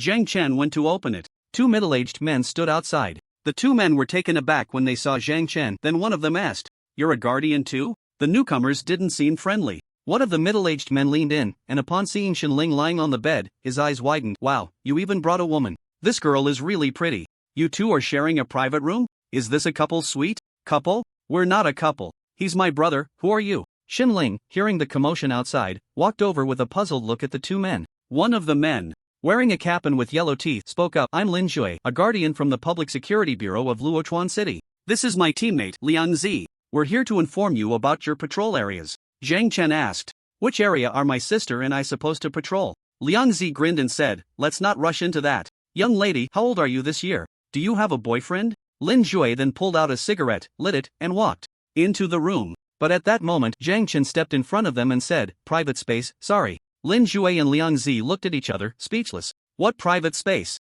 This place is for hosting distinguished guests of the town. You two are occupying it and we haven't said anything yet and you call it private space? Move aside. We're your seniors. Seniors? You mean superiors. You two newcomers better behave or you'll regret it. Zhang Chen frowned slightly. Were the guardians of Luochuan City this unruly? They didn't resemble any heroes of the people at all. They looked like a couple of thugs. Zhang Chen didn't have a good impression of these two. Shenling then said, my brother said this is private space, so it is private space. You two should leave quickly. Otherwise, I won't be polite. Lin Jue and Liang Zi became even more excited. Lin Jue revealed a big, yellow-toothed grin and said, your sister is quite fierce, huh? She looks like a tigress. No man will dare to want you in the future. Ha! If no one wants you, I want you. Shenling glared at the 2 men and said to Zhang Chen, brother, can I beat them up? Lin Jue and Liang Zi's expressions changed dramatically. Were they serious? Two miserable screams rang out simultaneously as two figures flew out of the room. It turned out that Zhang Chen and Xinling had both struck at the same time. Xinling walked out of the house, looking at Lin Jue and Liang Zi, who were lying on the ground wailing. You two little pests are really embarrassing the Guardians. Indeed, no matter the profession, there will always be some defective products like you. Get away from me right now, or just wait and see how I deal with you. Lin Jue and Liang Zi immediately scrambled to their feet and ran. Outside, Zhang Chen said, we still don't know where we need to patrol. Shenling scoffed, Xuanfeng town is so small, we can just patrol the whole town. Besides, I don't expect to get any meaningful information from those two idiots. In the army, there are plenty of rascals like them. I just beat one up and they behave after that. Zhang Chen merely nodded lightly. These two were indeed a bit excessive. However, he didn't think this matter was over. Just like that, Zhang Chen closed the door properly, then put away the key. The two confirmed a direction and began their patrol. Seeing Zhang Chen looking gloomy, Xinling asked curiously, Zhang Chen, didn't you say you didn't like staying at school and plan to join the Guardians for field missions? Now that your wish has been granted, why do you seem so unhappy? Zhang Chen explained blandly, it's a bit different from what I imagined. I thought we would be attacking a large beast nest or hunting down members of an underground organization. I didn't expect to be patrolling a small town. But since this is the first mission, I have no other extravagant hopes. I just hope to receive more interesting tasks in the future. Xinling looked at Zhang Chen with a very strange expression. Are you a bit too bloodthirsty? Plus, you keep those disgusting bugs, and your abilities are quite bizarre. I really can't understand you. What's worse, you even like my master. When my master hears about this, Zhang Chen's eyes widened in shock as he turned to Xinling. Xinling, what did you tell your master? That I like her? Are you crazy? It was the first time Xinling had seen the usually aloof Zhang Chen lose his composure like this, and she couldn't help but cover her mouth and chuckle. Oh dear, someone is in a hurry. That's right. I did tell my master. A misunderstanding. A huge misunderstanding. How could he face Xinyu again after this? Zhang Chen took a deep breath, pulled out his phone, and was about to call Xinyu. Xinling hurriedly stopped him. Hey, I was just joking with you. You really want to call my master? Don't do it. Just a joke? Zhang Chen finally breathed a sigh of relief, calming his emotions a bit, and said, Xinling, don't randomly report useless information to your master in the future, or I will tell her about your unprofessional work attitude and some other things. Xinling huffed lightly, you're so petty. Alright, I won't report to my master anymore, you can rest assured. After saying that, Xinling smiled slightly at Zhang Chen, feeling a bit strange. She suddenly found herself enjoying the sight of Zhang Chen's flustered expression. Usually, this guy always looked indifferent, as if he had no interest in anything. But he reacted so intensely to matters of love. Last night, when she kissed him, his face turned red. What if she did it again? Xinling chuckled to herself and suddenly leaned closer to Zhang Chen. Zhang Chen quickly dodged and questioned, what are you doing? Xinling smiled sweetly, nothing, just wanted to walk in step with you. Is that not allowed? Zhang Chen took a deep breath. This Xinling had been acting strange lately. Had she eaten something wrong? Just then, a roar of a strange beast suddenly echoed in the sky. A massive shadow blotted out the sun, accompanied by a fierce gust of wind. The terrifying sonic boom instantly shattered countless glasses below. Everyone immediately looked up. Eye in the sky, a gigantic monster bird suddenly appeared, its feathers gleaming with a steel-like sheen. It measured over 10 meters in length, with a wingspan exceeding 20 meters. With a single flap of its wings, a fierce tornado swept through the small town. An exotic beast. The exotic beast is back. The monster bird. It's here to catch people and eat them. Everyone, run. Damn beast. Return my brother's life. A middle-aged man, wielding a broadsword, leaped up fiercely, charging at the monster bird in the air. The bird's eyes showed a hint of disdain as its steel-forged claws grasped the broadsword, lifting the man into the sky. At that moment, Zhang Chen glanced at Xinling. You take care of the bird, I'll handle the people. Okay. 2 columns of energy shot up into the sky. 2 figures leaped up, fiercely pursuing the monster bird. Xinling held her elegant sword, which instantly infused with rich spiritual energy, causing the blade's light to extend by an inch. As she stepped on the air, a piercing sonic boom erupted. A terrifying sword energy instantly pierced through the monster bird. The bird let out a shriek, releasing the middle-aged man from its grasp. Zhang Chen happened to be right below, catching the falling man. Thank you. The man, after expressing his gratitude, suddenly looked up, anger flashing in his eyes. Damn monster bird, next time, I will kill it myself. Zhang Chen set the man down and looked up at the sky. Xinling was fully engaged, battling fiercely with the monster bird. At that moment, many guardians rushed in from all directions, including Lin Jue and Liang Zi. Evacuate the crowd. Everyone, get inside. What a huge bird. Who is that person up there? It's evenly matched? How impressive. Zhang Chen also leaped up, delivering a punch to the monster bird's abdomen. Bang! The bird let out a terrible scream, then was struck by Xinling's sword. Sparks flew as the elegant sword scraped against the bird's steel-like feathers, falling to the ground along with shattered, hard feathers. The monster bird's feathers were incredibly tough, showing no signs of injury. It quickly ascended, retreating into the clouds. Zhang Chen and Xinling landed simultaneously. They both looked up at the sky. Xinling said, "It's probably a 4th-tier exotic beast. Its feathers are too hard, my sword can barely penetrate." It was indeed a 4th-tier beast. However, for Xinling's sword to engage in battle with such a massive monster bird to this extent was remarkable. It seemed that the power of a weapon depended on the user, not the weapon itself. Unexpectedly, a 4th-tier exotic beast appeared in this place so casually, and it seemed not to be the first time. The middle-aged man she had saved had shouted for the bird to return his brother's life. Clearly, this monster bird treated the people here as a buffet. Unfortunately for it, this time its luck was not so good. The guardians of Shunfeng Town had all arrived and began to clear the scene. Captain Su approached Zhang Chen and Xinling, a smile on his face. "Bringing you two here was indeed the right choice, otherwise that monster bird wouldn't have fled so quickly." Zhang Chen asked in confusion, "Captain Su, does that monster bird often come here to hunt humans?" Captain Su's face was filled with anger as he replied, "It's definitely not the first time. It probably treats this place like a buffet, coming back every now and then. Our people can't catch up to it, and we don't even know where its lair is, otherwise, I would have chopped its head off." Zhang Chen pondered thoughtfully. Xinling then said, "I know which direction it flew off in. Since Zhang Chen and I are bored patrolling here, why don't we go track it down? What do you think?" Zhang Chen raised an eyebrow slightly. Xinling's words struck a chord with him. In a place where such a strange bird lives, there are surely other exotic beasts nearby. If they go after the strange bird, they might not even need to patrol here but instead hunt the beasts in the wild. After all, whether they can kill it depends on fate. Even if they fail, no one would blame them. At this moment, Zhang Chen said, "It's injured. I can track its location through its blood." Captain Su was taken aback. "Really? You can find it?" Zhang Chen nodded. "Yes, there's even its blood on Xunling's sword. As long as it hasn't flown too far, I can track it." Captain Su hurriedly said. "Then you should quickly track it down. Once you find it, don't act rashly and notify me in time." Zhang Chen nodded randomly, then leaped into the air, with Xinling hurriedly following. "Hey, wait for me." As Zhang Chen chased after the direction the strange bird had flown, he searched for its location. Xinling asked from behind, "Hey, can you really find it?" Zhang Chen nodded and soon determined a direction. The speed was fast. It could be said to be extremely fast. The strange bird was huge, and its flying speed was also very quick, like a plane in the sky. "Over here." Zhang Chen accelerated his speed, quickly increasing it 3 times in the air, leaving Xinling far behind. Xinling was slightly surprised. This guy is even faster than before. How did he train? He doesn't even wait for me. After saying that, Xinling also opened up her speed, struggling to catch up. The mountain peaks stretched for hundreds of miles, overlapping with countless mountains, resembling a giant dragon lying on the earth. At this moment, Zhang Chen slowed down, his gaze directed towards a huge tree in the distance. That tree was clearly the Tier 3 exotic beast, Tree King. At the very top of the Tree King was a gigantic nest, as large as a basketball court. Zhang Chen looked at this scene, his expression slightly changing as he glanced at Xinling beside him. Xinling frowned. "What exactly is this place? I can sense quite a few powerful exotic beasts at the same time. This should be in a primitive forest north of Shunfeng Town. No ability users had ventured here, and the exotic beasts grew wildly without external disturbance. No one knew how many Tier 3 and above exotic beasts were here. It was not surprising for a Tier 4 exotic beast to appear." Zhang Chen said, "Even if I tell Captain Su about this place, I doubt anyone from above would come here, right?" Xinling pouted and said, "They probably won't send anyone here. To deal with the exotic beasts in this place, they would need to send a whole camp over. However, if it were my master, she could easily handle it alone." After saying this, Xinling subconsciously glanced at Zhang Chen. "By the way, my master said you're too young. She doesn't like those younger than her."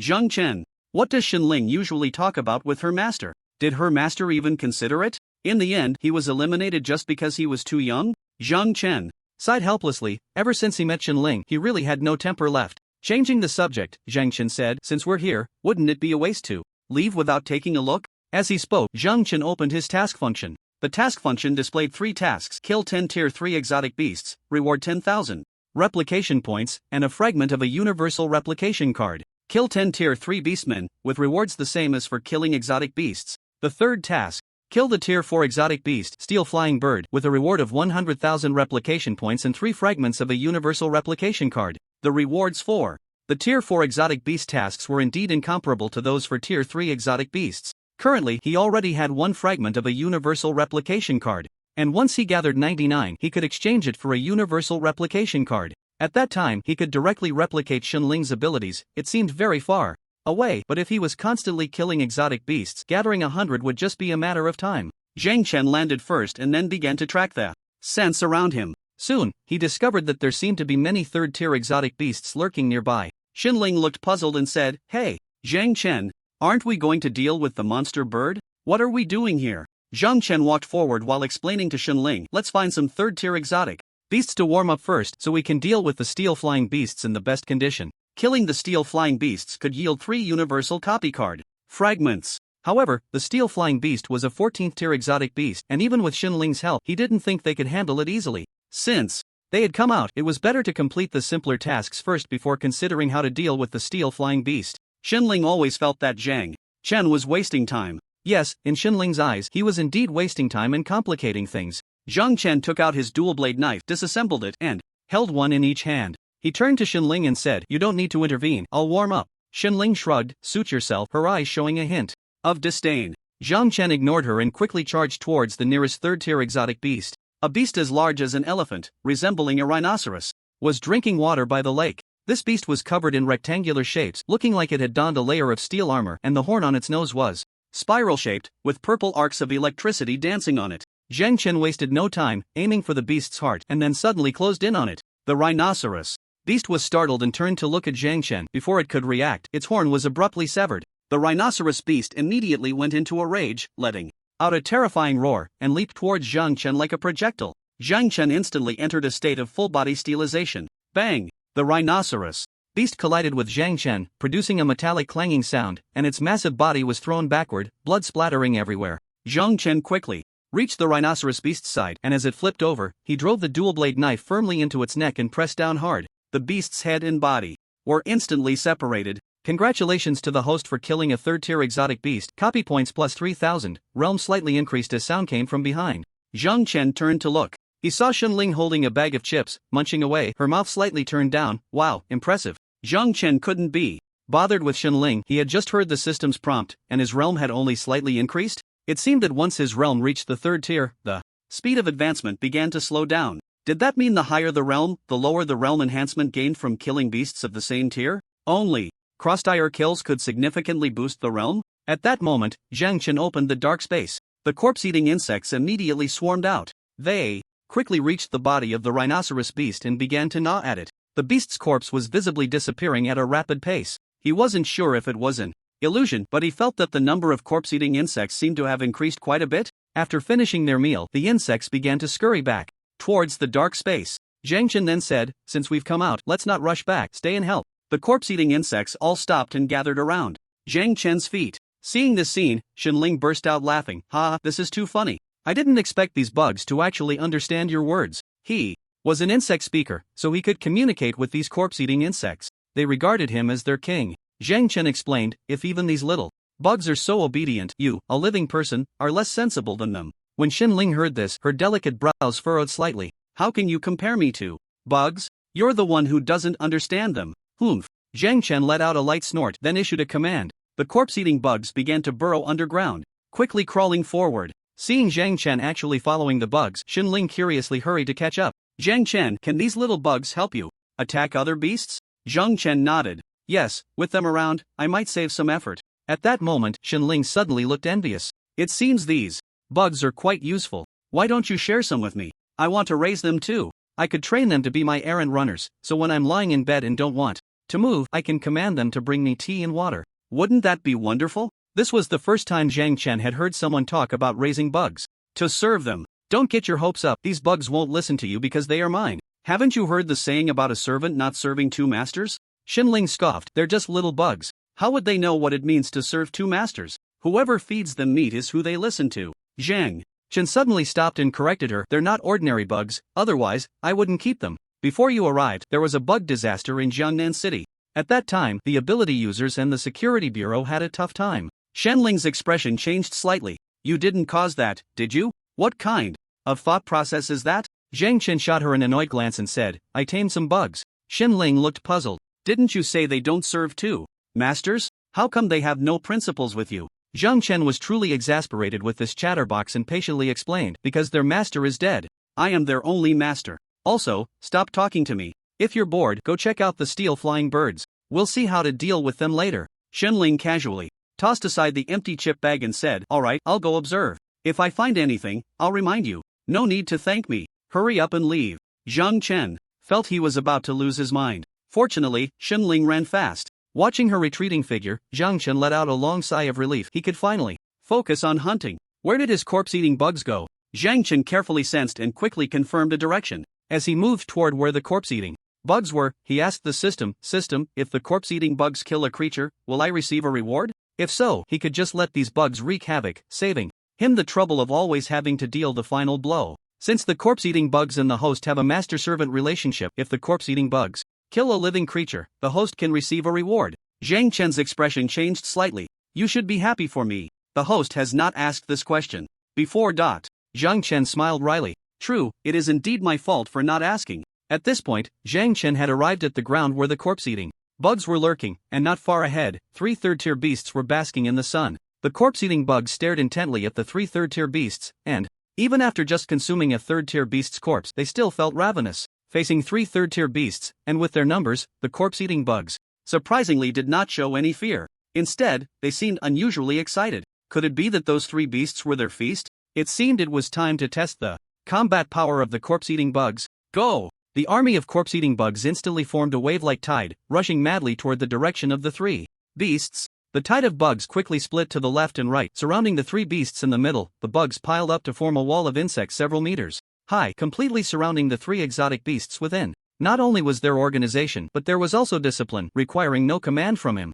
The 3 exotic beasts, trapped in the midst of the army of corpse-eating bugs, looked utterly bewildered, but more than that, they were astonished. Clearly, they had never encountered such a spectacle before. They attempted to roar in warning. However, the writhing of the insect wall did not cease in response to the beasts' roars, until one of the beasts could no longer hold back and charged directly at the insect wall. The wall was not as solid as imagined and collapsed upon impact. However, the scattered corpse-eating bugs immediately clung to the beast, starting to gnaw voraciously. The third-tier exotic beast rolled on the ground in pain, shaking off many bugs, but the next moment, it was covered by even more insects. Congratulations to the corpse-eating bugs for killing a third-tier exotic beast. Host copy points plus 3,000. Realm slightly increased. Congratulations to the corpse-eating bugs for killing a third-tier exotic beast. Host copy points plus 3,000. Zhang Chen listened to the system prompts echoing in his mind, watching the 3 exotic beast corpses gradually disappear in the distance. Things suddenly became interesting. Zhang Chen grinned and said, "You can settle down here." After the corpse-eating bugs finished devouring the 3 exotic beasts, their bodies suddenly underwent a peculiar transformation. All the corpse-eating bugs began to swell. Then they started to split. Originally, there were thousands of corpse-eating bugs, and now, with each split, their numbers doubled. Just as Zhang Chen was still in shock over their increasing numbers, a fierce cannibalism began among the corpse-eating bugs. Zhang Chen widened his eyes in astonishment and hurriedly issued a command. "Is it not enough for you to eat? Why are you eating each other?" The corpse-eating bugs seemed to ignore him, starting to devour one another, and their numbers visibly decreased. Seeing that he could not stop this, Zhang Chen could only stand by and watch quietly. The sudden cannibalism among the corpse-eating bugs was definitely not due to hunger. There must be another reason. He would soon find out the answer. This intense cannibalism lasted nearly 10 minutes. Thousands of corpse-eating bugs consumed their companions, leaving behind a foul-smelling liquid on the ground. When the cannibalism finally concluded, only one corpse-eating bug remained. Zhang Chen approached to observe this last bug. Looking at the injured, barely alive corpse-eating bug before him, he noticed it had not changed much. The only difference was that it had grown from the size of a peanut to that of an adult's thumb. What were these corpse-eating bugs' stomachs made of? After consuming so many, the last one had only slightly plumped up. Could they quickly digest the food they swallowed, transforming it into their own nutrition? Aside from this speculation, there seemed to be no other possibilities. Zhang Chen looked at the curled-up corpse-eating bug on the ground, about to say something. However, the surface of this bug's body began to gradually petrify, until it transformed into a milky white small ball. Zhang Chen knew this small ball was extraordinary, so he picked it up and examined it closely. Golden tortoise firefly egg details evolved from the corpse-eating bug can hatch into a golden tortoise firefly. Copy 10000. Zhang Chen was taken aback and asked the system, "What is this golden tortoise firefly?" "Insect beast." Zhang Chen replied, "I know it's an insect beast, I'm asking what it specifically is." The golden tortoise firefly was born at the beginning of the chaos, the ancestor of all insects. The insect gives birth to 9 offspring, each different. Zhang Chen listened in astonishment. He had heard of the dragon giving birth to 9 offspring but had never heard of insects giving birth to 9. However, with such legendary tales surrounding the golden tortoise firefly, it seemed far from an ordinary insect beast. If it could successfully hatch, it would likely be even more powerful than the corpse-eating bugs. Moreover, just the copying points alone cost 10,000 points. Zhang Chen said, "System, how does the golden tortoise firefly hatch? Does it require external assistance or does it hatch naturally?" Golden tortoise fireflies usually prefer to inhabit hot areas. To hatch a golden tortoise firefly, 1. Must find a lava zone and place it in the magma. It will hatch in 7 days. The system seemed to have retrieved some ancient information from somewhere. Even the tone of its speech had changed. Zhang Chen nodded and said, "I'll note this down. This golden tortoise firefly won't die for now, right? As long as the shell is intact, it can sleep for 1,000 years. 1,000 years, longer than he would live?" It seemed he had worried for nothing. Zhang Chen then stored the golden tortoise firefly in the system's backpack and began walking towards the forest. He had originally planned to use the corpse-eating insects to hunt exotic beasts, but unexpectedly, the corpse-eating insects had directly evolved. It made sense, though. The corpse-eating insects had caused chaos in Jiangnan City, devouring so many people, and later, under his care, they had consumed numerous exotic beasts, leading to a significant increase in both their numbers and power. After devouring the flesh and blood of 4 exotic beasts today, they had actually evolved by eating each other. His insect army had directly transformed into a solitary golden tortoise firefly egg. He hoped that when the golden tortoise firefly hatched, its abilities would rival those of the corpse-eating insects. Otherwise, it would be a huge loss. Moreover, 1 insect egg was simply too few. He still needed to find a way to get more copying points to replicate more golden tortoise firefly eggs. While he was contemplating this, Zhang Chen found himself beneath a massive tree trunk. At that moment, Shenling suddenly descended from the sky. "Zhang Chen, run!" Zhang Chen was taken aback at first, then saw Shenling holding an egg about her size, rushing towards him. Behind her, a steel bird was chasing closely. Shenling zipped past him with a whoosh, and Zhang Chen quickly followed her, trying to escape. The furious roars of the steel bird echoed behind them. Zhang Chen hurried to catch up with Shenling. "Is that egg a steel bird's egg?" As Shenling flew forward, she checked the distance between the steel bird and herself, grinning as she replied, "That's right. It was terrorizing people in Shunfeng town, so I stole its egg. Isn't this a fair exchange? Now hurry up and run." Ha ha ha, this crazy woman. He had only asked her to observe the steel bird's condition and then come back to discuss a strategy. He never expected Shenling to steal the steel bird's egg directly. Seeing the steel bird relentlessly pursuing them, Shenling turned back with annoyance. "Why is it still chasing? Don't you have 2 more?" The steel bird flapped its wings, sending countless steel-like feathers flying towards the 2 of them. They quickly dodged in the air. Shenling looked furious. "Damn bird. Zhang Chen, I'll hold it off. You go back and take the other 2 eggs, drive it crazy." Zhang Chen was not interested in any bird eggs. He took out his double-edged knife and said, "There's no other choice. We have to fight.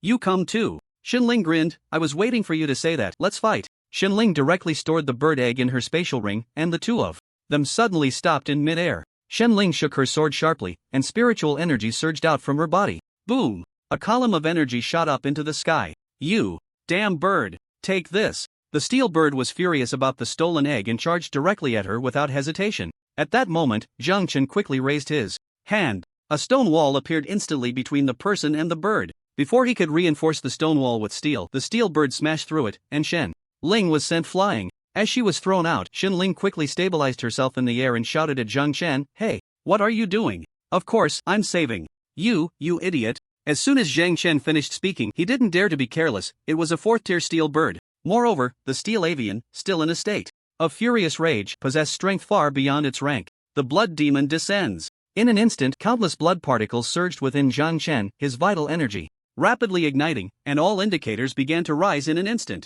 His entire body turned a deep crimson, and a pair of towering horns sprouted from his head. Surrounded by swirling vital energy, Zhang Chen resembled a Shura emerging from hell, his eyes filled with madness, with only one thought in his mind: kill, tear apart this sky. Shenling's eyes widened in shock. It was the first time she had seen Zhang Chen enter this state of blood demon descent. She covered her mouth in astonishment. "Is this your supernatural ability?" Zhang Chen ignored Shenling's shock as the furious steel avian dove towards him, its claws capable of easily tearing through steel, striking fiercely at him. Like lightning, Zhang Chen charged at the steel avian, grabbing one of its claws, and executed a 900-degree spin in midair before slamming it down hard onto the ground. Boom! A towering dust column erupted from the ground, as if a powerful explosive had detonated. Zhang Chen stomped down, scattering the rising dust column. The earth trembled violently, kicking up countless clouds of dust. The steel avian shielded its body with its wings, letting out a shriek before suddenly spreading its wings wide, raising its steel-like beak to viciously peck at Zhang Chen. A glint of madness flashed in Zhang Chen's eyes as he grabbed the upper and lower beak of the steel avian with both hands and forcefully twisted them apart. Rip, the steel avian's beak was instantly torn apart, revealing a blood-red, barbed tongue inside, along with curved barbs surrounding its mouth like hooks. This clearly inflicted tremendous damage on the steel avian. The steel avian flapped its wings, continuously retreating, as dust filled the arena, and a massive body soared into the sky. The steel avian had evidently sensed something was amiss. The person before it was not one it could defeat, and it began to contemplate escape. However, how could Zhang Chen give it that opportunity? His calf muscles trembled and contracted, then he leaped up, grabbing the steel avian's claw, and his body suddenly sank. The steel avian screeched as it was pulled down to the ground, and Zhang Chen employed the same technique, using the amplified strength from his blood demon state to lift the steel avian high before slamming it down again. Bang! The ground shook violently once more, and the rising smoke nearly reduced visibility to less than half a meter. Congratulations, host, for killing a 4th-tier exotic beast, earning 6,000 replication points and a realm breakthrough. Replication points doubled and the realm directly broke through? However, it should be a breakthrough based on the original foundation. Congratulations, host, for completing task 3, earning 100,000 replication points and a universal replication card fragment X1. Zhang Chen's expression changed slightly, a hint of a smile appearing at the corner of his mouth as he released his transformation from the blood demon state. He then looked at his personal information. Host, Zhang Chen supernatural ability S/blood demon C/stone departed E/insect speaker C/iron witch realm 3rd tier, 3 stars. Strength 306 vital energy, 847 speed, 313 spirit, 291 talent. Replication spacegate blood demon form bloodthirsty stone element control insect speaker iron. Element control skill stone mist replication points 130300 backpack universal replication card fragment X2. At that moment, Shenling descended from the sky, landing behind Zhang Chen, and quickly ran towards him. Did you kill it? Zhang Chen nodded and then said, are there 2 steel avian eggs left in the nest? Shenling nodded, grinning, great, they're all ours now. Zhang Chen then said, it can't reproduce asexually, there might be another one. I wonder if this egg has any value, and if it's worth another trip. Shenling replied, with such a big egg, boiling or stir-frying it should taste amazing. I knew you just wanted to eat. Zhang Chen snorted lightly. Anyway, let's go take a look first. If there's a second steel bird, we'll kill it together. If not, we'll just take the egg and leave.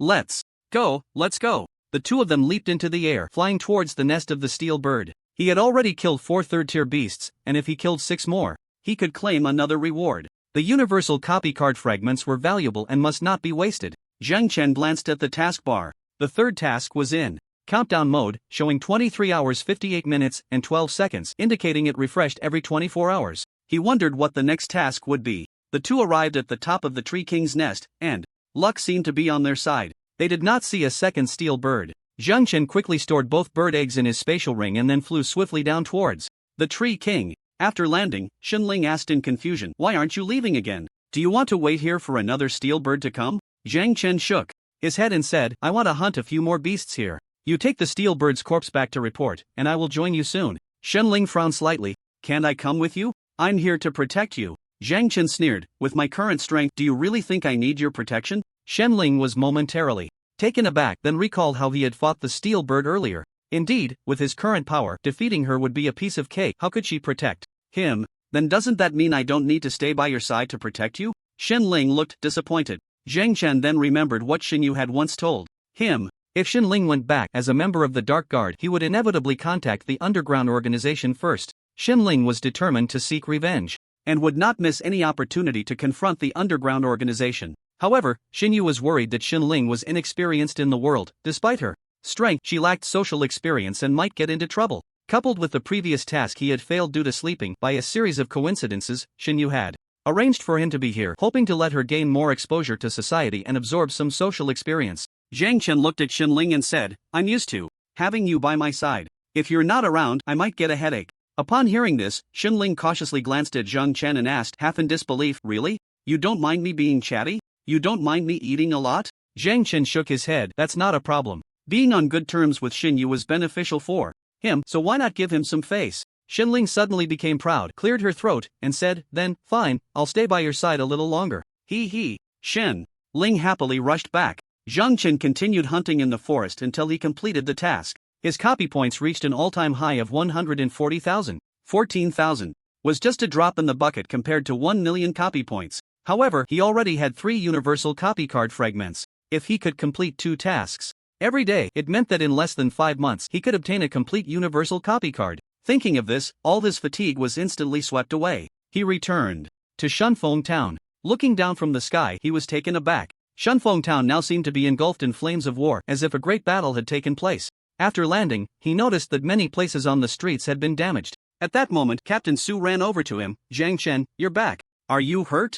Zhang Chen nodded. I'm fine. But what happened here? What's going on? Captain Su sighed helplessly and said, I heard you killed the steel bird and even brought back its egg. Everyone was happy, so they asked Shen Ling to show it. Just when we were celebrating, another steel bird attacked us. Fortunately, no one was hurt, only the street got a bit damaged. Zhang Chen nodded. I said there should be another steel bird. After all, steel birds can't reproduce asexually. Captain Su looked embarrassed. It's my carelessness. I take the blame for this. If I hadn't asked Shen Ling to show it, we probably wouldn't have attracted the other steel bird. Zhang Chen didn't say anything but asked, where's Shen Ling? I haven't seen him. With everyone around him chattering, he felt a bit out of place. Captain Su said, Shen Ling went to chase the other steel bird. He said if you came back, he would let you find him, and he also said you have a dog's nose and can smell her over there. Zhang Chen's face instantly fell. This was getting more and more ridiculous. The cold image he had painstakingly built in front of others was being gradually destroyed by Shen Ling. Zhang Chen took a deep breath and said, alright, I'll go find him now.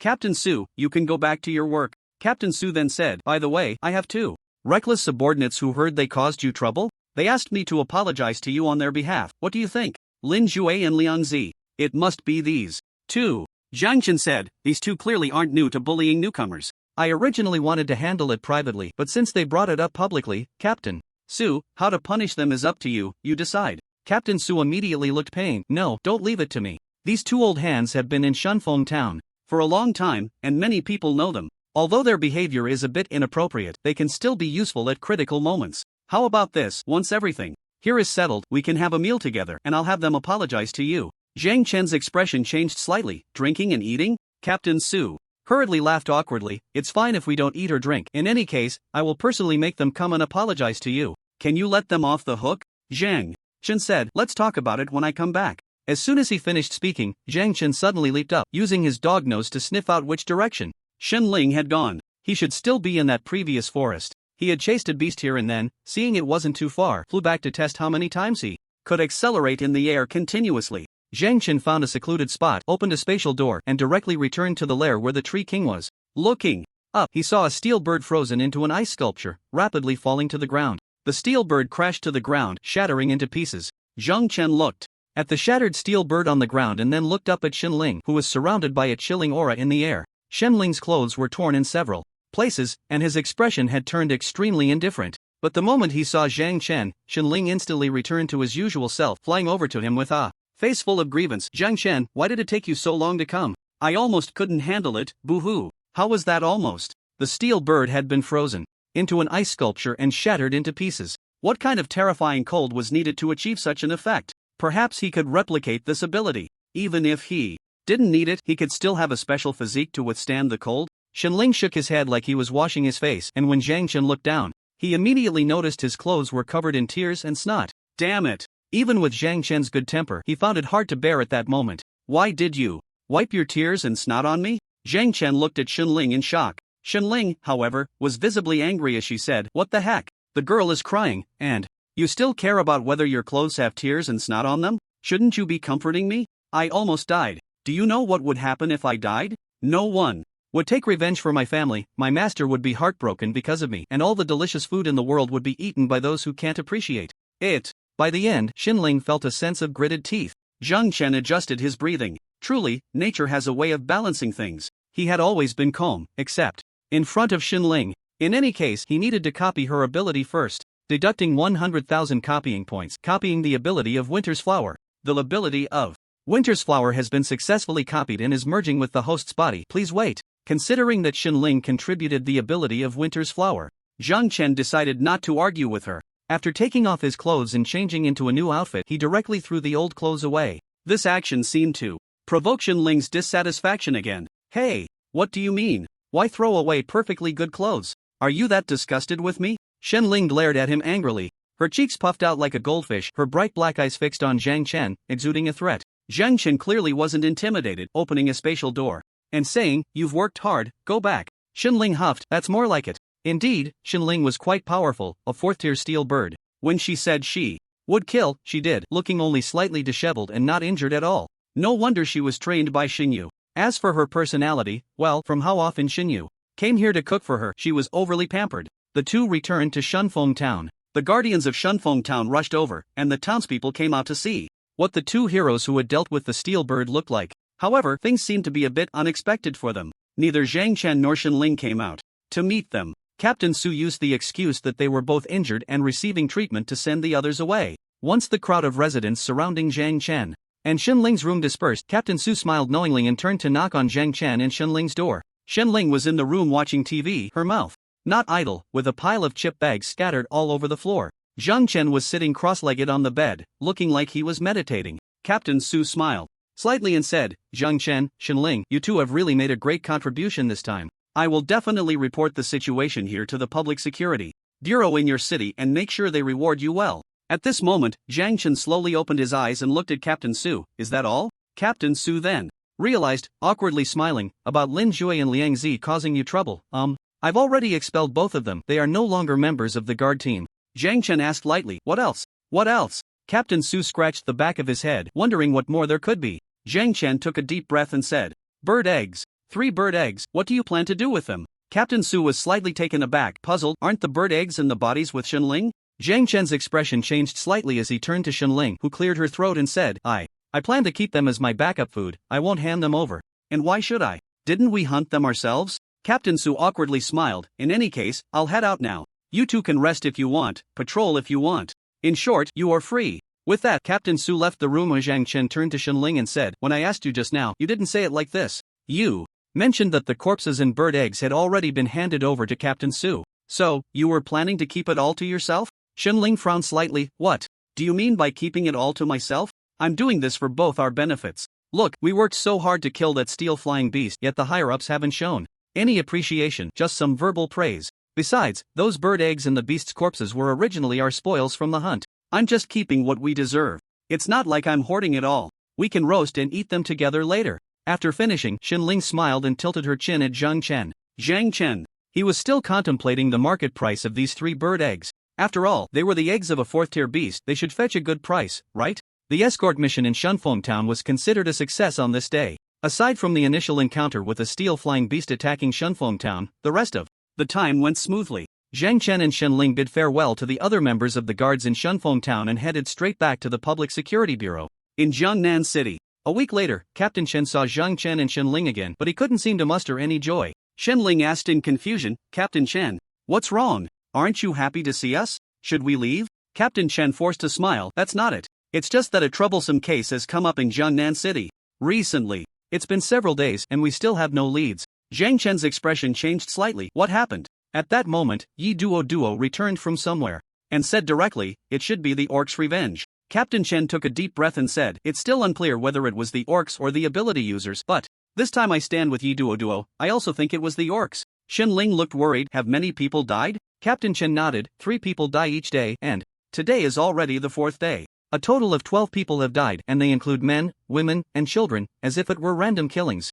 The bodies of the victims have been hollowed out. The killer skinned them and hung the skins on the walls, removing the flesh and organs, leaving only the skeletons, with their heads still attached. Shenling immediately frowned and instinctively moved behind Zhang Chen, grabbing the hem of his shirt. How can there be such a perverted killer? Is their mind even normal? Upon hearing about the victims' deaths, Zhang Chen couldn't help but frown as well. Although he was a killer in his past life and had killed many, he believed that killing was an art, something beautiful. The so-called beauty was to take someone's life while preserving their appearance as much as possible, causing minimal injury to the body. But the killer in Jiangnan City, skinning people, removing flesh and organs, leaving only a skeleton while the head remained untouched on the body.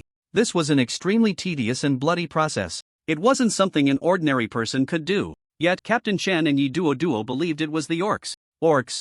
Revenge? He didn't think so. At that moment, Chen Jianba and Shenling said, Zhang Chen, you and Shenling just got back, so go rest for now. If you're interested later, come help with the investigation. Zhang Chen nodded. Okay, I'll think about it. He was now a guardian of the escort team, and maintaining the city security was his duty. He originally intended to join the military in the future to help protect the great mountains and rivers of the Dragon Kingdom. Faced with those who committed inhumane acts, he naturally couldn't stand by idly. On the contrary, if he could lend a hand, it might be beneficial for his future. A war general. This was the first time he learned that there were people in this world referred to as war generals. These warriors are not born with their titles, they are individuals who have made outstanding contributions to the Dragon Kingdom and possess abilities far beyond the ordinary. Now that he is at a low level, he must start with small matters. Xinling was completely stunned. After arriving home, she curled up in bed, staring at him with wide eyes. I allow you to sleep in the same bed with me tonight. Zhang Chen looked at Xinling's frightened expression and asked in confusion, you can't be that timid, can you?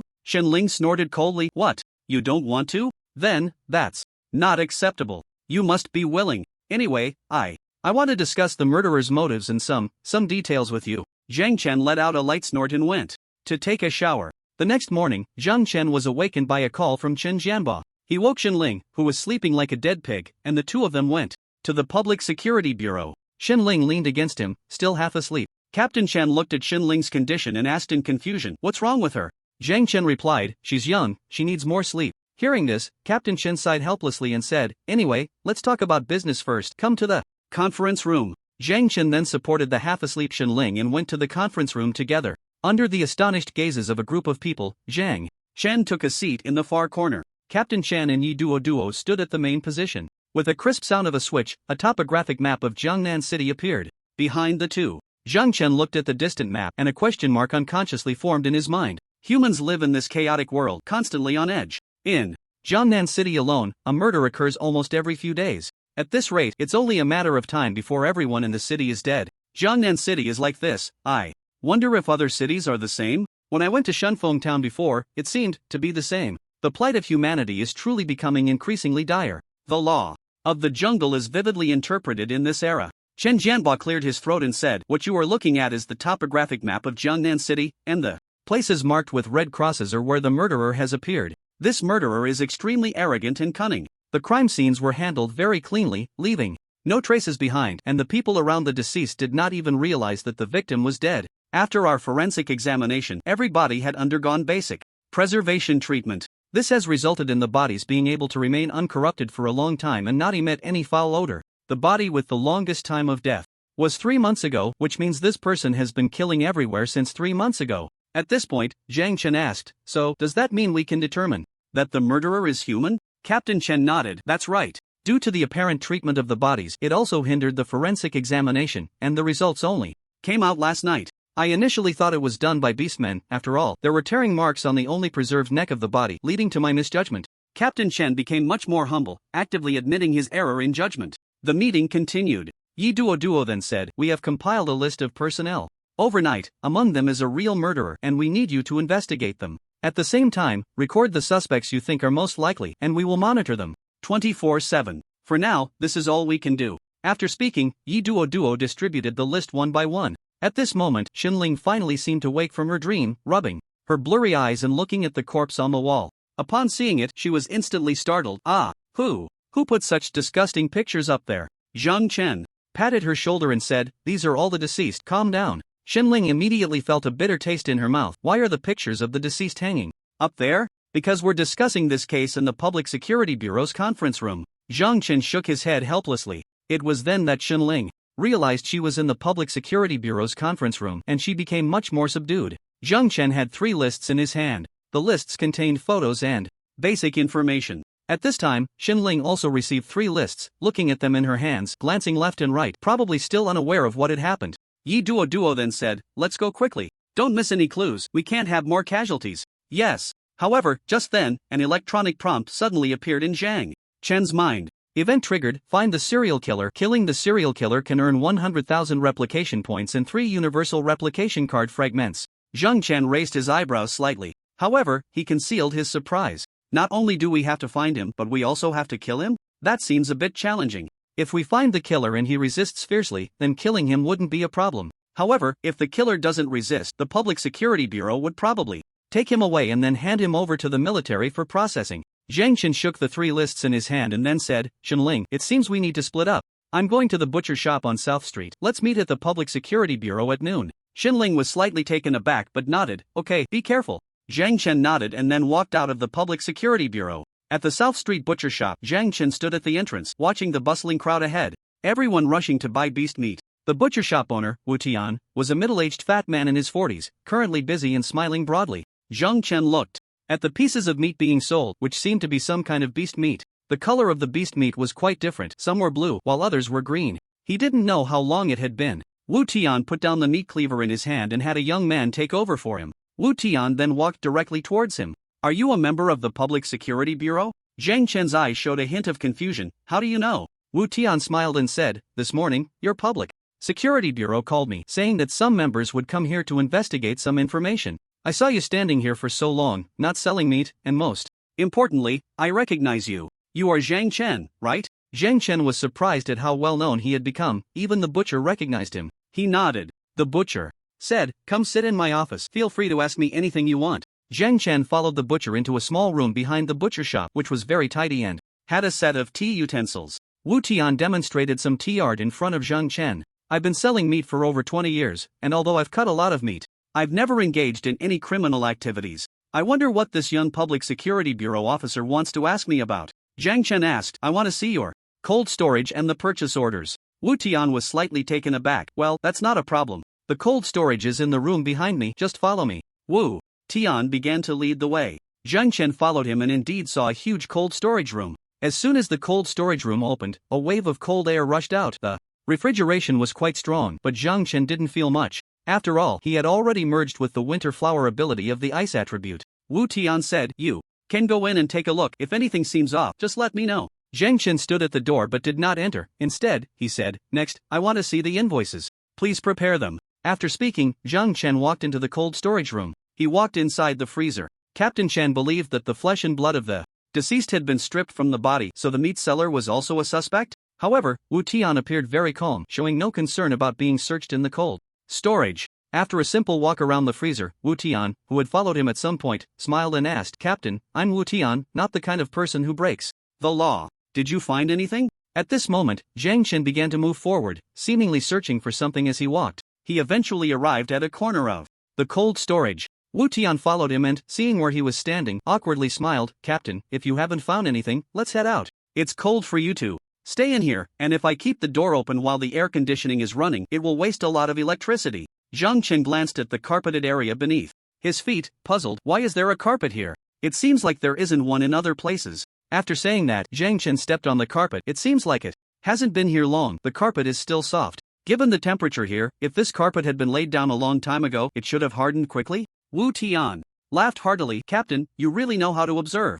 You're right, I deliberately put this carpet down because a fool accidentally spilled a drink on the floor. By the time we discovered it, it had already frozen, and an employee even slipped and fell because of it. After you left, I immediately sent someone to clear the ice. It's nothing. If you don't believe me, you can lift it up and take a look. Zhang Chen then stepped away from the carpet and kicked at it. However, at that moment, Wu Tian suddenly charged at him with a bone-scraping knife in hand, shouting, Why are you so nosy? I'll take care of you. Zhang Chen smiled faintly, dodging Wu Tian's strike by tilting his head, then grabbed the handle and forcefully threw him to the ground. Bang! Wu Tian was sent crashing into the carpet, rolling into the corner. Beneath the carpet, a door-like object appeared. There seemed to be another space below. Seeing that he was no match for Zhang Chen, Wu Tian quickly pleaded, Captain, I beg you, let me go. I'll give you whatever you want. Just help me keep it a secret. How about it? Zhang Chen asked, What's down there? Wu Tian swallowed hard and said, There are a few women. Women? Forbidden items? Zhang Chen smiled faintly. You seem to enjoy yourself?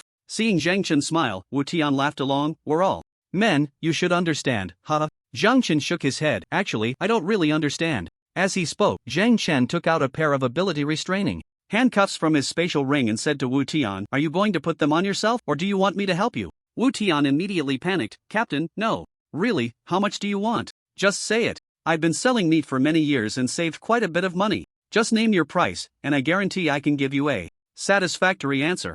I just kidnapped a few women out of lust. If I go in, I'm done for. My wife, my children, the neighbors, and my kids' friends. Zhang Chen couldn't be bothered to waste words with him and directly put the handcuffs on him. Wu Tian struggled violently but was quickly knocked unconscious by Zhang Chen. A key fell to the ground. Zhang Chen picked up the key and aimed it at the keyhole of the door on the ground. It was an automatic door, quite advanced. As the door slowly opened to the sides, a warm current flowed out, but it was quickly dispersed by the cold air of the freezer. Zhang Chen walked down the stairs. The space below wasn't very large. A staircase led down directly into an underground room. Although this small underground house was quite cramped, it was indeed fully equipped. Several young women completely unclothed, were kneeling in the center of the room's carpet. But when they looked up, they didn't see their master, Wu Tian, but rather Zhang Chen. The women exchanged glances and immediately let out a shriek, each scrambling to find a place to hide. Who are you? Where's my husband? What have you done to our husbands? Is he okay? We came here willingly.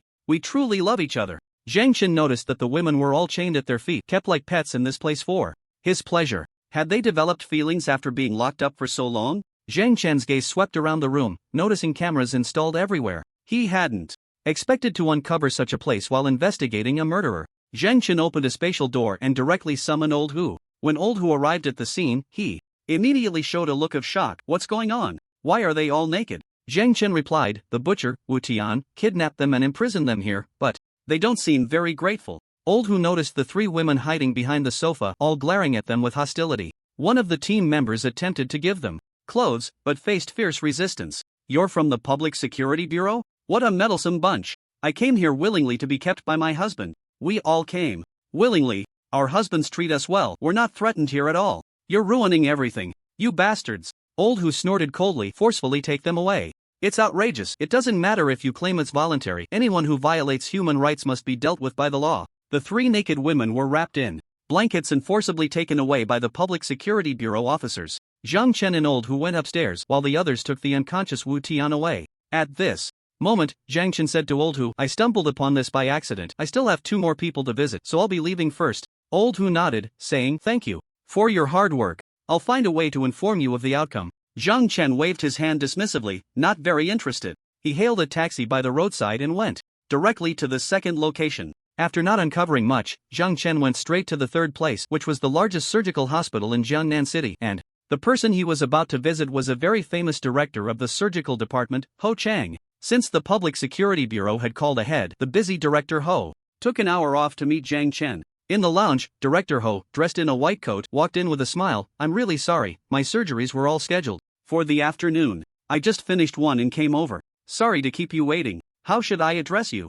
Zhang Chen, just call me Xiao Zhang. Director Ho chuckled. Xiao Zhang, right? I wonder what the Public Security Bureau needs to know from me. Zhang Chen looked at the man in his 40s with slicked back hair and a slightly plump figure, and got straight to the point. We recently encountered a case where the victim's flesh and blood were completely removed and preserved, leaving only an intact head. I want to know if achieving such a thing requires some medical knowledge? Upon hearing this, Ho's eyes widened in shock. That's too twisted. How could such a thing happen? Zhang Chen replied calmly, in this era, no one is without madness. Some just hide their madness, while others find ways to release it. If you can't release the madness, then you'll do some crazy things. Ho Chang listened to Zhang Chen's words and nodded in agreement. What you said makes a lot of sense. I wonder how you release your madness? Zhang Chen replied in a very calm tone, like everyone else, I go out to hunt exotic beasts. Ho Chang chuckled awkwardly, since hunting exotic beasts can release madness, why would anyone do such crazy things in the city? Perhaps some people can't leave the city to hunt and can only choose to target those around them, or maybe the sick or something like that.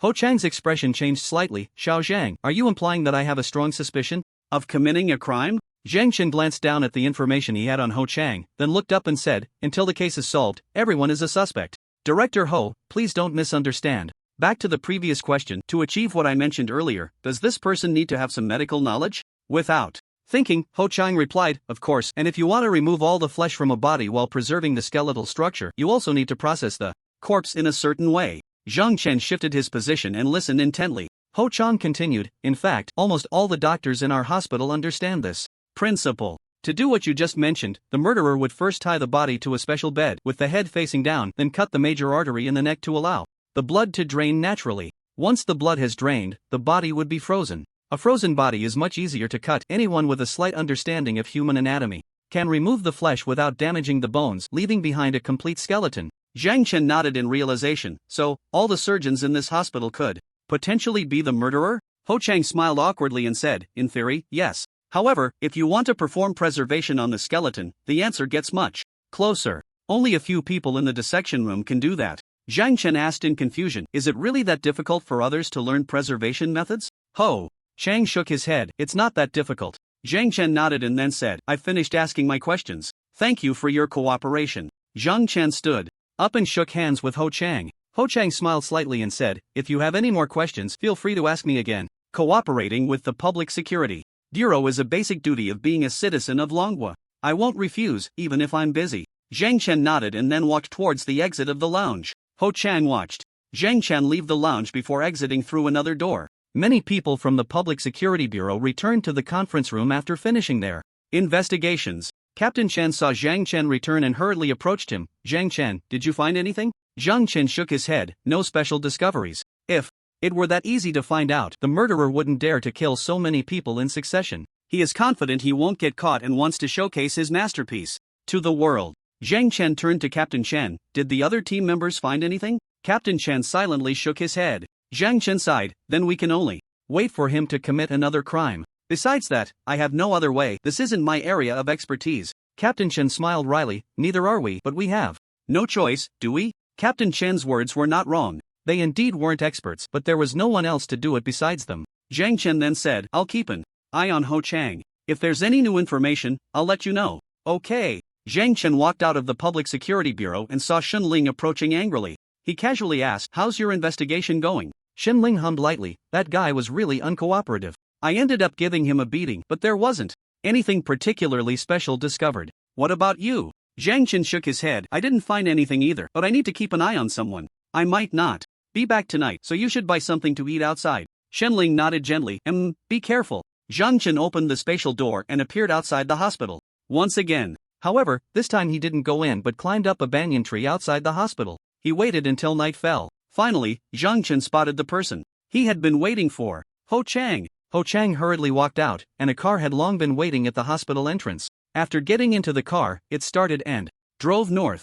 Zhang Chen quickly followed. The car stopped in front of a hotel named Tai Lai. Zhang Chen locked onto Ho Chang's vital energy and flew directly to the roof of the Tai Lai Hotel. After a full 3 hours, Ho Chang finally walked out of the hotel, having only interacted with one woman during that time. It was only after 7 or 8 in the evening that Ho Chang returned home. The woman from the hotel was probably his lover. When his wife saw him come back, she nagged him a bit before going to heat up his meal. At this moment, Zhang Chen was crouched on the rooftop opposite Ho Chang's residential area, waiting like an owl. He personally believed that Ho Chang was highly suspicious, but without any concrete evidence, he could only wait for him to slip up. When the time reached the early hours of the morning, Ho Chang suddenly walked out of the house and directly vanished from his sight. What puzzled Zhang Chen was that he could still sense the other person's presence. Although he couldn't see him, the vital energy could still move. Was his ability invisibility? There were many types of abilities, and one of them was called auxiliary abilities. Those who awakened such abilities lacked lethality, and even through hard training, they couldn't enhance the effectiveness of their powers.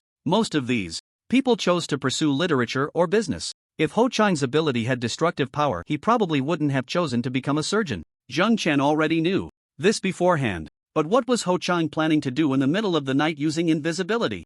Zhang Chen moved along with the flow of vital energy. Ho Chang didn't drive or use any transportation, otherwise, invisibility would be meaningless. He followed Ho Chang to a construction site of a half-finished building. Those who could live in such a place were mostly the lowest tier of society in this city. Upon arriving at the half-finished building, Ho Chang stopped being invisible. Instead, he took out a whistle and blew it once. Shortly after, a man suddenly poked his head out of an old window on the second floor upon hearing the whistle. Then, the iron gate at the bottom of the half-finished building began to slowly open. Ho Chang straightened his clothes as if the person he was about to meet had a very noble identity, which made him prepare thoroughly for this meeting. At that moment, Zhang Chen said to the system, I want to copy his ability. Deducting 3,000 copying points, copying. E/invisibility ability. E/invisibility is merging with the host's body. Merge complete. Congratulations to the host for acquiring the invisibility ability.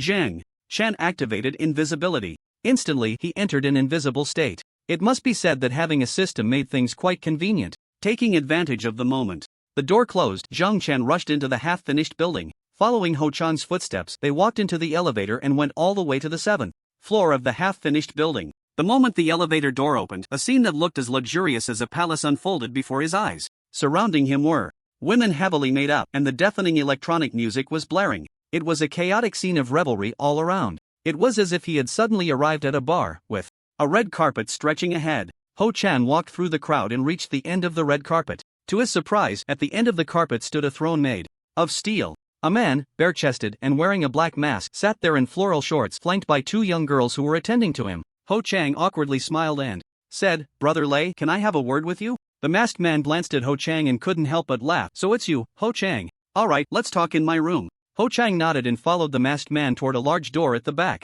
The automatic door opened, revealing an interior that resembled a crystal palace, adorned with numerous crystal items. The tables and chairs sparkled, exuding a high-end futuristic vibe. Ho Chang comfortably sat down on the sofa and looked at the masked man, saying, "Thanks to Brother Lei, I perform at least 10 surgeries every day now, earning way more than before, but..." Lei Yang smiled slightly and said, "Let's not talk about that for now. The higher-ups want another batch of 200 kilograms of meat and it needs to be done within 3 days. You should be fine with that, right?" Ho Chang awkwardly smiled and replied, "Actually, I came here for that. I only found out recently that someone left evidence at the scene and it was done months ago. This has caught the attention of the Public Security Bureau and I hope Brother Lei can help me find that person." Lei Yang was slightly taken aback. "What do you mean? Are you saying that besides you, there are others involved in this?" Ho Chang nodded. "That's right, and they aren't doing a good job. It's a madman who deliberately left evidence, drawing the attention of the Public Security Bureau. Isn't that just chaos?" The invisible Zhang Chen, overhearing their conversation, was surprised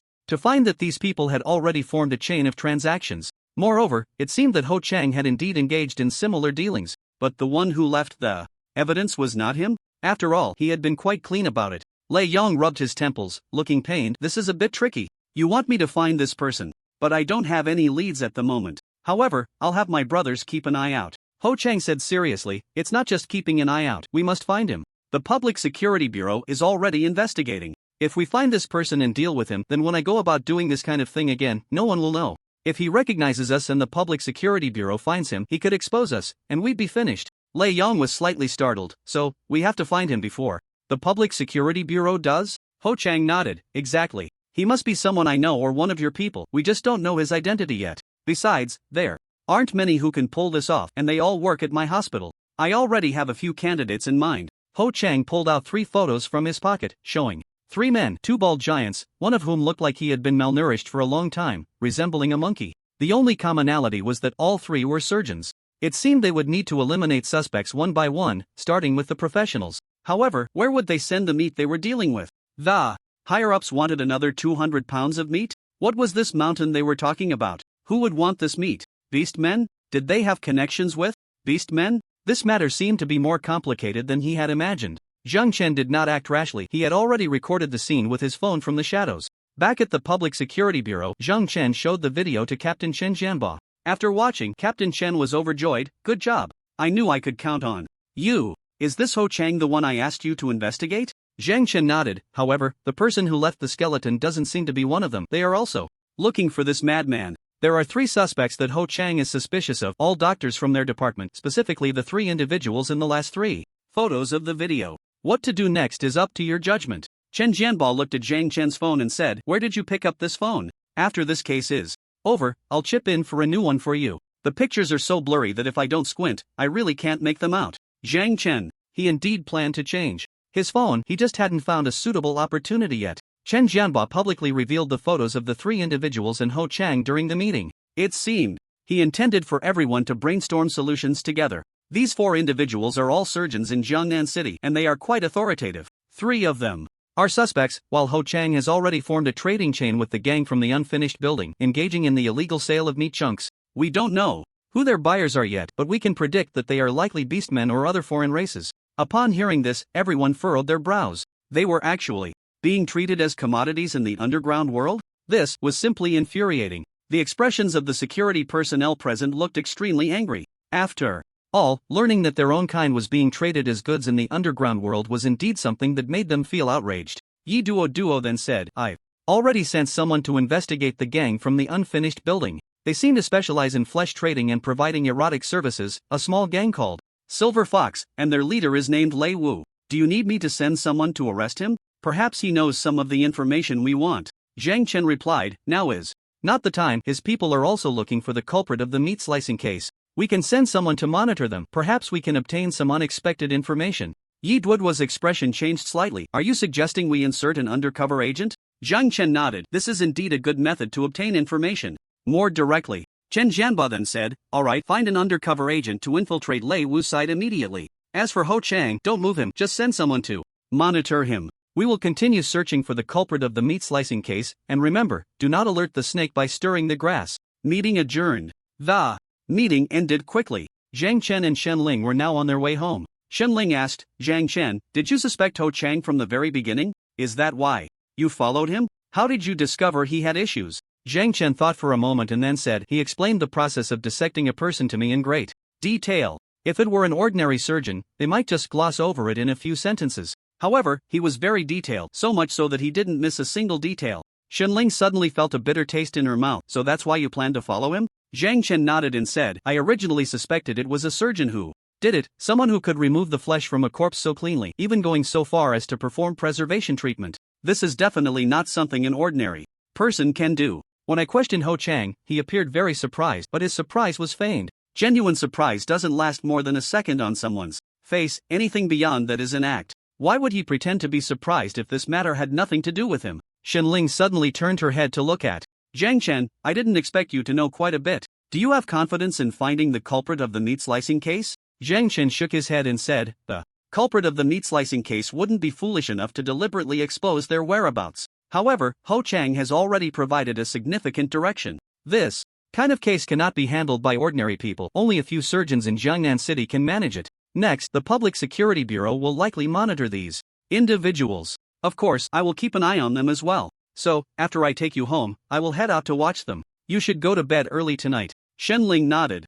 Understandingly, after all, she couldn't be of much help. This case couldn't be solved with violence. It required certain investigative skills and a bit of luck. After Zhang Chen dropped Shenling off at home, he went directly to the house of one of the three men he suspected the most. It was the thin man among the three, named Wang Hui. Wang Hui lived in room 102 of the Jinfu community. After driving home from the hospital, Wang Hui ordered a bowl of vegetarian noodles by the roadside and then walked home.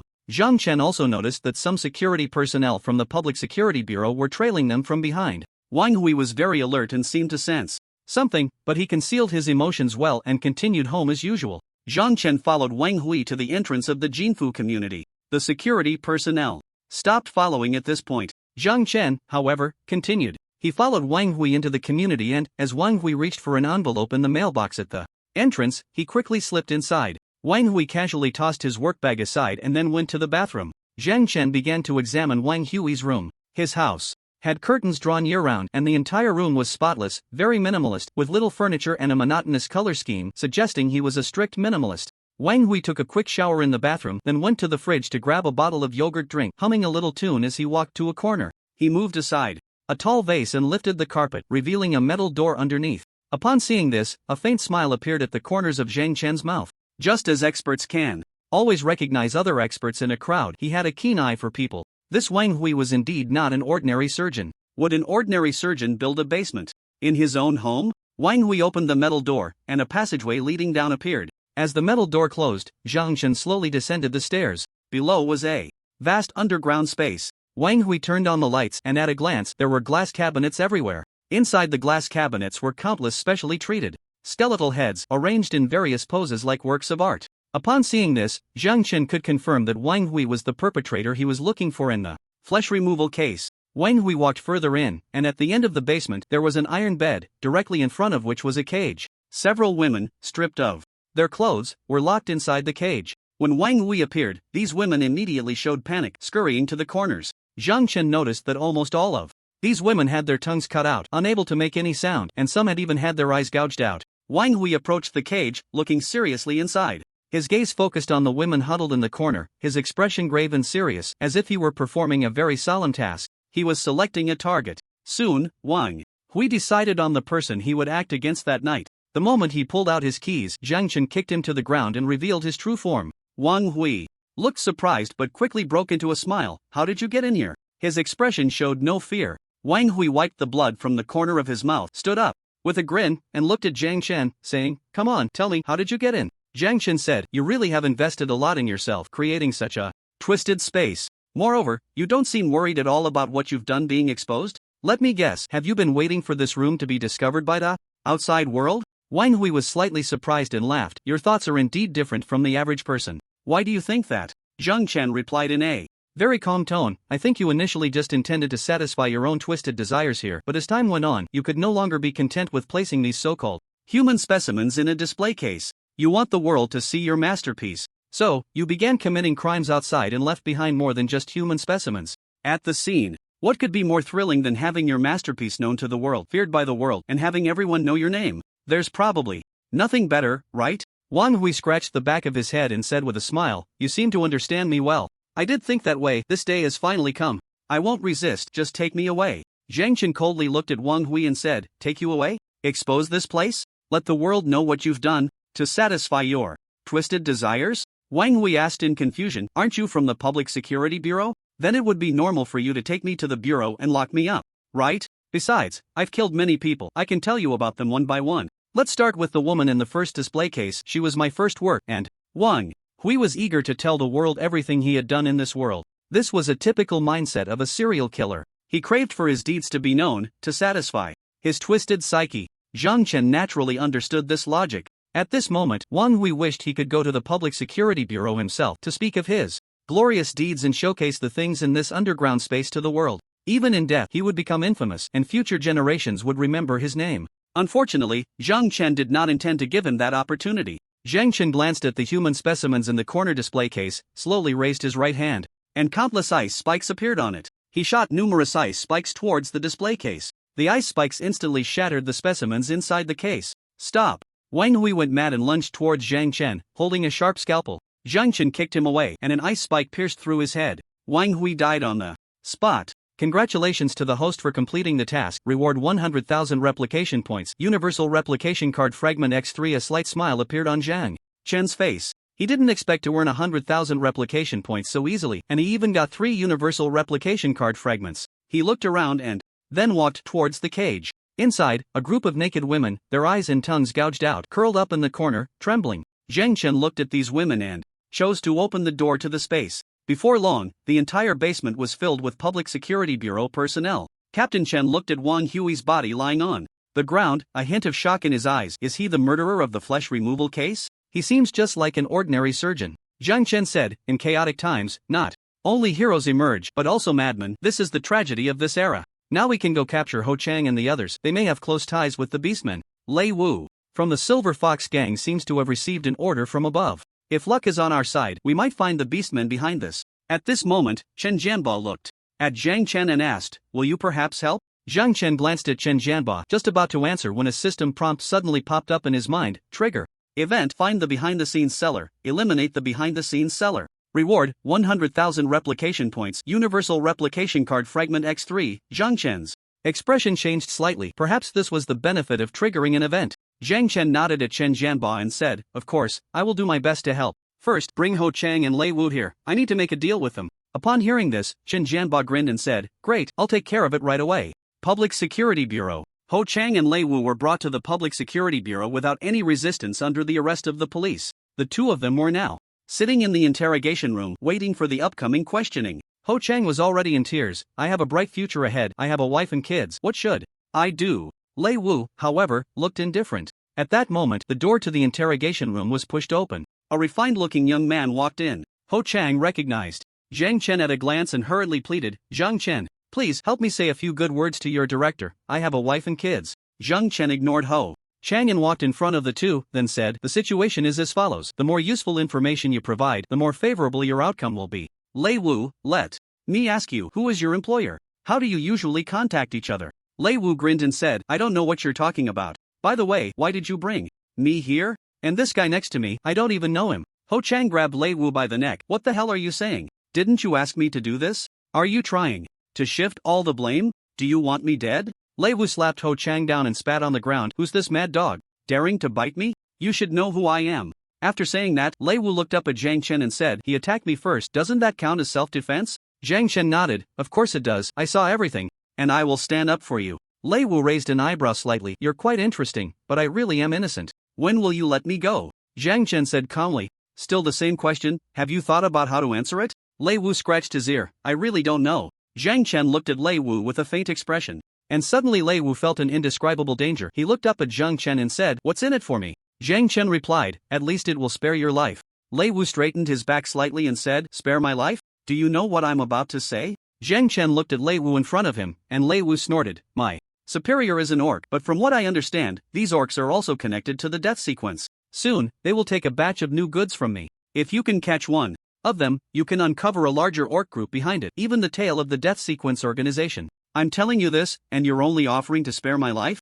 Zhang Chen looked at the loquacious Lei Wu and smiled. Since you're being straightforward, I won't waste words with you. When are they coming to pick up the goods? I'll go with you then. Lei Wu shook his head. You need to talk to me first about what will happen to me afterward. Only then will I tell you when they come to pick up the goods. Besides, when they come to pick up the goods depends on me, right? I've been dealing with them for many years. They completely trust me. And I also bear a lot of risks. If they find out I leaked information, the orcs can't guarantee what they'll do to me. But the world's largest underground organization, the Death Sequence, will definitely hunt me down to the ends of the earth. I want freedom and a brand new identity. Satisfy me and I'll help you. At this moment, Zhang Chen looked at the camera above and said, come in. After a while, Chen Jianba and Yi Duo directly entered the interrogation room. Lei Wu looked at Chen Jianba and Yi Duo. Now this shows sincerity. I have already stated my demands and conditions. What about you? What do you plan to do? Chen Jianba glanced at Lei Wu and said, freedom and a new identity are not something I can decide. However, if you can really lure out those beastmen behind the scenes, allowing us to obtain intelligence on the beastmen and the Death Sequence, we will treat you leniently. You need to show results first, otherwise, we won't easily promise you anything. Lei Wu took a deep breath and then said, I can tell them a location with one phone call, and they will come. The Death Sequence will come with the beastmen. The Death Sequence will send me dragon coins, and the beastmen will be responsible for picking up the goods and delivering the exotic fruits. I can contact them right now. Chen Jianba said, alright, contact them now. Lei Wu raised his hands. My phone is in my spatial ring. You need to unlock my ability handcuffs first. At this moment, Zhang Chen looked at Chen Jianba and asked, what is his ability? Lei Wu grinned and said, no way? Are you worried I'll escape? This is the Public Security Bureau. Can I really get away? You're too cautious. Chen Jianba then took out a tablet, began retrieving information, and handed it to Zhang Chen. Zhang Chen glanced briefly at Lei Wu's information, noting that the ability section read C/werewolf. Bloodline. Zhang Chen returned the tablet to Chen Jianba and personally unlocked Lei Wu's handcuffs. Lei Wu snorted lightly, pulled out his phone from the spatial ring, made a shushing gesture, and then began dialing. A few minutes later, Lei Wu hung up the phone and said to the three people in front of him, if I'm not there when the time comes, they definitely won't show up. I will cooperate fully with you, and I hope you can keep your promise then. The three exchanged glances but said nothing. Outside Jiangnan City, in a canyon, Lei Wu walked forward alone in the canyon. At this moment, a helicopter suddenly appeared from above and began to descend slowly. A man with a black cloth covering his face and a beastman with a lion's face got out of the helicopter. The man and the beast approached Lei Wu. The beastman reached out to take the box from Lei Wu's hands, but Lei Wu stopped him, saying, Big Lion, hold on, let me ask Kai Xian a question first. That Kai Xian was naturally the man with a numerical tattoo on the back of his hand. The sequence in the Death Sequence represents how many people they have killed. The more people one has killed, the stronger they are. The man named Kai Xian in front of him had a sequence of 766 on his hand, indicating he had killed 766 people. Kai Xian looked at Lei Wu and asked, what question? Lei Wu took a deep breath and said, recently there has been a... While they were talking, they did not notice that thick fog had gathered beneath their feet. Since it was night, they paid little attention to it. Kai Xian shook his head as he listened to Lei Wu, saying, no, we don't have a second buyer. There must be some mistake. Suddenly, the beastman beside them noticed something was wrong first. Why is there so much fog on the ground? Kai Xian frowned slightly at the fog on the ground, but when he realized what was happening, the fog instantly turned into stone, wrapping around their ankles. The fog surged up in that moment. Ugh! The three of them let out a muffled groan simultaneously, but just as they tried to struggle, the fog instantly turned into stone, then into steel, completely surrounding them, leaving only their heads outside. Triumphant Chi cursed loudly, Lei Wu, you're looking for death. You dare to offend our death sequence. I see you're tired of living. At this moment, Lei Wu kept retreating until he bumped into someone behind him. It was Zhang Chen. Lei Wu hid behind Zhang Chen and sneered, go ahead, curse away. Let's see how you can keep cursing when you get to the Public Security Bureau. Ha ha ha. Just then, Zhang Chen opened a spatial door, and Chen Jianba, Yi Duo, and other members of the Public Security Bureau rushed out from the door. Instantly, they surrounded everyone inside. A group of people ran straight towards the helicopter in the back. The helicopter tried to take off, but under the combined efforts of Yi Duo and Chen Jianba, it was shot down. The situation was momentarily brought under control. Xinling approached Zhang Chen, looking at the distant figure of Triumphant Qi, who only showed his head. Is he a member of the Death Sequence? Zhang Chen remembered that Xinling seemed to have a deep-seated grudge against the Death Sequence and had always wanted to find an opportunity for revenge. Yes, it should be. I didn't expect them to ally with the Beastmen. The Beastman said nothing, only glaring at the surrounding people with resentful eyes. However, Lei Wu wore a smile and said to Zhang Chen, how about it? Didn't I say I could be of great help? Can my conditions be met now? Zhang Chun grabbed Lei Wu by the throat and suddenly exerted force. Lei Wu fell to the ground, dead. The people around were momentarily stunned by this scene but soon returned to their own business. At Zhang Chen's home, Xinling looked at the meat soup in her bowl, not devouring it as she usually did. Zhang Chen, wearing a pink apron, sat across from her with a large bowl in his hands. Noticing that Xinling's soup seemed untouched, he asked in confusion, "Why aren't you eating?" Xinling cautiously glanced at Zhang Chen and replied, "I just feel like I can't help it all." Holding the soup spoon, she gently poked at the beast meat in the soup, looking rather unenthusiastic. Zhang Chen placed the largest piece of meat from his bowl into Xinling's bowl. "Eat this first." He knew what Xinling was worried about. Perhaps because she bore a deep grudge, she felt that one day she would have to deal with the death sequence. But recently, she had hardly been able to help with the cases happening in Jiangnan City. This might have led her to think that she could really handle the death sequence. Xinling looked at the large piece of meat in her bowl and smiled slightly, thinking, this guy can be quite comforting sometimes. She took a bite of the meat and then asked, "By the way, what will happen next?" Zhang Chen, gnawing on a large bone, said, "The Public Security Bureau is interrogating the assassin from the death sequence and the Beastman. I believe they will soon obtain more useful information. At that time, we just need to lend a hand." Xinling smiled wryly. "Zhang Chen, sometimes I really admire you. Not only are you strong, but you're also quite smart. Unlike me, I'm not strong, not smart, and I always get into trouble." Zhang Chen nodded in approval, seeming to have a good sense of self-awareness. Xinling then sat next to Zhang Chen with her bowl. "Zhang Chen, can you teach me? I want to be as smart as you. That way, if I encounter some troublesome situations in the future, I can solve them myself." "What do you think?" Zhang Chen said. "Old people become wise. Do you know why there are these 4 words?" Xinling shook her head and said, "I don't know. Does living a long time turn you into a spirit?" Zhang Chen explained, "The meaning of old people become wise is that if a person lives long enough, their experiences will be very rich, and rich experiences will make them seem much more astute when handling certain matters than ordinary people." Here, wise does not mean a spirit but rather being clever. You feel helpless about the things you're currently facing because you lack experience, you haven't gone through it before.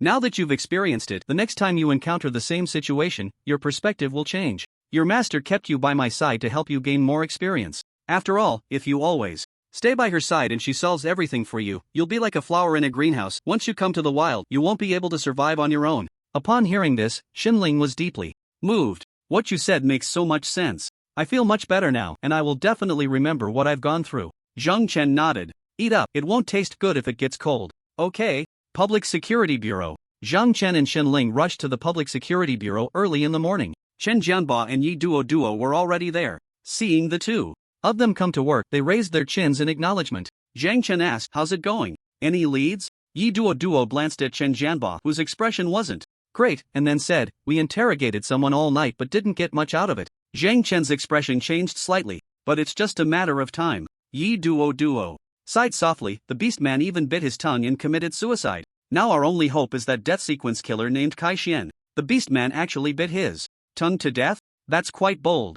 Zhang Chen didn't know that biting one's tongue could lead to death. Xinling asked in confusion, "Biting one's tongue to commit suicide? How does that work?" Yi Duo explained, "They bite off their own tongue and swallow it, getting it stuck in their throat, causing them to choke on their blood and tongue until they die." Xinling frowned immediately. "What a ruthless guy." Yi Duo grinned and said, "What's this? I've seen beastmen bite off their own hands to break free from shackles and escape. They can do anything." Xinling's body trembled slightly. Indeed, this world is too cruel. There is still so much for her to learn and experience. At this moment, Zhang Chen said, "I happen to have some free time. Why don't I go meet that killer named Kai Xian?" Chen Jianbao walked over and said, "If you want to go, then go ahead. I'm going back to sleep." Yi Duo, you should rest too." Yi Duo nodded. Zhang Chen then noticed that the relationship between these two seemed to have improved quite a bit. It was much better than when they first met and were at each other's throats. Zhang Chen headed straight for the interrogation room, with Xinling closely following behind. Kai Xian was hanging with his hands bound by an iron chain, a stone tied to his feet, and there were signs of having been tortured on his body. Lao Wu stood behind Zhang Chen, looking at the suspended Kai Xian, and sneered, "This kid really can endure. Most people would have passed out from the pain long ago, but he actually held on for a whole night and is now sleeping." Zhang Chen looked at the soundly sleeping Kai Xian and turned to Xinling. "If you were caught by the death sequence and went through something like this, do you think you could endure it like he did?" Xinling found it hard to imagine and quickly shook her head.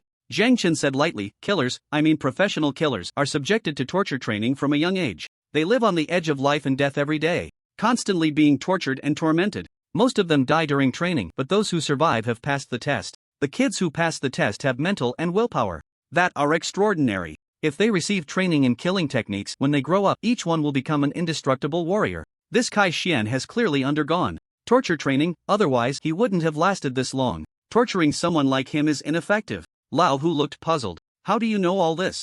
Zhang Chen replied casually, I found it online. Help me open the door. There are still people posting this information online. Old Hu said nothing and opened the door as Zhang Chen instructed. The moment the door swung open, Kai Xian woke up immediately. When he saw Zhang Chen, his eyes turned sharp. It was this kid who had trapped him with some strange ability. He had rendered all his skills useless. Of course, that Lei Wu deserved to die too. However, it seemed that Lei Wu had been killed right on the spot by this young man. His methods were nothing like those of a law enforcement officer. Who exactly is this kid? My name is Zhang Chen, the one who captured you, Zhang Chen introduced himself simply. Kai Xian sneered, of course I know, I was right next to you at the time. You even killed Lei Wu, good job, that guy deserved it. Zhang Chen nodded, I only kill those who deserve it. But you're still alive, and you know why you're still alive. Say something. Kai Xian let out a cold laugh and fell silent. Zhang Chen looked at the tattoo on Kai Xian's hand and asked curiously, your number tattoo is 766, what does it mean? Are you ranked 766 in the death sequence? Kai Xian grinned and said, that number is the count of ability users I've killed. Every month we redraw the death sequence on our hands. Do you want to become 767? Zhang Chen nodded in realization, so, the stronger the person, the higher the number in the death sequence? Kai Xian shook his head, not necessarily. There are also killers with low death sequence numbers but strong abilities. I only kill small fry, no matter how many small fries I kill, it doesn't compare to killing a master. In other words, the number on the back of the hand didn't hold much significance. It was also possible that someone could have killed fewer people but still be very strong. Shenling looked at the number on the other person's hand. I thought the number represented their identity, but it turns out to be such a boring meaning. In other words, the person who killed her entire family might have already changed their sequence number? She had always remembered that number. Kai Xian smiled slightly. Boring or not, I never imagined I would be caught by the law enforcement bureau because of a traitor. I thought I would at least fall into the hands of the military. If this gets out, it would be too embarrassing. You might as well give me a quick end. Even if I leave here, I won't have the face to return to the organization. Zhang Chen looked at Kai Xian in front of him, then glanced at his own system. Would killing Kai Xian allow him to gain a reward? Or, he needed to find those behind the scenes? The task description was a bit vague. Zhang Chen then asked the system in his mind, System, if I kill this person, will I complete the task? Killing Kai Xian does not complete the task, only killing the mastermind behind Kai Xian will complete the task. Mastermind? Doesn't that mean their boss? This reward seems a bit hard to obtain. Zhang Chen sighed helplessly, then pulled a dagger from his pocket, looking at Kai Xian and said, actually, I'm just an intern at the law enforcement bureau, so I don't really count as one of them. Do you understand what I mean? Kai Xian looked at the dagger in Zhang Chen's hand, a hint of confusion in his eyes. What do you mean? Zhang Chen smiled slightly and stabbed the tip of the dagger into Kai Xian's wrist. The blade pierced into his wrist, and blood immediately began to flow down his arm. Kai Xian gritted his teeth but remained silent. With a swift motion, Zhang Chen severed one of Kai Xian's tendons. It was done without any warning. Kai Xian's eyes widened, and his face turned beet red. Old Hu watched in shock but said nothing. Shenling covered her mouth in surprise, looking at Zhang Chen in disbelief. Zhang Chen, however, spoke calmly, I've severed the tendon in your left hand. If you don't get it treated in time, even if you survive, your left hand might be useless. Of course, this is just the beginning. After speaking, Zhang Chen squatted down to pull apart Kai Xian's pant leg, took off his shoes, and exposed his tendon area. Just as Zhang Chen was about to make his move, Kai Xian let out a muffled grunt and shouted, when did your public security bureau become so chaotic? Stop! Zhang Chen plunged a knife into the tendon of Kai Xian's heel and yanked it out violently. Splash, bright red blood immediately splattered everywhere. Shinling was so frightened that she stumbled back several steps, and Old Hu's mouth was bitter at that moment. Zhang Chen stood up and looked at Kai Xian. A killer who says nothing is just like the existence of Lei Wu. As long as you're alive, we have to expend energy figuring out how to pry useful information from your mouth. But if you won't say anything, then don't say it. If you die, it's all over. Anyway, I'm not worried about finding a second person from the death sequence. What do you think? In pain, Kai Xian was nearly fainting. His face turned pale instantly, drenched in cold sweat. Seeing that he still refused to speak, Zhang Chen smiled slightly and said, you haven't had breakfast yet, so just stay here. We'll come back after we finish breakfast. By then, I hope you can remember something you want to tell us. Kai Xian took a deep breath. He wasn't joking, he could definitely do it. I'll talk. Just let me down first. Zhang Chen cut the iron chain, and Kai Xian plopped down on the ground, gasping for air. After catching his breath, he looked at Zhang Chen and said, We have a Base, just near Jiangnan City, only a little over 100 kilometers away, underground to the north of Jiangnan City. Zhang Chen turned to glance at Old Hu. Old Hu hurriedly ran out. I'll send someone to investigate right away. At this moment, Kai Xian looked at Zhang Chen and asked, What will you do with me? Zhang Chen replied, Didn't I say? I'm not from the Public Security Bureau, I can't decide how to handle you. Then why did you target my tendons? Kai Xian glared at Zhang Chen. Zhang Chen smiled slightly and said, If the information is correct, you should be locked up, which would be much more comfortable than now. Kai Xian sneered, It's all too late. The helicopter didn't return last night, our people should know something went wrong. Even if your people reach the place I mentioned, there probably won't be anyone left. The death sequence operates like this, they can abandon everything to protect the organization's information. Zhang Chen's expression changed slightly. Kai Xian continued, Do you know what will happen next? The beastmen are dead, and our organization has abandoned an underground base. These losses will be exchanged for this city. Soon, you will understand how terrifying the death sequence and the wrath of the beastmen will be. This is all your fault. You brought disaster to this city. Shenling shouted angrily, Let them come. I'll kill one if they come. Kai Xian sneered, When the beast tide arrives, I hope you can still have this kind of spirit. Zhang Chen smiled, She really does have this spirit, and don't worry, no matter what happens in the end, I will face it. It's better this way, the people of this city are being slaughtered and sold like livestock by you. In the office of the Public Security Bureau chief, Zhang Chen finally met the chief of the Public Security Bureau. The chief was in his 40s, with thick eyebrows, big eyes, a flat top, a very lean build, and a hint of authority in his gaze. He was the chief of the Public Security Bureau, Chang Zhengyi. Chang Zhengyi looked at the few people in front of him and then asked Captain Chen, Old Chen, what's the situation now? Chen Jianbo took a deep breath and said, Based on the killers from the death sequence we captured, we interrogated them and learned about their base. After sending people to investigate, we found that it was just an empty shell of a base, and there are still some people inside the base collecting useful information. However, the death sequence seems to have destroyed all the equipment and taken away all the data. We might end up with nothing. Moreover, during this period, we may face the frenzied retaliation of the death sequence. Chang Zhengyi frowned slightly upon hearing this. So, does that mean that Jiangnan City will become very dangerous next?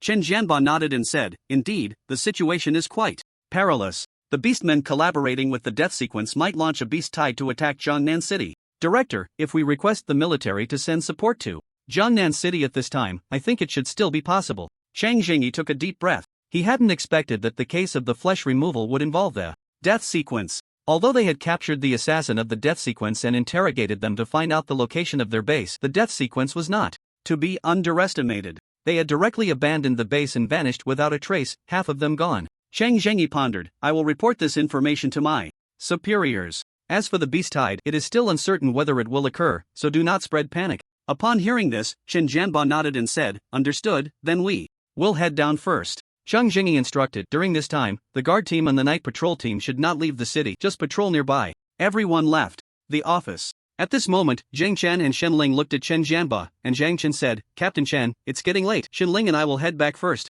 Chen Jianbo nodded, watching Zhang Chen and Shen Ling step into the spatial gate. Back at home, Zhang Chen tied on an apron and started cooking. Shen Ling rarely chose to stay and help. Zhang Chen, are we really going to be attacked by the beast tide soon? Shen Ling asked, puzzled. Zhang Chen recalled what Kai Xian had said and shook his head, saying, No one can predict what will happen next. That assassin named Kai Xian is probably just trying to scare us. However, if it is true, then it doesn't matter, we will face whatever comes. Shen Ling took a deep breath and said, These people are really too arrogant, secretly doing such shady business in Jiangnan City. We stopped them, and they want to launch a beast tide against us. Indeed, the death sequence and those beastmen are no good. Shen Ling angrily picked up a piece of beast meat and chopped it into large chunks on the cutting board, seemingly venting her emotions onto the meat. Zhang Chen reminded her, Stop cutting and go wash the vegetables. Shen Ling put down the meat cleaver and actually went to wash the vegetables. She seemed to have become much more obedient and sensible, knowing to help him with some household chores. After they had eaten and drunk their fill, Shen Ling voluntarily offered to wash the dishes.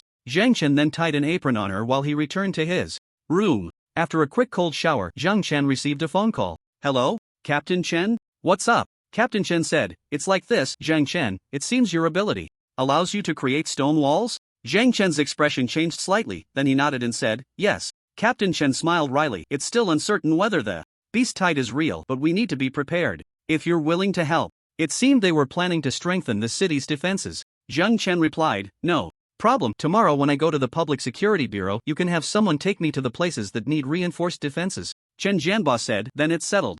After hanging up, Chen Jianbo looked up and happened to see Yi Duo Duo Chen Jianba smiled slightly and said, Yi Duo, care to have a drink with me? Yi Duo's expression changed slightly. I'm not here to drink. After saying that, Yi Duo turned and walked away. Chen Jianba hurriedly chased after her. Hey, Yi Duo, give me some face, will you? I'm begging you, how about it? Yi Duo continued walking forward. Chen Jianba, however, thick-skinned, chased after her. If the beast tide really comes, with our meager forces, we won't be able to hold it back. I might die here, and when I die, the position of the captain of the Guardian's first squad will fall to you.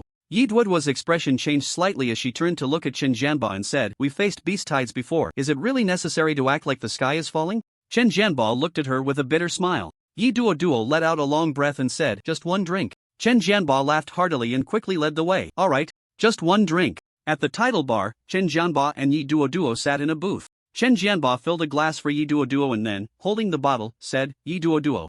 About what happened back then, I was in the wrong. I formally apologize to you, all in this drink. After saying that, Chen Jianba gulped down the remaining wine in the bottle. Yi Duo, quite graciously, picked up her glass and drank more than half, then said, Do you have something you want to say to me? Chen Jianba smiled bitterly. Actually, it's nothing much, but too many things have happened recently that have changed my mindset. What do you think of Zhang Chen? Yi Duo's expression changed slightly, and after a moment of contemplation, she said, Very clever, ruthless. The few cases we've encountered seem to have all been solved by him. It seems we can hardly perform in front of him. Chen Jianba suddenly said, Not long ago, I met a man who walked out of the city with Zhang Chen. I inquired about him and found out that this man is actually Zhang Chen's father. And guess who Zhang Chen's father is? Yi Duo raised her eyebrows slightly. Isn't he just a security guard? Chen Jianba shook his head. Not a security guard. I recognized Zhang Chen's father's true identity, but I'm not quite sure why he is here or why he is Zhang Chen's father. Zhang Chen might be the son of our country's SSS war criminal, Blood Demon.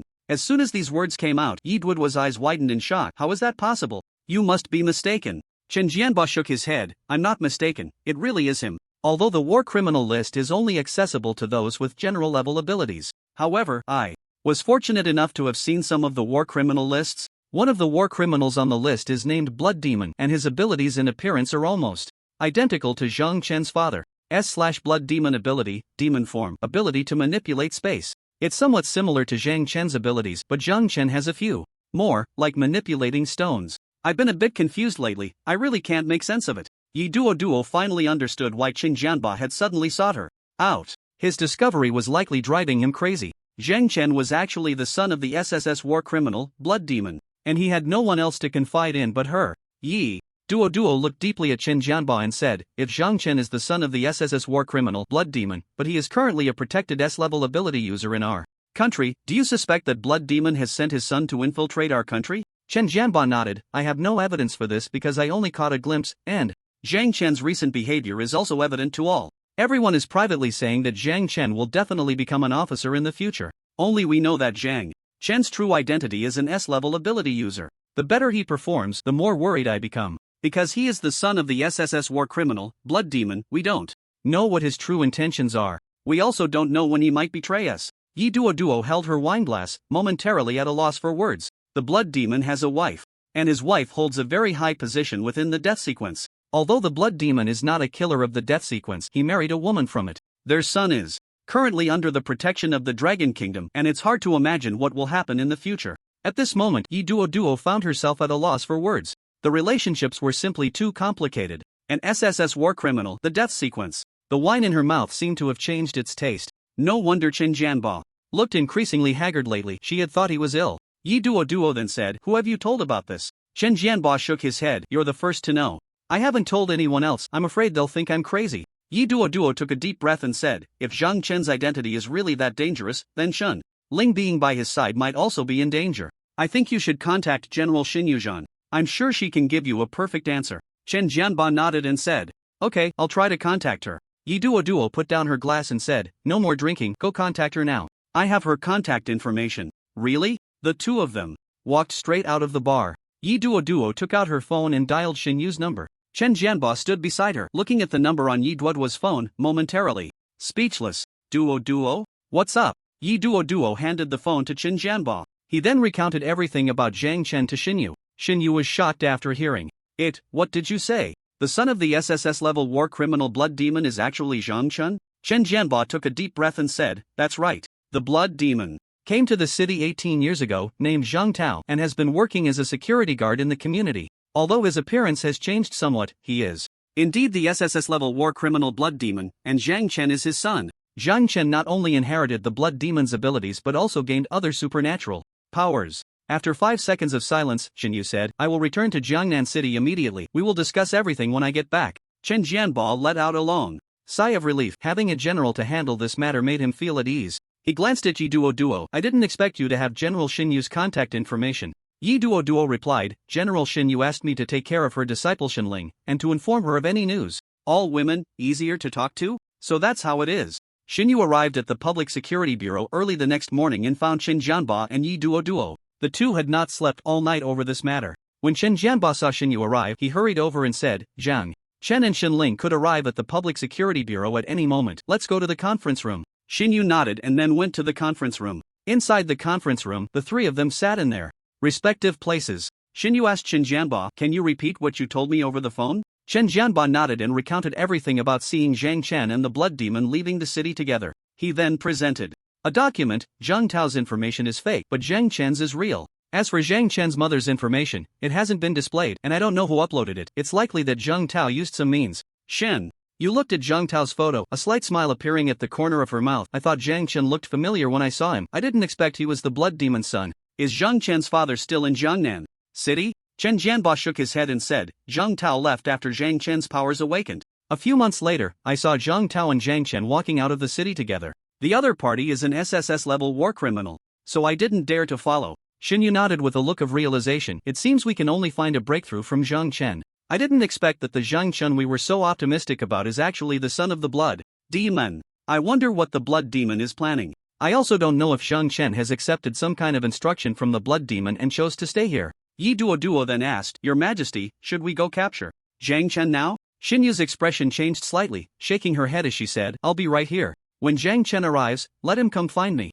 I will personally question him. No, I will personally seek the answer. After the two finished speaking, they nodded and then walked out of the conference room. Zhang Chen and Shinling arrived at the space gate right on time at 7 o'clock. As soon as they arrived at the Public Security Bureau, Captain Chen came over to find him. Zhang Chen, someone is waiting for you in the conference room. You should hurry. Zhang Chen's expression changed slightly. Is Shinling's master here again? Chen Jianbo was momentarily taken aback. How did he know? Master is here? Shinling's face immediately lit up with excitement. Chen Jianbo hurriedly said, Your master said he wants to see Zhang Chen alone first, and then he will see you. Upon hearing this, Shinling pouted, Alright then, I'll wait for you here. Zhang Chen walked into the conference room, looking at Shin Yu sitting at the long table with her legs crossed. Shin Yu first smiled at him, Zhang Chen, we meet again, but this time, I am here for you. Zhang Chen thought for a moment and then said, Here for me? Did Shinling report me to you again? Shin Yu shook her head. That girl has been praising you for being good to her lately. Zhang Chen pondered for a moment and then said, Then I don't know what you want to talk to me about.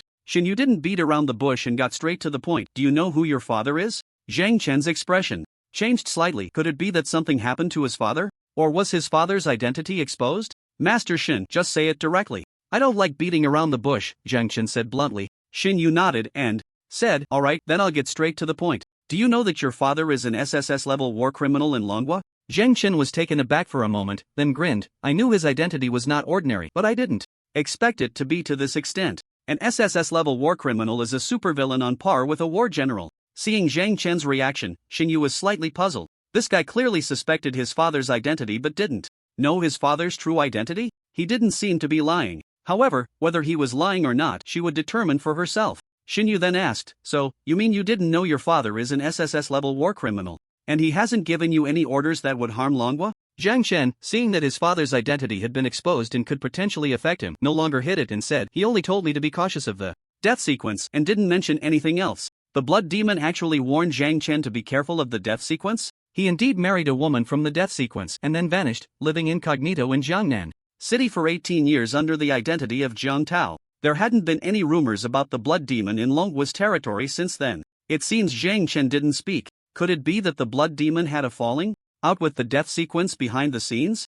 If the death sequence found out that Zhang Chen is the Blood Demon's son, they might also take action against him? Shin Yu's mind raced, quickly sorting through her thoughts. Zhang Chen then said, Although my father is an SSS-level war criminal in Manhwa, it seems this has nothing to do with me? I can't decide my birth, can I? Shin Yu smiled slightly and said, Do you know that in a person's brain, There is a memory palace that stores memories? Zhang Chen nodded. This is the first time I've heard of it. What? Do you want to enter my mind and check my memory palace? To see if I'm lying? Then wouldn't his matters with the system also be exposed? Shinyu said, unless absolutely necessary, I won't do that because entering someone else's memory palace will also cause considerable harm to the other party. At least you've been telling the truth. From the beginning until now. At this point, Zhang Chen said, I don't know my dad's true identity. Later, I asked Principal Su to investigate the blood demon ability, but Principal Su didn't bring me any useful information. Shinyu asked in confusion, since you know about the blood demon, why don't you know that your dad is the blood demon? Zhang Chen shook his head. The ability I awakened is the blood demon, exactly the same as my dad's. If Principal Su could investigate the blood demon, I think he would also uncover my dad's true identity. Shinyu was astonished. Your awakened ability is the blood demon? That's right, but I have some additional special abilities compared to my dad. As for what they are, I can't tell you. I'm saying this just to let you know that I only found out today that my dad is an SSS-level war criminal. Principal Su could not possibly know about the existence of the blood demon ability. After all, this is all classified information. Besides those of them who are war generals and a few high-ranking officials, no one else could know. It seems that the blood demon intentionally concealed his identity from Zhang Chen. It's not hard to see from his actions. His purpose for living incognito as a small security guard for 18 years might just be for Zhang Chen, to protect him, to evade the death sequence's pursuit of them? Shinyu then asked, do you know where your dad went? Zhang Chen said, he went to find my mom and didn't say when he would be back. He came back once before, checked that I was fine, then left again, telling me he didn't know when he would return and to practice hard and join the army. The blood demon indeed hasn't committed any crimes for 18 years. It seems he really intends to live as an ordinary person? Or is he preparing to fight to the death against the death sequence? Zhang Chen then asked, I want to know everything my dad did in the past that made him an SSS-level war criminal. Maybe Master Shinyu can reveal some of it to me? Shinyu came back to his senses and said to Zhang Chen, these are all state secrets, I can't tell you. However, I can confirm that you are indeed no threat to Longhua. I will help you keep the secret. Zhang Chen then said, you trust me that much? Shinyu smiled slightly and said, I was indeed surprised when I heard you are the son of the blood demon, but after hearing what you said, I can confirm that you are telling the truth. I hope you don't make the same mistakes as your dad. Practice hard and become stronger for Longhua. Zhang Chen nodded, I will. Shinyu then walked up to Zhang Chen and said, how has Shinling been lately? Has she caused you any trouble?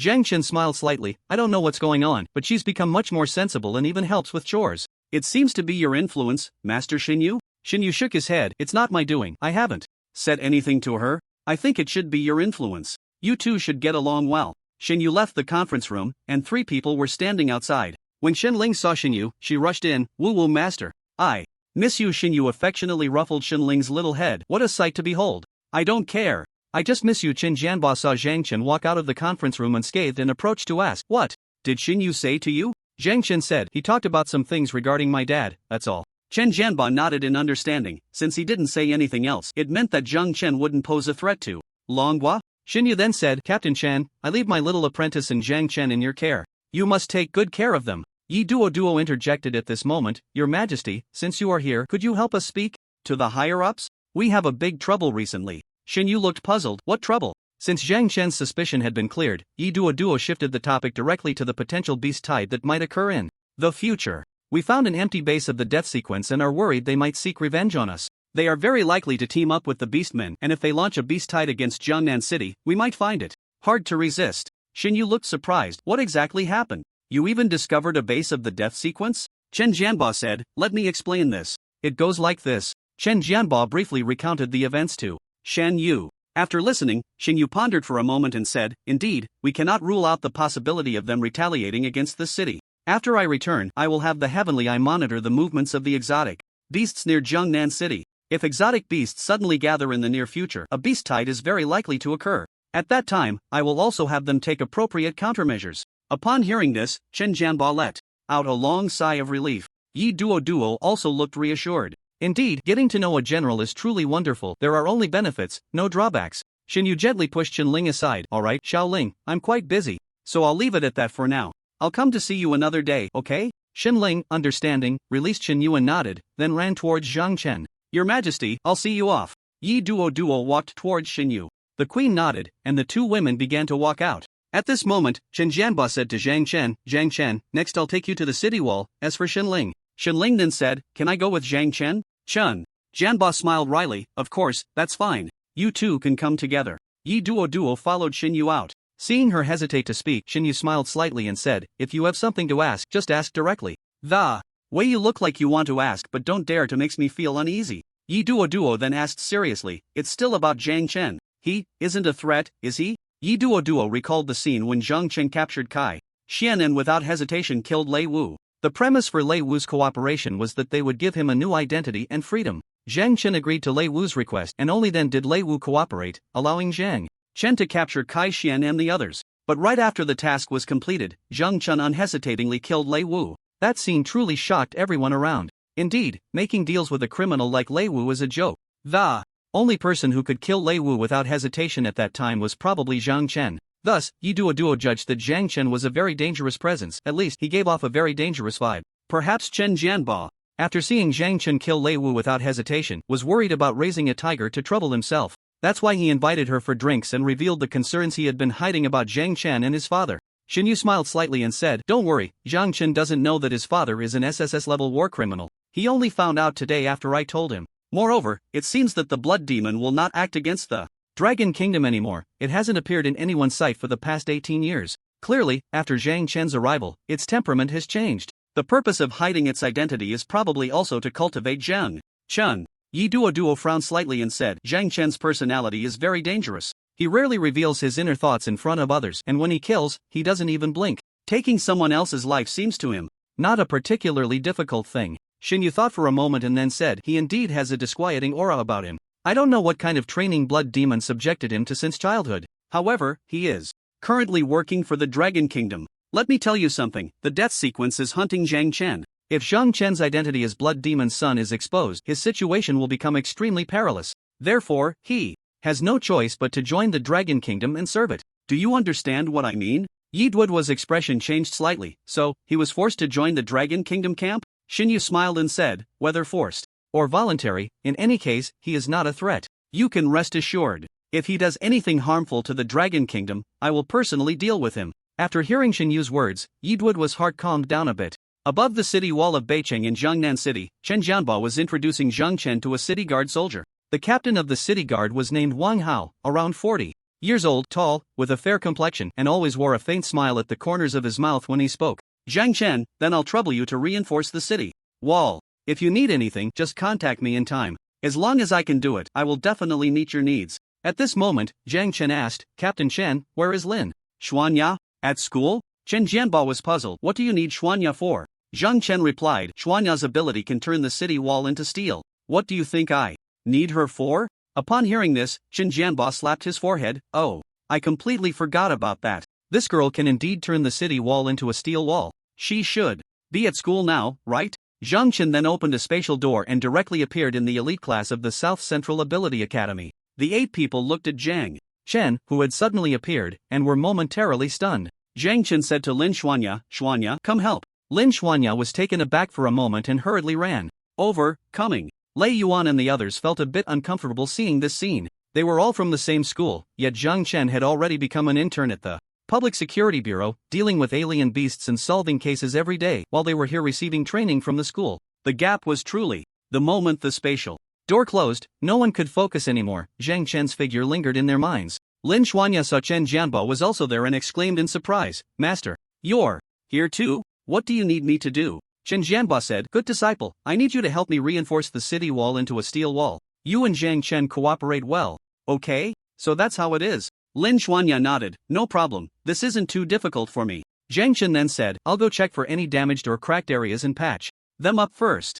Xuanya, while I check the wall, you can turn it into steel." Okay. The two immediately got to work. On a certain day half a month later, Zhang Chen and Lin Xuanya completed the reinforcement of the entire outer city wall of Jiangnan City. That afternoon, a dozen transport planes arrived over the city of Jiangnan. A group of well-equipped soldiers from the Dragon Kingdom disembarked from the transport planes. They lined up neatly at the entrance of the Public Security Bureau, and a rough count showed there were about 300 of them. All were equipped with high-tech weapons, and their individual strengths were all above the 4th rank. A gun in the hands of an ordinary person can exert tremendous power, but what about in the hands of a 4th-rank ability user? The power is simply extraordinary. When they saw the arrival of these Dragon Kingdom soldiers, the people of Jiangnan City gradually became aware of something. Terrible events might soon unfold in Jiangnan City. In the Security Bureau's conference room, a middle-aged man stood between Yi Duo and Qin Jianbo. He appeared to be in his 40s, with a square face and a buzz cut, an average appearance, but a robust build that exuded authority.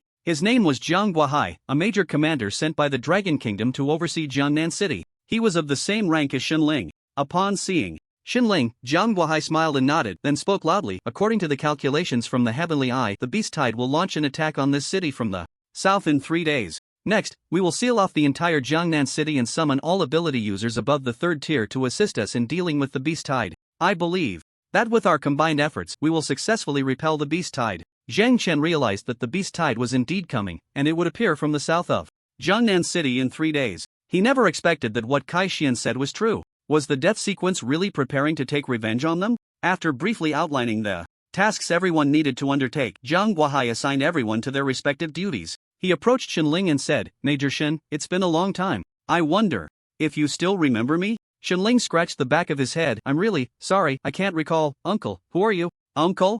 Jiang Guohai was momentarily at a loss for words. 3 years ago, I had the fortune of meeting the Major at the Weilong military headquarters, and of course, the Queen War General was there too. Perhaps the Major doesn't quite remember who I am. Suddenly, Xinling recalled something. Didn't you have a beard back then? Where's your beard? Jiang Guohai laughed heartily. I've shaved it off. It seems Major Shin still remembers me. Ha! Jiang Guohai's laughter was very hearty, and Xinling couldn't help but laugh as well. I had a deep impression of a big bearded man. Now that you've shaved, I almost didn't recognize you. So it's you, ha? Jiang Guohai chuckled a few times, then turned to Zhang Chen. Major Shin, is this the one you're protecting? Xinling nodded. Yes, that's him. But now, he's even stronger than I am. He's become the one protecting me. Oh? Jiang Guohai was taken aback, then looked at the young man in front of him with astonishment. This guy was said to be an S-rank ability user. However, for Jiang Guohai, someone who hadn't trained in the military, even an SSS rank ability user wouldn't be able to exert much power on the battlefield. But since Major Shin recognized this kid's strength so highly, Jiang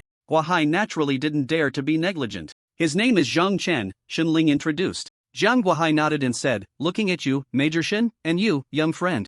Zhang Chen truly confirms the saying that heroes emerge from youth. It's indeed true. Major Shin and Zhang Chen, when the Beast Tide arrives, you two should stand with me. We can look out for each other. No problem. Zhang Chen nodded in agreement. The group then dispersed, and Zhang Chen began walking towards the exit of the security bureau. Xinling hurriedly chased after him. Zhang Chen, where are you going? Zhang Chen replied, the Beast Tide is about to come, and I want to prepare more. He had copied Xinling's Winter Flower, which was an ice ability and also a very serious elemental ability. When the Beast Tide arrived, there would surely be a large number of them. Elemental ability users would launch the first wave of attacks against the Beast Tide, followed by the close combat of physical ability users. If they could eliminate as many of the Beast Tide as possible before the melee, it might relieve some pressure on the rear. Therefore, he decided to train his urgent ice ability well over the next 3 days, and now that his identity had been exposed, Zhang Chen had nothing left to hide. He said to Xinling, Xinling, I have some questions about elemental abilities that I need to ask you. Xinling was slightly taken aback. Questions about elemental abilities?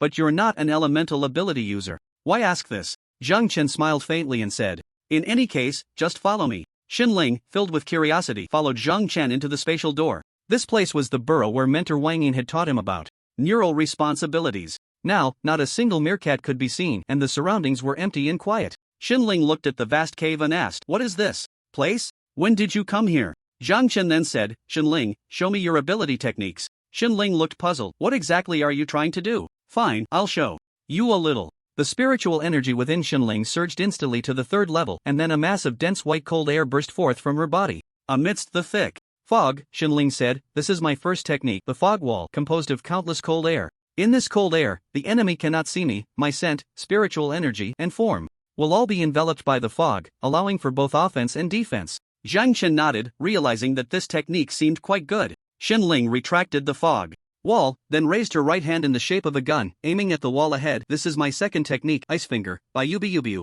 The principle is the same as a bullet. By compressing the cold air within my finger, I can launch ice spikes formed from the cold air. Pooh. 2 ice spikes struck the rock wall ahead, instantly embedding themselves into it. This is the upgraded version of Ice Finger, Explosive Ice Finger, which can launch over a dozen ice spikes in an instant. But this is my specialty. Pooh. Dense ice spikes continuously shot out from Xinling's fingertips, truly firing 10 spikes per second, instantly turning the rock wall ahead into a beehive. Xinling turned to Zhang Chen. Next are some techniques for using cold ice elements, like creating ice walls for close-range blocking. In short, the use of elemental abilities is diverse and not limited. Zhang Chen nodded in satisfaction. It seemed Xinling usually didn't exert her full strength. Was she fighting using only her physical abilities? Her elemental power was truly terrifying. When Zhang Chen had faced off against Xinling before, she had used her ice abilities, specifically the fog wall she had just demonstrated. Within the fog wall, Xinling's presence vanished without a trace, and the longer he stayed inside, the greater the damage the cold air inflicted on his body. Now that he had copied Xinling's abilities, he also had a certain resistance to cold air and the ability to manipulate ice. He found the techniques Xinling had just demonstrated quite impressive. After all, she was trained by the Queen General Xinyu, and she indeed had some strength. At this moment, Zhang Chen also shaped his hand like a gun and aimed at the rock wall ahead, a single ice spike appearing at his fingertip. However, to launch it, he still needed more practice. Xinling had just said that to launch the ice spike, one needed to compress the spiritual energy within the finger, like a spring, to propel the ice spike out. The faster the speed, the greater the power. The subsequent explosive ice finger was even more of a masterful manipulation of elemental control, capable of launching over a dozen ice spikes in an instant. This required not just hard training but also a certain talent. However, Zhang Chen did not intend to copy Xinling's techniques. Although her techniques were powerful, they were still a bit too weak. Against the thousands of beast tides, Xinling looked at the ice spike between Zhang Chen and felt a hint of confusion in her eyes. Zhang Chen smiled slightly and said, Xinling, you should go back first. I want to train here properly. Xinling slowly nodded. Alright then, I won't disturb you. Be careful. Zhang Chen helped Xinling open the spatial door, and she walked straight in. As Xinling watched the spatial door gradually close, a flicker of doubt crossed her eyes. Strange, why is he also able to control the ice element? Xinling found it hard to figure out this question. Meanwhile, in the meerkat cave, Zhang Chen sat cross-legged on the ground and slowly closed his eyes. Based on his understanding of the process of creating techniques as an elemental ability user, the core of an elemental ability user lies in their boundless imagination. Techniques are born from imagination. Once a picture forms in the mind, it can be projected into the real world. This is how techniques take shape. Xinling's ice finger and the power of the explosive ice finger were indeed impressive, but for Zhang Chen, it was far from enough. He imagined facing thousands of alien beasts, with no one else around, no helpers. Apart from himself, no one could assist him. He had to rely on his own strength to deal with thousands of alien beasts. He needed to come up with a technique that could block or eliminate thousands of alien beasts. Beast tide. Zhang Chen slowly envisioned the alien beasts in his mind, a terrifying image of a stampede. Beast tide? Tidal wave? Zhang Chen seemed to find a spark of inspiration, and his gaze subtly changed. The beast tide, due to its enormous numbers, surged forward like a tidal wave, hence the name. He had seen places flooded before, where the immense impact and endless push of the water created a terrifying destructive force, causing landslides and toppling houses. This was the horror of a tidal wave. He wondered if his winter flower ability could create a cold tide? Suddenly, Zhang Chen stood up, and the spiritual energy within him began to whirl wildly, forming thick mist behind him. The mist rolled and swelled higher and higher, rising above his head and continuing to ascend. Zhang Chen turned around to see a towering wall of cold air rising behind him. This wall was over 10 meters high and 5 meters thick. Zhang Chen began to try compressing this wall of cold air. Under his control, the wall shrank continuously, getting smaller and smaller, until it became a palm-sized wall of cold air. Holding this small wall of cold air, Zhang Chen could hardly imagine the destructive power it would unleash once released. Perhaps he could find a place to test it? Zhang Chen opened the spatial door and directly arrived at the forest sea. The forest sea was teeming with alien beasts, but what he was interested in was not the beasts but the vast expanse of forest. Zhang Chen gently tossed the wall of cold air onto the ground ahead. The wall of cold air landed and instantly transformed into a surging cold current, rapidly advancing into the forest. Trees were instantly toppled by the impact of the cold current and quickly froze. In an instant, a bizarre scene appeared right in front of Zhang Chen. The forest ahead was collapsing at a visible speed and freezing. The cold current left a pure white stream pattern in the forest sea, as if a giant had drawn a bold stroke with white fuel across the forest's canvas. Suddenly, the cold current began to split in the middle, spreading out in a fan shape, extending deep into the forest. At this moment, Zhang Chen was flying in the air, watching the scene before him, a slight smile appearing at the corner of his mouth. It seems not bad. This technique was quite decent. However, the speed at which the effect was unleashed was too slow. If it were against a beast, it might suffice. But against a supernatural being, by the time the cold wave took effect, his opponent would probably have already run away. Zhang Chen looked down at the frozen forest. If I could unleash the effect instantly, it would be a good supernatural ability. It seems I need to ponder this further. Zhang Chen returned to the meerkat cave, once again falling into deep thought. The activation effect of the cold wave just now was like throwing a firebomb ahead. The firebomb is thrown out, and then the flames begin to spread forward. The speed is ultimately still too slow. At this moment, Zhang Chen recalled the principle of launching ice spikes. Ice spikes, lacking any special effects, after being launched, acted like bullets. Upon hitting the target, they wouldn't produce overly special effects. However, the cold wall just now was not like that. The cold wall fell to the ground and then sprayed compressed cold air forward, freezing the forest ahead, and the continuous ability extended the frozen area. If the ice spikes could also possess the freezing effect of the cold wall, what if they froze everything in their path during flight? Zhang Chen suddenly pinched the cold wall in his hand. Perhaps I can create an ice spike with special effects. An ice spike similar to the cold wall, unleashing the cold effect along the way during flight. But how to do it? Zhang Chen continuously shot ice spikes at the rock wall ahead. Unknowingly, the rock wall was already filled with sharp ice spikes. Yet he still hadn't thought of a technique that satisfied him. Although the power of the ice spike is decent, it's just that the ice spike isn't strong enough to pierce the rock wall, and the speed of the cold wave I created is too slow, with the release distance and direction being uncontrollable. Uncontrollable technique. What kind of technique is that? If the ice spike could have the ability to pierce the rock wall, that would be great. One ice spike shot out, directly penetrating all the beasts ahead. Is it that the ice spike isn't hard enough? Or is the impact insufficient? Is that why it can't achieve the effect of piercing the rock wall? If I could enhance the quality of the ice spike, could one ice spike pierce the rock wall? How to enhance the quality of the ice spike? This isn't a difficult question. It's just about compressing the spiritual energy to condense a sturdier ice spike. Simplicity is the ultimate sophistication. Perhaps I've been overthinking it. Suddenly, a sniper rifle he had used before came to mind. The sniper rifle is the most powerful weapon among firearms, and if equipped with armor-piercing rounds, it can even penetrate tank armor. Xin Ling compared her finger to a handgun, essentially turning herself into a gun, while the ice spike is the bullet. An ordinary handgun certainly cannot be loaded with armor-piercing rounds. He needed to imagine himself as a sniper rifle, creating the launched ice spike as an armor-piercing round. In this way, the power of the ice spike could be maximized, achieving the effect of one ice spike piercing the rock wall. Zhang Chen then began to try compressing the spiritual energy that condenses the ice spike. Under continuous compression, the ice spike began to undergo a tremendous change. Originally only the thickness of a finger, it started to expand continuously. This was clearly wrong. Zhang Chen controlled the spiritual energy, making the expanding ice spike begin to shrink, compress. The entire ice spike was in a very agitated state, shaking violently, trembling uncontrollably, and emitting a dazzling white light. This was like a light bulb. As the voltage increased, the brightness of the bulb would also rise. But whether it was the ice spike or the light bulb, they both had critical points. If it exceeds this critical point, the voltage will be too high, and the light bulb will not withstand such a powerful voltage and will shatter. But what about the ice cone? Will the ice cone be unable to withstand the critical point and break? Cracks began to appear on the surface of the ice cone, and upon seeing this, Zhang Chen's expression suddenly turned grim. Has it failed? However, he did not give up. Instead, he continued to compress the spiritual energy within the ice cone. The surface of the ice cone began to shatter continuously, and dazzling white light shone out from the cracks. This white light instantly illuminated the entire meerkat cave as if it were daytime. The ice cone began to completely shed its rough exterior, transforming into a white stick the thickness of a finger. Under Zhang Chen's control, this stick began to shrink further, down to the size of a marble. At this point, Zhang Chen stopped compressing the spiritual energy because he felt it was about time. He looked at the glowing orb the size of a glass bead at his fingertip and murmured, "When elemental ability users leak spiritual energy, the energy changes according to the user's inherent attributes. My ability is the winter flower. After leaking, the spiritual energy should present a state of cold mist. The ice cone was formed under the condensation of cold air. But now, my spiritual energy has surpassed the original form of cold air and entered another form. It seems to be a more advanced form, an energy form."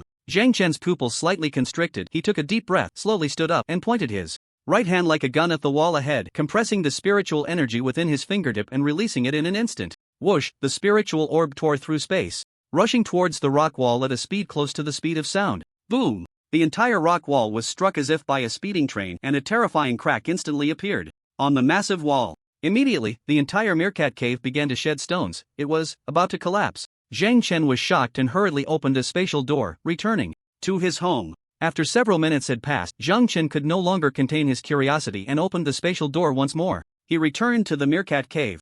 He saw that where the rock wall had been, only a few fragments remained, and behind them was a huge pit. The pit was not large, only the size of a basketball, but it was unfathomably deep and difficult to measure. After compressing the spiritual energy to a certain extent and then releasing it, it had produced such immense power. This was truly a significant discovery. Zhang Chen took a deep breath and then said, I will name this technique Spirit Light, because when the spiritual orb was fired, it flashed like a beam of light, incredibly fast and powerful. Once he mastered this technique, even if the number of beasts surged, his spirit light could unleash tremendous power. Zhang Chen glanced at his personal information and found that 2 new characters had appeared in the technique section, which was his newly created technique, Spirit Light. Although it was improved based on Xin Ling's Ice Finger, being able to surpass Ice Finger couldn't be considered plagiarism, right? Moreover, after he used it, no one would suspect that his ability was of the Ice type, because Spirit Light was a more advanced energy form that transcended the original elemental form. Ordinary people wouldn't be able to tell what his ability truly was. Zhang Chen did not rush to return but decided to think of more techniques that could be useful later. He spread his hands, aiming forward. The pores on his palms immediately sprayed out a thick cold air. The cold air hit the ground, instantly freezing it. The previous cold air wall. Zhang Chen created a cold air wall. Frankly, this cold air wall seems somewhat similar to a grenade-like object. If he used the cold air wall like a grenade, it could cause a large-scale attack in an instant over a wide area. Cold thunder? Zhang Chen grinned. That name sounded good. So he incorporated him into the new technique he had created. A spirit light, a cold thunder. These 2 techniques, Zhang Chen had pondered over for a whole day, and the final result did not disappoint his expectations. When the beast tide arrives, perhaps he could finally show his skills. Killing the alien beasts would allow him to gain replication points and elevate his realm. If he used bloodthirst in public, he wondered what kind of scene it would create and to what extent his vitality would be enhanced. He found himself suddenly looking forward to it. Jiangnan City. Due to the lockdown, the streets of Jiangnan City were nearly deserted. Stray cats and dogs walked boldly on the streets, no longer cautious as they once were. At the top of the southern wall, several prominent figures from the Public Security Bureau had arrived early at the city wall, including the leaders of various guilds in Jiangnan City, members of the Public Security Bureau, the Dragon Army, and alien beast hunters from various unions. The total number was around 2,000, with nearly half being alien beast hunters. Jiang Guahai, as the commander of this operation, stood in front of everyone, gazing into the distance. Seeing no movement, he turned back to Qin Jianba and the others behind him, saying, the number of beasts is approximately 10,000. We must hold this city wall. If the wall falls, the entire Jiangnan city will be doomed, so no matter what happens, you must hold your ground. Do you all understand? Yes, everyone shouted in unison. Shenling stood nervously beside Zhang Chen, her expression surprisingly excited rather than fearful. At this moment, Qin Jianba approached Zhang Chen and said, Shenling, Zhang Chen, you 2 stay up on the city wall. Regardless of whether others go down or not, you both must not go down, understood? Shenling nodded. Rest assured. I am an elemental ability user. I can exert a greater effect on the city wall than if I were to engage in close combat with the alien beasts. Zhang Chen then looked at Qin Jianba and said, we will take care of ourselves, Captain Chen, so you be careful too. Captain Chen nodded in satisfaction, and then walked towards Yi Duo Duo. At this moment, coordinating with Yi Duo Duo was the wisest choice. Jiang Guahai walked towards Shenling. Major Shin, we currently have 2,000 people, all of whom are above the 3rd tier. The final 1,980 are physical ability users, with the remaining 20, including you, Major Shen. However, the 500 people I brought are all equipped with high explosive weapons. At that time, it will be Major Shen and my people who will launch the first wave of attacks against the alien beasts. What do you think of this deployment, Major Shen? Major Shen nodded. Very good. It's standard procedure, and I will definitely put in more effort. Hearing this, Jiang Guahai nodded and walked towards the top of the city wall. He did not expect to show such respect to Shenling. Not only was he polite, but he also asked for her opinion on how to deploy. Zhang Chen was probably the least nervous among everyone. He was even a bit eager for the beast tide to arrive. This was a great opportunity for him to earn replication points and elevate his realm. However, it was almost noon and the beast tide had yet to arrive. Could it be that the intelligence was wrong? Zhang Chen then said to Qin Jianba beside him, Captain Chen, since the beast tide is artificially controlled, I think we might have to face not only the beast tide but also the assassins from the death sequence. If the assassins from the death sequence jump onto the city wall or sneak attack us from behind, it could distract us from dealing with the beast tide.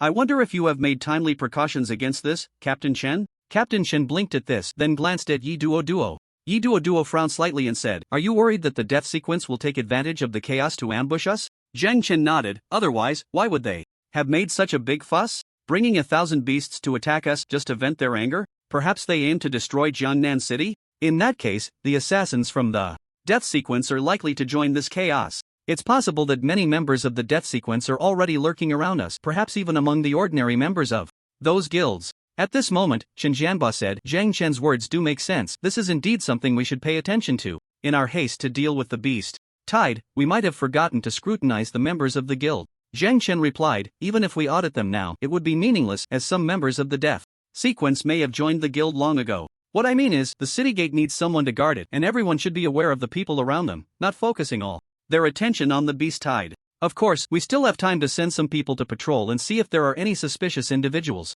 If everyone is focused solely on the beast Tide and ignores potential threats, when trouble arises, the situation will be irreversible. Just as Major Jiang said, if we can't hold our ground, Jiangnan City is finished. Zhang Chen's words were straightforward. Zhang Guohai hurried over to him, saying, Zhang Chen, you make a valid point. I'll send someone to look for any suspicious individuals nearby and also check if the guild members have any numerical tattoos on their hands. Zhang Chen added, it's best to feel their hands, they might be hidden. The originally serious atmosphere suddenly became tense at that moment. A number of Dragon Army soldiers descended from the city wall, led by several guild leaders, heading towards the guild members below. Zhang Chen stood on the city wall, watching the group checking the backs of hands below with a calm expression. He had been honing the techniques he had just created these past few days and had forgotten to get involved in this matter. Although it felt like a last-minute effort, he wouldn't feel at ease without a thorough investigation. The death sequence was not a simple organization. The enemy was hidden while they were exposed. Better safe than sorry.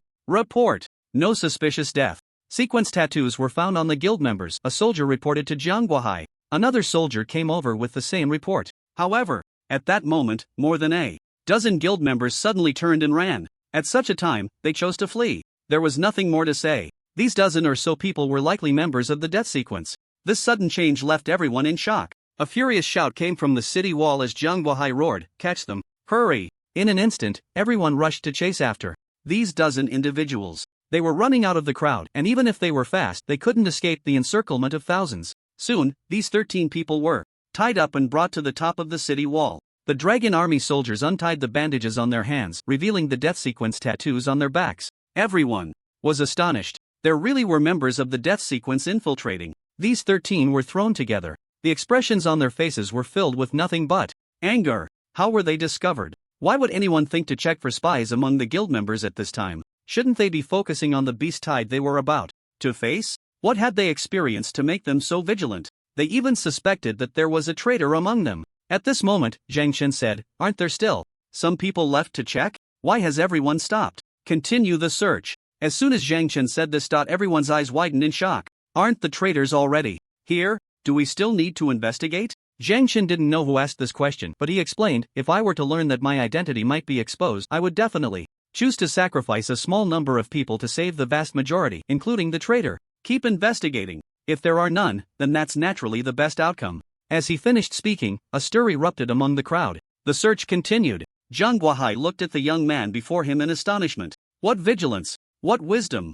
To think so far ahead? Sacrificing a small portion to protect the majority? Suddenly, a loud laugh erupted from the crowd. I didn't expect such a powerful character to emerge from Jiangnan City. Impressive. Brothers, no need to hide, let's fight back. A beam of blood shot into the sky. Below, in the crowd of the guild, someone was directly cut down to the ground. Almost in that instant, the sounds of blades slicing through flesh and the screams of people echoed from all directions. At least 100 traitors from the death sequence were lurking within the major guilds. Soon, chaos erupted below. Zhang Chen stood atop the city wall, his gaze indifferent as he watched the group of death sequence assassins below. They were fighting desperately, but the outcome was always inevitable: total annihilation. This rebellion came to an end within 5 minutes. When the last death sequence assassin fell, over 100 corpses lay scattered across the scene. The beast Tide had yet to arrive, and fighting had already broken out in the city. Medics began rushing towards the injured crowd. At this moment, Jiang Guohai walked over to Zhang Chen. Zhang Chen, how did you figure out that the death sequence would place traitors among us? Zhang Chen had just explained. Jiang Guohai was clearly shocked by everything happening before him. Zhang Chen said, to take revenge on one's enemies with one's own hands is true revenge, isn't it? If it were just sending the beast Tide over, what kind of revenge would that be? Taking action oneself is the real revenge. Upon hearing this, Jiang Guohai couldn't help but laugh. So that's it, true revenge is indeed taking action oneself. Zhang Chen then said, I think there shouldn't be any traitors among us now, but one thing to worry about is, since our plan has been leaked, will the direction of the beast Tide's attack also be affected? Jiang Guohai had been smiling, but after hearing Zhang Chen's words, he quickly pulled out a tablet from his pocket. On the tablet was a large map. The map displayed numerous red dots. These dots were rushing towards Jiangnan City from the north. Jiang Guohai's face instantly turned pale as he looked up towards the north. Before he could react, the entire City wall suddenly shook violently. The steel wall was a single unit. If one part was impacted, everyone on the wall would feel it. This tremor clearly alerted everyone that the beast tide was attacking from another direction. At this moment, Zhang Chen opened a spatial gate and said, "Just right, I went to the north gate when I repaired the city wall. Through this spatial gate, we can reach the north wall, everyone come in." As he spoke, Zhang Chen stepped back several paces and the spatial gate instantly expanded. Several times. Through the gate, many strange beasts could be seen climbing up the city wall. Chen Jianba and Yi Duo were the first to respond, followed by others. Everything was happening silently. Chen Jianba and Yi Duo knocked down all the strange beasts that charged up the wall, while the following team quickly grabbed high explosive weapons and launched a fierce attack towards the beasts below the wall. Elemental ability users soared into the air, launching indiscriminate attacks on the strange beasts below. After a barrage of explosions, the number of strange beasts surging up the wall decreased. However, there were still many strange beasts behind, rushing forward one after another. 10,000 strange beasts. A full 10,000, they stomped on the backs of the beasts ahead like locusts, constantly elevating their height. Quick! Fire suppression! Fire suppression! After the last person entered the spatial gate, Zhang Chen also rushed into the gate. As soon as he landed, he soared into the air, and a cold thunderball suddenly appeared in his hand, which he hurled violently towards the group of beasts behind. Red! The cold thunder immediately triggered a violent explosion, sending countless beasts flying like chaff, and a terrifying cold wave rapidly spread in all directions. The beasts that were close were instantly frozen into ice sculptures, while the other beasts charged forward, directly smashing these ice sculptures. Zhang Chen was worried about being unable to control the radiation range of the cold wave, so he only threw out one. But just this one made it much easier for the dragon army fighting ahead. Zhang Chen aimed at the group of beasts continuing to charge forward and unleashed a burst of spiritual light. The spiritual light erupted with a deafening sound, crashing into the group of beasts. Due to the angle, the spiritual light exploded directly among the beasts. Another violent explosion echoed from the group. The exploding spiritual light once again froze the vast majority of the beasts, and its power was even more ferocious than the cold thunder. At this moment, the system's prompt sound kept ringing in Zhang Chen's mind. "System, turn off your prompt sound, it's too noisy." Understood. The continuous bursts of spiritual light fell into the beast army like rockets, creating countless gaps among them. The crowd was shocked, as if they had seen hope no longer. Conserving ammunition, responding with their strongest firepower. At this moment, Chen Jianba stood on the city wall, roaring, "Everyone, charge with me." Roar, the ability. Users on the city wall immediately jumped down like dumplings. The number of beasts had clearly decreased, becoming less dense than before. Nearly 2,000 ability users transformed, each like a war god descending, launching a fierce attack on the group of beasts ahead. As Chen Jianba ran, it was as if he created illusions, instantly drawing his sword and unleashing a crescent blade of energy. This strike directly knocked back a dozen beasts, causing their advance to halt for nearly 2 seconds. Terrifying. The moment Zhang Chen landed, he was preparing to follow the main force forward. What kind of beast tide was this? These were all replication points. This was all experience for him to elevate his realm. However, at that moment, Zhang Guohai grabbed Zhang Chen's shoulder. "Kid, you can't go." Zhang Chen wanted to break free from Zhang Guohai, but Zhang Guohai held his shoulder tightly and he felt extremely surprised. But he quickly calmed down and said, "Major, let go of me. I want to charge with the main force." Zhang Guohai smiled bitterly. "No, I can't let you go. You've done well enough, just leave the rest to them." After saying that, Zhang Chen immediately felt a great force pulling him back. Standing on the city wall, Zhang Chen looked into the distance. The beast tide no longer had the momentum it once did. Under the leadership of Chen Jianba and Yi Duo, it was continuously retreating. At that moment, Xinling suddenly appeared beside him. "Zhang Chen, you were amazing just now. I didn't know you had such powerful moves."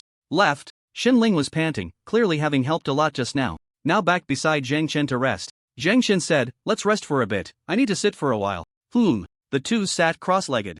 Zhang Guohai looked at the young man sitting on the ground. Just now, his attention was entirely on Zhang Chen. Although he knew the other party was an S-class ability user, the power he unleashed was truly terrifying. Those beasts were like tofu in his hands, shattering and dying under his fearsome moves. However, looking at the spiritual energy within him, after just 3 moves, his energy was nearly depleted. Clearly, using those 3 moves had placed a significant burden on him. Zhang Chen was probably blinded by rage, with very little spiritual energy left in his body, yet he still wanted to charge with the main force. Fortunately, he was stopped in time. Moreover, if it weren't for Zhang Chen's cleverness and his convenient spacegate during this operation, Jiangnan City would probably, it's hard to imagine. Zhang Chen sat cross-legged on the ground, recovering his spiritual energy while opening his personal information. Host, Zhang Chen abilities S/Blood Demon C/Stone Departed E/Insect. Speaker C/Steel Sorceress A/Winter Flower Realm 4th Stage 1 Star Strength 376 Vitality 917 Speed 383 Spirit 361 Talent Copy Spacegate Blood Demon Form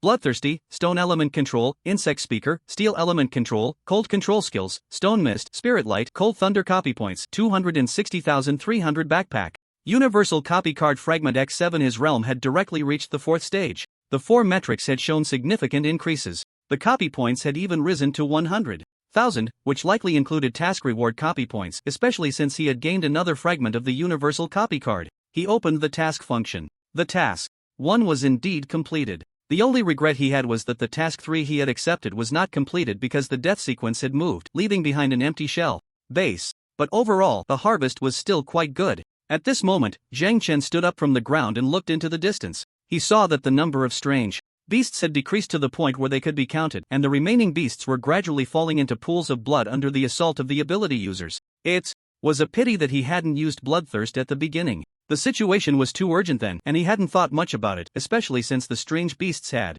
already climbed up the city walls. All the ability users raised their arms and shouted. When they heard that the beast tide was about to attack Jiangnan City, everyone felt quite anxious, but in order to protect their homeland, they resolutely chose to confront the beast tide. Originally filled with worries about the arrival of the beast tide, they did not expect that so many incidents would occur before it arrived. The death sequence had actually arranged for an undercover agent to come among them, attempting to undermine them from within, and the direction of the beast tide's arrival had changed from the south to the north. If it weren't for Zhang Chen opening the space gate, they would have rushed to the north gate, and the strange beasts would have likely already invaded Jiangnan City. In the subsequent battles with the strange beasts, Zhang Chen displayed astonishing strength. The number of beasts was significantly reduced, and all of this was thanks to Zhang Chen. If it weren't for Zhang Chen today, Jiangnan City might have already become the second Jiang City, turning into a nest for the strange beasts. Now that he thought about it, everyone felt a wave of fear in their hearts. After blocking the beast tide, the remaining people began to divide the corpses of the strange beasts.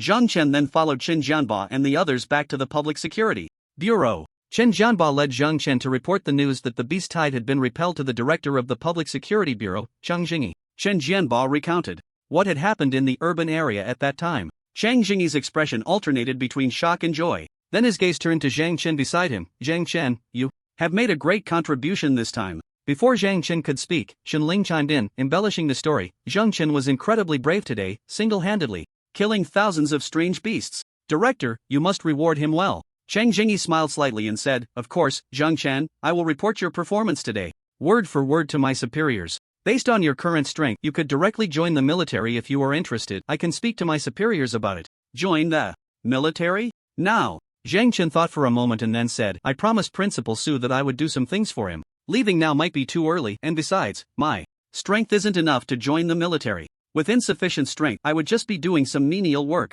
I decided to take some time to settle down and consider joining the military. Chang Jingyi could see that Zhang Chen was already close to the 4th stage. This kid still thought he wasn't strong enough? Principal Su, it seemed he had promised Principal Su something? This guy was quite trustworthy? Chang Jingyi nodded. Alright then, as long as you want, you can come find me anytime. Zhang Chen nodded and then walked out of the director's office. In the following days, the news about winning the beast tide flooded Jiangnan City, and the name Zhang Chen spread like wildfire throughout Jiangnan City. It was almost to the point where no one was unaware of it. At this moment, Zhang Chen sat on his bed in his bedroom, glancing at Shenling, who was lying on the air mattress, watching a variety show on her phone and giggling. He then focused his mind and returned to himself. 4th stage. His realm was already comparable to Qin Jianba and Yi Duo. It was unlikely he would encounter anyone stronger than them in this place. Frankly speaking, there was nothing in Jiangnan City that could capture his attention anymore. Joining the military was indeed a good choice, but he still wanted to be more prepared before joining the military. It was still too early. Shenling suddenly said she was hungry. There wasn't much in the fridge. With no other choice, Zhang Chen had to go out to buy her a late-night snack. Not knowing where to find food, Zhang Chen walked down the empty street, relying on his unique sense of smell to search for open shops. Suddenly, Zhang Chen's expression changed slightly, but he quickly masked it. He continued walking forward. A sudden gust of wind pressure came from behind. Zhang Chen hurriedly dodged to the left, and a cold light swept past the spot where he had just stood. Zhang Chen's gaze involuntarily fell on the string of death sequences on the back of the opponent's hand. A killer from the death sequence? Zhang Chen couldn't be bothered to waste words and directly shot an ice spike at the killer. The ice spike was fast and urgent. Clang! The killer used a dagger to slice through the ice spike, and the friction between his feet and the ground was intense. His speed was so fast that he couldn't even control himself. He had no choice but to use this method of friction against the ground to stop himself. The killer, with his face covered, appeared to be a man based on his physique. He stood still, looking at Zhang Chen in the distance, and smiled slightly, saying, "You are Zhang Chen?" Zhang Chen asked indifferently, "It seems the death sequence has set its sights on me? How many of you came?" The killer sneered, "To kill a little brat like you, how many do I need? Just me is enough to take care of you." Was this killer here because of the beast-tied incident from some time ago? Or was it because Zhang Tao's identity was discovered by the death sequence, leading to this killer being sent? Zhang Chen decided to confirm, asking, "May I ask what I did to offend the death sequence that made them send a killer after me? Even if I die, I want to die with clarity?" The killer didn't expect Zhang Chen to ask such a question. He took a deep breath and then said, "Have you forgotten about the beast tide from some time ago? If it weren't for you ruining our plans, Jiangnan City would have already fallen.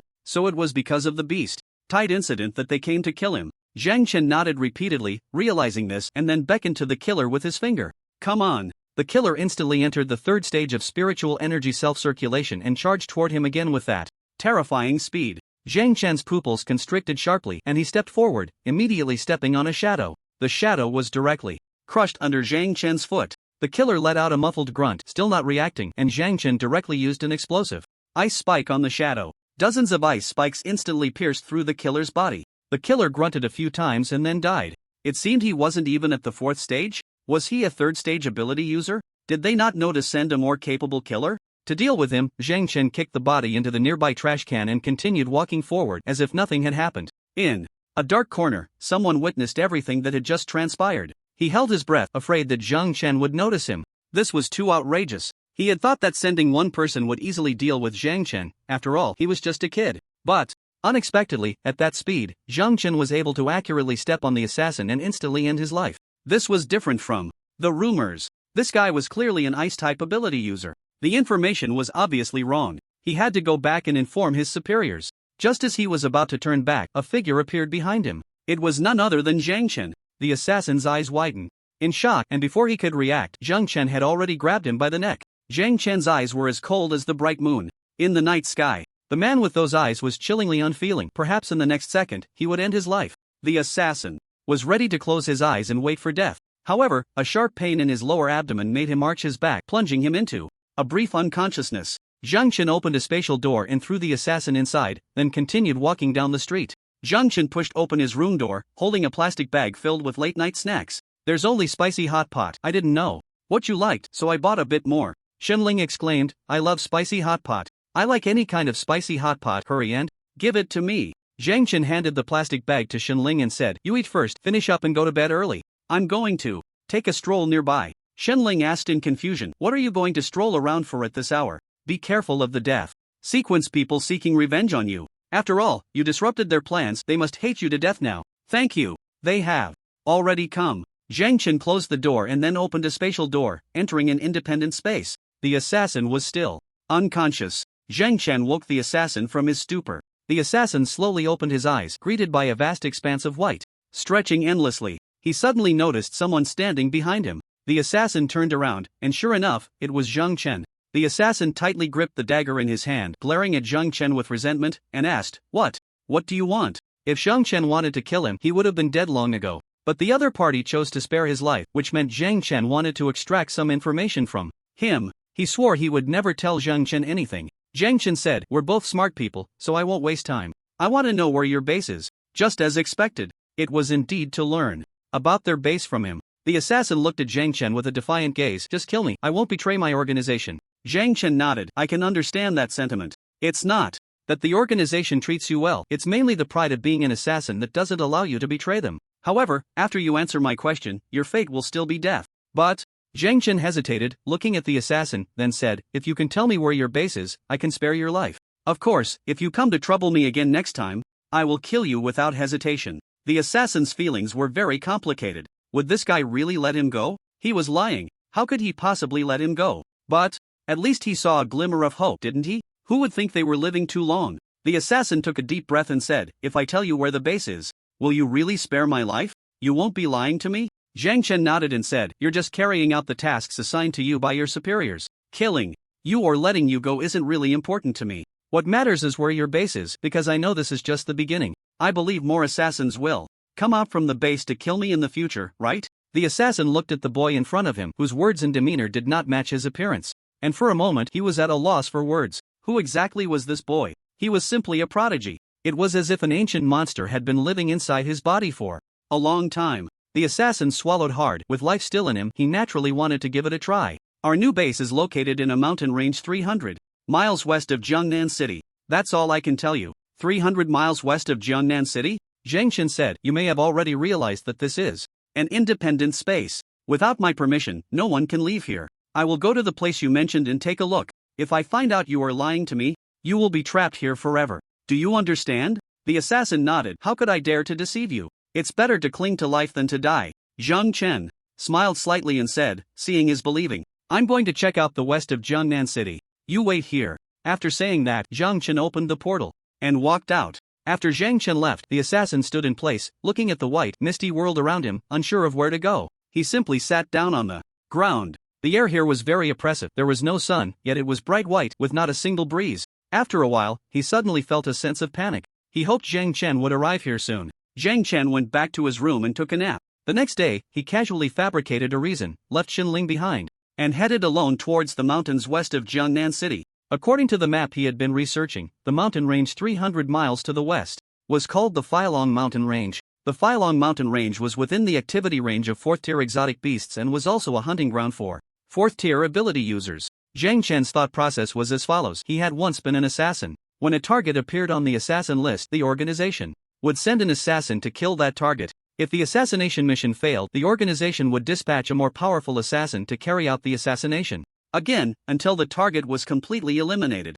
Another possibility was that the target's strength was simply too great. To avoid wasting assassins, the organization would stop the assassination. His goal was simple, to find this base and see what he could achieve. Moreover, he had to go alone. Only by going alone could he showcase his strength. Even one extra person would not do. He flew westward, not knowing how long it had been. Suddenly, Zhang Chen saw a continuous mountain range stretching out before him, like a sleeping giant dragon. The mountain range extended for miles, hence it was named the Filong Mountain Range. From above, he could see many ability users moving in the forest, no larger than ants. Zhang Chen was not in a hurry to descend. He also did not know where the base of the death sequence was located. He was just quite surprised by his bold idea. Zhang Tao, the cheap old man, had warned him to be careful of the death sequence.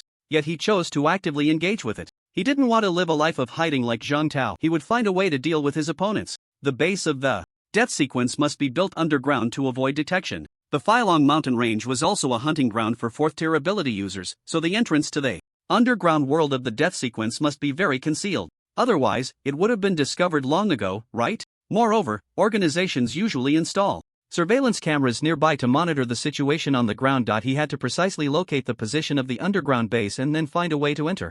Otherwise, it was highly likely that he would be discovered by the underground organization's people first. At this moment, Zhang Chen slowly descended towards the mountain range. He began to focus all his attention on his nose. The underground base was underground, so if he could smell the scent of blood and energy from below, he could confirm the exact location of the death sequence. It didn't seem too difficult. Once he calmed his mind, the scents around him began to continuously enter his nose, which then transformed into information in his brain. Zhang Chen started directing his focus underground. He didn't know how long it had been. Suddenly, Zhang Chen raised his head and looked at a distant tall mountain, his expression changing slightly. It's actually in the mountain? Did the death sequence tunnel through the entire mountain? Have they built a base inside the mountain itself? This result was somewhat unexpected for Zhang Chen, but in the end, he had found it. Zhang Chen flew directly to the top of the highest mountain in the Flying Dragon Mountain Range. The moment he landed, he hurriedly hid behind a large rock nearby. It was certain that the death sequence's base was right beneath his feet. Of course, he couldn't just swagger in through the entrance.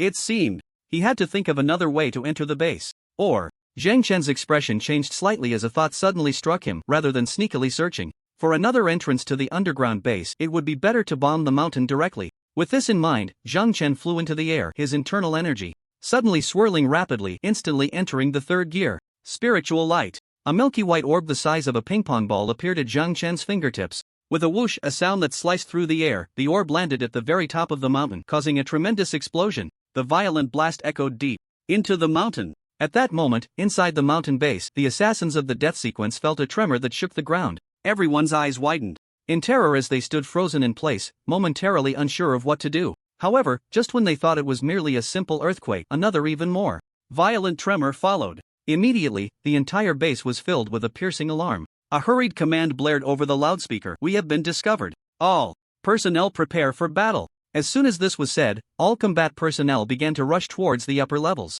Zhang Chen waited in place for a while, and, from the shattered entrance of the mountain, one by one, the assassins of the death sequence emerged. They all looked up at Zhang Chen hovering above. Zhang Chen stood in the air, surrounded by mist, releasing an astonishing amount of spiritual energy. Who are you? What audacity! Do you know who we are, odd dark-skinned?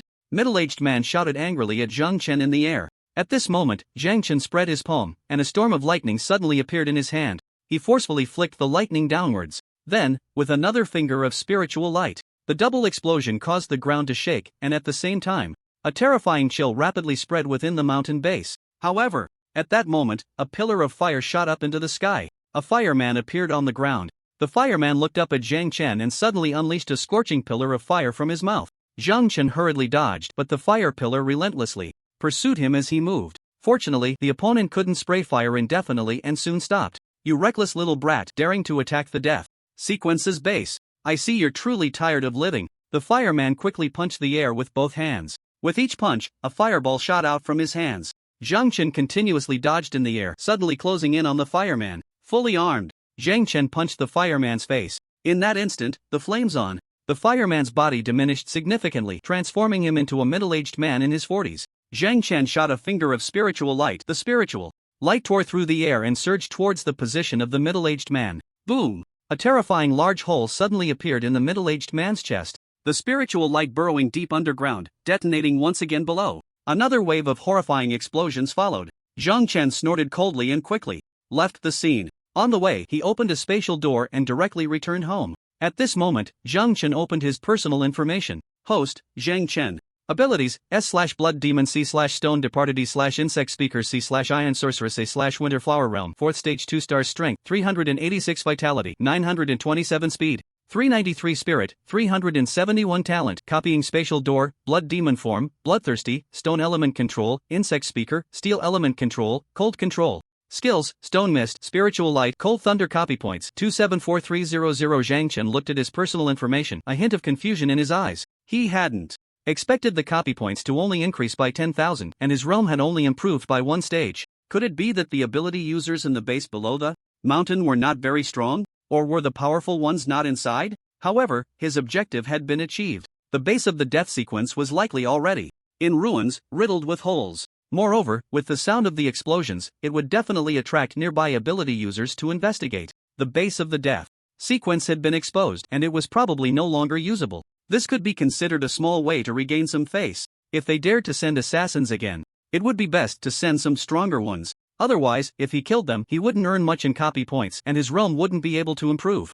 Death Sequence Mountain Base. A rebellious man flew in from a distance and quickly landed inside the base. The entire base was in disarray, extremely cold, and the vast majority of people had been frozen into ice sculptures. Dao Shan looked at the horrific scene before him, his eyes filled with disbelief. What exactly happened here? Dao Shan. A weak voice called out from a corner. Dao Shan hurriedly walked towards the direction of the voice. What happened here? Who did this? The dragon army? The injured man coughed, spitting out a mouthful of blood, and said, I recognize him. He is the one who disrupted our plans back then, Zhang Chen from Jiangnan City. After the injured man finished speaking, his body quickly froze. Dao Shan hurriedly released the man's hand, nearly getting frozen himself by the cold.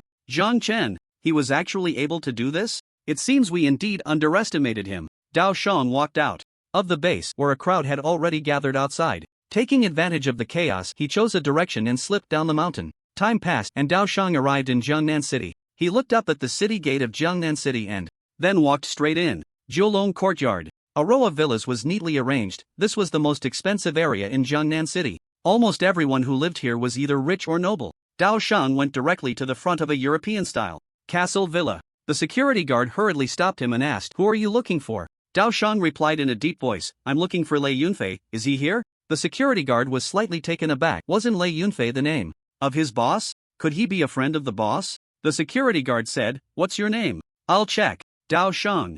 Dao Shang said impatiently. The security guard nodded, took out the communicator from his waist. Hello. There's someone named Dao Shang here, claiming to be a friend of Boss Lei. Can you check if Boss Lei knows him? Dao Shang stood there with his arms crossed. After a while, the main door opened directly and a middle-aged man in his 50s quickly walked towards Dao Shang. What brings you here? Lei Yunfei was very surprised by Dao Shang's arrival, not expecting him to come looking for him. This matter is quite fresh. Knife Wound took a deep breath and said, I need to talk to you about something.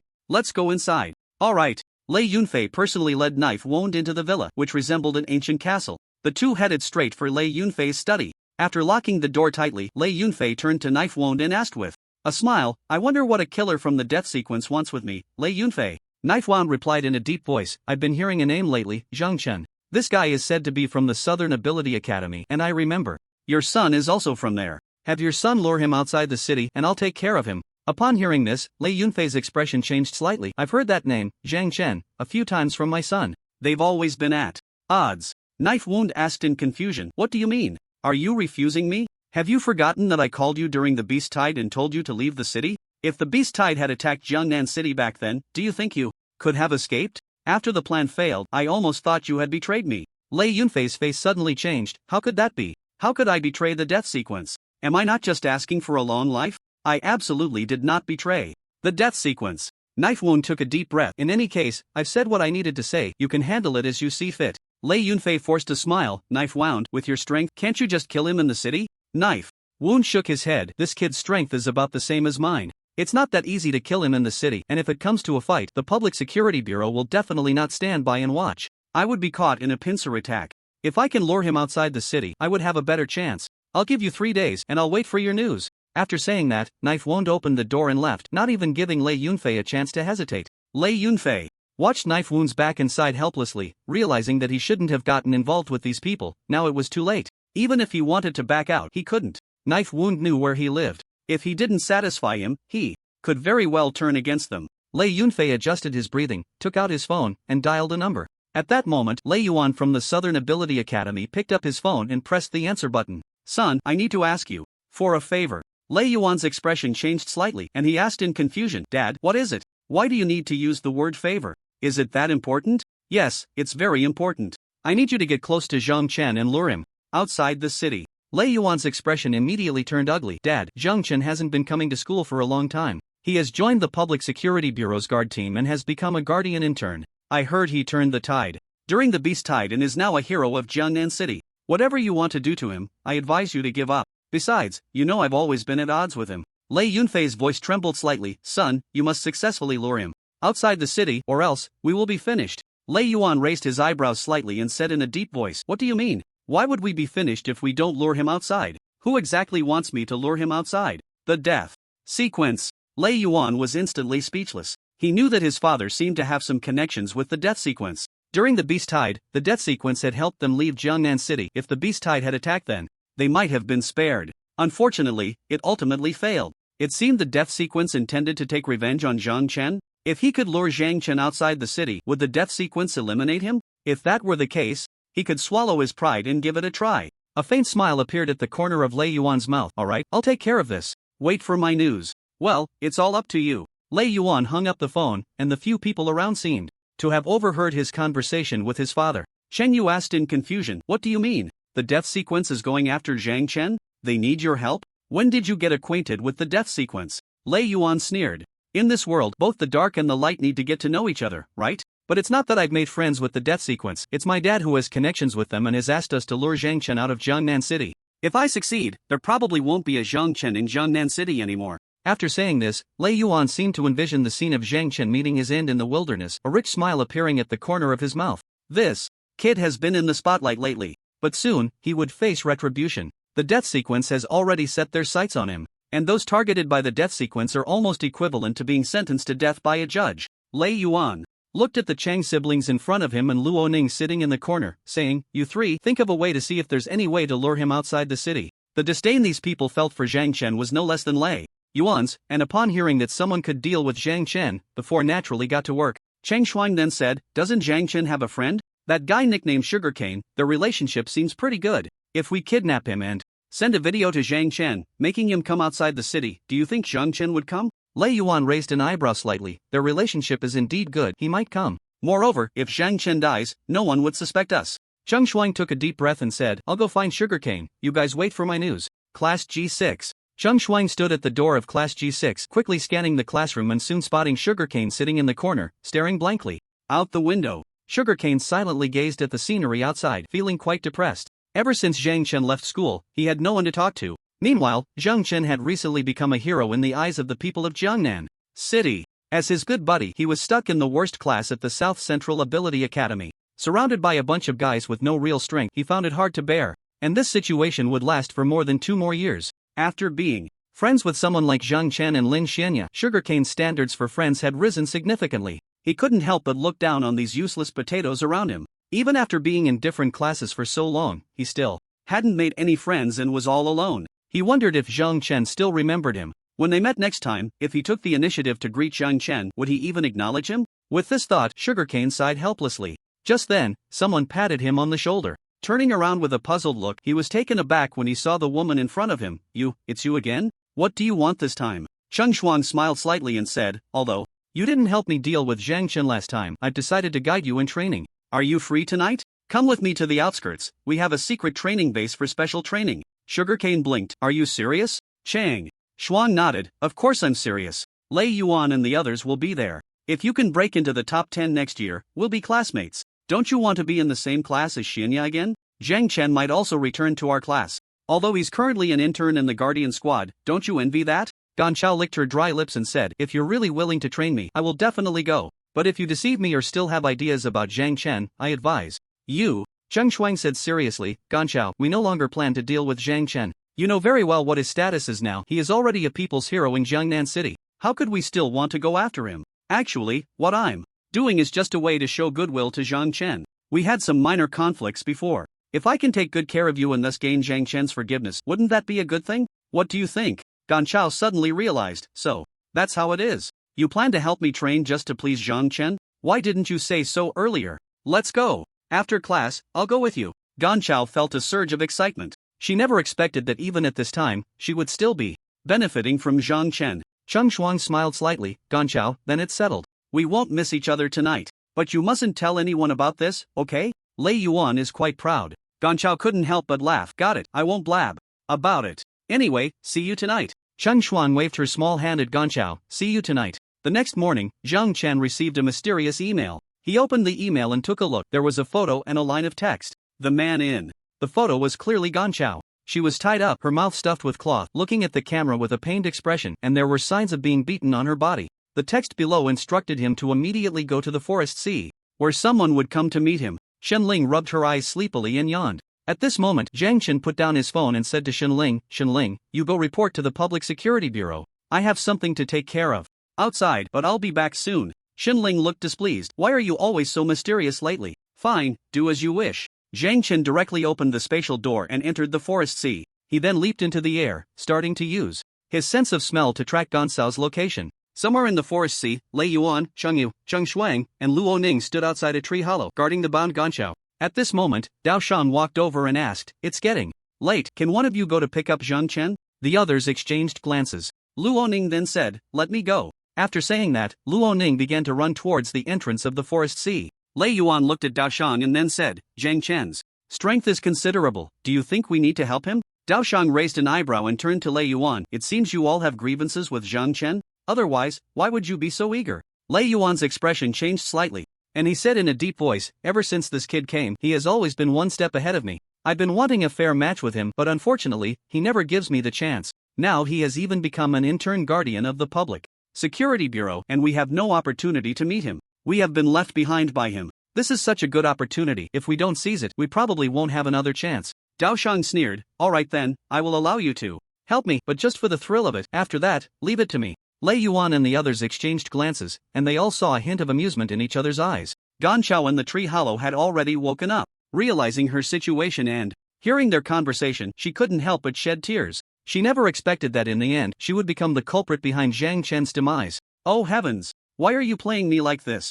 Zhang Chen would surely be very disappointed in her. She was of no use and only brought him trouble. If he could cultivate properly and possess strength comparable to these people, Zhang Chen wouldn't have been harmed by him. Unfortunately, it's too late to think about that now. Ganji could only silently shed tears. Meanwhile, Zhang Chen had already locked onto Ganji's location. He used invisibility to hide in the distance. Since walking or flying would expose his position, Zhang Chen chose not to rush in to save Ganji. Instead, he observed. He didn't expect that Lei Yuan and the others had actually brought Ganji here. These few people were only at the third level, and Zhang Chen didn't take them seriously at all. However, there was a fourth level ability user with a stronger aura in the area, a middle-aged man standing in front of Lei Yuan and the others. From the numerical tattoo on the back of his hand, it was clear that he was a killer from the death sequence. After pondering for a moment, Zhang Chen released stone mist which began to slowly spread towards the tree hole. It was obvious that Lei Yuan and the others had also noticed the strange mist rising from the ground. Lei Yuan glanced at Dao Shang, who was also staring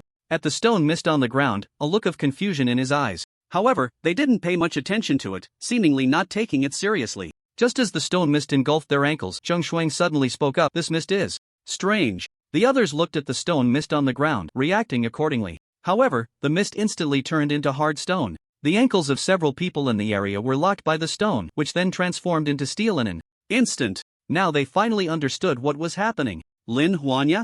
Lin Huanya is here too? Lei Yuan observed his surroundings in shock. If Lin Huanya was here, it meant that the Public Security Bureau knew they had kidnapped Ganji? Impossible. We clearly warned Zhang Chen that if he dared to leak it, we would kill him. At that moment, Zhang Chen stepped out from behind a tree and said, "Don't worry, I came alone, no one knows I'm here." Upon seeing Zhang Chen, Ganji immediately became excited, making muffled sounds, but with his mouth stuffed with cloth, he couldn't utter any words. Dao Shang looked at Zhang Chen in the distance and then at his own ankle, finding it difficult to break free. What kind of ability? Does this kid have to be so strange? Isn't it ice? Could there be other people around? Dao Shang warily scanned the surroundings but found no other ability users' auras. This was even stranger. Lei Yuan glared at Zhang Chen and said, "Zhang Chen, if you have the ability, let us go and have a fair fight. Is this kind of trick interesting?" Zhang Chen looked at Lei Yuan in the distance and grinned. "You actually kidnapped Ganji and forced me to come here. I have nothing to say to you people, you've messed with the wrong person." As soon as he finished speaking, an intense chill erupted from Zhang Chen's body. The cold air instantly spread towards the group in front of him. What is this? Cold air? So cold. Lei Yuan, think of a way. Lei Yuan snorted coldly, waved his hand, and summoned a gust of wind that directly dispersed the cold air.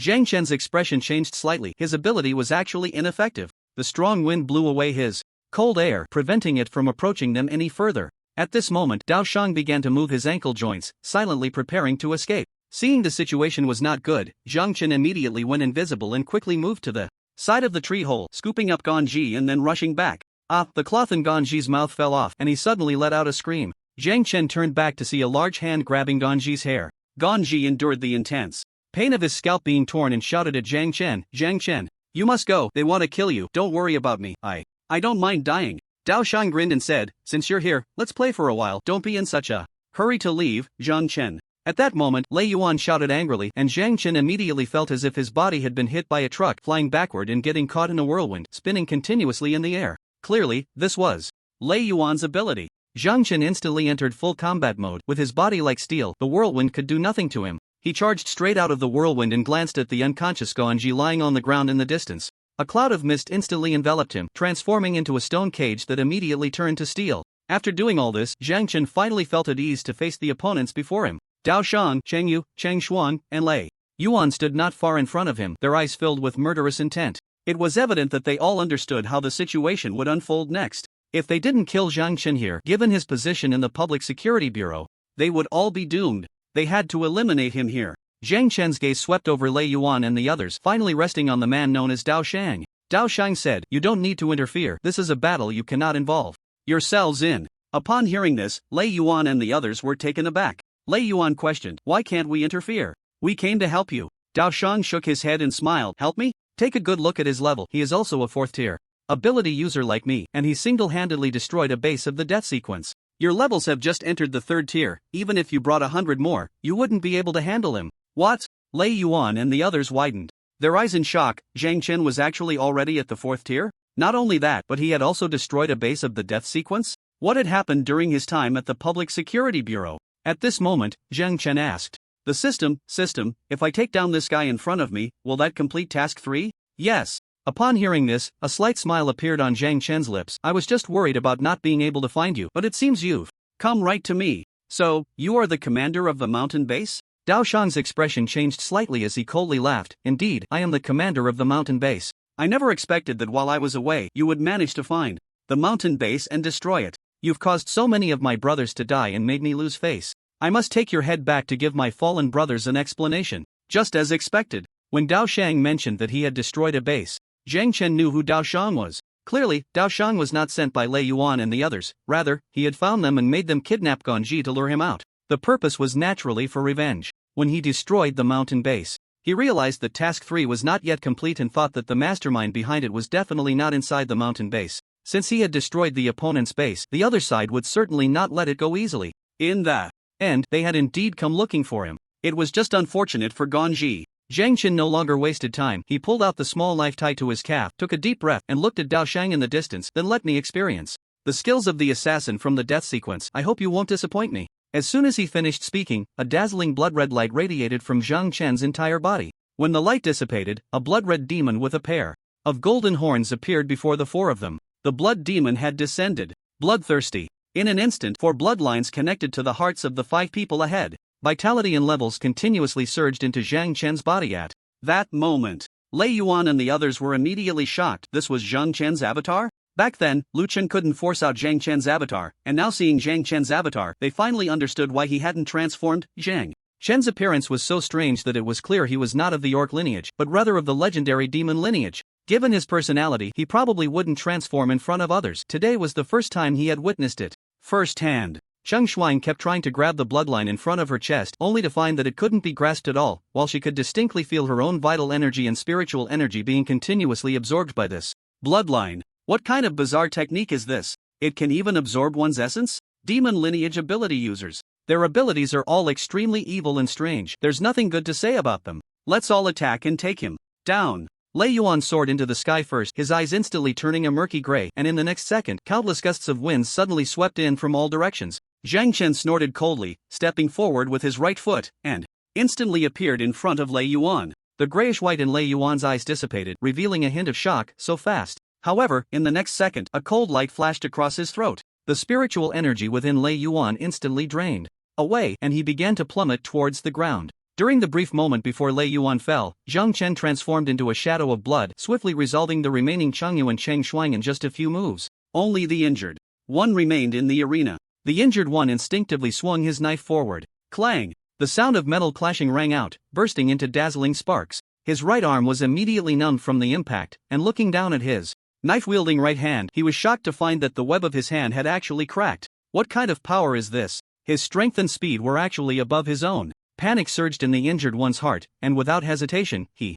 activated his transformation. A layer of white bone armor instantly covered his body, as if he had donned a suit of bone armor. His eyes darted around, tracking Zhang Chen's position. Zhang Chen was moving at high speed throughout the arena, leaving a dizzying array of afterimages in his wake. Seeing this scene, the injured one felt a tingling sensation on his scalp. This kid actually harbored such powerful strength. He had thought the opponent was merely an elemental ability user. But the opponent's transformation was of the demon lineage. The demon lineage was the most perverse among physical ability users after transformation, amplifying effects to an extreme. How could he have encountered this? No wonder this kid dared to single-handedly attack his base. He absolutely could not afford to be distracted. His mind had to be highly focused, for even a single misstep could lead to his death here. Suddenly, Zhang Chen lunged a knife towards the back of the injured one. The injured one frowned slightly and hurriedly turned to slash back. Bang! At the moment of collision, the knife in the injured one's hand snapped first, and simultaneously his right hand fell numb once again. Zhang Chen grinned and unhesitatingly stabbed towards the injured one's throat. The injured one quickly raised his left hand to block above his throat. His palm was instantly pierced, and bright red blood gushed out like a stream. Zhang Chen violently pulled the dagger to the right, directly cleaving the injured one's left hand in half, turning it into a lobster claw. In pain, the injured one chose to flee backward. He was simply no match. He was no match for that kid at all. As the injured one sprinted forward, he kept an eye on the situation behind him. But at that moment, he suddenly felt an extremely terrifying force from behind, pressing him down to the ground, and he could distinctly feel the sensation of his face and teeth bones shattering.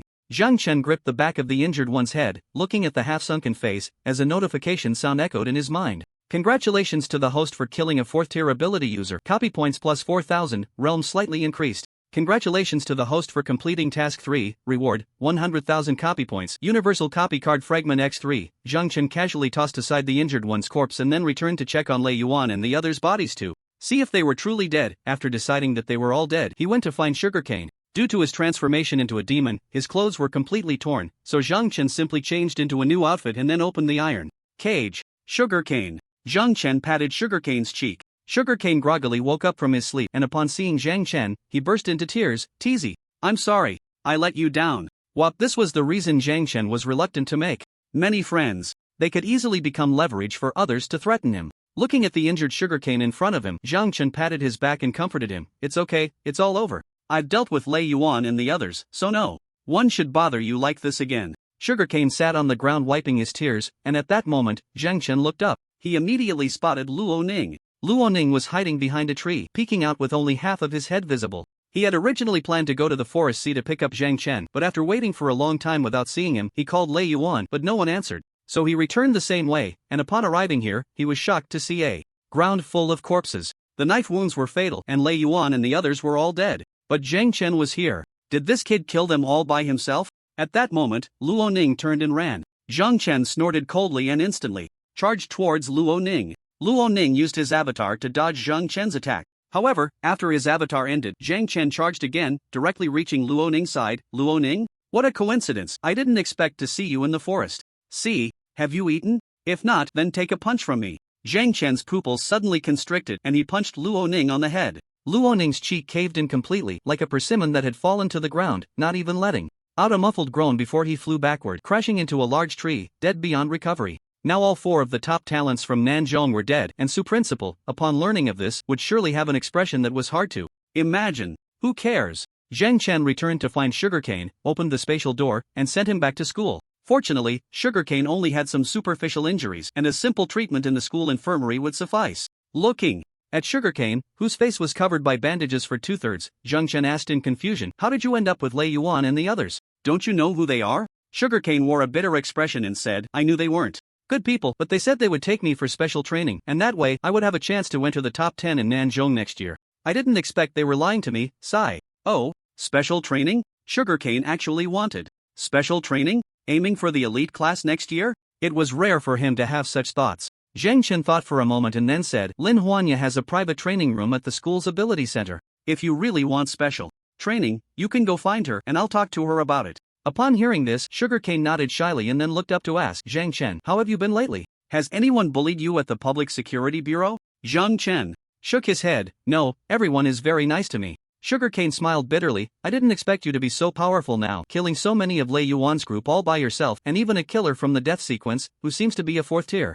I used to think that all ability users were probably about the same level, but only now do I realize that it all depends on talent. I really am the one with the least talent.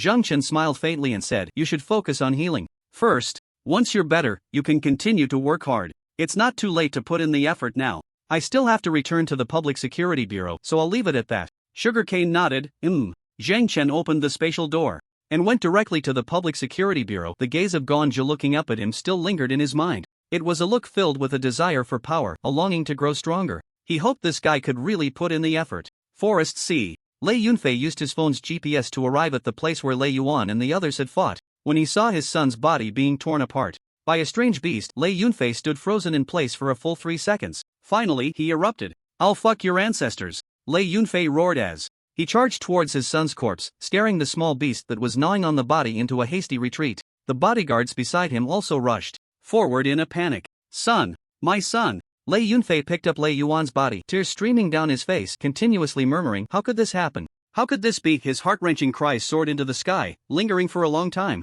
A few days later, after finishing his son's funeral, Lei Yunfei returned to his study. He held his son's ashes in his hands, sitting in the chair with a vacant expression. His gaze gradually regained its intensity. I only have this one son, and you took him away. Zhang Chen, I want you dead. Lei Yunfei placed the urn on the table and then picked up his phone.